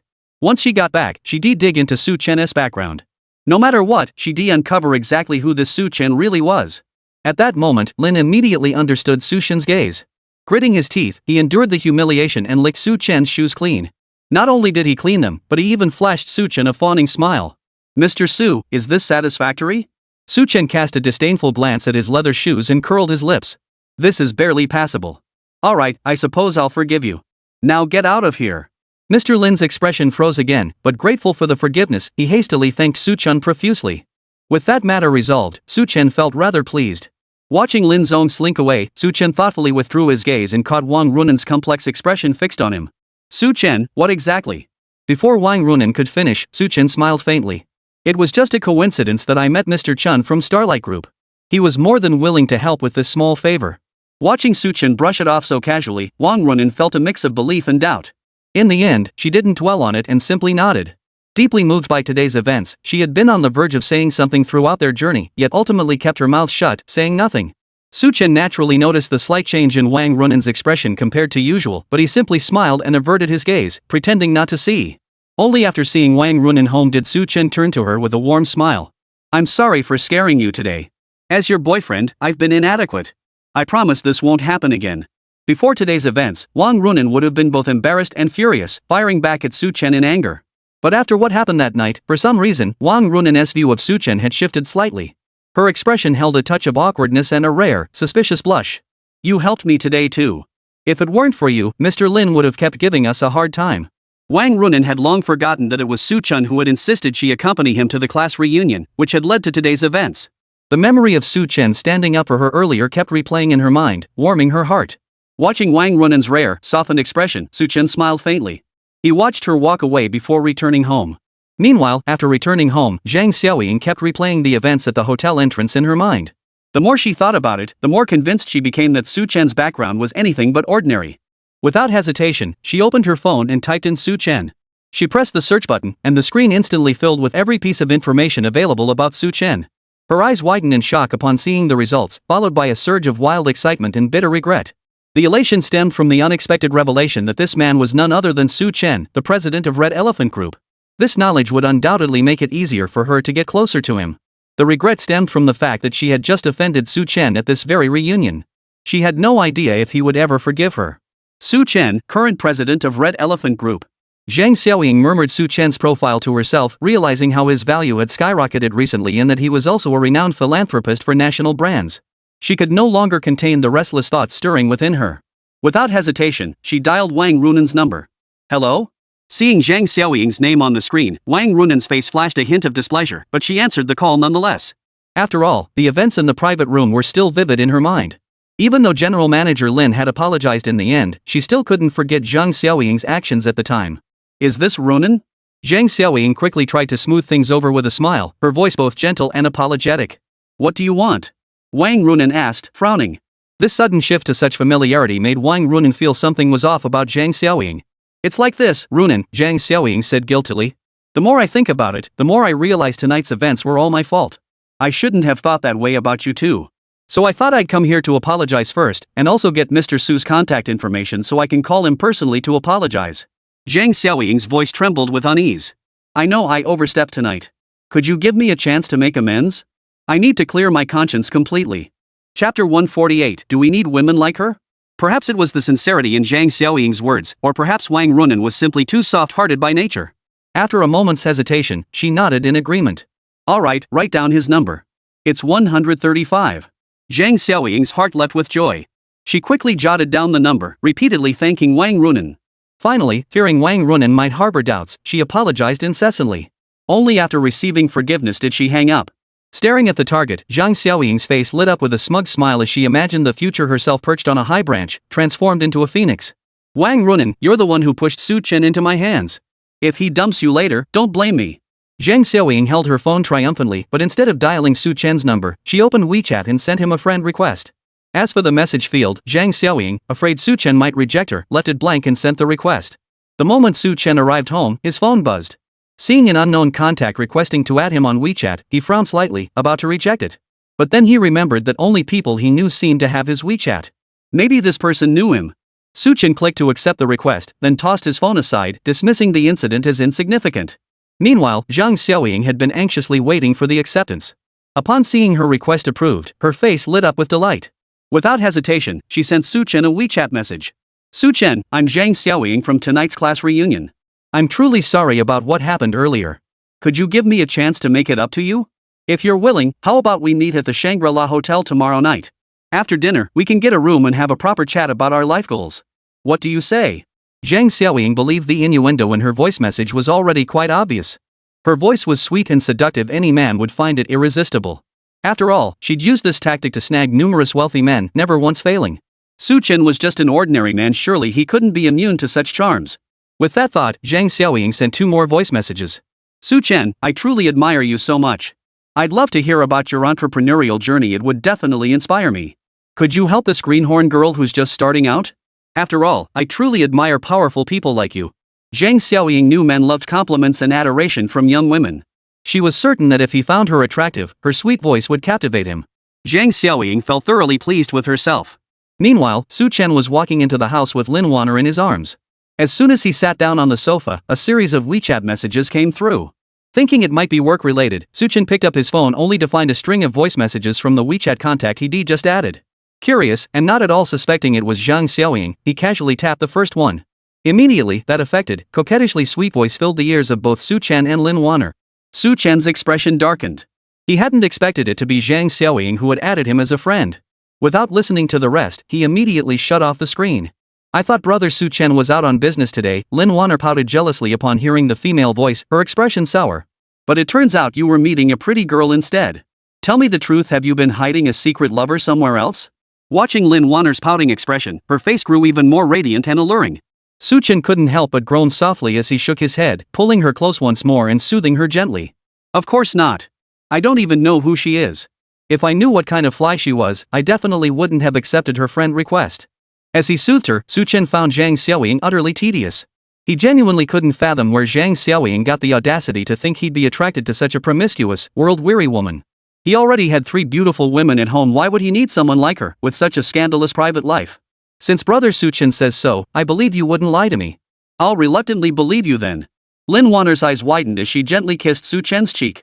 Just as they were about to move on to the next intimate step, the familiar WeChat notification sound chimed in once more. Su Chen frowned, unlocked his phone, and was about to block the sender. Wait a moment. Lin Wanner's beautiful eyes twinkled mischievously, like glass beads, as she took the phone from Su Chen's hand. What's up? Su Chen glanced over curiously, unsure what Lin Wanner intended to do. Lin Wanner gave him a light chuckle and a wink before opening the video call request from Zhang Xiaoying right in front of him. Seeing the mischievous yet spirited grin on Lin Wanner's face, the dorm mates instantly understood what was happening. Instead of stopping her, they stood by, waiting to see the show unfold. At that moment, Zhang Xiaoying was anxiously awaiting Su Chen's response. After waiting for a long time without hearing from him, she couldn't help but feel a bit flustered. Just as she was about to send another voice message to prove her loyalty, a video call request suddenly popped up. Zhang Xiaoying was overjoyed. She checked 3 times to make sure she hadn't misread it. It really was a video call request from Su Chen. A smug look spread across her face as she quickly adjusted her clothes and hair. After confirming everything was in order, Zhang Xiaoying quickly accepted the video call. Su Chen. Zhang Xiaoying blurted out his name impatiently. But the words froze in her throat the moment she saw the breathtakingly beautiful woman on the screen, utterly speechless. Seeing the awkward expression on Zhang Xiaoying's face as her smile froze there, Lin Wanner's beautiful features took on a hint of disdain and contempt. Recalling the sickening voice messages Zhang Xiaoying had just sent, Lin Wanner gave her a thorough once-over before shaking her head with a dismissive TSK. I was wondering what kind of person you really are. I have no idea where you get the nerve to flirt with my brother Su Chen. Chapter 149, Wang Runan seriously injured. After speaking, Lin Wanner shot Su Chen a reproachful glance, pouting her petite lips in clear displeasure. Brother Su Chen, your taste is truly awful. If you genuinely don't fancy her, block her immediately. She's got absolutely nothing going for her. Who knows where she gets her confidence from? She's painful to look at. One sarcastic remark after another poured from Lin Wanner's mouth, leaving Zhang Xiaoying speechless and pale as a sheet. She stared at the girl on the screen, a stunning figure, bright and expressive eyes, features as delicate as a painting, and a voice like a nightingale singing in the valley, enchantingly melodious. No matter how you compared them, she was left in the dust by miles. Her own features, once considered delicate and alluring, now seemed dull and unremarkable in comparison. No wonder Su Chen had never given her the time of day. To think there was such a stunning beauty in his family, her looks truly surpassed all the girls in the entertainment industry combined. How ridiculous. She had been so confident just moments ago, convinced Su Chen would fall for her. Who would have thought that in the end, the one left looking like a fool would be herself? Given this situation, forget about Su Chen noticing her, he probably wouldn't even spare her a second glance. Zhang Xiaoying felt utterly dejected, unable to utter another word. As for Lin Wanner across from her, observing the unfolding scene, she merely curled her lips in disdain. This is so embarrassing. Su Chen, please don't bring these oddballs around anymore. You're making me look ridiculous. With that, her delicate hand is smooth and white as a lotus root segment gently wrapped around Su Chen's arm. Alright, let's not dwell on those irrelevant people anymore. Su Chen, don't you think we should take a break? With such an invitation from the beauty, Su Chen naturally couldn't refuse. Early the next morning, Su Chen was having breakfast with the two beauties, Chen Bingyan and Lin Wanner. Recalling the events of the previous night and the inexplicable expression on Wang Runen's face, Su Chen felt a slight stir in his heart and dialed her number. Hello? Hearing an unfamiliar female voice on the other end, Su Chen was taken aback and asked, Hello, is Wang Runen available? The girl's voice sounded slightly downcast. So you're a friend of Officer Wang's? If you want to see her, you'll have to come to the police station. Judging by the girl's tone, something seemed to have happened to Wang Runen. A faint sense of unease crept into Su Chen's heart. After all, someone as meticulous as Wang Runen always kept her phone close at hand in case of emergencies. There was no way it could have fallen into someone else's hands. What happened to your Captain Wang? Captain Wang, she was seriously injured while apprehending a criminal. She's currently at our station, being treated by Mr. Wang. Seriously injured? The news sent a wave of worry through Su Chen. He had called specifically to arrange a meal with Wang Runen. Little did he expect that not only would the meal be cancelled, but Wang Runen had also been seriously injured. His appetite vanished instantly. He stood up, straightened his clothes, and headed for the door, speaking as he walked. I'm a friend of your Captain Wang. I'll head to the police station immediately. The girl naturally agreed. After hanging up, Su Chen rushed to the scene at top speed. He brought along several trusted brothers, and while he was at it, he searched the system for elite brothers specializing in medicine. To his surprise, he didn't find any elite medical brothers, but instead discovered a section where he could exchange for the abilities of a medical genius. The required reputation points weren't excessive, only 20 points. But that was more than enough for Su Chen. He swiftly exchanged the 20 reputation points and soon acquired the ability. Ding! Congratulations, host, on exchanging 20 reputation points to acquire the medical genius ability. Medical genius, automatically master the essence of both traditional Chinese and Western medicine. Your medical skills rival the world's greatest experts, capable of performing life-saving miracles. In that instant, a vast reservoir of knowledge on both Eastern and Western medicine flooded Su Chen's mind. This knowledge felt as though it had always been a natural part of Su Chen. He could effortlessly browse through it in his mind, as smooth as flowing clouds in water, without the slightest sense of incongruity. Su Chen was thoroughly satisfied with this outcome.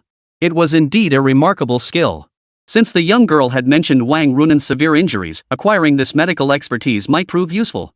As they neared the police station, Su Chen brought along several close friends. Since it wasn't convenient to bring them all inside, he had them wait at the entrance. That way, if Wang Runen's condition worsened, they could help take her to the hospital. Spotting Su Chen approach, a young woman in her late teens wearing a police uniform hurried over. You must be a friend of Captain Wang. Please follow me. The girl recognized Su Chen. After he nodded, she led him into an inner office within the police station and gestured inside. Captain Wang is currently receiving treatment inside. Would you like to go in and see her? Following the direction she indicated, Su Chen saw Wang Runen lying on the bed inside the room. Her eyes were tightly shut, and the furrowed lines on her forehead revealed she was enduring the pain surging through her body. Her body, especially her chest, was covered in wounds wrapped in gauze. Though the extent of the injuries beneath couldn't be seen, the blood soaking through the bandages made it clear they were far worse than he had imagined. How could it be this bad? Su Chen couldn't help but frown slightly. Beside Wang Runen, an elderly gentleman busily rinsed the blood from a towel, his hands deftly manipulating acupuncture needles as he applied them to her body to stem the bleeding. The fluid, masterful technique made it clear to Su Chen that this was no ordinary practitioner. Even so, he couldn't help but ask, that old gentleman seems to be quite skilled. But why didn't you take her to the hospital for treatment? The young girl shook her head, her eyes already bloodshot. You probably don't know, but old Master Wang is a legendary master physician revered across our country. He's also Captain Wang's own grandfather. He'll spare no effort to save Captain Wang. His medical skills are nothing short of miraculous. If even he can't save her, taking her to the hospital would be futile. Chapter 150, Compulsory Treatment. National Master? Su Chen nodded in sudden understanding, his worry deepening as he stepped into the room. Upon seeing an unfamiliar face approach, old Master Wang paused his movements, his brow furrowing slightly. Unrelated parties need not wait here. Please leave. With that, old Master Wang withdrew his gaze without a glance at Su Chen and resumed the treatment. Su Chen didn't mind. He understood that Mr. Wang's sole concern was his granddaughter's injuries. Now closer, Su Chen could see Wang Runen's injuries more clearly. She did not turn and leave as Mr. Wang had instructed. Instead, she stared at Wang Runen's battered form, her face deathly pale, her breathing labored and shallow. Despite Mr. Wang's relentless efforts, Wang Runen showed no signs of improvement. The elderly man, who had previously forced himself to remain composed, now teetered on the edge of collapse. "Child," the old man choked out, his wrinkled hand clasping Wang Runen's wrist tightly. "Wake up! Wake up!" But Wang Runen remained unresponsive to his cries, lying motionless and utterly lifeless. Seeing the elderly man break down, covering his face and weeping, everyone present was deeply moved, their eyes welling up with tears. That even the renowned master surgeon of today could be rendered so utterly helpless suggested Captain Wang's injuries were truly beyond any hope of recovery. Watching the old man, on the verge of collapse, still clinging to the will to treat her that effort, yet utter helplessness, his face etched with despair made Chen, watching from the side, feel a stinging ache in his own eyes. However, having already activated the medical genius ability, all possible treatments for Wang Runen's wounds automatically played out in his mind as he examined them. Medication, wound disinfection and bandaging, internal tissue repair, and even on-site surgical procedures, every detail played out vividly in his mind. Wang Runen could still be saved. Reaching this conclusion, Chen's eyes lit up. Forgetting his sorrow for old Master Wang, he stepped forward urgently. "Old Master, I'm Captain Wang's friend. I can treat his condition, please let me try." Chen's words drew everyone's attention to him. They looked at him as if they had misheard, their expressions filled with surprise. Then, old Master Wang turned to look at Chen. Seeing that he was merely a young man in his 20s, his expression darkened. He wiped the sweat from his brow and the tears from the corners of his eyes. "Young man, it's best not to make bold claims. Runen's wounds are far too deep. One wrong move could damage the nerve endings inside. Even I couldn't perform surgery to repair them. Don't be foolish." The other officers knew Wang Runen and this young man had a decent rapport, and it was largely thanks to Chen that they'd apprehended the Henry group. But that was one thing. For him to claim he could treat Captain Wang when even the greatest surgeon couldn't save him was utterly preposterous. "Mr. Su, I understand your concern for Captain Wang, but please don't disrupt things here. Time is of the essence. We need old Master Wang to continue treating Captain Wang." "Exactly. Stop this nonsense. Even Mr. Wang himself isn't confident about this. What if something goes wrong because of your actions?" "Exactly. Stop disturbing Mr. Wang Lang. You should leave immediately." Everyone chimed in agreement. Yet judging by the treatment, while Mr. Wang's acupuncture skills were competent, they could only barely keep Wang Runen alive. At this rate, Wang Runen could only hold on for another 10 minutes. Chen couldn't just stand by and watch.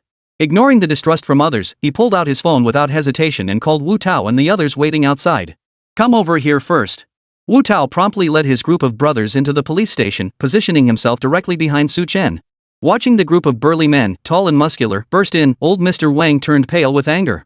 "This is a police station. What do you think you're doing? This is outrageous."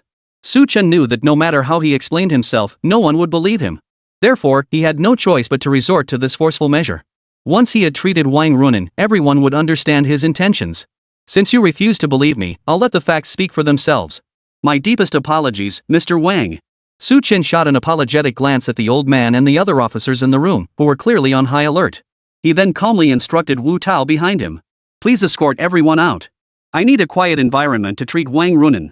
Without a word, Wu Tao led his brothers, dragging and pulling them like little chicks, straight out the door. Once the room was cleared, Chen sat beside Wang Runen and began planning the next steps of her treatment. "Chen, you've gone too far. I actually thought you were Captain Wang's friend. Now it's clear you're trying to kill him. This was premeditated. Bringing all these underworld types here? This is a police station, not some place for you to run wild. I advise you to get out of this room immediately. If you keep this up, don't blame us police for being rude." Old Mr. Wang was so enraged he trembled all over, pointing a quivering finger toward Chen. This is outrageous. Get this man out of here immediately." This man clearly intended to harm his beloved granddaughter, and those burly thugs clearly weren't decent folk. To act so brazenly in the police station was utterly audacious. "Mr. Wang, please calm down. I'll have someone apprehend this man immediately. This is a serious offense." After speaking, the squad captain quickly ordered the officers beside him, "Everyone, get your gear ready and surround this place completely." The officers wasted no time, swiftly encircling the room. The squad leader, gun pointed toward the interior, declared, "Chen, this room is surrounded. You have 3 minutes to come out. Otherwise, don't blame us for being unkind." Inside the room, Chen seemed oblivious. He had already taken out his acupuncture needles, swiftly applying them to stop the bleeding. Simultaneously, he retrieved a sterilized surgical knife from nearby and began repairing and suturing the internal wounds with consummate skill. Every movement flowed with effortless ease and consummate skill, as if he'd performed these actions countless times before, executing them with perfect mastery. Chapter 151, A Moment of Triumph. No matter how the officers outside threatened, he ignored them completely, neither seeing nor hearing their words. His brothers-in-arms had surrounded the entrance, blocking the police from entering. Even if they wanted to act, they couldn't just pull guns and shoot people without cause. Even if Su Chen had stormed into the police station, they couldn't have acted. Moreover, any one of these burly men could easily overpower several of them.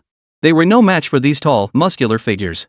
Just as old man Wang and the officers were burning with impatience and fury, Su Chen sutured the wound with surgical thread, wiped the blood from his hands, and then wiped the sweat from his forehead before finally letting out a sigh of relief. Earlier, he had used acupuncture to swiftly stop the bleeding that had been spreading from Wang Runen's wound. He then swiftly cleaned the wound site and completed the suturing without disturbing any nerves or blood vessels. Now, looking at Wang Runen before him, her complexion was no longer as pale as before, and her breathing was gradually stabilizing. Su Chen placed his hand on Wang Runen's carotid artery once more, confirming its steady pulse before finally allowing himself to relax.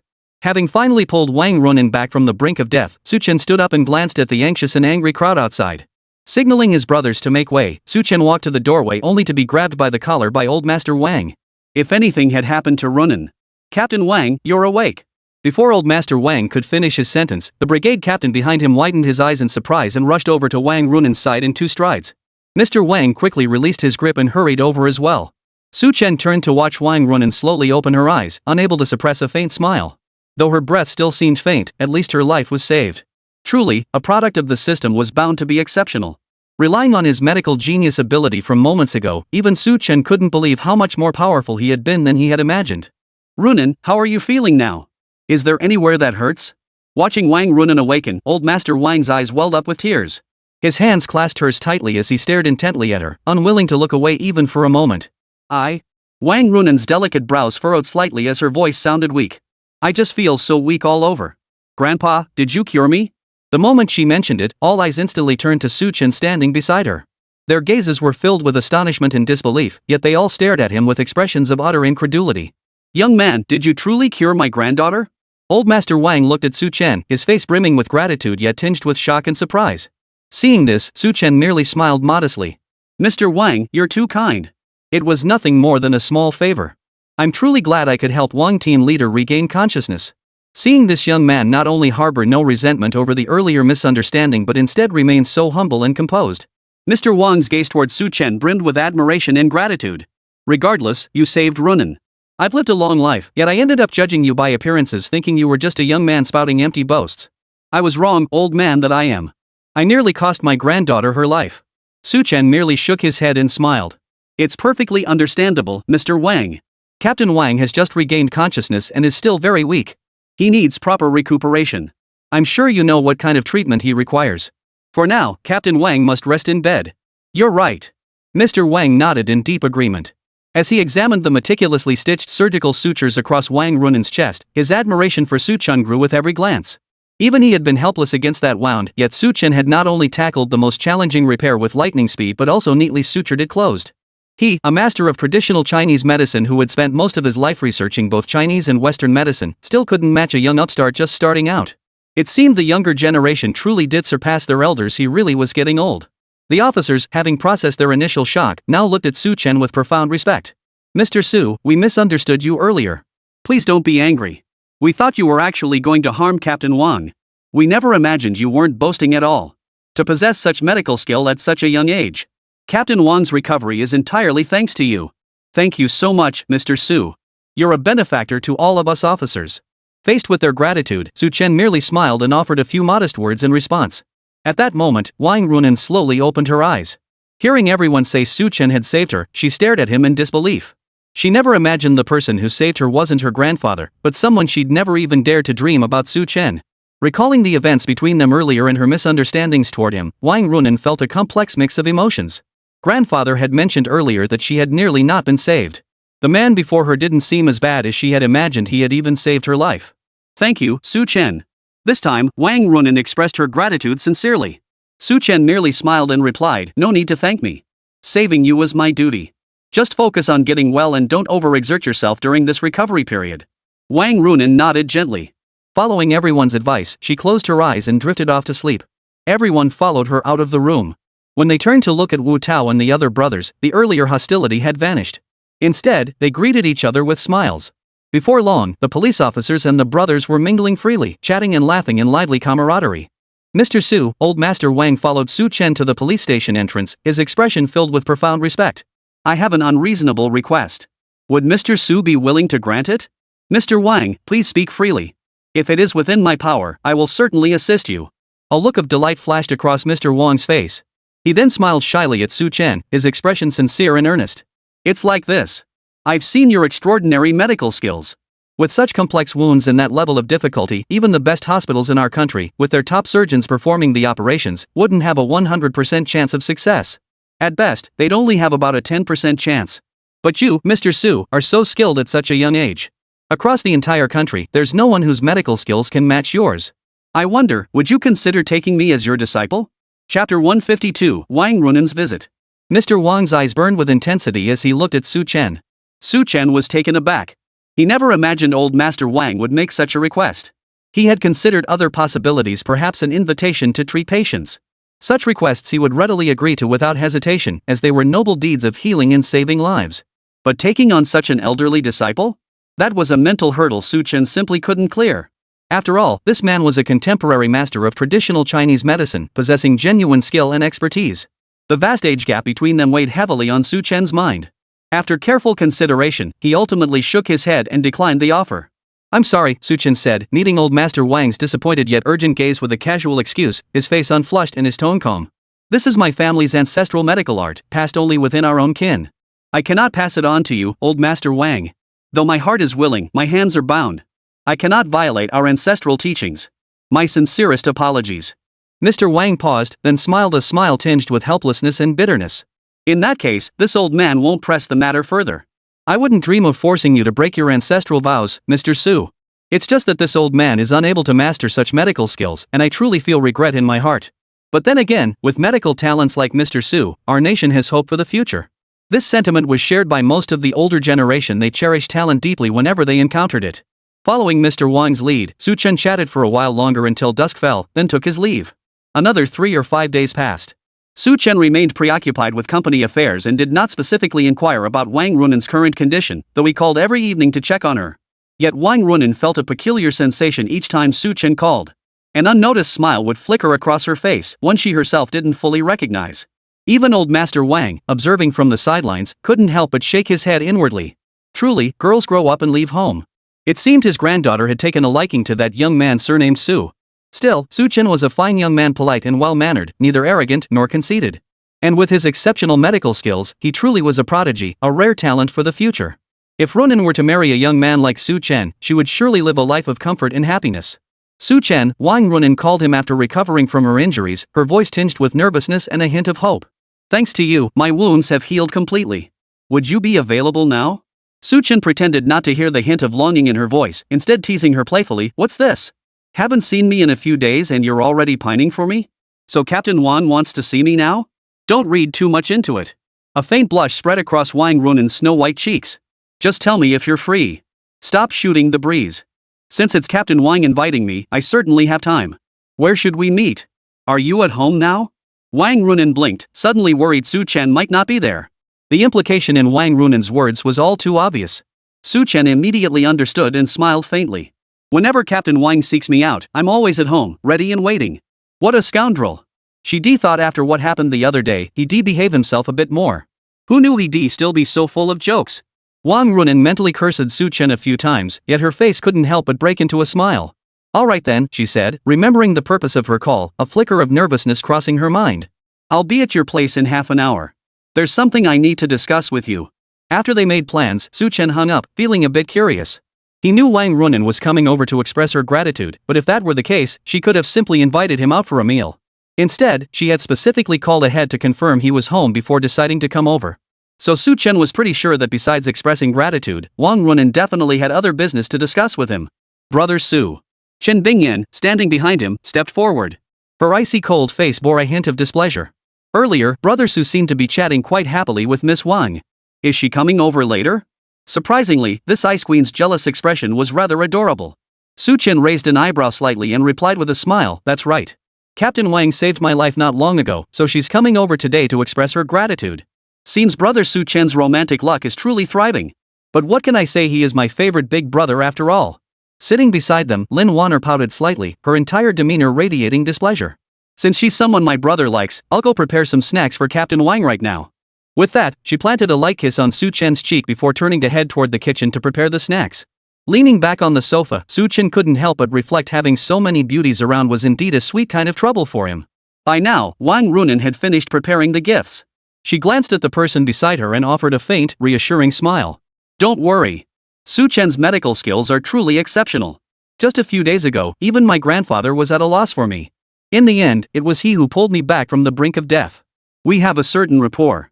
I'm confident he'll agree to my request. Just wait here for my good news. Faced with Wang Runen's reassurance, the other person could only nod lightly. Their anxious expression finally softened into a hint of hope. After reassuring her friend, Wang Runen grabbed the gift and hailed a taxi straight for Shanshui Apartments. In no time, she arrived at the entrance of Shanshui Apartments. Gazing up at the towering, dozens of floors high building, Wang Runen took a deep breath, suddenly feeling a bit uncertain. Her visit today wasn't solely to express gratitude to Su Chen. Given their friendship and how clearly he showed his affection for her. Moreover, as a doctor, her fundamental purpose was to heal and save lives. Perhaps Su Chen would agree to her request. Silently encouraging herself, Wang Runen finally stepped forward with determined strides, pressing the doorbell at the entrance. Chapter 153, Special Feelings. Sitting on the sofa, Su Chen heard the doorbell ring and knew without a second thought that Wang Runen had arrived. He stood up, about to go open the door, but Chen Bingyan beat him to it. Her cold little face held a hint of curiosity. Brother Su, please stay seated. I'll get the door. Without waiting for Su Chen's response, she stepped forward and opened the door. Watching this from the sofa, Su Chen couldn't help but shake his head. When a woman gets jealous, it truly leaves a man helpless, especially when she's such a stunning beauty. Wang Runen, having steeled herself mentally, spoke without hesitation the moment the door opened. Su Chen, today I. But before she could finish, she froze in place. Instead of Su Chen, a stunningly beautiful ice queen stood before her. Had she come to the wrong place? Was this not Shanshui Apartments? You're not mistaken, Miss Wang. Chen Bingyan instantly saw through Wang Runen's thoughts. Stepping aside to clear the way, she said in a cool, clear voice, Brother Su is waiting for you inside, Miss Wang. Please come in. Wang Runen instinctively nodded slightly. When she saw Su Chen seated on the sofa, she couldn't help but glance back at Chen Bingyan. She definitely hadn't come to the wrong place. So what was the relationship between this ice queen beauty who opened the door and Su Chen? And she addressed Su Chen as Brother Su. She discreetly appraised Chen Bingyan's features and complexion. The more Wang Runen looked, the more an indescribable feeling stirred within her. Her stunningly beautiful features, her impeccable figure, the perfect proportions seemed as if sculpted by God himself, flawless and divine. Wang Runen was almost certain that even if she were compared to the hottest female superstars in the entertainment industry, she wouldn't pale in comparison. Captain Wang, please take a seat. Su Chen noticed the flicker of emotion on Wang Runen's face but acted as if he hadn't seen it, smiling warmly as he gestured for her to sit down. Would you like something to drink? Wang Runen set the gift aside and forced a smile at Su Chen. Just a glass of water will be fine, thank you. Su Chen poured the tea for Wang Runen, then glanced at the pile of gifts beside her and frowned slightly. You came all this way, and you brought so many gifts? That's really too much. Wang Runen shook her head gently, replying earnestly, after all, you saved my life. Today, I came specifically to express my gratitude. Beyond that, there's something else I need your help with. So please, you really must accept these gifts. Sure enough, just as he had suspected, Wang Runen genuinely needed his help with something. Su Chen, having anticipated this turn of events, felt no surprise. We're friends. If there's anything you need help with that I can manage, I'll definitely assist. But please take back those gifts later, I'm not the type to be swayed by money. His words touched Wang Runen's heart, making her realize how inappropriate the gifts felt in this moment. But since she'd already brought them, she could only nod. Just as she was about to speak and explain why she'd come today, Su Chen abruptly cut her off. Your injury should be mostly healed by now, right? Wang Runen paused for a moment before nodding. They're almost healed. I had a follow-up at the hospital yesterday. They said I don't need to stay in bed anymore and can get up to walk around a bit. The doctor's right, Su Chen nodded, advising, it's been about 5 or 6 days now. It's time for you to get up and move around more. Make sure to take the prescribed medicine on time. Once you finish the course, you'll be fully recovered. Oh, let me take your pulse again to check how you're doing. Just to be safe, and with Su Chen now enhanced by his medical genius skill, he wanted to confirm Wang Runen was truly fully recovered. Having witnessed Su Chen's medical prowess firsthand, Wang Runen didn't hesitate, extending her wrist without a second thought. Su Chen placed his hand on Wang Runen's wrist, closed his eyes, and carefully sensed her condition. Her pulse beat steadily, and her meridians throughout her limbs showed no major issues. Only the wound site required a few more days to fully heal. Su Chen nodded inwardly, satisfied that Wang Runen had indeed followed his instructions and rested properly. With another 2 or 3 days of consistent medication is prescribed, the wound would fully heal. While Su Chen focused intently on her pulse, Wang Runen stared at the slender fingers wrapped around her wrist, her thoughts spiraling into confusion. What was wrong with her? She had once despised Su Chen above all others. Yet now, learning that he possessed medical skills so profound even her grandfather couldn't match them, and realizing he wasn't the despicable person she had imagined. Why did she seem to be acting more and more differently towards Su Chen? Just as he pondered this, Su Chen suddenly released his grip. His eyes snapped open, fixing Wang Runen with a gaze that was neither quite a smile nor quite a frown. Why are you staring at me like that? Wang Runen frowned and asked. Su Chen merely smiled, his words carrying a hint of implication. Nothing much. Your pulse and other signs are all normal. It's just, for some reason, your heart rate and pulse seem to accelerate significantly just now. Maybe it's because I haven't been resting well lately, Wang Runen replied, sounding a bit uneasy as she quickly looked away. Though he knew Wang Runen was trying to cover something up, Su Chen chose not to call her out on it, merely smiling it off. It seemed this young lady had developed a certain fondness for him. If that was the case, then his efforts over the past period hadn't been in vain. After instructing Wang Runen on the necessary precautions, Lin Wanner had already prepared several exquisite little pastries and placed them on the living room table. Spotting Wang Runen approach, Lin Wanner's earlier displeasure vanished. Instead, she offered the girl a warm, gentle smile. Seeing another stunning beauty with a baby face and a devilish figure appear, Wang Runen now felt genuinely awkward. She'd already felt her visit was somewhat inappropriate earlier. Now, Su Chen's home had 2 such stunning young women. So why had she come today? You must be Captain Wang Runen, Lin Wanner said with a sweet smile. These are the pastries I made for you and brother Su Chen. Enjoy them while you chat. Bing Yan and I will take our leave now. Chapter 154, Severe Infection. With that, Lin Weiner gave Chen Bingyan a knowing glance, and the 2 stunning beauties turned and headed for the next room. Watching the 2 stunning beauties walk away, Wang Runen felt awkward, yet also a hint of disappointment. Before she could analyze the source of that melancholy, Su Chen inquired about the matter requiring her assistance. Wang Runen snapped back to attention and quickly explained, it's like this. A friend of mine is also sick. We've sought treatment at major hospitals across the country and even had my grandfather examine her, but there's still been no improvement. So, Wang Runen looked nervously at Su Chen, feeling for the first time that he might not agree to her request. I'd like to ask Mr. Su for a favor. Could you possibly cure my friend's illness? The consultation fee, that's not an issue at all. Su Chen raised an eyebrow slightly. Truthfully, the moment Wang Runen mentioned needing a favor, he had already vaguely guessed this request. However, since Wang Runen had taken the initiative to speak up, Su Chen naturally agreed. Of course I can help with this matter. After all, I'm your man now. Under Wang Runen's slightly nervous gaze, Su Chen smiled without hesitation and nodded his agreement. Hearing Su Chen's agreement, Wang Runen's face lit up with joy, and she naturally overlooked the latter part of his statement. Really? That's absolutely wonderful. A smile blossomed on Wang Runen's exquisite face, only then belatedly registering Su Chen's earlier remark. That was just a bet. I haven't truly agreed to it yet. The girl before him wore crisp athletic attire, her short hair cut just above her ears. She possessed a stunning beauty that blended striking handsomeness with delicate prettiness. Combined with the smile lighting up her face, she was utterly captivating. Su Chen was genuinely taken aback for a moment before a faint smile curved his lips. Well, we've got plenty of time, Su Chen shifted his tone. But then again.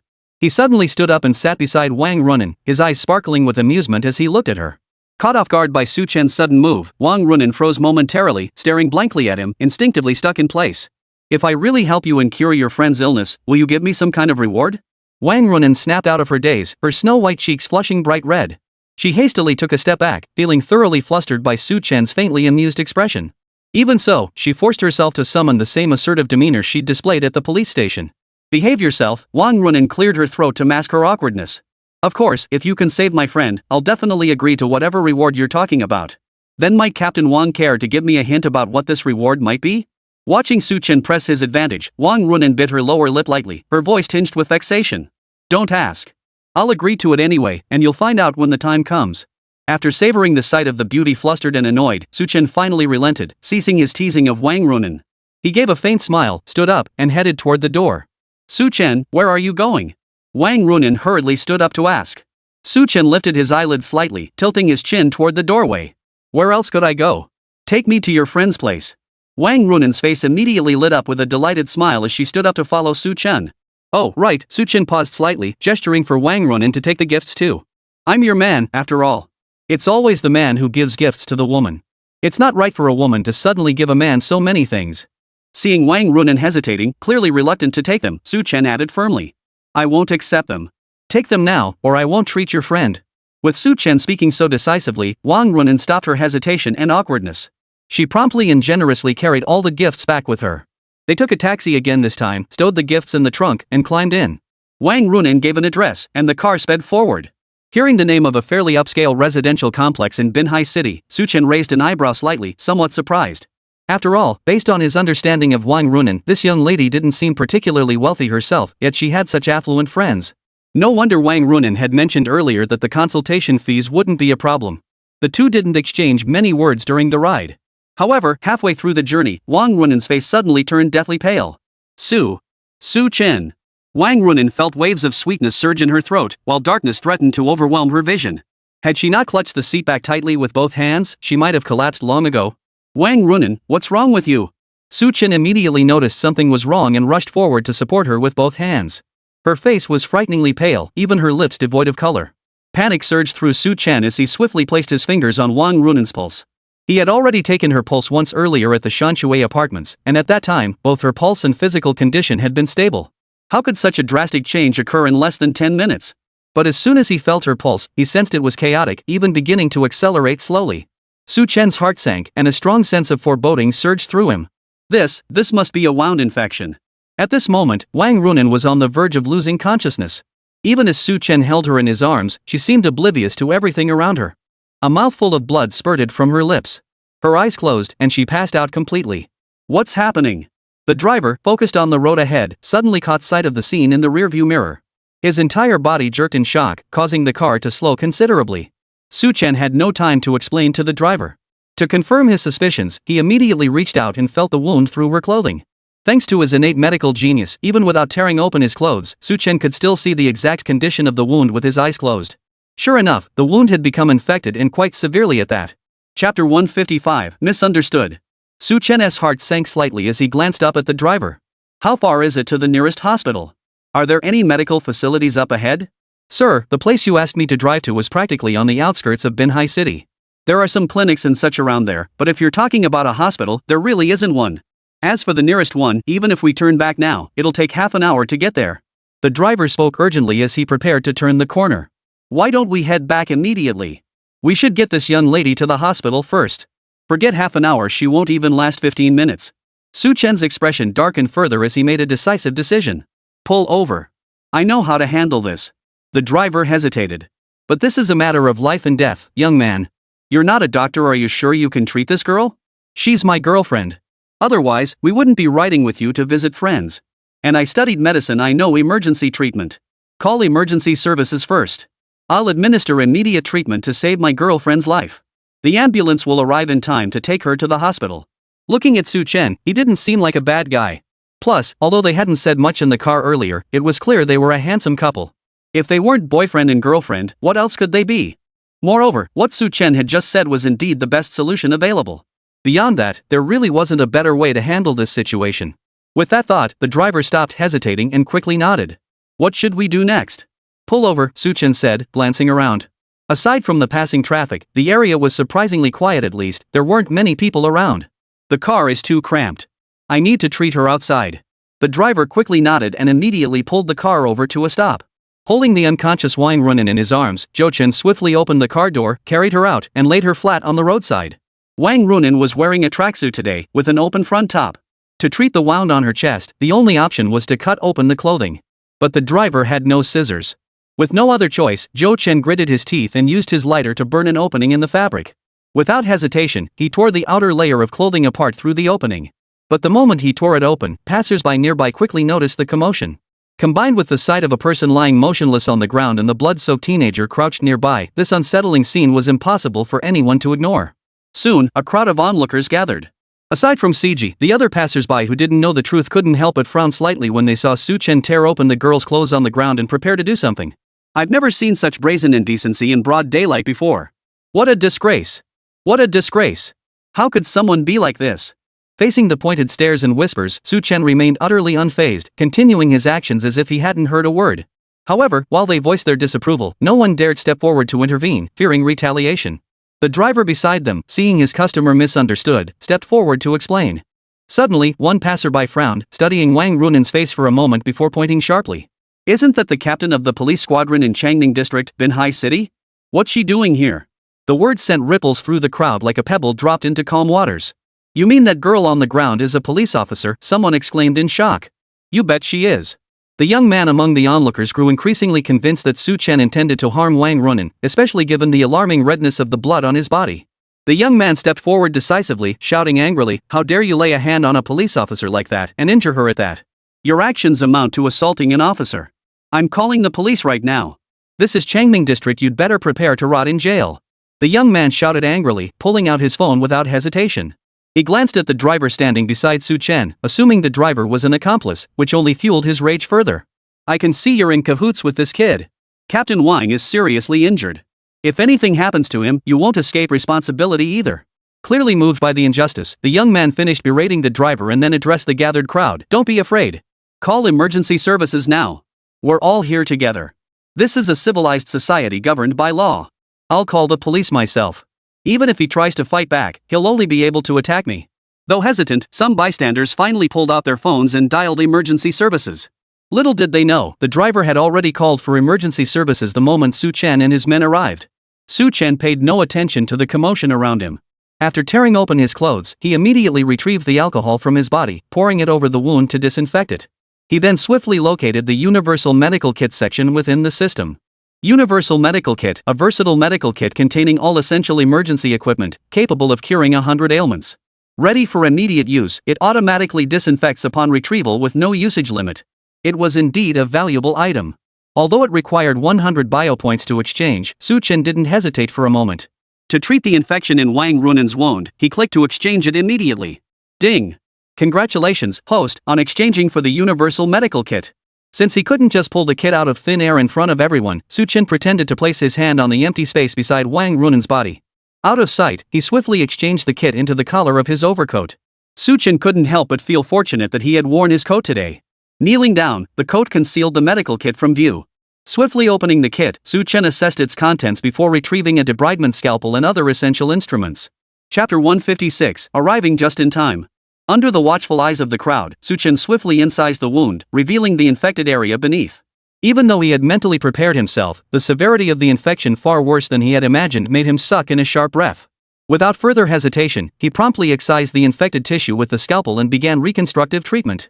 However, while he was treating the infected wound, the onlookers mistakenly believed Su Chen was harming Wang Runan. Seeing this, the young man who had been watching stepped forward angrily, ready to snatch the scalpel from Su Chen's hand. "If you keep this up, Captain Wang might lose her life because of you."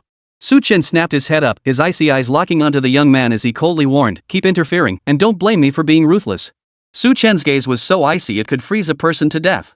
The aura radiating from him made the young man shiver involuntarily, too frightened to speak for a moment. Su Chen, however, had already lowered his head.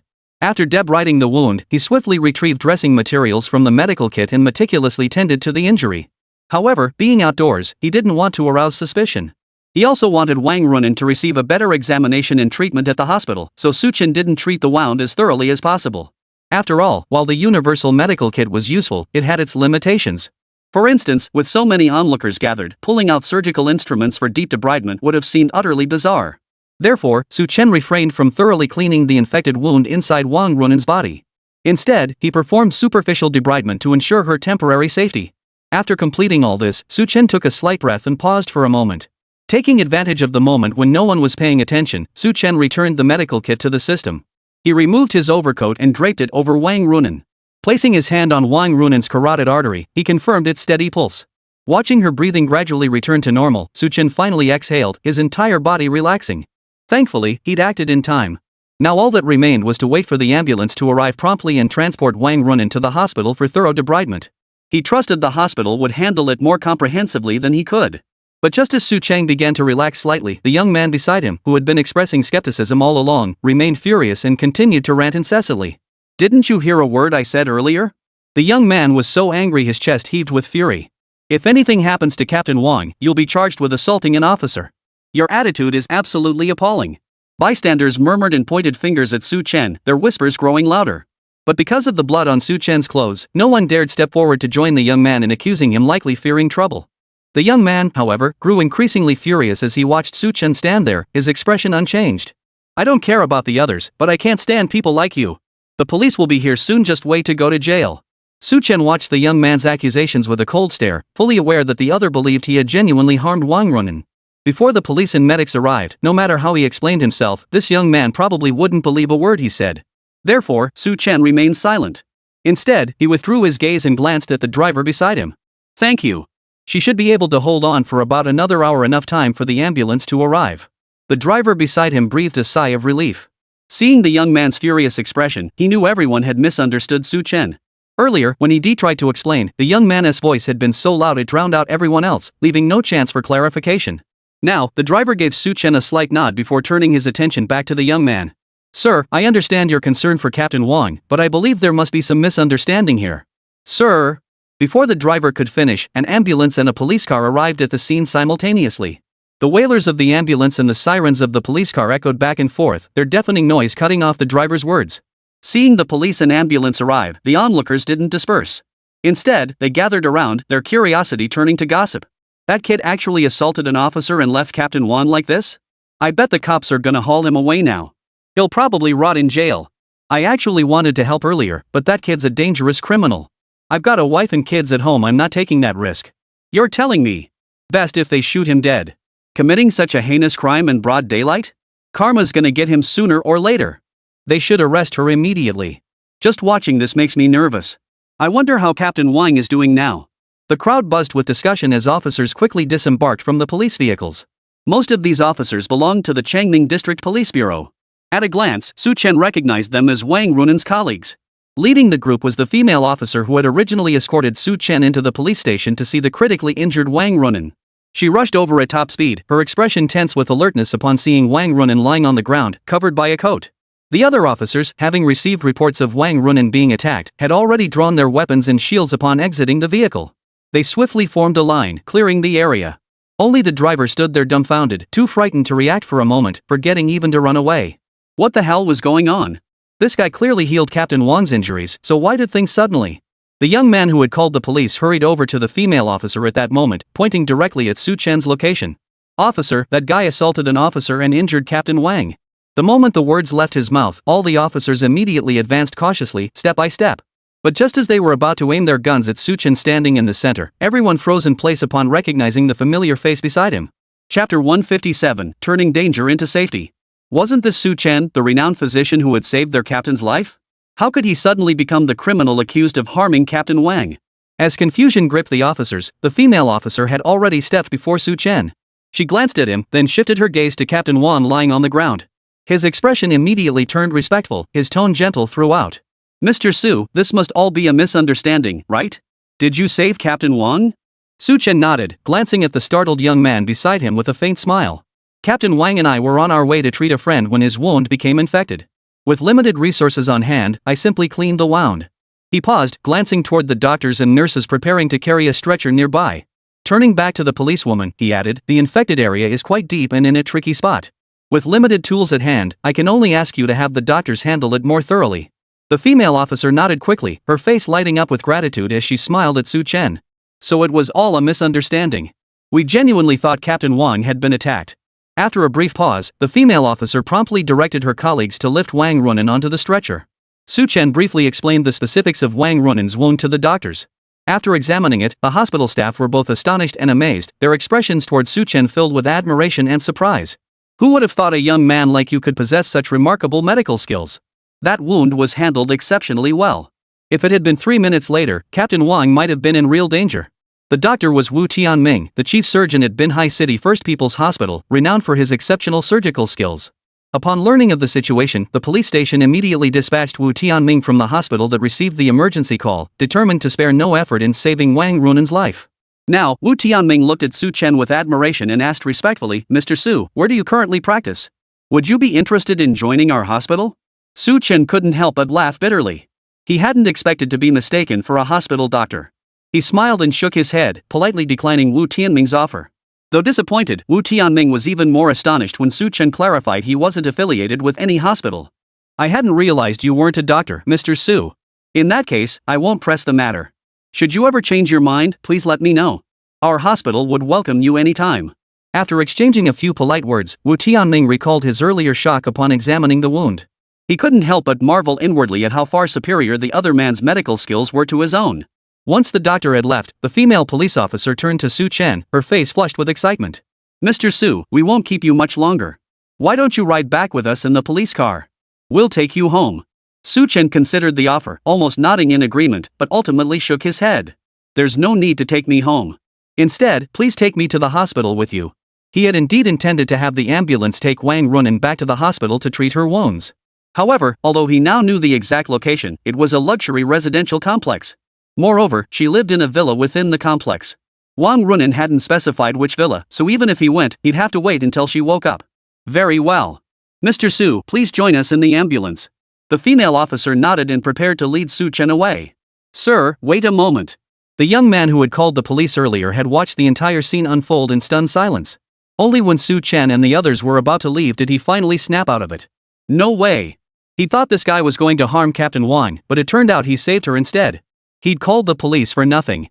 The outcome was completely unexpected. He'd misunderstood this gentleman from start to finish. Recalling the chief physician's earlier words, beads of sweat formed on the young man's forehead. Thank goodness he hadn't actually stepped in to stop this man from saving someone. Otherwise, the consequences would have been unimaginable. "Is there anything else?" Su Chen turned around and glanced at the young man's flustered face, instantly understanding what was on his mind. Sure enough, the young man shot Su Chen an apologetic look. "Sorry, I really thought you were going to harm Captain Wang. I misunderstood you." "It's fine," Su Chen replied with a faint smile. "You were just looking out for Captain Wang." Su Chen didn't dwell on the incident at all. After a brief reply, he followed the female officer to the hospital. Fortunately, Su Chen had acted promptly, and the most severe infection had already been largely addressed. Thus, the hospital completed the simple debridement surgery in just half an hour, resolving the wound infection. When Wang Runan awoke, it had been less than half an hour since the surgery ended. Her long lashes fluttered slightly as she opened her eyes to find herself lying in a room bathed in white light. The pungent smell of disinfectant hit her nose, and her first thought was that she was in a hospital. Her gaze shifted to Su Chen, who was sitting beside her peeling an apple. Wang Runan's expression froze for a moment. Had he been sitting by her side the entire time? "You're awake." Seeing Wang Runan staring at him after waking up, Su Chen, unsure what she was thinking, asked. "This is the hospital. Your wound got infected on the way here, but luckily everything was handled in time. How are you feeling now?" The moment Su Chen spoke, Wang Runan recalled everything that had happened before she lost consciousness. She remembered coughing up blood in the car, then seeing Su Chen's anxious face. Before she could say anything, she'd passed out. Given the circumstances, could it be that Su Chen had saved her once again? The thought stirred a complex mix of emotions within Wang Runan once more. Her throat felt parched from sleeping so long, but she managed to croak out, "Su Chen, thank you for saving me again." "You're welcome." Just as Wang Runan was wondering why Su Chen seemed so agreeable this time, he gave her a meaningful smile. "My demands aren't high, just pledge yourself to me." She knew it. Wang Runan wore an expression of utter unsurprise. In the past, she would have been furious by now, but this time she couldn't help but smile. Her slightly pale face was now tinged with a faint blush. "Nice try, but stop always trying to take advantage of me." Chapter 158, The Zhou Family Villa. The atmosphere had grown considerably more relaxed. After the recent events, the dynamic between them had undergone a subtle shift. "Oh, right." Su Chen deliberately interrupted the slightly awkward silence. "Didn't you and your friend already schedule a treatment time?" Mentioning this immediately jolted Wang Runan upright from the bed, her expression turning anxious. "We agreed on 10 o'clock this morning. What time is it now?" Su Chen glanced at his wristwatch. "Half an hour until 10. Then we better hurry." Wang Runan started to get out of bed to put on her shoes, but Su Chen stopped her. "Your wound is infected, and you just had surgery. It's not advisable to be walking around." Su Chen had anticipated this, which was precisely why he'd stayed by Wang Runan's side to wait for her to wake up so he could ask for the exact address. Seeing her insistence, he suggested, "Just give me the address. I can go on my own." "Are you sure you can handle it alone?" Seeing Su Chen's persistence, Wang Runan reluctantly nodded. "It's Villa number 5. I'll call ahead and have someone escort you directly inside." Su Chen nodded, gave Wang Runan a few final instructions, then turned to leave. The taxi quickly pulled up at the entrance of Holy Lake Garden. This affluent villa district had security guards stationed at every entrance. Outsiders were never permitted entry without the homeowner's consent. However, thanks to Wang Runan having tipped off her friend beforehand, security greeted Su Chen with a smile the moment he reached the gate. "You must be Mr. Wang.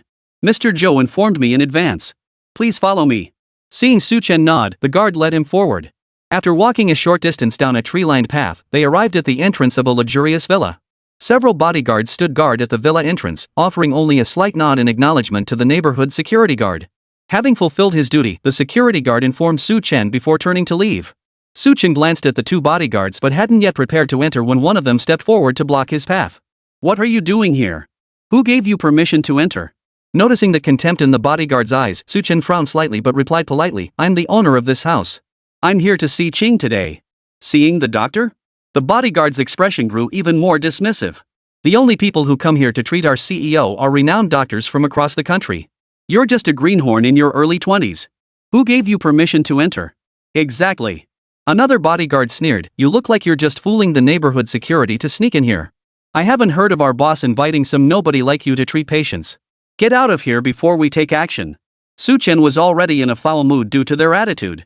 Hearing their harsh words, his expression turned icy. "Go ask your boss inside." Su Chen managed to restrain his anger for Wang Runen's sake. "We agreed to meet at 10 o'clock today."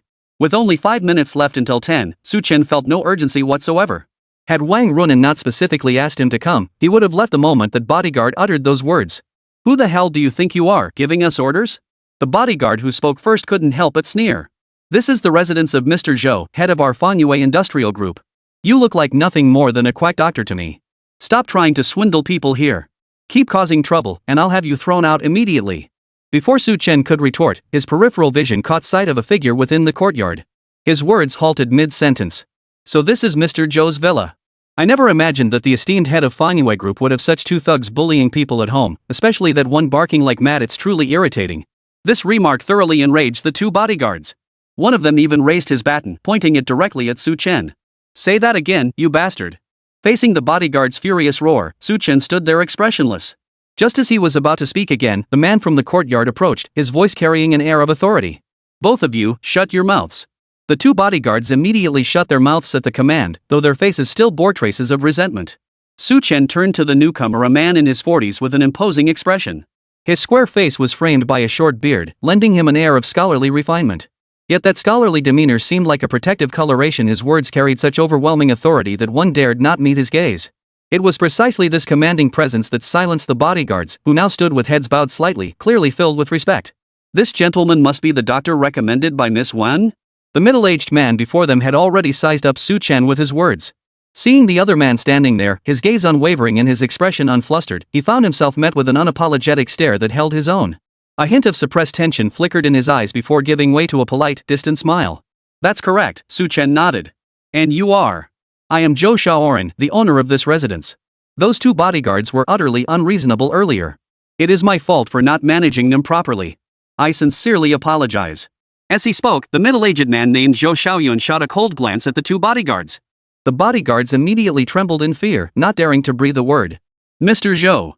One of the bodyguards mustered his courage and whispered, "This kid is clearly a con artist. He looks so young. How could he possibly cure Mr. Zhou's illness? You really shouldn't be fooled." They had never heard of the youth before them, so it was only natural for them to instinctively dismiss Su Chen as nothing more than a fraud. Zhou Shaoyun merely raised an eyebrow at this, then raised his voice several decibels. "Making unfounded assumptions about my guest? You two can take your 3 months' salary and resign voluntarily. Don't force me to fire you." The two bodyguards instantly turned ashen-faced, but dared not utter another word of plea. They turned and slunk away, filled with regret, yet had no choice but to leave. Chapter 159, Opposition and Doubt. Only after the two bodyguards had departed did Zhou Shaoyun withdraw his gaze. With a gentle smile, he apologized, "My deepest apologies, Mr. Su. My hospitality has been lacking, nearly causing you to be thrown out." "It's fine," Su Chen merely smiled, not taking it to heart. "Please lead me inside, Mr. Zhou." Zhou Shaoran promptly nodded and led Su Chen into the villa. Walking ahead, Zhou Shaoran listened to the footsteps behind him, unable to shake the feeling that this person recommended by Captain Wang seemed far too young. He couldn't help but wonder if he truly possessed any real ability. Though he harbored such doubts, his son's close relationship with Wang Runen ultimately swayed him. Zhou Shaoran held his tongue. For Wang Runen's sake, he guided Su Chen to a bedroom door on the second floor. The door opened easily. As Su Chen followed Zhou Shaoran inside, he saw a pale-faced man lying on the bed. The man appeared to be around 25 or 26 years old, but his entire being seemed fragile, as if he might collapse at the slightest breeze, likely due to his illness. Various medical devices of different sizes were placed beside the hospital bed, and numerous tubes were attached to the man's body. Additionally, several doctors in white coats and other men and women in long robes were present. Without exception, they bore a resemblance to Zhou Shaoran, likely members of the Zhou family. When Zhou Shaoran led a young man into the room, all eyes immediately turned to Su Chen. Su Chen's expression remained utterly calm until his gaze fell upon the man lying in the bed. Only then did his eyes narrow slightly. Earlier, when he had looked at the man on the bed, his innate medical genius ability had activated automatically. Through this extraordinary ability, Su Chen gained a comprehensive understanding of the patient's internal condition. Unexpectedly, though the man appeared to be in critical condition on the surface, the reality was that everything stemmed from a blockage near the edge of his heart, in the adjacent blood vessels. The blockage had not yet fully formed, which was why the patient was not yet in critical condition. Even so, the blockage allowed only a minimal flow of blood, which was why the patient now lay in the hospital bed, relying on machines to maintain his breathing. Once he understood the root cause, Su Chen knew exactly what to do next. Before he could speak, however, the attending physician in the white coat standing beside him stepped forward. He gave Zhou Shaoyun a slight nod, his expression solemn and grave. "Dr. Lu, how is my son doing now?"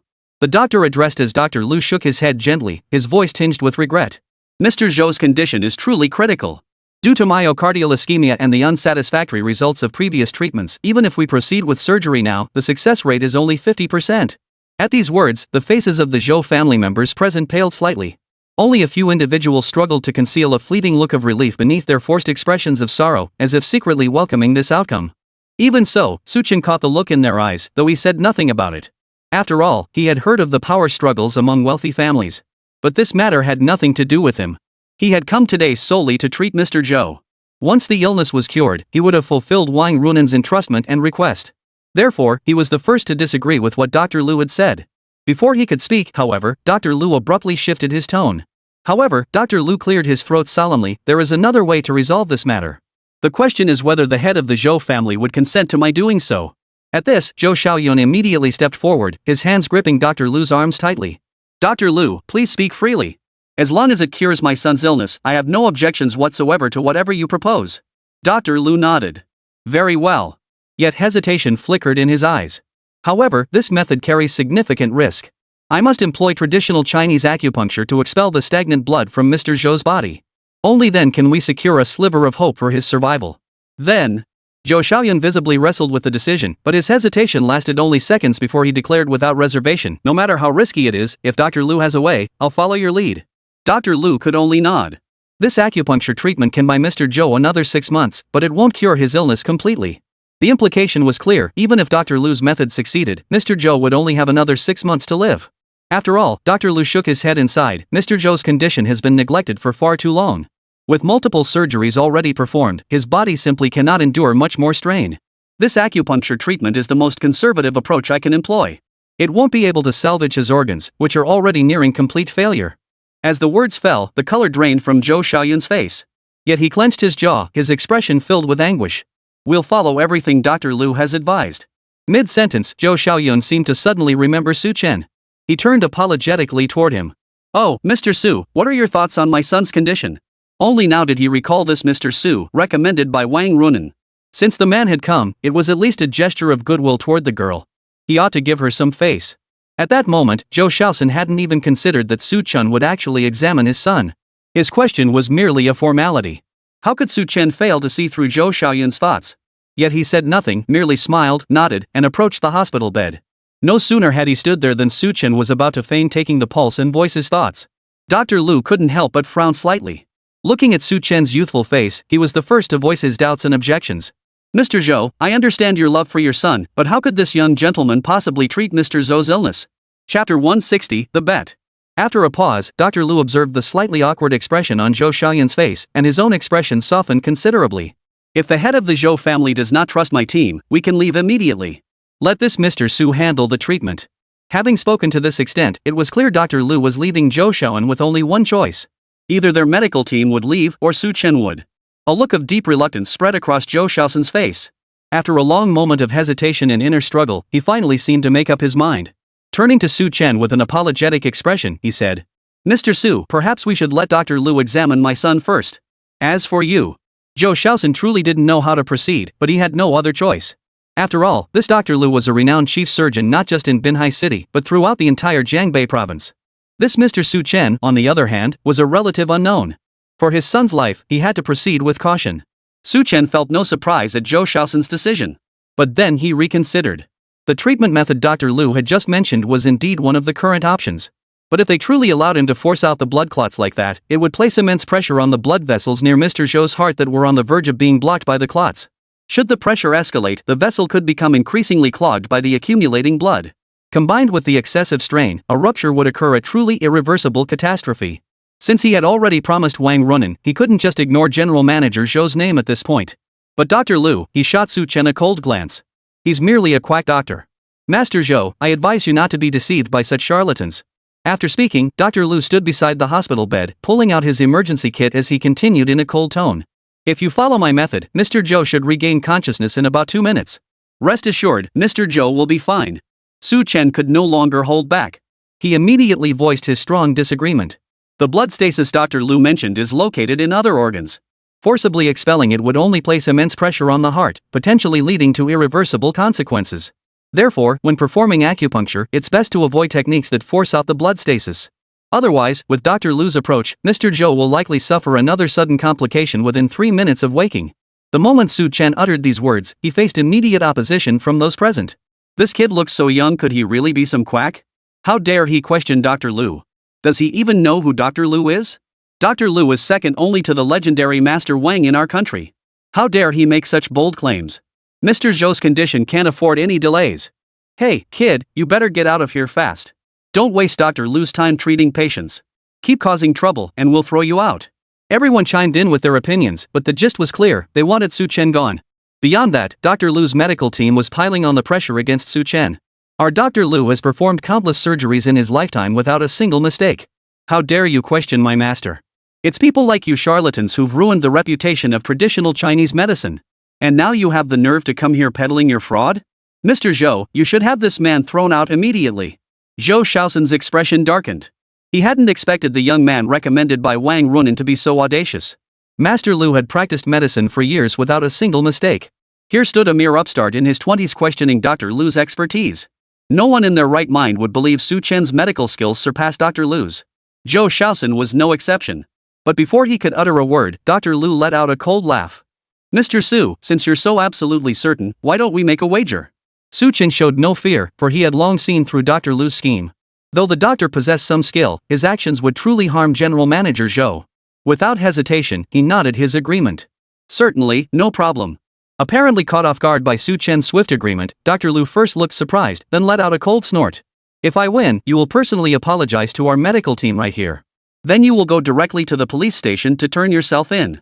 A charlatan like you, daring to deceive the head of the Zhou family into coming here with ulterior motives. I absolutely cannot tolerate such fraudsters continuing to operate like this. It was clear Dr. Lu genuinely cared for his patients and wasn't being truly aggressive. Su Chen naturally nodded. No problem. If I win, I only require Dr. Lu to apologize to me. With the terms agreed, Su Chen had already prepared himself mentally for every possible outcome. Since Dr. Lu insisted on treating the illness with his own methods, Su Chen had to prepare for every possible outcome in advance. After all, following Dr. Lu's treatment protocol, something would inevitably go wrong again within 3 minutes of Mr. Zhou waking up. He must intervene before the critical cardiac moment, rectifying everything in time. Dr. Lu coldly observed Su Chen's inexplicably confident demeanor, then disdainfully withdrew his gaze. He began directing his medical team to assist him with the acupuncture procedure. Watching the silver needles in Dr. Lu's hands pierce one by one into the Baihui and Fengqi acupoints, Su Chen's eyes narrowed slightly and his eyebrows arched. Indeed, he possessed genuine skill. At the very least, his acupuncture technique was commendable. Compared to old Master Wang, however, his movements lacked a certain fluidity, though it was still quite impressive. As the acupuncture became progressively more challenging, beads of sweat began to form on Dr. Lu's forehead, and his once fluid movements grew less steady. The assistant hurried over to wipe his brow. After about 10 minutes, the acupuncture session finally concluded. As the silver needles were removed one by one, the moment Dr. Lu pulled out the last one, Zhou Beiyan, the CEO lying on the bed, suddenly opened his eyes. His body tilted, and with a pft, he coughed up a large mouthful of blood onto the bed rail beside him. Rather than fresh blood, it was entirely dark, congealed blood that blossomed like a large black flower on the pristine white bedding. After all the dark congealed blood had been expelled, everyone, their faces frozen in shock, instinctively rushed forward. Chapter 161, Turning Danger into Safety. Zhou Xian was the first to rush forward, disregarding the blood-soaked bed as he grabbed Zhou Beiyan's hand. Fong Nan, how do you feel now? Are you okay? Does anything hurt? Would you like some water? Zhou Xiaoran wept with joy, his eyes red and intense as he stared at Zhou Beiyan. Zhou Beiyan had just regained consciousness, his eyes still clouded with confusion. But when he saw the medical team standing in a row beside him, along with the other members of the Zhou family, he managed a weak smile for Zhou Shaoran. "I'm fine, father. It's my fault for worrying you." As soon as Zhou Beiyan finished speaking, Zhou Shaoran shook his head firmly. "No, as long as you're awake, that's all that matters, as long as you're awake." With his son awake, everyone collectively breathed a sigh of relief. Zhou Shaoran, his face radiant with gratitude, turned to Dr. Lu, repeatedly expressing his thanks. "Dr. Lu, I truly can't thank you and your medical team enough. Without your help, my son might not have woken up today." The rest of the Zhou family members also expressed their gratitude repeatedly. Facing everyone's thanks, Dr. Lu smiled faintly and stroked his beard. "You're all being far too kind. As a doctor, treating the sick and saving lives is simply my duty." With that, Dr. Lu shot a glance at Su Chen standing nearby and promptly brought up their earlier wager. "Young man, you haven't forgotten our earlier wager, have you?" At Dr. Lu's reminder, all eyes turned to Su Chen, recalling the wager they had just made. Instantly, everyone frowned, fixing Su Chen with looks of utter disgust. This guy is shameless beyond belief. He lost the bet, yet he still dares to stand there without leaving. Looks like he's just waiting to apologize to Dr. Lu. If you ask me, we should just drag him straight to the police station. This sort of person is scum of the earth. How dare he impersonate a doctor to treat patients? Doesn't he fear divine retribution?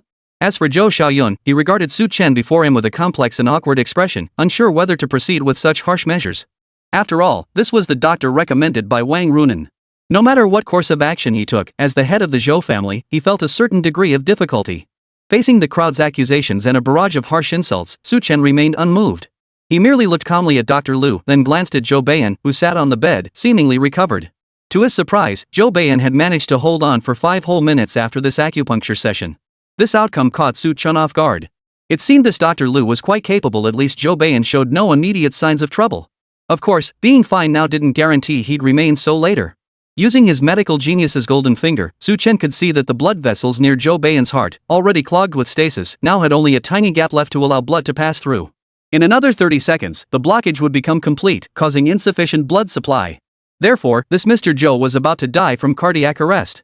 He withdrew his gaze and faced Dr. Lu's slightly displeased expression with a faint smile. "Dr. Lu, I admit you have some skill. But Mr. Zhou's danger isn't over yet. The blood vessels near his heart are now blocked due to your acupuncture just now." What clogged blood vessels near the heart? Dr. Lu, however, interpreted Su Chen's words as an excuse to stall for time. His expression instantly turned cold. "During my examination, I found absolutely no evidence of vascular blockage near his heart. If you refuse to apologize, just say so plainly. I'll call the police right now and have you taken to the station." With that, Dr. Lu shot a glance at his assistant standing nearby. The assistant picked up his phone, about to dial the emergency number, when suddenly, the array of monitors connected to Zhou Beiyan on the hospital bed began to emit a frantic, incessant beeping. Zhou Beiyan's body lurched sideways, crashing onto the bed as his blood pressure and heart rate began fluctuating wildly. What's happening? The sudden change caught everyone off guard.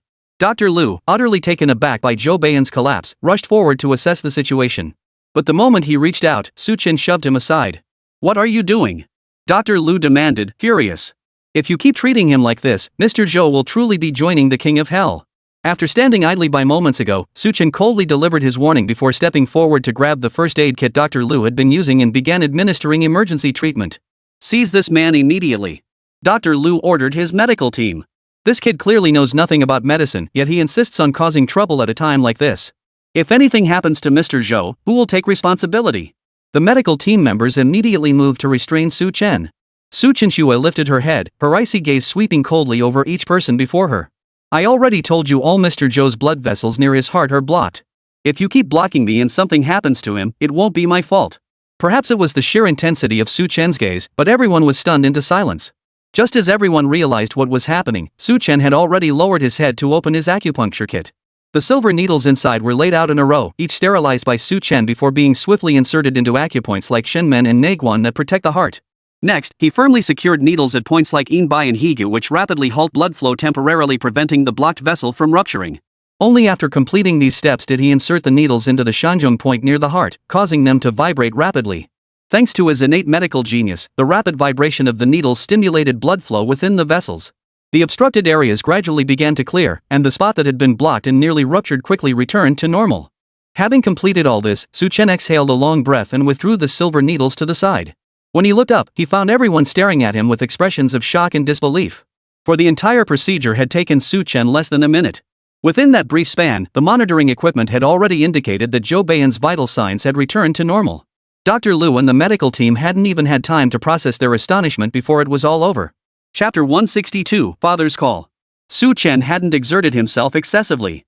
After Zhou Beiyan regained consciousness, he simply stood up, glanced at the stunned faces before him, and said nothing. He had done all he could to help. As long as Zhou Beiyan took good care of himself afterward, this matter would be completely resolved. Zhou Shaoran was the first to snap out of it. He rushed forward, grabbing Zhou Beiyan's arm with an expression of urgency and concern. "Son, you're finally awake. How do you feel? Any discomfort?" Zhou Shaoran's face was filled with excitement and joy. Zhou Beiyan blinked, slowly regaining his senses, feeling somewhat dazed and surprised. "Father, did I just faint? Who revived me?" He had overheard the entire wager between the two men earlier. The moment those words left his mouth, Zhou Shaoran seemed to recall something, a hint of awkwardness flitting across his face before he turned to look at Su Chen. "Mr. Su, I can't thank you enough." Zhou Shaosan looked at Su Chen with immense gratitude. Then, as if suddenly remembering something, his expression shifted to one of shame and unease. "I misunderstood you earlier, Mr. Su. I mistakenly thought you were merely a half-baked practitioner. I apologize to you here and now." Faced with Zhou Shaoran's boldness in owning up to his mistake, Su Chen felt a certain admiration. However, he merely waved his hand dismissively and said calmly, "It's simply my duty as a doctor. Captain Wang asked for my help, so I had to do my best. The fact that Mr. Zhou woke up is the important thing. There's no need for such formalities, Mr. Zhou." The more polite Su Chen was, the more guilty Zhou Shaoran felt. He quickly nodded and assured Su Chen, "Rest assured, Mr. Su. After saving my son, you are our family's benefactor. Whatever challenges lie ahead, the Zhou family will stand behind you first and foremost." To hear such a pledge from the head of the Zhou family, Dr. Lu, standing nearby, felt both profoundly ashamed and uneasy as a physician who had witnessed Su Chen's actions. He was clearly just a young man, yet he possessed such extraordinary medical skill. He had truly underestimated others. Judging people by appearances was utterly unacceptable. "Dr. Su." Dr. Lu changed his previous address to Su Chen, his face now filled with respect and admiration. "I was wrong earlier. I shouldn't have judged you by appearances," Dr. Lu said sincerely, without a trace of resentment or anger. "As per our agreement, I should apologize to you. Your medical skills far surpass mine. I will never judge by appearances again. I'm truly sorry." Facing Dr. Lu's apology, Su Chen merely nodded slightly. "Dr. Lu, you were simply overwhelmed by concern. I won't hold it against you." Dr. Lu proved himself a man of character, flexible, capable of acknowledging mistakes, and willing to correct them. Su Chen saw no reason to hold it against him. Yet, hearing him say this, Dr. Lu's admiration for Su Chen grew even deeper. Even he himself had little confidence in curing this illness, with the best-case scenario being merely extending the patient's life by another half-year. Yet this Dr. Su before him could bring people back from the brink of death. This compelled Dr. Lu to feel nothing but profound respect and admiration. Such skill, such medical artistry, to say it approached that of the legendary Master Wang, the nation's foremost physician, was no exaggeration whatsoever. Dr. Su, Zhou Beiyan also expressed his heartfelt gratitude to Su Chen. "Thank you for your assistance. Please convey my thanks to Captain Wang when you return. I will personally visit him to express my gratitude when I have the chance." After speaking, Zhou Beiyan shot a glance at the elderly steward beside him. The old steward quickly understood and stepped forward. Before the entire Zhou family, he presented a black gold card from his palm to Su Chen. "Dr. Su, this represents our family's highest-tier VIP membership. Please accept it. With this card, you may purchase any product from any of our family's businesses. It is our family's way of expressing our gratitude." Su Chen raised an eyebrow, surprised that Zhou Beiyan would offer such a generous gesture. However, as the president of Red Elephant Group, money was the last thing he lacked. Rather than accepting the card and the favor now, he saw this as an opportunity to mend relations with the Zhou family. That way, he'd gain another valuable connection in the business world. Moreover, even setting connections aside, since he had already promised Wang Runan to cure this man's illness, accepting a gift would fundamentally alter the nature of their transaction. With that thought, Su Chen merely offered Zhou Beiyan a faint smile and declined to accept the VIP card. "Dr. Su, are you dissatisfied with this?" "No worries, we also have." Zhou Beiyan, mistaking Su Chen's silence for displeasure, stepped forward to offer further suggestions. Su Chen merely smiled faintly, cutting Zhou Beiyan off. "My assistance to Mr. Zhou stems from a friend's request, not for any material gain or reward. Therefore, no matter what gift Mr. Zhou offers, I cannot accept it. This is because it originates from my promise to Captain Wang." Su Chen's words were so resolute that Zhou Beiyan dropped the subject of gifts. Instead, he nodded, his face filled with admiration as he looked at Su Chen.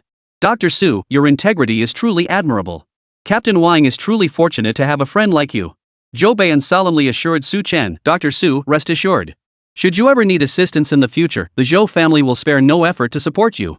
Su Chen nodded, about to respond, when his phone rang. He glanced at the caller ID. It was his father, Su Chunhai. With an apologetic smile to those present, Su Chen stepped outside to take the call. Stepping outside the room to answer, he finally spoke. Dad, how are you and Mom doing back home?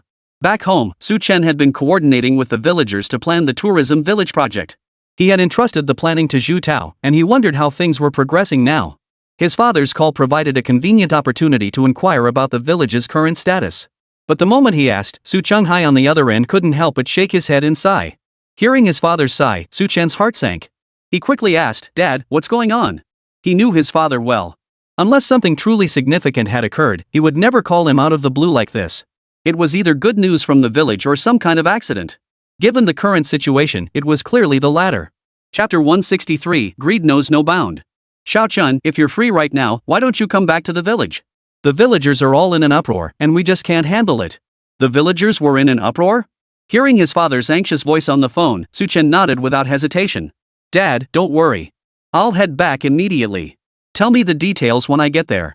Su Chenghai sighed and nodded, forcing himself to suppress his own anxiety so as not to alarm his son further. Son, just get back as soon as you can. Your mother and I will be waiting at home.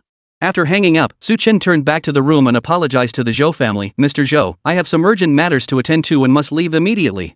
My sincerest apologies. Upon hearing this, Zhou Shaoran glanced at the old butler and instructed, Butler, please see Dr. Suat promptly. Then, he turned to Su Chen with a faint smile. I wonder where Dr. Su is headed. Perhaps I should send a driver to escort you directly. It would be more convenient that way. No need, thank you, Mr. Zhou. Su Chen had already called Zhong Zicheng earlier. Zhong Zicheng was now driving over and should arrive in about half an hour. After bidding farewell to the Zhou family, Su Chen waited at the villa complex entrance for less than 10 minutes before Zhong Zicheng pulled up in his car. The car picked up Su Chen and headed toward Qingxiu village. In less than an hour, they arrived at Su Chen's front door. The car was the most understated BMW among Su Chen's fleet. Even so, as soon as it pulled up, a crowd of villagers gathered around. Such a nice car, could it be that son of Su Qinghai's family has returned? Who else could it be? In our village, Su Chen is the most accomplished young man. Exactly. He led our entire village to prosperity. But let's be honest, all the good stuff went to Su Chen's family. We definitely didn't earn as much as they did. The chatter grew louder, though most voices were filled with resentment toward the Su family. They complained that after leading the village to prosperity, the Su family had taken the lion's share of the profits. So even though Su Chen hadn't gotten out of the car yet, and hadn't heard his father explain the details, he already had a rough idea of the situation from the villagers' chatter. It seemed that now that the tourism village's initial planning had succeeded and everyone had made money, they no longer held the Su family in high regard. Su Chen understood the situation perfectly. After he and Zhong Zicheng parked the car together and got out, they were immediately surrounded by the villagers. Xiao Chen. Who'd have thought you'd be so well off now, driving such a nice car? Yeah, this car must cost a pretty penny. How much is one of these things? $500,000, maybe? Driving around in such a fancy ride and not even thinking about helping out your fellow villagers? How can you be like that? Exactly. They say fortune should be shared. Your family's made all this money, yet you push us villagers aside. Don't you think that's a bit much? Su Chen, look, we're all from the same village. You should at least consider the rest of us. Su Chen frowned, his gaze immediately locking onto Zhu Tao, who stood a short distance away, shifting his eyes nervously within the crowd. Back when they launched the tourism village project, he'd specifically chosen Zhu Tao to assist, teaming him up with his own group of trusted brothers. Against all odds, the village had actually begun to thrive. But now it seemed things weren't as simple and straightforward as they'd initially appeared. Even Zhu Tao might be powerless to change the situation.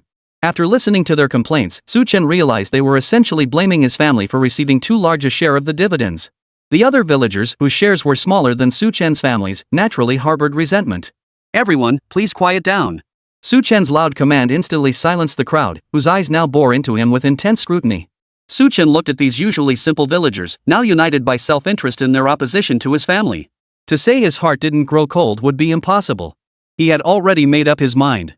Clearing his throat softly, he spoke in a measured yet resolute tone. The tourism village project was developed under my leadership, and the profit-sharing arrangements were agreed upon from the very beginning. If you feel the dividends are unfair, then our entire Su family will withdraw from this project entirely. As for how the remaining profits should be distributed among the rest of you, our family of 3 will have no say whatsoever. The village's future planning will also be entirely up to you all. What do you think? Perhaps Su Chen's concession came too swiftly, catching them off guard. The expressions on the villagers' faces were a study in themselves, and for a moment, none dared to nod in agreement. Finally, one villager stepped forward with a chuckle. Since you've put it that way, Xiao Chen, we'll follow your lead. After all, our ability to make money depends entirely on you. We trust you wouldn't harm us, right? Su Chen sneered inwardly, his face cold as he stared at the villagers before him. He held their gaze until their expressions turned slightly sheepish, then finally looked away. Su Chenghai and Yang Shuping, the couple, were in the courtyard. Hearing the commotion outside, they were about to rush over. But before they could reach him, they heard Su Chen standing there, delivering those words. It was too late to stop him. Spotting his parents approaching, Su Chen hurried over. Son, we've given up our share of the profits, so won't these villagers just get even more unreasonable in the end? Before Su Chenghai could finish his sentence, Su Chen smiled and interrupted him. Mom and Dad, you two needn't worry. Su Chen glanced at the newly completed house before slowly withdrawing his gaze. He spoke with unwavering resolve, we'll pack our belongings simply. You two should come live with me in the city. We won't need to manage this place anymore. The couple exchanged a look, clearly surprised by Su Chen's unwavering resolve this time. Then they recalled how the villagers had grown increasingly unreasonable these past days, gathering daily at their doorstep to accuse them of earning too much. The couple instantly had no further objections. Without another word, they nodded in agreement. All right, Su Chenghai nodded. Living here with your mother has been comfortable, but we can't watch over you every day. It'll be good to live with our son. Chapter 164, Delivering a Threat. After persuading his parents, Su Chen hurried into the room to help pack their luggage. The luggage wasn't exactly sparse, but it wasn't overwhelming either. After over an hour, they packed everything into 2 suitcases. Su Chen locked up the house and dismissed his loyal friends who had been stationed there. Brother, these villagers are so ungrateful. If not for your arrangements, we would have wanted to leave this place ages ago. Upon learning they could finally leave, the brothers all breathed a collective sigh of relief. Yeah, they're always complaining they don't make enough, and they even think the uncles and aunts earn more than them. They're all jealous as hell. This is the perfect chance for us to get out of here. We're sticking with you, big brother. Exactly. We're all willing to keep following you to conquer the world. One by one, the brothers looked determined. Seeing this, Su Chen felt a warm glow in his heart. Leading his parents and brothers out of the village, the vehicles entered Binhai City and soon arrived at Shanshui Apartments. Several floors of Shanshui Apartments remained vacant, and the return of these brothers would perfectly fill those empty spaces. Surveying the vast scale of the complex, an entire apartment building now belonging solely to their sons Su Chenghai and Yang Shuping exchanged a look while taking in the surroundings. Son, Yang Shuping gripped Su Chen's wrist, her eyes widening in disbelief. This entire apartment complex is yours alone? That's right. Su Chen nodded with a smile. He knew that all the apartments here were occupied by his good brothers. While there would certainly be a place for his parents to stay, it wouldn't be very convenient for them to live here. After a moment's thought, he addressed his parents, Mom and Dad, you two should stay here for now.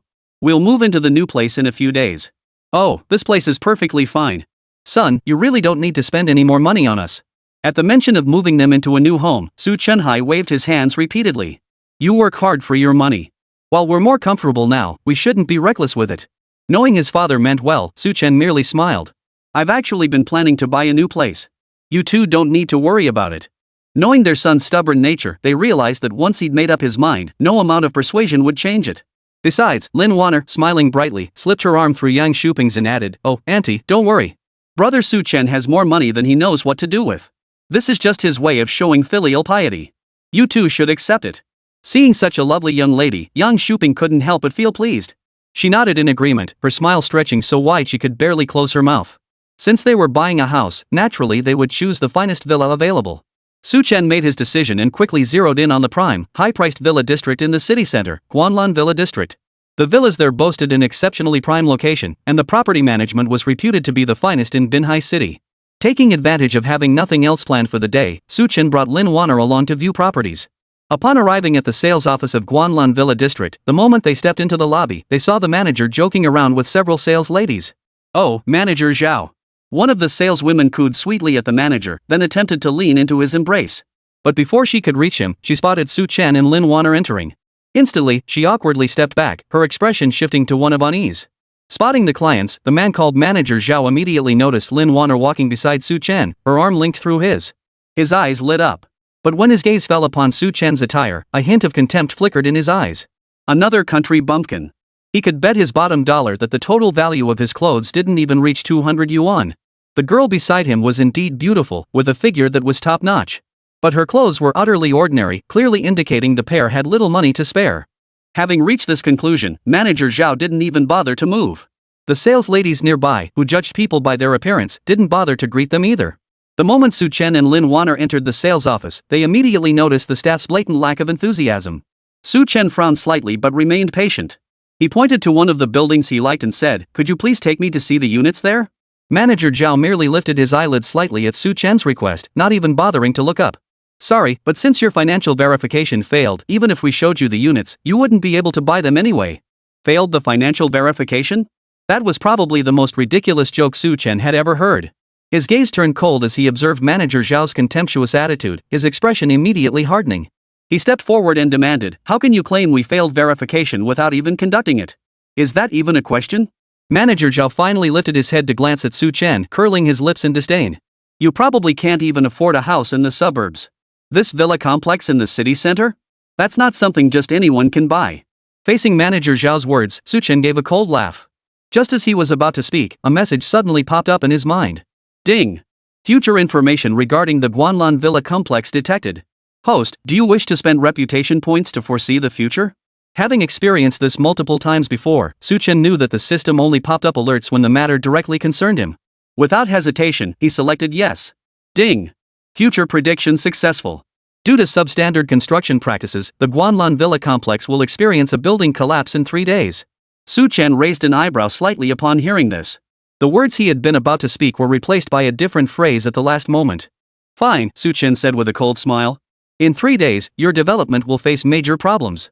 Don't blame me for not warning you here. With that, Su Chen grabbed Lin Wanner's arm. Wanner, let's go. The two turned and walked away. The moment they turned their backs, Manager Zhao couldn't contain his rage. How dare you curse me? Manager Zhao slammed his fist on the table. This Guanlan Villa complex is the finest in all of Binhai City. They're just sour grapes. I'll find someone to teach them a lesson. Oh dear, Manager Zhao, please don't get so worked up. The saleswoman who had spoken earlier quickly nestled into Manager Zhao's embrace, soothing him softly. They were just spouting off. For a high-end sales office like ours, it's simply not worth getting worked up over people like that. Chapter 165, The Collapse Incident. Feeling the soft warmth in his arms, Manager Zhao instantly relaxed. He pulled her closer, his smile growing increasingly smug. You're absolutely right. Your sweet words are just what I need. I'll bump up your commission on the villa sales by another 20% later. The saleswoman's eyes lit up at the promise, her body growing even more limp and yielding. Having decided against purchasing this villa, Su Chen and Lin Wanner departed and immediately headed for another villa complex in the city center. Named Yunhai, it was renowned throughout Binhai City for its unparalleled scenery and lush landscaping. Upon entering the sales office, they were promptly greeted by an enthusiastic saleswoman. Hello, sir and madam. What kind of property are you interested in viewing?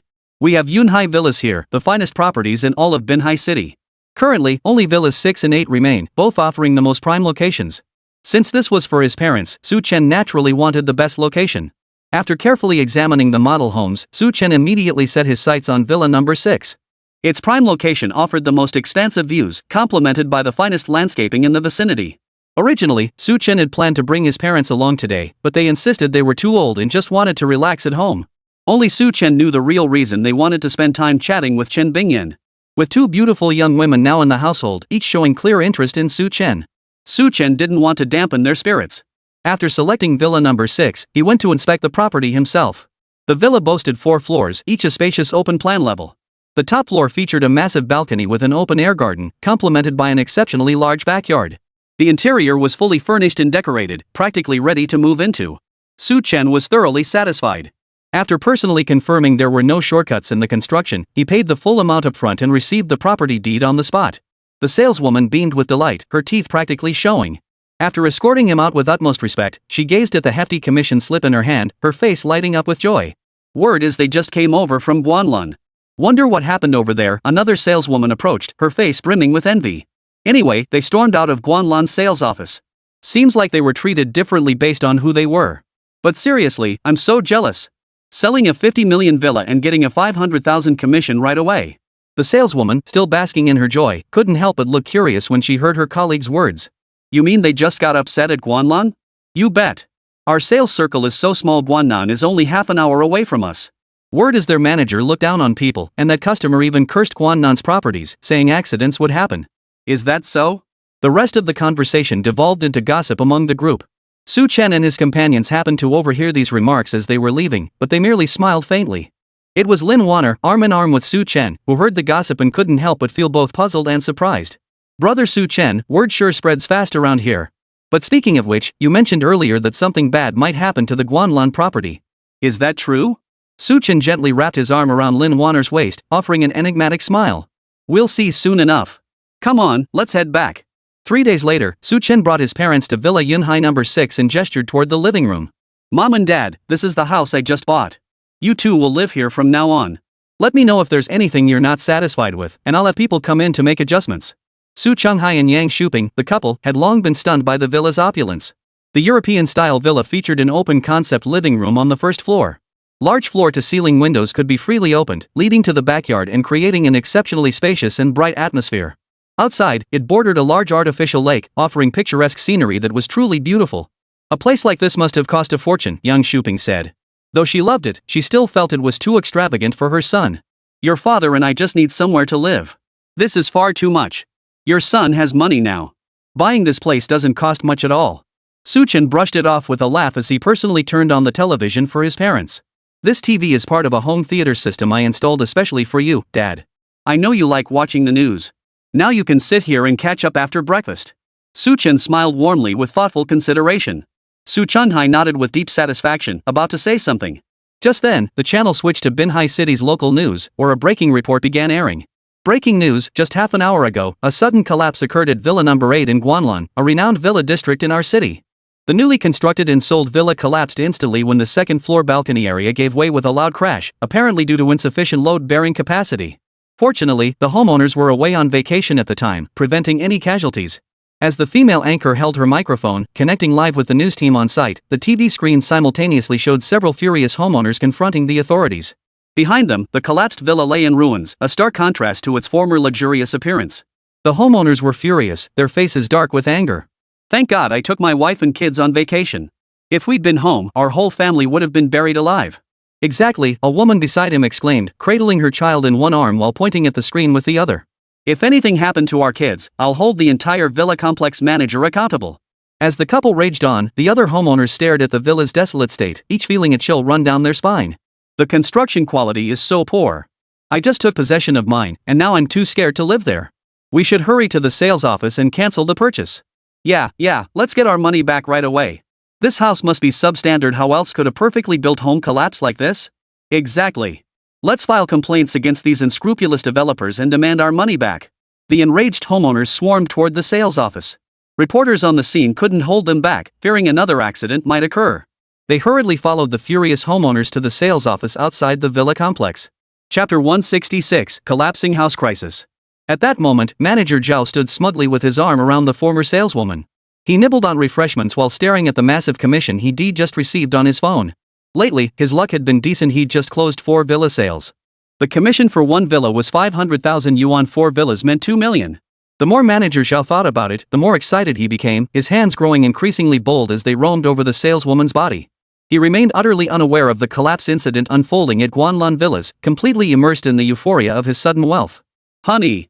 The saleswoman gave him a soft, bone-melting smile. You've sold so many houses lately. Could you spare me a tiny bit of that commission? After all, I did help bring in the clients. You little minx, no need to say more. Manager Zhao's large hand squeezed her waist firmly. I'll bump your commission up by 3%. How's that? Only 3%? The saleswoman secretly pursed her lips, but her face remained bright with delight. Really? You're so good to me, dear. Before she could finish her sentence, and just as Manager Zhao's smug grin spread across his face. At the entrance of the sales office, a large crowd of homeowners surged in. Fury burned in every face, reaching a boiling point when they spotted Manager Zhao flirting with a saleswoman. We're filing complaints. Give us our money back now.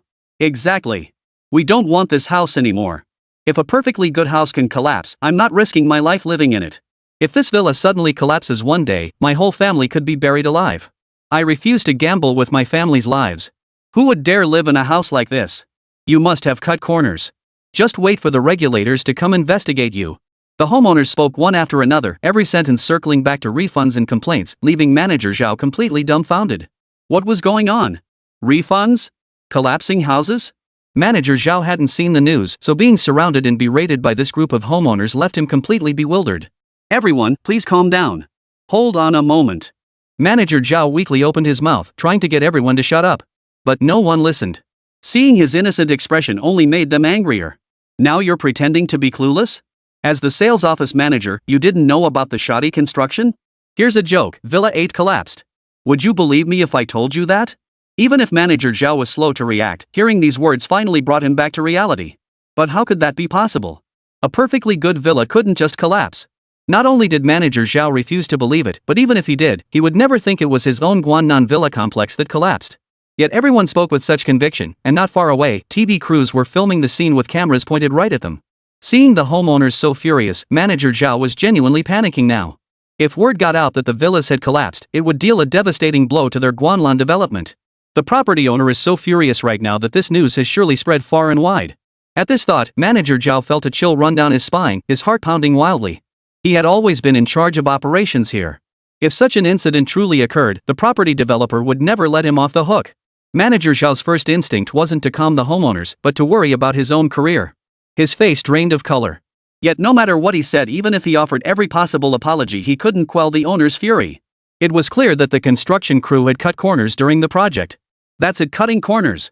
Manager Zhao's eyes widened instantly as he recalled an incident from 3 days prior. That kid, whom he had looked down upon, had bluntly declared that Guannan Villa would face major problems within 3 days due to shoddy workmanship. At the time, he had dismissed it as impossible, brushing it off as a joke. But now, a chill ran down Manager Zhao's spine. Without another thought, he hurriedly summoned security to block the enraged homeowners outside the sales office. After finally escaping the homeowners, Manager Zhao wiped the cold sweat from his forehead, his entire body trembling with fear. How did that kid even know about the problems with the houses? As Manager Zhao grappled with these startling questions, he was jolted by the sudden ring of his phone. Seeing the caller ID, Manager Zhao's heart skipped a beat, and the cold sweat on his forehead grew heavier. The caller was none other than Sun, the general manager of the property developer. Manager Zhao was already walking on eggshells, terrified that this incident would jeopardize his career. Now that this incident had occurred, Manager Sun was calling him at this very moment. Manager Zhao didn't even need to think about what Sun's purpose could be. Or rather, he dared not think about it at all. Yet even so, Manager Zhao dared not ignore General Manager Sun's call. In the end, he could only steel himself against the fear gnawing at his heart and answer the call. Hello, General Manager Sun. Before he could finish the sentence, Manager Zhao heard General Manager Sun's roar on the other end of the line. I told you to just sell the property properly, but you couldn't even manage that. Now you've caused this mess. What good are you to me? Now look what happens, a problem with the property. Do you realize Guannan's stock price has already dropped 5% because of this? As Binhai City's premier luxury villa district, Guannan has been selling for years without incident. This is the first time we've had a problem like this. I'm telling you the severity of this crisis. If you don't resolve it properly, you will bear 70% of the responsibility for all negative consequences and compensation. Hearing that he'd be solely responsible for everything, Manager Zhao panicked completely. The smile on his face looked more like a forced grimace than anything else. Mr. Sun, I'm just a salesperson. If something really goes wrong, making me responsible for 70% of it, that's a bit unreasonable, isn't it? Manager Zhao's voice trailed off as his face contorted into a wretched expression, utterly at a loss. But his words only provoked an angry roar from General Manager Sun. Don't forget, when you sold those properties, you signed a performance-based agreement with Guanlan. This responsibility falls squarely on you. Chapter 167, Kneeling for Help. General Manager Sun sneered coldly, his words cutting like a knife. 70% responsibility was clearly stipulated in the agreement. You failed to supervise the villa construction properly, allowing corners to be cut, and now you dare blame me. You handle this matter yourself. If you don't resolve it properly, you'll be waiting for a court summons. The mere mention of a court summons sent a chill down his spine. The thought of this matter escalating meant he might spend the rest of his life behind bars. Manager Zhao stared at the disconnected phone, his body going limp as he collapsed onto the floor. His mind went blank for a moment. Then, as if suddenly remembering something, he hurriedly summoned the saleswoman from the sales office. Go check immediately if that kid bought any other properties 3 days ago. Get me his contact information first thing, hurry. Manager Zhao now bitterly regretted not having obtained Su Chen's contact information earlier. Now that events had unfolded exactly as that gentleman had predicted, he could only cling to a sliver of hope that he might still be able to contact that gentleman. The saleswoman looked confused. Manager Zhao, who exactly are you referring to? You idiot! Manager Zhao snapped at the saleswoman. The one who cursed our development 3 days ago. Go find out which villa he bought and get me his contact info now. The saleswoman's expression was complex, clearly shaken by the earlier scene. After being scolded by Manager Zhao, she nodded without a word and hurried off. Half an hour later, the saleswoman returned, holding a piece of paper with Su Chen's contact information written on it. They purchased the Yunhai villa. Here are that gentleman's contact details. Manager Zhao snatched the paper from her hand and immediately dialed the number on his phone without a word. At that moment, Chen was accompanying his elderly parents in the villa district. Suddenly, his phone rang. He picked it up, only to see an unfamiliar number displayed. Answering with some impatience, Chen hadn't even had a chance to speak when Manager Zhao on the other end hurriedly began. "May I speak with Mr. Su?" Anyone who could afford a Yunhai No. 6 villa was undoubtedly either wealthy or influential. Manager Zhao now bitterly regretted his earlier arrogance, having misjudged a true benefactor. Now, he could only humble himself, forcing a smile onto his face. Chen, however, found the voice vaguely familiar, as if he'd heard it somewhere before. He didn't dwell on it, merely responding patiently, "And who might you be?" Manager Zhao's smile froze. He quickly explained, "I'm the manager Zhao you met at the Guanan Villa sales office 3 days ago." Chen finally recalled the encounter and nodded in realization, though his tone remained cool and detached. "I see. What brings you here?" As he spoke, he surveyed the sales office and the news footage, now in complete disarray, leisurely eating the apple he had peeled. It was as if he wasn't watching the news at all, but rather a rather amusing farce. "Mr. Su, your prediction was spot on. One of our villas collapsed. I was disrespectful to you earlier. Would you be available to meet? I humbly request your guidance." Manager Zhao had already calculated it out.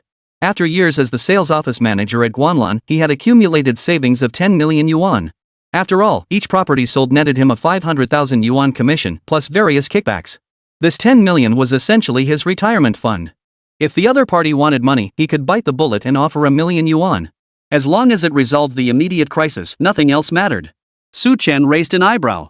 Though still somewhat impatient, he nodded reluctantly after considering something. "Fine. Come over then. I'm at Villa Yunhai No. 6 right now." Without waiting for a response, Chen hung up without another word. Manager Zhao, left hanging up on, dared not show any anger. He sprang to his feet, bought numerous large and small gift packages without a word, and drove his Audi toward the Yunhai Villa complex. At Villa No. 6, Manager Zhao, laden with bags and boxes of expensive gifts, nervously pressed the doorbell. The gate was fully automated.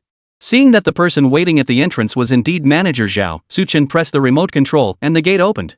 Unbeknownst to Su Changhai and Yang Shuping, the elderly couple, who didn't recognize the visitor, asked curiously, "It's nothing. You two just watch TV. I'll be back soon." Not wanting his parents to see, Chen stepped out of the living room and met Manager Zhao personally in the courtyard.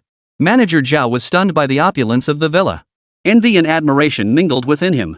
The moment he saw Chen, he instinctively stepped forward with a mix of awe and reverence. Without a second thought, he dropped to his knees before Chen with a thud. "Mr. Su, I failed to recognize your true stature earlier.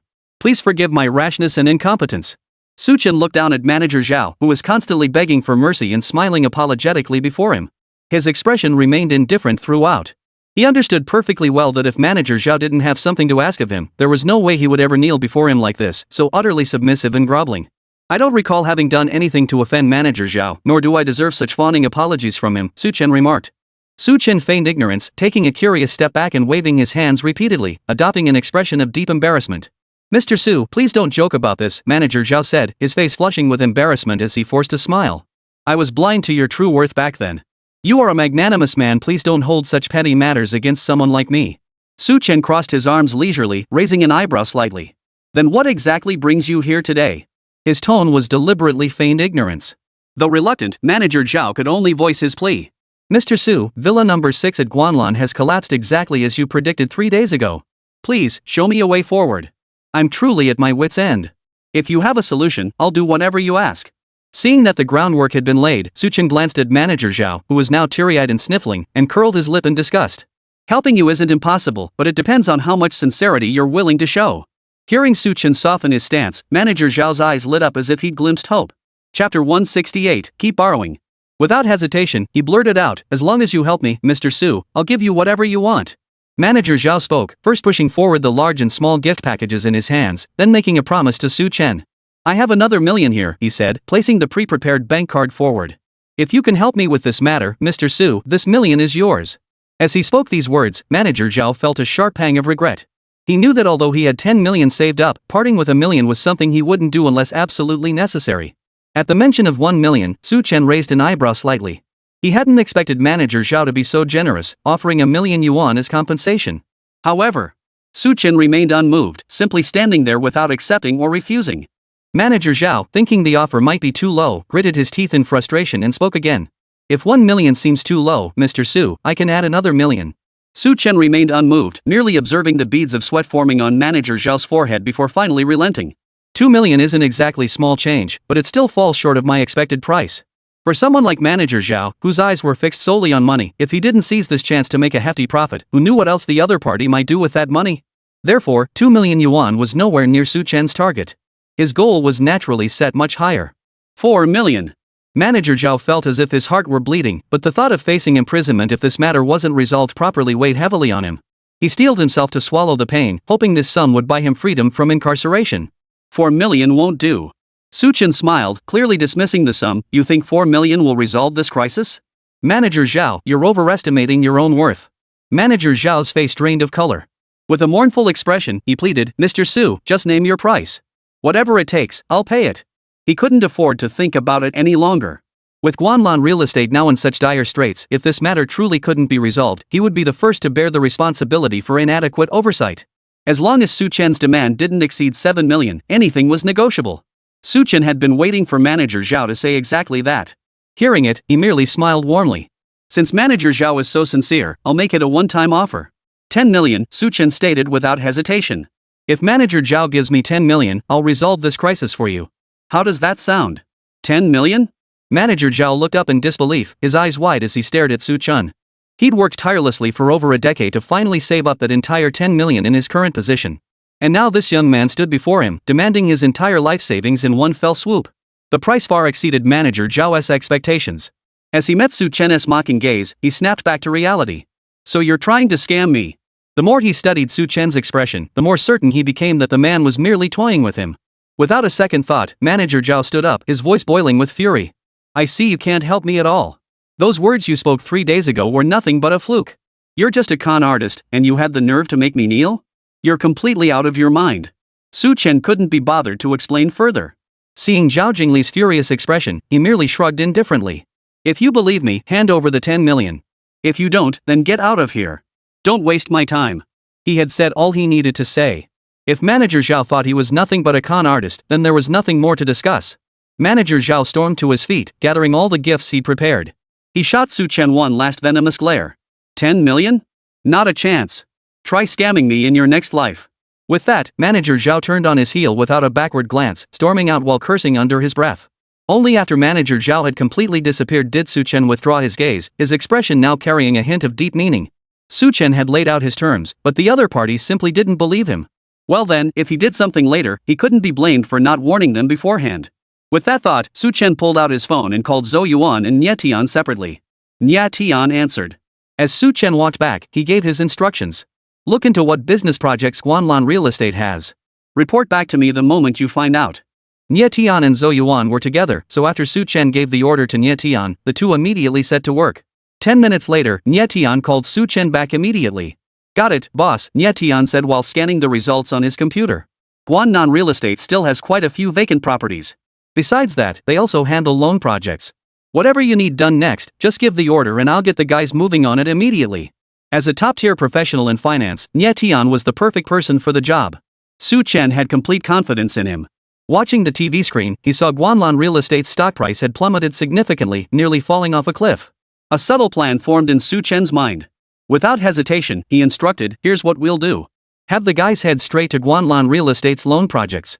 Have everyone apply for loans simultaneously. Before they can react, secure as much credit as possible. Having previously led his brothers in securing numerous online loans, Nye Tian instantly grasped Su Chen's intent upon hearing the order. Understood, big brother. Any other instructions? One more thing, Su Chen paused thoughtfully before continuing, manage as much as you can. Make absolutely sure all the brothers follow suit and buy in completely. This is our best opportunity to make our move. Nye Tian instantly understood, got it, boss. Just wait for the good news. This is my specialty. Entrusting the matter to Nye Tian was the most reassuring option for Su Chen. After dispatching all necessary instructions, Su Chen made another call this time to Chen Chong. At home, Chen Chong had also seen the news about the collapsed villas at Guanlan Real Estate. When Su Chen's call came in, he didn't think much of it at first. After a brief greeting, he learned the purpose of Su Chen's call. Chapter 169, The Investor's Flight. So you're saying now is the perfect opportunity for Guanlan Real Estate to strike while the iron is hot? Got it. Chen Chong nodded without hesitation. Brother Su Chen, whatever you say, I'll follow through. I trust you. He didn't even wait for Su Chen's explanation. At this point, he trusted every word Su Chen said implicitly. Besides, Guanan Real Estate had brought this upon themselves with their mismanagement and substandard villas. Taking advantage of the situation to get a piece of the pie wasn't unreasonable at all. After hanging up, Chen Chong glanced at his assistant and ordered, immediately review every loan under Guanlan Real Estate's name. Remember, do it in my name. Also, regarding Guanlan Real Estate itself, buy up as much as possible. Complete everything today.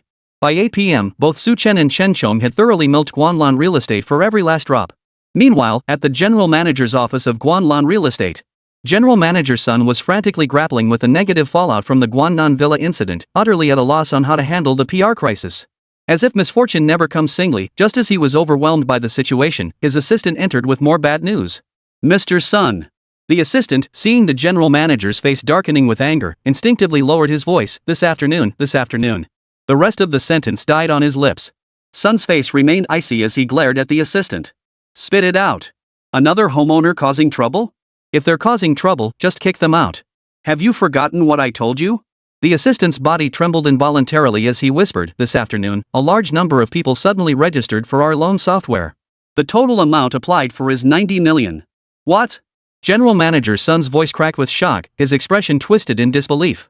He stared at his assistant in utter disbelief, his jaw practically dropping. And our real estate project? The assistant dared not continue, but silence wasn't an option.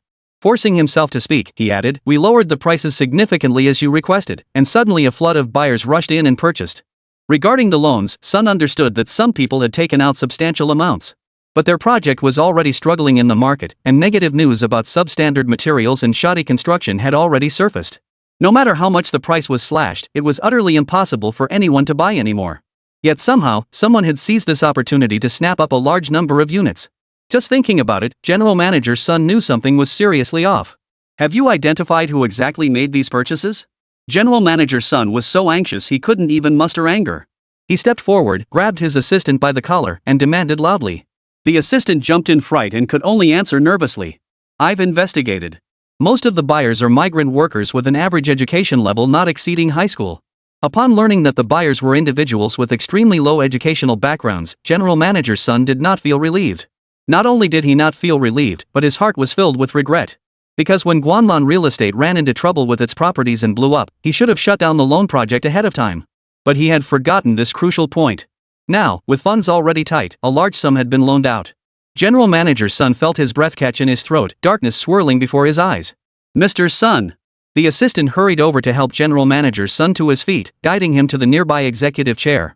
After a long moment to regain his composure, General Manager Sun issued an immediate order, shut down all those loan apps now. And the real estate listings shut down every single platform. Immediately. Do you understand? The assistant immediately understood. Daring not to look at Sun again for fear of further anger, he turned and hurried off to carry out the orders. Once the assistant was gone, General Manager Sun sat there in a daze, his heart already half frozen. Their working capital had dwindled to just 100 million yuan, and now someone had just borrowed 90 million yuan directly from the loan app. Now only 100 million remained. But misfortune never comes alone. The Guanlan Villa project had imploded, with numerous homeowners demanding refunds. With each unit selling for 50 million, how could they possibly refund all these buyers with just 10 million left? This couldn't go on. If it did, disaster was inevitable. He couldn't just sit idly by and watch the homeowners come storming in. General Manager Sun quickly stood up, gathering his things while urgently calling his wife at home. Honey, pack your bags immediately, get your passport ready, and take our son to the airport to meet me. Don't ask for details. If we don't get out now, you'll spend the rest of your life raising our son alone, and I'll rot in prison. As for Manager Zhao, he remained completely unaware that major problems had erupted at the property development site, let alone that such significant issues had arisen with the loan operations.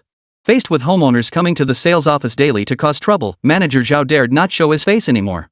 He hid in the sales office lounge every day, afraid to even step outside.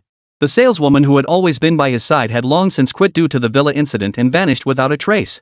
3 days later, Manager Zhao could no longer withstand the pressure. Hearing the clamor outside, he knew that if he didn't step forward soon, the homeowners would call the police, and then he would truly be finished. With no other choice, Manager Zhao nervously pulled out his phone and dialed General Manager Sun, whom he hadn't contacted in 3 days. Sorry, the number you have dialed is disconnected. Hearing the electronic busy tone, Manager Zhao thought he must have misheard and dialed again, refusing to give up. Sorry, the number you dialed. Frantic with rage, Manager Zhao dialed General Manager Sun's number repeatedly. But no matter how many times he tried, only the cold electronic tone answered. His face fell into utter despair as he collapsed onto the floor. Even if he was slow to catch on, the fact that he couldn't reach General Manager Sun now made it clear, as the project's investor, Sun had long since fled after the development went bankrupt and the project imploded. Chapter 170, The Original Plan proceeds. Now that the investor had vanished, as the night shift building consultant at Guanlan, he would undoubtedly be the first to face accountability. Those furious homeowners would certainly make him their scapegoat, refusing to let up until they'd skinned him alive. Manager Zhao was in a complete panic. Just as he was at a loss, not knowing what to do, the door to the sales office outside was pounded on again with a loud bang. Open the door. Get out here and give us an explanation. Come out. Your investors have vanished and we're never moving into these homes. Refund our money now. Stop hiding in there playing dead. If you don't come out today, watch out, we'll call the cops. Villa 9 collapsed yesterday too. I'm warning you, hiding in there won't solve anything. Get out here and compensate us. Open up. Open up. Listening to the deafening clamor outside, Manager Zhao was terrified. What should he do? The investors had already fled, and now these enraged homeowners had tracked him down. If this continued, he was certain to be forced to rot in prison. Suddenly, Manager Zhao recalled the conditions Su Chen had presented 3 days earlier when he visited Yunhai Villa. Su Chen had said that if Zhao was willing to hand over 10 million, he would help him out of this crisis. At the time, he had dismissed Su Chen as nothing more than a con artist trying to swindle him out of his money. But now it seemed that when one was backed into a corner, there was no room for bargaining. If the man could afford such a grand villa, he must possess some real capability. Manager Zhao no longer cared whether Su Chen could actually help. With no other options left, he had to grasp at this last lifeline. Without hesitation, he grabbed his phone and dialed Su Chen's number. While dialing, Manager Zhao hurried toward the back door. Fortunately, the sales center had a well-guarded back entrance. He hurried there to find Su Chen, desperate for his help to save his life. At that moment, Su Chen was at Yunhai Villa, dining with his parents. Suddenly, Manager Zhao's call came through. Su Chen raised an eyebrow slightly, unsurprised. On the contrary, it had been 3 days since the incident, and only now was Zhao calling him. It seemed that Manager Zhao wouldn't think of him unless he was in dire straits. Hello, is this Manager Zhao? Su Chen answered the call while leisurely eating his meal. Mr. Su, it's me. Manager Zhao switched the phone to speaker mode, driving swiftly while speaking with evident urgency. I wonder what could possibly bring a busy man like Manager Zhao to call a con artist like me. Manager Zhao's expression froze at the sarcastic remark. But he had no time to dwell on it. He quickly put on a forced smile and said with feigned sorrow, Mr. Su, how could you say such a thing? You're certainly not a con artist. I misunderstood you earlier. Please don't hold it against me. Is that so? Su Chen dropped the banter and said flatly, since you have something to discuss, Manager Zhao, let's get straight to the point. Manager Zhao breathed a sigh of relief, his urgency palpable. I was mistaken about you before, Mr. Su. Now, the investors for our real estate project have absconded. I'm willing to give you 11 million yuan. If you can help me with this matter, I can transfer the money to you immediately. To his surprise, Manager Zhao not only agreed but even added an extra million. Su Chen had anticipated this outcome. His expression remained composed as he neither immediately accepted nor outright refused. I'm still at Yunhai Villa. If you're truly sincere, Manager Zhao, why not come over to the villa for a face-to-face discussion? This meant he was about to agree. Reaching this conclusion, Manager Zhao's heart leapt with joy. He nodded eagerly, as if afraid Su Chen might change his mind. Thank you so very much, Mr. Su. I'll be right over. See you in 10 minutes. 10 minutes later. Manager Zhao had already driven to the entrance of Villa number 6. After getting out of the car, he once again carried down the large and small bags of gifts he had originally purchased and had even brought along several more valuable presents. The moment he stepped through the villa gates, Manager Zhao saw Su Chen standing before him. Without hesitation, he knelt down once more. Mr. Su, please save me. I'm only in my 30s, I don't want to go to prison. Manager Zhao's eyes were bloodshot. After kneeling, he kept banging his head against the ground in front of Su Chen. If you can save me, I'll transfer 11 million yuan to you immediately. Su Chen remained unmoved, seemingly deep in thought. After a moment, he finally nodded. 11 million isn't impossible. Cash on delivery. Seeing how sincere you are, Manager Zhao, I'll help you out. Su Chen's tone suggested reluctance, but Manager Zhao's face lit up with gratitude as he thrust a pre-prepared bank card into Su Chen's hand. Su Chen took out his phone and handed the bank card to Nie Tian beside him. Nie Tian inserted the card into the POS machine, swiped it for 11 million yuan, and only after confirming the funds had cleared did he glance at Su Chen. Bro, the money's covered. Su Chen received the transaction confirmation text before turning to Manager Zhao, whose face was twisted in pain. Alright, the funds are confirmed. You may leave now. I'll give you a satisfactory response tomorrow. Su Chen spoke casually, as if this matter was no big deal in his eyes. Manager Zhao hadn't expected Su Chen to agree so readily. He shot Su Chen a skeptical glance, finding it hard to believe the matter could be resolved so easily. But since the money had already been handed over, Manager Zhao gritted his teeth and stood up. At this point, he can only pin all his hopes on Su Chen. Noticing Manager Zhao's skepticism, Su Chen offered no further explanation. He simply stated flatly, "I'm taking over this development. Within 3 days, I'll sell the remaining units. That will free up cash flow for you to repay your debts." After all, the homeowners were waiting for their refunds. Selling the remaining units would free up funds to reimburse them. Seeing Su Chen speak with such conviction, Manager Zhao could only nod in agreement. Once Manager Zhao had left, Su Chen withdrew his gaze and turned to look at Nie Tian. "Brother," Nie Tian immediately understood, "so we proceed with our original plan?" Su Chen nodded. "Exactly. Stick to the original plan, dump the remaining unsold villas at rock-bottom prices. Those willing to buy will surely reinforce and rebuild them themselves. As for whether they resell afterward, that's none of our concern." Chapter 171, Selling at a Discount. In other words, even if he helped sell the house, what the buyers were really up to was none of his business. Everything proceeded according to their original plan. So, after Su Chen gave his instructions, Nie Tian nodded without hesitation. "Got it, boss. Once I wrap this up, you'll be hearing good news from me." When Nie Tian handled matters, Su Chen had complete confidence. 3 hours later, at the Guanlan sales office, several burly men waved printed flyers in their hands while shouting something loudly. Outside the entrance, a group of homeowners were causing a commotion. Spotting the flyer distributors, their curiosity was piqued. "That damn sales manager hasn't shown up in days. Could he have skipped town too? Who knows? If I catch him, I'll beat him senseless and make him pay back every penny. Hey, what are those guys doing over there? Why are they handing out flyers? Yeah, they seem to be saying something. Should we go check it out? Let's go see." Curiosity is human nature. The group of homeowners forgot why they were here in the first place and hurried over to join the commotion. Of course, these heroes were all arranged by Su Chen, his good brothers in the real estate business. Each waved a stack of flyers, wearing enthusiastic smiles as they shouted, "Homes for sale! Homes for sale!" The boss and his wife took off, leaving behind a bunch of unfinished buildings. Selling at rock-bottom prices. Not $1 million. Not even $500,000. Just $800,000. Buy these unfinished homes, renovate them, and move right in. Such a deal comes once in a lifetime. 800,000 won't leave you shortchanged. 800,000 won't get you scammed. But for 800,000, you can buy a 5-story villa in the city center, right next to a stunning artificial lake. Sure, it's unfinished, but fix it up nicely, flip it, and you'll make a killing. The boss ran off, and the manager is selling everything at a loss to pay off debts. The staff are selling it all at a loss with tears in their eyes. These burly men were clearly built like tanks, every inch of them pure muscle. Yet when spouting these sales pitches, each one outdid the other in comedic flair and volume, bellowing at the top of their lungs as if afraid passers-by might miss a word. This puzzled the property owners who overheard them.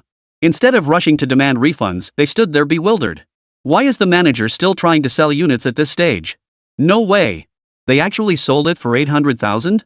Honestly, for a stalled project, getting that location for that price is actually pretty cheap. Wait, that's not the point. We should be demanding they pay us back. Exactly. Since Manager Zhao has people selling units at the entrance, we should be rushing to get our money back. Pay us back. One person took the lead, and many others followed suit. Yet facing this imposing group of burly men, everyone felt rather intimidated, afraid that a loud voice might provoke them into violence. The few good brothers who were helping promote the property sales suddenly found themselves surrounded by homeowners demanding repayment. Surprisingly, none of them seemed angry. Instead, one of the brothers stepped forward. Under the fearful and apprehensive gazes of the crowd, he actually smiled amiably. "Homeowners, don't worry. We're just following Manager Zhao's instructions to sell these properties. Once sold, we'll free up funds to refund your deposits. Or if you wish to stay, we'll sell them all to you at 800,000 yuan each. Any difference will be refunded." Upon hearing they could buy these downtown 5-story villas for 800,000 yuan, the owners were stunned. Though the villas were shoddy and built with substandard materials, even the cost of those inferior materials alone would have been over 700,000 yuan. Buying them for 800,000 yuan, spending a bit more on simple renovations, and replacing all the shoddy materials would mean a huge profit. This deal was undeniably profitable. The owners' eyes darted back and forth as they instantly grasped the entire scheme. They huddled together, murmuring and deliberating for a long while. Moments later, they reached a unanimous decision. "If it's a good deal, fine. We'll give you 5 days. After 5 days, we'll come collect the price difference. Let's be clear, you must refund the difference. If you can't, we'll definitely call the police and file for enforcement." The burly man smiled with a simple, honest grin, agreeing without hesitation and nodding firmly. "Rest assured, our Manager Zhao always keeps his word. After 5 days, even if you don't come, we'll personally deliver the refunded difference door to door to each and every one of you. These burly men were as docile as lambs, their muscular builds seemingly wasted. The homeowners visibly relaxed, no longer pressing the issue. They turned and walked away. As for the passers-by, they too stopped in their tracks, drawn by the exchange between the workers and the homeowners. When they heard what the men were saying, especially that every house was being sold for 800,000 yuan, they were all stunned speechless. Villas that normally sold for 50 million yuan each were now going for a mere 800,000. Forget material costs, even the prime downtown land alone was worth 20,000 yuan per square meter. Even if they cut corners on materials, 800,000 yuan was beyond what anyone could have imagined. It was simply too low. Yet these men spoke with absolute conviction, having already distributed flyers. Someone couldn't resist grabbing a flyer. Reading the blunt advertising slogan printed on it, they finally felt tempted. A passerby stopped involuntarily, hesitated, then turned to one of the men. "Sir, would you like to view the property?" The moment the man saw the passerby pause and inquire, his face immediately broke into a warm, attentive smile. Perhaps startled by the warm smile on the burly man's face, the passerby hastily waved him off. But after a final moment of hesitation, the passerby couldn't resist asking, "Are you really planning to sell these Guanan villas for 800,000 each?" "Absolutely. Honest deal, no tricks." The man pounded his chest emphatically in assurance, the sound echoing loudly. Chapter 172, successfully resolved. Fearing the other might not believe him, the man shouted his assurance. "If you're interested in buying, I can show you the property right now. If you're satisfied, we can sign the purchase contract on the spot."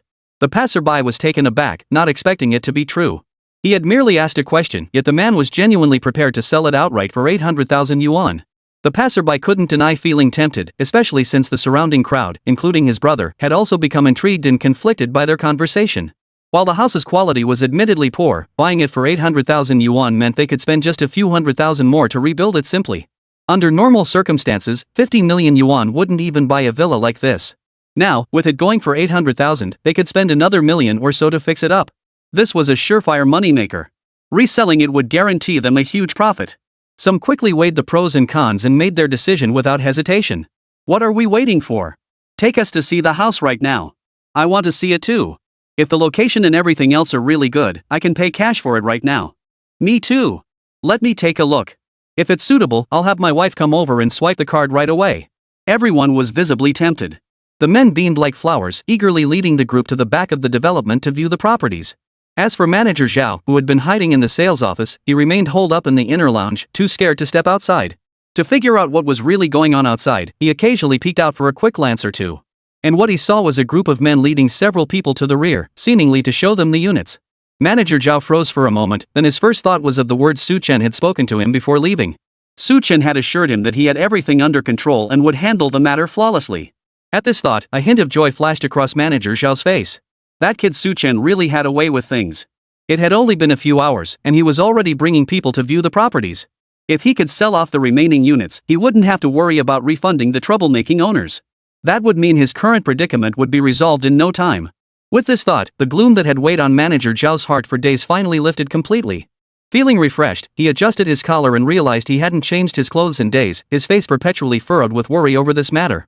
Glancing outside, he saw the homeowners had dispersed and his crisis was over.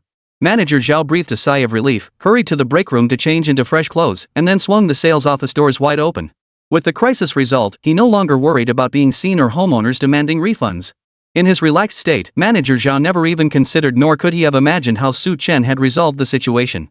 Had he known Su Chen intended to sell the units at an absurdly low price of 800,000 yuan each, he might have suffered a stroke on the spot. Meanwhile, the good brothers spent the entire afternoon selling off half of the remaining 200-plus units. The owners seeking refunds numbered 5 in total. Because up to this point, only these 5 people had actually purchased homes. Selling these 200-plus units would generate enough extra funds to cover the refunds and still leave a surplus. Of course, this surplus was relative to Su Chen's situation.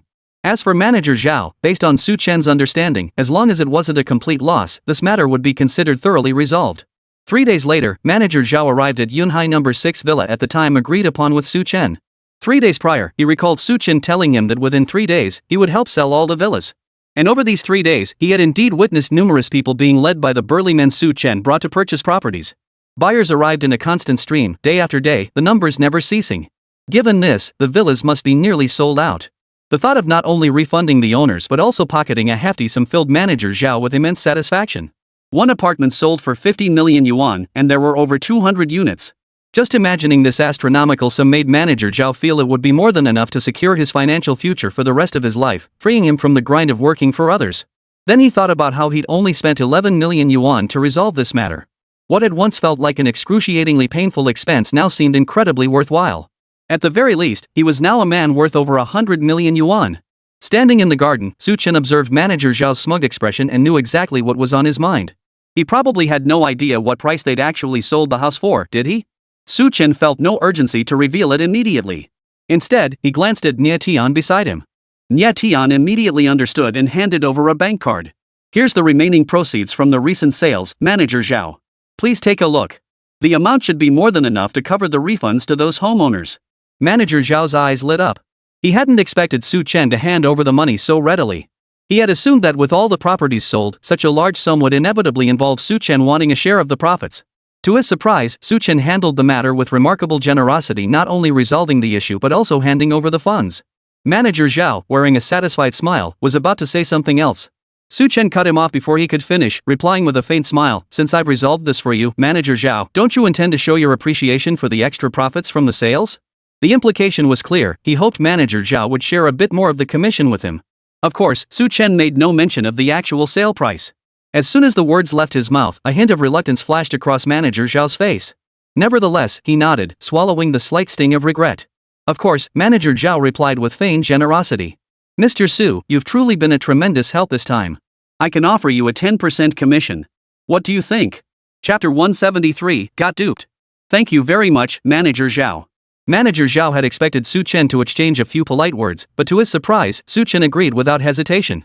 This caused the smile on Manager Zhao's face to stiffen slightly. But words spoken cannot be taken back. Having gone this far, Manager Zhao forced a smile and nodded, though his expression looked as if he'd just eaten something disgusting. "Mr. Su, you truly are a seasoned pro. Selling the house in just 3 days." Though he said this, Manager Zhao knew Chen had genuinely solved a major problem for him this time, and the gratitude on his face was not feigned. Chen merely smiled without comment, glancing briefly at Nie Tian. Ning Tian, standing beside him, understood Chen's meaning. Catching his glance, he quickly offered a smile. "We sold these units at 800,000 yuan each. After lowering the price, many buyers came forward. So Manager Zhao, there's no need to thank us. The swift cash flow is entirely thanks to your deep trust in us." Manager Zhao's smile froze, as if he couldn't believe what Nie Tian had said. He couldn't help but scratch his ear, convinced he must have misheard. "What did you say, Mr. Nie?" Manager Zhao nearly dropped the card in his hand, convinced he'd misheard. "You must be joking. How could a property possibly sell for 800,000? Why would I joke about something like this?"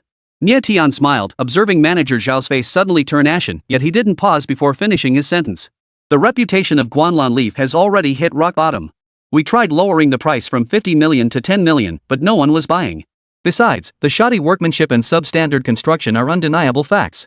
Selling it at the original price would be utterly unreasonable. So we slashed the price again and again, down to 800,000, and finally someone bought it. But you can't blame us for this. Who's to blame for your sudden negative publicity? Selling it for 800,000 is already the best we could do." Manager Zhao swayed on his feet, his face pale and ashen. Nie Tian patiently adjusted his gold-rimmed glasses and sighed. "It was Manager Zhao who said it himself back then, as long as we could help you weather this crisis, we'd do whatever it took. That's why we lowered the price to 800,000. Manager Zhao's eyes widened in disbelief. He stared at the two men before him, their expressions seemingly considerate, yet the more he looked, the more convinced he became that they were deliberately playing him. 800,000 for one apartment. Manager Zhao muttered to himself, then instinctively asked Chen, "So how many units did you sell in total?" Chen merely raised an eyebrow slightly. "Not many. Out of 230 units, we sold about 150. Selling 150 units wasn't particularly low, at least they'd cleared more than half the inventory. But if they'd sold them at the usual 50 million yuan per unit, that would have been a huge profit.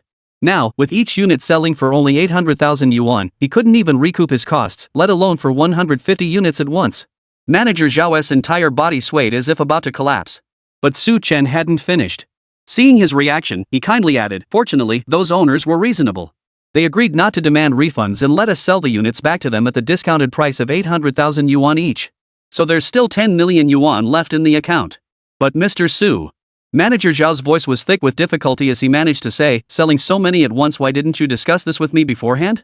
I think even selling them for 5 million each would be better than 800,000. But you yourself said, Manager Zhao, that I could sell them for whatever price I wanted. Su Chen shrugged innocently, sighing helplessly. Besides, those homeowners made it clear, either get their money back or buy the units at 800,000 each. If this isn't resolved properly, they'll definitely file a complaint against you. If they report it to the police, Manager Zhao, your situation won't be as simple as it is today. That final sentence finally hit the nail on the head. Upon hearing it, Manager Zhao couldn't help but shudder slightly. He stared at Su Chen in disbelief, yet Su Chen wore such an innocent expression that no trace of malice could be detected. Manager Zhao gritted his teeth, a torrent of hatred surging within him. Yet he couldn't even muster a word of reproach, forcing a strained smile instead. Well then, thank you very much, Mr. Su. Manager Zhao ground out the words through clenched teeth, about to turn and leave, when Su Chen called out to him once more. Su Chen looked up and gave Manager Zhao an apologetic smile. Sorry about that. You mentioned earlier that you'd give me a 10% commission. I wonder if Manager Zhao still stands by his word. Manager Zhao's molars nearly ground to dust as his entire body stiffened. But words spoken are words spoken like water spilled, it can't be taken back. Having already agreed to Su Chen's terms, however unwilling he felt, he had no choice but to pick up his phone and transfer 1,100,000 yuan to Su Chen. Once the money was in hand, Manager Zhao gave Su Chen another lingering look. Why are you staring at me like that, Manager Zhao? Su Chen smiled sweetly at Manager Zhao, seemingly oblivious to the deep hatred in his eyes. Thanks for the commission. But then again, now that you only have 10 million left, you're not really losing out in the end. Manager Zhao swallowed his anger, on the verge of cursing, but remembering that he hadn't ended up in jail thanks to Su Chen, he had no choice but to bite the bullet and keep his rage bottled up. Su Chen was truly something else. Manager Zhao cursed inwardly, his heart bleeding with every thought. Forget a million, he felt cheated even giving Su Chen 10,000. Though the matter was resolved in the end, Manager Zhao couldn't swallow his anger no matter how he thought about it. He had asked Su Chen for help, yet now it felt like he'd been swindled by him. Yet he had no proof to back it up, so he could only turn and walk away. Only after Manager Zhao had completely departed did Su Chen withdraw his gaze. Beside him, Nie Tian gazed at his formidable older brother with admiration, sincerely praising, only you could pull this off, brother. Using such a simple scheme to deal Manager Zhao such a blow, he'll never dare to harm others like that again. It was just a little trick. Su Chen smiled faintly, glancing at the deposit notification on his phone. Chapter 174, The Zhou Family Banquet. Your bank card ending in 8546 has received a transfer of 1,100,000 yuan. Your current balance is... Gazing at the staggering 6 billion yuan balance now accumulated in his bank account, Su Chen suppressed his overwhelming joy with a faint smile. The vast majority of this 60 billion yuan originated from the initial capital he and his brothers had amassed by aggressively taking out online loans. The remainder came from sports betting and property sales. Combined, these earnings were more than enough to ensure he'd never have to worry about money for the rest of his life. Of course, Su Chen's ambitions have never been limited to this. Although he already owned the Red Elephant Group, his current business expansion was merely the beginning. Next, he needed to find ways to expand his business once more, growing his ventures ever larger. Lost in thought, his phone rang at that very moment. Su Chen frowned slightly. Seeing an unfamiliar number displayed, though registered in Binhai City, he answered it anyway. Hello, is this Dr. Su? Dr. Su? Hearing this title, coupled with the familiar voice, Su Chen instinctively recalled the incident a few days prior at the Zhou residence, where he had cured Zhou Beian. In recent days, that had been the only incident related to his work as a doctor. Nodding, he had already guessed who was on the line, but still asked, this is he. May I ask who's calling? This is Zhou Xiaoyun, head of the Zhou family, Zhou Xiaoyun said cheerfully on the other end. My son's illness has now been completely cured. Tomorrow, the Zhou family will be hosting a banquet and would like to invite Dr. Su and Miss Wang to attend. Miss Wang has already agreed. Would Dr. Su be available tomorrow? Realizing it was an invitation from the Zhou family, Su Chen hesitated. He had initially intended to decline, but considering the Zhou family's connections in Binhai City and the fact that Wang Runan had already agreed, he ultimately accepted. I'll be there tomorrow. Hearing his acceptance, Zhou Xiaoran replied cheerfully, excellent. Dr. Su, please send me the address. I'll arrange for a driver to pick you both up tomorrow. After exchanging a few more polite remarks, Su Chen ended the call. The next day, half an hour before the agreed time, the Zhou family indeed sent a car to pick up Su Chen. Inside, Wang Runan was already seated, having been picked up earlier. Only after Su Chen had settled into the car did Wang Runan offer him a faint smile. I knew with your skills, you'd definitely cure Mr. Zhou's illness. For today's Zhou family banquet, Wang Runan had swapped her usual crisp, practical attire for a light blue dress. Though light blue could appear somewhat subdued, on Wang Runan it accentuated her petite, delicate figure, showcasing her perfect proportions to the fullest. Her short haircut was neat and sharp, complemented by earrings at her ears. With just a touch of makeup, she radiated extraordinary beauty, making her entire appearance exceptionally fresh and lovely.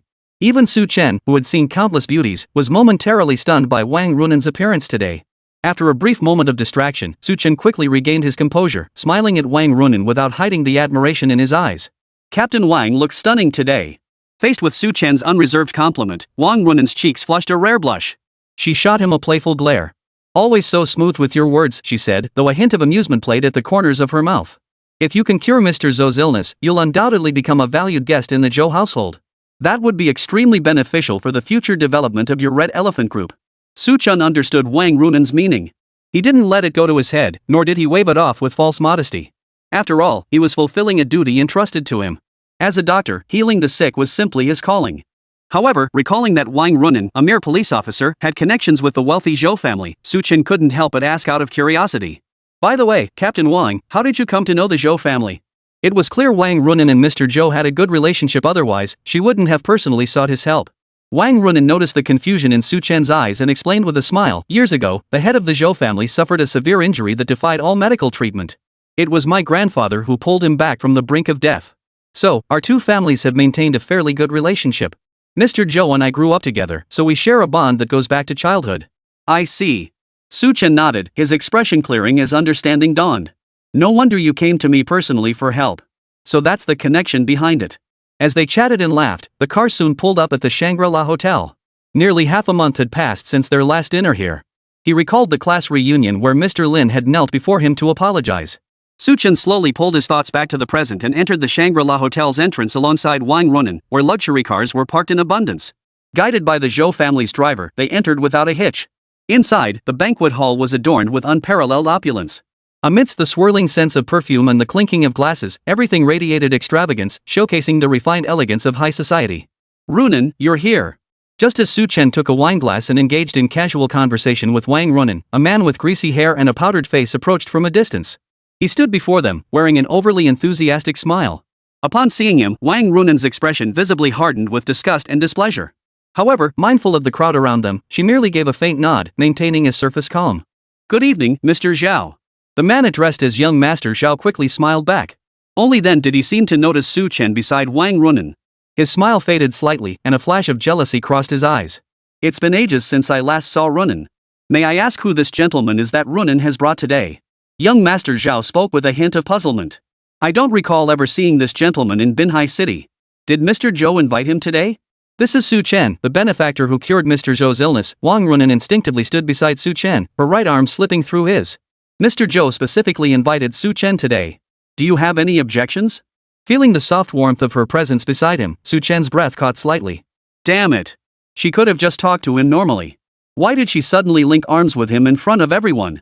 Chapter 175, The Zhao Family's Young Master.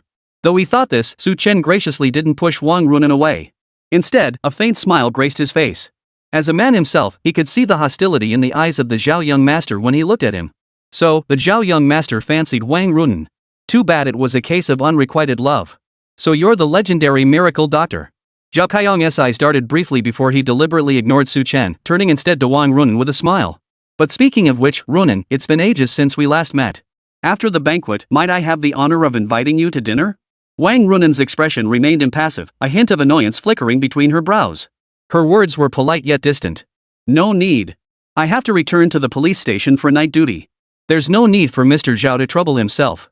Any discerning person could hear the polite refusal in Wang Runen's words, yet Zhao Kaiyong seemed oblivious. He smiled and said, then I'll escort Runen back to the station after the event. We can grab a late-night snack on the way after all, this banquet probably won't fill us up. No need, Wang Runen said, tightening her grip on Su Chen's arm. My boyfriend will take me back. No need to trouble Mr. Zhao. After speaking, Wang Runen deliberately turned around with a gentle smile, looking at Su Chen. Honey, you wouldn't leave me without a ride, would you? Su Chen froze, then looked back at Wang Runen. Though her expression remained gentle, the plea in her eyes instantly made everything clear. So this little minx was using him as a shield. No wonder she pushed him forward without a second thought. Since that was the case, Su Chen didn't refuse. He let Wang Runen link her arm through his. Facing Zhao Kaiyong's eyes, which seemed ready to shoot flames, he gave Wang Runen a faint smile. I'm your boyfriend. Of course I'll walk you home. Don't worry. As soon as the words left his mouth, Su Chen saw Wang Runen visibly relax. Beyond that, her cheeks flushed slightly, making him chuckle inwardly. He had originally intended to use his charm to win Wang Runen over, but it seemed he had already succeeded. Watching the two interact as if no one else existed, Zhao Kaiyong clenched his fists in jealousy.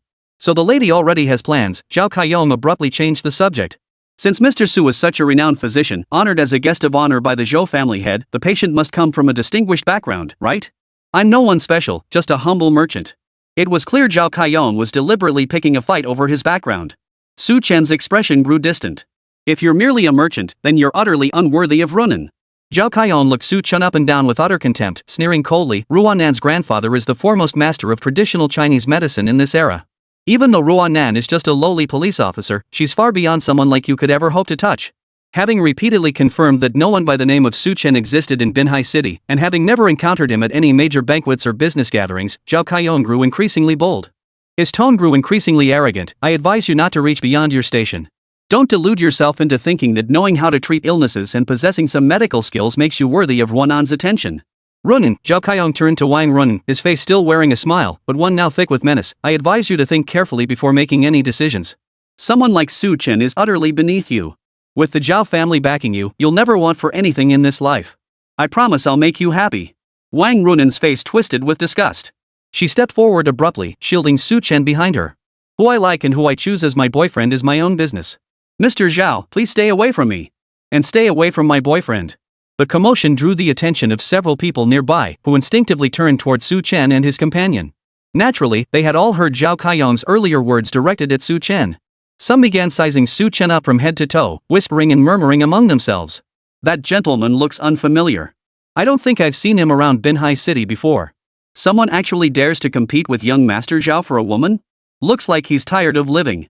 Who doesn't know Miss Wan's grandfather is a renowned master of traditional Chinese medicine? And after being pursued by young Master Zhao for so long, I reckon this guy's in for trouble. Keep your voice down. This has nothing to do with us. Don't go offending young Master Zhao over this. The various murmurs of conversation would normally have gone completely unheard by Su Chen. But perhaps because he was imbued with the aura of a medical genius, Su Chen naturally heard every word of the discussions taking place not far away. Yet he paid it no mind whatsoever. Instead, his gaze fixed on Zhao Kaiyong before him, a hint of a knowing smile flickering in his eyes. This Zhao Kaiyong's body was rather interesting. Zhao Kaiyong, however, noticed Su Chen staring intently at his body. His embarrassment turned to anger as he snapped, "What are you looking at?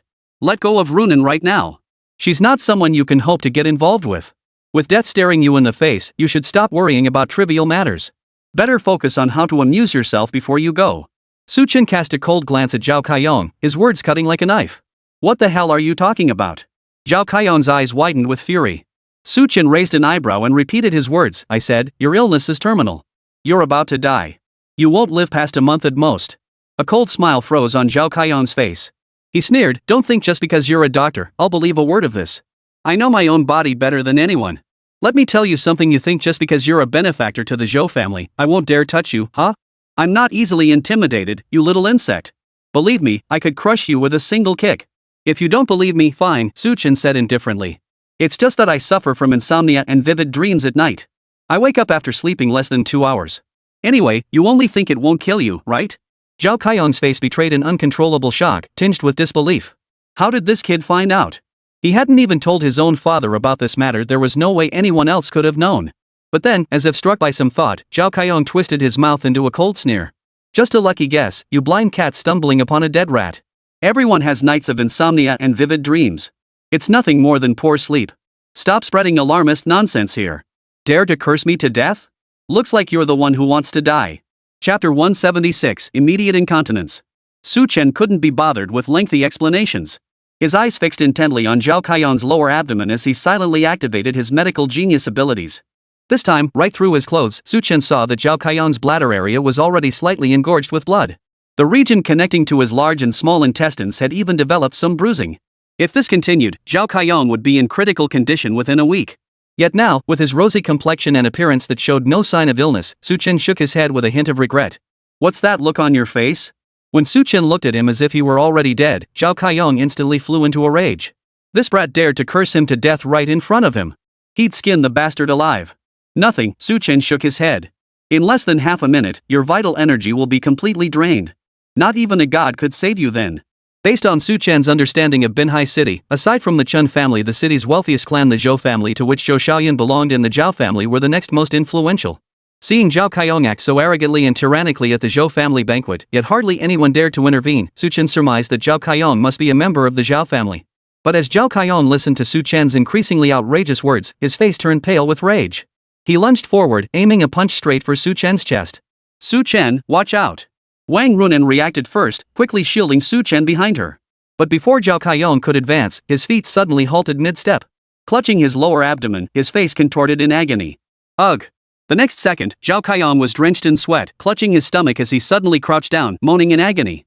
What the hell is going on? No sooner had Zhao Kaiyong uttered these words than another wave of agony crashed over him, making his teeth chatter violently. The surrounding crowd gasped in shock, gathering around in disbelief. "Young Master Zhao, are you alright? What's happening? Call emergency services immediately. Don't delay. How did he suddenly become like this out of nowhere? Hurry and find the Zhou family head. Have him call a doctor here to examine him first." Concern and worry etched themselves onto every face. After all, Zhao Kaiyong was the Zhao family's young master, their only heir. Nothing could happen to him here. Zhao Kaiyong's face contorted in agony. The next moment, accompanied by a wet sound, a foul stench filled the air. With successive gurgling sounds, Zhao Kaiyong could no longer hold it in, and it all came pouring out. An indescribable stench filled the air. Everyone stared at the scene in utter shock, completely dumbfounded. The sole scion of the Zhao family had just lost control of his bowels in front of Binhai City's entire upper crust at the Zhou family banquet. As if the situation couldn't get any more embarrassing, Su Chen shrugged innocently at that very moment. "I told you your bladder position is off, pressing down on your intestines. You wouldn't believe me, but now you can finally trust me, right?" A deathly silence fell over the room. Not a single voice dared speak, save for Su Chen's own words. The high society guests immediately fixed their gaze on Su Chen, their expressions tinged with pity. Simultaneously, they involuntarily took a step back, covering their mouths and noses with their hands. Though young Master Zhao had suffered a tremendous loss of face by doing such a thing in public, none of them dared utter a word. But Su Chen, the one who had caused all this misery, now subjected young Master Zhao to such utter humiliation. It seemed unlikely he would escape unscathed today. Wang Runan beside him was also stunned. She never imagined Su Chen's medical skills were so profound he didn't even need to take a pulse, yet standing there, he could diagnose Zhao Kaiyong's ailment. Yet beneath her astonishment, her face was etched with deep concern.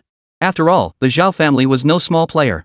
Having offended them today, coupled with Zhao Kaiyong's vindictive nature, Su Chen likely faced no happy ending.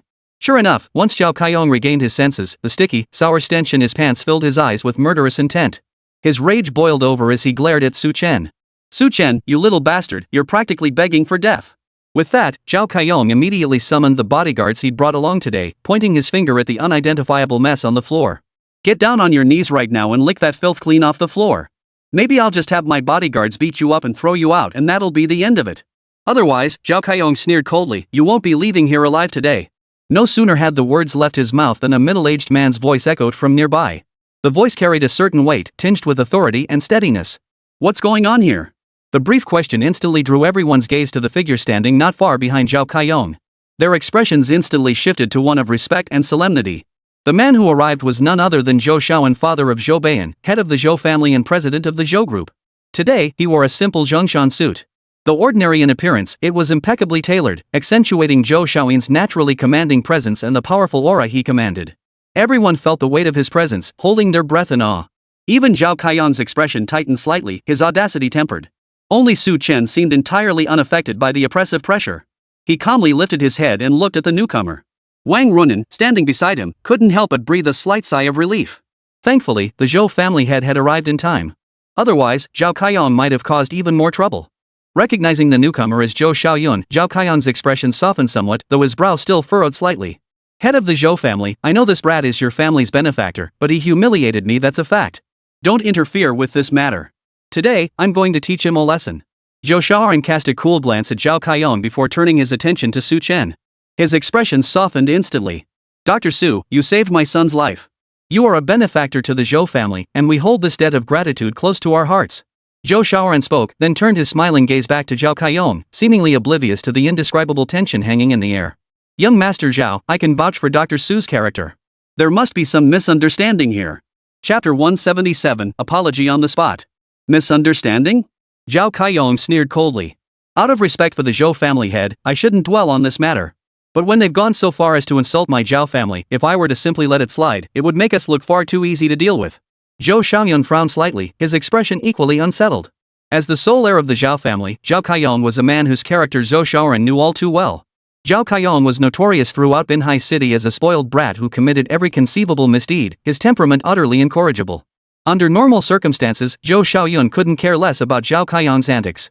But today was the Zhou family's banquet, and Zhao Kaiyong had offended their benefactor. At this thought, Zhou Shaosun's expression turned cold as he stared at the arrogant Zhao Kaiyong before him. But today was the Zhou family banquet, and the Zhao family couldn't be overly offended. Zhou Shaoran could only suppress his temper and say, "This is the Zhou family banquet. For my sake, let's consider today's incident settled." Zhao Kaiyong's face remained impassive as he coldly retorted, "Head of the Zhou family, are you certain you wish to antagonize my Zhao family over such a worthless dog? This is a benefactor of our Zhou family, young Master Zhao. You should be careful with your words." Zhou Shaoran's expression turned completely cold. He stepped forward, shielding Su Chen behind him, his stance speaking volumes. No one present dared to speak, merely standing around the periphery, silently observing the scene unfolding before them. Beyond the wealthiest Chen family in Binhai City, 3 other prominent clans held sway: the Zhou family, the Sun family, and the Zhao family. With 2 of these powerful clans now openly confronting each other, the lesser players among them knew better than to get involved.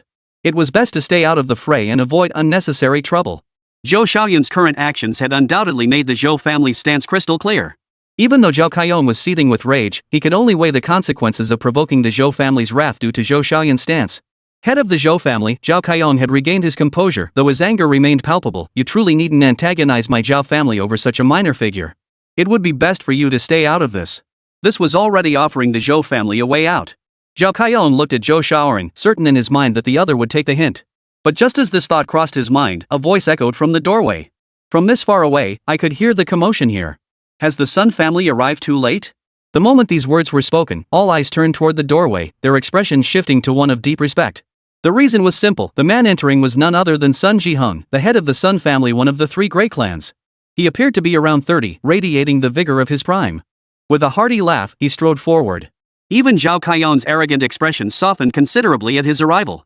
"Head Sun," Zhao Kaiyong said, a hint of smugness immediately appearing on his face, "since our 2 families have formed an alliance, might the Sun family assist in resolving the matter with the individual who has offended my Zhao family today?" The alliance between the Zhao and Sun families was common knowledge among Binhai City's elite circles.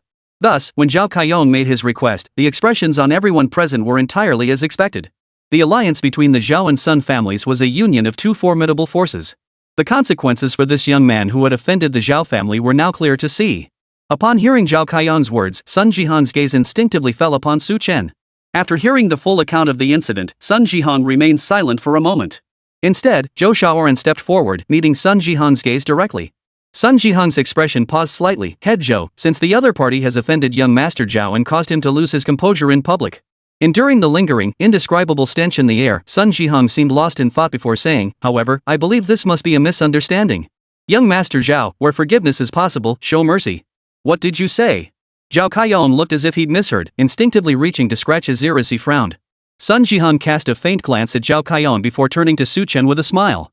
He offered, "Mr. Su, I understand the Zhou family's young master was cured by your treatment.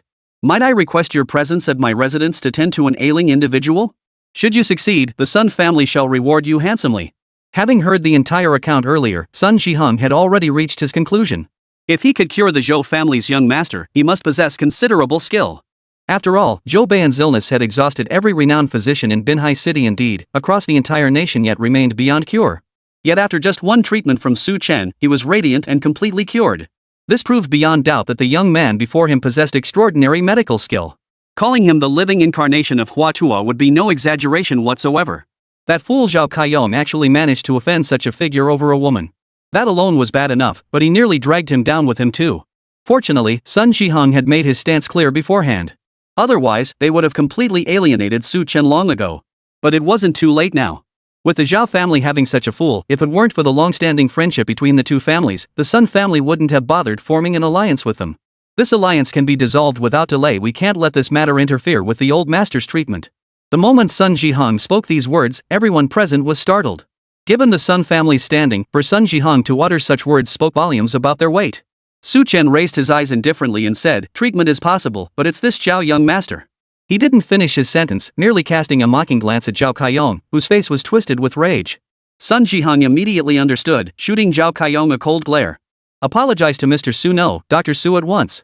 Zhao Kaiyong's face twisted with resentment, but the Sun family's standing far surpassed that of the Zhao family. Though both were among the three great families, the Suns vastly outstripped the Zhaos in wealth, resources, and influence within Binhai City. If his father learned that today's incident nearly ruined their alliance with the Suns, he'd be skinned alive, if not worse. With that thought, Zhao Kaiyong reluctantly turned his gaze toward Su Chen and bowed his head slightly. "I'm sorry, Dr. Su." Su Chen's lips curved slightly at the corner, his expression cold as he regarded the utterly submissive Zhao Kaiyong before him. Chapter 178, Assault. "Today, you made advances toward my girlfriend. Even if you're apologizing, shouldn't you be apologizing to her directly?" Zhao Kaiyong's mouth twitched slightly, his expression darkening further. However, Sun Jihan was still watching nearby, and this was also the Zhou family's banquet. He could only suppress his anger and turn his head toward Wang Runan. "Miss Wang, I apologize." Seeing Zhao Kaiyong's grudging apology, Wang Runan didn't want to dwell on it further. She merely shook her head slightly. "Su Chen, let's just let today's incident go." With Wang Runan speaking up, Su Chen didn't want to cause further unpleasantness over Zhao Kaiyong. After all, the Sun family had intervened, and this was a banquet hosted by the Zhou family. It wasn't wise to make a scene. So he merely gave a slight nod, shooting Zhao Kaiyong another cold stare. "If you ever dare to flirt with my girlfriend again, I'll beat you every time I see you. Now get lost." "You!" Zhao Kaiyong was seething with rage. But when he looked up and met Sun Jihan's eyes, the warning in them instantly deterred him. He dared not speak his anger aloud.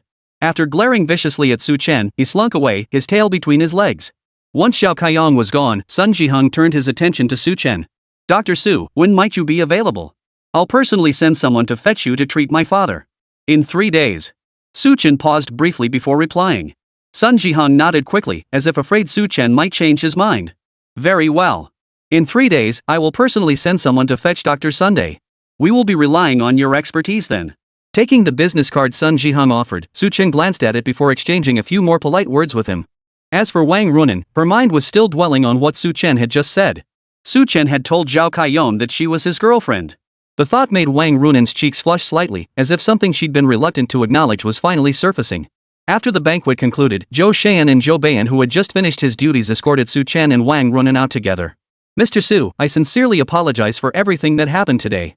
I will definitely pay you a personal visit another day." Throughout the banquet, Zhou Beian had been occupied with work and only learned of the events from his father. "Mr. Zhou, you're too kind," Su Chen responded with a smile, waving off the apology. "Mr. Zhou, for the next month, you must take the prescription I left behind exactly as directed. If you complete the full month's course, this illness will be cured." Facing Su Chen's earnest advice, Zhou Beian nodded without hesitation. When Wang Runan and Su Chen departed, they boarded the vehicle arranged by Zhou Beian. On the way back, recalling the events at the banquet, Wang Runan still felt a lingering sense of dread. If not for the intervention of the Zhou and Sun family heads, today's events might not have ended well. Facing Wang Runan's lingering unease, Su Chen merely smiled faintly, seemingly unconcerned by the incident. Just as he was about to speak, his phone rang. He glanced at the caller ID. It was Chen Chong. After a moment's thought, Su Chen answered the call. "Brother Chen Chong," Su Chen greeted him, "I just wrapped up some business." "What brings you?" Chen Chang's voice carried a smile over the line. "Well, Su, we have a beauty and cosmetics company here that's recently launched some new products. We'd like to send out some samples to test their effectiveness. Would you happen to have time?" Knowing Su Chen was accompanied by two beautiful women, one even more stunning than the other, Chen Chong actually wanted to invite the two women to be brand ambassadors for their company. The results would surely be excellent. He didn't want to come out and say it directly, so he took a roundabout approach, using the product trial as an excuse to invite Su Chen over. Still, Chen Chong knew that even if he'd been direct, Su Chen probably wouldn't have refused. He simply wanted to express his sincerity by offering some new products first. He'd reveal his true intentions after meeting them. Su Chen didn't overthink it. He glanced at Wang Runan sitting beside him, then nodded after a moment. "No problem. So, shall we set another time?" Chen Chong nodded without hesitation. "Absolutely. I'm available every day. Just let me know when you're free, Su. Send me a text, and we'll meet up." Su Chen agreed, and after exchanging a few more words, they hung up. Su Chen hadn't realized, however, that Chen Chang's company primarily operated as an industrial conglomerate. He'd never heard of it being involved in cosmetics. After pondering for a moment, Su Chen glanced at Wang Runan beside him and asked, "Captain Wang, are you free today?" Wang Runan paused, then couldn't resist teasing him, "Of course I'm free. What's this? Mr. Su trying to ask me out?" Surprised that the usually aloof Captain Wang was in a playful mood today, Su Chen paused before smiling. "Of course I'm asking Captain Wang," Su Chen replied, then briefly recounted the phone call before adding, "If you're free, let's go try out the new product right now." Wang Runan nodded, finding herself intrigued by this new cosmetic product Su Chen mentioned. "Of course." With that settled, Su Chen had the driver drop them off at the police station entrance and waited for Chen Chang's people to arrive. But just as the car passed through an alley, it was blocked by a group of people ahead. These individuals clearly meant trouble, completely blocking the vehicle's path. Su Chen frowned slightly. The driver looked frightened but clearly had some experience with such situations. Forcing himself to stay calm, he said to Su Chen, "Mr. Su, they're clearly targeting us. What do you say? Should I call the police right away?" "No need," Su Chen shook his head. Glancing at the thugs wielding batons before him, he instantly recognized who had sent them. "Even if we called now, it'd be too late. You drive Miss Wang away first. Leave this to me." Though he said that, Su Chen had already swiftly activated the system in his mind. He hadn't brought his elite brothers along when leaving home today. While he possessed some combat skills himself, facing this group of thugs armed with batons, he knew 2 fists couldn't fight 4 hands. To truly prevail, he needed to summon a few elite brothers. Relying solely on himself meant certain defeat here. Chapter 179, Mercenary Brothers. Moreover, these men had appeared here suddenly after he'd left the banquet. Su Chen didn't need to think twice to realize this was clearly premeditated. Someone had deliberately arranged this ambush and waited here. Besides Zhao Kaiyong, whom he had offended at the banquet today, Su Chen couldn't think of anyone else who would do such a thing. But Wang Runan, unaware of Su Chen's thoughts, grew anxious the moment she heard his words. "Su Chen, don't do anything foolish." There were at least a dozen people before him. If it came to a fight, how could Su Chen possibly stand a chance against them alone? Seeing Wang Runan's anxious and worried expression, Su Chen felt a slight warmth in his heart, but he didn't explain much to her. "Don't worry," Su Chen said as he instructed the driver to pull over. "My good brothers will be here soon. Once they arrive, these guys won't stand a chance against me." The moment Su Chen spoke, Wang Runan's earlier panic subsided, though she remained anxious. After all, Wang Runan knew Su Chen did indeed have quite a few burly, capable brothers under him. It was precisely because she had seen those burly men surrounding Su Chen back then that she had misunderstood him, assuming he was some big shot in the underworld. But, despite her words, Wang Runan couldn't hide her lingering worry. "Don't worry. They'll be here within 2 minutes. You two get in the car and leave immediately." While Wang Runan's skills meant he wouldn't worry about her getting hurt if she helped him deal with these punks. But with so many opponents, there was bound to be moments where he couldn't keep an eye on everything. Wang Runan staying here would only be a liability. It was better for her to leave immediately with the driver. Seeing Su Chen's composed demeanor, Wang Runan understood that staying behind would only slow him down. Reluctantly, she nodded in agreement. "Be extremely careful on your own, then. I'll have the police station send reinforcements immediately." Fortunately, the police station wasn't too far away. Whether it was Zhao Kaiyong's overconfidence or sheer disregard for the police, he'd chosen a location just a 10-minute drive from the station. This actually worked in Su Chen's favor. By the time Wang Runan arrived with the police, he figured he'd have the situation here mostly under control. With that thought, Su Chen nodded to Wang Runan. In his mind, he swiftly opened the system store, spending 100 reputation points to exchange for 20 mercenary brothers. By the time he finished these transactions, Su Chen had just stepped out of his car. The men before him were dressed in flashier clothes, their hair dyed in every color imaginable, clearly street thugs. The one standing at the front wore platform shoes and skinny jeans, his face smug with contempt as he looked at Su Chen. Ironically, the thug remained utterly oblivious to his own pathetic state. He glanced at Su Chen and declared haughtily, "You're Su Chen?" Su Chen looked at the group before him and couldn't help but sneer in contempt. He never imagined Zhao Kaiyong would actually think so highly of him only to send over such a bunch of reckless fools. "What are you laughing at?" The leader frowned, his expression turning cold. "You've got no one to blame but yourself for crossing the wrong people. Keep laughing, and I swear I'll have my men knock your teeth right out. Then go ahead and try. We'll see whose teeth get knocked out, yours or yours."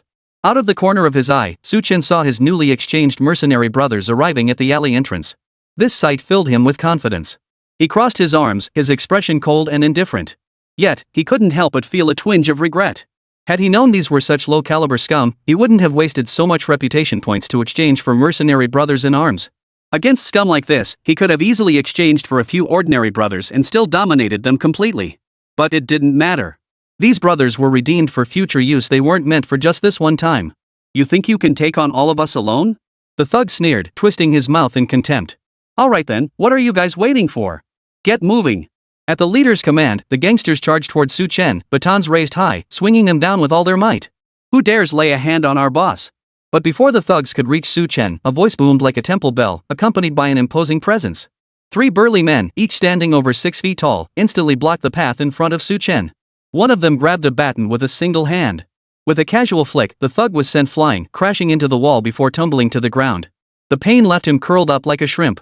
As for the other thugs, some froze in place, too terrified to advance. The unluckiest ones, caught off guard, were kicked flying one by the burly men, writhing in pain on the ground.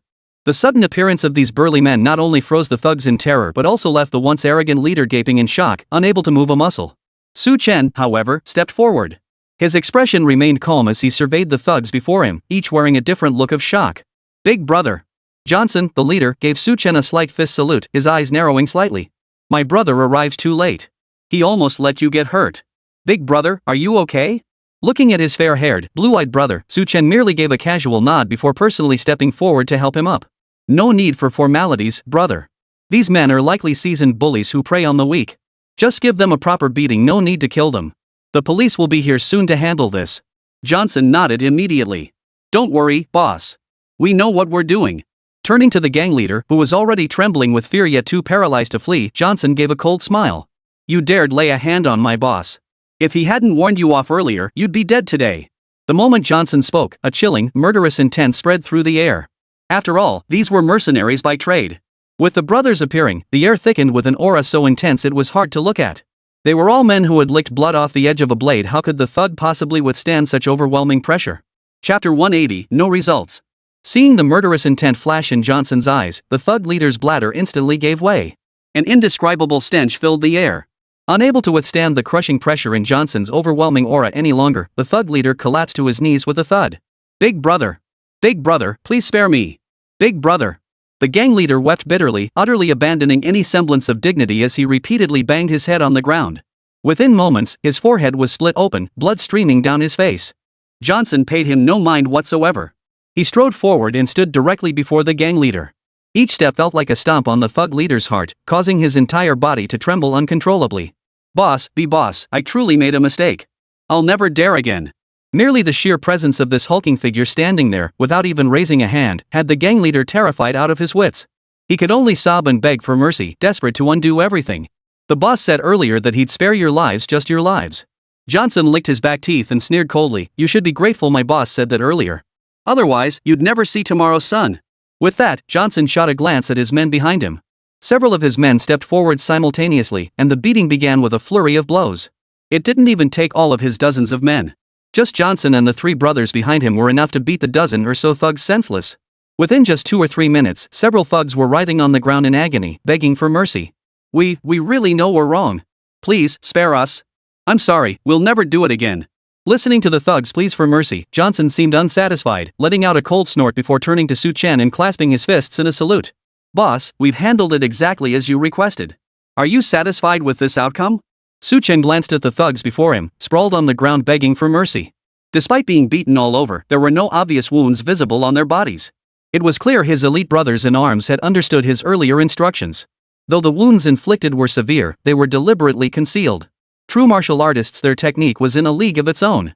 Chen nodded with satisfaction, giving Johnson a thumbs up. "Well done. When the police arrive shortly, you'll accompany them to give your statements."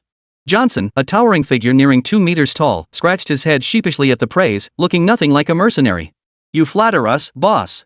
We just followed your orders. If we couldn't handle something this simple, how could we call ourselves your brothers?" No sooner had Johnson finished speaking than the sound of police sirens echoed in the distance. It seemed Wang Runin had already arrived with reinforcements. He marveled at Wang Runin's efficiency. In just a couple of minutes, the police cars had already pulled up at the alley entrance. The moment the thugs heard the sirens, their faces turned ashen, like cornered dogs. Unfortunately for them, they were too badly beaten to flee immediately. Even if they scrambled to their feet now, they were caught red-handed by the arriving police officers. Wang Runin was the most anxious of them all. Ever since she'd gone back to call the police, her heart had been completely preoccupied with Chen. Now, having arrived with her colleagues, she leaped from the police car the moment it pulled into the alley and hurried inside. Though she vaguely guessed Chen should be fine, her heart wouldn't settle until she saw him safe and sound. Only when she saw Chen standing there, his expression calm, surrounded by several burly men, did Wang Runin's heart, which had been held in her throat, finally drop heavily back into her chest. "Chen, are you okay?" As she drew closer, Wang Runin saw that the group of thugs had all been beaten to the ground, clearly the weaker side and not Chen's crew. She had long forgotten her initial reaction upon first seeing Chen surrounded by a group of underlings, that he must be some big shot in the underworld. But now, seeing these burly men, Wang Runin realized it was precisely their presence that had ensured Chen's safety. "I'm fine," Chen replied, seemingly oblivious to the concern in Wang Runin's eyes. He offered her a faint smile. "Good thing you arrived in time. Otherwise, my brothers might have really gone too far." Judging by the thugs' demeanor now, Su Cheng's security had clearly been well prepared. If they'd gone even one step further, it would have been excessive force. If that happened, even though Su Chen and his group were the ones threatened, if he went to the police station to give a statement, it would be impossible to explain clearly. This thought brought Wang Runen a wave of relief. This qualifies as self-defense. Just come with us to the police station to give your statements, and it'll be over. Don't worry. Precisely because it needed to be classified as self-defense, Su Chen had specifically instructed his brothers earlier not to use excessive force. The moment the police arrived, every one of those thugs visibly wilted. They hung their heads dejectedly, allowing the officers to cuff them and take them away. As for Su Chen and his group, they naturally boarded the police van as well, proceeding through the standard process of giving their statements. At the station, since these thugs had shown up on their own and their intent was crystal clear to attack Su Chen. Despite considerable effort, the police couldn't extract a clear motive from the thugs about why they'd attacked Su Chen. In the words of their leader, they simply saw a nice car and wanted to rob it. This didn't match Su Chen's claim that they'd crossed someone they shouldn't have, which was why the thugs had attacked them. There was nothing to be done. With the thugs refusing to budge an inch, even though Wang Runen knew they were likely acting on Zhao Kaiyong's orders, the matter could only be left unresolved. Chapter 181, The Pact with Chen Chong. After finishing her statement at the police station, Wang Runen looked at Su Chen with obvious embarrassment, her face full of apology. I'm sorry, Su Chen. We couldn't get the thugs to admit Zhao Kaiyong was behind this. Wang Runen felt deeply apologetic for failing to uncover the mastermind behind the scheme. Su Chen merely smiled faintly at this, clearly not taking the matter to heart. It's fine, don't worry. We both know who's behind this. If he failed this time, he'll slip up again next time. Rest assured, I won't let him succeed a second time. Su Chen was confident. Someone like Zhao Kaiyong, if truly determined to take him down, would strike again within days if this attempt failed. Therefore, he was waiting for Zhao Kaiyong's next move. As long as Zhao dared to strike, Su Chen would strike back with absolute precision. There was no way Zhao Kaiyong would escape unscathed this time. It was only a matter of time. He felt no anxiety whatsoever. But Wang Runen couldn't help but feel anxious. What if he strikes again? What if you're not prepared in advance? You care so much about me, Su Chen countered with a question instead of an answer, flashing Wang Runen a gentle smile as he teased, honestly, do you really like me? Failing to get an answer from Su Chen, Wang Runen was suddenly met with his counter question. She froze for a moment, then a blush instantly spread across her snow-white cheeks. Whether from embarrassment or a hint of annoyance, Wang Runen shot Su Chen a fierce glare. Yet her gaze was light and airy, tinged with a touch of playful pout. If you keep talking to me like this, we won't be friends anymore. Seeing Wang Runen genuinely appear upset, yet her tone carried a hint of playful teasing, it felt more like flirtatious banter than genuine anger. Su Chen knew pushing too hard would only make her retreat, so he didn't pursue the topic further. Instead, he offered a meaningful smile. Then I won't say anything. But I plan to meet with Mr. Chen later to discuss that cosmetic sample matter. Would you like to come along, Captain Wang? He recalled how Wang Runen had already agreed to this when they discussed it in the car earlier. It was only the unexpected run-in with the thugs that had delayed things.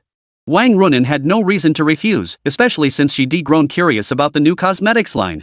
After all, she was a girl. Even in her police uniform, she naturally wanted to look her best. So Wang Runen genuinely wanted to try out the new cosmetics. I already agreed to this earlier. Wouldn't it be a bit awkward to refuse now? Wang Runen teased back with a smile. Su Chen paused for a moment, then laughed along. You're right, it wouldn't be right. If you don't have anything else to do, Captain Wang, let's go see Brother Chen first. With Wang Runen's nod of agreement, Su Chen picked up his phone and dialed Chen Chong.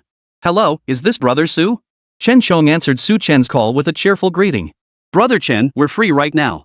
If it's convenient for you, why don't we meet directly at your company? Chen Chong paused for a moment, then beamed with delight, nodding without hesitation. Of course, no problem. Where are you now, Su? I'll send someone to pick you up right away. No need, Su Chen shook his head with a smile. We'll just come straight to your office to find you. Chen Chong nodded, no longer insisting, and simply mentioned he was currently at the Xinghui Group office. He asked them to call him once they arrived. Su Chen readily agreed. After hanging up, he turned to his brothers who had just finished giving statements at the police station and gave them a smile. You guys have worked hard.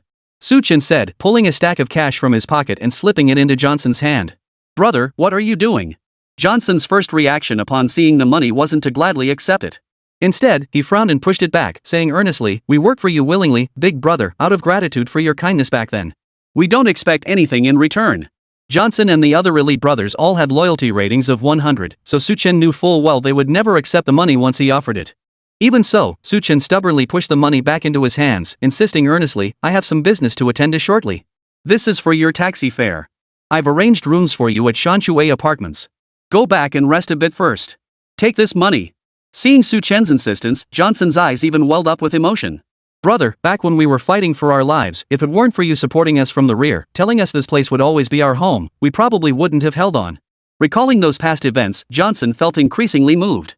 Later, when they retired as mercenaries with nowhere to go, it was Su Chen who specifically provided them with severance pay, enabling them to come to Xia Nation and join him. Without that, they'd likely still be toiling abroad, unable to find any place to call home. Su Chen felt a bit embarrassed. He hadn't realized the system was this powerful, able to alter even these brothers' memories to feel so utterly real. Still, he insisted they take the money. You're all my brothers. If I don't look out for you, who will? Take this money, grab a cab back to the apartment, and get some rest. Johnson no longer hesitated. Clutching the cash tightly in both hands, he nodded firmly at Su Chen. Rest assured, boss. We'll follow you loyally from now on. Not a single hair on your head will be harmed. His expression was one of absolute loyalty, as if Su Chen had saved his life. Su Chen nodded, watching his brothers depart. Wang Runan, standing nearby, watched the scene unfold with a complex look in her eyes. She truly hadn't expected that Su Chen, who appeared to have countless loyal brothers, like a kingpin in the underworld, was surrounded by such iron-willed warriors. The bond between them was so profound that even blood brothers could scarcely match it. Suddenly, her perception of Su Chen shifted slightly. Those prejudices and disdain were gradually fading away, imperceptibly. When Su Chen withdrew his gaze and turned to look at Wang Runan, he met her eyes, which held a hint of complexity. Chapter 182, Cosmetics Trial. What's up? Su Chen couldn't help but tease with a smile. Is Captain Wang secretly harboring feelings for me? Stop being so full of yourself, will you? Wang Runan couldn't help but pout, hiding her true feelings. She cleared her throat with a cough to cover it up. When are we heading to Star Glory Group? Su Chen knew when to stop, using Wang Runan's words to save face. Right now. I'll call the driver, he should be here in about 10 minutes. With that, Su Chen picked up his phone and dialed Zhong Zicheng directly. These days, Zhong Zicheng had become Su Chen's personal driver, utterly devoted to him. Had Su Chen not given him prior instructions today, Zhong Zicheng would have remained by Su Chen's side at all times, never leaving his presence. Upon receiving Su Chen's call, Zhong Zicheng's first instinct was to grab his phone and head out of the apartment to get the car. Upon learning Su Chen indeed needed him to pick him up from the police station, Zhong Zicheng nodded in agreement without hesitation. As for Zhong Jianmen, witnessing his son's remarkable transformation and recognizing Su Chen as his trusted elder brother, he now worked with even greater dedication and loyalty at Red Elephant Group. By the time Zhong Zicheng arrived at the police station, Wang Runan and Su Chen had only been waiting for 3 or 5 minutes. Once seated in the car, Wang Runan observed Zhong Zicheng's face, filled with admiration, and couldn't help but feel even more astonished. It seemed every brother by Su Chen's side was utterly devoted to him, never questioning a word. She couldn't fathom what kind of spell Su Chen had cast on them to make these burly men so utterly devoted. Wang Runan had no idea that all her preconceptions about Su Chen had vanished, replaced by an anticipation of discovering even more surprises about him. The car continued driving forward. In just over 10 minutes, it came to a stop in the parking lot of Star Glory Group. Having learned from the previous incident, Chen had replaced all the security personnel stationed on the first floor of Star Glory Group. These new guards were all highly trained. Upon learning Su Chen's purpose, they no longer blocked the way with condescending looks like last time. Instead, they respectfully ushered the two men into the building and had the front desk notify Chen, who was waiting in his office. Upon learning his good friend had arrived, Chen wasted no time, arranging for Su Chen and his companion to take the president's exclusive elevator to the top floor. Upon reaching the top floor, Chen, who had been waiting in his office, saw that Su Chen had brought another new, beautiful young woman with him. He couldn't help but give Su Chen an admiring look. The girl had short hair and wore a sleek tracksuit, looking exceptionally attractive. Su, my friend, you finally made it. Chen stepped forward to greet Su Chen personally, then smiled and said, I've been waiting for you here. I hope I didn't keep you too long? Su Chen shook his head with a smile, introduced Wang Runan to Chen first, and then sat down across from him.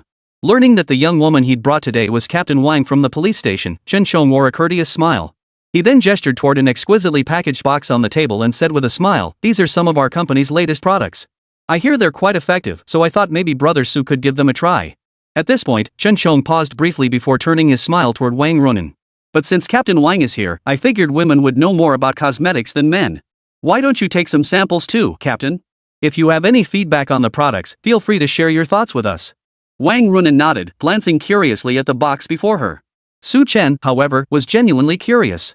I thought you were in the industrial sector, Brother Chen. Why the sudden shift into cosmetics? Mentioning this brought a sigh to Chen Chang's lips. He shook his head and volunteered the explanation. This cosmetics company was something I impulsively started back when I first began my entrepreneurial journey. But after Star Glory Group took off, I couldn't bring myself to abandon it, so it just sat there. After all, it still generates decent revenue.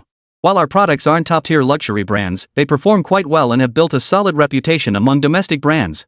Chen Chang's expression turned slightly troubled as he added with resignation, but lately, with so many new products flooding the market, competition in the cosmetics industry has become incredibly fierce. Our company simply doesn't have much of an edge anymore, and sales have started to slowly decline. So that's why. No wonder Chen Chong was so eager for me to try the effects of the company's new products.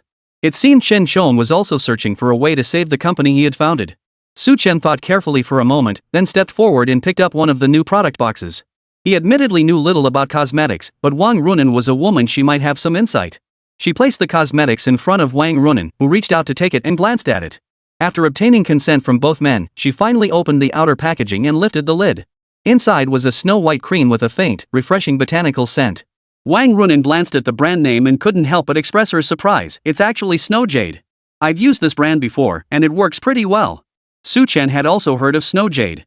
Seeing the logo printed on the packaging, he too felt a hint of surprise. I never knew Snow Jade was your family's brand, Brother Chen. I remember my mom and others used it too. It's a classic domestic brand. Facing their astonished gazes, Chen Chong gave an embarrassed chuckle. Back then, I was determined to make it big. I wanted to prove myself to my father through entrepreneurship. Shui is the most successful brand I ever created. Sales were indeed very high back then, but now. At this point, Chen Chong sighed and said with concern, now, with the rise of influencer live streaming sales and constant pressure from foreign luxury brands, Shui is teetering on the edge in the domestic market. If things keep going like this, I don't know if Shui can even make it through this year. Seeing Chen Chang's worried expression, Su Chen didn't know how to comfort him. He could only smile and say, it's a long-established domestic brand. I'm sure it can weather the storm. Su Chen offered, I'll take a set home for my mom to try. If it works well, I'll personally help promote it for you, Chen. Su Chen's words brought a flicker of warmth to Chen Chang's heart. He nodded. Thanks a lot, Su. Chapter 183, The Spokesperson Matter. Just as Su Chen was about to say something else, the system's voice suddenly echoed in his mind. Ding! Major turning point detected at Snow Jade Cosmetics. Would the host like to spend reputation points to purchase a future foresight ability? Su Chen raised an eyebrow, surprised the system would speak up at this moment. However, since this matter concerned Snow Jade Cosmetics, it was inextricably linked to the brand's owner, Chen Chong. With that thought, Su Chen agreed without hesitation. Yes. Ding.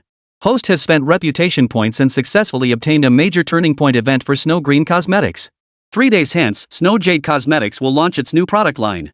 The new cosmetics will trigger widespread allergic reactions, leading to the mass recall and rectification of Snow Jade products. The responsible party, Chen Chong, will be ordered to pay tens of millions in compensation. Consequently, the Snow Jade brand will vanish from the market entirely, and the company will collapse. Su Chen's expression shifted slightly upon hearing the system's voice echo in his mind. If changes were indeed coming in 3 days, did that mean the new product samples Wang Runan had received today also contained allergenic ingredients? If that were the case, it would be best not to let Wang Runan take these new cosmetics with her. But then again, Su Chen seemed lost in thought. He didn't proactively mention the cosmetic issue to Chen Tong. Instead, he responded to Chen Chang's gratitude with a faint smile. It's nothing, just a small favor, Su Chen said with a smile. When the time comes, I'd appreciate it if Captain Wang and Brother Chen could provide feedback on the usage results. That way, Brother Chen can make corresponding adjustments based on the applicable feedback.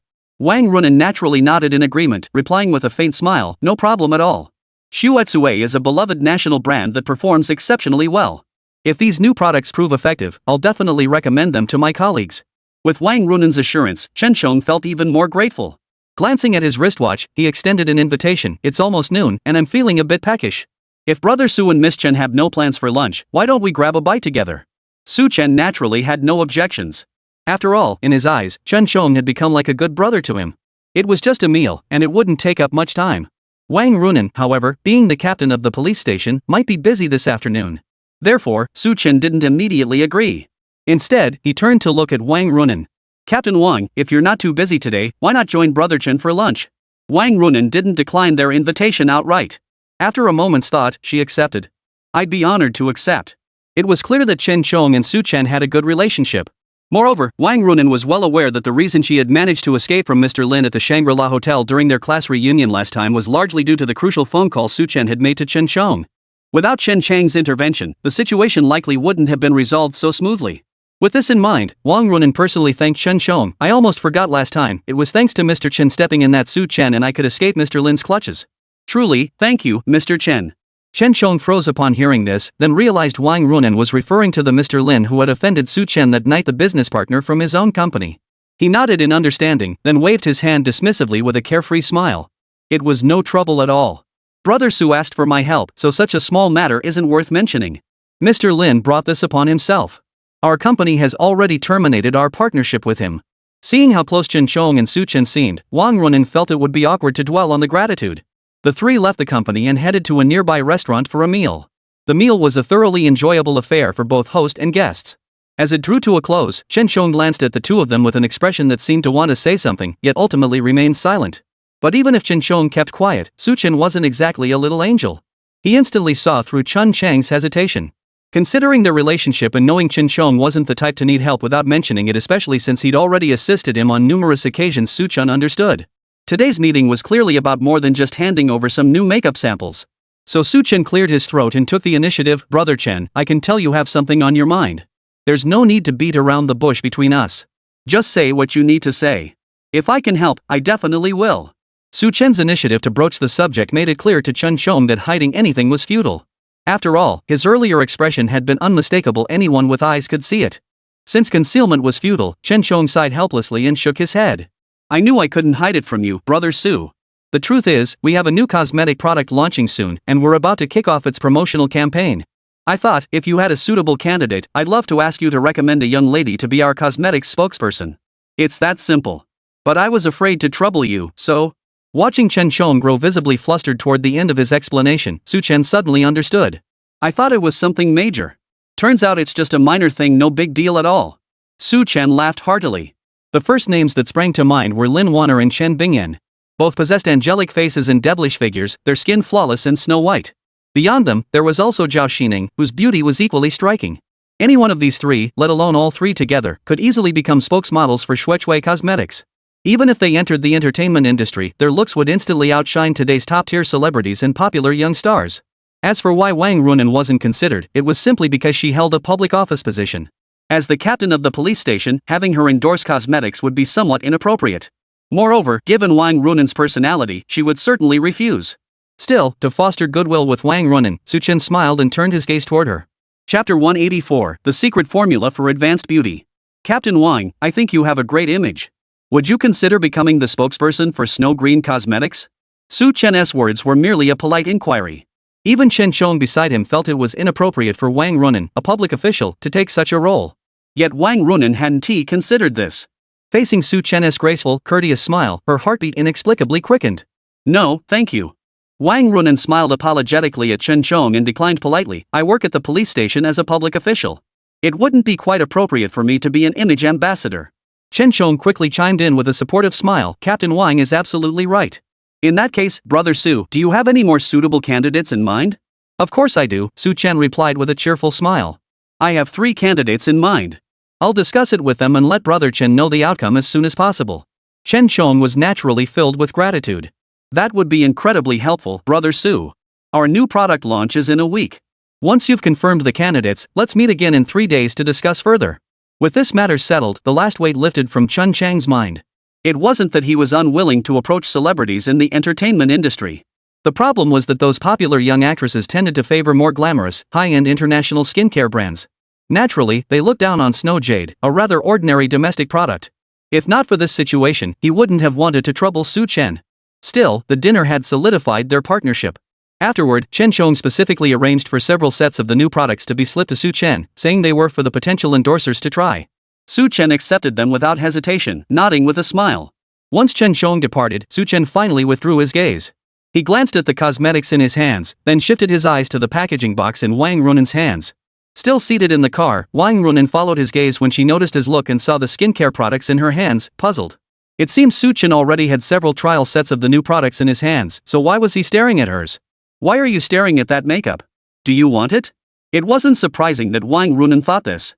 After all, Su Chen had been staring intently at the packaging box. Anyone would assume he wanted the cosmetics. Su Chen merely shook his head without comment. It was strange.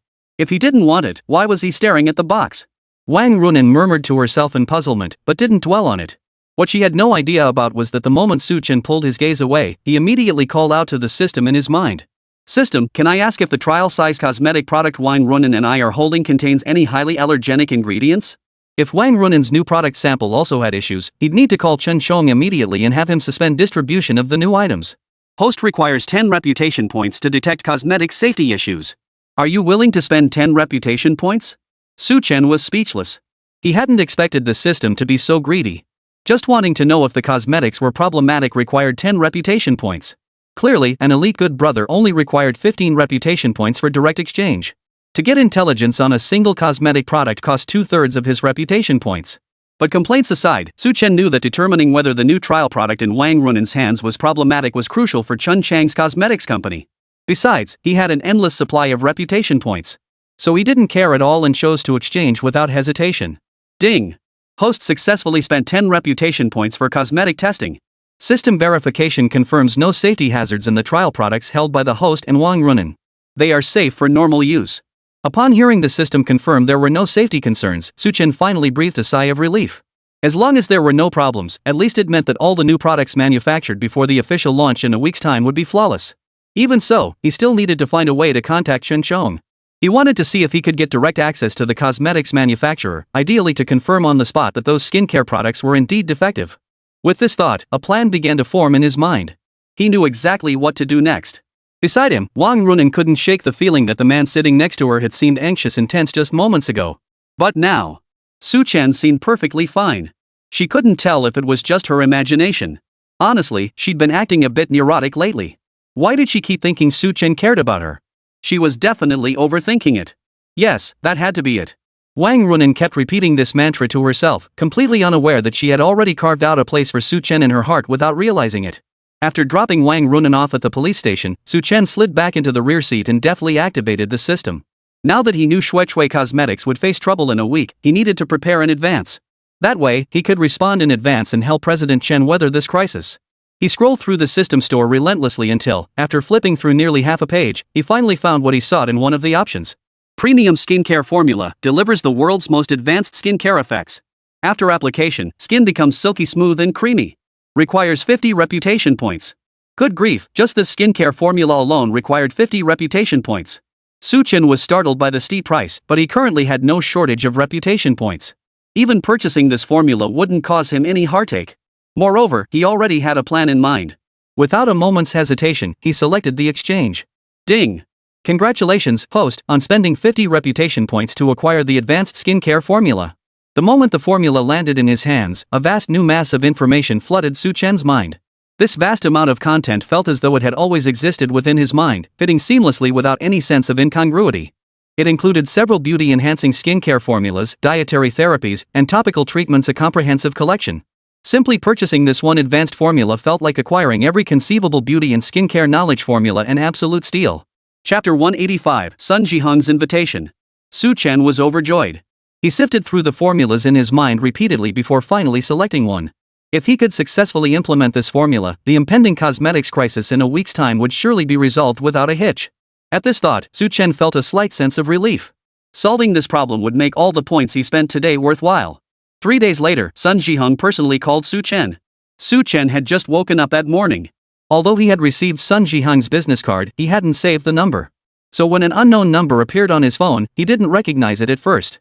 After a moment of hesitation, he finally answered the call. May I speak with Dr. Su? This is Sun Jihong. Do you remember me? Hearing the name Sun Jihong, Chen paused. After carefully recalling the events in his mind, he remembered this man as the head of the Sun family who had saved him from an awkward situation 3 days earlier when he attended the Zhou family banquet. He dressed while walking out, recalling the promise he'd made to the man 3 days prior. He nodded in agreement. I remember. I happen to be free today. Why don't I come over right away and examine Mr. Sun's condition? Chen's initiative to offer medical care brought an immediate smile to Sun Jihong's face, and he nodded without hesitation. No problem. Where is Dr. Su's residence?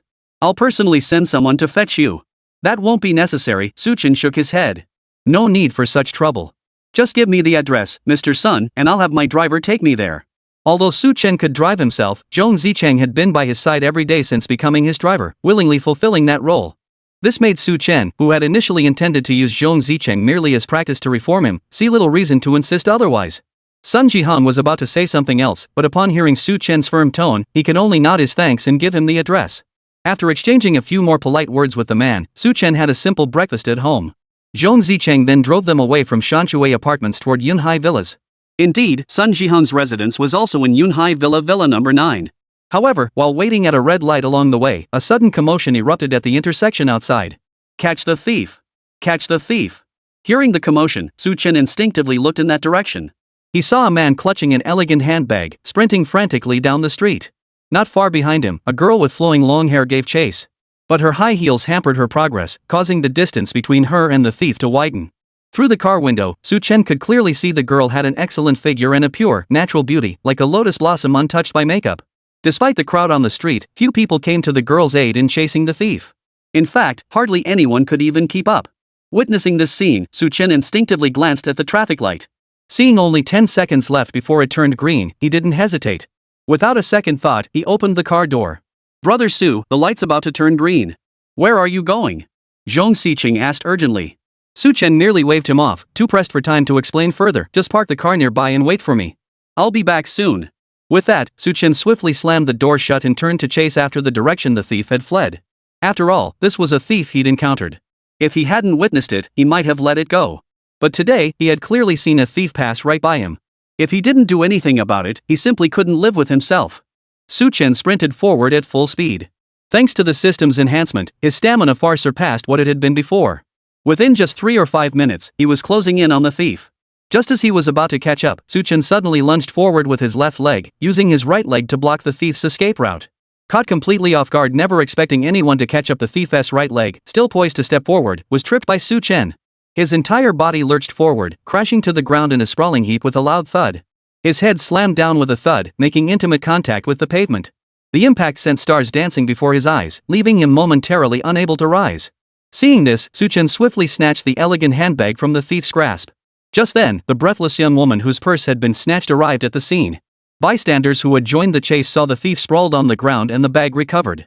They couldn't help but give Su Chen a thumbs up, showering him with praise. "That kid's got some stamina, running that fast. Must work out regularly." Seeing injustice and stepping in to help, big thumbs up to this guy. "That thief is despicable.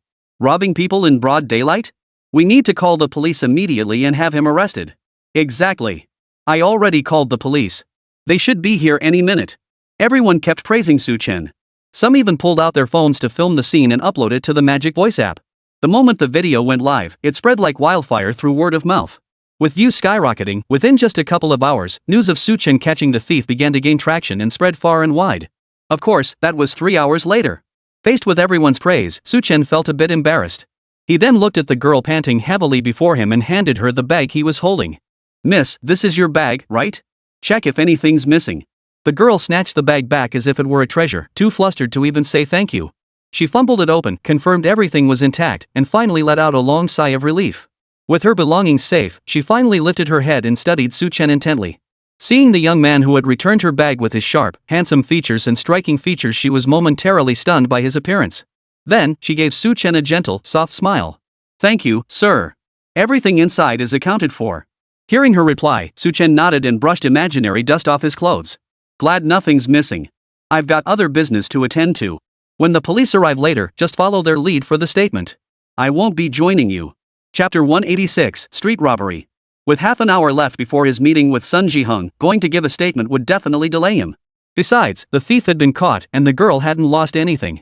Moreover, judging by the jurisdiction here, it should still fall under Wang Runen's police station. Later, he could simply give Wang Runen a call to inform her, and they could make up the statement later. After saying this, Su Chen glanced at the thief lying motionless on the ground. Fearing the suspect might regain consciousness and strike again, he swiftly stepped forward. With a deft takedown, he pinned the thief's arms behind his back, completely subduing him. By the time he finished securing the thief with rope, onlookers had already pulled out their phones, recording the entire scene from start to finish. That kid's got some skills. He couldn't have trained for just a few years to be this proficient. Tying him up like that is exactly how you should handle scum like this. When the cops show up, they won't be satisfied with anything less than 10 days to 2 weeks in detention. Exactly. Without this kid, the thief might have gotten away. We chased him 3 blocks and couldn't catch him. The crowd chattered excitedly while Su Chen restrained the thief. The thief soon recovered from his dizziness and disorientation. His first instinct was to run again. But Su Chen delivered a powerful kick to the thief's calf. Momentum carried him forward, and with a thud, his knee slammed hard onto the pavement. The thud of his impact on the pavement sounded so gruesome that even passers-by instinctively rubbed their own knees. With his hands restrained and now pushed hard, the thief's knee hurt so badly he couldn't stand up. With the pointed stares of the surrounding crowd, he finally grasped his predicament. Sir, I'm sorry. I'll never steal again. Please let me go. He was likely a first-time offender. Hearing someone nearby mention the police had been called, he trembled in fear, pleading incessantly for mercy from Chen. Chen merely raised an eyebrow at the plea, unmoved. Not only did he show no reaction, but he stepped forward and bound the man's feet tightly as well, ensuring he couldn't escape before the police arrived. After completing all this, he remembered his upcoming meeting with Sun Jihang and stood up. I'll be going now. Goodbye. With that, Chen gave the girl a brief nod in greeting before hurrying away. But the girl's gaze lingered on Chen's retreating back for a long moment. After a brief hesitation, she finally hurried after him. It wasn't until Chen made contact with Zhong Zicheng that he learned Zhong had parked the car in a nearby free parking lot. As Chen approached the car to get in, the girl's clear, delicate voice called out from behind him. Sir, wait a moment. Before Chen could get in, he instinctively turned around at the sound of the girl's voice behind him. Recognizing her as the girl whose bag had been stolen earlier, Chen felt a twinge of confusion. Only when she approached did he ask, "Is there something else?" The girl glanced at the Maserati behind Chen, her expression seeming slightly surprised. She quickly composed herself and gave him an apologetic smile. Sir, I actually have an urgent matter requiring me to return home. My grandfather is ill, so... She hesitated, her words trailing off. So, if it's not too much trouble, could you give me a ride? Seeing Chen didn't respond, she quickly added, fearing rejection. My phone's dead, and I don't have any cash on me, so I can't hail a cab, she said pitifully. If it's inconvenient for you, sir, then never mind. Chen was naturally soft-hearted, and the girl before him did look genuinely pitiful. He didn't refuse, but suggested, in that case, why don't we go to the police station first to file a report? We can head back after that. Chen had already decided that since the girl was in such a hurry to return, he might as well send Su Zhihang a text message saying he'd be back half an hour late. That should be fine. The girl seemed torn, but after looking at Chen, she finally nodded. No problem. Thank you, sir. With that, she flashed him a faint smile, her entire demeanor radiating an ethereal, otherworldly beauty. Chen was momentarily taken aback by her beauty, but he quickly regained his composure. He offered her a faint smile and gestured for her to get in the car. Since a passerby had already called the police, officers had arrived at the scene by the time the two reached it. Seeing that the thief had not only been subdued but also bound with ropes, the knots clearly tied by someone skilled in martial arts, Wang Runen, who had arrived on the scene, couldn't help but pause. Wang Runen, who had arrived at the scene, paused in surprise. Whoever caught that thief must be quite skilled, she murmured admiringly. I'd love to see what kind of expert they are. Facing the thief's incessant pleas for mercy, Wang Runen casually waved her hand. Immediately, someone stepped forward, seized the thief, and led him to the vehicle. When Chen arrived, he witnessed the thief being loaded into the vehicle. As for the police officers, they likely hadn't expected to see Chen at this moment. Ever since Chen saved Wang Runen last time, they had become acquainted through adversity and now regarded him as a friend. Now, seeing him approach, several officers greeted him with smiles. Hey, it's Dr. Su. What a coincidence, we're just out on a call catching a thief. Captain Wang is here too, over there. Would you like to say hello to him, Dr. Su? Being called Miracle Doctor by these officers left Chen feeling a bit embarrassed, despite his usual thick skin. Observing the officers before him, clearly unaware that he had apprehended the thief, Chen chose not to explain. Instead, he smiled and greeted each of them in turn before spotting Wang Runen, who had just turned around. Wang Runen seemed equally surprised. When she'd heard someone behind her call out divine Dr. Su, her first thought had been that it couldn't possibly be him. Yet, a smile had involuntarily spread across her face. Turning around, she found Chen standing before her. Her expression remained as calm as ever, betraying no hint of emotion. Yet beneath that calmness lay a hint of surprise and astonishment. Chen, what are you doing here? Chapter 187, Taking a Statement at the Police Station. She distinctly remembered Chen had his own affairs to attend to today. After all, as the president of a conglomerate, he couldn't possibly be idle every day, wandering around here with nothing better to do. But as soon as Wang Runen uttered those words, she noticed a stunningly beautiful young woman standing beside Chen. Wang Runen froze for a moment, a hint of disappointment flickering across her face before she composed herself, her expression once again unreadable. As for Chen, he shrugged awkwardly and pointed toward the thief in the police car, who was wearing a sullen expression. I accidentally caught a thief today, so that's why I'm here. Noticing the slight awkwardness on Wang Runen's face, Chen gave her a knowing look before introducing the girl beside him. This young lady is the victim whose bag was snatched. Should we proceed to file a report now? Upon hearing Chen specifically identify her as the victim, Wang Runen felt an inexplicable wave of relief wash over her. She then nodded calmly, feigning composure. Then please come with us to the police station first. We'll take your statement there. It turned out she was just a girl he'd helped while passing by. Wang Runan had mistakenly thought she was someone Su Chen had just met. Seeing Wang Runan's involuntary sigh of relief, Su Chen couldn't help but smile. Then, he glanced at the girl beside him and said, "Why don't we get in the car and go make the statement first? After that, we'll see where you need to go. If it's on the way, I'll gladly give you a ride." The girl's eyes crinkled with a smile as she quickly thanked Su Chen. "Thank you so much, sir." Su Chen merely waved casually, clearly not taking the matter seriously. "No problem, it was just a small favor. Let's go make the statement first." Su Chen had already made up his mind. If it was convenient, he'd give her a ride. If not, he'd drop her off after Zhong Zicheng took him to the Sun residence. Wang Runan overheard their exchange and shot Su Chen a meaningful glance. She hadn't expected that just because he'd encountered a girl by chance, Su Chen would still. Stop it, stop it."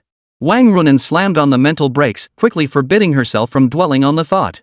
What business was it of hers what kind of girl Su Chen chose to meet and talk to? Seriously, they weren't even involved. Why did she insist on overthinking this? Shaking her head gently, Wang Runan forced those dangerous thoughts to the back of her mind, merely nodding casually. "Alright, since you're driving, just follow our police car." Su Chen nodded and got into the car with the girl. The two sat in the backseat while Zhong Zicheng drove behind the police car. Before long, they arrived at the police station. The man who had snatched the bag earlier had already been subdued by the police and taken to the interrogation room for questioning. When they stepped out of the police car, Su Chen saw the man looking pitiful, his wrist still bearing the marks where Su Chen had bound him with rope. The instant he spotted Su Chen, the man visibly flinched, clearly still psychologically scarred by Su Chen's earlier actions. Su Chen merely withdrew his gaze expressionlessly and followed the officers into the police station. Maintaining a distance that was neither too close nor too far, the two soon entered the interrogation room inside the station to record their statements.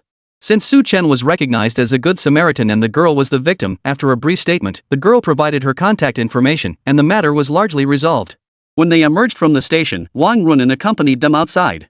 "If there's nothing else, you may go for now. I'll notify Miss Sun if any further penalties or actions are required." The girl whose bag had been snatched was named Sunday. Hearing Wang Runan call her name, she turned around and gave Wang a sweet smile, her entire demeanor radiating an innocent and pure-hearted aura. "Thank you, Captain Wang. We'll be on our way now. Goodbye." Wang Runan nodded indifferently as usual.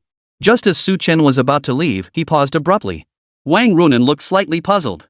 She forced herself to ignore the slight quickening of her heartbeat and calmly asked, "Su Chen, is there something else?" Deliberately pretending not to notice Wang Runan's nervousness, Su Chen smiled and asked, "Oh, by the way, how are you finding the trial samples of Shui?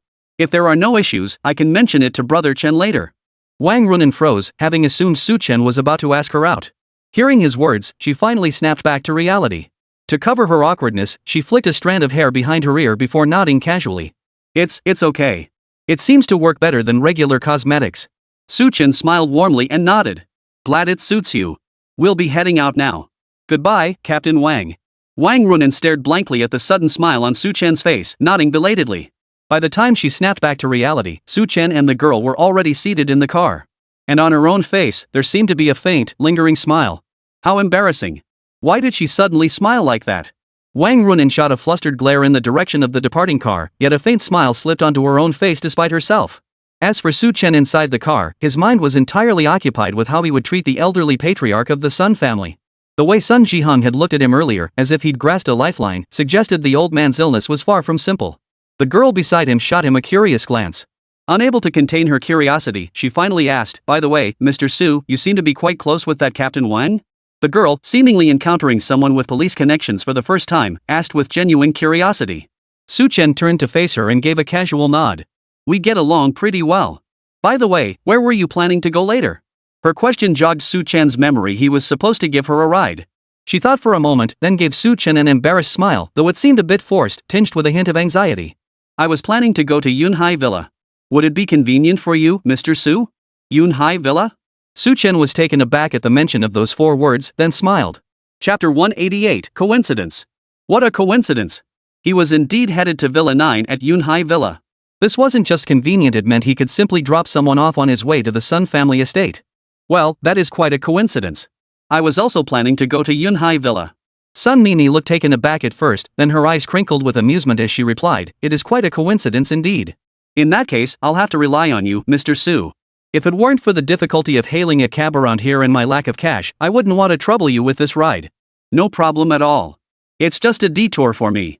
Su Chen smiled, not particularly bothered by it. For him, it was merely a minor detour, hardly an inconvenience. As for Sun Mimi, while grateful to Su Chen, she was deeply anxious inside. Her father had just called to say grandfather's illness was terminal and the doctors were helpless. If she didn't hurry home now, she might not even get to see her grandfather one last time. But after that call, her phone died from low battery and shut off. Then her bag was snatched by the robber. If not for Mr. Su's timely assistance, she truly didn't know if she'd ever get it back. After all, inside that bag was a photo of her and her grandfather together. Thankfully, it hadn't been lost. At this thought, anxiety flashed in Sun Mimi's eyes, and her eyelids grew slightly red. This surprised Su Chen beside her. "Miss Sun, please don't worry. My car is already heading there at top speed. It should arrive in about 5 minutes. Sun Mimi gave a casual nod and offered Su Chen a forced, apologetic smile. "Sorry, it's just that my grandfather is ill. I'm rushing home because everyone says his condition is terminal and he won't last much longer. I want to get back as soon as possible." The moment Sun Mimi finished speaking, Sun Jihong's call came through. At first, Su Chen didn't think much of it, but a fleeting thought flashed through his mind so quickly he could barely grasp it. Before he could fully process what that sudden thought meant, Sun Jihong's call came through. Su Chen had no choice but to set the thought aside for the moment and answer Sun Jihong's call. "Dr. Su, is that you? Where are you now?" Hearing the urgency in Sun Jihong's voice, Su Chen quickly replied, "I'm on my way. I should be at the villa in about 5 minutes. Sun Jihong's voice was still urgent, yet strained with a forced calm. "That's good. Father's condition seems to have worsened, so I wanted to ask when you'd be arriving." Sun Lei's condition had worsened? Su Chen seemed to have an epiphany, glancing at Sun Mimi beside him with a look of surprise. He instantly understood. No way could it really be that coincidental? Old Master Sun was gravely ill, and Sun Mimi's grandfather was on his deathbed. Could these two people possibly be the same person? Otherwise, how else could one explain that they both share the surname Sun and both reside at Yunhai Villa? Too many coincidences colliding together, it couldn't be coincidence. They must be the same person. After confirming this in his mind, Su Chen cleared his throat and reassured Sun Jihong, "Mr. Sun, please don't worry. We'll be there immediately." Sun Jihong reluctantly nodded. "Then I'll leave it to you, Dr. Su. I'll be waiting at the entrance. Once you arrive, please begin treatment immediately. Rest assured." Su Chen managed only that much before the line grew noisy on Sun Jihong's end. The man sounded extremely anxious and hung up without responding. After the call ended, Su Chen glanced at Sun Mimi, hesitating to speak before ultimately saying nothing. After all, if it was the same person, they would both be arriving at the same villa entrance shortly. So whatever needed discussing could wait until later. Su Chen remained silent. 5 minutes later, the car entered the Yunhai Villa complex and pulled up in front of Villa number 9. The moment the car stopped, Sun Mimi opened the door. Just as she was about to step out, she seemed to remember Su Chen and quickly turned back toward the car door. "Mr. Su, I truly can't thank you enough today. I was in such a rush earlier. I'll definitely treat you to a meal another day to show my gratitude." Without waiting for Su Chen's reply, Sun Mimi turned to glance at her father standing at the entrance. "Dad, is Grandpa still inside?" Sun Jihong glanced at the car his daughter had been riding in, his brow furrowing in confusion. However, Grandpa Sun's illness had left him stretched thin, and he didn't have the mental bandwidth for such thoughts. He simply nodded. "You go in first. I'll join you once the doctor arrives." Sun Mimi quickly nodded and hurried into the villa. Watching Sun Mimi exchange greetings with Sun Jihong and enter Villa number 9 without any hindrance, Su Chen confirmed his suspicions. It seemed the world truly held such coincidences. Sun Mimi was indeed the granddaughter of Old Master Sun. Su Chen instructed Zhong Zicheng to wait by the door before closing the car door. Sun Jihong waited anxiously, glancing repeatedly at his watch and scanning the road ahead. Dr. Su had promised he'd be here in 5 minutes. Where on earth was he? Sun Jihong paced like a caged animal, his entire being consumed by impatience. Only when Su Chen stepped out of the car did Sun Jihong pause, staring in disbelief at the direction Sun Mimi had just walked off in, then shifting his gaze to Su Chen. His face brimming with astonishment, he hurried over, his surprise palpable. "Dr. Su, my daughter just arrived in your vehicle." "You too?" Su Chen didn't have time for lengthy explanations, merely nodding casually. It was a bit of a coincidence. "I don't have time to explain now," Su Chen said as he followed Sun Jihong toward the villa. "Take me to see Old Master Sun first. I'll explain everything once his illness is treated." Sun Jihong could only nod, suppressing his confusion. His concern for the old man's condition took precedence. He hurried along, explaining Su Chen the current state of the elderly Mr. Sun. "Father's health has been fluctuating since early this year. Many say he's suffering from wind-cold invasion, but due to his advanced age, it's been difficult to treat effectively." Chapter 189, Diagnosis. Sun Jihong grew increasingly distressed as he spoke. "Doctors say his organs are nearing failure. This cold invasion could easily take his life. The only reason he's held on this long is because our entire family refuses to give up." At this point, Sun Jihong heaved a heavy sigh. A man of 7 feet tall, his eyes welled up with tears at this moment because of his elderly father's illness. Ah. Truthfully, there were early signs of his illness, but he always insisted it was nothing. With our family so busy, we overlooked the optimal window for treatment. The doctors say that even if we exhaust every possible treatment, father has at most 3 days left. But today his condition suddenly worsened, and they say he might not even make it through the day. I truly have no other options. Now that Dr. Su has come to treat him, no matter what, if he can extend my father's life even a little, we would be profoundly grateful. After listening to Sun Jihan's explanation, Su Chen nodded thoughtfully, his mind already forming a clearer picture. Even the doctors had issued their final prognosis clearly: this illness was no easy cure. Though this thought crossed Su Chen's mind, he refused to give up. After all, hadn't countless doctors previously declared Zhou Beiyan's illness incurable? And when Wang Runan suffered severe injuries, even the renowned master of traditional Chinese medicine was powerless. In the end, hadn't he managed to save them both? Therefore, Su Chen remained relatively unconcerned. After hearing Sun Jihan's words, he simply nodded and offered reassurance. Mr. Sun, please don't be too pessimistic. I'll use every means at my disposal to save old Master Sunday.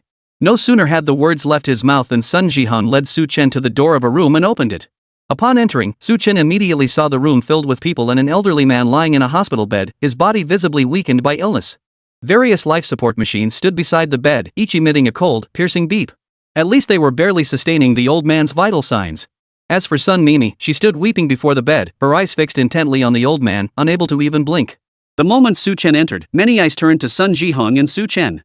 The sight of Su Chen in particular left everyone puzzled. Su Chen, however, stood beside the bed without flinching, facing the stares of the crowd. "This is the doctor I invited today," Sun Jihong announced to the group. "He even cured young Master Zhou of the Zhou family, so he should have some confidence in treating my father's illness." When they heard the first part, everyone looked at Su Chen with a hint of skepticism. But after hearing the rest of Sun Jihong's words, everyone was filled with confusion and shock. They say no doctor in the entire country could save young Master Zhou. Not a single one. Just a few days ago, word was he had less than a month to live. Are you kidding? The Zhou family held a banquet just 3 or 4 days ago.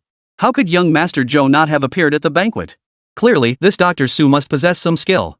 Now we just have to see if father can make it through today. Sigh. Don't speak so lightly. What if this gentleman is just a blind cat stumbling upon a dead mouse? Shoo! Keep your mouth shut. This doctor was personally invited by the Sun family head. If he didn't have some confidence, would the Sun family head risk endangering his own father?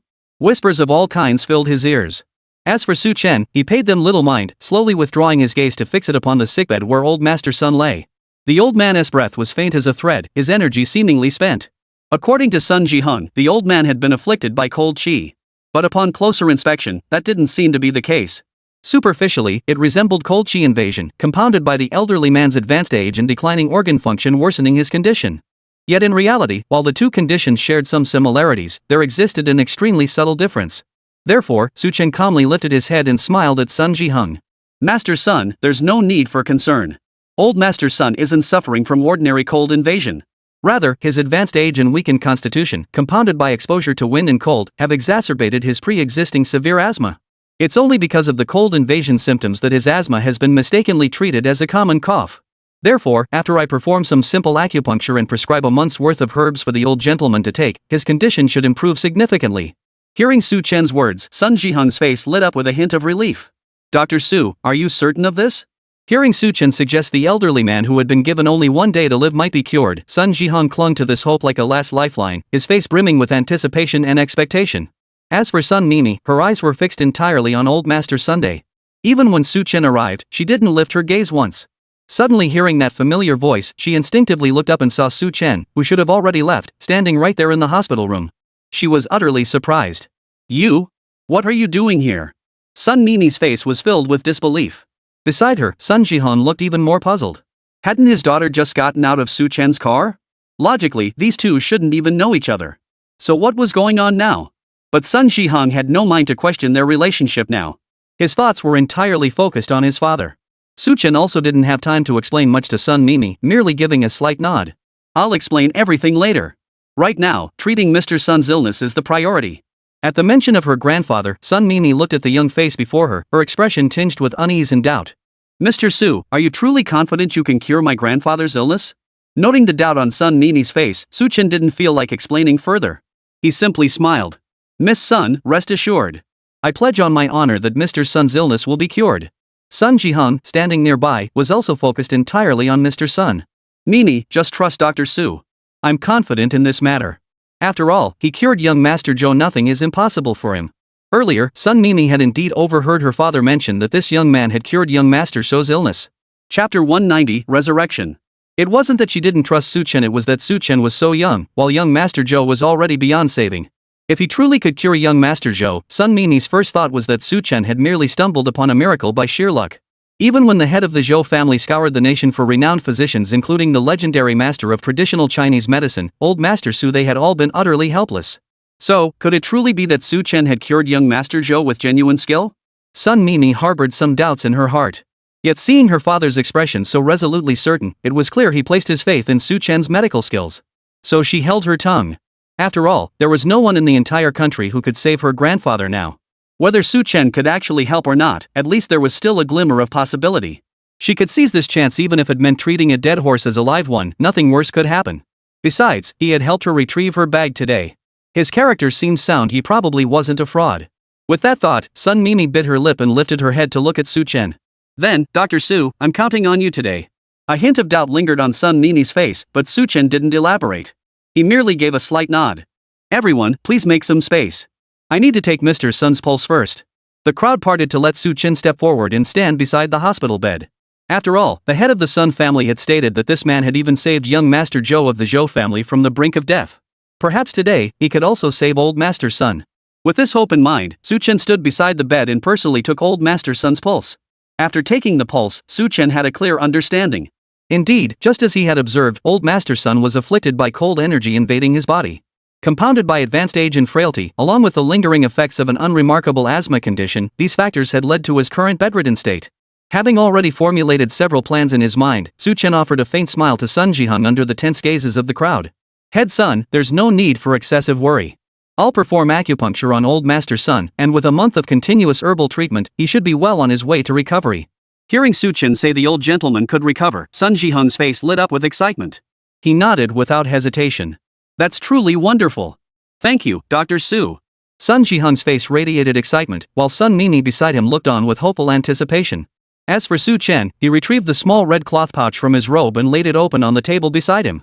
Inside the pouch, silver needles lay neatly arranged in a row, gleaming with a silvery white sheen under the lamplight. Su Chen selected several needles, then exposed the elderly Mr. Sun's arm and chest. After sterilizing the needles, he began inserting them with meticulous precision. His technique was swift and precise, almost dazzling to watch. When Su Chen finally paused, everyone saw over a dozen silver needles embedded in old Master Sun's body. Each needle sat firmly in the flesh, seeming to tremble ever so slightly. As for Su Chen, he observed the scene with calm composure, his right hand already resting on the old man's pulse, seemingly gauging the sensation at that point. Only after confirming the pulse had grown steadily more even and the asthma symptoms had visibly eased did Su Chen withdraw his hand, carefully retrieving each silver needle one by one. The instant Su Chen withdrew the needles, old Master Sun slowly opened his eyes. His previously pallid complexion began to regain a healthy flush, no longer appearing as if he were clinging to life by a thread. Su Chen stowed the needles and stepped aside. The moment he stood there, as old Master Sun opened his eyes and glanced to the side, Sun Jihung and Sun Mimi instinctively rushed forward, immediately standing guard beside him. Sun Jihung instinctively reached out, clasping the old man's hands tightly, his eyes reddened. Father, you've finally woken up. Old Master Sun's eyes still held a trace of confusion, likely due to his recent awakening, as he was still unaware of what had transpired. Beside him, Sun Mimi suppressed her own excitement, tears of joy streaming down her face as she exclaimed, Grandfather, the doctors just said you might not make it through today. It was this Mr. Su, no, Dr. Su. Sun Mimi pointed toward Su Chen, her voice trembling with emotion. It was this Dr. Su who cured your illness. All you need to do now is take your medicine and rest. Slowly, you'll recover completely. Only then did old Master Sun seem to snap out of his daze. His eyes locked onto Su Chen for a long moment before he finally spoke, his voice brimming with gratitude. Dr. Su, I truly can't thank you enough today. Without you, my entire family would have been thrown into chaos. The Sun family held considerable standing in Binhai City. Even the spoiled Zhao family scion, Zhao Kaiyong, would show them respect. Offending the Suns would mean certain ruin in Binhai. The reason everyone respected them was because of old Master Sunday. After all, he had always been the pillar holding the Sun family together. Should anything happen to the old patriarch, the entire Sun family would crumble. That's why he remains the bedrock of the family. Mr. Sun understood this all too well, which was precisely why his gratitude towards Su Chen grew ever deeper. It wasn't merely because Su Chen had saved his life, but also because Su Chen had seized this opportunity to temporarily avert the crisis facing the Sun family. Su Chen, of course, remained unaware of these underlying currents. He had merely fulfilled his duty as a physician. Facing the elder's gratitude, he merely gave a faint nod, unmoved by praise or blame. Mr. Sun, there's no need for such gratitude. I had promised the head of the Sun family beforehand, and I always keep my word. The more Su Chen remained unassuming yet dignified, the more Mr. Sun admired him inwardly. Hearing this, he nodded, a faint smile touching his lips. Dr. Su, so young yet possessing such masterful medical skills, you are bound to achieve great things in the future. As he spoke, an idea seemed to occur to him. If Dr. Su doesn't mind, this old man would like to ask, where might you be practicing your craft at present? Observing the young man before him, dressed plainly yet radiating in extraordinary presence, Mr. Sun knew this young man was no ordinary person. If the young man truly had no connections or status, he wished to repay the debt of saving his life by offering assistance. Chapter 191, Coincidence. After all, for someone with such medical skill, it would be beneficial for their distinguished family to cultivate a relationship with him. Su Chen merely smiled faintly, his expression modest. I'm just an ordinary merchant running a small company. He could tell the other man was trying to elevate his status, but Su Chen had no such desire. While cultivating ties with the Sun family held no drawbacks for him, any offer of financial support from them was entirely unnecessary. With billions in savings, Su Chen naturally didn't place much weight on their flattery or financial offers. Oh? Old Master Sun's interest peaked, but seeing Su Chen clearly understand his intentions and appear disinterested, he didn't press the matter. I had intended to sponsor Dr. Su in opening a medical clinic, but it seems your ambitions lie elsewhere. I shan't press the matter further. The back-and-forth exchange between the two left Sun Jihong and Sun Nini both inwardly startled. This youth before them had already established and managed a company. Such youthful accomplishment, coupled with his calm, humble, and dignified demeanor, clearly marked him as someone special. Sun Jihong nodded inwardly with satisfaction, then glanced at his daughter beside him. Though they didn't know why the two had returned home together, there must be some kind of connection between them. He resolved to have someone look into the young man's background later. If his family background was clean. Sun Jihong's face softened into a faint smile at the thought. Dr. Su was an upright man who cured my father's illness. I would like to invite you to a simple meal at our home, with modest wine prepared to express our gratitude for saving his life. Please do not refuse, Dr. Su. Su Chen considered accepting, but ultimately shook his head, declining the invitation with tact. I'm truly sorry, but I have matters to attend to. Perhaps we could reschedule for another day? He recalled that tomorrow was the day he was scheduled to meet with Chen Chong. He had already informed both Lin Wanner and Chen Bingyan about the endorsement deal. Both had readily agreed without hesitation. However, since Chen Bingyan had been designated as his sworn brother for protection purposes, Su Chen entrusted the endorsement matter to Lin Wanner. For safety's sake, Su Chen still wanted to meet with Chen Chong one day early. That way, if anything unexpected happened, he could take remedial action in advance. Had it not been for Chen Chong, he might have agreed to stay and dine with the Sun family today. Upon hearing this, Sun Jihong's face betrayed a hint of regret. Still, he couldn't force Su Chen after all, the man had cured old Master Sun's illness. After a moment's thought, he personally handed over the keys he had just had the butler prepare. This is the key to Villa Yunhai number 18. As for the property deed and other documents, I'll have someone deliver them to you shortly, Dr. Su. Please do accept our goodwill. Considering he had already declined the dinner invitation, refusing the keys now would seem rather impolite. Suppressing his surprise, Su Chen reached out and accepted them. Villa 18 was widely known as the most expensive and finest property in the entire Yunhai Villa complex. He hadn't expected Sun Jihong to be so generous, gifting an entire villa in one fell swoop. This villa was more than half as expensive as the villa number 8 he had originally purchased. Moreover, its location was superb, perched halfway up the hillside, offering expansive, unobstructed views. Since the offer had been made, Su Chen accepted it with a clear conscience and offered his thanks. Dr. Su, there's no need to be so formal.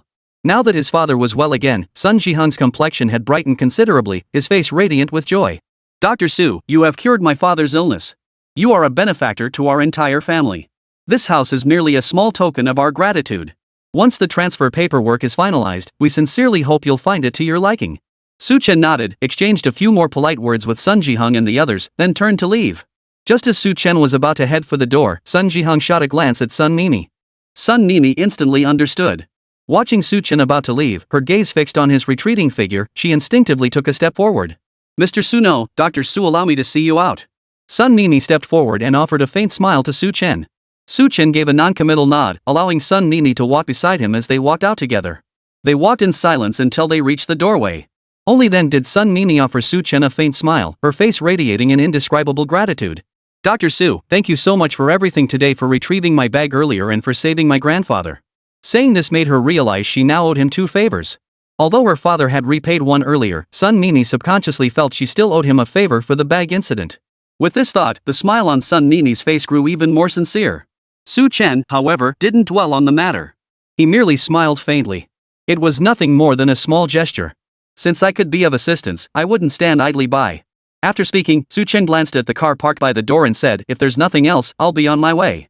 Sun Nini nodded, suppressing a peculiar thought that stirred within her. "Take care on your way, Dr. Sunday." Su Chen nodded, exchanged a few polite words, and got into the car. Zhong Zicheng drove the car, and they soon left the villa district. Only after the car had completely disappeared from view did Sun Nini withdraw her gaze. Just then, Sun Jihang emerged from his room and stood beside Sun Nini, a look of puzzlement on his face. "Nini, why did you get out of the car with Dr. Su today?" Sun Nini knew her father would ask this question, so she briefly recounted what had just happened. After listening to her account of their interaction, Sun Jihang nodded, a faint smile playing on his lips. "So that's how it is. It seems fate has brought you two together."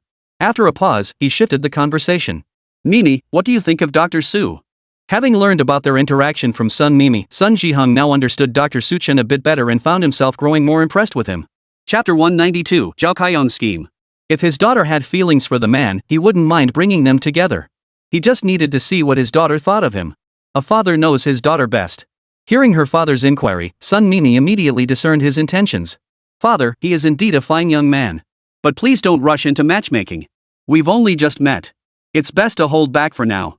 Though she spoke these words, Sun Nini harbored her own thoughts. Su Chen was a skilled physician with admirable character, the very doctor her father had invited to treat her grandfather. If possible, she might consider getting to know him better. Of course, while she entertained such thoughts, Sun Nini naturally kept them to herself. Otherwise, knowing her father's temperament, he would undoubtedly meddle in her affairs. Sun Jihang merely waved his hand with a smile. "Father was merely speaking out of turn. Since he's a businessman, it wouldn't be right for us to interfere too much. I'll have someone look into his background later and see if there's anything we can do to help." This was the only way the Sun family could currently offer assistance. Meanwhile, after getting into his car and leaving the villa compound, Su Chen immediately called Chen Chong. At that moment, Chen Chong was overseeing production at the cosmetics factory. With nothing pressing on his schedule today, the office-bound executive had made a rare visit to the factory floor to monitor the accelerated production of this batch of cosmetics. The new products were set to launch in 2 days. Before their release, he had to ensure they were flawless. It wasn't as if they hadn't launched new products before, and sales had always been decent each time. But for some reason, perhaps because the company had been struggling lately, or maybe because he was overthinking things, Chen Chong couldn't shake the feeling that something bad was about to happen. The closer the launch event drew, the more restless he became. With that thought, Chen Chong forced himself to steady his nerves and looked up at the assembly line workers before him, who were carrying out the cosmetics production in an orderly and methodical manner. Everyone was busy at work, and everything seemed to be running smoothly. Just then, his phone vibrated in his pocket, ringing at that precise moment. Chen Chong pulled out his phone and saw it was Su Chen calling. Su Chen was his good buddy, so he answered without hesitation. "Hey, Su, what brings you calling at this hour?" He clearly remembered they'd agreed to discuss the endorsement deal tomorrow. Why was Su Chen calling him today? "I was just thinking about the endorsement deal and wanted to meet with you sooner to discuss it." Recalling the system's earlier prediction about potential trouble at Shuetsue Cosmetics, Su Chen gave it serious thought and decided it would be safer to move things up a day. Of course, he still offered an excuse. "I might have some things to attend to tomorrow, so I wanted to meet with Brother Chen today to discuss the endorsement." "Would today work for you?" Chen Chong didn't read too much into it. He knew Su Chen, as the president of Red Elephant Group, must have a busy schedule. Without hesitation, he nodded. "Absolutely no problem. I'm currently at the Shuetsue Cosmetics factory. If it's convenient for you, Brother Su, why not just drive over?" Chen Chong scratched his head sheepishly. "My car's out of gas. How about I send someone to pick you up?" "I'm really sorry about this." Su Chen didn't mind at all. "No problem, it's just a minor thing. I'll be there in about an hour. We can talk then?" After setting the time, Su Chen had just turned off his phone when Zhong Zicheng, who was driving, astutely asked, "Brother Su, should we head back to Shanshui Apartments first?" Su Chen nodded. "Let's head back first. After we get there, take Warner to the Shuetsue Cosmetics factory." The car soon headed toward Shanshui Apartments, pulling up at the entrance in under half an hour. Back at the apartment, the two peerless beauties, Chen Bingyan and Lin Warner, were waiting for him. Casually wrapping an arm around Lin Warner's waist, Su Chen pinched her egg-shaped cheek and smiled. "We're heading to the cosmetics factory to meet Brother Chen. Warner, you'll also audition there and shoot a commercial." At the prospect of going out with Su Chen, Lin Warner's eyes lit up. "Great idea, Brother Su Chen. Let's head out right away." With that, she pressed her cherry lips against Su Chen's cheek. Chen Bingyan beside them seemed slightly disappointed, though she didn't let Su Chen notice. Instead, she offered him a smile. "Then I'll come along too, brother." I can keep an eye on your safety. Su Chen nodded, offering no objection. The three of them got into the car together, and it soon pulled up at the factory gate. Unbeknownst to them, inside the Zhao Group headquarters at that very moment, Zhao Kaiyong gripped a water cup so tightly his knuckles turned white. I let them get away with it a few days ago, but today I absolutely won't let them off so easily. Zhao Kaiyong sneered coldly, glancing at his assistant beside him and asking icily, is everything nearly taken care of? Will they notice? The assistant quickly replied, his face wearing a confident smile as he assured him, rest assured, Mr. Zhao. This was executed flawlessly. No one will ever suspect a thing. Once this succeeds, not only will you eliminate that Su Chen brat, but you'll also swallow up Star Glory Group whole. It's a win-win situation. Flattered by the assistant's words, Zhao Kaiyong couldn't help but envision the future himself swallowing up Chen Group. Once Star Glory Group fell under his control, it would only be a matter of time before Chen Chang's Chen Group, the power behind the scenes, was swallowed up by him as well. Moreover, using this opportunity would allow him to permanently eliminate Su Chen, that troublesome eyesore. The more Zhao Kaiyong contemplated this 2-for-1 opportunity, the more elated he became. If you handle this well, I'll reward you with a bonus of 500,000 yuan. The moment these words left his mouth, his assistant's face lit up with uncontrollable excitement. Thank you, Mr. Zhao. A 50,000 yuan bonus. The mere thought of it sent waves of excitement coursing through the assistant's mind. You're welcome. Now keep a close eye on Snow Jade Cosmetics. Under no circumstances should they detect anything amiss. Chapter 193, Uncovering the Problem. Their company was also preparing to launch a new cosmetics line. However, rumors suggested that Snow Jade's latest products had excellent quality control and impressive results, targeting the mid to high-end market. If they truly launched such a new product, it would pose a significant threat to Zhao Group's upcoming cosmetics line, which emphasized domestic brands. After all, when it comes to domestic products, Xuetzue stands out as the leader. Even if Zhao's group is a newcomer to the domestic market, there's no way they could surpass Xuetzue in either reputation or quality. With this thought, Zhao Kaiyong's smile grew even more smug. Keep your eyes peeled. If this matter wraps up smoothly, you'll get your share of the rewards. The mere thought of the humiliation he had suffered at Su Chen's hands made Zhao Kaiyong want to tear Su Chen limb from limb right then and there. But revenge is a dish best served cold. Since the other party wanted to oppose him, he might as well play along to the fullest. At that moment, at the Xuetzue Cosmetics factory. After getting out of the car with the two women, Su Chen spotted Chen Chong waiting for him at the entrance of the processing workshop. Brother Su, you finally made it. Seeing Su Chen and the two stunning beauties behind him, Chen Chang's face lit up with a smile as he hurried over. Brother Chen, sorry to keep you waiting. Su Chen gave Chen Chong a slight smile before introducing the two women behind him. This is Lin Wanner, here for an audition today. And beside her is my personal bodyguard, Chen Bingyan. Su Chen casually introduced their identities. Chen Chong looked at Su Chen with envy, unable to help but marvel at how incredibly fortunate this young man was in love. With two stunning beauties by his side, curves to die for and faces to match, what more could a man possibly want in life? Su Chen had originally planned to invite Zhao Xining as well, but she'd been swamped with work at the law firm lately and couldn't make it. Otherwise, he wouldn't have bothered Lin Wanner. He could have simply asked Zhao Xining to handle the spokesperson role. After mutual introductions and greetings, Chen Chong offered Lin Wanner a polite smile. Miss Lin, since you're here today regarding the spokesperson role, I've arranged for the filming crew to be waiting at the Hawaii building next door. Would you be available to head over now? Lin Wanner's youthful, doll-like face instantly endeared her to others. Without hesitation, she nodded and offered a sweet smile. Of course, no problem at all. Shall I head over now? No sooner had she spoken than a man with long hair emerged from Hawaii building. He radiated an artistic aura, clearly the photographer in charge. You must be Miss Lin, the man exclaimed, his face lighting up with admiration. I never imagined you'd be so beautiful. There's no need for heavy makeup. Why don't you come with me now? The sooner we finish filming, the sooner we can wrap up for the day. Girls love compliments, and Lin Wanner was no exception. The compliment drew a faint smile to her lips. After exchanging greetings with Su Chen, she followed the staff toward Hawaii building. With Lin Wanner gone, Su Chen and Chen Bingyan followed Chen Chong to the cosmetics processing workshop. Inside, workers bustled methodically about their tasks. Chen Chong guided the two men through the facility, explaining the current production line as they went. These entire cosmetic production lines were acquired at premium prices from overseas suppliers. In terms of materials, they naturally pose no risk of affecting the internal contents or active formulas of the cosmetics. When it came to cosmetics, Chen Chong seemed to open up like a floodgate, speaking eloquently and at length. By the time we reached the end of the line, exquisite bottles were already filled with cosmetic formulations, awaiting final packaging. Chen Chong casually picked up a filled bottle from the end of the line. Upon unscrewing the cap, a delicate fragrance wafted out. At that very moment, the system in his mind sounded again. Ding! Critical turning point detected at Xuetzue Cosmetics factory. Would the host like to spend 15 reputation points to gain foresight of this pivotal event? Su Chen nodded without hesitation. Yes. Ding. Host successfully spent 15 reputation points to obtain critical turning point information for Shuechui Cosmetics. All cosmetic ingredients on this production line contain allergenic components. Upon receiving this predictive answer, Su Chen felt a sense of understanding settle within him. Through the system's foresight ability, he had already known that this new product launch would ultimately lead to the collapse of Snow Green Cosmetics due to the allergenic ingredients. Thus, this conclusion came as no surprise. With this thought, Su Chen glanced at Chen Chong before him and said, "Brother Chen, would you mind letting me take a look at this bottle of cosmetics?" Chen Chong didn't think much of it, assuming Su Chen was merely curious. He smiled and handed the bottle over. Su Chen took the bottle but didn't immediately examine it or smell its contents. Instead, he placed the bottle directly in front of him and examined the ingredient list displayed on it. Chen Chong, observing Su Chen's serious demeanor, couldn't help but tease, "From the look on your face, Brother Su, it seems you know a thing or two about cosmetics?" Su Chen scanned the entire ingredient list from top to bottom. Finding nothing amiss, he merely waved his hand with a smile at the remark. "Just a bit of research, that's all. But speaking of which, I sent you some new product samples earlier. I wonder how those worked out for you." Chen Chong was genuinely curious. Su Chen turned his gaze toward Chen Bingyan. Chen Bingyan immediately replied with a smile, "Thank you so much for the new product samples, Mr. Chen. We've all found them excellent.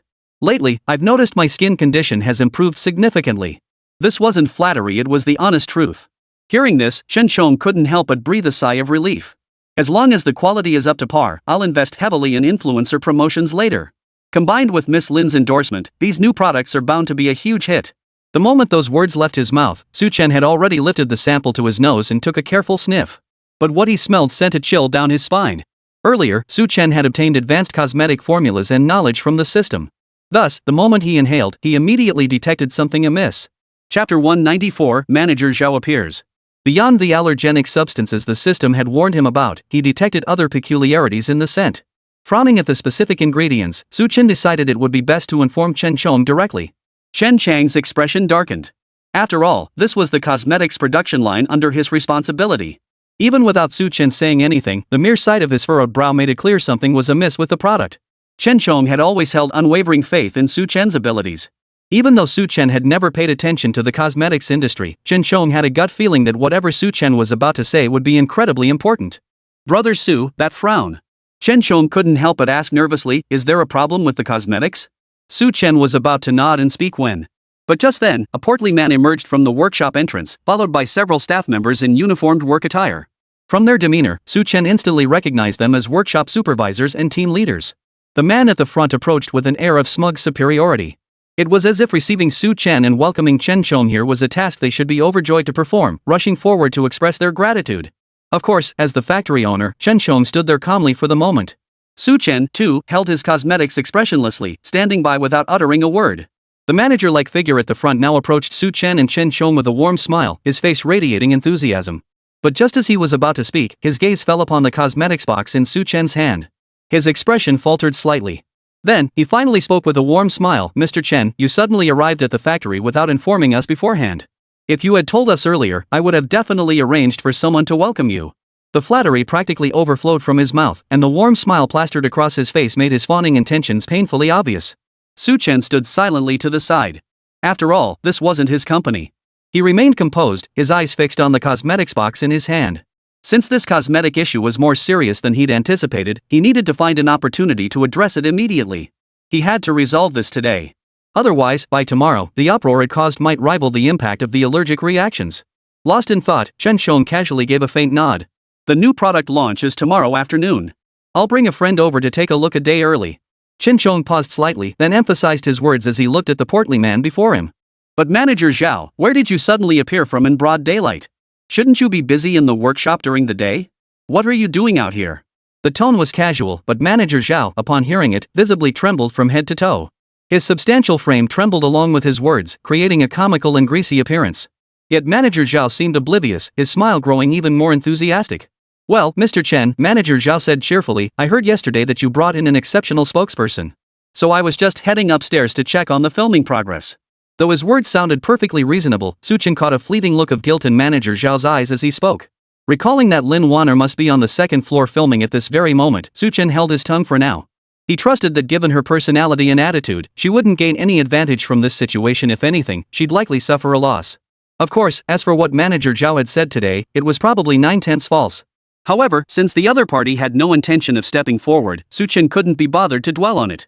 After all, he had something far more important to tell Chen Chong today. Chen Chong, seeing Su Chen looking so serious for the first time, couldn't help but suppress a smile. Yet the expression on Su Chen's face remained as cool as ever, as if this matter held no real significance for him. After all, the company was merely Chen Chang's company. Chen Chong merely nodded casually, his voice unexpectedly stern. Checking on the filming progress is your responsibility, but the company's schedule cannot be delayed either. From now on, don't be late for work without reason, and don't leave without reason. As the workshop director, you should lead by example and not miss a single minute of work. Have you taken all this to heart? After being reprimanded by Chen Chong, Manager Zhao's expression darkened slightly, but he forced a smile and nodded enthusiastically. I understand, Mr. Chen. Rest assured, this won't happen again. I'll lead by example from now on. Once I return, I'll write 1,000-word self-criticism to reflect on today's actions. 1,000-word self-criticism seems unnecessary. Chen Chang's smile faded slightly. Such reflections are often toothless. Once written, they're forgotten. Instead, I'll deduct half a month's salary. That should serve as a lasting lesson. Surely Manager Zhao won't object? The words were delivered without a flicker of emotion, yet Manager Zhao's smile froze. Were it not for the fact that the man was the company's president, Manager Zhao would likely have erupted in a torrent of curses right then and there. Of course, to preserve his managerial position, Manager Zhao gritted his teeth. Chen Chang's words nearly made him spit blood in anger, yet he could only nod enthusiastically. You're absolutely right, Mr. Chen. Without rules, there's no order. I'll thoroughly reflect on my actions and never repeat this mistake. Only then did Chen Chong nod, his expression softening as he looked at Su Chen. Brother Su, I recall you had something to share earlier. I apologize for interrupting. Please continue. Su Chen cleared his throat, pointing to the new product sample in his hand. His tone was calm, yet his expression was utterly serious and earnest. Chapter 195, The Problem with Cosmetics. The ingredients in this sample bottle are all defective. The moment those words left his mouth, not only Manager Zhao but even Chen Chong standing beside him looked utterly shocked, their expressions filled with disbelief. How could that be possible? From the initial material selection, through the intermediate ingredient screening and cleaning, all the way to every final step, I was present overseeing the entire process. How could there be a problem? Chen Chong was the first to refuse to believe it. After all, he had poured so much effort into this new product. He had meticulously supervised every step from start to finish. How could such a problem arise? Yet Su Chen pointed it out with unwavering seriousness, his words leaving no room for doubt. Chen Chong trusted Su Chen's words, yet he refused to accept that these trial samples could be flawed. So, though skeptical, he cautiously spoke up, guided by his trust in Su Chen. Brother Su, how can you be so certain there's something wrong with these materials? I've been monitoring the entire process from start to finish. There shouldn't be any issues. Su Chen knew Chen Chong would react this way. After all, he could see that Chen Chong had poured his heart and soul into these new products. If anyone else had suggested there was a problem, Chen Chong would likely have flown into a rage and kicked them out, dismissing them as unreasonable troublemakers. It was only because they were friends that Chen Chong was willing to hear his explanation. Brother Chen, if you're willing to trust me, I'll tell you plainly, every single one of these materials is defective. Chen Chong spoke with unwavering certainty, enunciating each word deliberately. If we release them like this, it'll definitely cause major problems. Su Chen had gone this far in his warning. Even if Chen Chong was reluctant to believe it, he couldn't help but feel a twinge of doubt at Su Chen's words. His eyes immediately turned toward Manager Zhao. Although he had personally overseen this matter from start to finish, Manager Zhao was his trusted confidant. Moreover, all the Chinese herbal ingredients listed in the ingredient sheet had been personally entrusted to Manager Zhao for procurement. The formula itself had been developed by the experts at his cosmetics company, following the most rigorous ratios possible. There was absolutely no way there could be an issue on that front. If any unexpected issues arose, it could only be due to problems with Manager Zhao's procurement. Seeing Su Chen and Chen Chang's eyes turn toward him, Manager Zhao flushed crimson, his neck straining as a flash of guilt darted across his eyes. He immediately stepped forward, shook his head angrily, and declared his stance. While I'm unaware of the relationship between this gentleman and Mr. Chen that warrants your trust in him, I swear to you. Manager Zhao's face flushed crimson, as if he'd suffered the greatest injustice. From the initial material selection all the way to the final assembly and successful installation, I personally oversaw every step alongside you. There absolutely cannot be any issues. His words were filled with righteous indignation and fury. If not for Su Chen having truly caught that fleeting trace of guilt in his eyes.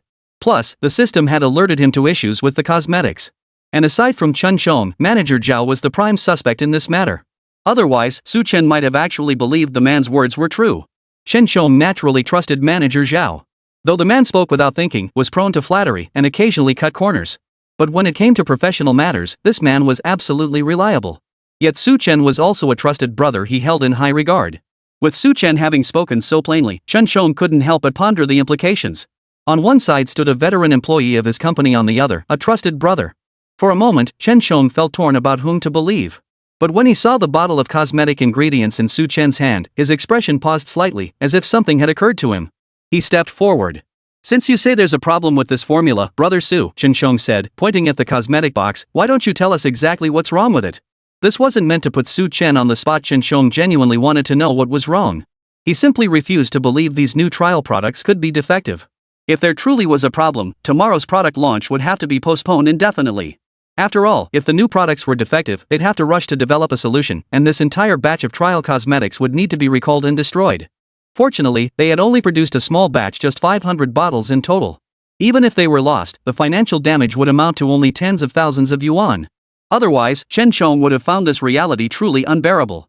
As for Su Chen, having already identified the problematic ingredients and the source of the defect, he calmly nodded. "Since Brother Chen asks, I'll just tell you straight." No sooner had the words left his mouth than Manager Zhao cut him off with a cold sneer. "This gentleman seems to be someone President Chen trusts deeply. However, these cosmetics are the product we've poured our hearts and souls into, our most crucial offering. If you're here to cause trouble, I advise you to mind your own business and leave immediately. Otherwise, if we find no issues with these cosmetics, don't blame our factory for being unkind." Manager Zhao's threatening words only made Chen Shong frown. "Manager Zhao, Brother Su is my friend and someone I trust implicitly," Chen Shong said coldly. "Since he's made his case, why not hear him out?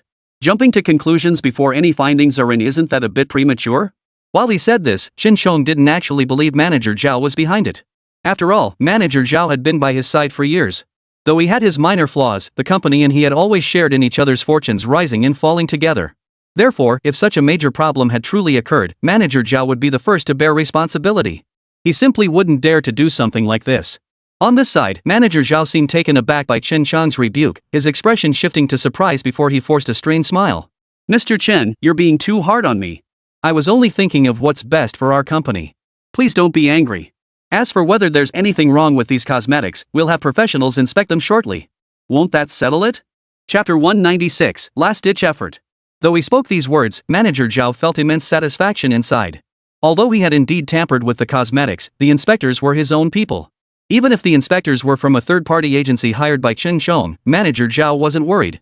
The products might have issues, but it was merely a matter of substituting some more expensive ingredients. How could that possibly cause problems? Moreover, the allergic reactions only surfaced after continuous use for 2 or 3 days. By then, it would be too late to do anything about it. How could anyone possibly suspect him? With these thoughts, Manager Zhao shot Su Chen a subtle, smug glance before withdrawing his gaze. Manager Zhao had voluntarily backed down. Chen Shong merely glanced at him, failing to detect the smugness on his face, before turning his attention toward Su Chen. "Brother Su, please continue." Su Chen naturally intended to do so, not only to clear himself of suspicion but also to make Chen Shong see that Manager Zhao was nothing more than a fickle puppet being manipulated by others. While it does contain some whitening ingredients like ginseng, yuan, white atractylodes, and white poria, it's clear this formula was crafted with precise proportions. It's clear the person who created this formula is a highly experienced formulator. But even so, this matter has nothing to do with the formulator. The problem lies in the selection of intermediate materials and the processing steps. Su Chen's expression remained impassive, yet his words carried weight. Chen Shong, listening nearby, nodded repeatedly without any objection. Manager Zhao, however, grew increasingly anxious as Su Chen continued, cold sweat beading on his forehead. No way. Could this kid actually know something? But he'd only taken a single sniff.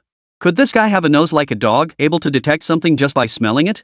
Of course, Su Chen glanced thoughtfully at Manager Zhao before continuing. What I mean by that is the ginseng in this high-speed rail has been replaced with phytolacca, which bears an extremely high resemblance to it. While phytolacca does possess some efficacy, the formula requires precise proportions. When combined with certain herbal ingredients, it triggers a chemical reaction that causes skin deterioration. On the surface, using phytolacca as a substitute seemed ideal. It was cheap, saving a significant amount of costs. From every angle, it appeared to be the perfect substitute for ginseng. So after mixing in a portion of phytolacca, no one could detect anything amiss. Instead, production continued according to the formula's specifications. But if it actually touched someone's face, within 3 hours their skin would completely rot. The acne that erupted was terrifying. This is no joke. After uttering these words, Su Chen looked at the utterly shocked Manager Zhao and Chen Shong before him, his voice growing cold. Their intentions were utterly malicious, clearly aiming to make a fortune off this opportunity. Yet even they likely never imagined that such a casual alteration would not only cause people's faces to rot but also deal a devastating blow to Xuechui's quality control. If a major problem actually occurs, it will be truly irreparable. After uttering the final sentence, Su Chen withdrew his gaze from Manager Zhao and turned it toward Chen Chong. Chen Chang's face was frozen in utter disbelief. As shock spread across his features, his eyes instinctively darted toward Manager Zhao. Manager Zhao felt his scalp tingle and a chill run down his spine under that gaze. Instinctively, he began to defend himself. "Mr. Chen, you must believe me. I've been a loyal employee by your side for years. I would never harm you." Manager Zhao stepped forward anxiously, his words becoming increasingly incoherent. I truly would never do such a thing. You have to believe me." Chen Chong exhaled a long breath. After fully processing what Su Chen had just said, he merely gave him a cold stare. "Whether this is true or false, I'll have a third-party inspection agency thoroughly investigate shortly. Then we'll know for certain whether these ingredients contain philanthus or ginseng." Truthfully, Chen Chong never imagined anyone would dare cut corners by swapping out key ingredients in the formula. Had Su Chen not exposed this today, the deception would have succeeded. Once the new cosmetics officially launched tomorrow and these skin-damaging issues surfaced, it would deal a devastating blow to Snow Green Cosmetics. If this crisis wasn't properly resolved, bankruptcy would be the inevitable outcome. And bankruptcy might actually be the best outcome for Jade Cosmetics. The real nightmare would be the fallout: investigations launched, executives taken in for questioning, and massive compensation claims. Those would be the most difficult and damaging consequences to deal with. Just contemplating these potential consequences sent a cold sweat trickling down Chen Chang's face. "Manager Zhao, I hope you didn't do this. Until the third-party agency arrives, you must not go anywhere. You must wait here for the results." Manager Zhao's expression grew increasingly panicked, yet he dared not utter a word. Anything he said now would likely only deepen his guilt. Su Chen, standing nearby, shot Manager Zhao a smug glance before chiming in alongside Chen Chong. "Just tell us, did you do it? Were the ingredients genuine or counterfeit? We might consider mitigating your punishment based on your cooperation." Even now, Manager Zhao stubbornly refused to budge. He stiffened his neck and shook his head angrily. "Even if the ingredients were switched, so what? Who can prove I ordered it done this way? Let me tell you, Mr. Su, don't think you can frame me just because you're a close friend of President Chen and he trusts you so much. A true gem fears no fire. Once the investigation concludes, I'm confident the inquiry team will clear my name." Unexpectedly, even at this point, Manager Zhao refused to admit anything. Instead, he tried to shift the blame onto himself. Su Chen let out a cold laugh, pitying Manager Zhao for clinging to his last desperate breaths. "I laugh at you for still failing to grasp the true nature of this situation." Chapter 197, Confession. Su Chen spoke, observing Manager Zhao's unfazed expression before him, his voice tinged with cold derision. "Since you claim there won't be any issues, surely you won't fear a third-party inspection agency coming to verify the facts. Therefore, regardless of the circumstances, it's best to thoroughly investigate this matter." Su Chen paused, catching a fleeting flicker of anxiety in Manager Zhao's eyes before turning his gaze toward Chen Chong's seat with a smile. "Mr. Chen, since Manager Zhao has nothing to hide, let's conduct the inspection. If it truly proves flawless, then we'll have wrongly accused him. Then everyone will be convinced that our factory operates with complete fairness and impartiality. I trust Mr. Chen will compensate Manager Zhao accordingly. But if any wrongdoing is uncovered, the consequences would be far beyond what either of us could bear." Su Chen's words jolted Chen Chong back to his senses. "You're absolutely right, Brother Su." Chen Chong nodded slightly, his gaze shifting to Manager Zhao, whose eyes now held a hint of evasion. "It's not that I doubt you personally. But since this matter directly impacts tomorrow's new product launch, we cannot afford even the slightest misstep. If everything is truly in order, I'll double your bonus this month. But if problems do arise..." As Chen Chong spoke, observing Manager Zhao's guilty expression, he began to understand. A cold glint appeared in his eyes. Then this matter won't be resolved with a simple halt to production. He stopped there, leaving the implication clear. Though Manager Zhao's face betrayed his unease, he stubbornly refused to admit any wrongdoing. "There's absolutely nothing wrong. I've been keeping a close eye on everything from start to finish. Even if something did go wrong, it couldn't possibly be my fault." Manager Zhao fixed his eyes on Chen Chong. "Mr. Chen, I've worked diligently for this company for years. I've overseen the factory all this time. If the slightest problem arises and I'm blamed for it, it would truly leave me feeling disheartened." Manager Zhao's words made Su Chen want to laugh. That was exactly what he had thought and done. With a snort of derision, Su Chen retorted, "The company hasn't been shortchanging you financially. As the factory manager, it's only natural you should prioritize the factory's interests. You oversee the production line. If problems arise, you bear the responsibility. Why else would the company pay you? Just to keep you on the payroll?" Su Chen's retort successfully silenced Manager Zhao. Chen Chong, unwilling to engage further, picked up his phone and dialed his assistant. "Assistant Joe, contact our trusted third-party agency immediately." They need to come to the factory for new product testing. Assistant Cho's face betrayed a hint of surprise and bewilderment, seemingly caught off guard by the sudden request for third-party inspection just as the new product launch was about to commence. Wasn't the new product nearly finished? It was scheduled to ship today. Why the sudden need for inspection? Despite his inner surprise and confusion, Assistant Cho had been by President Chen's side for years. He naturally carried out the request without question. Meanwhile, Su Chen and Chen Shong had only waited 10 minutes before the third-party inspection agency arrived at the factory. As for Manager Zhao, he had been fidgeting restlessly throughout. Facing Chen Shong's occasional piercing glances, he felt increasingly uneasy. Several times, he had wanted to step forward and confess everything, but then, for reasons unknown, he held back each time, saying nothing. Su Chen observed Manager Zhao's every move, but he simply averted his gaze, pretending not to notice. Since the man had been sent by someone else, questioning him now would likely yield nothing. It would be better to wait until the evidence was laid bare before him, leaving him speechless, to force Manager Zhao into a full confession. By the time the third-party agency arrived at the factory workshop, Manager Zhao was drenched in sweat. His face betrayed a mix of guilt and panic. He seemed poised to approach Chen Shong with some explanation, but in the end, he clenched his jaw and remained silent. Su Chen observed everything but chose not to mention it to Chen Shong. After all, Chen Shong stood right beside him and could clearly see that Manager Zhao was already feeling guilty. However, Chen Shong didn't call him out. Instead, he gave a slight nod to the head of the inspection agency. "Mr. Sun, I'd appreciate it if you could come over personally," Chen Shong said. The two men clearly knew each other. After exchanging greetings, Chen Shong gestured toward the open bottle in Su Chen's hand. "This is our new product. Could you please test the contents inside?"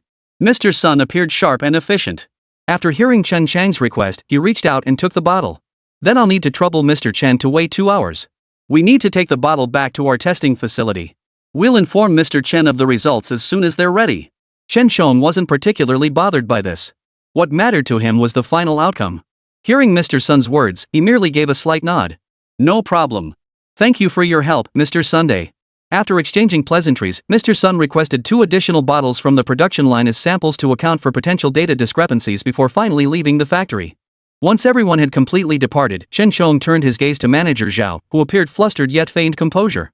"Manager Zhao," Chen Shong said coldly, "I'm giving you one last chance. You'd better tell me the whole truth about these cosmetics. Are there any problems with them?" This was Chen Chang's final warning. No longer daring to conceal anything, Manager Zhao knelt abruptly before Chen Chang's stern face.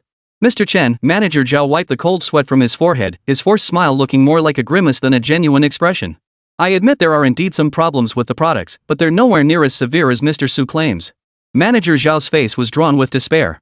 "We did replace the ginseng with phytolacca, but phytolacca itself isn't that different from ginseng. How could it possibly cause severe allergic reactions like Mr. Su claims?" Manager Zhao genuinely hadn't anticipated that merely substituting one Chinese herb for another with a strikingly similar appearance could lead to the severe consequences Mr. Su described. Chapter 198, Irrefutable Evidence. Now that Su Chen had exposed the truth, Zhao could only stubbornly insist he had no idea altering the formula would cause such dire consequences. Perhaps, considering his years of diligent service, Chen Shong might spare him this time. With this thought, Manager Zhao bowed his head deeply toward Chen Shong once more, heedless of the many people watching in the workshop. "Mr. Chen, please spare me this once. I truly had no idea it would lead to such consequences." Watching Manager Zhao's relentless pleas for mercy, a chill ran through Chen Chang's heart. If Su Chen hadn't noticed something amiss today, accidentally pulling out a bottle of the new product and detecting the irregularity upon opening it, it's likely all these issues would have been swept under the rug. Once the new product launched tomorrow, it wouldn't be long before Xuechui's entire production line was forced to shut down. Moreover, they would face a massive production crisis and a crisis of trust, ultimately leading to the complete collapse of the entire Xuecui brand. That would be the least of their problems. The massive compensation claims alone would crush the company under unbearable pressure. Even if Xinhua Group allocated internal funds to mitigate the damage, the group would be severely weakened in the end. The mere thought of it sent a cold sweat running down Chen Chang's back. His gaze toward Manager Zhao was anything but kind. "Since you've admitted to all this, and considering your years of hard work at the factory, I won't dock your wages. However, you alone will bear the full responsibility for all losses incurred by this cosmetics incident. Pack your things, complete the necessary handovers, and resign by the end of this month." This was the lightest punishment Chen Shong could possibly give Zhao Manager. Beyond this, he couldn't think of any other way to deal with him. Manager Zhao's entire body went limp, collapsing onto his knees with a thud. His face was etched with utter despair. "Mr. Chen, can't you give me one more chance?" Manager Zhao genuinely hadn't anticipated that merely following that person's instructions would cost him not only his job but also require him to compensate for massive losses. Had he known this would happen, he would never have agreed to be that person's inside man. Now look at him, he'd lost everything in the end, having gained nothing. Chen watched the scene unfold before him with a cold gaze, his expression barely shifting. He merely glanced at Chen Chong. Brother Chen, I've done everything I could to help. But I'm afraid the new product launch will have to be postponed for a while due to today's issues. Though this matter had nothing to do with him, Chen's expression still carried a hint of regret as he looked at Chen Chong. Chen Chong understood this wasn't Chen's fault at all. Not only did he not blame him, but he felt even more gratitude toward the other man. How could this be your fault? Chen Chong said gratefully. Without your help today, Brother Su, I truly wouldn't know how to face the upheavals that followed. Thinking of Chen, today had merely been an early meeting, and it was precisely that extra day that allowed him to uncover these problems and discrepancies. Otherwise, if something had gone wrong in the next couple of days, he truly would have been left with no way to express his distress. I'm truly relieved, Brother Su, that you met with me a day early. Otherwise, I genuinely wouldn't have discovered these problems. Chen Chang's face was covered in cold sweat, and he couldn't help but feel profound relief. Once we recover the losses from the new product line, I'll immediately launch a completely new product development initiative. Brother Su, you absolutely must come to our factory then to take a look and offer some fresh suggestions. Chen Chong never imagined Chen would have expertise in the cosmetics industry, which is why he proactively extended this invitation. As for Chen, he didn't refuse. Instead, he smiled and nodded in agreement. Of course, no problem.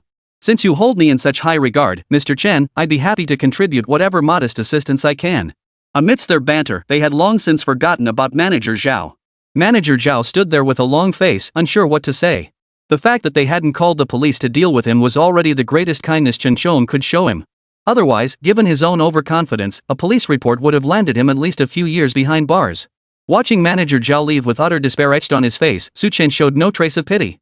Instead, he let Chen Chong lead him on a tour of the entire workshop. During the tour, Chen Chong naturally had Chen open several more packages of new products, asking him to sniff and identify any irregularities in their contents. Of course, the results still indicated problems. But this time, having already experienced the earlier incident, Chen Chong had developed some psychological resilience. So, despite the tense atmosphere, he said little more. 2 hours later, the third-party testing agency returned the samples along with a report. The findings on the report matched Chen's earlier assessment perfectly. The substitution of Chinese foxglove for ginseng was indeed the cause. If applied to human skin, it would produce severe toxins. Not only that, but the originally mild ingredients in the formula had become far more potent due to the Chinese spurge, leaving the skin increasingly vulnerable. Even though he had long suspected this outcome, Chen Chong couldn't help but feel a surge of anger. So that's how it really is. Chen Chong tossed the test results onto the table with a dismissive wave, letting out a cold laugh. Looks like someone was pulling the strings behind Manager Zhao. Chen was somewhat surprised that Chen Chong had pinpointed this so quickly. Still, he didn't press further. After all, this concerned the Chen family, and he'd already gone above and beyond to help them this far. As for the Chen family's affairs, he still had no intention of getting involved. Since these cosmetics are problematic, we should destroy them all immediately. He thought about how much effort he'd poured into this new product launch. Just the raw materials alone had cost him a fortune. Yet now, not a single piece of the finished product could be sold. Chen Chong felt frustrated, yet also a mix of reluctance and regret about destroying this batch of cosmetics. The factory workers felt even more regretful, but they could only follow Chen Chang's instructions, collecting each newly produced cosmetic item for secondary destruction. Chapter 199, The New Formula. After the cosmetics were all taken away, Chen Chong finally withdrew his gaze and couldn't help but sigh. I was counting on tomorrow's new product launch to offset some of the financial strain. But unexpectedly, not only did we fail to meet the target, it ended up causing this outcome. Sigh. Chen Chong sighed helplessly, at a loss for words. Chen, standing beside him, also struggled to find the right words to comfort Chen Chong. After a moment, he could only offer a gentle reassurance. Don't be too hard on yourself, Brother Chen. At least we discovered this early. We can thoroughly research better formulas later. Who knows? Maybe today's setback is actually our blessing in disguise. Perhaps Chen's words brought some comfort to Chen Chong, as he nodded in agreement. You're right. We really should give serious thought to secondary development. Just then, the formula specialist stationed at the factory workshop, who had been monitoring the area, arrived upon hearing the news. Mr. Chen. The formula developer smiled apologetically at Chen Chong, his tone tinged with regret. I only just learned about today's incident. I had carefully inspected everything beforehand but failed to notice the ginseng had been swapped out. It's entirely my fault for not conducting rigorous testing, which led to today's situation. Chen Chong knew this incident wasn't primarily the formulator's fault, or rather, it wasn't his fault at all. So he merely waved his hand dismissively and said with forced ease, "It's fine. This isn't your fault at all." After today's incident, Manager Zhao had already been discovered. Given that, to prevent formula leaks, they had no choice but to focus on developing a superior formula. This was Chen Chang's greatest concern. These formulas took us half a year to develop. Chen Chong shook his head regretfully, his frustration growing with every thought. And now they're unusable because of today's incident. The more I think about it, the more I regret it. The formula developer shared his regret, but Su Chen, standing nearby, nodded thoughtfully upon hearing Chen Chang's words. Brother Chen, if you trust me, I happen to have a promising formula. Would you be willing to give it a try? Su Chen possessed countless beauty formulas in his mind, so this matter didn't faze him in the slightest. Any one of these formulas, if selected and given to Chen Chong, could address today's urgent need. Since he'd stumbled upon this situation today and had specifically exchanged for this skill in advance, he would naturally lend a hand if he could. After all, he had specifically acquired this skill for today's situation. As for Su Chen's words, once spoken, Chen Chang's face flashed with astonishment. Yet, he immediately pushed aside his own shock and grasped Su Chen's hand without hesitation. Brother Su, I never imagined you'd know how to formulate cosmetic recipes. Surprised as he was, Chen Chong didn't harbor overly high expectations. After all, the cosmetic formulas they possessed had been meticulously researched by numerous renowned formulators over more than half a year. Even if Su Chen truly possessed deep knowledge of cosmetic formulation, it was unlikely he could surpass the expertise of their factory's dedicated formulators. He figured that if Su Chen did possess some knowledge, it might be better to let the formulators build upon that foundation for new research. Su Chen could tell Chen Chong wasn't holding his breath, but he still smiled and pulled out one of the formulas he'd exchanged earlier, which he'd been keeping tucked away. He placed the formula directly before the formulator and offered a modest smile.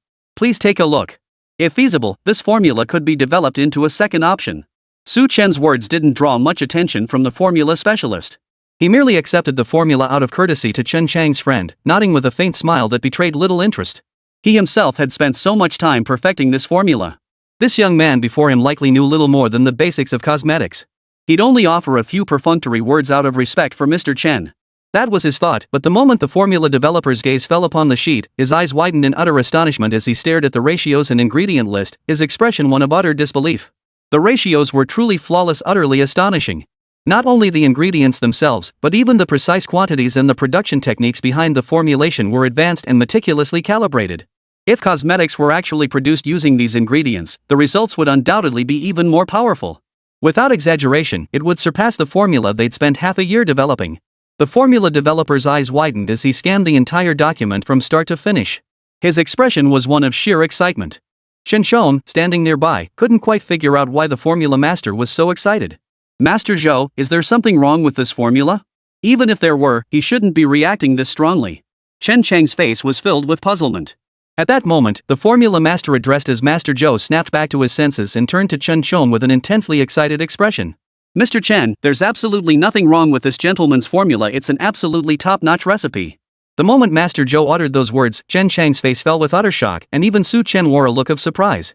Of course, his surprise wasn't because he shared Chen Chang's astonishment at the formula. Rather, he hadn't expected that a formula he'd casually jotted down in his mind, one that was merely decent, would elicit such excitement and delight from Master Zhou. Scratching his head, he offered Chen Chong a modest smile. I've just dabbled a bit in cosmetics research. This formula was simply something I jotted down last night on a whim. I was planning to have your formulators take a look at it today, but I never imagined it would actually come in handy. Su Chen dismissed the matter with an excuse, while Chen Chong, though stunned, wore a delighted expression. This is truly wonderful. With such a perfect formula, our new product is bound to be a huge hit once it officially launches. Just imagining the crowds flocking to buy the cosmetics filled Chen Chong with satisfaction. Even the near disaster caused by the formula swap earlier today was instantly forgotten. Chapter 200, Su Chen's Suspicion. Though Chen Chong had let it go, Su Chen still kept the incident in mind. Fortunately, the perfect formula had emerged to resolve the current predicament, preventing a sudden crisis that would have thrown everyone into chaos. Yet despite his thoughts, observing Chen Chang's beaming expression, Su Chen cast a pensive glance at Manager Zhao's departing figure. With this formula, Chen Chong said with a pleased expression, though the damage is already done, I'm confident that once the new product is produced using it, sales will be many times higher than with the previous formula. No sooner had the words left his mouth than he noticed Su Chen, lost in thought, his brow slightly furrowed. Brother Su, what's on your mind? His intuition told Chen Chong that Su Chen was holding something back. A hint of concern crept into Chen Chang's heart, prompting him to ask, have you thought of something else? Since meeting Su Chen, the latter had assisted him countless times. Now, no matter what Su Chen said, Chen Chong would trust him unconditionally. At that moment, Su Chen snapped back to focus, glancing at Chen Chong with a serious expression. Although you already learned from Manager Zhao that some formulas in this batch have been altered. But if it were only manager Zhao acting alone, he wouldn't have the audacity. More importantly. Su Chen paused, his expression growing even more grave. These herbs must have a source. I want to ask you, Brother Chen, when you purchased the herbs, were you present to oversee the transaction? At this question, Chen Chang's expression suddenly turned grave, as if something had just occurred to him. I was right there watching. That ginseng was indeed purchased by us. But today, all that ginseng has turned into phytolacca. Had Su Chen not brought it up, Chen Shong would never have suspected such convoluted intrigue. The more he thought about it, the more suspicious it seemed. If they had truly purchased all the ginseng back then where were the ginseng roots that had been swapped out? The mere thought sent a chill through Chen Chang's heart, deepening his suspicion about manager Zhao. His expression darkened instantly as he said in a low voice, "This matter is indeed highly suspicious. I'll immediately arrange for someone to follow manager Zhao discreetly. I want to see exactly whose orders he's following and who's behind the scenes selling off all this ginseng." The thought of those ginseng roots being sold on the black market made Chen Chang's blood boil. The black market dealers would undoubtedly rake in a fortune from this illicit trade. Meanwhile, he himself would face a hefty fine for the formula change. He hadn't done anything wrong, yet he was being implicated because someone under him had gotten their hands dirty. The mere thought of it was unbearable to Chen Chong. "Brother Su," Chen Chong expressed his heartfelt gratitude to Su Chen, "today, I truly owe it all to you. If you hadn't stepped in, I never would have imagined this situation unfolding." The mere thought of the potential outcome sent a cold sweat running down Chen Chang's back. Su Chen, however, seemed utterly unconcerned. He merely gave a casual nod. "I just happened to think of it. It was nothing more than a coincidence. Being able to help Brother Chen, well, I suppose I can breathe a sigh of relief too." Chen Chong nodded, patted Su Chen's shoulder, and glanced at Assistant Zhou beside him. "Assistant Zhou, please dispatch someone immediately to discreetly follow manager Zhao. Observe everyone he comes into contact with from now on. Document every single person he contacts in meticulous detail. Investigate all their backgrounds and report back to me." Chen Chong naturally dared not take this matter lightly.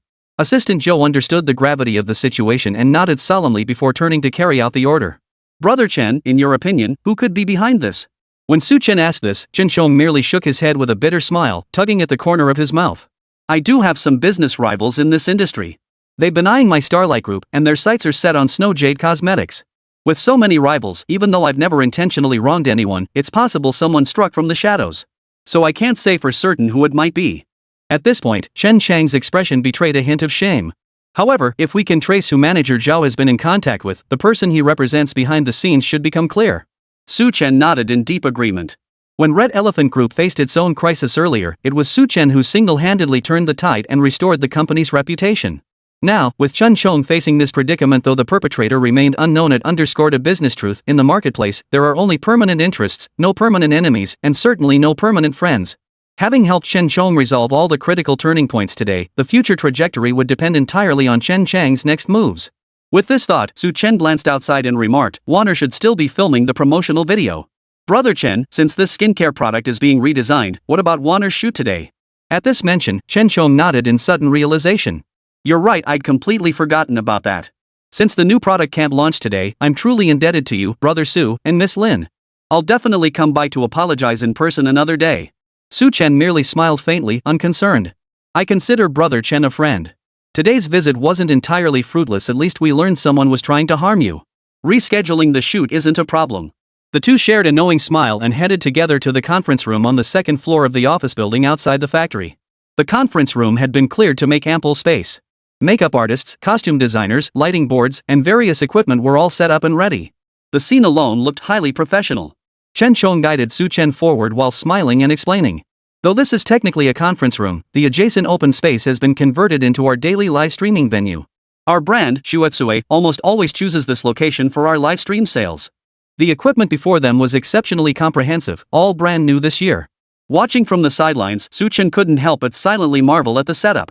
Chapter 201, Covert Surveillance. No wonder it was a major corporation and a long-established domestic brand. Every piece of equipment here was far more advanced than anything at their Red Oak Group. Although Red Oak was also a long-established domestic brand, it still fell slightly short compared to Snow Jade. Lin Warner had just changed into a snow-white dress and was holding Snow Jade skincare products while striking various poses for photos. Noticing Su Chen following behind, Chen Chong approached. Seeing the meticulously arranged set, he couldn't help but feel a pang of regret. If everything had proceeded according to the most normal steps and gone smoothly, the results captured by Miss Lin today would undoubtedly have been the best. But while he felt regret, obtaining an even better formula today was also a positive outcome for Chen Chong. Due to Chen Chang's sudden arrival, the staff naturally greeted their supervisor before preparing to resume filming. Yet just as they were about to begin, Chen Chong called a halt. A hint of regret flashed across his face, but he spoke calmly, "Everyone, stop filming. This new product launch needs to be postponed for a while. There have been some issues with today's product and it requires redevelopment. You can all go now." The announcement sent shockwaves through the crowd. Yet, as this was the boss's decision, no one dared question it. Though puzzled, they began packing up and leaving. As for Lin Wanner, upon hearing the filming had stopped, she was curious but didn't press further. Instead, she giggled as she ran over to Su Chen's side and hooked her arm through his. "Brother Su Chen, did I look pretty in the shots just now?" Su Chen's face held a faint smile as he nodded gently. "Wanner is beautiful, so naturally the footage looks great." Lin Wanner's face lit up with a lively expression and she beamed with delight at his words. Then, her curiosity turned to Chen Chong. "Brother Chen, weren't we supposed to shoot the promotional ad today? Why did it suddenly stop? And from what you said, is there a problem with the new product?" Mentioning this topic brought a sigh of resignation to Chen Chang's lips. He shook his head and explained, "There have indeed been some complications, but fortunately, they're manageable. However, we'll need to trouble Miss Lin to come back to our factory for a reshoot of the promotional video." As Chen Chong was a close friend of Su Chen's, their relationship was solid. Naturally, Lin Wanner didn't hesitate to nod her agreement. "No problem." After agreeing, Lin Wanner tried to pull Su Chen aside for further discussion. But just then, Chen Chang's phone rang. Chen Chong glanced at it apologetically. When both of them checked the caller ID, it was Assistant Joe. Their expressions turned serious. Seeing this, Su Chen was about to take Lin Wanner aside to avoid any misunderstanding, but Chen Chong simply stopped them. "No need to avoid suspicion, Brother Su," Chen Chong said in a low voice. "This call is from Assistant Joe. He must have discovered the person Manager Zhao was secretly meeting with, so he called me to report it." At this mention, Su Chen's expression grew considerably more serious. With Chen Chong preventing him from leaving, he remained standing there and nodded. "Very well." No sooner had Su Chen spoken than Chen Chong had already answered Assistant Zhou's call. At that moment, Assistant Zhou was coordinating a covert surveillance operation on Manager Zhao. The instant he identified the person across from Zhao, he immediately dialed Chen Chong. Once connected, Assistant Zhou's voice was grave. "Mr. Chen, I've discovered Manager Zhao secretly meeting with the medicinal herb supplier. It appears they've had some kind of argument over today's events." At this point, even without Assistant Zhou elaborating further, Chen Chong already knew exactly what had transpired. It was nothing more than the two colluding behind the scenes, returning the ginseng and then pocketing the difference for themselves. The realization that these two had colluded together made Chen Chang's expression darken considerably. Though he had suspected as much earlier, he had clung to a sliver of hope that Manager Zhao wouldn't dare to go that far. Now, with Assistant Zhou confirming it, he said in a low voice, "I understand. Continue monitoring this situation. If any arrangements are needed, I'll send you a text message personally." Assistant Zhou nodded. After hanging up, Chen Chong glanced at Su Chen and sighed. "Brother Su, I'm sorry you witnessed our factory's disgrace today. I never imagined my lax management would allow someone under my nose to embezzle such a large sum." Su Chen merely shook his head. "Our factory has faced its share of problems before. This isn't Brother Chen's fault. Since we've uncovered it now, it's better to resolve it swiftly." After speaking, Su Chen recalled the conversation they'd overheard on speakerphone earlier and suggested, "I think your approach is sound, Brother Chen. Beyond the collusion between those two, I suspect Manager Zhao has someone backing him." Chen Chong was convinced. Exactly. Manager Zhao wouldn't dare act alone. Someone must have offered him something in return. Both men arrived at the same conclusion. Meanwhile, elsewhere, Manager Zhao, staring at the herbal medicine dealer Zhang Chunming before him, gave a cold smile. "Back then, I bought ginseng from you at a low price, then swapped it out for phytolacca. I pocketed the difference and gave you kickbacks. Now that it's been exposed, I haven't betrayed the person behind me. But our arrangement is over. So, what exactly do you propose we do about this?" Zhang Chunming sneered back. "You failed to cover this up yourself, yet you blame me? So you want me to cough up the kickbacks, is that it? You know exactly what you're doing." Manager Zhao snorted coldly, his words dripping with threat. "If I can't come up with that compensation money, and I accidentally spill the beans about you, then you'd better be prepared to rot in jail with me." Caught off guard by Manager Zhao's threat, Zhang Chunming froze before erupting in fury. "If yuan promised me it would never leak, why would I have cooperated so fully?" Back then, Manager Zhao had specifically sought him out for negotiations. On the surface, it was still about wholesale ginseng purchases, but in reality, every shipment delivered was nothing but philanthropy. Chapter 202, Unexpected Discovery. But that wasn't all. The Chinese pokeweed shipped to the factory was being passed off as ginseng. This scheme netted them a hefty markup, which they split 20-80. Even so, Zhang Chunming reaped substantial benefits.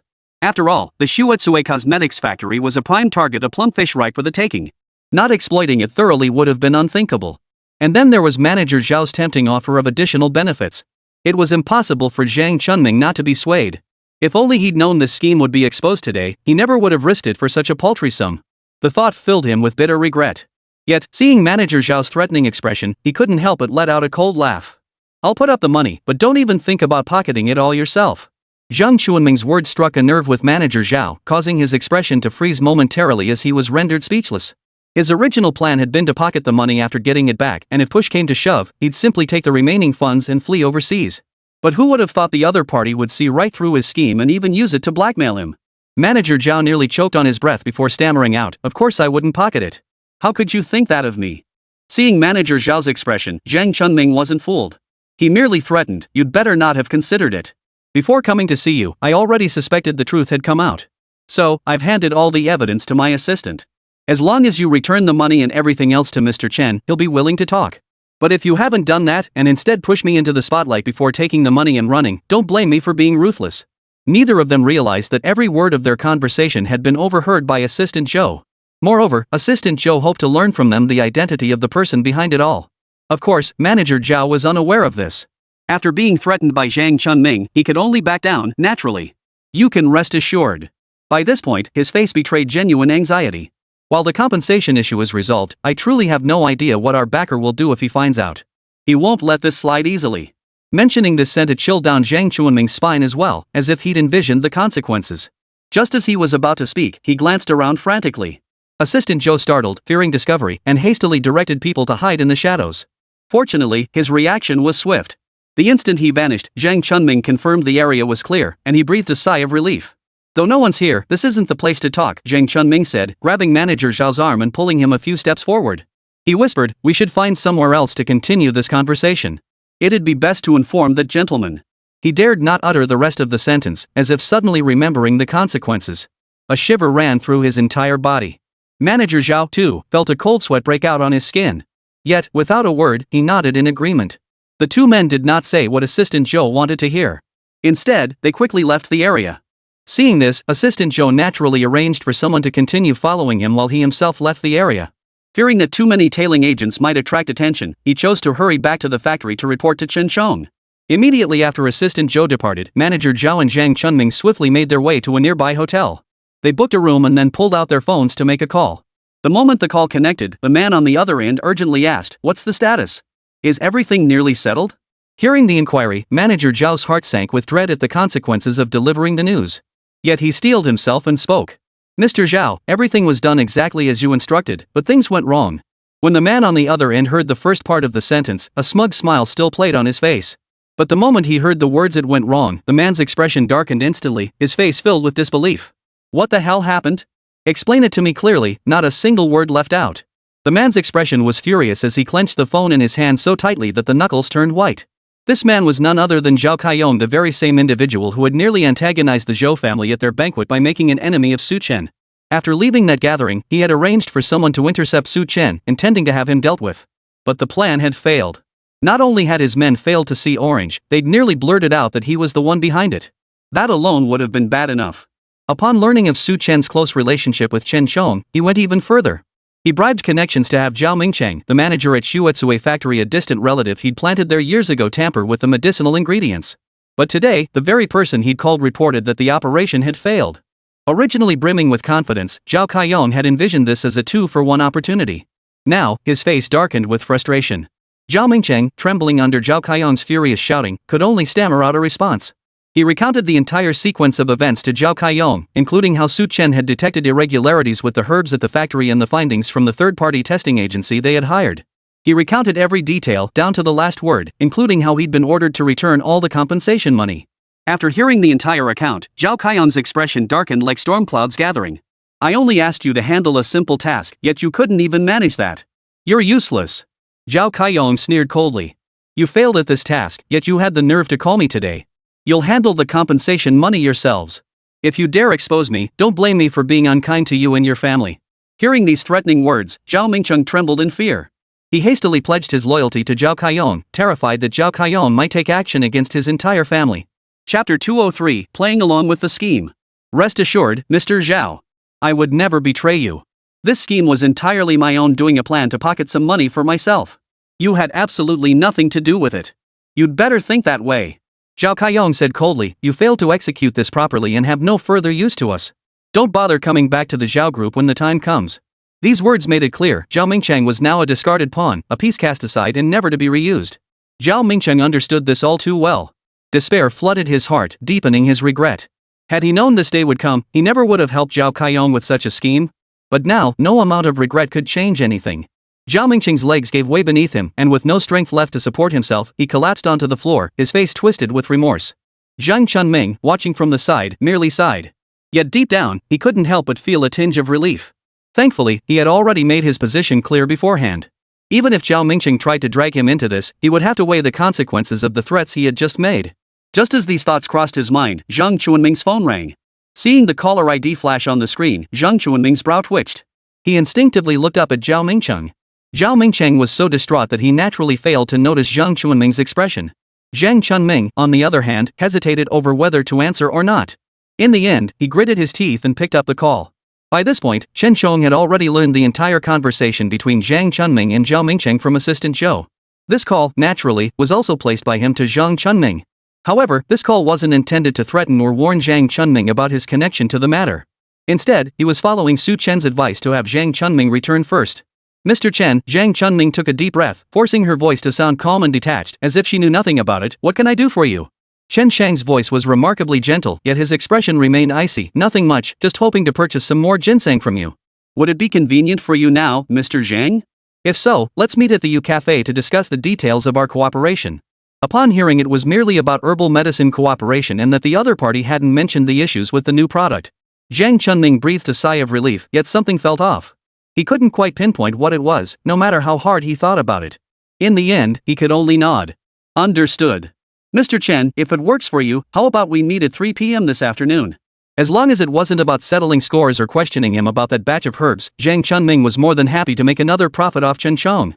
Chen Chong nodded in agreement, his expression cold yet tinged with a faint smile. There was an issue with this batch of herbs. I never imagined our company would harbor such a traitor. At this point, Chen Chong deliberately paused. Zhang Chunming, upon hearing about the problem, shuddered slightly but feigned composure, feigning surprise. A mole? Could it be Manager Zhao? At this point, Zhang Chunming glanced at Zhao Mingcheng, who still appeared dazed beside him. He quickly stepped forward and left the room, ensuring Zhao didn't overhear his words. Exactly, Chen Chong said indignantly. He actually swapped out the medicinal herbs.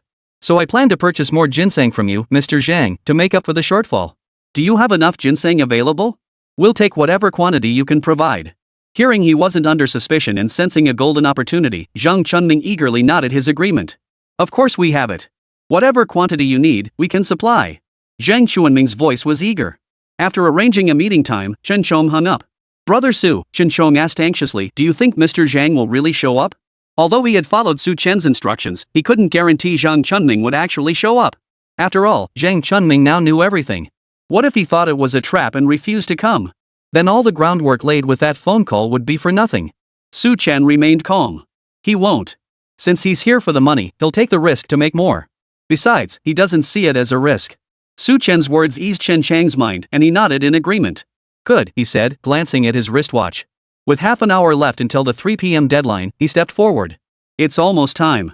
Let's head out now. Su Chen nodded, taking Lin Wana with him as they joined Chen Chong in the car heading toward the cafe. The ride took only about 10 minutes.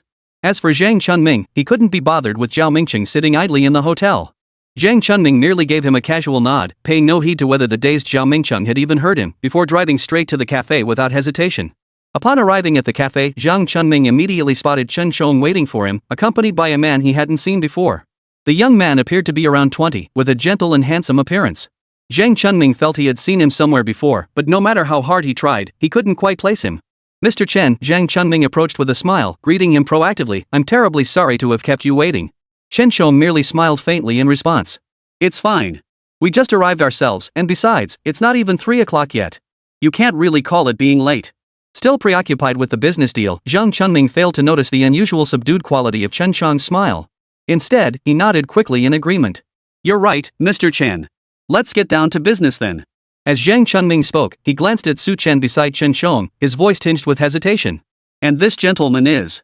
Chen Chong smiled and replied, this is my friend, President Su of Red Elephant Group. We're all on the same side here, no need for formalities. The implication was clear, Chen was trustworthy. With him present for today's deal, there was no need to worry about anything going wrong. Chapter 204, Preparing Ahead of Time. Zhang Chunming, a seasoned veteran of the business world, instantly grasped the implication of Chen Chang's words. Coupled with the fact that Su was the president of Red Elephant Group, he plastered a warm smile on his face. Mr. Su, it's a pleasure to meet you. I never imagined you and Mr. Chen were friends. Since we're all on the same side, there's no need for concern. Zhang Chunming smiled as he sat across from them, his expression as ingratiating as possible. Mr. Chen, you mentioned needing another batch of ginseng-related medicinal herbs. I actually have quite a lot of high-quality stock here. If you're interested, I can take you to see them right now. Watching Zhang Chunming's excited smile, it was clear he still had no idea what their real purpose was in coming to see him. Chen Chong sneered inwardly, though his expression remained calm. Instead of responding to Zhang Chunming, he pulled out his phone and called Assistant Joe. Assistant Joe, have you brought the people over yet? Zhang Chunming looked puzzled, unsure what Chen Chong was doing or what Assistant Joe might be saying on the other end of the line. Yet upon hearing those words, Zhang Chunming felt an inexplicable pang in his heart, a sense that something bad was about to happen. Before he could fully process it, however, Chen Chong spoke again. Upon receiving the affirmative response from the other end, Chen Chong nodded. All right, bring them over. The moment those words left his mouth, Zhang Chunming saw the cold expression on Chen Chang's face and the emotionless look on Su Chen beside him. Zhang Chunming suddenly felt as if he understood something. His face turned deathly pale, and he quickly stood up, turning to run. Damn it, had he really fallen into the trap? Could it be that Chen Chong had known all along about his collaboration with that manager Zhao, yet remained silent, letting it unfold? Only after everything was completely exposed did he lure him here. The mere thought sent a cold sweat running down Zhang Chunming's back. But Zhang Chunming still couldn't fathom how Chen Chong had found out about this. Panicked, he spun around and rushed to open the private room door. But by the time he reacted, it was too late. Assistant Joe had already arrived with a dozen burly men, surrounding the private dining room entrance. The moment he opened the door, Zhang Chunming saw the dozen or so burly men at the entrance. Terrified, his whole body went limp. His mind went blank, and he collapsed onto the floor. What on earth was going on with these people? Zhang Chunming's mind went blank for a moment before he snapped back to reality. Instinctively, he turned to look toward Chen Chong and Su Chen. Chen Chong merely stared at Zhang Chunming with an icy expression before speaking coldly. We know everything about your collusion with manager Zhao. Whether you choose to come clean now depends entirely on your willingness to cooperate. Chen Chong rose to his feet, striding over to stand before Zhang Chunming, towering over him with a condescending gaze. Staring into Chen Chang's icy eyes, fixed directly on him, Zhang Chunming felt genuine regret. If he had felt a flicker of regret while Zhao Mingchen was speaking earlier, it had been born of fear. Now, Zhang Chunming genuinely feared he'd end up behind bars over this affair. Only two words echoed in his mind, it's over. He never imagined that President Chen truly knew everything, yet had waited until this moment to force him to confess. Knowing he could conceal nothing further and that prolonging the lie would only mean a longer prison sentence, Zhang Chunming could only offer a mournful face, his expression strained with a pitiful plea that looked worse than crying. Mr. Chen, I ordered all of this, but I swear I won't dare again. I'll never do it again. Please spare me. I conspired with manager Zhao to pocket kickbacks and replace the ginseng with Vitalaca. I never imagined this would be exposed. Manager Zhao assured me it was impossible to detect. Even if discovered, the new product would only cause allergies, no one would suspect anything was wrong. I swear I'll never do it again. Please spare me this once. I'll return every penny I took and pay double compensation. As Zhang Chunming uttered these words, his heart bled with anguish. Facing imminent arrest, he knew it was now or never to cut ties and silence the heavy mouths with money. Delay would be fatal. Chen Chong looked down at Zhang Chunming, observing his repeated kowtows and pleas for mercy, yet spoke only with a faint tone. Since you've put it that way, I'll tell you this, whether this matter can be put to rest depends entirely on your own choice. These words had been instructed to him by Su Chen before Zhang Chunming arrived. After he uttered those words, Zhang Chunming froze for a moment, unable to grasp the meaning behind Chen Chang's statement. Then, gazing at Chen Chang's icy expression, Zhang Chunming seemed to grasp something. He began banging his head against the floor repeatedly, his forehead instantly swelling and bruising. The sight alone was agonizing to behold, yet Zhang Chunming paid no heed to the pain. He scrambled to make promises to Chen Chong. Mr. Chen, if you'll just spare me this once, I'll do whatever you ask. I'll be your slave, willing to give up everything for you. Chen Chong had been waiting for Zhang Chunming to say exactly that. Upon hearing his pledge, Chen Chong nodded and glanced at Su Chen beside him. Su Chen observed Zhang Chunming, who was sobbing uncontrollably, tears and snot streaming down his face, looking utterly wretched. Yet, he merely gestured toward the dining table. Since Mr. Zhang has shown genuine remorse, why not take a seat? We can discuss this further. Zhang Chunming, too distraught to care about formalities, nodded without hesitation at Su Chen's suggestion. The three men returned to their seats at the table. Seeing their boss sit back down, the burly men at the door proceeded as planned earlier and opened the doors to the private room. Indeed, these burly men were all Su Chen's trusted brothers, summoned by him. He had anticipated Zhang Chunming's attempt to flee from the start, so he had arranged for Zhong Zicheng to bring these trusted allies along from the very beginning. As for Chen Chong, he looked toward Su Chen with profound admiration, his eyes betraying no attempt to hide his awe and appreciation. He never imagined Brother Su could be so astute, anticipating Zhang Chunming's every move from start to finish. Chapter 205, Persuasion. With matters having escalated to this point, if he didn't resolve the Zhang Chunming issue promptly, the person behind Zhang would surely become even more aggressive. After all, events hadn't unfolded according to that person's plan. If they truly intended to target Chen Chong, a missed strike this time would only mean another opportunity would surely arise. At this thought, Chen Chang's expression gradually turned cold. "I have no other demands," Chen Chong said coldly as he poured a cup of tea for Su Chen and another for himself. "You only need to tell me who is backing you. Perhaps I won't pursue this matter further." Zhang Chunming froze for a moment, then recalled the methods of the person behind him. Cold sweat instantly broke out on his forehead. He had no idea how Chen Chong had uncovered this matter. Just moments ago, when Zhao Mingcheng had come to see him, he had repeatedly assured him that if it weren't for one of Chen Chang's associates exposing everything, today's affair would have proceeded smoothly. Even so, Zhao Mingcheng had guaranteed from start to finish that he himself hadn't exposed Zhang Chunming's involvement. So how did Chen Chong find out that he was involved too? The more Zhang Chunming pondered it, the more perplexed he became. Yet, meeting Chen Chong's icy stare sent a shiver down his spine.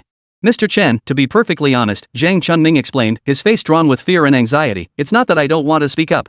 But if I really did, that person would never let me off easily." When Zhang Chunming mentioned the person behind it all, his entire expression twisted into sheer terror. Chen Chong gave him a thoughtful look. "Just tell me who that person is, and I, Chen Chong, will protect you and your family." After a pause, seeing Zhang Chunming seem somewhat swayed, Chen Chong continued, "I own Star Glory Group. Even if that person runs rampant in Binhai City, I doubt he'd dare provoke us." This remark seemed to snap Zhang Chunming back to his senses. He immediately began pledging his loyalty. "Mr. Chen, you're absolutely right. I was momentarily confused earlier. It wasn't that I truly didn't want to reveal who this person is. Mr. Chen, since you're willing to give me this chance, I'll tell you the truth." At this point, Zhang Chunming closed his eyes briefly, as if gathering his resolve. The name slipped out the very next second. "It's Zhao Kaiyong, the young master of the Zhao Group." "Zhao Kaiyong?" Upon hearing the name, both Chen Chong and Su Chen were taken aback, exchanging surprised glances. In truth, Su Chen had already assigned this matter to his hacker buddy, Yi Outyan, to investigate. But his phone had run out of battery, so he hadn't received all the updates yet. Hearing the name Zhao Kaiyong directly from Zhang Chunming's mouth now, he felt a mix of surprise and inevitability. After all, at the Zhou family banquet, he had indeed offended Zhao Kaiyong while defending Wang Runan. It made perfect sense that Zhao Kaiyong would hold a grudge, investigate the connection between Su Chen and Chen Chong, and then seize the opportunity to strike back by targeting Shuetsue Cosmetics. This was entirely predictable, and Su Chen felt no great surprise. Yet the incident deepened his sense of guilt toward Chen Chong. Chen Chong was unaware of the feud between Su Chen and Zhao Kaiyong. So when he learned that the Zhao Group, a company with minimal business ties to his own conglomerate, had targeted them, his initial reaction was one of surprise and shock. How could that be? Chen Chong shook his head, immediately dismissing the notion. "Forget Star Glory Group, even my father's Chen Group has minimal cooperation with Zhao Group. Our business scopes don't overlap, and we don't interfere with each other. Why would they target us?" Seeing the look of bewilderment on Chen Chang's face, clearly unable to comprehend why they'd been targeted, Su Chen felt an even deeper sense of guilt. "Brother Chen." Su Chen hesitated before finally speaking, his voice filled with apology. "This is all because of me." "Because of you?" Chen Chong stared at Su Chen in shock. Seeing the guilt in Su Chen's eyes, the sharp-witted man suddenly understood. "Everyone says Zhao Kaiyong, the Zhao family's only son, is an arrogant, spoiled playboy. I imagine his targeting of me must stem from some conflict between the two of you." In Chen Chang's memory, Zhao Kaiyong wasn't just a spoiled brat, he was a vindictive, petty, and malicious little man. Once, when someone accidentally scraped Zhao Kaiyong's car while passing by, Zhao Kaiyong immediately ordered his bodyguards to beat the person so badly they ended up hospitalized. Had it not been for media exposure and the ensuing nationwide uproar, Zhao Kaiyong would never have compensated the victim under public pressure. Otherwise, that innocent man, now disabled from the beating, would likely have received no compensation at all. This single incident revealed Zhao Kaiyong's viciousness in all its ugliness. Chen Chong couldn't fathom what had transpired between Zhao Kaiyong and Su Chen that would drive Zhao to take such direct retaliatory action against him. "Brother Su, what exactly happened between you two?" Chen Chong looked at Su Chen with concern and asked. Su Chen merely shrugged indifferently and briefly recounted the entire sequence of events to Chen Chong. He recounted everything from agreeing to treat Zhou Beiyan, the Zhou family's young master, at Wang Runan's request, to being targeted by Zhao Kaiyong at the Zhou family banquet, every detail, without omission. After hearing the entire story, Chun Chang's face darkened with fury. I never imagined Zhao Kaiyon, failing to get back at you, would instead uncover our relationship and turn his sights on snow-green cosmetics. It's utterly despicable. Seeing Chen Chang's fury, Su Chen apologized. I'm sorry, brother Chen. If it weren't for me, you wouldn't have been targeted like this. And it almost cost you a huge compensation fee. The compensation itself was one thing, but the real damage lay in the loss of reputation and credibility. If the other side succeeded in this scheme, not only would Shui Cosmetics collapse, but the Star Glory Group backing them would also suffer immense repercussions and even greater damage. Su Chen couldn't help but feel guilty. Chapter 206, Chen Chang's Threat. If I'd known they'd come after you, I should have arranged for someone to handle the Zhao family affair beforehand. That would have tied up their hands and prevented them from attacking us. No sooner had Su Chen finished speaking than Chen Shong patted his shoulder in disagreement. Brother Su, how can you say that? This isn't your fault at all. If I were in your shoes, I'd have made that good-for-nothing Zhao Kaiyong kneel and apologize to me. At this point, Chen Shong let out a cold laugh. It's just a forgery, I couldn't care less about that. What I never expected was that they'd dare to court death by targeting my entire family. His gaze drifted to Zhang Chunming, who was now trembling like a quail, desperately trying to make himself invisible. Chen Shong gave a cold laugh. Mr. Zhang, people must pay for their actions. The penalty will be 10 times the compensation stipulated in the original contract. I trust you have no objections, Mr. Zhang? The contract they had signed was legally binding. Therefore, when Chen Shong spoke these words, Zhang Chunming could only lament bitterly, his heart sinking. Yet he had no grounds to dispute it. After all, the terms were clearly stated in black and white on the contract. He had signed it himself and affixed his company's official seal. There was simply no room for argument, nor any justification or right to challenge it.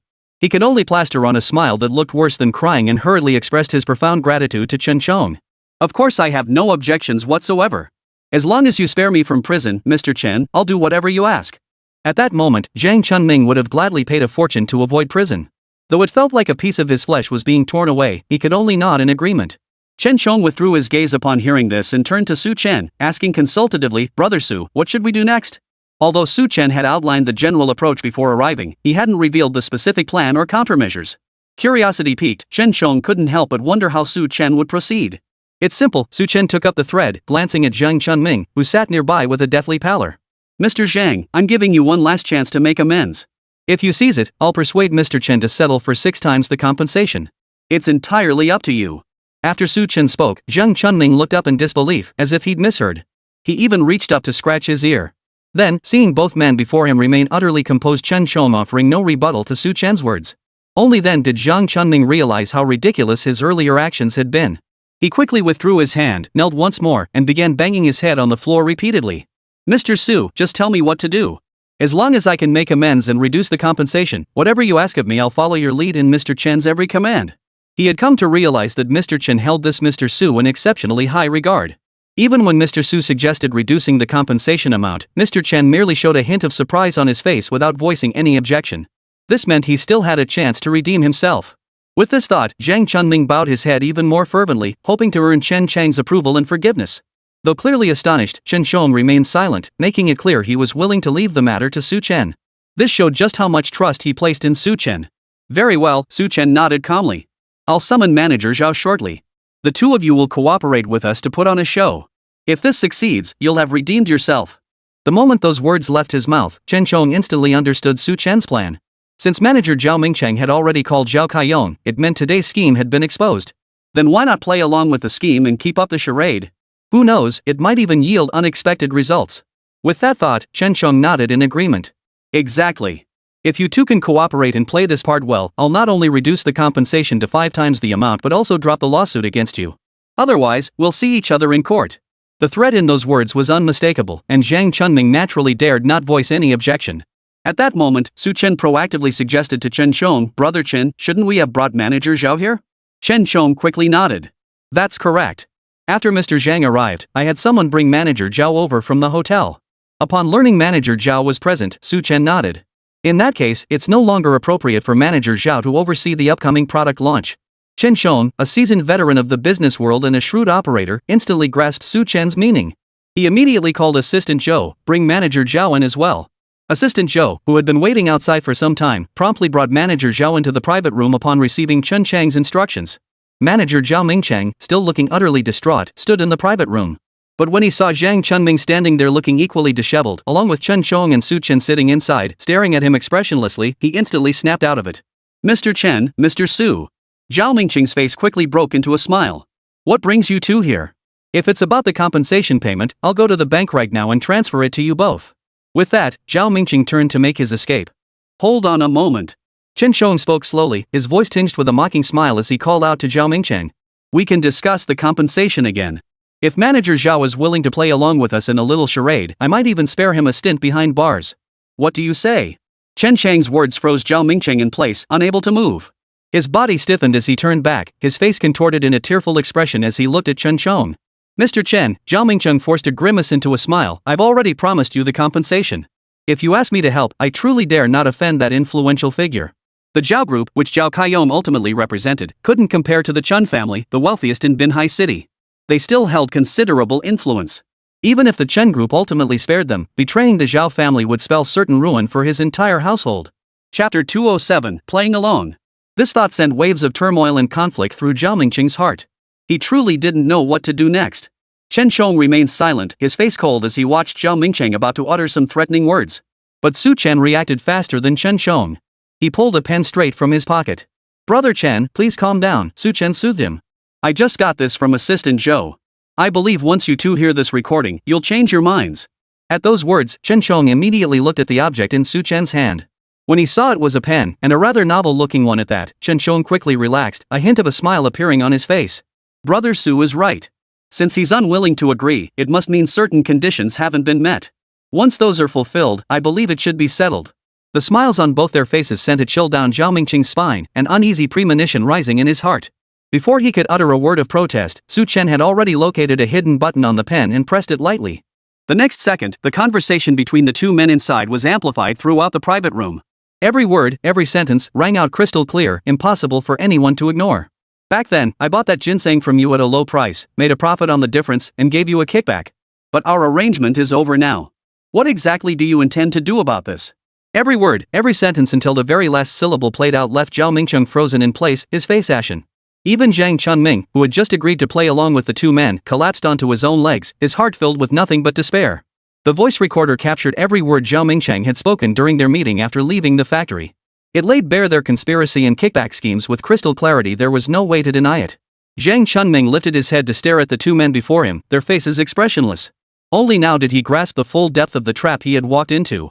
He never imagined that while they were talking earlier, Chen Chang's men had been lurking in the background, recording every word of their conversation. If that was indeed the case, and he refused to cooperate, he'd be sitting on a mountain of evidence against himself.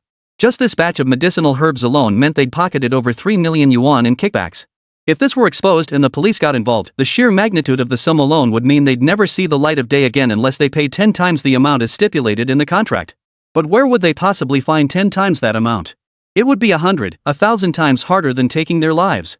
All traces of his earlier reckless optimism vanished. Without another word, his face slumped in defeat as he agreed to the two men's demands. Mr. Chen, Mr. Su, I'll cooperate with you both and play along with this charade. Please, I beg you, spare me.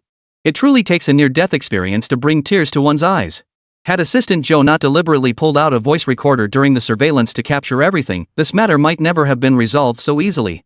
Su Chen breathed a silent sigh of relief, instinctively glancing up at Chen Chong. Chen Chong, however, wore a broad smile. He silently gave Su Chen a thumbs up, filled with admiration and respect. Now, with this evidence in hand, he no longer had to worry that the two would secretly leak the matter to Zhao Kaiyom while acting out his plan. After all, this recording was a trump card. If it were accidentally leaked, both of them would likely face significant prison time for pocketing so much ill-gotten money. Brother Su's plan really worked out well, and Assistant Zhou prepared thoroughly. Otherwise, today's situation would have been tough to resolve. Chen Chong said, personally pouring Su Chen another cup of tea. Brother Su, since you came up with the solution, why don't you tell them now how they should play their parts? Su Chen paused to gather his thoughts before speaking slowly. You'll do exactly as I say. After Su Chen laid out the entire plan, Chen Chong couldn't help but look at him in astonishment. This time, a brightly shining thumbs up was held directly in front of Su Chen. Brilliant! That move is absolutely brilliant! Chen Chong let out a hearty laugh, then glanced at the two men before him, looking as if they'd lost their parents, but he couldn't be bothered to acknowledge them. If this plan succeeds, not only will our company be free of any lingering worries, but it will also deal a devastating blow to our rivals. Brother Su, Chen Chong chuckled, slinging an arm around Su Chen's shoulder with genuine admiration. With you as my strategist, I'd love for you to resign as president of Hongshan Group and join our company as senior vice president. Facing Chen Chang's jest, Su Chen merely smiled modestly. I'm just trying to lend a hand. Whether this plan succeeds ultimately depends on your execution, Brother Chen, and whether these two reveal any weaknesses. Mentioning Zhang Chunming and Zhao Mingcheng, Chen Chong fixed his gaze on them, his eyes sharp. The evidence is now in our hands. Whether you choose to follow our instructions or leak this matter to President Zhao afterward is entirely up to you. The threat in his words hung heavy in the air. Zhang Chunming and Zhao Mingcheng couldn't help but flinch at the implication, any thought of resistance or betrayal instantly vanishing. Of course not. We will follow your instructions exactly, President Chen. Zhang Chunming was the first to pledge his loyalty and resolve, while Zhao Mingcheng kept reassuring him at this moment. Me too. Whatever you two command, we'll go through fire and water without hesitation. Watching the two men bow and scrape before him, clearly terrified of facing prison. With Su Chen and the others now holding evidence, Chen Chong finally relaxed his tense nerves. I'll trust you for now. If there's nothing else, leave immediately. Staying here any longer might arouse Zhao Kaiyong's suspicions. With Chen Chang's permission, the two men practically vanished before their eyes. They immediately stood up, bowed and scraped in farewell, then hurriedly exited the private room. Once the pair was gone, Chen Chong turned with a hearty laugh and personally poured Su Chen a glass of wine. Chapter 208, Turning the Tables. Brother Su, even though this new product launch didn't go as planned, I'm actually feeling pretty good today. Come, let's drink. We'll discuss this matter tomorrow. Su Chen smiled faintly. Having been able to assist this time eased some of his guilt. He raised his glass, and the two clinked cups, sharing a knowing smile before downing their drinks in one gulp. Meanwhile, after leaving the hotel, Zhao Mingcheng and Zhang Chunming both looked utterly dejected. Due to Chen Chang's prior arrangements and instructions, they avoided the elevator and took the stairs instead. Fortunately, it was only the third floor, and they were soon descending. As they neared the first floor, both men stopped in their tracks simultaneously. Who knew Mr. Chen was so sharp, tracking me from behind? Zhao Mingcheng's earlier dejected expression vanished. Though gritting his teeth in frustration, he had no choice but to comply with Chen Chang's demands. Recalling everything that had transpired in the private room, he glanced at Zhang Chunming beside him. Mr. Zhang, we're both tied to Mr. Chen's ship now. We're in this together, so we'll have to help each other out. Earlier, Zhao Mingcheng couldn't stand the sight of Zhang Chunming. But now, no matter how much he despised him, he had no choice but to reluctantly play along with the charade ahead. You go ahead and leave. I'll wait half an hour before heading out. Recalling the plan Su Chen had outlined in the private room earlier, Zhang Chunming felt a pang of resentment but couldn't deny that Su Chen was an exceptionally astute strategist. He couldn't find a single flaw in the plan itself. Once Zhao Kaiyong stepped into this trap, there would be no chance of escaping unscathed, let alone striking a blow against Star Glory Group. Zhao Mingcheng took a deep breath, suppressing the lingering resentment in his heart, and nodded in agreement. There was no other choice. At this point, they had no room to retreat. The only option left was to comply with Su Chen's demands. Zhao Mingcheng led the way out from the staircase. Roughly half an hour later, Zhang Chunming finally arrived at the second-floor elevator and took it downstairs. Not far from the coffee shop, a shadowy figure watched the scene unfold, quickly taking it all in. He grabbed his phone and dialed Zhao Kaiyong. You mean after listening to the man's detailed account, Zhao Kaiyong slowly paced to the floor-to-ceiling window. Gazing out at the scenery, his expression grew icy. That fool Zhao Mingcheng has been discovered, and now he dares to come looking for me? This infuriated Zhao Kaiyong, though he couldn't care less about the herbalist. The two had been separated by half an hour, and judging by the herbalist's expression, he was clearly overjoyed. It must be that brat Chen Chong who cooked up some scheme and bribed the herbalist. That said, the herbalist kept his mouth shut surprisingly well, unlike Zhao Mingcheng, who spilled everything the moment he was questioned. Still, it was fortunate neither had betrayed him. They remained loyal enough. After all, the Chen family was still the wealthiest in Binhai City. Until they were completely brought down, one couldn't afford to be too arrogant. With that thought, Zhao Kaiyong exhaled in relief. Have that Zhao Mingcheng kid come see me? Chen Chang's been locked in that private room for so long, who knows if Zhao Mingcheng hasn't already ratted me out. The man nodded urgently, no longer watching Zhang Chunming emerge from the cafe. He hurriedly got into his car and dialed Zhao Mingcheng's number. Seeing the caller ID flash on his phone, Zhao Mingcheng cursed under his breath but answered with a forced smile. Is this assistant's son? The shifty individual calling Zhao Mingcheng was none other than Zhao Kaiyong's personal assistant. Assistant's son nodded repeatedly, his expression impassive. Mr. Zhao requests you come to the Zhao Group office immediately. Before coming, ensure no one is following you. Faced with assistant's son's instructions and demands, Zhao Mingcheng naturally agreed without hesitation, his voice carrying just the right amount of relief. I'll be right over.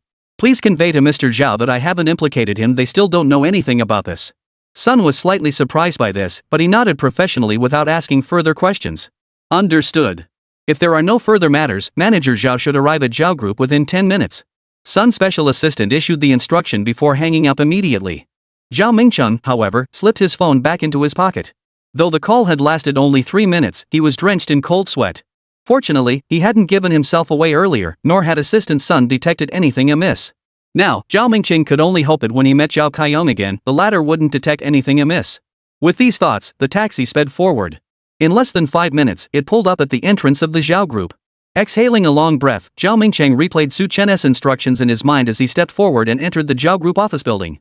Upon reaching the top-floor office and seeing Zhao Kaiyong, Zhao Mingcheng wasted no time. To prevent Zhao Kaiyong from losing his temper, he immediately knelt before him. "Mr. Zhao, please calm your anger. Today's incident was truly an accident. I never revealed your affairs."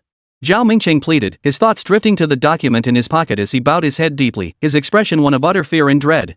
Zhao Kaiyong stared at Zhao Mingcheng with a cold, dark expression, saying nothing for a long moment. Zhao Mingcheng felt as if a venomous snake had fixed its gaze upon him, like a maggot clinging to bone, utterly agonizing. Yet he dared not utter a single word, keeping his head bowed as his entire body trembled with fear. Zhao Kaiyong was notorious within the Zhao Group for his ruthless nature. Offending anyone was one thing, but crossing this young master of the Zhao family was another matter entirely. The last person who had crossed Zhao Kaiyong had been threatened into never daring to return to Binhai City. For the rest of his life, he would be forced to leave his homeland, never to come back. What a useless piece of trash. As Zhao Mingcheng trembled, Zhao Kaiyong merely gave a cold laugh. His contemptuous gaze swept over him before slowly withdrawing, as if observing something utterly insignificant. Chapter 209, Zhao Kaiyong's Threat. "But you're smart enough not to reveal my existence." After speaking, Zhao Kaiyong let out a cold laugh. "Since you haven't exposed this matter, I'll spare your life this time. But if you still fail to handle things properly next time, don't blame me for being ruthless." Hearing Zhao Kaiyong's words, even though Chen Shong had already promised him that his family would not be implicated, Zhao Mingcheng still trembled violently. He hastily began pledging his loyalty to Zhao Kaiyong. Zhao Mingcheng still trembled violently with fear. He hastily began pledging his loyalty to Zhao Kaiyong. "Rest assured, Mr. Zhao. I'll follow your every command without question. Whatever you ask me to do, I'll do it without hesitation." Only after receiving Zhao Mingcheng's assurance did Zhao Kaiyong let out a smug laugh. "I doubt you'd dare defy my will. After all, whether your family can continue to make a living in Binhai City is entirely up to me." Zhao Kaiyong's face was utterly smug. Though today's plan had fallen through, beyond his anger, his mind was already focused on how to bring down the Chen family. Today's failure doesn't matter. If you follow my instructions from now on, I guarantee your entire family will rise to great heights. After Zhao Kaiyong finished speaking, Zhao Mingcheng hurriedly replied, "Rest assured, I'll follow your instructions to the letter." Then hurry to the Zhao Group headquarters.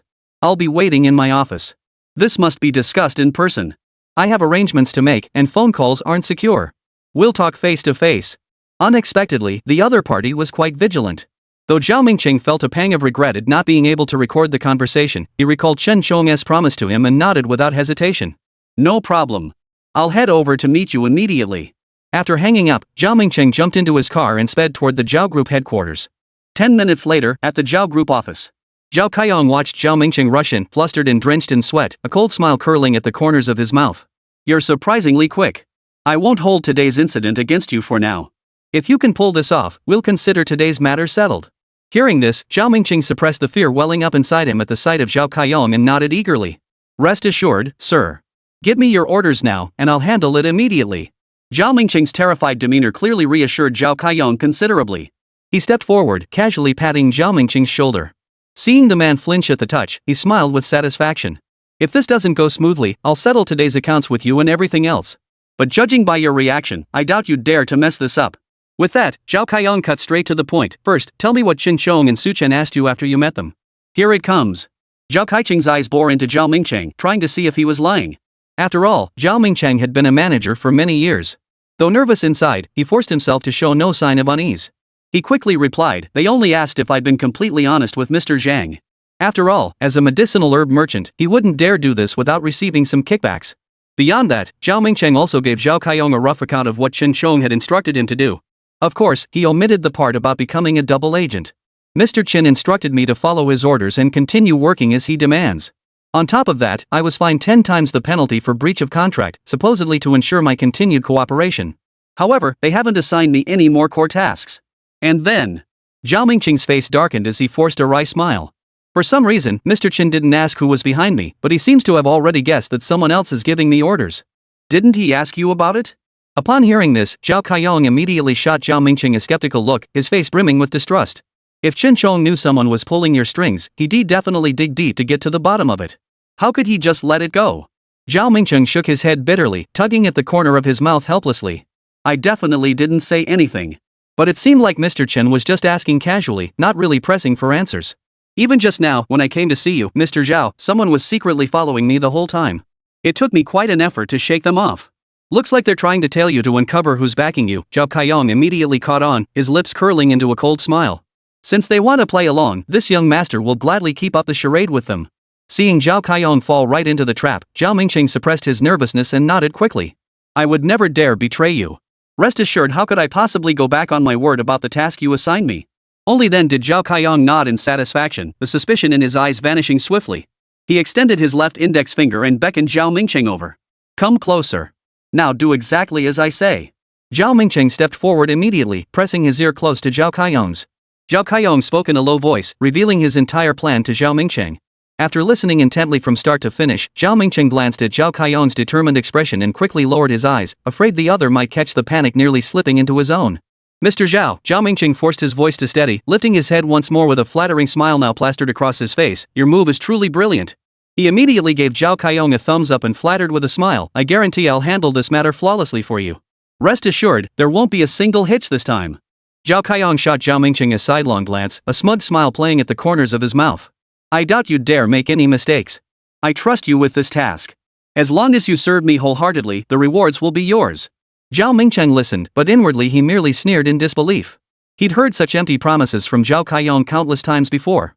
Chapter 210, Overestimating One's Own Cleverness. Yet every time Zhao Kaiyong handed out bonuses, his share was always pitifully small. He knew better than to take such promises seriously. Though he thought this inwardly, Zhao Mingqing wore a delighted smile on his face. Rest assured, Mr. Zhao. As long as you overlook today's incident, I'll handle this new task flawlessly. Not mentioning it was fine, but the moment today's events came up, a hint of impatience flashed across Zhao Kaiyong's brow. But seeing Zhao Mingqing's ingratiating smile, he remembered he still had tasks for him to handle. Zhao Kaiyong suppressed the irritation and anger welling up inside him, giving a casual nod. As long as you're willing, go ahead and handle it. Watching Zhao Kaiyong's dismissive gesture and impatient expression, Zhao Mingqing quickly nodded, eager to leave immediately. Turning away, the smile vanished from Zhao Mingqing's face the moment he stepped out of the office. He hurriedly pressed the elevator button and left the Zhao Group office building. Only after driving a considerable distance did Zhao Mingqing finally pull out his phone and call Chen Chong. At that moment, Chen Chong had already arrived at a hotel for dinner with Su Chen and Lin Wanner. The three were chatting cheerfully. Despite today's unpleasant incident, it had been resolved perfectly, so Chen Chong felt a sense of relief. Today's matter truly owes everything to you, Brother Su. Chen Chong said with deep emotion, personally raising his wine glass in a distant toast to Su Chen. This toast, as your good brother, is my way of honoring you, Brother Su. Su Chen promptly stood up. The two shared a knowing smile, clinked glasses, and drained their drinks in one gulp. Just as they finished drinking, Chen Chang's phone rang.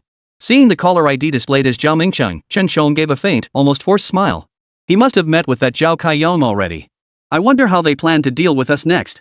Su Chen watched the screen flash and nodded. Go ahead and take the call, Brother Chen. I'll listen in and offer some advice if needed.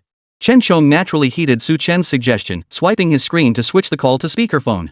The call connected, and Zhao Mingqing immediately blurted out, Mr. Chen, just 10 minutes ago, I met with Mr. Zhao Kaiyong.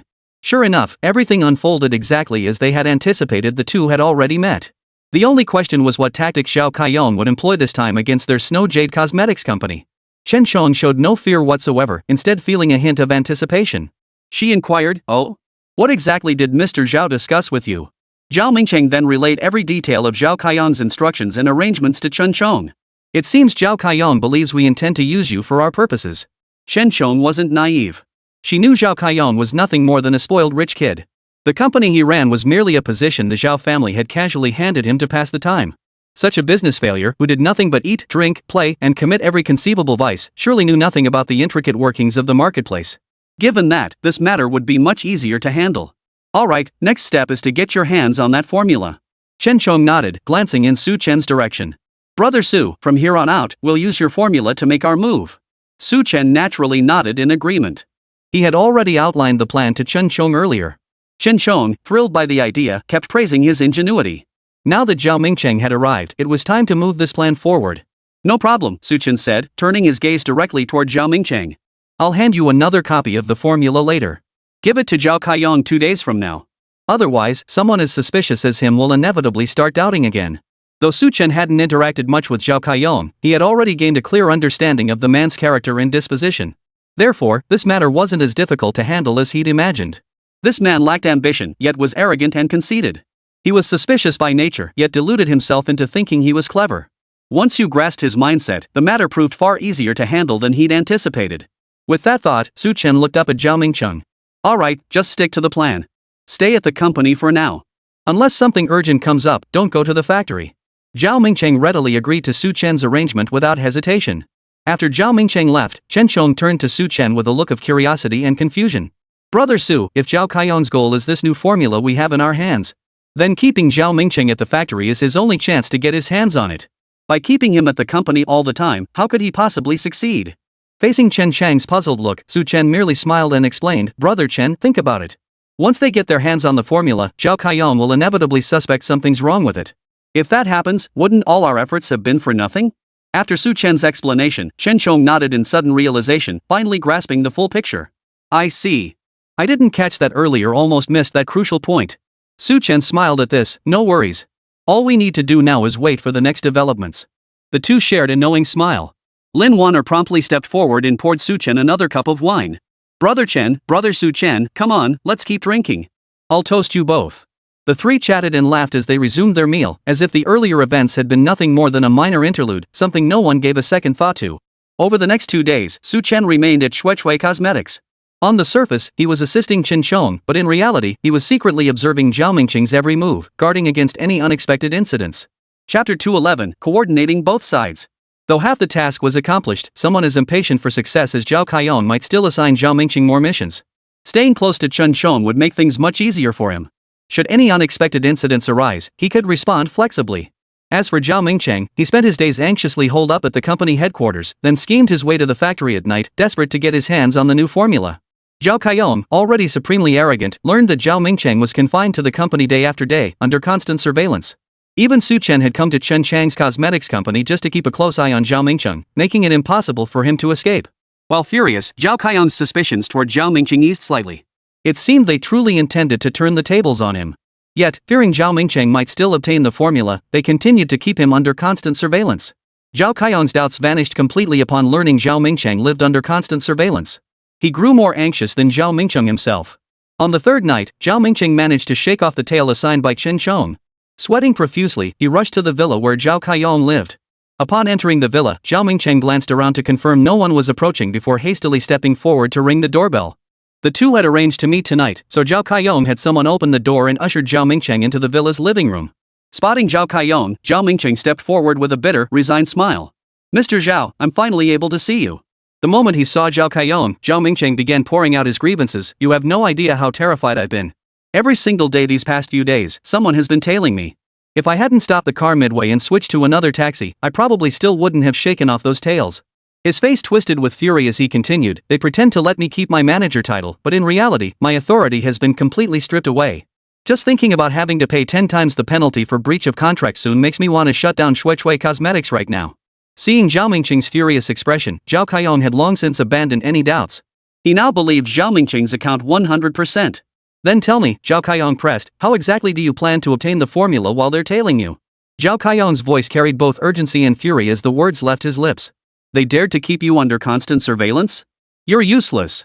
Couldn't you have found a suitable moment to sneak into the factory and retrieve the formula? After being berated like this by Zhao Kaiyong, Zhao Mingcheng dared not utter a word, let alone offer any further explanation. After all, the man before him was unpredictable. One wrong word, and he'd likely be on the receiving end of a beating. As these thoughts raced through his mind, Zhao Kaiyong, already beside himself with rage, lunged forward and kicked Zhao Mingcheng squarely in the solar plexus. Zhao Mingcheng grunted in pain, his face contorting as his body crashed to the ground. Yet he dared not utter a single word of plea. Ironically, Zhao Kaiyong's rage only intensified after the kick, his fury burning ever brighter. Even if you can't get inside the factory, couldn't you just bribe someone on the inside? Bribe any one person in management, and that formula would be as easy as plucking fruit from a tree. Thinking of how sales for his own brand, Hantian Cosmetics, had begun to slowly decline recently, Zhao Kaiyong felt a surge of impatience. Overseas cosmetics have consistently impacted the domestic market, and their Canton brand has indeed been quite good. Only recently have they faced significant price erosion, not to mention a 2/3 drop in sales. Without securing a superior formula, the brand risks a gradual decline. Zhao Mingcheng, cowed by the scolding, dared not utter a word. Only after the pain subsided did he whisper, "Actually, we could bribe Boss Zhang. He took kickbacks last time, so he'd definitely side with us this time too." Before Zhao Mingcheng could finish, Zhao Kaiyong cut him off. "You think I haven't considered it? That Zhang boss is slippery as an eel. After getting hit with 10 times the penalty for breach of contract, he'd never dare follow me again." Unlike Zhao Mingcheng, Zhang Chunming was a renowned herbal medicine merchant in Binhai City. While Zhao Kaiyong could deal with Zhao Mingcheng without hesitation, he dared not truly lay a finger on Zhang Chunming. At most, he could only threaten him a few times. If it came to actual action, Zhao Kaiyong would have to exercise more caution. The thought alone made Zhao Kaiyong's heart race with irritation. "Mr. Zhao." Zhao Mingcheng spoke hesitantly, glancing at Zhao Kaiyong's dark expression before finally lowering his voice. "I think we should investigate the employees at their factory." "What do you mean?" Zhao Kaiyong snapped impatiently. "Didn't you say these employees were completely untouchable? What exactly are you trying to do? We could dig into these workers' backgrounds. If we find some dirt on a few of them, wouldn't the formula be as easy as plucking it from a tree?" As if reminded of this viable approach, Zhao Kaiyong's frown gradually smoothed out. "It's a viable approach. Proceed as you suggested." Zhao Kaiyong's expression softened considerably, though his words still carried a threatening edge toward Zhao Mingcheng. "You'd better resolve this matter by tomorrow. If I don't see the formula by noon the day after tomorrow, you and your entire family can pack your bags and get out of Binhai City." Zhao Mingcheng could care less about the consequences now. He quickly nodded in assurance. "Rest assured, sir. Leave the task of investigating these employees' connections and finding their vulnerabilities to me. Even though my hands are tied at the company, I can find a way to get hold of some factory employee manuals. Once I have those manuals, finding their weaknesses will be easy." Zhao Kaiyong finally nodded, his expression softening considerably. "Then get out of here. Make absolutely sure someone delivers the formula to my office by noon the day after tomorrow." With Zhao Kaiyong's approval secured, Zhao Mingcheng breathed a silent sigh of relief, wishing he could vanish from the premises immediately. Though he'd agreed to handle this matter for Chen Tong, his heart had been in his throat the entire time he'd been discussing it. The bitter thought left a sour expression on Zhao Mingcheng's face, his heart filled with regret. If only he hadn't gotten involved in this mess. Now he was stuck playing double agent for Chen Chong while also dodging Zhao Kaiyong's scrutiny, desperate not to slip up. Chapter 212, Stealing the Formula. He was now caught between a rock and a hard place, forced to appease both sides. With this thought weighing heavily on his mind, Zhao Mingcheng could only put on a mournful face. He hailed a taxi and slipped away from the villa in the dead of night. The next morning, Zhao Mingcheng stayed holed up in his office. Only during lunchtime did he manage to escape the attention of the archive room staff, locate the factory employee roster, and snap photos of it with his phone. He spent the entire afternoon arranging for people to dig up dirt on these employees. None of this escaped Zhao Kaiyong's watchful eyes. Learning from his subordinates that Zhao Mingcheng was busy digging up dirt on those employees, Zhao Kaiyong grew increasingly convinced that there was nothing suspicious about the matter. Then, at exactly 10 o'clock the next morning, a package was delivered. Upon opening the box and seeing the formula inside, Zhao Kaiyong finally smiled with satisfaction. It seemed Zhao Mingcheng wasn't entirely useless after all. He'd handled this matter quite well. With a satisfied smile, Zhao Kaiyong immediately produced the formula and instructed Han Tian Cosmetics formulator to personally review it for any issues. Formulator Zhou Dahai scanned it from start to finish, his eyes growing brighter with every glance. This formula was simply flawless, not a single imperfection from start to finish. Moreover, most of the ingredients were traditional Chinese herbs. Blended together in such an optimal ratio, they would undoubtedly create the most perfect skincare product. With a smile on his face, Zhou Dahai finished reviewing it from start to finish. Suppressing his excitement, he quickly bowed and scraped at Zhao Kaiyong with a smile. "Well, is this formula truly flawless?" Seeing the smile on Zhou Dahai's face, Zhao Kaiyong was already 7/10 certain. Zhou Dahai nodded without hesitation. "Absolutely no issues whatsoever. All that's left is for me to conduct on-site experiments and produce the trial samples. If after 3 days of testing, the skin shows significant improvement in results, then it will be 100% problem-free." Seeing Zhou Dahai's satisfied and excited smile, Zhao Kaiyong finally felt a weight lift from his shoulders. "I'm entrusting this to you. You must produce the new product within 2 hours and confirm it's flawless within 2 days. Can you handle it?" Though he still didn't know when Chen Chang's cosmetics company would release their new product, Zhao Kaiyong naturally wanted his company to beat Xuetzue Cosmetics to the market and launch the new item first. Only then could they claim ownership of the formula. Otherwise, everything they'd worked on these past 2 days would be wasted. Upon hearing Zhao Kaiyong's instructions, Zhou Dahai's face briefly showed a hint of reluctance. But then, as if something occurred to him, he clenched his jaw and nodded without hesitation. "Although the timeline you've set is rather tight, Mr. Zhao, if we work around the clock, we can complete everything within 2 days. Receiving the affirmative response, Zhao Kaiyong's face lit up with a satisfied smile. In that case, I'm entrusting this matter to you. Zhou Dahai quickly nodded, took the formula in his hand, and left the room. Meanwhile, at another location, upon learning his formula had successfully reached its destination, Zhao Mingcheng breathed a sigh of relief. Turning to Su Chen and Chen Xiong before him, he immediately put on a friendly smile. Mr. Chen, Mr. Su, the formula is now in their hands. As you see. Observing Zhao Mingcheng's eager yet tense expression, Chen Xiong merely nodded and remarked indifferently, you handled this matter well. Regarding the compensation, once this affair concludes, simply pay triple the amount. Hearing the penalty reduced from tenfold to threefold, Zhao Mingcheng inwardly breathed a sigh of relief. Though he still had to pay 3 million in compensation, compared to 10 million, it was a drop in the bucket. Though his heart still bled a little, Zhao Mingcheng's face remained filled with gratitude. Thank you so much, President Chen. I absolutely will never betray you again. This will never happen a second time, you can rest assured. Facing Zhao Mingcheng's assurances, Chen Xiong nodded. Your sincerity is what matters. You played your part well this time. Go to your office now. This drama isn't over yet. We can't slip up now, or everything we've done will be for nothing. Zhao Mingcheng nodded eagerly and turned to leave. Over the next 3 days, both cosmetics factories tacitly commenced processing and production of the new product. Chen Xiong, however, was in no such hurry. He slowly worked on developing the formula while simultaneously seeking testers for the new product. As for Zhao Kaiyong, having secured the formula, he raced against time to unveil their new product before Shueishui Cosmetics could launch theirs. Over these 3 days, they had exhausted every possible moment to confirm the formula was flawless. Mr. Zhao, Zhou Dahai hesitated briefly before holding out the new cosmetic product. Are you certain we should launch this in 4 days? Without a moment's hesitation, Zhao Kaiyong nodded. Of course. If I didn't want to launch this product early, why would I have kept you all so busy these past days? But even though the formula is very mature, it's best not to launch a new product without at least a week of trial use. Before he could finish, Zhao Kaiyong impatiently cut him off, his eyes flashing coldly. Zhou Dahai immediately fell silent, bowing his head in trepidation. This formula was developed by a friend of mine who's a formula specialist. It's been ready for half a year now. I can guarantee there are absolutely no issues. Get someone to test it immediately. If everything checks out, ramp up mass production the day after tomorrow. We're launching the new product in 4 days. Zhou Dahai nodded quickly. Since the formula came from Mr. Zhao's friend, it probably wouldn't cause any major problems. Without overthinking it, Zhou Dahai took the formula and prepared to follow Zhao Kaiyong's instructions. As for Su Chen's side, although the formula in their hands was flawless, they weren't rushing to launch the new product. Instead, Zhao Mingcheng paid another visit to Zhao Kaiyong's villa that evening. After a half-hour discussion in the living room, he finally departed. The next morning, Zhao Mingcheng relayed every word Zhao Kaiyong had said at the villa to Chen Xiong and the others. Chapter 213, Formula Development. Are you certain that's all he told you?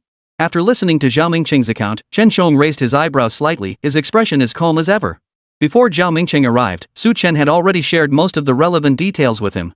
Therefore, Chen Xiong had long anticipated Zhao Mingcheng coming to share this information. He felt no surprise whatsoever, merely raising an eyebrow slightly at Zhao Mingcheng. In that case, what are your next steps? Well. Zhao Mingcheng's face flushed with embarrassment. He truly hadn't expected Chen Xiong to respond this way. After all, according to their prior arrangement, Zhao Mingcheng was supposed to simply follow Chen Chang's instructions upon his arrival. He flushed with embarrassment, gave an awkward smile, and quickly tried to placate him. What I should do next, of course, depends entirely on your instructions, Mr. Chen. What do you think we should do next? Observing Zhao Mingcheng's expression, Chen Xiong didn't press further but gave a slight nod. You've handled this well. Since he plans to launch the new product in 3 days, it's time for Snow Jade Cosmetics to make our move. Chen Xiong spoke, exchanging a knowing smile with Su Chen beside him. Brother Su, Chen Xiong cleared his throat and smiled, our cosmetics should be nearly ready, right? Su Chen nodded. I've been overseeing things at the factory these past few days. They've already started testing the new product. We just need to wait for the results in 3 days, and then we can begin mass production and launch. Chen Xiong was thoroughly satisfied with Su Chen's response. Although he hadn't personally visited the factory recently, Su Chen had been overseeing everything on his behalf. So even if Su Chen hadn't mentioned it today, he would have known exactly where things stood. His question today was merely to confirm everything was absolutely on track. Nodding slightly, Chen Xiong glanced at Zhao Mingcheng, who stood before him awaiting his response. Tomorrow, find an opportunity to tell Zhao Kaiyong. Tell him that Shueishui Cosmetics is preparing to launch a new product in a week. Zhao Mingcheng was slightly surprised but didn't ask for an explanation. He had assumed Chen Xiong also planned to launch the new product in 3 days. After all, if the other side was launching in 3 days, the only way to create a clear comparison would be to launch on the same day. Yet, despite this golden opportunity, President Chen not only chose not to seize it but instead handed it directly to the competition. Though puzzled, Zhao Mingcheng accepted Chen Chang's request without question, nodding his agreement without hesitation. Understood, Mr. Chen. I'll immediately arrange to convey this to Mr. Zhao tomorrow. With the necessary arrangements largely settled, Zhao Mingcheng glanced at the expressions of the two men before him and quickly added with a smile, if there's nothing else you need, Mr. Chen, I'll take my leave. Chen Chong gave a slight nod. Go ahead. Zhao Mingcheng bowed and smiled obsequiously before turning and leaving the office. After Zhao Mingcheng departed, though Chen Chong trusted Su Chen's plans implicitly, he couldn't help but feel a hint of apprehension. Brother Su, they plan to release their new product in 3 days. Are we really certain we should launch ours a week later? Truthfully, Chen Chong had already considered it. Since Su Chen had provided such a flawless formula that had already been thoroughly validated, there was no need to wait so long. They could easily launch their product 3 days later, on the same day as Cold Sky Cosmetics, without any issues. But why was Su Chen so adamant about waiting a full week? Chen Chong couldn't fathom it, which was why he'd asked. Su Chen merely smiled faintly, his expression serious yet confident. Brother Chen, if you trust me, just follow my lead. The outcome will absolutely not disappoint you. Seeing Su Chen's calm and confident demeanor, Chen Chang's heart instantly settled. I understand, Chen Chong nodded. I should trust you, Brother Su. Since that's the case, everything will proceed as you suggest. Seeing Chen Chong trust him unconditionally, Su Chen felt a warm glow in his heart. He stepped forward with a smile and shared his thoughts with Chen Chong. After our new product launches in a week, you'll understand why I'm doing this. Oh? Curiosity immediately piqued in Chen Chong's mind. Then I'll be looking forward to seeing the results. The two shared a knowing smile before shifting to another topic, continuing their conversation in lively agreement. 2 days later, in the Zhao Group office, Zhao Kaiyong examined the newly developed cosmetic product before him, nodding with satisfaction. Mr. Zhao, please take a look, said Zhou Dahai, the formulator from Hantian Cosmetics Company, Limited, a subsidiary of the Zhao Group. He opened the box of the new product, revealing the snow-white cream inside. This formula is absolutely perfected. Although we only had 2 days to develop it, which was rushed, we can guarantee this new product will absolutely take the market by storm. Seeing the evident confidence and satisfaction on Zhou Dahai's face, Zhao Kaiyong felt reassured and nodded approvingly. I trust your work implicitly. Zhao Kaiyong stepped forward, inhaling the subtle fragrance emanating from the cream. The more he examined it, the more satisfied he became. Since everything is in order, arrange for top-tier celebrities to shoot the advertising campaign today. We'll launch the new product tomorrow. Though he didn't understand why Zhao Kaiyong was in such a rush, insisting on launching the product within a mere 3 days. Zhou Dahai had no objections whatsoever. Instead, he nodded in agreement at this moment. The formula is very mature this time, so launching tomorrow should indeed go smoothly. We'll proceed exactly as you requested, Mr. Zhao. Zhao Kaiyong nodded without hesitation. In that case, get moving immediately. I'll be waiting here at the company for your good news. Only after Zhou Dahai and the others had left did a smug smile finally appear on Zhao Kaiyong's face. What did it matter how mature or impressive this formula was? In the end, it would still fall into the hands of the Zhao Group, becoming their future money-making tool. Chapter 214, Developing New Products. If Chen Group's Shui Cosmetics dared to use this formula for a new product launch, they wouldn't be held back. When that time came, Zhao Kaiyong would seize the opportunity to file a lawsuit against Shuizhu Cosmetics, accusing them of infringement. At this thought, a smug smile spread across Zhao Kaiyong's face once more. Fortunately, he had prepared for this contingency by bringing manager Zhao under his control beforehand. Only then could he seize this chance to deal a crushing blow to Snow Jade Cosmetics, propelling their own brand, Cold Sky, back into the ranks of second-tier skincare products. Little did Zhao Kaiyong realize at that moment that in just 5 days, not only would they fail to bring down Snowcrest Cosmetics, but they would end up losing everything down to the last penny, all because of that single formula. The next day, news of Hantian Cosmetics' new product launch spread across the entire internet. Not only that, but Zhao Kaiyong had already arranged for his team to buy up all the trending keywords on Weibo's hot search list. Thousands of paid commenters flooded the platform with promotional posts, comments, and reposts. Thanks to this preemptive hype, many Weibo users who had heard of Hantian Cosmetics became intrigued. I remember Cold Sea Cosmetics has been around for years. I tried it once before, and the results were pretty decent. I've used it too, and it's genuinely good. It's not a top-tier brand, but it's definitely a favorite among us budget-conscious girls. Exactly, I agree with the above. As budget-conscious girls, Hantian Cosmetics is a godsend.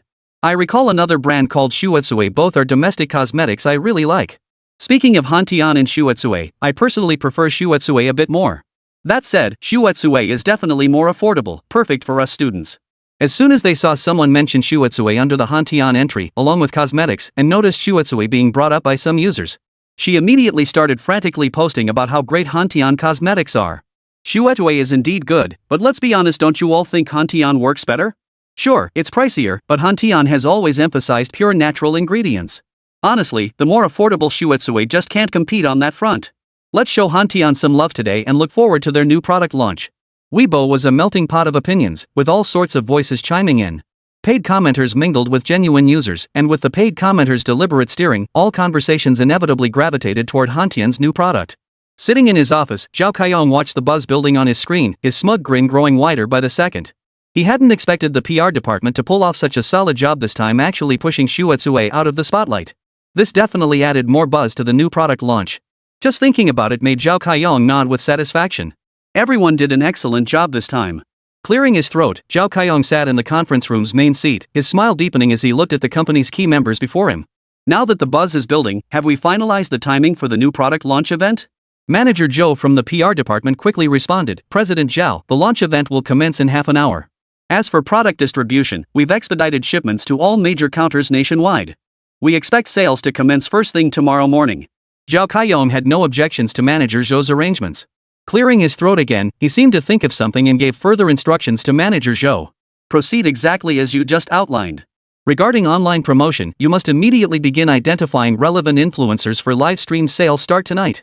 Manager Zhou nodded in agreement while jotting down notes with a pen in his notebook. Understood, Mr. Zhao. Rest assured, our formula is thoroughly refined. This product will undoubtedly become a seasonal hit. It might even climb higher in popularity. Manager Zhou's final remark caused Zhao Kaiyong's heart to stir slightly. Hantian Cosmetics had been established for 8 years, yet it remained a second-tier brand. If this product truly became a seasonal hit, then advancing their status to become a top-tier cosmetics brand would no longer be impossible. At this thought, Zhao Kaiyong's smile deepened. The others present were naturally overjoyed as well. After all, with such an outcome materializing, every executive at Snow Green Cosmetics stood to earn a substantial bonus. Moreover, judging by the current momentum, the new product launch is bound to set the market ablaze. Speaking of which, factory manager Sun, who represented the factory at the meeting, wore a fawning smile. All of this is thanks to your exceptional leadership, Mr. Zhao. Without your guidance, we'd have the will but not the means. And that formula, bringing such a valuable formula, saved us a year or two of research. Your contribution is truly invaluable. Zhao Kaiyong clearly relished this flattery, nodding with satisfaction as his mood grew increasingly buoyant. Well said. If tomorrow's sales break 10,000 units, everyone gets a share, double bonuses for all. At Zhao Kaiyong's promise, every face in the room lit up with joy. After all, over the past few years, their Hantian Cosmetics had undeniably declined. If today's formula could turn their fortunes around, that would truly make them winners. Zhao Kaiyong was feeling rather elated from the praise. However, just as he was about to stand up to conclude the meeting, a sudden flash of insight struck him, and everything clicked into place. The formula is well crafted this time, and everyone deserves credit for this achievement. Once the new products have sold out, I will reward everyone based on today's accomplishments and further recognize your contributions. This was essentially dangling a carrot of moderate size before them, yet the team didn't delve deeper into its implications. Hearing Zhao Kaiyong's words, the men's faces lit up with excitement. Thank you, Mr. Zhao. Thank you, Mr. Zhao. Mr. Zhao is so generous. Mr. Zhao is amazing. Faced with the flattery and praise, Zhao Kaiyong's smile was a mix of smugness and arrogance. They say he's quite formidable, yet in the end, he'll stumble badly over this formula matter. Chapter 215, New Product Launch. Zhao Kaiyong smiled as he surveyed the skincare products before him, his heart finally settling into place. He hadn't harbored much doubt about this formula to begin with, and with Zhou Dahai's verification, it certainly seemed like a decent skincare product. Of course, even after Qingqing's validation, something still felt off about the whole affair. After all, despite Zhao Mingqing facing layer upon layer of obstacles, the formula had ultimately been stolen back. If something truly had gone wrong along the way, it would mean the entire affair had been nothing but a trap from the start. But now he was completely at ease. Since the formula was flawless, it could only mean he'd been overthinking things. With the formula in hand, once the new product launch succeeded tomorrow, it would belong entirely to the Zhao Group. Then, if Shuetsue Cosmetics dared to use it, he would make them pay a heavy price. Zhao Kaiyong's thoughts painted a vivid picture of the future, Hantian Cosmetics ascending to second-tier brand status. A smug smile spread across his face. That day, fueled by promotional hype and amplified by major influencer platforms. Within just 1 hour of its launch, pre-orders for Hantian Cosmetics' new product had already surpassed 10,000 online. In-store pre-orders reportedly averaged 3,000 per outlet. Adding to the buzz, some stores even featured second- and third-tier celebrities hired by Chen standing outside their doors. Once spotted, these celebrities drew crowds of thousands, prompting many customers to enter the counters and place numerous skincare product orders. However, he truly hadn't anticipated the skincare line would sell so explosively. Today's volume was already staggering, and tomorrow's buyers would surely be as numerous as fish crossing the river, too many to count. Manager Zhao's smile remained calm and composed as he learned Zhao Mingcheng had arrived at his residence. Mr. Zhao, Zhao Mingcheng said, his voice tinged with concern despite the booming sales. Ever since Han Tian Cosmetics obtained our boss's formula, their business has been thriving. But honestly, I still feel something about this situation isn't quite right. Before coming, he had followed Chen Chang's instructions precisely today. He absolutely had to get this message to Zhao Kaiyong. Zhao Kaiyong, already riding high on excitement, had this bucket of cold water dumped on him, and his face showed a hint of impatience. Yet, considering all Zhao Mingcheng had done for him, Zhao Kaiyong suppressed his irritation and forced himself to ask. Oh? Why do you say that? Why not explain your reasoning? Seeing the hint of impatience on Zhao Kaiyong's face, Zhao Mingcheng felt a surge of admiration for Chen Chong. He quickly lowered his head slightly, trying to avoid drawing attention to his own unease. This is all happening far too hastily. Although I brought you this formula, Mr. Zhao, it hasn't undergone extensive testing. If something were to go wrong again. Before Zhang Mingcheng could finish, Zhao Kaiyong cut him off abruptly. I understand the logic behind this far better than you do. I don't need you offering me advice like this. The more Zhang Mingcheng tried to persuade Zhao Kaiyong, the more disdainfully Zhao Kaiyong curled his lips. I know what I'm doing. Besides, this formula has been validated by our company's professional formulators. You're bringing this up after the new product launch. Are you siding with Chen Chong, or are you still working with me? Zhao Mingcheng flinched slightly at Zhao Kaiyong's veiled threat but swiftly responded with the carefully prepared words he'd rehearsed that morning. Mr. Zhao, please don't be angry. This is all my fault. I won't bring these matters up in front of you again. Zhao Kaiyong finally let out a cold laugh and snorted. Good that you said that. The new product launch is tomorrow. Don't come looking for trouble with me. Seeing Zhao Kaiyong shed all restraint, Zhao Mingcheng breathed a silent sigh of relief. As long as this matter was nearly resolved, he could extricate himself completely. Fortunately, President Chen had given him a chance to redeem himself. Otherwise, he feared not only being burdened by enormous compensation payments but also facing Zhao Kaiyong's relentless pursuit. The next day, Zhao Kaiyong made a point of visiting the largest Hantian cosmetics counter in Binhai City. After days of hype and promotion, a long queue had already formed at the counter by 7 in the morning. 1/3 of those queuing were paid actors, while the other 2/3 were genuine customers who had come spontaneously to purchase skincare products. Expectation lit up every face, while whispers and chatter filled the air. I heard the new products are amazing. Plus, tons of beauty bloggers have already reviewed them. I'm definitely grabbing a bottle or two today. Yeah, I saw my favorite blogger promote this skincare line. Since it's launching today, I heard the first 100 customers get 20% off. I pre-ordered 3 bottles online and plan to grab some here first to test the results. Speaking of which, Hantian Cosmetics has been around for 8 or 9 years among our domestic brands. I still trust our homegrown products. Those international luxury brands might be great, but our wallets can't always keep up. Everyone was buzzing with excitement. By 8 p.m. when the counter officially opened, a long line had already formed, with customers eager to snag the new products. Good evening, everyone, the sales associate greeted the eager yet impatient crowd with a sweet smile. We know you're all excited about today's new releases. Please follow the queue order one at a time and stay calm. Despite her words, everyone was anxious, fearing they might be too late. After all, each counter had a daily allocation of only 3,000 bottles. Once those 3,000 bottles sold out, that was it, no more stock. If they wanted to buy more, they'd have to wait until the next day, when only 1,000 bottles would be available. The pre-sale period lasted only 5 days. After that, if they still couldn't get their hands on it, they'd have to wait a full week for the official launch. Chapter 216, New Product Backlash. Not far away, Zhao Kaiyong had deliberately made his way to the counter.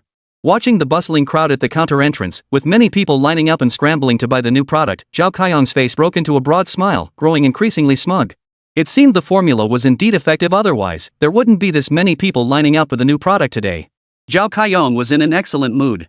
Beside him, Zhao Mingcheng, wearing an ingratiating smile, tentatively took a step forward. Mr. Zhao, I've done everything exactly as you instructed. So, what do you think? He didn't finish his sentence, but Zhao Kaiyong already knew what he was going to say. He nodded approvingly. You handled this well. Consider it making amends for past mistakes. Zhao Kaiyong waved his hand generously. Head over to finance and have them give you a 500,000 yuan bonus right away. Consider it my compensation to you. The thought crossed his mind that even if he had to compensate Chen Chong, the amount had been reduced to 300,000 yuan. He still had to pay it all back, but at least Zhao Kaiyong was giving him a 500,000 yuan bonus now. Through this arrangement, not only could he cover the entire compensation, but he'd also pocket an extra 200,000 yuan in profit. Zhao Mingcheng felt a wave of relief wash over him, and the smile on his face grew even more ingratiating. Thank you so much, Mr. Zhao. Rest assured, I'll continue to follow your instructions from now on. Zhao Kaiyong remained completely unaware that he had been used. Hearing Zhao Mingcheng's words, he merely nodded with growing satisfaction. As long as you follow my instructions, you'll certainly reap the benefits in the future. Zhao Mingcheng promptly bowed and scraped, spouting more flattering words. The very next day, upon returning to Star Glory Group, Zhao Mingcheng's first act was to hand over the compensation payment to Chen Chong. Despite Zhao Mingcheng's recent actions, Chen Chong did not refuse the 200,000 yuan compensation. After all, the damage had already been done. A tenfold compensation would amount to 5 million yuan. He had already reduced Zhao Mingcheng's share of the compensation, so the latter only needed to pay 200,000 yuan, while the remaining 300,000 yuan was to be covered by the herbal medicine supplier, Zhang Chunming. Now, upon learning from Zhao Mingcheng that Zhao Kaiyong had been completely unprepared and had mass-produced and sold the new product, Chen Chong suddenly understood Su Chen's intention in asking him to delay the new product launch by a week. Having navigated the business world for years, Chen Chong might not be an old fox, but he had long since seen through its various rules and conventions. It seemed this plan had long since lured Zhao Kaiyong into a trap from which he could no longer escape. Thinking that Su Chen had orchestrated this entire affair from start to finish, Chen Chong felt a wave of relief wash over him. Had Su Chen not intervened, Snow Jade Cosmetics would undoubtedly be in dire straits by now. Subsequently, due to the overwhelming number of new product buyers, Han Tian Cosmetics became extremely popular. Many buyers who received their products began enthusiastically praising the cosmetics' remarkable effectiveness. Seriously, everyone, I highly recommend Han Tian Cosmetics. I just bought the new product, tried it yesterday, and my pimples were gone by this morning. It's seriously amazing. This is the best cosmetics I've ever used. I swear on my reputation among all domestic brands, Han Tian is the one that truly speaks to me. Han Tian's new release is the absolute best, my eternal favorite. The formula's effectiveness was undeniable, and with paid promoters amplifying the hype, it naturally sparked widespread buzz. The new skincare line consequently achieved daily sales exceeding 10,000 units. 4 days later, Su Chen kept his promise to Chen Zhong and took Lin Wanner to Starlight Group. Tomorrow marked the launch of Shuechui Cosmetics' new line. Today, he would shoot several commercials with Lin Wanner for final polishing. Upon arriving at Starlight Group, Chen Chong greeted them with a smile. Brother Su, we originally planned to shoot at the factory today, but things got too hectic and we couldn't free up the space. That's why we're shooting here instead. Sorry to make you two make the trip. Su Chen merely smiled in response. No need to be so polite, Brother Chen. If this launch goes well, we'll get our commission, so of course we'll help out. Su Chen's words drew an involuntary chuckle from Chen Chong. You're absolutely right. We signed the contract just the other day. Rest assured, I'll give you a 20% cut of the profits. The two shared a knowing smile before chatting and laughing their way into the Star Glory Group's marketing department. The photographer and the creative director were already waiting inside the studio. Lin Wanner planted a kiss on Su Chen's cheek in front of everyone before flashing a sweet smile. Well then, Brother Su Chen, you and Brother Chen can chat while I go shoot the commercial. Watching the lively smile on Lin Wanner's face, Su Chen nodded with a smile and watched her enter the studio. After Lin Wanner left, Chen Chong also withdrew his gaze, an uncontrollable smile spreading across his face. Brother Su, Miss Lin is truly a rare talent. She has incredible screen presence.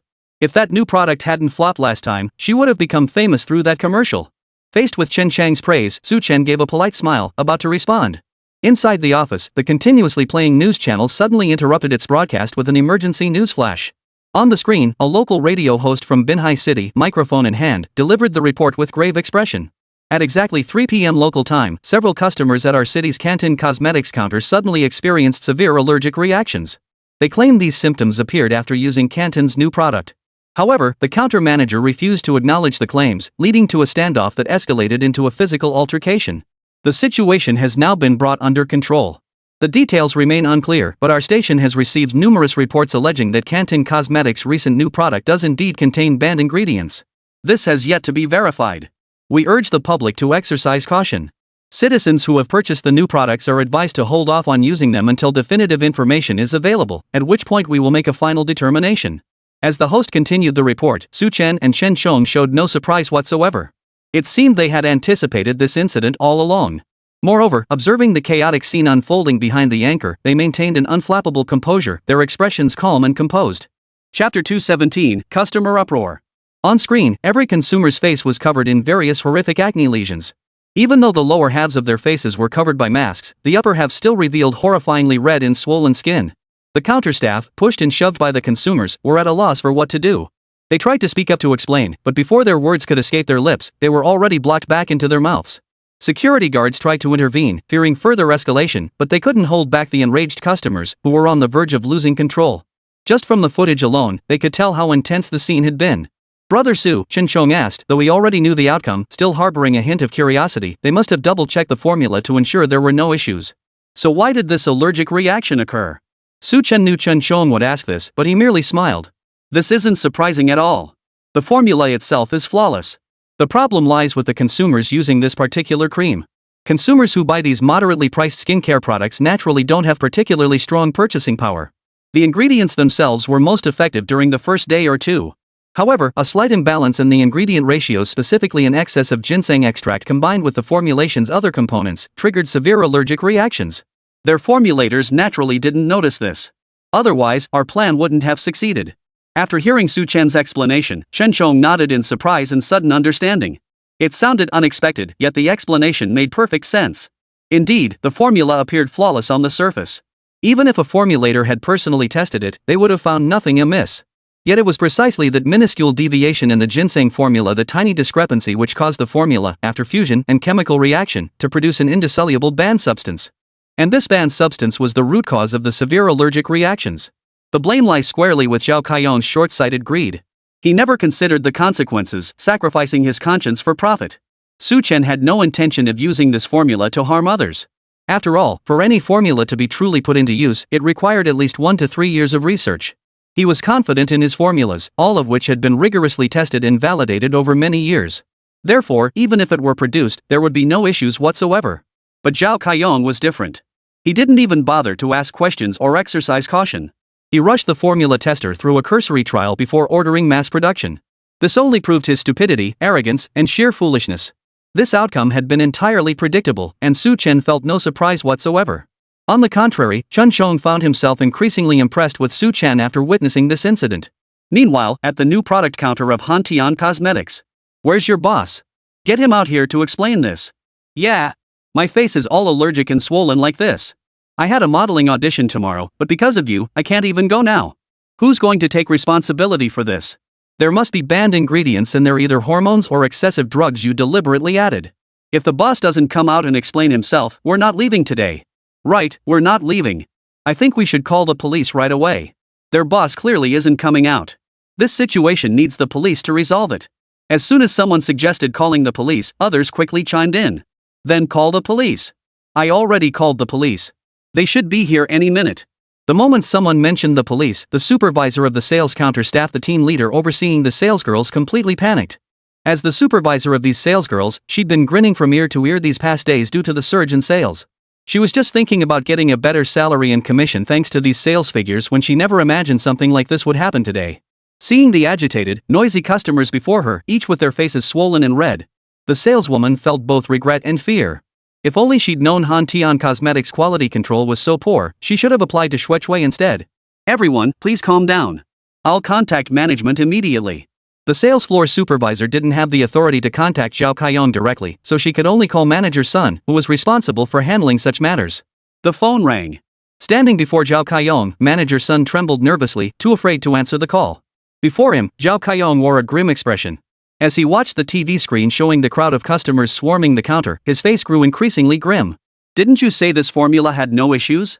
Where's Zhou Dahai? Get him over here immediately. Zhao Kaiyong roared, causing Manager Sun to tremble violently. He still didn't dare answer the phone, instead nodding frantically without a second thought. The assistant behind Zhao Kaiyong also scrambled out of the office as if fleeing, escaping the scene of Zhao's rage. The office was now left with only an enraged Zhao Kaiyong and a terrified Manager Sun. Mr. Zhao, Manager Sun wiped the sweat from his forehead, his face twisted in distress as he protested, the formula is absolutely flawless. But they developed allergic reactions after using it. I suspect they did this on purpose. After all, the formula had been personally verified by senior formulator Zhou Dahai. Only after confirmation was it mass-produced. Now, out of nowhere, this unexpected problem had surfaced. Just thinking about it, it seemed utterly impossible. Manager Sun couldn't make sense of it, and Zhao Kaiyong was just as baffled. When Zhou Dahai arrived, drenched in sweat, Zhao Kaiyong suddenly had an epiphany. His expression darkened instantly. He remembered crystal clear that this formula had been stolen by Zhao Mingcheng from the Shuechui Cosmetics factory. If something really went wrong, it must have been Zhao Mingcheng's fault. Zhao Kaiyong grew increasingly furious as he thought about it. He shot a glare at his assistant and roared, "Hurry up and get that idiot Zhao Mingcheng over here." Chapter 218, Overwhelmed. If he hadn't misjudged the situation, any issues with the formula would undoubtedly be Zhao Mingcheng's doing. Otherwise, how could a perfectly fine formula suddenly cause an allergic reaction? The more Zhao Kaiyong thought about it, the more likely this scenario seemed, and his expression darkened considerably. The assistant nodded nervously, fearing retribution, and hurriedly fled the office. Just then, manager's son's phone rang again. Seeing the caller ID displayed as the counter supervisor, manager's son instantly felt his phone like a hot potato, unable to hold it or put it down. At that moment, Zhao Kaiyong shot him a fierce glare and barked, "It's a call from the counter. Answer it immediately." Under Zhao Kaiyong's command, manager's son steeled himself and answered the call. On the other end, the sales floor supervisor, who had been unable to reach manager's son no matter how many times she tried, was on the verge of tears. Seeing the call finally answered, she breathed a sigh of relief, wiped away her tears, and hurriedly spoke. "Manager's son, you finally answered." The sales floor supervisor said anxiously, "Now those customers are not only demanding refunds and returns with their receipts, but they're also demanding 10 times the compensation according to regulations and a formal apology. What's more, some of them have already called the police. If law enforcement gets involved in the investigation, this situation will escalate into a major crisis." Manager's son felt like his head was about to explode. He never imagined that the team he had led with such enthusiasm and ambition just days ago would end up causing such a huge problem. He never imagined someone would call the police. That was the last thing on his mind. The smile on his face looked more like a grimace than anything else. He instinctively looked up toward Zhao Kaiyong, too terrified to utter a word. Zhao Kaiyong's expression darkened considerably. Listening to the commotion on the speakerphone, compounded by the sales supervisor mentioning the police, his face turned a deep purplish black. "Tell those customers to have the formula tested by a professional lab. If there really is a problem, we'll compensate them." This was the only way left to mitigate some of the damage. Beyond that, Zhao Kaiyong couldn't think of any other solution to resolve the situation. Manager's son nodded urgently and repeated Zhao Kaiyong's instructions. Since the call was on speakerphone, the sales floor supervisor could hear Zhao Kaiyong's instructions. Hearing manager's son's words now, she nodded again and reluctantly hung up the phone. Facing the angry consumers before her, the sales floor supervisor steeled herself and stepped forward, forcing a smile as she apologized. "Everyone, please calm down," the sales floor supervisor called out loudly. Seeing everyone turn their gaze toward him, he forced a smile and did his utmost to calm their furious hearts. "I understand you must all be extremely upset, but this situation is beyond our control. We conducted repeated tests on the formula before production and confirmed there were no issues. Yet allergic reactions still occurred, which must indicate a flaw in our pre-production process.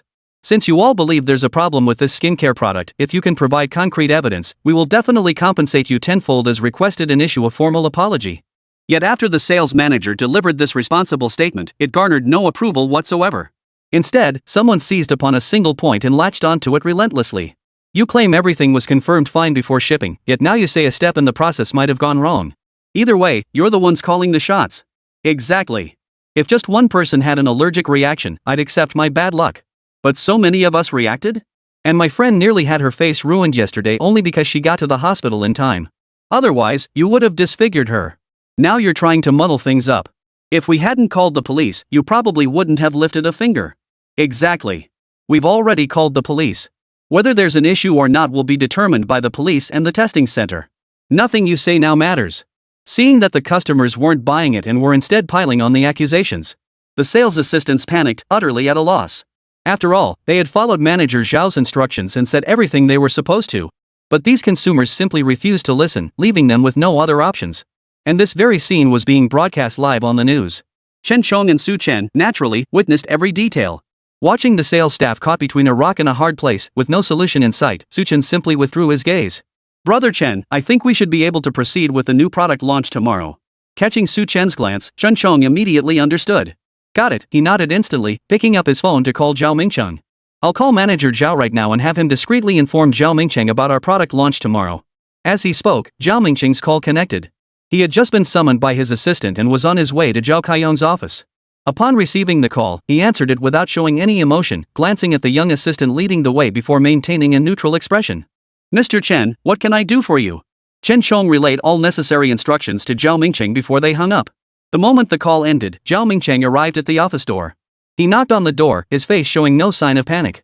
Only after hearing a rough come in, from inside did he open the door, his expression now appropriately tinged with concern and fear. "Useless piece of trash." Before Zhao Mingcheng could speak, a cup smashed at his feet. Fortunately, he was wearing long sleeves and pants today, so the shards of broken glass didn't cut him. But the sharp, clear sound echoed throughout the office, piercingly loud. Zhao Mingcheng flinched in fright, immediately adopting a mournful expression. "Mr. Zhao, I've done everything exactly as you requested. How could you treat me like this?" The moment Zhao Mingcheng uttered these words, Zhao Kaiyong burst into a furious laugh. Chapter 219, Father's Call. "Then explain this to me."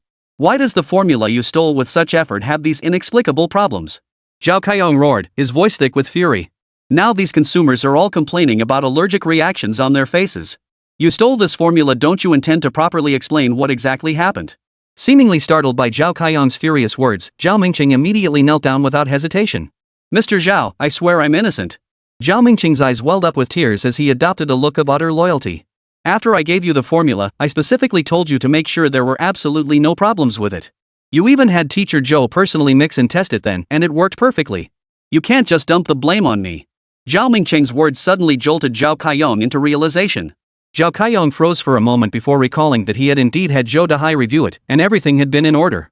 Moreover, Zhou Dahai remained unaware of the long-standing feud between himself, Su Chen, and Star Glory Group. From start to finish, he had kept Zhou Dahai under surveillance to prevent any collusion with Su Chen's people. Therefore, no one understood better than he did that Zhou Dahai could never betray him. If that was the case, then what on earth was going on? Zhao Kaiyong couldn't make heads or tails of it. He shot a cold glance at Manager Sun. Arrange for someone to go to the factory immediately. Retrieve the new products manufactured within the last 2 or 3 days and hand them over to Zhou Dahai. Have him retest them. Manager Sun was itching to leave the place. Hearing Zhao Kaiyong's order, he naturally nodded quickly and departed. Zhao Kaiyong felt increasingly irritable and perplexed. His gaze fell on Zhao Mingqing standing before him, and his displeasure deepened. Get out of here. I'll provisionally trust you haven't betrayed me. Keep a close eye on Star Glory Group for me during this period. Find out what news they have lately. As the words left his mouth, Zhao Mingqing hesitated, as if he had something to say to Zhao Kaiyong. Mr. Zhao, actually, I have some internal information about Star Glory Group I wanted to share with you. The moment he mentioned it, Zhao Kaiyong abruptly stopped and pressed. Is it about the new Snow Jade Cosmetics product launching for sale? Caught off guard, Zhao Mingqing nodded frantically and immediately knelt down. Exactly. Even though they're monitoring me and don't trust me, I have a friend I used to be close with. He told me Su Chen plans to launch the new Shui Cosmetics product in 2 days, the day after tomorrow. With this bombshell news, Zhao Kaiyong felt as if he'd landed a big fish. A sudden idea seemed to occur to him, and a hint of a smile appeared on his face. Well done. I'm aware of this matter. The anger that had clouded Zhao Kaiyong's face earlier vanished, replaced by a hint of amusement. The new product launches tomorrow, right? Since you dared to tamper with the formula, it proves there's something wrong with it. Tomorrow, he absolutely intends to seize this opportunity to deal a crushing blow to Snow Green Cosmetics. And let Su Chen and Chen Chong know that he's not someone to be trifled with. At this thought, a smug smile involuntarily curled the corners of Zhao Kaiyong's mouth, yet his expression grew increasingly cold. As long as Shui Cosmetics suffered a crushing blow tomorrow, today's debt would be fully repaid. Seeing the cold, icy smile on Zhao Kaiyong's face, Zhao Mingqing quickly lowered his head, pretending not to notice. Inside, however, he was already scheming about when to find Chen Chong and Su Chen to report this incident to them. Meanwhile, police officers had arrived at the Hantian Cosmetics counter. Wang Runen approached several consumers, listening as they repeatedly complained about various problems with the new Hantian Cosmetics products. Everyone, please stay calm, Wang Runen smiled at the consumers, arranging for someone to take a bottle as a sample. Since this matter involves Hantian Cosmetics, we must ask you to cover the initial testing costs yourselves. If this new product is indeed defective, Hantian Cosmetics will be fully responsible for all compensation, including the testing fees. Rest assured, it's all on them. Hearing Wang Runen's explanation, the crowd finally relaxed. As for Su Chen, he happened to catch the scene unfolding on the screen. Gazing at Wang Runen's striking features, a blend of delicate beauty and alluring charm, Su Chen found himself momentarily mesmerized. Su, my friend, Chen Chong teased from beside him, since Officer Wang is there, why not go take a look yourself? Chen Chang's teasing snapped Su Chen back to reality. He gave him a helpless smile. Brother Chen, please spare me the jokes. Tomorrow is the crucial battlefield. We absolutely must prepare thoroughly in advance. The moment this topic surfaced, Chen Chang's expression grew increasingly serious as he nodded earnestly. You're absolutely right, Su. I'll gather the team for a meeting immediately to discuss tomorrow's operation in detail. After Chen Chong left, Su Chen was about to drive to the police station to find Wang Runen. But just then, his phone rang. Seeing his father's name on the caller ID, Su Chen didn't hesitate and answered the call. Dad, Su Chen answered, walking forward as he spoke with a smile. How come you remembered to call me? Are you and Mom settling in okay at the new place? Thinking about how busy he'd been lately helping Chen Chong with her cosmetics business, he hadn't been back much to spend time with his parents. Su Chen actually missed them quite a bit. Su Changhai sighed but replied, your cousin is getting married in a week. Your grandparents want us to come back for the wedding. My cousin is getting married? Su Chen froze for a moment upon hearing Su Qinghai's words before processing the news. He did have a cousin like that, his uncle's youngest daughter, 3 years his senior, named Zhou Yalan. He remembered they hadn't seen each other in 3 or 4 years. The last time was when he graduated from university and went to his grandmother's house to celebrate her birthday. However, the thought of visiting his grandparents' home this time made the smile on Su Chen's face fade slightly. Chapter 220, Zhao Kaiyong's threat. Yet the tone of his voice gave away nothing to Su Chen. Hi. Su Chen replied, I understand, Dad. You and Mom stay home. Once I finish my business these next couple of days, I'll discuss my cousin's wedding with you both. It's not an actual wedding, Su Chenghai hesitated before continuing, but apparently there's going to be some kind of engagement ceremony. It happens to fall on the same day as your grandmother's birthday next week. Only then did Su Chen recall that his grandmother's 70th birthday celebration was indeed scheduled for that week. To be honest, Su Chen wasn't particularly eager to return for the engagement ceremony or his grandmother's birthday banquet. But wishing was one thing, such matters weren't something he could simply avoid by choosing not to go. After all, she was his mother's mother. Her 70th birthday was significant enough that he had to make an appearance, even if it was just going through the motions.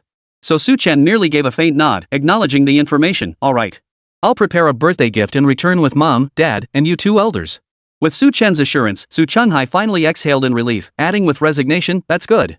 I know you don't want to go. We're just going through the motions. No need to pay them much attention. I know. Don't worry. After agreeing with his father, they exchanged a few more brief words before Su Chen hung up. The thought of returning to his mother's hometown in a week left Su Chen's expression calm, showing little emotional fluctuation. His thoughts turned to Wang Runnen, who was likely still at the police station conducting interrogations related to the Han Tian Cosmetics case. Su Chen decided to visit the station. After all, it had been quite some time since he and Wang Runnen had last seen each other. With Zhong Zicheng driving, Su Chen soon arrived at the police station entrance. Several officers spotted Su Chen and greeted him with smiles. Mr. Su, you're here. Surely you're looking for Captain Wang? The young policewoman who had always been by Wang Runnen's side spotted Su Chen approaching and hurried over with a smile, teasing him playfully. Su Chen grinned, neither confirming nor denying, Captain Wang must still be busy. I just saw her on the live broadcast. The officer chuckled. So our captain's charisma made it on TV. Nothing major, really just some issues with the new Han Tian Cosmetics product. Captain Wang's handling the interrogation right now. Su Chen nodded. Then I'll just sit here and wait for a bit. I won't disturb your work, right? Seeing Su Chen intending to stay, the officers exchanged knowing smiles as he settled into a nearby chair. Not at all, not at all. How could this be a bother? The female officer giggled, quickly pouring Su Chen a cup of tea and handing it to him. If I were in Captain Wang's shoes, having a handsome, wealthy suitor like you, Mr. Su, I'd be smiling in my sleep. The others chimed in with teasing laughter, and Su Chen, unfazed, accepted it all with grace. Finally, Su Chen sat down at the reception desk. After waiting for a while, Wang Runnen emerged from the interrogation room. Following behind her was none other than Zhao Kaiyong. Zhao Kaiyong had been in his office when the police station called him directly, instructing him to come in for questioning and provide relevant evidence. For the sake of the company's stock price, coupled with the magnitude of the incident, Zhao Kaiyong felt a surge of anger with nowhere to vent it. He was determined to suppress the matter and clear himself of suspicion. Thus, he reluctantly arrived at the police station to give his statement.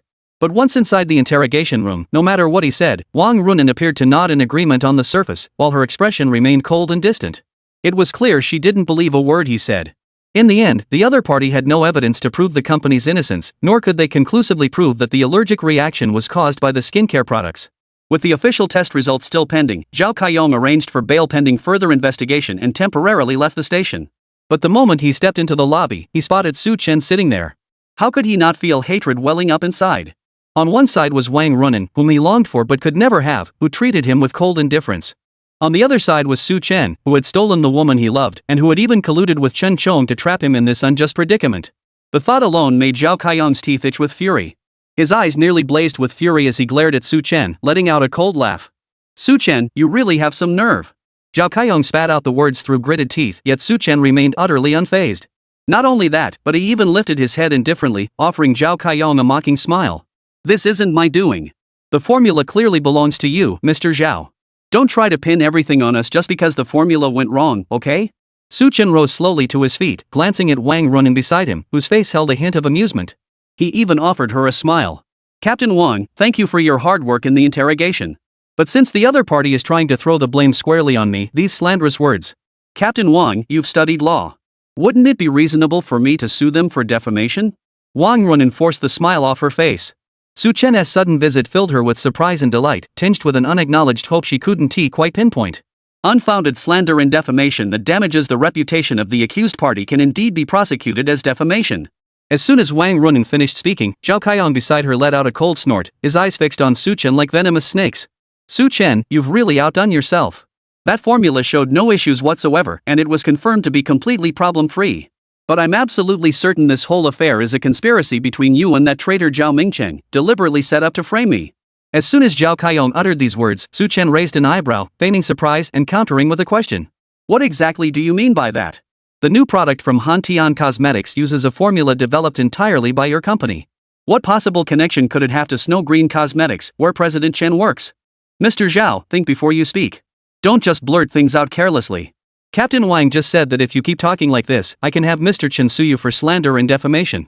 Su Chen's words were sharp and precise, each one hitting Zhao Kaiyong's weak spot, leaving him powerless to refute. Chapter 221, Lin Jia's Return. You. Su Chen's words left Zhao Kaiyong speechless.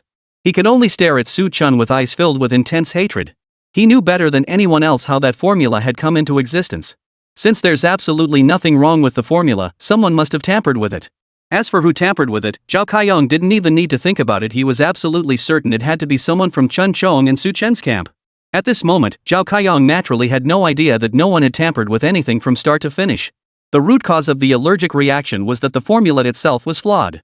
Unable to find any words to refute Su Chen, Zhao Kaiyong had no evidence whatsoever to prove Su Chen was responsible. He could only glare at Su Chen with seething resentment. What goes around comes around. Su Chen, you and Chen Chong just wait and see your triumph won't last long. With that, Zhao Kaiyong gave a cold snort, flung his sleeves, and stormed off. Once Zhao Kaiyong was gone, Wang Runin stepped before Su Chen, suppressing the flicker of hope in her heart. Judging by what Zhao Kaiyong said earlier, does this matter still involve you in some way? Noticing Wang Runin's skeptical gaze, Su Chen placed his left hand over his mouth and cleared his throat lightly. Ahem. How could this possibly involve me?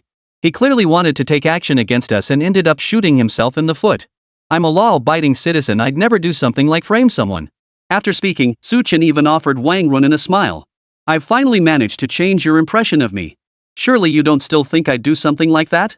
Wang Runin's skeptical gaze swept over Su Chen from head to toe. Seeing his genuinely innocent expression, she had no choice but to believe him. Alright, I guess I was overthinking it. Wang Runin glanced at her colleagues nearby, who were deliberately pretending not to notice while peeking over. What are you all staring at? Have you finished the tasks in your hands? I'll get right back to work. No need to interrupt Team Leader Wang's love life. The female officer who had spoken earlier quickly grabbed her friend and hurried inside before Wang Runin could react. That little minx. Wang Runin flushed slightly as she caught up with the situation, her beautiful eyes darting a glare at the retreating figures before she withdrew her gaze. Lifting her head, she met Su Chen's half-smiling gaze, causing her cheeks to flush even redder. What are you staring at me for? I'm warning you, if you dare harbor any improper thoughts toward me, don't blame me for being unkind. Her words carried not a hint of threat, but rather a rare touch of girlish charm. Su Chen chuckled. How could I possibly have any improper thoughts? Those were your words, not mine. I never said anything like that from start to finish. Forget it. I won't bother arguing with you over this. Wang Runin turned her face away, feigning nonchalance. What did you actually want to talk to me about today? Only then did Su Chen speak up. I have an awkward request. I'd like to invite you as my girlfriend to attend my cousin's engagement party in a week. Truth be told, Su Chen genuinely liked Wang Runin. Even though he already had Lin Wanner and Chen Bingyan by his side, the idea of winning over such an unattainable beauty had genuinely captured his interest. He genuinely wanted to introduce her to his family.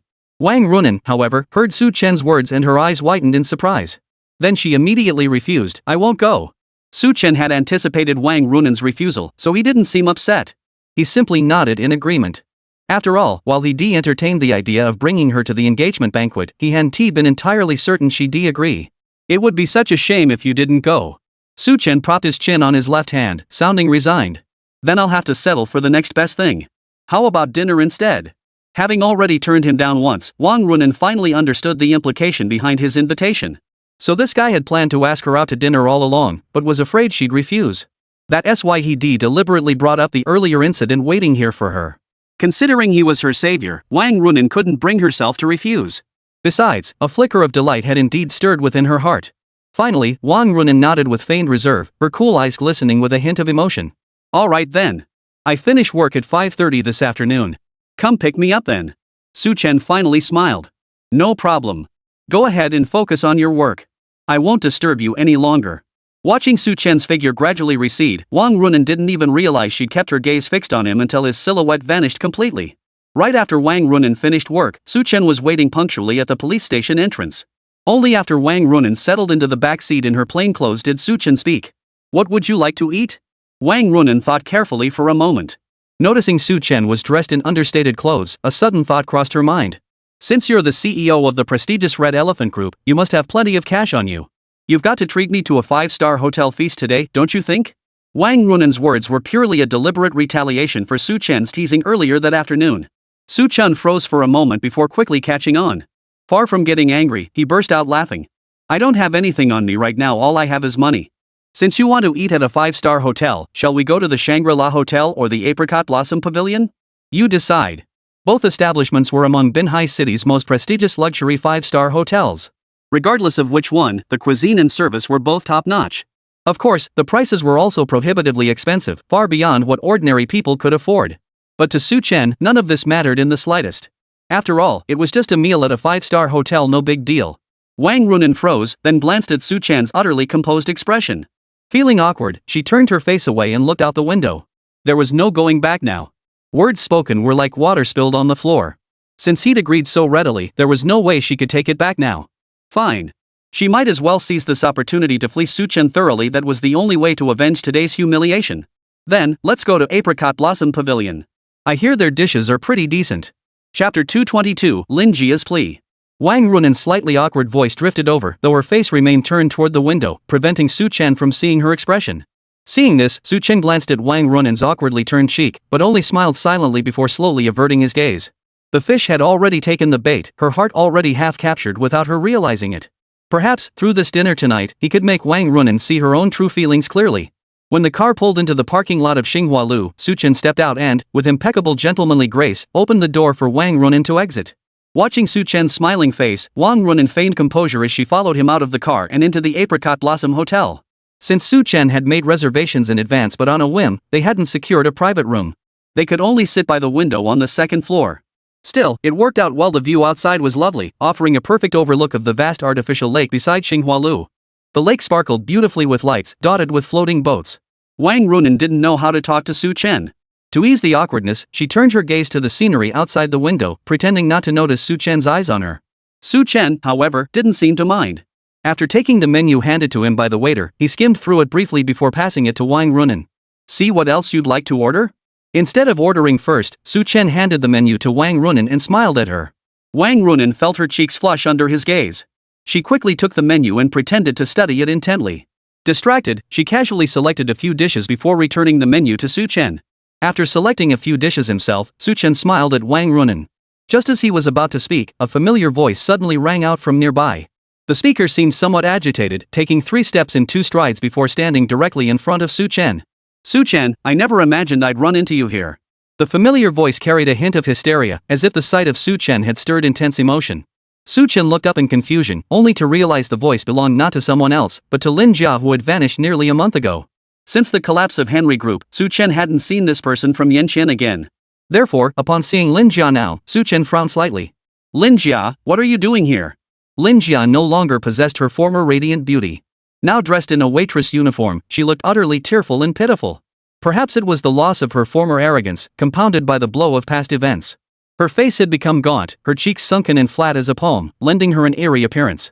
Yet she paid no heed to her own appearance. Spotting Su Chen seated there, she hurried forward. She reached out to grab Su Chen's hand, but he had already seen through her intent and pulled his hand back. "If you have something to say, just say it." Lin Jia paused, then sheepishly withdrew her hand and turned to look at Wang Runen, the author sitting across from Su Chen. Lin Jia knew full well that Wang Runen was Captain Wang of the police station. Seeing the two sharing dinner together tonight stirred a flicker of resentment within her. Nevertheless, she couldn't help but cast a pitiful glance at Su Chen as she spoke softly.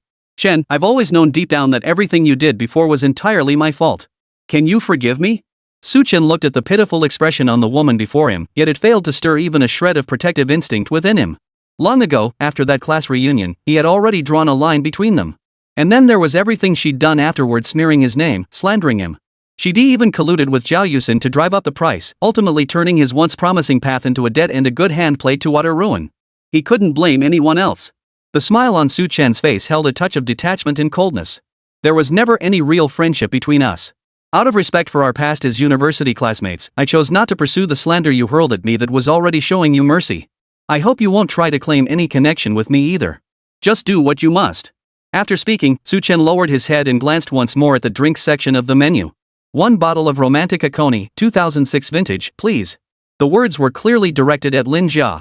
Hearing them, Lin Jia glanced down at her waitress uniform, her expression turning grim. The smile she'd been forcing nearly slipped from her face. Tears welled up in the corners of her eyes, threatening to spill. She let out a soft sob, bit her lip hard, and dared not utter another word. Instead, she took the menu with a pitiful expression. The bottle of wine Chen had just mentioned carried a price tag of 200,000 yuan alone. Forget drinking a sip, it was far beyond his means. Clearly, Chen now had money to burn. Regret gnawed at Lin Jia's heart. Had she known Chen was this wealthy now, she should have clung to him like a lifeline back in college, never letting go no matter what. But now, dwelling on it was too late. With Henry Group now bankrupt, her debts to Li Shelley were naturally null and void, wiped clean. Yet, with her reputation now tarnished beyond repair, entertainment companies wouldn't give her the time of day. To make ends meet, Lin Jia hunted for jobs everywhere. Besides working as a waitress at Apricot Blossom Pavilion, she also took on a part-time gig at a bar. Only at the bar could she encounter more wealthy patrons, giving her a chance to latch onto the next big leg to cling to. The thought of having to entertain another pig-like client that evening filled Lin Jia with resentment. But she had no choice. She forced a smile at Chen, then turned and walked away, looking pitiful.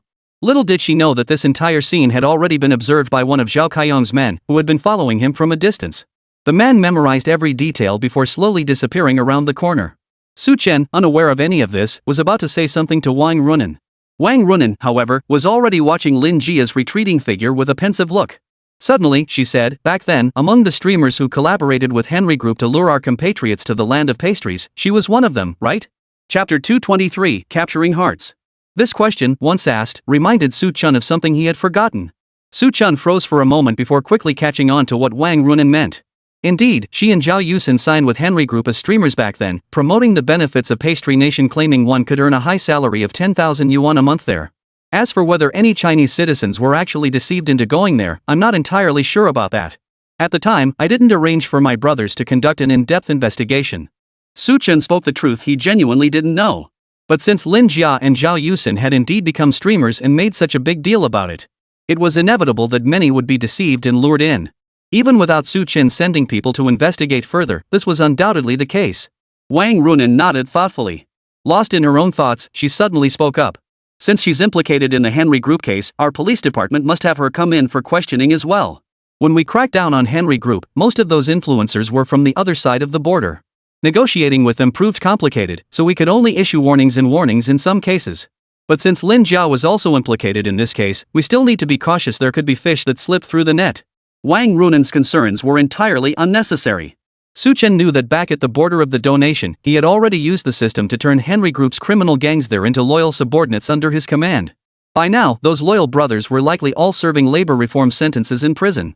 Any notion of stragglers slipping through the cracks was utterly impossible. Of course, Chen wouldn't share these details with Wang Runen. He merely nodded. The thing is, all we know now is that Lin Jia promoted Pastry Kingdom online back then. As for whether she went there to work or was deceived into going, there's no evidence left to prove it. Seeing Wang Runen frown, Chen suggested, "If you truly believe someone slipped through the net and might contact Lin Jia, why not arrange for some police informants to discreetly monitor her? We might uncover some leads." Chen's words sparked an idea in Wang Runen, and she nodded without hesitation. "You're absolutely right. And then there's the Zhao Yusin, who knows where she's gone now." The two only briefly touched upon the matter. Throughout the meal, Lin Jia watched from afar, reluctant to leave but too afraid to approach and disturb Chen. Cheng naturally noticed the Lin family's gaze, but he pretended not to see it, instead chatting and laughing animatedly with Wang Runen. With their relationship having thawed considerably, the meal proceeded in a remarkably harmonious atmosphere. Just as Chen finished paying the bill and was about to leave with Wang Runen, she could no longer bear it. She certainly didn't want to go to the hotel to serve that pig-headed fool. Rushing to the hotel entrance, she intercepted Chen. "Mr. Su." Lin Jia wept, her tears falling like pear blossoms in the rain. "I truly know I was wrong. Now I have nowhere to go and can only work part-time at the hotel. Can you forgive me? Even if you don't want to be with me, I don't want us to become strangers. I truly didn't mean to slander you back then. Miss Lin, if you've said all you wish to say, then stop. I've heard enough." Chen coldly cut her off. "Had your scheme succeeded back then, I'd be the one facing public condemnation now. The best favor you could do me is to stay out of my sight from now on." Goodbye. With that, Su Chen walked away without a glance back at Lin Jia, leaving with Wang Runen. Even after their car vanished completely from sight, Lin Jia stubbornly stared at the spot where it had disappeared, finally reluctantly tearing her gaze away. Resentment gnawed at her heart, yet she had no choice but to accept this compromise. Just as Lin Jia turned to head back to the hotel, someone suddenly appeared behind her, calling her name. Excuse me, are you Miss Lin Jia? Lin Jia instinctively turned to see a man of impeccable bearing behind her, and she froze for a moment. Then, noticing his well-tailored suit and the warm smile on his face, her cheeks flushed slightly and her eyes brightened. She immediately adopted a slightly coy demeanor, nodding shyly and timidly, presenting the image of an innocent young girl untouched by the world. I am. May I ask what brings you here, sir?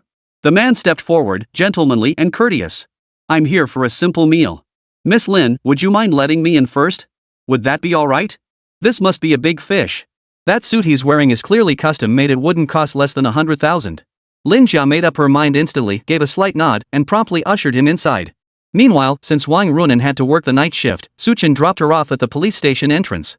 Stepping out of the car, Wang Runen gazed at the dashing young man before her, his face alight with a smile. For some reason, her heart suddenly began to race. It seemed, without her realizing it, she had genuinely begun to develop feelings for this charismatic man before her. Though Wang Runen refused to admit it to herself, she instinctively took a step forward. Standing just 10 centimeters away from Su Chen, she tilted her head slightly upward, gazing at the man towering half a head above her. Su Chen's smiling eyes met hers, and he instantly understood what Wang Runen was about to do. Sure enough, just as Su Chen was about to speak, Wang Runen suddenly rose onto her toes. Her cherry lips swiftly brushed Su Chen's cheek with a butterfly-like kiss. Before Su Chen could react, Wang Runen swiftly murmured, "Good night," turned on her heel, and returned to the police station, her cheeks flushed crimson. Watching her graceful figure retreat as if fleeing, Su Chen finally snapped out of his daze. A smile spread across his face as an immense sense of accomplishment and satisfaction welled up within him. It seemed that winning a beauty's heart through his own conquests, without relying on the system, brought such profound satisfaction. He was now almost certain that Wang Runen had genuinely fallen for him. A faint smile lingered on Su Chen's face as he withdrew his gaze and got into his car. Chapter 224, System Upgrade. As soon as Zhong Zicheng started the car and drove off, the system's voice rang clearly in Su Chen's ears. Ding! Congratulations, host, for conquering Wang Runen's heart through your own charm. You have acquired your good brother, Wang Runen. This is a side quest. Completion rate, 100%. Reward, 1 intermediate tier draw in the system lottery mall. The system will now undergo an upgrade lasting 8 hours. Upon successful completion, the system mall section will be unlocked. Stay tuned. Would the host like to proceed with the system upgrade immediately? Su Chen raised an eyebrow slightly, listening to the voice emanating from the system, his heart filled with a hint of anticipation. It was already past 10 o'clock at night, nearing 11. If he chose to upgrade now, it would likely conclude around 6:30 the next morning. He could use the opportunity to test the ultimate lottery draw he'd obtained from the system store during this mission. With that thought, Su Chen was about to select upgrade now, but after a moment's hesitation, he didn't click. Instead, he asked mentally. System, what is Wang Runen's current loyalty level? Although he had confirmed that Wang Runen, through his charm, had become one of his good brothers, and her fondness for him was undeniable. However, loyalty was something that still needed to be clarified. After all, it wasn't something he had exchanged for using system points and reputation, so it might not be as high as he hoped. Thus, Su Chen remained somewhat concerned about this point. Sure enough, everything unfolded exactly as Su Chen had anticipated. The loyalty rating provided by the system was, of course, not the maximum of 100. Presenting the profile of good brother Wang Runen. Wang Runen, police officer and good brother. Abilities, exceptional criminal investigation skills, strong logical reasoning. Loyalty, 89. Brothers in arms with loyalty below perfect scores may experience score declines. Host, keep up the good work and continue your efforts. Though not the perfect score the scholar had hoped for, achieving 89% loyalty was already an excellent outcome. Therefore, Su Chen felt little disappointment as everything unfolded exactly as he had anticipated.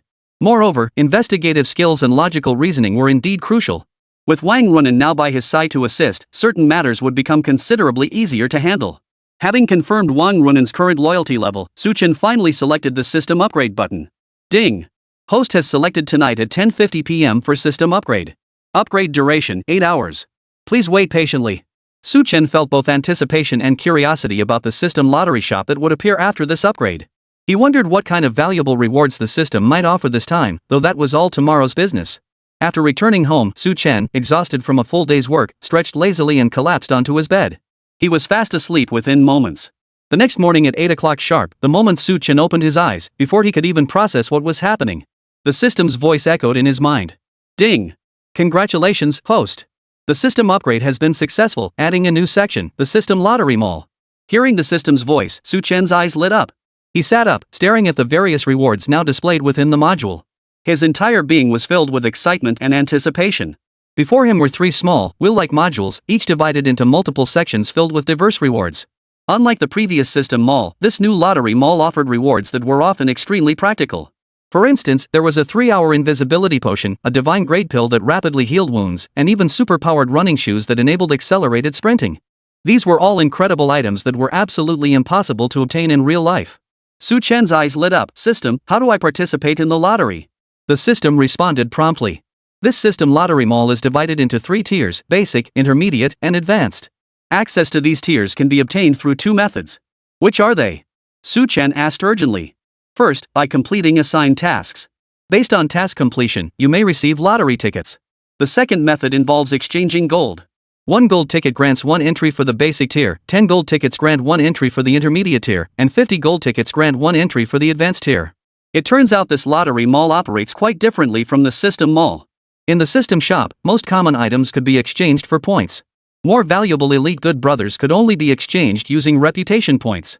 As for the lottery shop, it seemed there were no other ways to obtain lottery chances besides the 2 methods the system had just provided. But Su Chen understood after all, the items in the lottery shop were far more valuable than those in the system shop, so naturally the requirements were higher.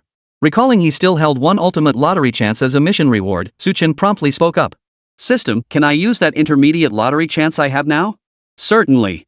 Would you like to redeem this intermediate lottery chance now, host? Yes. Without hesitation, Su Chen nodded. The system's voice sounded once more. Ding. Host has used 1 intermediate lottery chance. Lottery pool spinning. Watching the large wheel before him begin spinning rapidly, then gradually slowing down. The pointer finally came to rest on one of the super energy running shoes. Ding. Congratulations, host, you have obtained a pair of super-powered running shoes. Super-powered running shoes, when worn, enable instant teleportation at a speed of 100 miles per second. Reading the description, Su Chen was utterly astonished. Holy crap, 100 miles per second. Even if you converted that to driving speed, it probably wouldn't be this fast. Su Chen was ecstatic, but since he didn't need them immediately, he chose not to redeem them. Still, this reward truly brought him immense satisfaction. He never expected this system upgrade to deliver such a huge surprise. 4 days later, Snow Jade Cosmetics launched its new product line, simultaneously available for purchase both online and offline. Not only that, Chen had invited numerous A-list celebrities to host live-stream sales events. Sales figures from the very first day were impressive, at the very least because Shui Cosmetics already enjoyed a much better reputation than Hantian. Chapter 225, Trouble Breeds. While sales weren't as spectacular as when Cold Sky Cosmetics launched their new products, at the very least, daily sales combined from both online platforms and major offline counters reached over 7,000 units. With Lin Wanner's advertising campaign boosting awareness, it piqued the curiosity of many beauty-conscious women. After brief trials at the counters, many affluent women purchased multiple sets on the spot. This outcome was entirely expected by Su Chen. So when he arrived at the counter with Chen Shong and saw the bustling crowd, a smile spread across his face. Brother Chen, it seems we've succeeded this time. Chen Shong stood beside him, his own smile reflecting his good mood. Indeed. All of this is thanks to the formula you provided, Brother Su. The results are truly remarkable. I'm confident that this time, Shui Cosmetics will make a stunning comeback because of you. Su Chen merely smiled faintly, saying little else. This was merely the beginning. Before long, the real spectacle would unfold before them. Both men clearly understood another act was about to unfold. So they sat calmly on the sofa, sipping tea and engaging in casual conversation. Hantian Cosmetics just had that incident a few days ago, and now Shuetsue has launched a new product. I'm genuinely worried Shuetsue might not be as good. It's not that I'm bashing domestic brands, but honestly, they just don't compare to the big international names. If Snow Jade hadn't been around for over a decade as an established domestic brand, I wouldn't even consider buying it. Well, Shuetsue has always had a decent reputation, and it's consistently priced lower than Hantian. Let's give it a shot. What if it actually works? I came here today with my mother-in-law. She went to buy some, but I'm too scared to try it. What if it ruins my skin like Hantian did? Exactly. Those customers who got their skin ruined, I heard their faces still aren't fully healed. No way am I using it. For a moment, all sorts of comments flew around the counter. But those who actually came to buy the new product were mostly loyal Shuetsue users. So while some voiced concerns, they still trusted Shuetsue Cosmetics. The entire day passed. It was almost 8 p.m., just an hour before the counter was set to close. Seeing that the person who should have come still hadn't arrived, Chen Shong couldn't help but feel anxious, a hint of doubt creeping into his mind. I reckon there's an 80 to 90% chance they won't show up. Chen Shong shook his head, a hint of regret creeping into his thoughts. Even though you're sharp, Su, you miscalculated this time. Chen Shong didn't mean to blame Su Chen, he simply felt a touch of regret that today's expectations hadn't materialized. Su Chen, however, merely smiled faintly without a word. He showed no intention of leaving, nor did his face betray any disappointment. Seeing Su Chen's composed expression, seemingly confident in his plans, Chen Shong couldn't help but feel curious. Brother Su, the place closes in an hour. Do you truly believe they'll show up now? Su Chen nodded, gesturing toward the bustling crowd outside the door. Yeah, this is when Binhai City's night market is at its busiest, and we're right in the heart of the most bustling commercial district. You could say there's more foot traffic now than during the day. If they really wanted to cause trouble, they'd definitely choose this time. Su Chen spoke with unwavering certainty, his tone brimming with confidence and conviction. Chen Chang's initial doubts began to fade as Su Chen's expression and tone instilled a growing sense of trust. Alright then, let's wait a little longer. Chen Shong said, returning to his seat across from Su Chen and pouring him another cup of tea. Here, let's wait a little longer. Su Chen sipped his tea leisurely. Just as he was about to set the cup back on the table, movement finally stirred in the distance. Where's your boss? A voice tinged with sharpness echoed from the doorway. A slender woman dressed in designer clothing then strode briskly up to the counter. The saleswoman immediately sensed the woman's hostile demeanor and stepped forward with a forced smile. Ma'am, how may I assist you? Su Chen and Chen Shong both looked up at the same moment, catching sight of the new arrival. The woman wore a mask and a hat, the brim pulled down low, and dark sunglasses, completely obscuring her face. She slammed a bottle onto the counter and demanded loudly. What else could it be? I queued up early this morning to buy your cosmetics, and in just one day, my face has rotted into this mess. Your skincare products are just as useless as jelly. They must be laced with banned substances and hormones. The woman finished her furious rant, then ripped off her mask. Instantly, the lower half of her face was revealed covered in a dense cluster of red pimples, densely packed together, looking utterly terrifying. The saleswoman was clearly startled, but having worked in the industry for years, she quickly regained her composure. She forced a smile, casting a pleading glance toward Chen Shong and the others sitting on the nearby sofa before turning back with a pained expression. Ma'am, our products contain no banned ingredients. We cannot guarantee that everyone will experience zero allergic reactions to our products. Perhaps your skin is sensitive, causing an allergic reaction. By policy, our counter cannot be held responsible for such reactions. After all, we ask everyone to try the sample size before purchasing. If an allergic reaction occurs, we offer a full refund as long as the new product remains unopened. These words were logically sound and well-founded, no one could find fault with them. But the woman clearly wasn't satisfied with a reasonable explanation. She slammed her hand on the counter and shouted angrily. You say you bear no responsibility? This isn't some simple allergy on my face, it's definitely because you added banned ingredients. Forget refunds. For this incident, you owe me 10 times the compensation, plus my medical bills and emotional distress damages, a total of 200,000 yuan. The woman made an outrageous demand, advancing a step as she spoke, her posture clearly threatening violence. Chapter 226, Playing by Their Own Rules. Chen Shong and Su Chen waited nearby for the right moment. Seeing the saleswoman standing there flustered and unsure what to do, the two exchanged a glance, rose to their feet, and walked over to the counter. At this point, the woman had covered her entire upper face, leaving only her lower half exposed, making it impossible to discern her features. The longer Chen Shong looked at her, the more familiar she seemed. He felt certain he had seen her somewhere before. Furrowing his brow slightly, Chen Shong couldn't quite place her, but finally spoke in a polite yet distant tone. Miss, our new skincare line has undergone the most rigorous research. The condition on your face is likely caused by an allergic reaction. Therefore, before Chen Shong could finish, the woman's sharp voice cut him off. So what? The woman snapped angrily, you're absolutely right. I used your skincare products, and that's why my face looks like this. There must be heavy metals exceeding safety limits in your products. I swear there are hormones in this stuff. If there weren't, why would my face look like this? With that, the woman let out a cold laugh. The clusters of red pimples on her face looked increasingly terrifying the longer one stared. Mark my words, if you don't compensate me for this 200,000 yuan loss today, I'm filing a complaint with the Consumer Association. With a scandal like this, I'll be damned if I see Snow Green Cosmetics surviving. After speaking, the woman grabbed the cosmetic bottle from the counter and turned to leave. Hold on, Su Chen stepped forward, blocking her path. You claim there are hormones in this product, but if you just walk out like this, doesn't that mean your word is law? Halted in her tracks, displeasure flashed across her face. She snapped back angrily, what? Do I have to use my own face as a test subject to frame you? Look at what my face has been reduced to. The woman spoke angrily, just slowly recovering is costing me a fortune. Do you really think I'd deliberately do something like this? Her words carried loudly, especially since the counter door was open. The entrance area was already bustling with tourists, and locals were out strolling and shopping at this hour. Hearing her outburst, coupled with the vivid red acne covering the lower half of her face impossible to miss. Soon, a crowd gathered at the entrance, peering inside and murmuring among themselves. Chen had excellent hearing and quickly caught what they were saying. Goodness, how did her face get ruined like that? Is it an allergic reaction? Probably. This is the Shuetsue cosmetics counter. Look how upset she is, and her face is so badly irritated. She's clearly here to complain. Goodness, does this mean we really can't buy domestic cosmetics anymore? Just a few days ago there was the Hantian incident, and now even the established domestic brand Shuetsue has problems. Let's wait and see. It might just be a misunderstanding. I don't think it's a misunderstanding.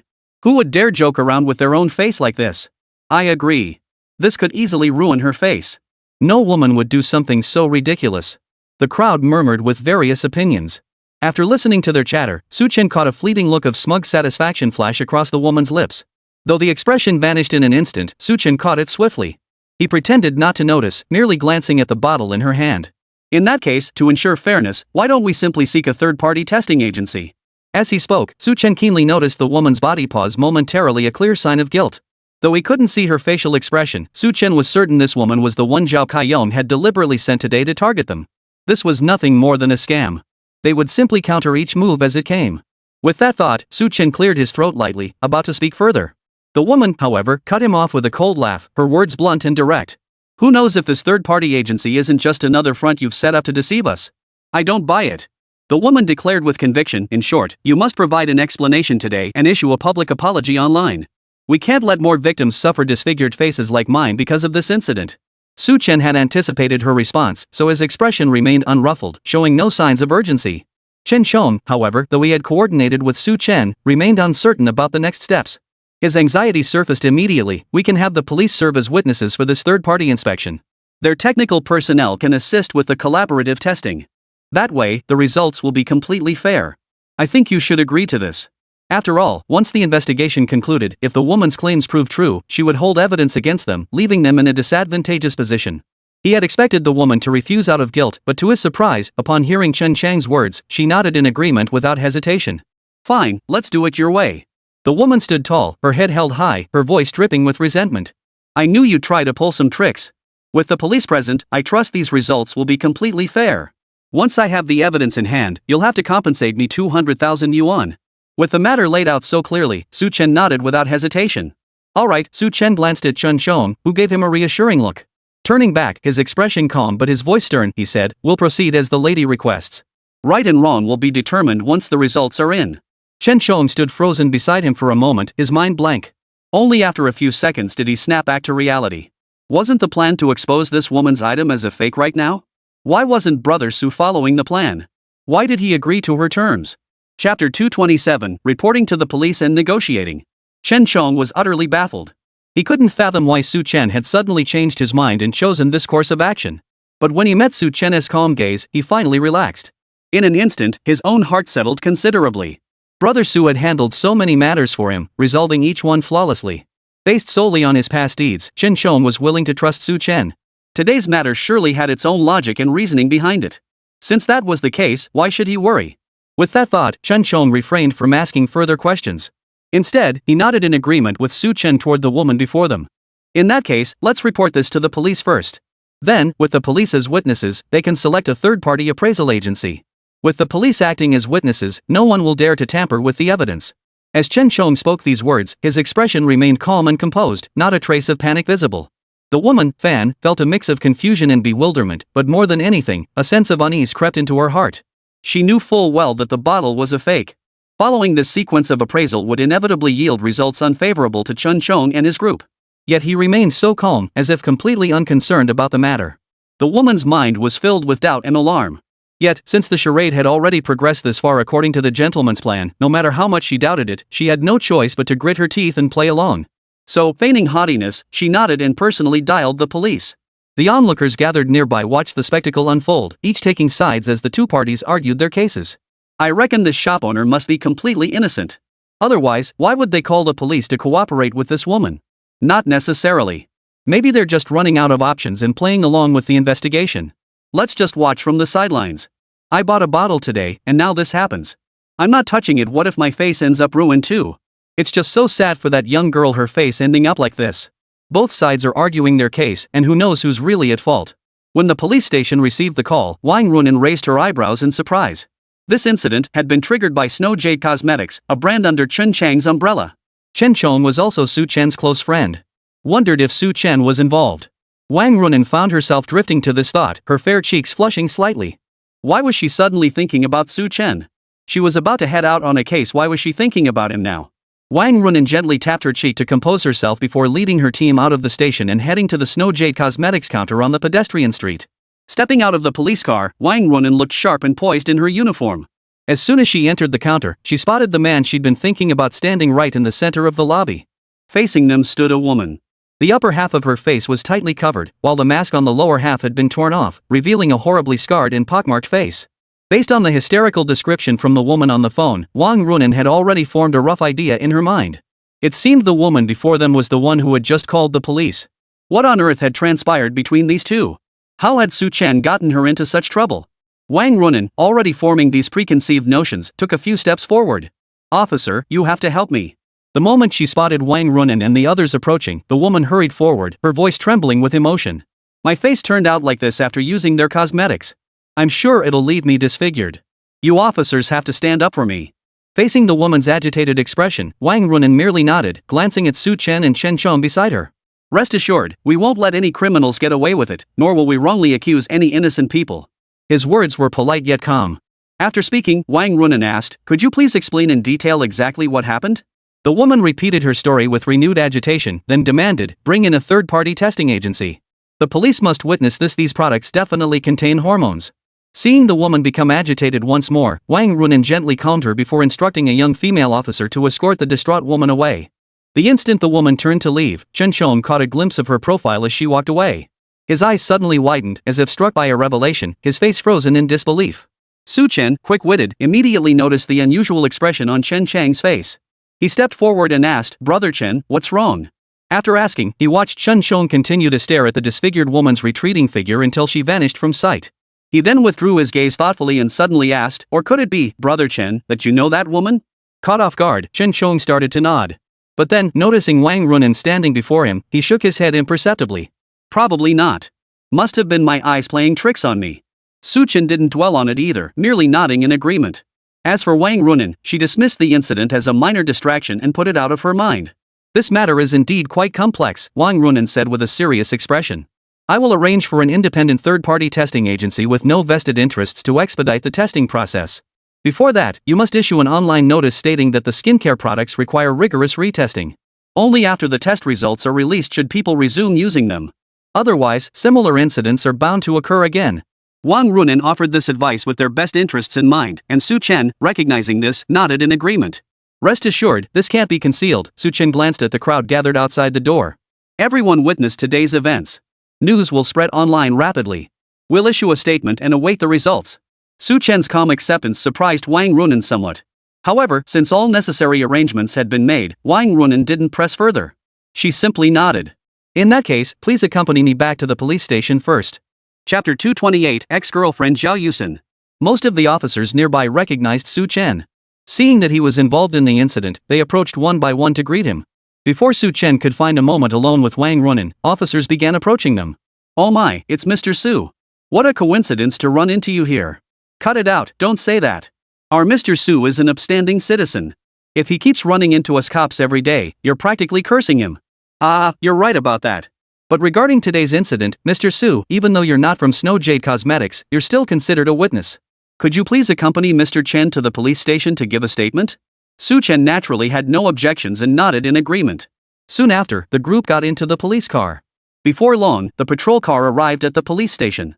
At the station, the third-party testing agency that Wang Runin had arranged via phone call hadn't arrived yet. They had been told they'd arrive shortly, but without the third-party testing agency, the matter couldn't proceed. Wang Runin couldn't help but frown slightly. What's going on? Why haven't they arrived yet? The young policewoman beside her, the one who looked incredibly cute, stepped forward and shrugged helplessly. "Captain Wang, the testing agency just called. They said they took on an urgent job and have already rushed to neighboring Jiangzhou province. They probably won't be back until tomorrow morning." As the young officer finished speaking, Wang Runen's frown deepened. Well, in that case, we'll just have to wait until tomorrow for the results. Wang Runen turned apologetically to face the three individuals before her. How about we take statements today? Once the third-party testing agency arrives tomorrow, we should have the results within 2 hours. Would Mr. Chen and this lady be willing to proceed this way? The woman naturally had no objections. She nodded without hesitation, eager to proceed with the examination immediately. I have no objections. It's up to Mr. Chen now. The woman gave a cold snort. Chen Xiong, however, merely glanced at her with a slightly complicated expression before nodding in agreement. Very well. Since there are no objections, I certainly have none either. I'll be here promptly at 8 o'clock tomorrow morning. With both parties in agreement, Wang Runen nodded and instructed her subordinates to escort the three individuals to separate interrogation rooms for their statements. The statements were taken rather quickly. In less than an hour, all three had completed their statements and returned to the lounge. Wang Runen, having other matters to attend to, did not see them out. When Su Chen and Chen Xiong entered the lounge, the woman was already standing guard not far away, her face tightly covered by a mask. Su Chen glanced at her briefly before withdrawing his gaze and turning his attention to Chen Xiong. Brother Chen, why don't we head out first? I'm getting a bit hungry. Let's grab a bite somewhere. Chen Xiong was filled with questions he wanted to ask Su Chen. But he also had something far more important to tell Su Chen.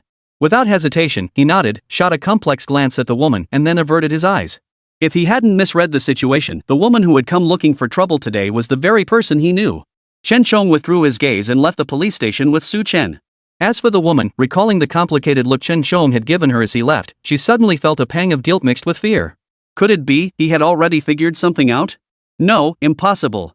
She had covered herself completely from head to toe, and her face was covered in acne. Even if her own mother stood before her, she would never recognize who she was. Reassured by this thought, the woman exhaled softly, her heart settling. Then, a smug smile spread across her face. As long as today's business goes smoothly, he'll not only pocket a huge sum of money but also send Chen Xiong and Su Chen straight to hell. Nothing could make him happier than exacting such swift and satisfying revenge today. Su Chen and Chen Xiong were sitting in the car. Seeing Chen Xiong beside him looking distracted, Su Chen asked directly. Brother Chen, you seem preoccupied. Is it about that woman with the scarred face earlier? Chen Xiong snapped back to reality, realizing he'd been lost in thought, consumed entirely by thoughts of that woman. Hearing Su Chen's inquiry, he nodded but didn't explain why. Instead, he countered with a question of his own. Right, let's not talk about that for now. We could have exposed that woman's scheme right there at the counter. Why did you insist on playing along and putting on that whole act? Su Chen knew Chen Xiong wouldn't hold back and would ask this question. He didn't elaborate much, just casually replied. If we'd exposed her right then and there, the impact wouldn't have been nearly as powerful or memorable as letting things simmer and then delivering a sudden, dramatic reversal. Su Chen offered only a vague answer, but Chen Xiong, being sharp as a tack, instantly grasped his meaning. A sudden clarity dawned on him. I see. Chen Xiong nodded eagerly, a smile spreading across his face. Only you, Brother Su, could come up with this. We'll follow your plan, this makes things so much easier. After speaking, Chen Xiong couldn't help but recall the woman from earlier and blurted out. Actually, that woman looked familiar to me. It finally clicked, she seems to be Zhao Yusen. Zhao Yusen? Mentioning that name only made Su Chen seem even more surprised than Chen Xiong. Isn't she your ex-girlfriend? How did she suddenly get involved in this? Is she here for revenge? Chen Xiong gave a bitter laugh and shook his head. Who knows? Anyway, she just looked familiar to me. When she walked away just now, I caught a glimpse of her profile and silhouette, they were identical to Zhao Yusen's. Su Chen listened in silence, equally stunned. Who would have thought the world was so small?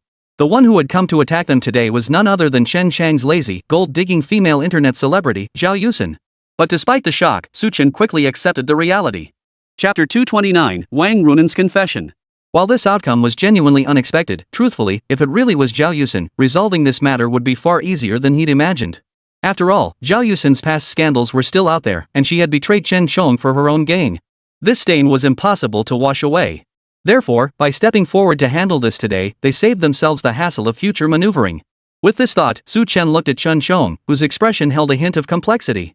Instead, he stepped forward with a smile and offered some words of comfort. Brother Chen, don't worry. While this is somewhat unexpected, since she's the one who handled it, the matter becomes much easier to resolve. Chen Xiong understood this logic all too well. Hearing Su Chen's words, he merely nodded. I understand that too. I know her nature. But I never imagined she'd go this far to destroy me. Su Chen didn't know how to console Chen Xiong either, and could only shrug helplessly. Since things have come to this, there's no need for us to hold back either. Proceed as planned tomorrow. Once the results are in, I'm sure Miss Xiao won't have anything left to say.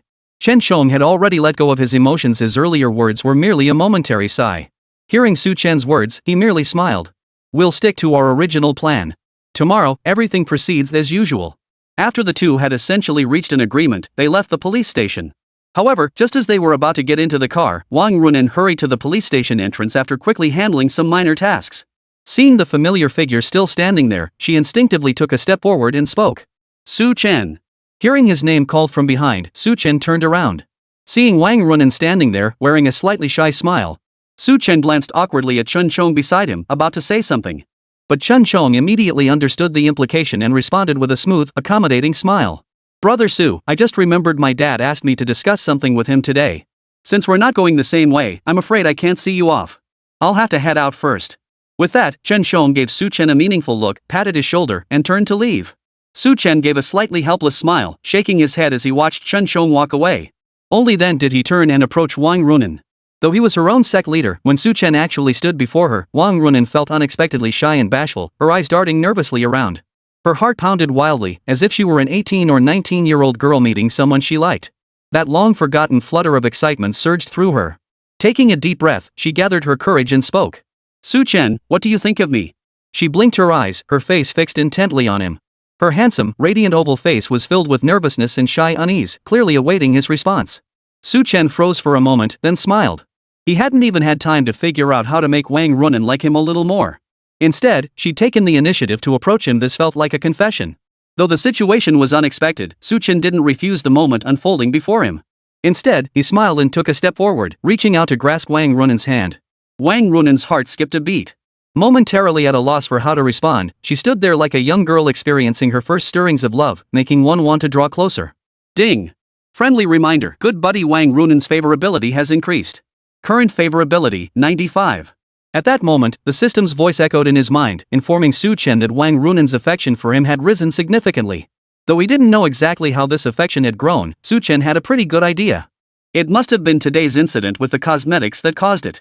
Chen Xiong was the one who caused the trouble, yet Su Chen had stayed by her side the entire time. It seemed this young lady valued justice. That was likely why their relationship had progressed so slowly since they first met. He hadn't yet shown the qualities that would win Wang Runen's favor. But then again, looking at the nervous and bashful Wang Runen before him, seeing her hand still clasped in his without any attempt to pull away, Su Chen couldn't help but smile.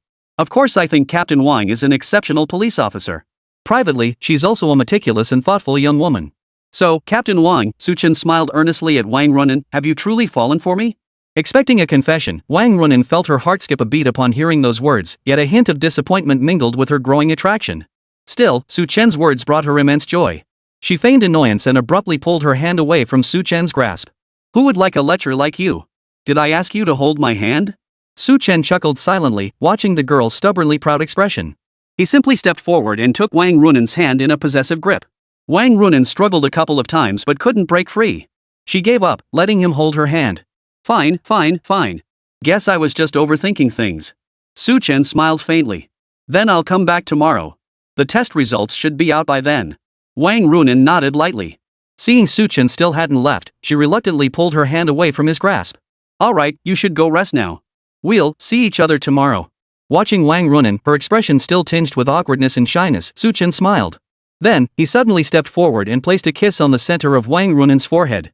The gesture was so unexpected that by the time Wang Runen registered it, Su Chen had already taken a step back. Alright, then we'll see each other tomorrow. Good night. Get some rest early tonight. With that, Su Chen waved goodbye to Wang Runen. Watching her dazed expression, which somehow looked rather adorable, he gave a soft smile before turning and walking away. Only after Su Chen's car had completely disappeared from sight did Wang Runen seem to snap back to reality.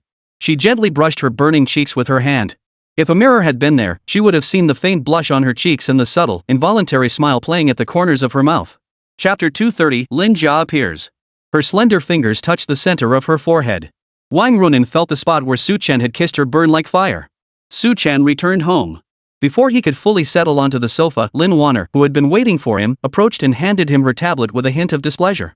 Brother Su Chen, look what's happening online. Something big just happened. Seeing Lin Wanner pouting with indignation, Su Chen reached out curiously and took the tablet. What happened this time?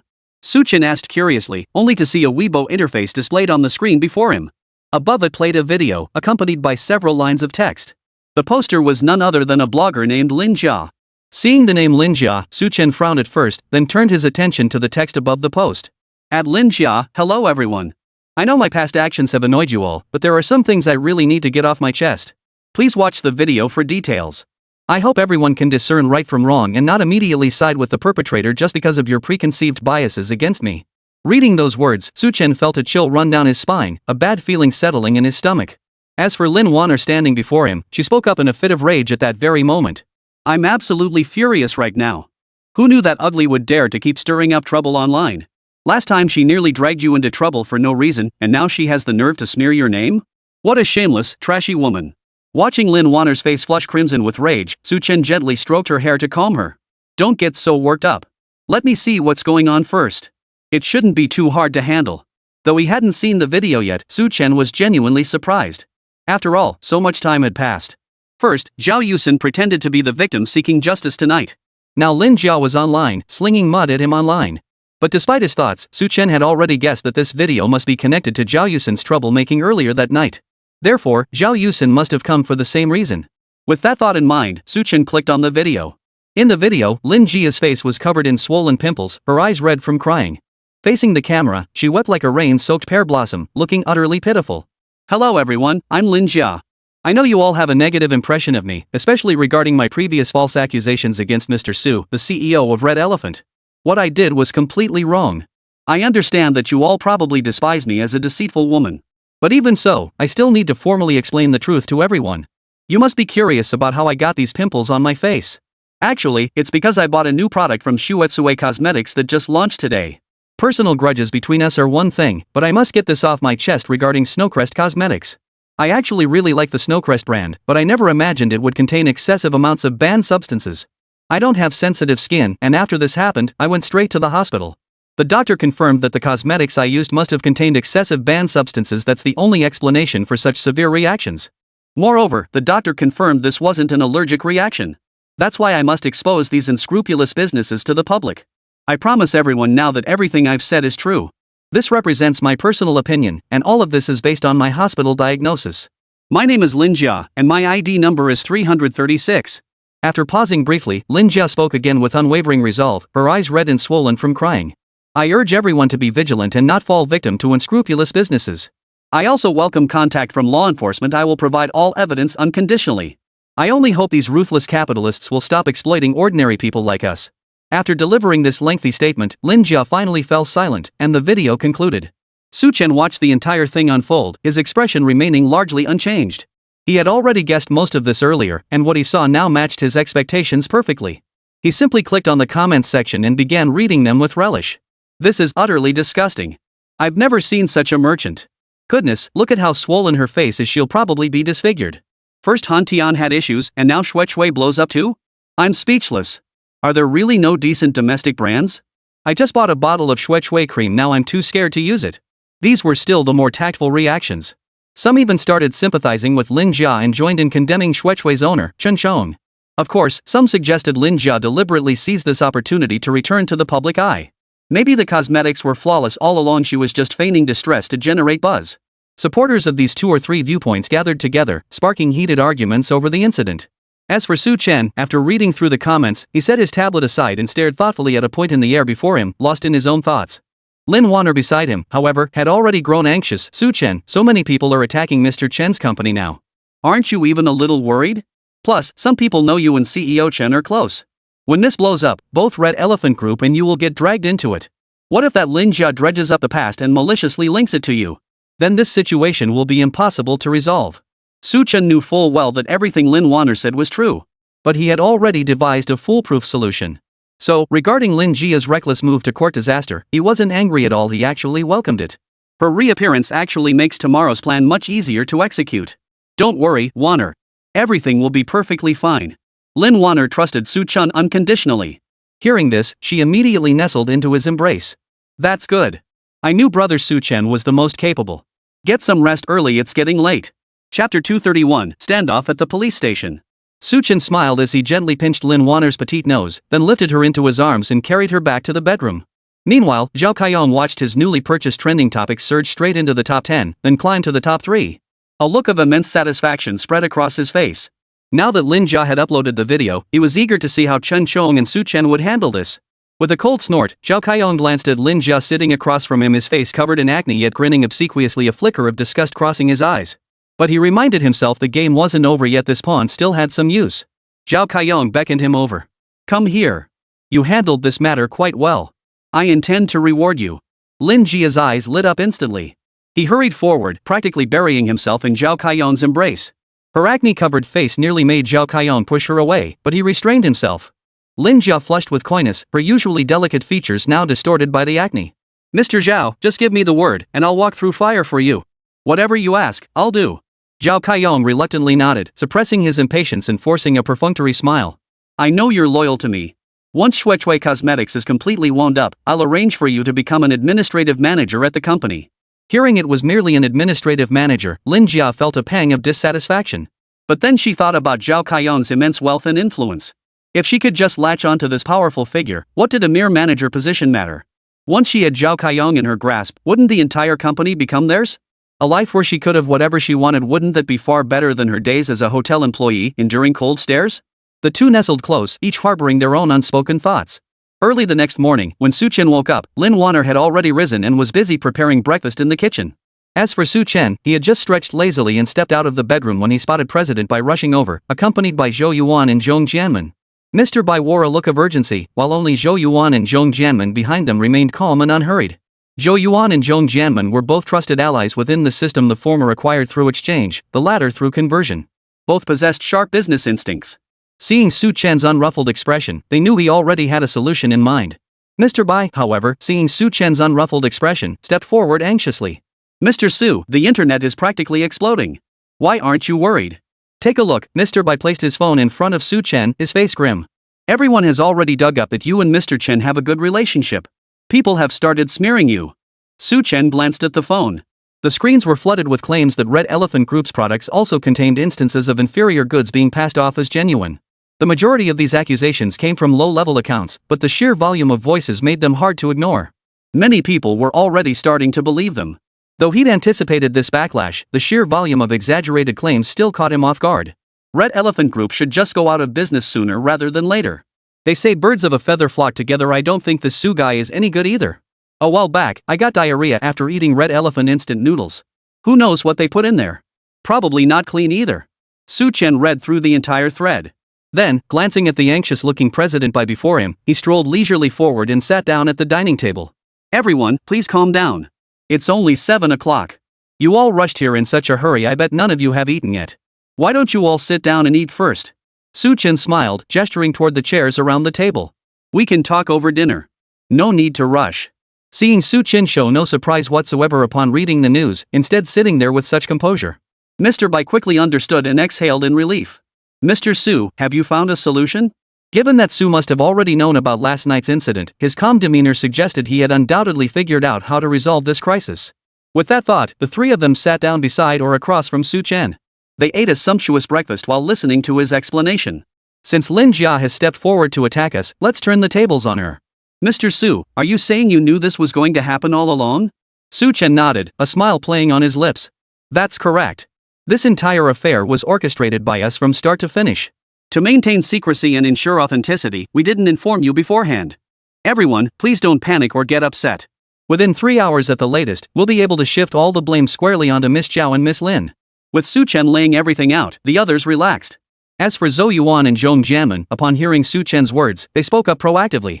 Mr. Su, should we have the PR department follow your lead and stir things up from the sidelines? Zhong Jianmen asked proactively.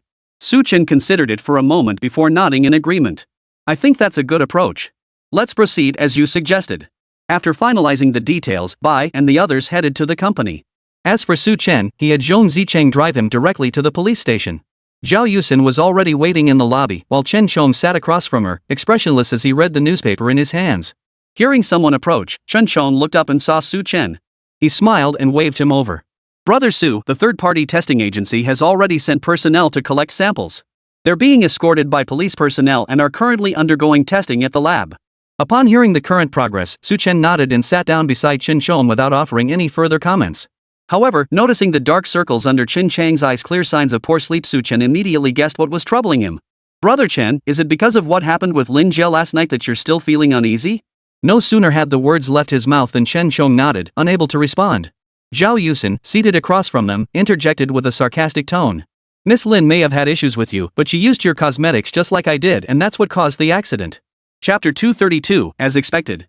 After speaking, Zhao Yusin slowly smoothed her hair, shot a sidelong glance at Su Chen, and declared with unwavering conviction. Now I'm not the only victim.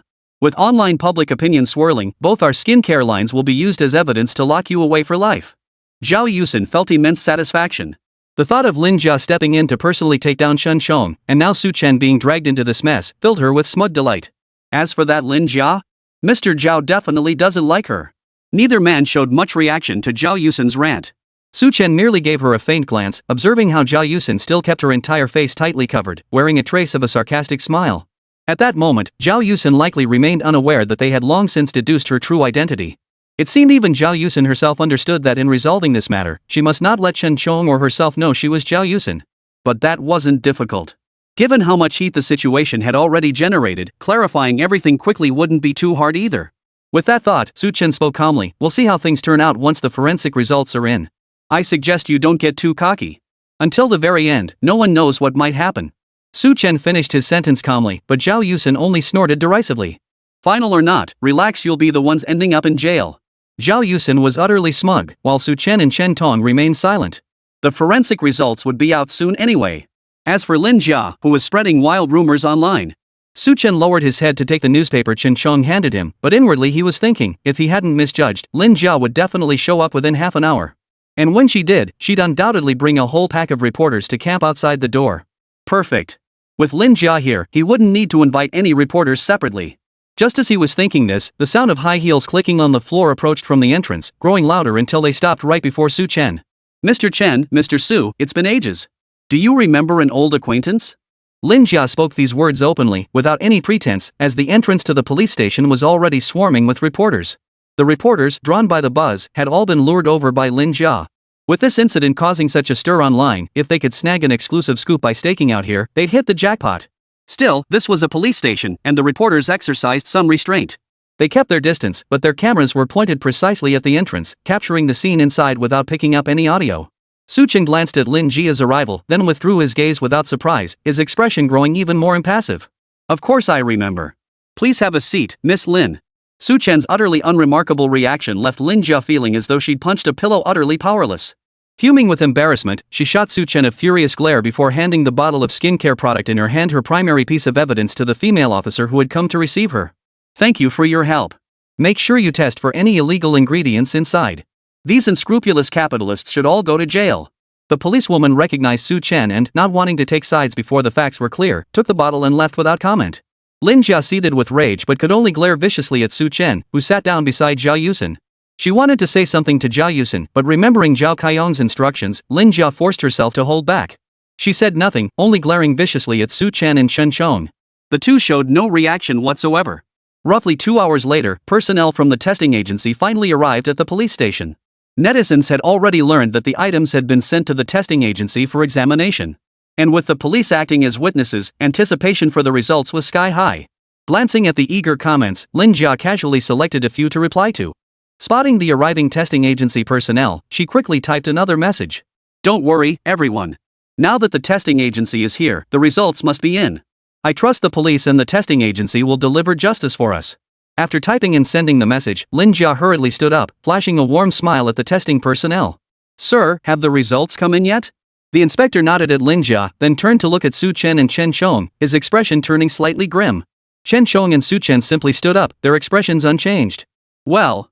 Wang Runin hurried over at that moment and asked, "What are the test results?" The inspector spoke, giving a straightforward answer. Both submitted samples indeed contained significant amounts of banned substances. Moreover, they were added in such large quantities that they have reached levels harmful to human health. That explains the severe reactions on the two young ladies' faces. "This is my final report." The inspector shook his head sympathetically at Su Chen and Chen Chong before placing the test report into Wang Runin's hands. Wang Runin's eyes widened in utter shock, clearly finding it impossible to believe the inspector's words. But disbelief or not, the test report before her was undeniably accurate, proving everything beyond doubt. So, she could only examine the report as if seeking confirmation, reluctantly reading it from beginning to end. But after finishing, the conclusion remained identical to what the inspector had stated. She had no choice but to accept it. Wang Runen's disappointed gaze fell on Su Chen. Just as she was about to speak, Lin Jia's smug, snorting voice cut her off before she could utter a word. I told you so. These are all banned products. By illegally adding such large quantities of banned substances, I'm sure you've reached the threshold for criminal charges. Just wait to rot in jail. Lin Jia basked in the satisfaction, while Zhao Yusin beside her beamed with triumph. Standing there, both felt an immense sense of vindication. Su Chen, however, merely glanced at Lin Jia and Zhao Yusin with unhurried indifference before shifting his focus to the inspector. Ignoring Wang Runen's heartbroken and disappointed expression, he asked the inspector, May I ask if you brought the 2 original bottles submitted for testing? Chapter 233, Loopholes in the Evidence. The inspector froze momentarily, unsure of Su Chen's intent. Nevertheless, he nodded, opened the bag slung over his shoulder, and placed the inspection samples on the table. Seeing the 2 bottles of submitted cosmetics still displayed there, Lin Jia's eyes flickered with a hint of unease. Yet she remained standing there with an air of arrogance, offering Su Chen a dismissive smirk. The evidence is now irrefutable. The results confirm with absolute certainty that Mr. Chen added banned substances. As someone who knew about it, not only did you fail to report it, but you actively helped cover it up. You'll be held equally responsible. And now you're still trying to make a fuss over those bottles? It seems you just won't give up, even if you see the Yellow River. With that, Lin Jia turned directly toward Wang Runen and spoke with genuine earnestness. Officer, the evidence clearly meets sentencing standards. Both Mr. Chen and Mr. Su are prominent entrepreneurs. Shouldn't this warrant a formal investigation and direct sentencing? Wang Runen felt a twinge of unease, but with the evidence laid out before her, she could only manage a strained smile. This case probably won't fall under our jurisdiction anymore. We'll be assisting with the investigation. Once it's handed over to the higher authorities, it should be resolved soon. Wang Runen could only say this much. As for Lin Jia, hearing Wang Runen's words, she felt an even greater sense of satisfaction. That's good. Lin Jia turned to say something else, but Su Chen stepped forward, taking the 2 bottles of skincare products in his hands and glancing at them. Lin Jia couldn't help but frown. What exactly are you trying to do? A sudden uneasy premonition took root in her heart. Though she was utterly certain that neither bottle contained any incriminating evidence against her, a sense of unease nonetheless began to slowly grow within her. Su Chen paid little attention to Lin Jia. He merely examined the bottle in his hand carefully, focusing particularly on the bottom. A calm, confident smile then appeared on his face. The inspector, intrigued, couldn't help but speak up. We've tested everything possible and can confirm the results are flawless. Is there anything else on your mind, Mr. Su? Su Chen lifted his head and directly showed the bottom section of the bottle to the inspector. Sir, Su Chen pointed directly at the base, our bottles are designed with a full vacuum seal. The ointment inside can only be dispensed by pressing the tube. There is absolutely no other way to extract it. The inspector grew even more puzzled, his brow furrowing slightly. Yes, you're absolutely right. This bottle is indeed fully vacuum sealed. So where exactly is the problem? Su Chen smiled faintly, deliberately glancing at Lin Jia and Zhao Yusin standing nearby until they looked visibly uneasy. Only then did he clear his throat softly. While this is also fully vacuum sealed, Su Chen pointed to the bottom, continuing, the anti-counterfeiting mark here is a high-quality fake. If you compare it with the genuine products from our counters, sir, you'll see these 2 are counterfeits. You're lying. Lin Jia finally felt a flicker of panic. But then she remembered that the bottom of the bottle had been replicated exactly from the genuine article. There was absolutely no way it could be flawed. This thought bolstered her confidence. This anti-counterfeiting label must be genuine. Even if you spot some flaws, doesn't that just prove the bottles were defective when they left your factory? Su Chen knew Lin Jia would say this, and merely smiled indifferently. You could argue that, but when our factory produces these bottles, every anti-counterfeiting code inside is unique. Moreover, each scan triggers a unique animation. A high-quality counterfeit simply couldn't replicate that effect. As soon as Su Chen finished speaking, the inspector pulled out their phone and scanned the code at the bottom. The result that appeared, however, was worlds apart from what Su Chen had just claimed. The result confirmed that both bottles were counterfeit. Instantly, Wang Runen's expression relaxed and a wave of relief washed over her. Thankfully, Su Chen wasn't involved in this matter. Since that was the case, it meant there was more to the story. With this thought, Wang Runen cleared her throat, about to speak. Zhao Yusin, who had remained largely silent, stepped forward angrily. I'll say it again, this is definitely a problem with the bottles manufactured by your company. How could I possibly risk my reputation over something like this? Su Chen shot her a cold glance and immediately countered her claim. In that case, please produce your receipts. If you have them, it proves you purchased these 2 bottles of skincare products. He expected them to be unable to produce receipts, but in the next instant, both Zhao Yusin and Lin Jia simultaneously pulled receipts from their pockets and placed them directly in front of Wang Runen. Wang Runen took the receipts and saw they indeed showed purchases made at 8 a.m. yesterday. Her expression turned complicated, unsure whom to believe. They purchased these 2 bottles of skincare products at $8.20 and $8.55 respectively. There's no issue with that. Zhao Yusin immediately declared triumphantly, see? We have the receipts. How long do you plan to keep lying? Just spill everything at once and go to jail with a clear conscience. The existence of receipts was genuinely unexpected. Chen was taken aback, but he quickly responded. Fine. Since you have receipts, I can't argue. Seeing Lin Jia's triumphant expression, Chen shifted his focus, slowly turning his gaze toward Wang Runen, whose expression was complex. Chapter 234, An Unexpected Turn. Chen had been meticulous from start to finish, leaving no stone unturned. Even if the two had gone to the counter that morning, it was highly unlikely. Because at around 8 in the morning, the counter wasn't even open yet. The counter's operating hours began at 9 in the morning, so the receipt from around 8 o'clock was undoubtedly forged. To execute this flawlessly was utterly impossible. There were inevitably gaps in the plan. Observing Lin Jia's flustered expression before him, Chen smiled faintly, fully aware of the situation. Lin Jia's expression betrayed her completely, making it obvious to anyone that something fishy was going on. As an experienced policewoman, Wang Runen was naturally better than Chen at spotting the inconsistencies. Therefore, she calmly glanced at Lin Jia, then at Zhao Yusin, whose face was completely covered by the hood, and finally felt completely at ease. With this chain of evidence, she was now virtually certain that both Chen and Chen Shong were innocent in this matter. However, innocence alone wouldn't suffice. With this evidence in hand, any further attempts by Lin Jia and her associates to smear their reputations would be utterly futile. Miss Lin, and this young lady. During last night's interrogation, this heavily masked girl had insisted she was feeling unwell and unable to participate. She insisted that the statement could only be taken after today's results were available. Thus, Wang Runen still had no idea who this woman before her truly was. Zhao Yusin felt a twinge of guilt. She hadn't revealed her true identity precisely because she feared people would connect her to Chen Shong. After all, there was bad blood between them. Coming forward today to report issues with the cosmetics would inevitably make people suspect she was seeking revenge. Recalling Mr. Zhao's instructions and expectations, Zhao Yusin forced a smile, adopting a righteous demeanor. My surname is Zhao. Her voice carried a hint of hoarseness. Wang Runen felt a vague sense of familiarity but didn't dwell on it, merely nodding slightly. Understood, Miss Zhao. We'll authenticate the shopping receipt here and review the surveillance footage. As for the factory, we'll send someone to verify the anti-counterfeiting markings. Once we have the final results, we'll notify you separately. We also request that you both remain at the police station during this period. It's for your own safety. Is that acceptable? Lin Jia was already in a complete panic. She truly hadn't expected Chen to pull such a move, cutting off the supply at its source. After all, when she came to the store yesterday to report the incident, Chen and Chen Shong hadn't said much else. Even during the evening appraisal, both men had appeared calm and composed. It wasn't until this morning, when the results came in, that they made this demand. Their restraint had been remarkable. This move was likely deliberate to confuse them and make them accept the situation as a done deal. But Lin Jia couldn't say much else. After shooting Chen a vicious glare, she could only force herself to suppress her panic and nod. Wang Runen shot a meaningful glance at Lin Jia and Zhao Yusin before turning away. Once Lin Jia sat back down, panic and anxiety overwhelmed her. What on earth should she do? If the police actually investigated, they'd definitely uncover something amiss. The receipts were forged, and the surveillance footage wouldn't show anyone buying skincare products. The 2 fake bottles they had in their hands were actually genuine vacuum bottles that Zhao Kaiyom had arranged for someone to sneak into the Shuetsue Cosmetics factory 2 days prior.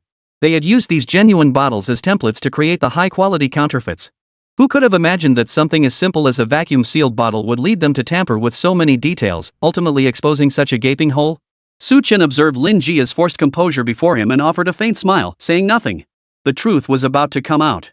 It was time for those lurking online to reveal their ugly faces.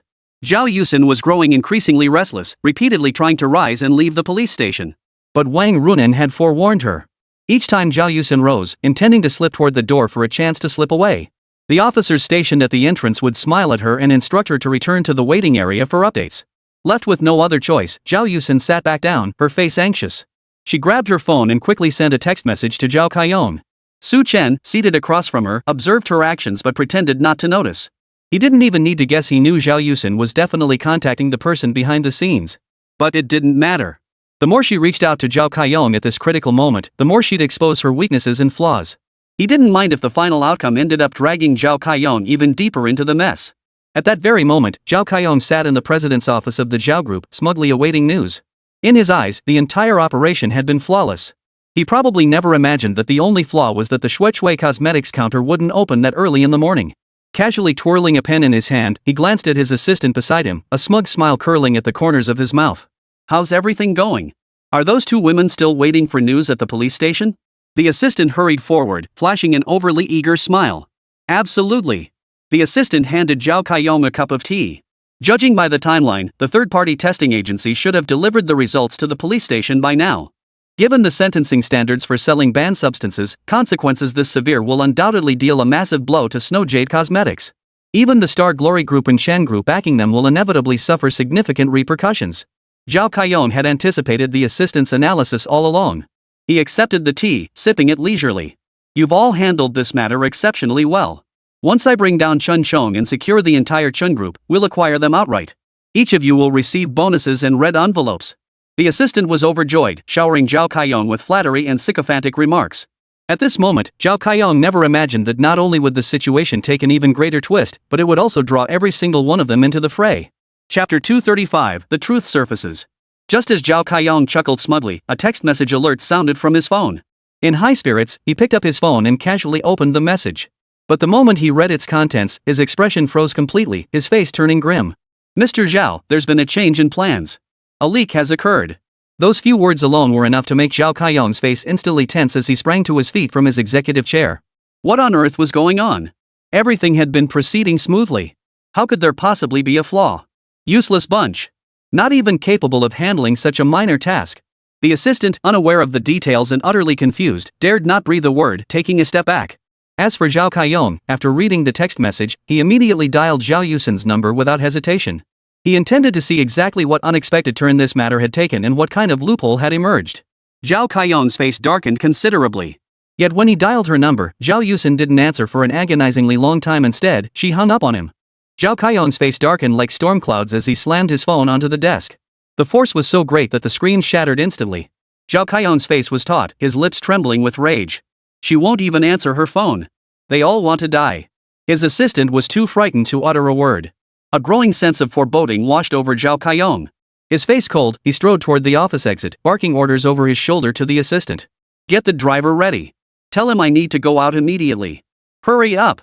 If his hunch was correct, sitting idly by any longer would surely land him at the police station for questioning. Moreover, the text message from Zhao Yusin had already proven that this matter would inevitably implicate him. Zhao Kaiyong certainly wasn't going to wait around at the group headquarters. At this point, he had to leave immediately for the mainland while there was still a chance to turn things around. Framing Chen Chong, the son of Binhai City's richest man, and dragging him into a scandal. If this scandal were exposed, the Zhao Group would undoubtedly suffer massive repercussions. After all, the wealthiest man in the city wasn't just a figurehead. With his son suffering such a grave injustice, he would undoubtedly take action. When that happened, the entire Zhao family would be dragged down by his actions. If Su Chen intervened, not only would the group's stock plummet, but they would suffer immense repercussions. Therefore, he had to act before that happened. The best course was to leave this place and head somewhere where even the police couldn't touch him. More crucially, he had already dispatched someone directly to the Shuetsue Cosmetics factory to carry out an even more terrifying act. Meanwhile, Su Chen stood motionless outside the police station. Knowing Zhao Yusin had tipped off Zhao Kaiyong, he had already guessed Zhao Kaiyong would likely attempt to flee. Without hesitation, he picked up his phone and dialed Wang Runan's number. Wang Runan was just arriving at the counter with her colleagues, retrieving surveillance footage and authenticating the receipt. Suddenly receiving Su Chen's call caught Wang Runan off guard, but she still reached out to answer. What's up, Su Chen? Su Chen was about to speak, but noticing Zhao Yusin and Lin Jia seated across from him, he stood up and moved toward the doorway before continuing. Here's the thing. That Miss Zhao must have tipped off someone behind the scenes. I suspect that person is Zhao Kaiyong from the Zhao Group.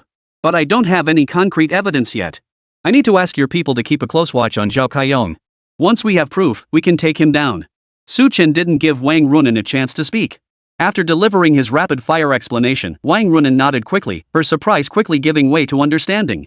Understood. Rest assured, I've got this covered. With that, both parties ended the call. Though Wang Runan hadn't anticipated Zhao Kaiyong's involvement, receiving Su Chen's information now left her both astonished and uncertain how to proceed with Zhao Kaiyong. After all, there was currently no evidence pointing directly at Zhao Kaiyong. Even if she arranged for someone to closely monitor him covertly, if he wanted to buy a plane ticket and flee the country, she lacked both the authority and the evidence to intercept him. Therefore, Wang Runan could only briefly instruct a colleague nearby to keep a close watch on Zhao Kaiyong. Simultaneously, she dispatched other colleagues to speak with Zhao Yusin and Lin Jia, hoping to glean any advance information from their accounts. After completing these tasks, Wang Runan reviewed the surveillance footage and casually remarked, "Start the surveillance footage from 8:19 and run it through 8:52. The saleswoman beside her shook her head in puzzlement as soon as the words left her lips. Officer, we don't officially open for business until 9 o'clock. Footage from 8:19 would only show the entrance area. No customers would be buying skincare products at that hour. Open at 9 o'clock? Hearing this, Wang Runen's eyes widened abruptly. She quickly pulled out the receipt to check. The receipt still showed 8:20 and 8:55. If they really opened at 9, how could these receipts show different times? Take a look at these two receipts.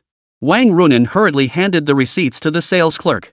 After scanning them from top to bottom, the clerk shook her head at Wang Runen.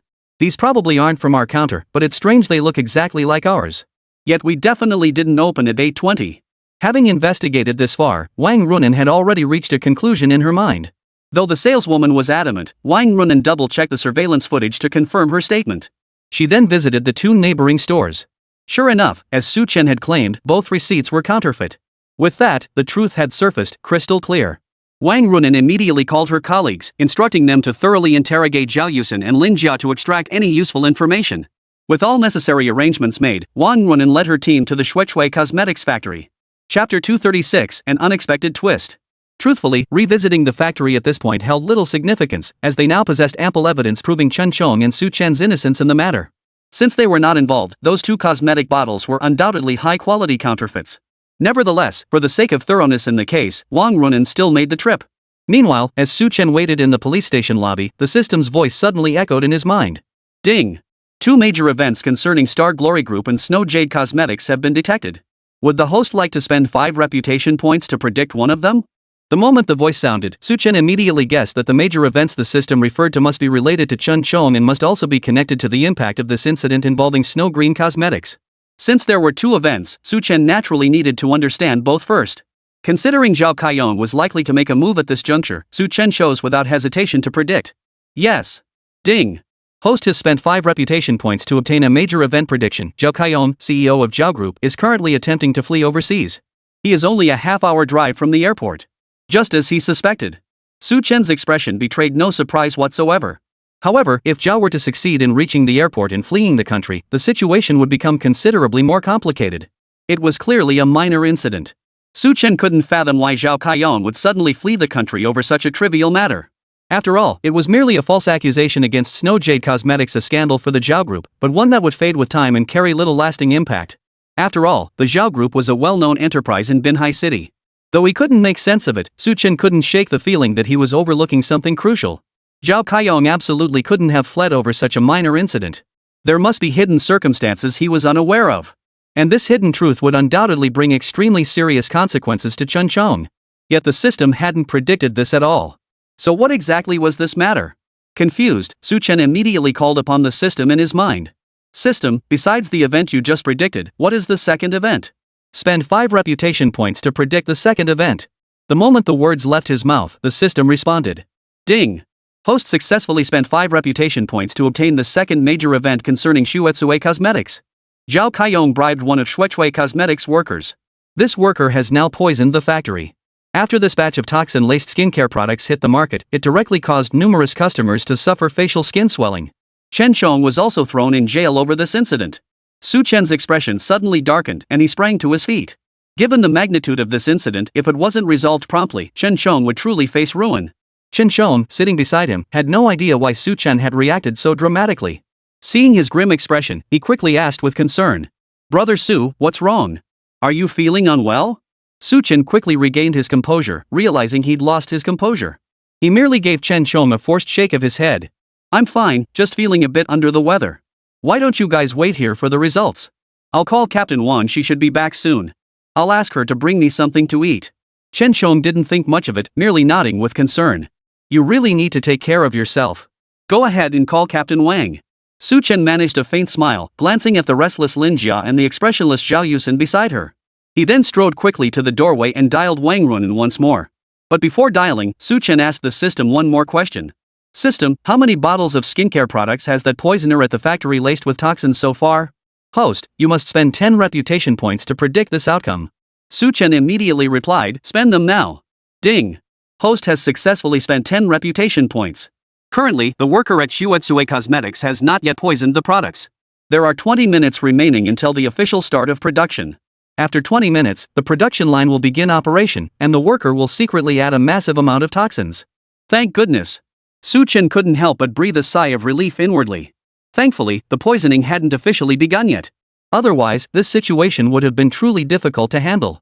Then I'll spend more reputation points to obtain all information on the poisoner. Ding! Host successfully spent 20 reputation points to obtain all information on the poisoner. After reviewing all the details about the poisoner, Su Chen swiftly formulated countermeasures in his mind. With that, Su Chen promptly called Wang Runen. Captain Wang. The moment the call connected, Su Chen didn't waste time with pleasantries and got straight to the point. At Shuechui Cosmetics, a worker is planning to poison the products. He'll carry out the poisoning in 20 minutes. His name is Zhang Fugui, and he works on the second production line. You need to go immediately. Before Wang Runen could process it all, Su Chen's words left her face frozen in shock. How did you find out about this? Wang Runen blurted out. Su Chen merely shook his head, having no time for explanations.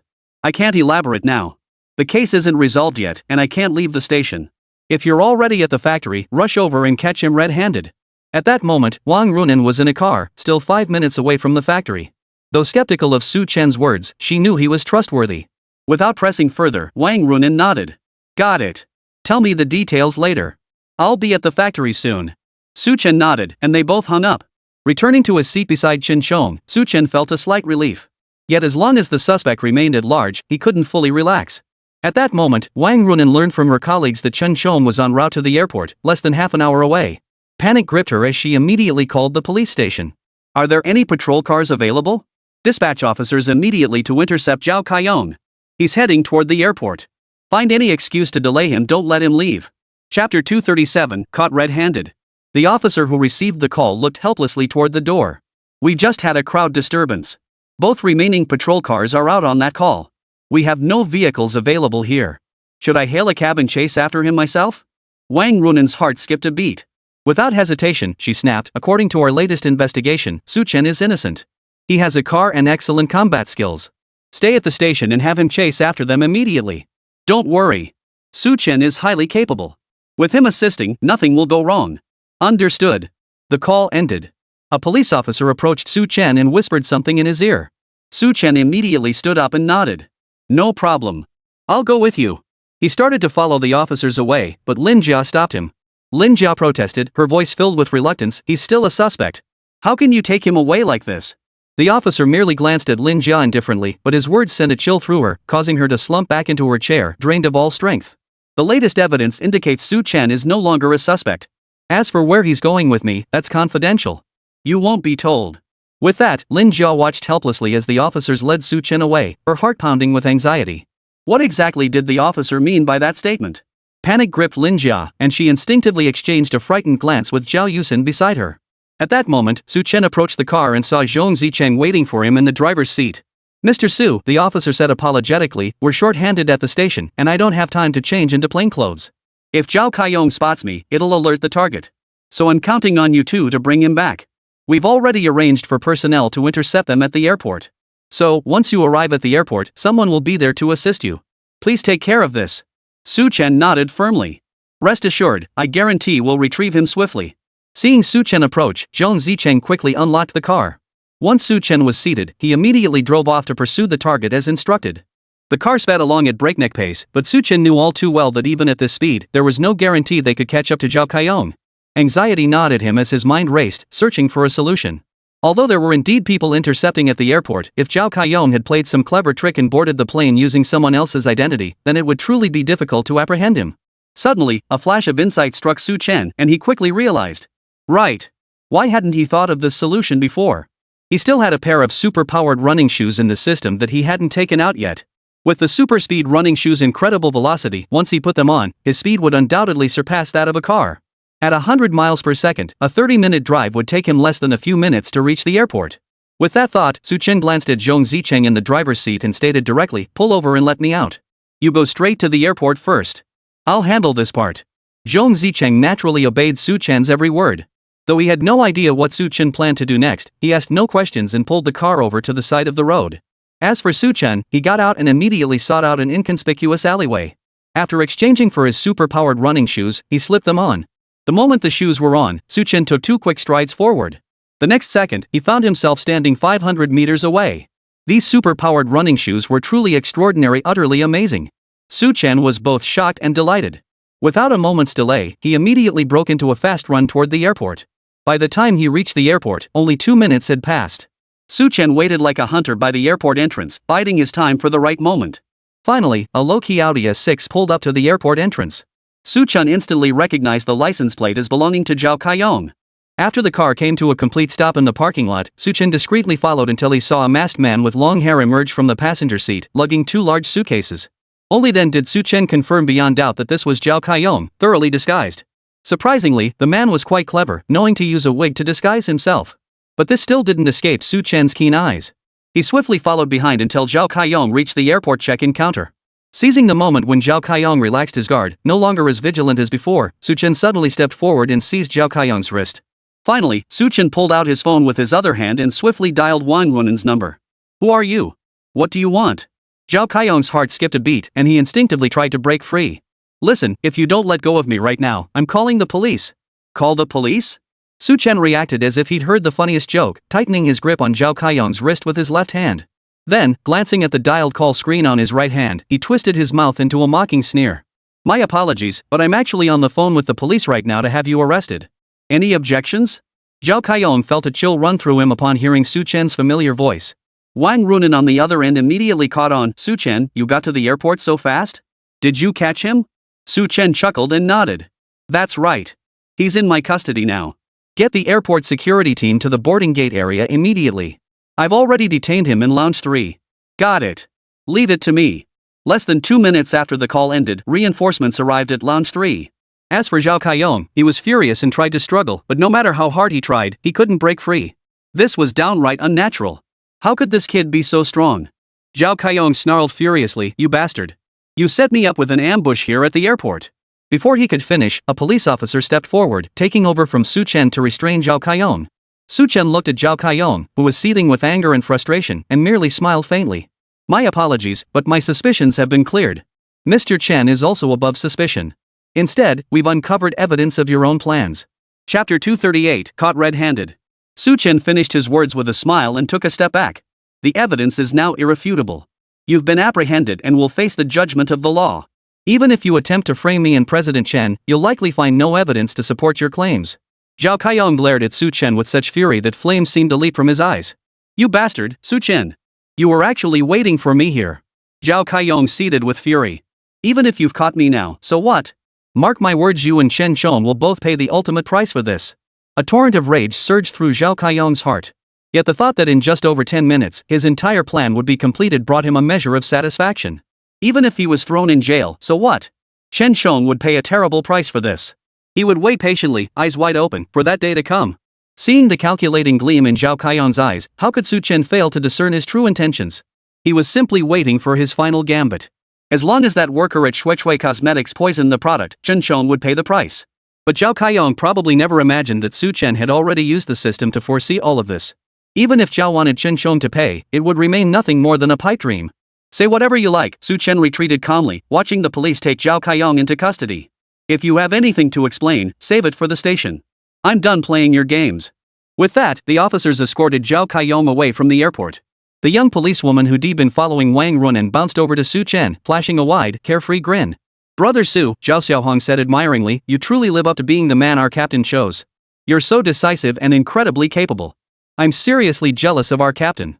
Chen felt a rare flicker of embarrassment at her words, but he chuckled and replied, "Serving the police is just my way of doing my part to ensure these people can't harm society anymore." "What a noble spirit." Zhao Xiaohong gave Chen a thumbs up, then pointed toward the police car nearby and chuckled. "Alright, I won't keep you long. Why don't you ride back with us? We'll need you to make a statement at the station." Chen merely smiled. "I won't be riding back with you. My car is parked at the airport entrance. I'll just follow you back later." Since Chen had made his decision, Zhao Xiaohong didn't press him further.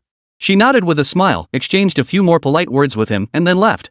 After Zhao Xiaohong and the others had gone, Chen walked outside while pondering how he would explain to Wang Runen and the others that he had arrived at the airport so quickly.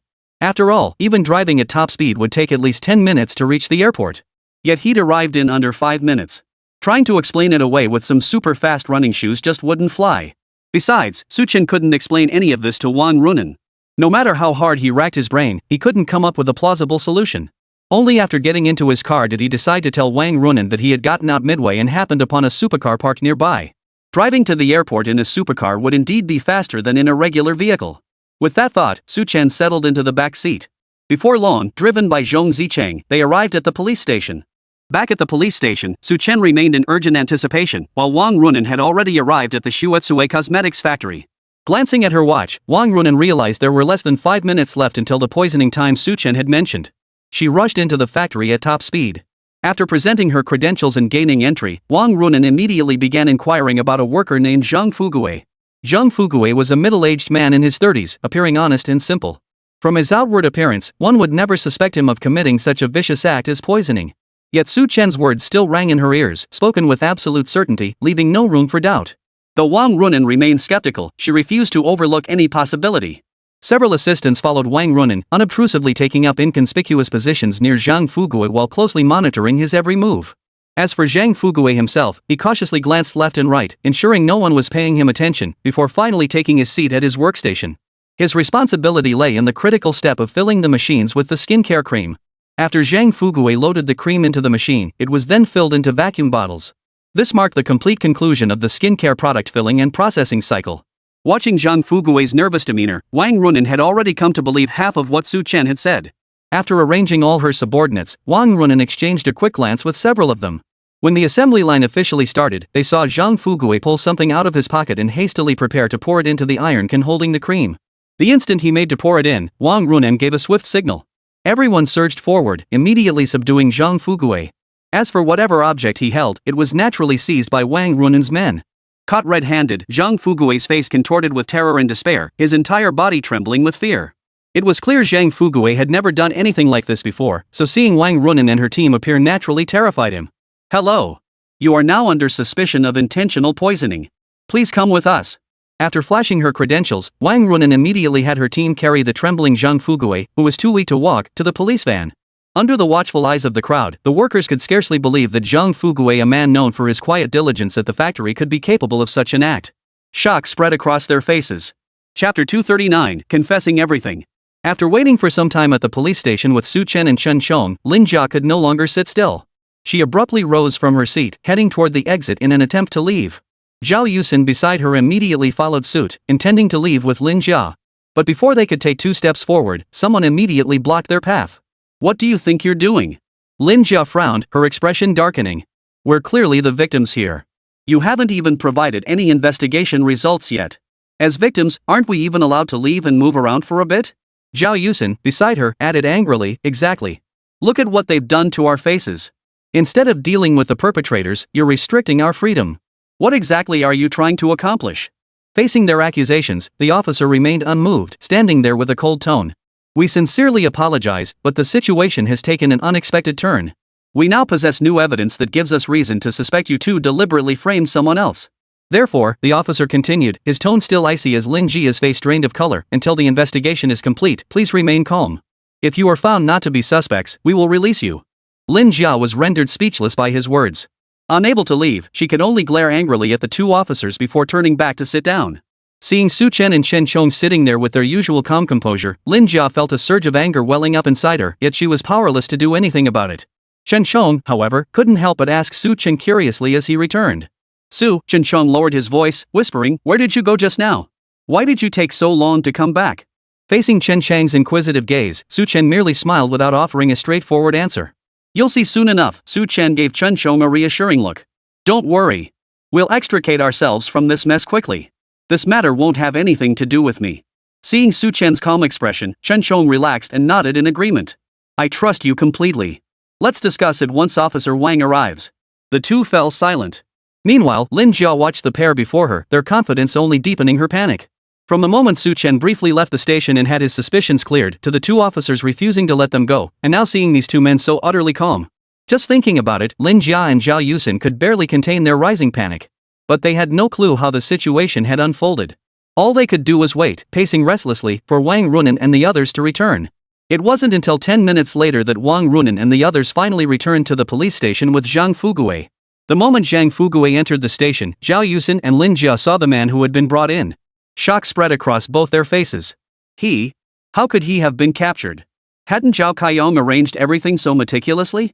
Zhang Fugui was so deeply hidden, how could he have been captured so easily? Zhao Yusin's face was covered by a mask and glasses, making her expression impossible to discern. But the shock on Lin Jia's face was unmistakable, clearly indicating her deep involvement in the matter. Wang Runan keenly noticed this, but instead of exposing it immediately, she had Zhang Fugui brought before them. Zhang Fugui, what are you doing here? Chen Shong, who knew nothing about the poisoning, looked utterly surprised to see Zhang Fugui approach. Zhang Fugui was a long-time employee at their factory.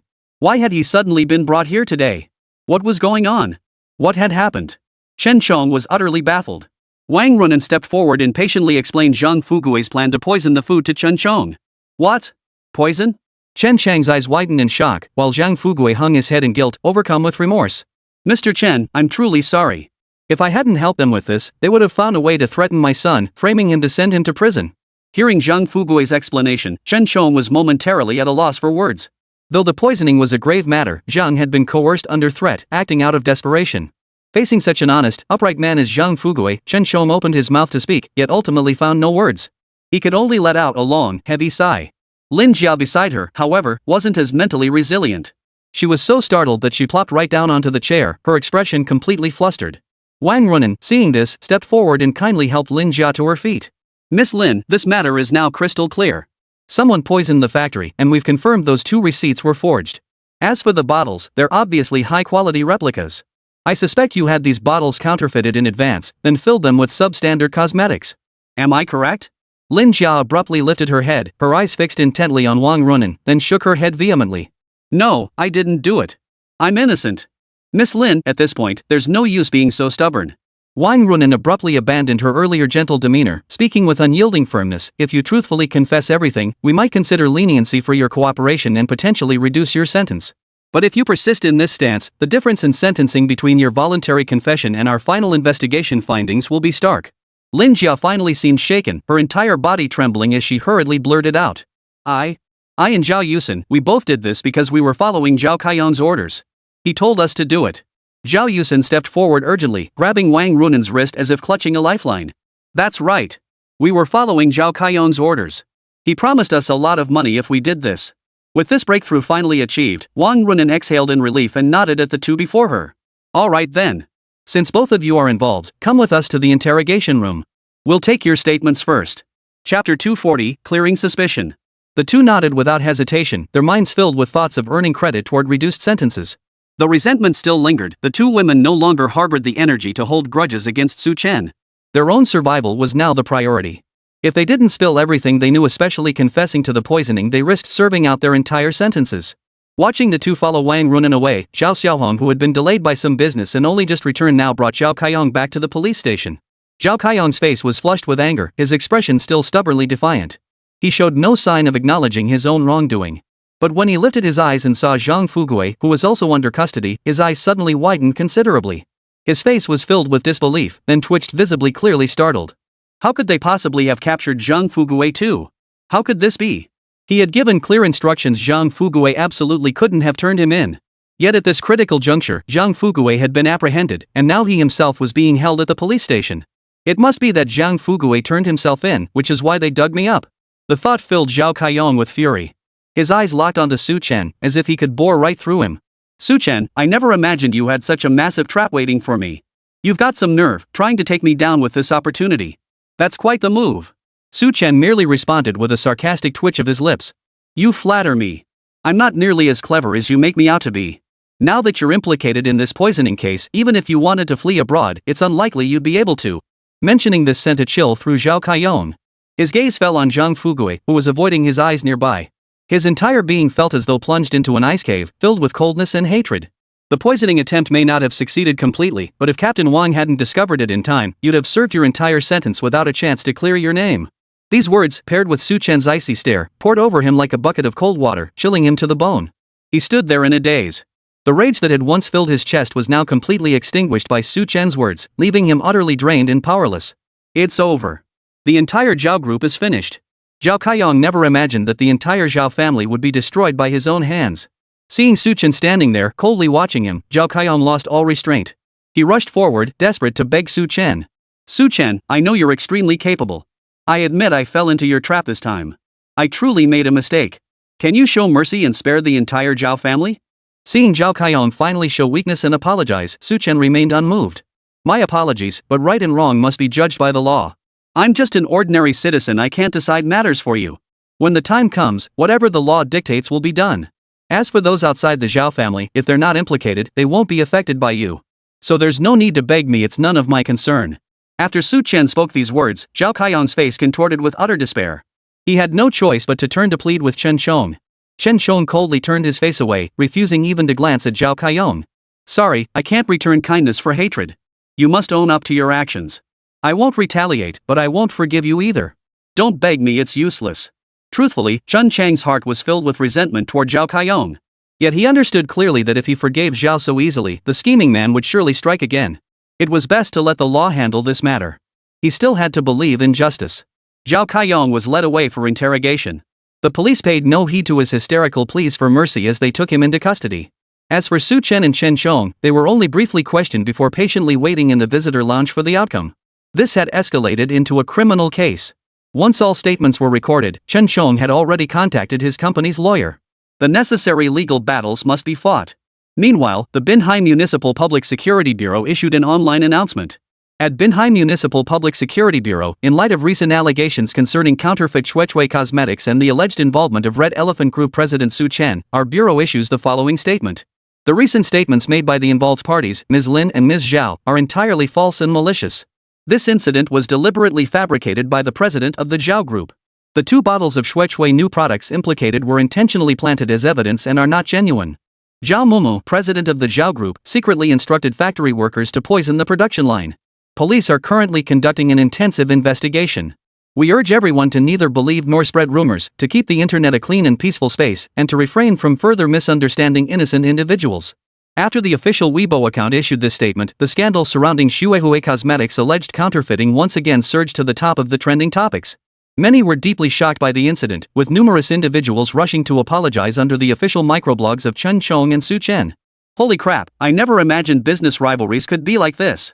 These corporate warfare tactics are truly eye-opening. This is practically ancient palace intrigue.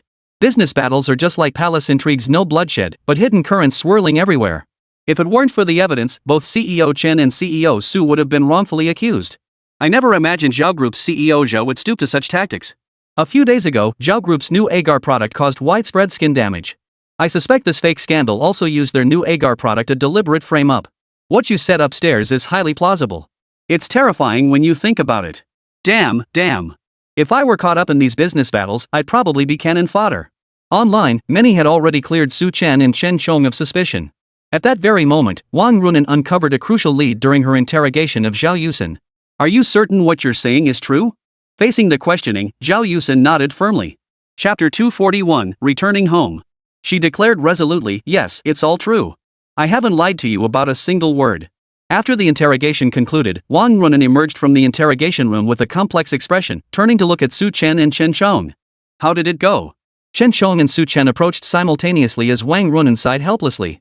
Zhao Kaiyong and his crew were trying to use the disfigurement incident to frame you guys for stealing their formula again. That's how this whole thing unfolded. Su Chen was not only surprised but also found it utterly ridiculous. Seriously? Their cosmetics caused widespread skin damage and they paid out hefty compensation.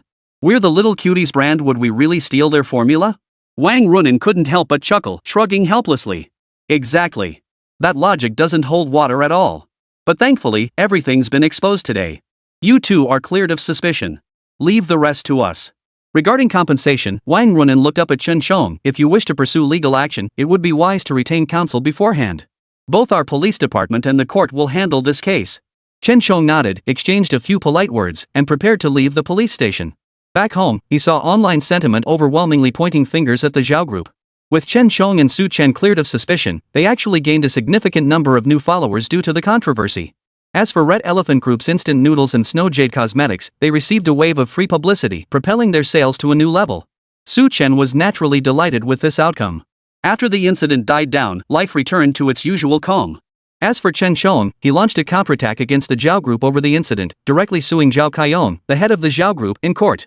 Chen Fugue, though coerced into involvement, was implicated nonetheless and would face trial alongside them in court within half a month.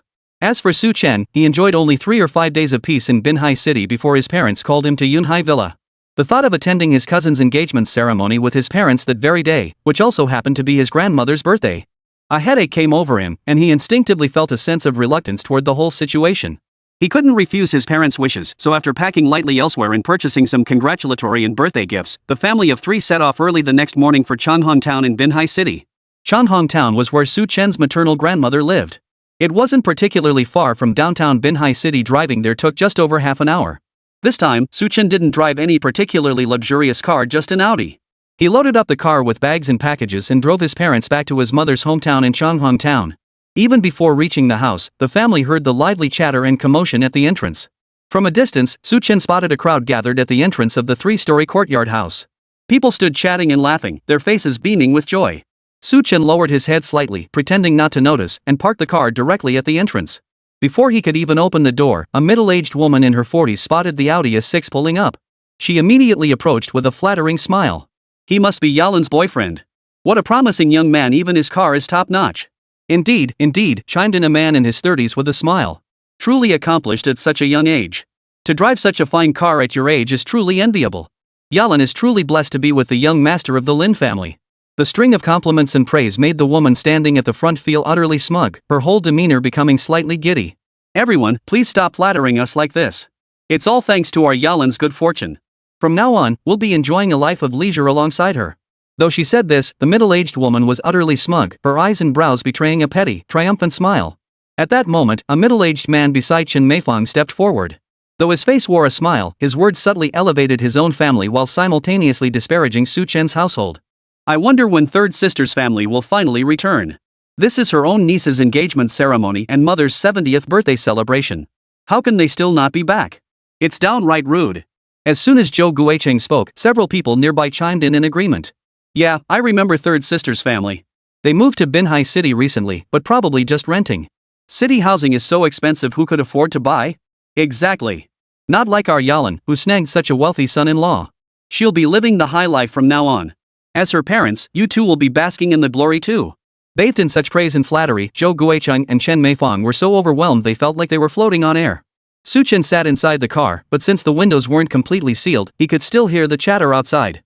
He hadn't expected that after so many years without seeing his maternal relatives, they'd still be as snobbish as ever.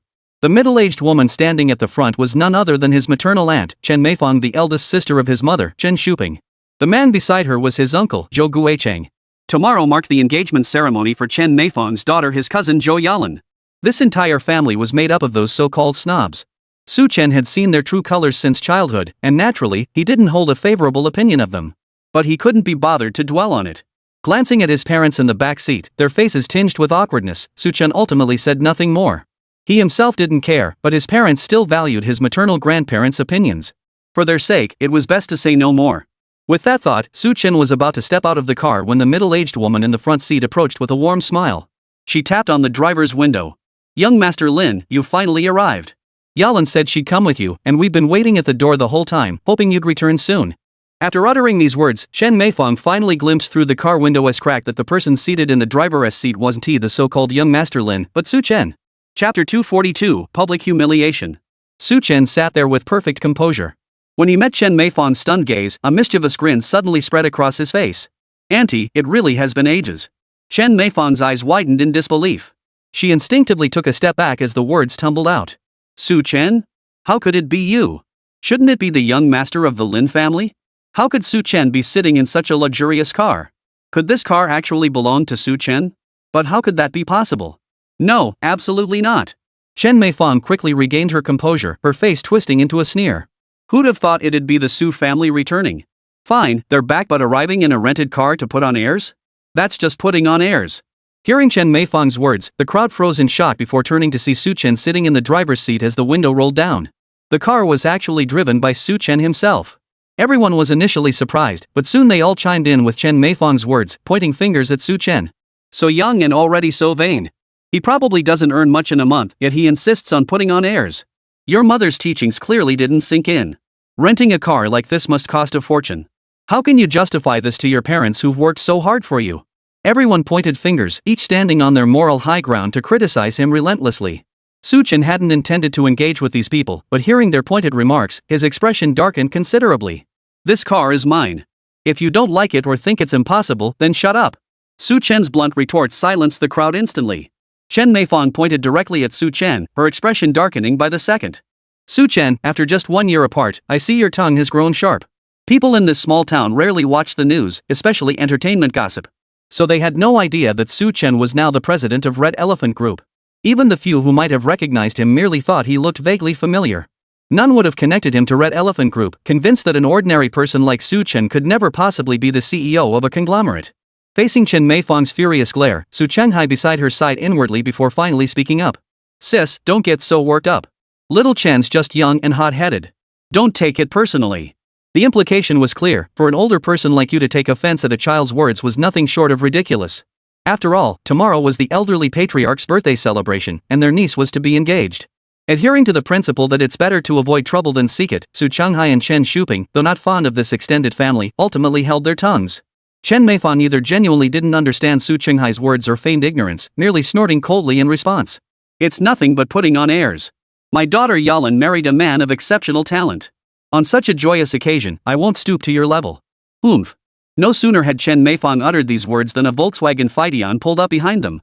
Though not quite an Audi S6, it was still a fine car with a price tag exceeding 400,000 yuan.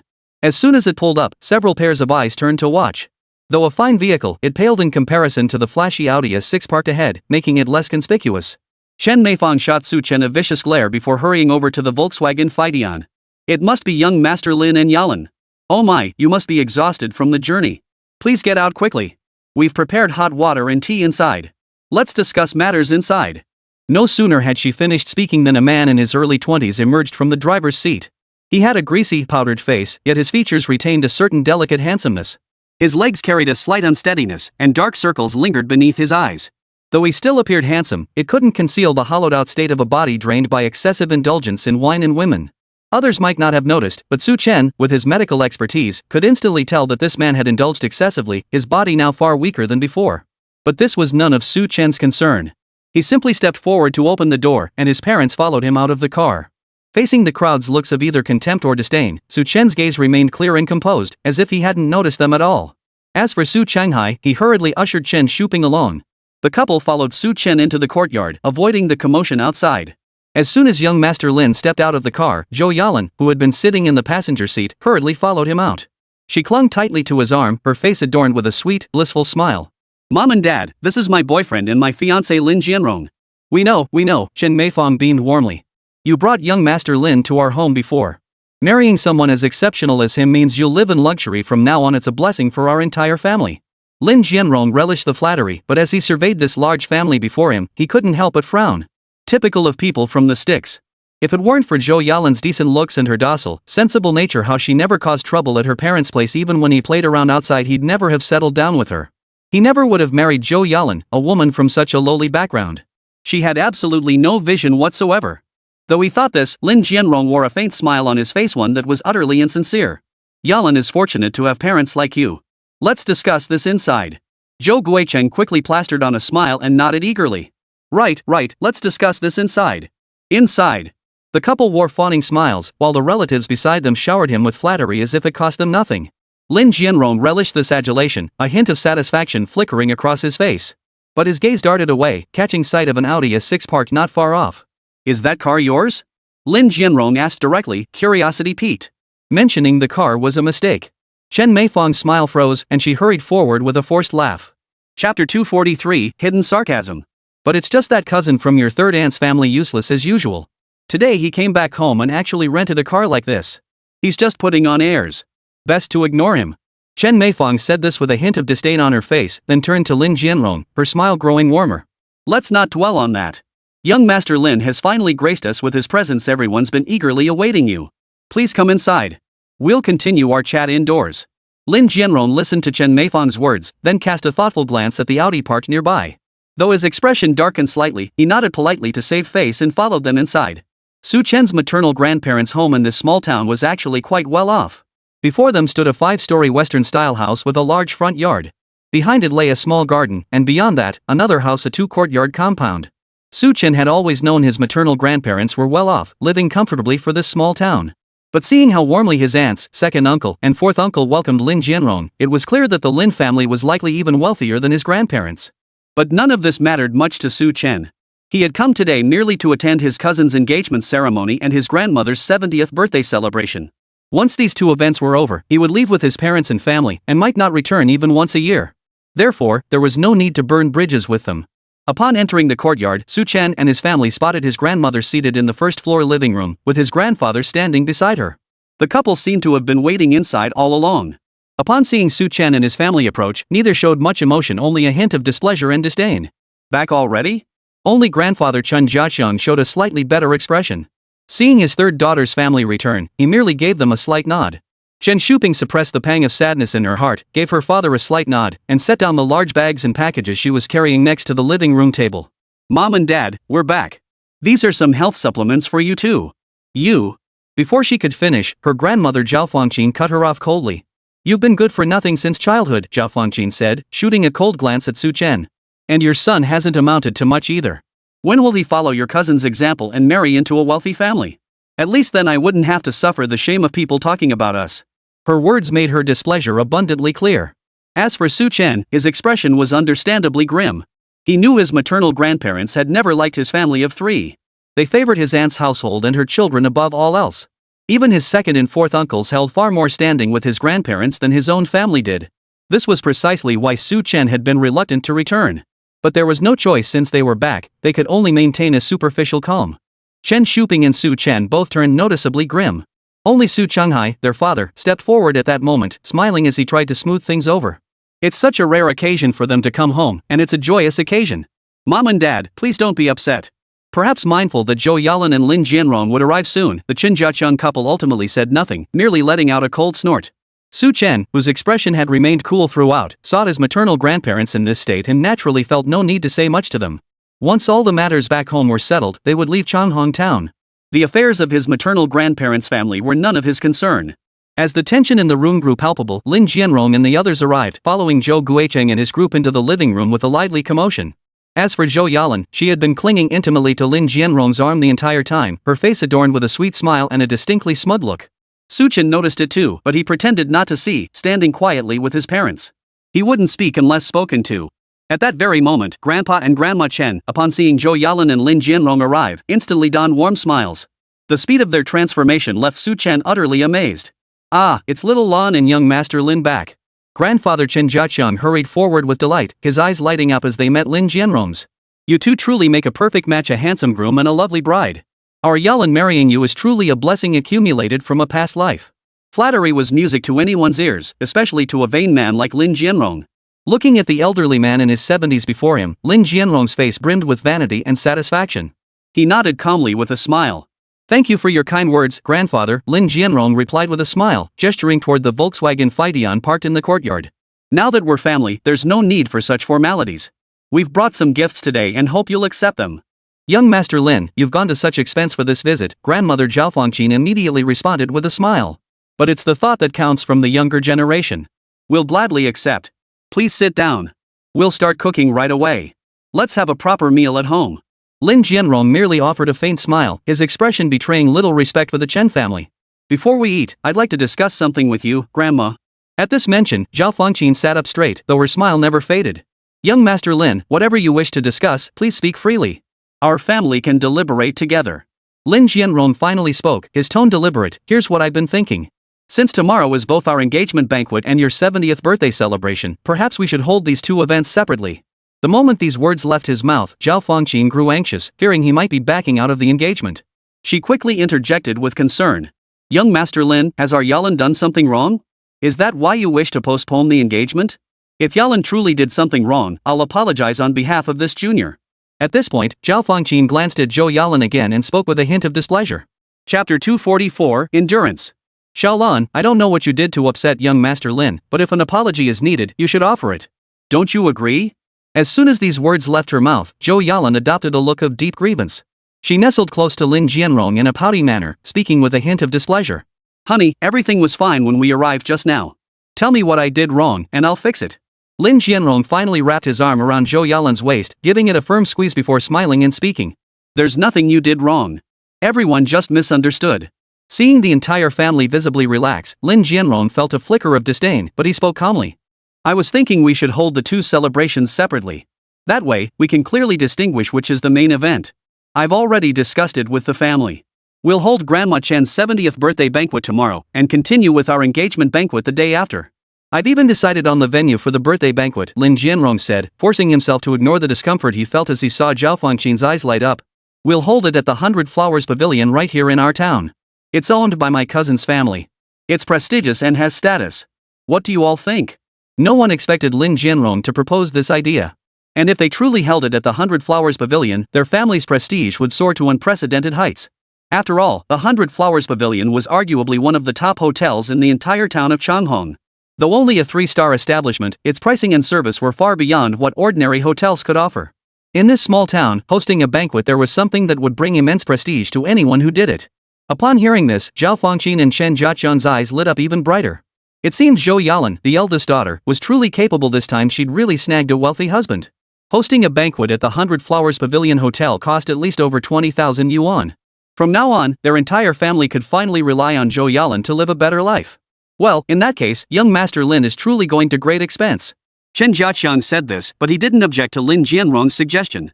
Instead, he nodded with a smile. Young Master Lin handles matters so meticulously and thinks so thoroughly. I'm sure your engagement banquet the day after tomorrow will be grand and lively. Basking in the flattery, Lin Jianrong grew increasingly elated. At that very moment, Chen Meifang's eyes darted toward Su Chen's family. Noticing their indifferent expressions and recalling the Audi A6 they had driven earlier, her eyes darted around. Xiao Chun, Auntie Chen began in a sarcastic tone. I'm not trying to criticize you, but how many years have you been out of school now? Not only are you completely unemployed, but I bet you still haven't paid off all the debts you owe. Zhou Guicheng chimed in beside her, his words dripping with disdain for Su Chen. Your auntie's right. It's bad enough you can't pay back your debts, but dragging your parents down too? With all that high interest debt you've racked up, I doubt you'll ever find a wife. The two of them traded barbs, dragging Su Chen down into the dust. His second uncle seized the moment to add his 2 cents. Your aunt and uncle are absolutely right. Today you showed up in a rented Audi A6. Let me tell you, young people shouldn't care so much about appearances. When are you going to stop pretending to be something you're not? When the wall falls, everyone pushes. Especially since Su Chen's family had never been particularly valued by his maternal grandmother's side. So now that his aunt's family had hooked up with a wealthy son-in-law, Su Chen's family naturally seemed even more despicable. Su Chen, however, couldn't care less.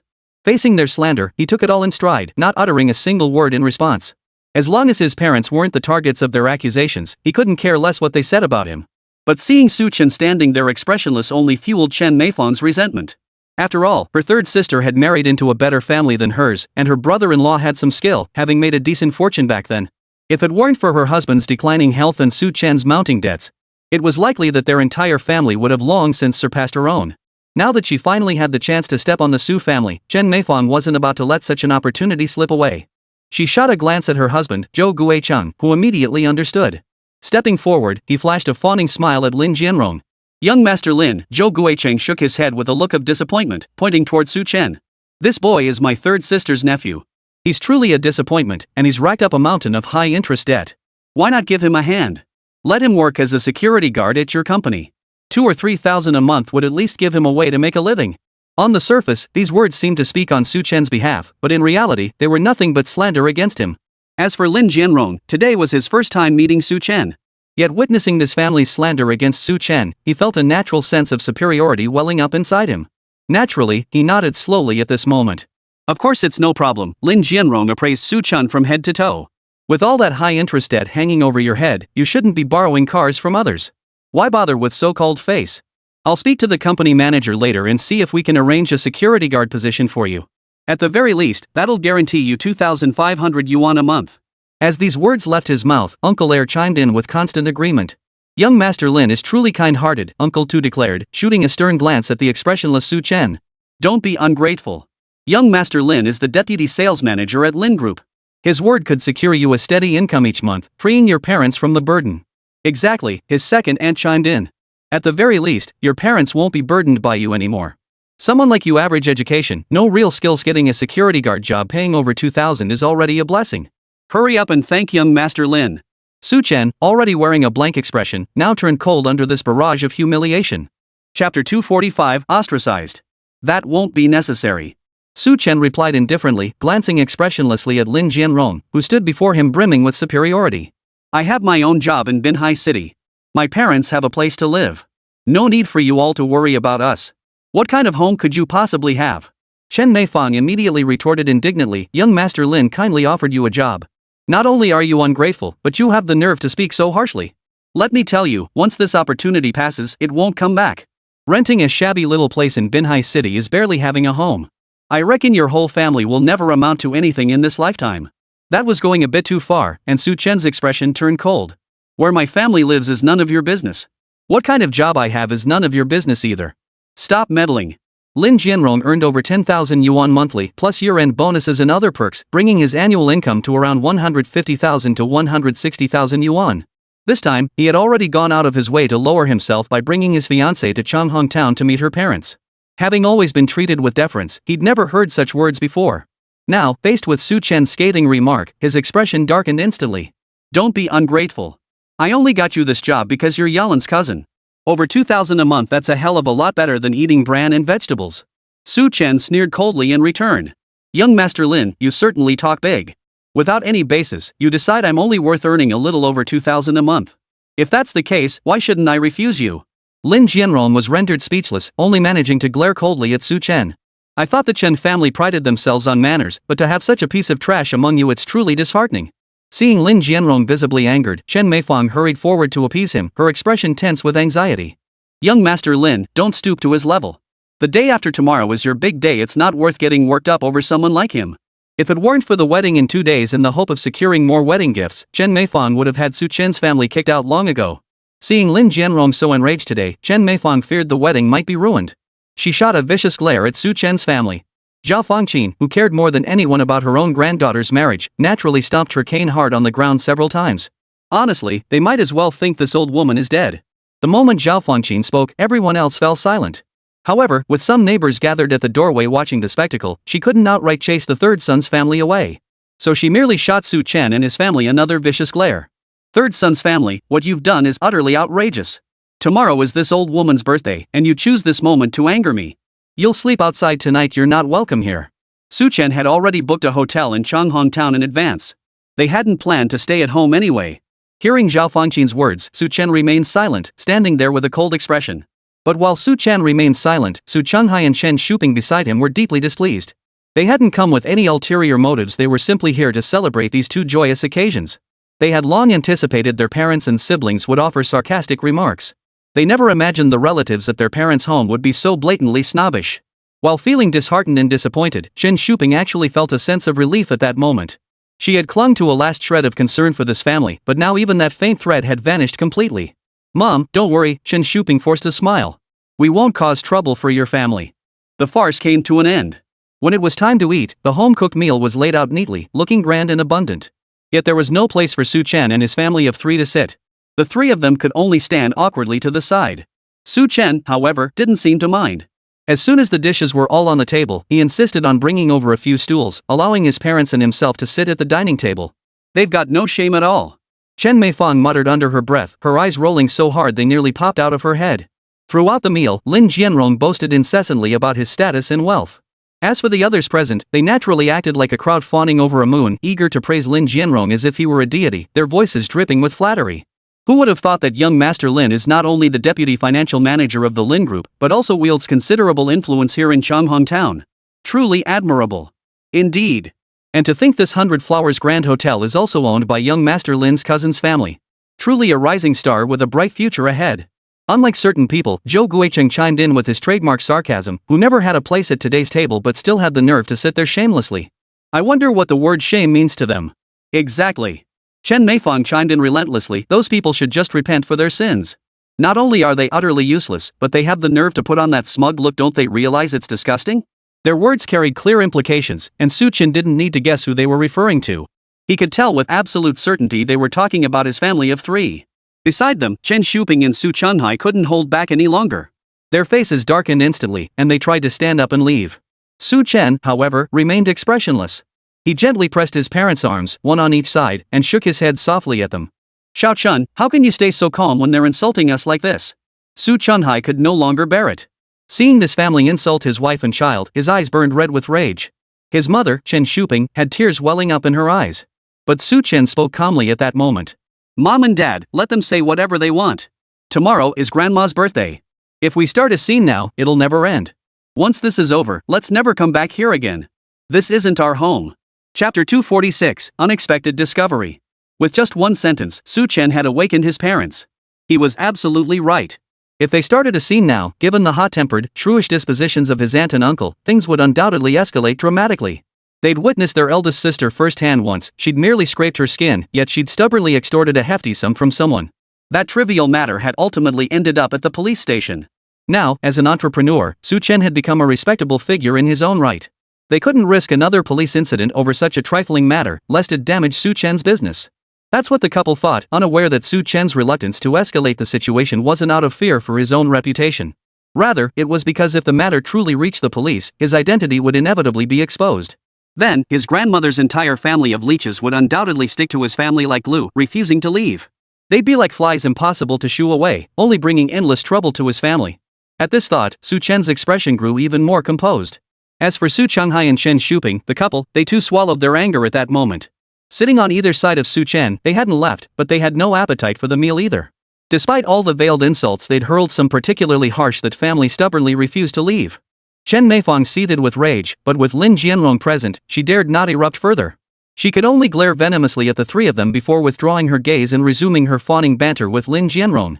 By the end of lunch, the elderly couple Zhao Fengqin and her husband had already pulled Lin Jianrong away to chat.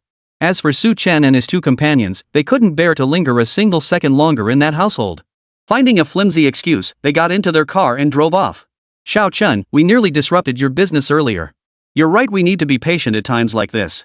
Facing Su Qinghai's apology, Su Chen shrugged it off with a dismissive smile. I just feared that if this escalated, they'd learn about our family's current situation. If they then refused to leave, that would be a major headache. Su Chen explained his reasoning in a few concise sentences. Su Changhai and Chen Shuping instantly grasped the point, their eyes widening as they fully comprehended the situation. Xiao Chen is absolutely right. Chen Shuping nodded in agreement. Thank goodness we didn't argue with them earlier. We did the right thing. Let's find a place to rest first. After the birthday celebration and engagement banquet are over, we'll leave Changhong Town and never come back. The family of three reached a consensus. To lift his parents' spirits, Su Chen took them to Changhong Town Snack Street, where they spent the entire afternoon strolling and enjoying themselves. Though small, Changhong Town had everything one could need. Especially at night, the night market bustled with lively activity. It had been years since Su Chen had returned, so he took his parents on a leisurely stroll through the night market. Just as he was about to take his parents to a restaurant for dinner, he received a call from Lin Wanner. Wanner, Su Chen answered, what brings you to call me? How are things going at the company? Before leaving the city, Su Chen briefed Lin Wanner on his itinerary and instructed her to follow Zhou Yuan and the others, keeping a close watch on the latest developments concerning Red Elephant Group and Star Glory Group. On the other end of the line, Lin Wanner couldn't help but pout as she complained, I'm not particularly skilled in business matters at the company, so I asked Sister Xining to handle it. Mentioning Zhao Xining, Su Chen recalled. Zhao Xining studied law and possessed considerable business acumen. Having her keep an eye on things at the company was a wise decision.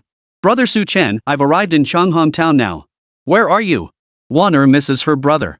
Hearing that Lin Wanner had already arrived in Changhong Town caught Su Chen off guard. Why did you come here? Send me your location now, and I'll come pick you up. Of course I missed brother Su Chen. Lin Wanner pouted playfully, I haven't seen brother Su Chen in so long. Where are you, brother? I'll have the driver take me there right now. Su Chen sighed helplessly, a faint smile spreading across his face. I'm at the Hongmei Hotel right now. Be careful on the road, Wanner. After hanging up, Su Chen caught his parents' and wife's curious expressions. They were clearly wondering who that call was from. Xiao Chen, is that young lady Wanner coming over? His parents had long been aware of the young women in their son's life.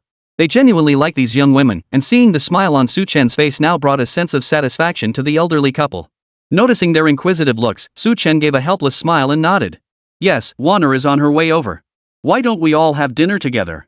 Su Changhai and his wife naturally had no objections. It was only 5 minutes later when Lin Wanner arrived.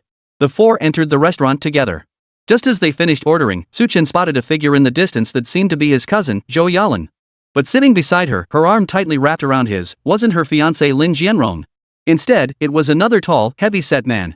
As if catching sight of some secret, Su Chen thoughtfully withdrew his gaze, a playful smile spreading across his face. Who would have thought that not only had Zhou Yalan hooked up with a rich guy like Lin Jianrong, but she'd also set her sights on a fat man. Still, judging by the designer suits he wore and the soft Zhonghua cigarettes he puffed on, he clearly wasn't any less well off than Lin Jianrong. At the very least, in terms of money, he should be even wealthier than Lin Jianrong. Brother Su Chen, what are you looking at? Lin Wanner's sweet voice drifted over, interrupting Su Chen's thoughts. Su Chen snapped back to reality, smiled, and took a bite of the braised pork Lin Wanner offered with her chopsticks. Nothing much, just saw something interesting. Let's eat first. Su Chen brushed off what he'd seen earlier with a few casual words, then steered the conversation elsewhere.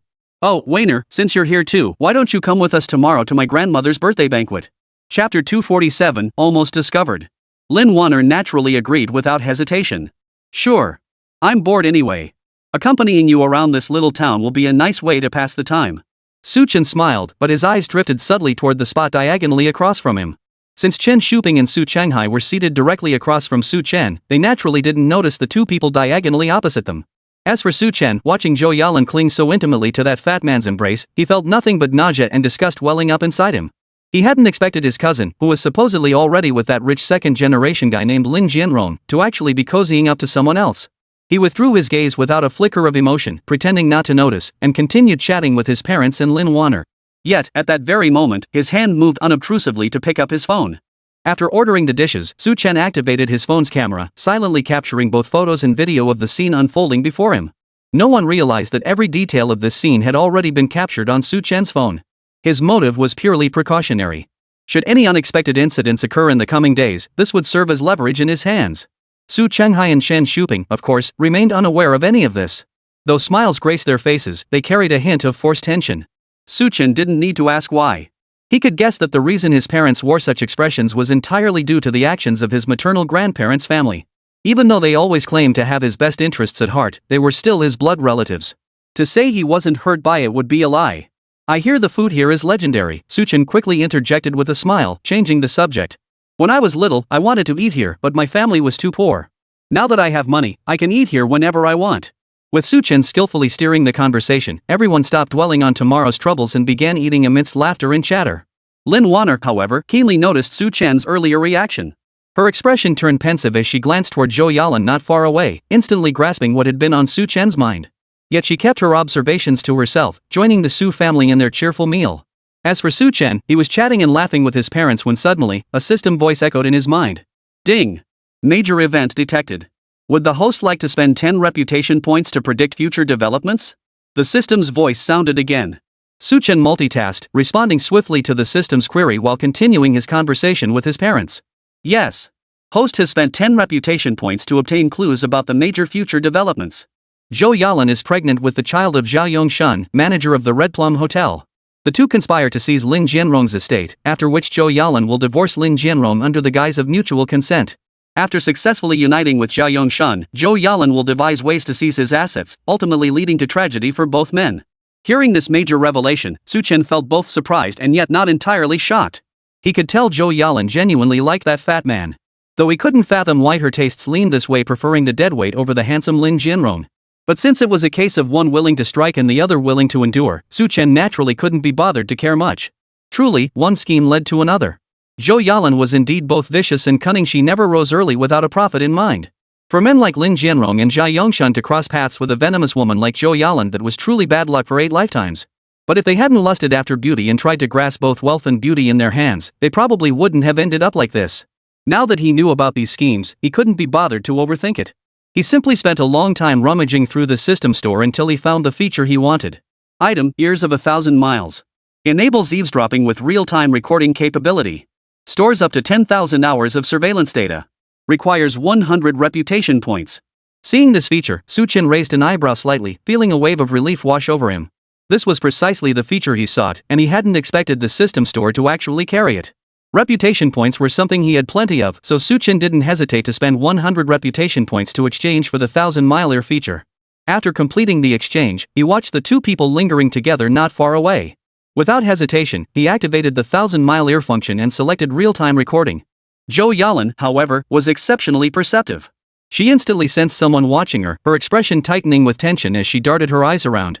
But what she saw sent a chill down her spine, plunging her mood to the lowest depths. She stared in disbelief at the Su family of 3 seated nearby, eating their meal. Panic instantly washed over her face. This couldn't be possible.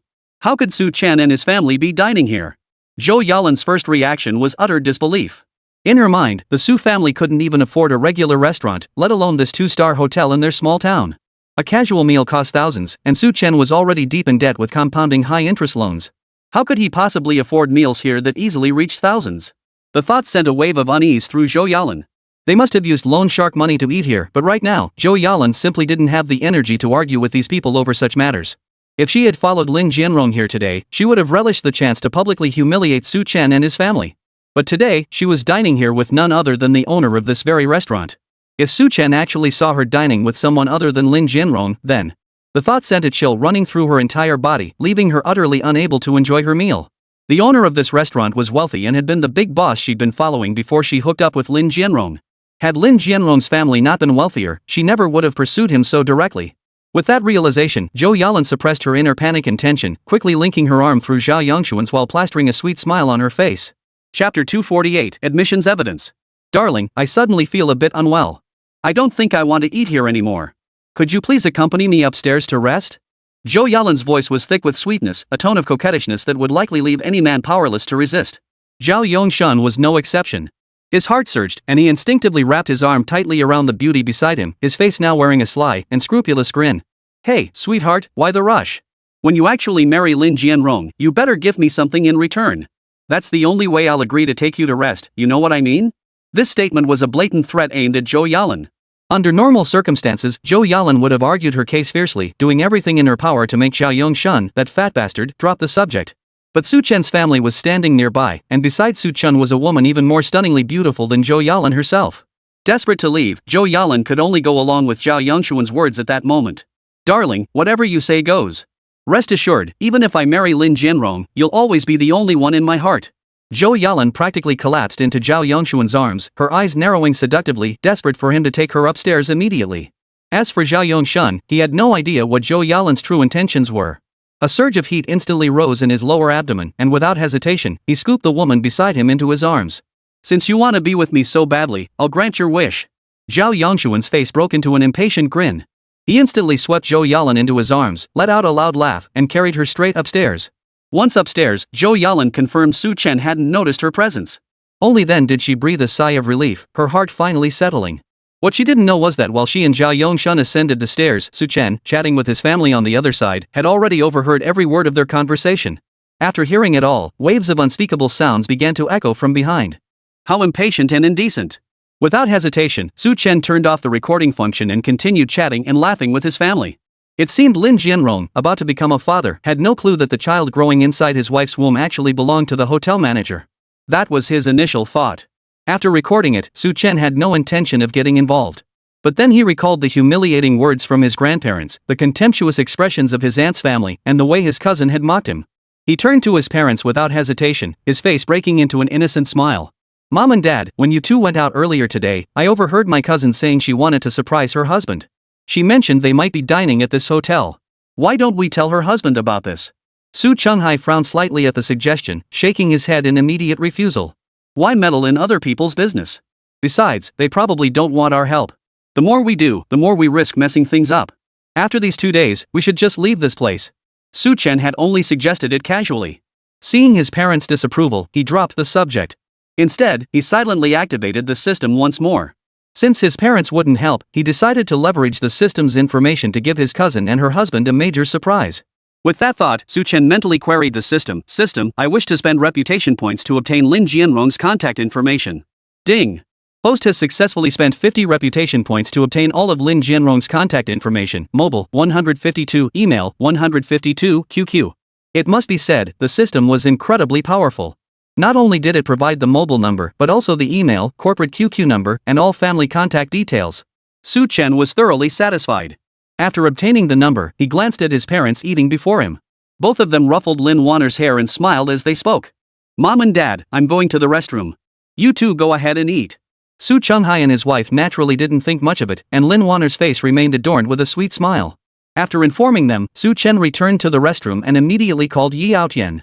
Big brother, what do you need from me? Just tell me. The moment the call connected, before Su Chen could speak, Yi Aotian asked promptly. Su Chen smiled faintly. Nothing major requiring your help. I mainly need you to send a text message for me. The only thing is, the IP address and all clues must point to one person. Yi Outyan laughed heartily upon hearing this and nodded in agreement. No problem, boss. I'll handle it exactly as you say. It's no big deal, done in 2 or 3 minutes. Su Chen smiled without comment, calmly relaying the suggestive text message content to Yi Outyan.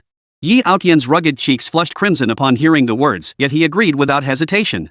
After making all the necessary arrangements, Su Chen hung up the phone, emerged from the restroom with an air of nonchalance, and returned to the table. Su Chen and the others hadn't finished their meal yet. So when Su Chen returned, seeing the table laden with sumptuous dishes, he smiled and sat back down at his place, acting as if nothing had happened. He continued chatting and laughing with his family. Meanwhile, Su Chen's eyes darted toward the doorway, as if waiting for something. Su Chenghai and Chen Shuping, the couple, didn't notice. But Lin Wanner, sitting beside Su Chen, leaned in curiously and asked with a puzzled look. Brother Su Chen, what are you looking at? Su Chen withdrew his gaze and gave a faint smile. Nothing. I was just thinking about where to go for fun after dinner. At this remark, his mother Chen Shuping waved her hand and smiled. Oh dear, we've been out all day. After dinner, let's head back early to rest. No need to run around anymore. Going out at this hour just means more unnecessary spending. Tomorrow we have to attend your grandmother's birthday banquet. If we're late, she'll probably start complaining. Mentioning this brought an awkward silence over the family of 3. Chapter 249, Underhanded Scheming. Though Lin Wanner had only arrived that evening, she sensed the tension in the air. She quickly stepped forward, smiling as she changed the subject and personally poured Chen Shuping a bowl of soup. Auntie, please have some soup first. This red date chicken soup is especially nourishing. You really should take good care of yourself. Su Chen chimed in with a smile, that's right. It's been ages since we all gathered together. Let's not dwell on those unpleasant topics. The family finally chatted in a warm and harmonious atmosphere. Su Chen occasionally glanced toward the door, but no one else noticed anything unusual. It wasn't until 10 minutes later that Lin Jianrong stepped out of his car and approached the entrance of the Hongmei Hotel. Just 10 minutes prior, he had been at Xinghua Pavilion. As he prepared to rest, he received a text from his fiancée, Zhou Yalan. At first, Lin Jianrong didn't think much of it. But the moment he casually opened the message and read its contents, his entire mood was stirred. Throughout their long relationship, Zhou Yalan had always carried herself in a seductive manner. Had it not been for that, coupled with rumors that her family was indeed quite wealthy, Lin Jianrong genuinely had no intention of marrying this woman. Now, seeing her unexpectedly flirting with him like this, Lin Jianrong couldn't wait to jump up, eager to fly straight to the Hongmei Hotel. Rushing to the hotel entrance, Lin Jianrong eagerly pushed open the doors and strode inside. This little vixen actually thought of this way to surprise him. His face aglow with anticipation, Lin Jianrong headed straight for the second floor without hesitation. Meanwhile, the moment Su Chen saw Lin Jianrong enter the hotel, a faint smile curved his lips. Su Chen activated the wind ear function to listen in on the conversation between Lin Jianrong and Zhou Yanan. He also activated the recording function. Without needing to actively look or listen, Su Chen could clearly hear the sounds emanating from Lin Jianrong's surroundings. Strolling up to the second floor, the smile on Lin Jianrong's face grew unrestrained. Without hesitation, he knocked on the door of room 206. Who is it? A female voice sounded impatiently. Suppressing his excitement, Lin Jianrong quickly spoke up. It's me. Inside the room, Zhou Yalan, whose face had been brimming with impatience moments before, was now nestled in Zhao Yongshuan's embrace, her expression shifting from coy shyness to seductive charm. The knock on the door had initially filled her face with irritation, but upon recognizing the voice outside, her entire expression turned panicked. Not just Zhou Yalan, even Zhao Yongshan beside her instantly sat up straight. Why is Lin Jianrong here? How did he know we were in this room? Zhao Yongshan frantically pulled on his clothes, fumbling awkwardly in his panic. He struggled repeatedly to pull up his pants. Zhou Yalan beside him was even more terrified. After getting dressed, her first thought was that Su Chen had ratted them out. It had to be Su Chen. Otherwise, how could Lin Jianrong have found them here? The two had only decided on a whim to meet here for dinner and rest upstairs. They hadn't had much time to prepare. If Su Chen hadn't said anything, Lin Jianrong would never have found them here. But facing Zhao Yongshan, how could Zhou Yalan possibly dare reveal the truth? She only gritted her teeth and spat out. If I find out who ratted us out, I'll skin them alive. Now is not the time for this. Zhao Yongshan shot Zhou Yalan a vicious glare, his voice thick with venom. Forget about who ratted us out for now. Lin Jianrong definitely knows about us. This person has no good intentions whatsoever. We have to find them. Zhao Yongshan slipped on his final coat, patted Zhou Yalan's shoulder, and hurriedly instructed, the most crucial thing now is for you to immediately placate Lin Jianrong. Don't reveal anything about us yet. We need to see if he truly knows or is just bluffing. It must be said that Zhao Yongshan remained remarkably composed at this moment. Su Chen overheard their exchange, yet instead of panicking, he wore an expression of detached amusement. Zhou Yalan quickly regained her composure and nodded in agreement. You're right. We absolutely must keep him calm. After saying this, Zhou Yalan quickly shoved Zhao Yongshun into the wardrobe of the adjacent dressing room. Wait there. I'll distract him first and deal with it later. Zhao Yongshun was desperate for a place to hide. Before entering the closet, he made sure there were no male items left inside. Only then did he place his slippers exactly where he found them by the entrance and slip into the closet. Lin Jianrong waited impatiently at the door. After a long while with no sound from inside, he couldn't help raising his voice. Yalan, are you listening? Zhou Yalan, already feeling guilty, was startled by Lin Jianrong's sudden voice. She quickly responded in a soft tone. Honey, just wait a moment. I have a surprise for you. After confirming Lin Jianrong's voice outside the door showed no hint of anger, Zhou Yalan breathed a sigh of relief and spoke calmly. Honey, could you please wait a little longer at the door? I want to show you my most beautiful self. Hearing this, Lin Jianrong's heart soared with anticipation. He couldn't help but rub his hands together, a smile spreading across his face that defied description. Meanwhile, Zhou Yalan, having confirmed Lin Jianrong knew nothing, breathed a sigh of relief. She quickly positioned herself to showcase her most alluring features before seductively stepping forward to open the door. Seeing Zhou Yalan clad in black stockings before him, Lin Jianrong's breath caught. He couldn't help but step forward, pulling her into his arms. Baby, you look absolutely stunning today. Thank you for this surprise. Zhou Yalan feigned resistance but ultimately surrendered completely into Lin Jianrong's embrace. I prepared this especially for you. As the saying goes, time is precious. Why don't we hurry and rest? Lin Jianrong could no longer control the thoughts racing through his mind. He swept Zhou Yalan up in his arms, slammed the door shut, and they both tumbled onto the bed. Su Chen reacted swiftly this time, shutting off the recording before any puzzled murmurs could reach his ears. After turning off the recording, Su Chen maintained his usual nonchalant demeanor. He finished dinner with his parents and family, then left the hotel in high spirits, chatting and laughing all the way. Chapter 250, Attending the Birthday Banquet. Meanwhile, on the second floor of the hotel, Lin Jianrong, drenched in sweat after finishing his tasks, held Zhou Yalan in his arms, a satisfied smile on his face. As for Zhou Yalan, though she was now well fed, she still harbored some concern for Zhao Yongshun, who remained in the dressing room. Though the soundproofing between the dressing room and the bedroom was quite effective, faint sounds could still be heard intermittently. Still, Zhou Yalan didn't dwell on it.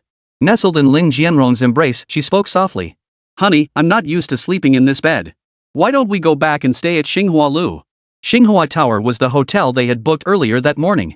Their room was on the 6th floor, offering an excellent view, and the decor was naturally much nicer than that of the Hongmei Grand Hotel. So Lin Jianrong didn't think much of it either, assuming Zhou Yalan was simply uncomfortable. He nodded readily in agreement. After a few tender moments together, they dressed and left the hotel, still clinging to each other. Only after they had departed did Zhao Yongshun, who had been hiding in the walk-in closet, emerge from the living room. His expression, however, was far from pleasant. But recalling the plans he had in store, Zhao Yongshun forced himself to endure. He let out a cold laugh within the room. The next day, to celebrate the 70th birthday of Mrs. Chen, the matriarch of the Chen family, and to honor Lin Jianrong's recent promotion, the venue was set at the 3-star Xinghua Lu Hotel. It was nearly 11 o'clock when Su Chen's family finally arrived at the Apricot Blossom Hotel. They hadn't planned to arrive too early or too late, just in time for the banquet.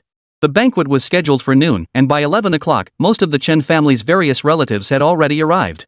Auntie's daughter Zhou Yalan and her fiancé Lin Jianrong, second son Chen Fugui, the 3 members of second uncle's family, and the 6 members of fourth uncle's family had all arrived, filling the place to capacity. It was quite lively. Su Chen disliked such bustle, but he couldn't avoid this kind of occasion. So, after briefly holding the gift he'd bought, they found a relatively secluded spot to sit. Once most of the guests had arrived, before the meal began, the ritual of presenting birthday gifts commenced. This gift-giving ritual was nothing more than a competition to see whose present was the most valuable, something Su Chen paid little mind to. First came his aunt's family. His aunt and uncle presented a calligraphy scroll by a modern artist. Lin Jianrong, meanwhile, stepped forward with a smug grin. Grandma, though you're not my biological grandmother, Yalan treats you as family. That makes you my family too. This time, I've brought you a raw jade stone specially purchased from the jade market. It's already been cut open and belongs to the rare ice-type jadeite. Lin Jianrong chuckled as he clapped his hands. Almost immediately, a bodyguard presented a wooden box, holding it out with both hands before Zhao Fangqin. Ice-type jadeite? That must be incredibly expensive. Beside them, Uncle Air began flattering. A top-grade ice-type jadeite could easily fetch at least 500,000 yuan. Who would have thought young Master Lin has such discerning taste to uncover such exquisite jadeite? You bet. Chen Shangson, my second uncle's cousin, chimed in with a flattering smile. As the saying goes, one cut can make you rich, another can make you poor. Many try their luck in the jadestone gambling business, but very few actually build fortunes from it. And to uncover ice-quality jadeite like this? Cousin-in-law, my cousin is truly blessed to have married you. Young Master Lin is so accomplished at such a young age, and he cares so deeply for grandma. He's truly the pride of our entire family. The comments varied, but the overwhelming majority were flattery. After everyone had spoken their piece, Lin Jianrong wore a satisfied smile as he accepted each flattering remark. Hurry up and open it. Let us see what this ice-type jadeite looks like. Someone eagerly chimed in, and Lin Jianrong smiled, giving his bodyguard a knowing glance. The bodyguard promptly reached forward with both hands and opened the box. The vivid emerald green color immediately caught everyone's eyes. Beside them, Lin Jianrong shook his head modestly and smiled as he spoke. It's not that high-grade ice-type jadeite. Just a standard translucency. After all, high-grade ice is incredibly rare. But even this standard translucency can fetch around 150,000 yuan. Though his words were modest, Lin Jianrong's tone brimmed with unmistakable superiority. Instantly, everyone's eyes lit up. A gift of jadeite worth 150,000 yuan, even if it was just average quality, was far beyond what they could afford to give. Zhao Fangqin beamed like a flower, her gaze toward Lin Jianrong brimming with warmth. Young Master Lin, you're so thoughtful. Thank you so much. Lin Jianrong smiled, straightening his back slightly as he replied, this is merely a whole piece of jadeite, still uncarved. When the time comes, just tell me what design grandma would like carved into it. I'll arrange for skilled artisans to carve it into the shape you love most. For this sum of over 100,000 yuan, Lin Jianrong remained remarkably composed. As for the Su family standing by, watching coldly, they hadn't uttered a single word. Recalling that Lin Wanner had mentioned needing to handle something before leaving, which was why she hadn't arrived yet, Su Chen felt an inexplicable sense of worry. He instinctively sent a text to Lin Wanner. Within 2 minutes, she replied. Don't worry, brother Su Chen. It's just work. Brother Zhou Yuan asked me where I put the invoices. He found them now, and I'll head over immediately. Reading her reply, Su Chen finally relaxed. But just as he set his phone aside, he caught the distinctly displeased expression on his Aunt Chen Meifeng's face. Today is your grandmother's birthday. You didn't even bother to give her a gift before rushing off to play with your phone. It seems you couldn't care less about her birthday, despite all the kindness she's shown you. You ungrateful brat. When Chen Meifeng spoke, her words were always harsh. Su Chen had grown accustomed to such remarks, so his expression remained unchanged. He slowly tucked his phone back into his pocket, then pulled out an ordinary box and placed it before Zhao Fangqin. Though Su Chen didn't care much for this family, money was nothing more than a number to him now. Chapter 251, The Ultimate Insult. Giving away a gift, even one worth hundreds of thousands, wouldn't make him bat an eyelid. Because he simply didn't care about such sums. That said, since Chen Meifeng had already made the request, Su Chen naturally opened the box. Inside lay a necklace. The necklace didn't appear particularly extravagant, but its exquisite craftsmanship was undeniable. Under the spotlight, it shimmered with an extraordinary brilliance. Those nearby couldn't help but stare in astonishment, their eyes widening in surprise. They were not only taken aback but also looked at Su Chen with astonishment. This gift looks pretty nice. Who knew Su Chen had such thoughtful side to him? At least he can give a present that saves face. Yeah, someone remarked, their gaze toward Su Chen shifting noticeably as their tone grew warmer. Looks like Su Lu jewelry. See the logo on it? Mentioning Su Lu jewelry was the last thing anyone expected, and the name alone sent shockwaves through the crowd. The cheapest pieces from Su Lu jewelry start at 100,000 yuan. How could Su Chen afford that? Didn't he owe a ton of high-interest loans he couldn't repay? Faced with this question, Chen Meifeng felt a wave of panic wash over her. Seeing Su Chen's utterly composed demeanor, she blurted out without thinking. This is obviously fake. At best, Su Chen used money borrowed from loan sharks to buy it as a facade. How could he possibly have enough money to buy such expensive jewelry? Whether it's real or fake, let my dear take a look and find out. At that moment, Zhou Yalan shot Su Chen a venomous glare before nestling into Lin Jianrong's embrace. Even now, she couldn't figure out who had sent Lin Jianrong over last night. After much pondering, she concluded it must have been Su Chen. After all, last night, only Su Chen and she had dined at the same hotel. Yet today, Su Chen appeared utterly composed, not even sparing her a glance. This only deepened Zhou Yalan's uncertainty. A cloud of doubt hung over her, leaving her utterly unable to make sense of what was happening. But this did nothing to diminish her loathing for Su Chen. After deliberately speaking that way, Lin Jianrong's vanity was immensely satisfied. He cleared his throat softly and fixed his gaze on the necklace inside the box. He knew nothing about jewelry. Even the jade inside the box had been acquired as gifts from others. After a cursory glance at the box, Lin Jianrong cleared his throat with feigned importance. I've shopped at Su Lu jewelry many times, but I've never seen this particular design. It seems this latest model isn't even available this year. Anyway, the people in here lately were all country bumpkins. They'd only heard the name Su Lu jewelry. None of them had the spare cash to buy anything from there.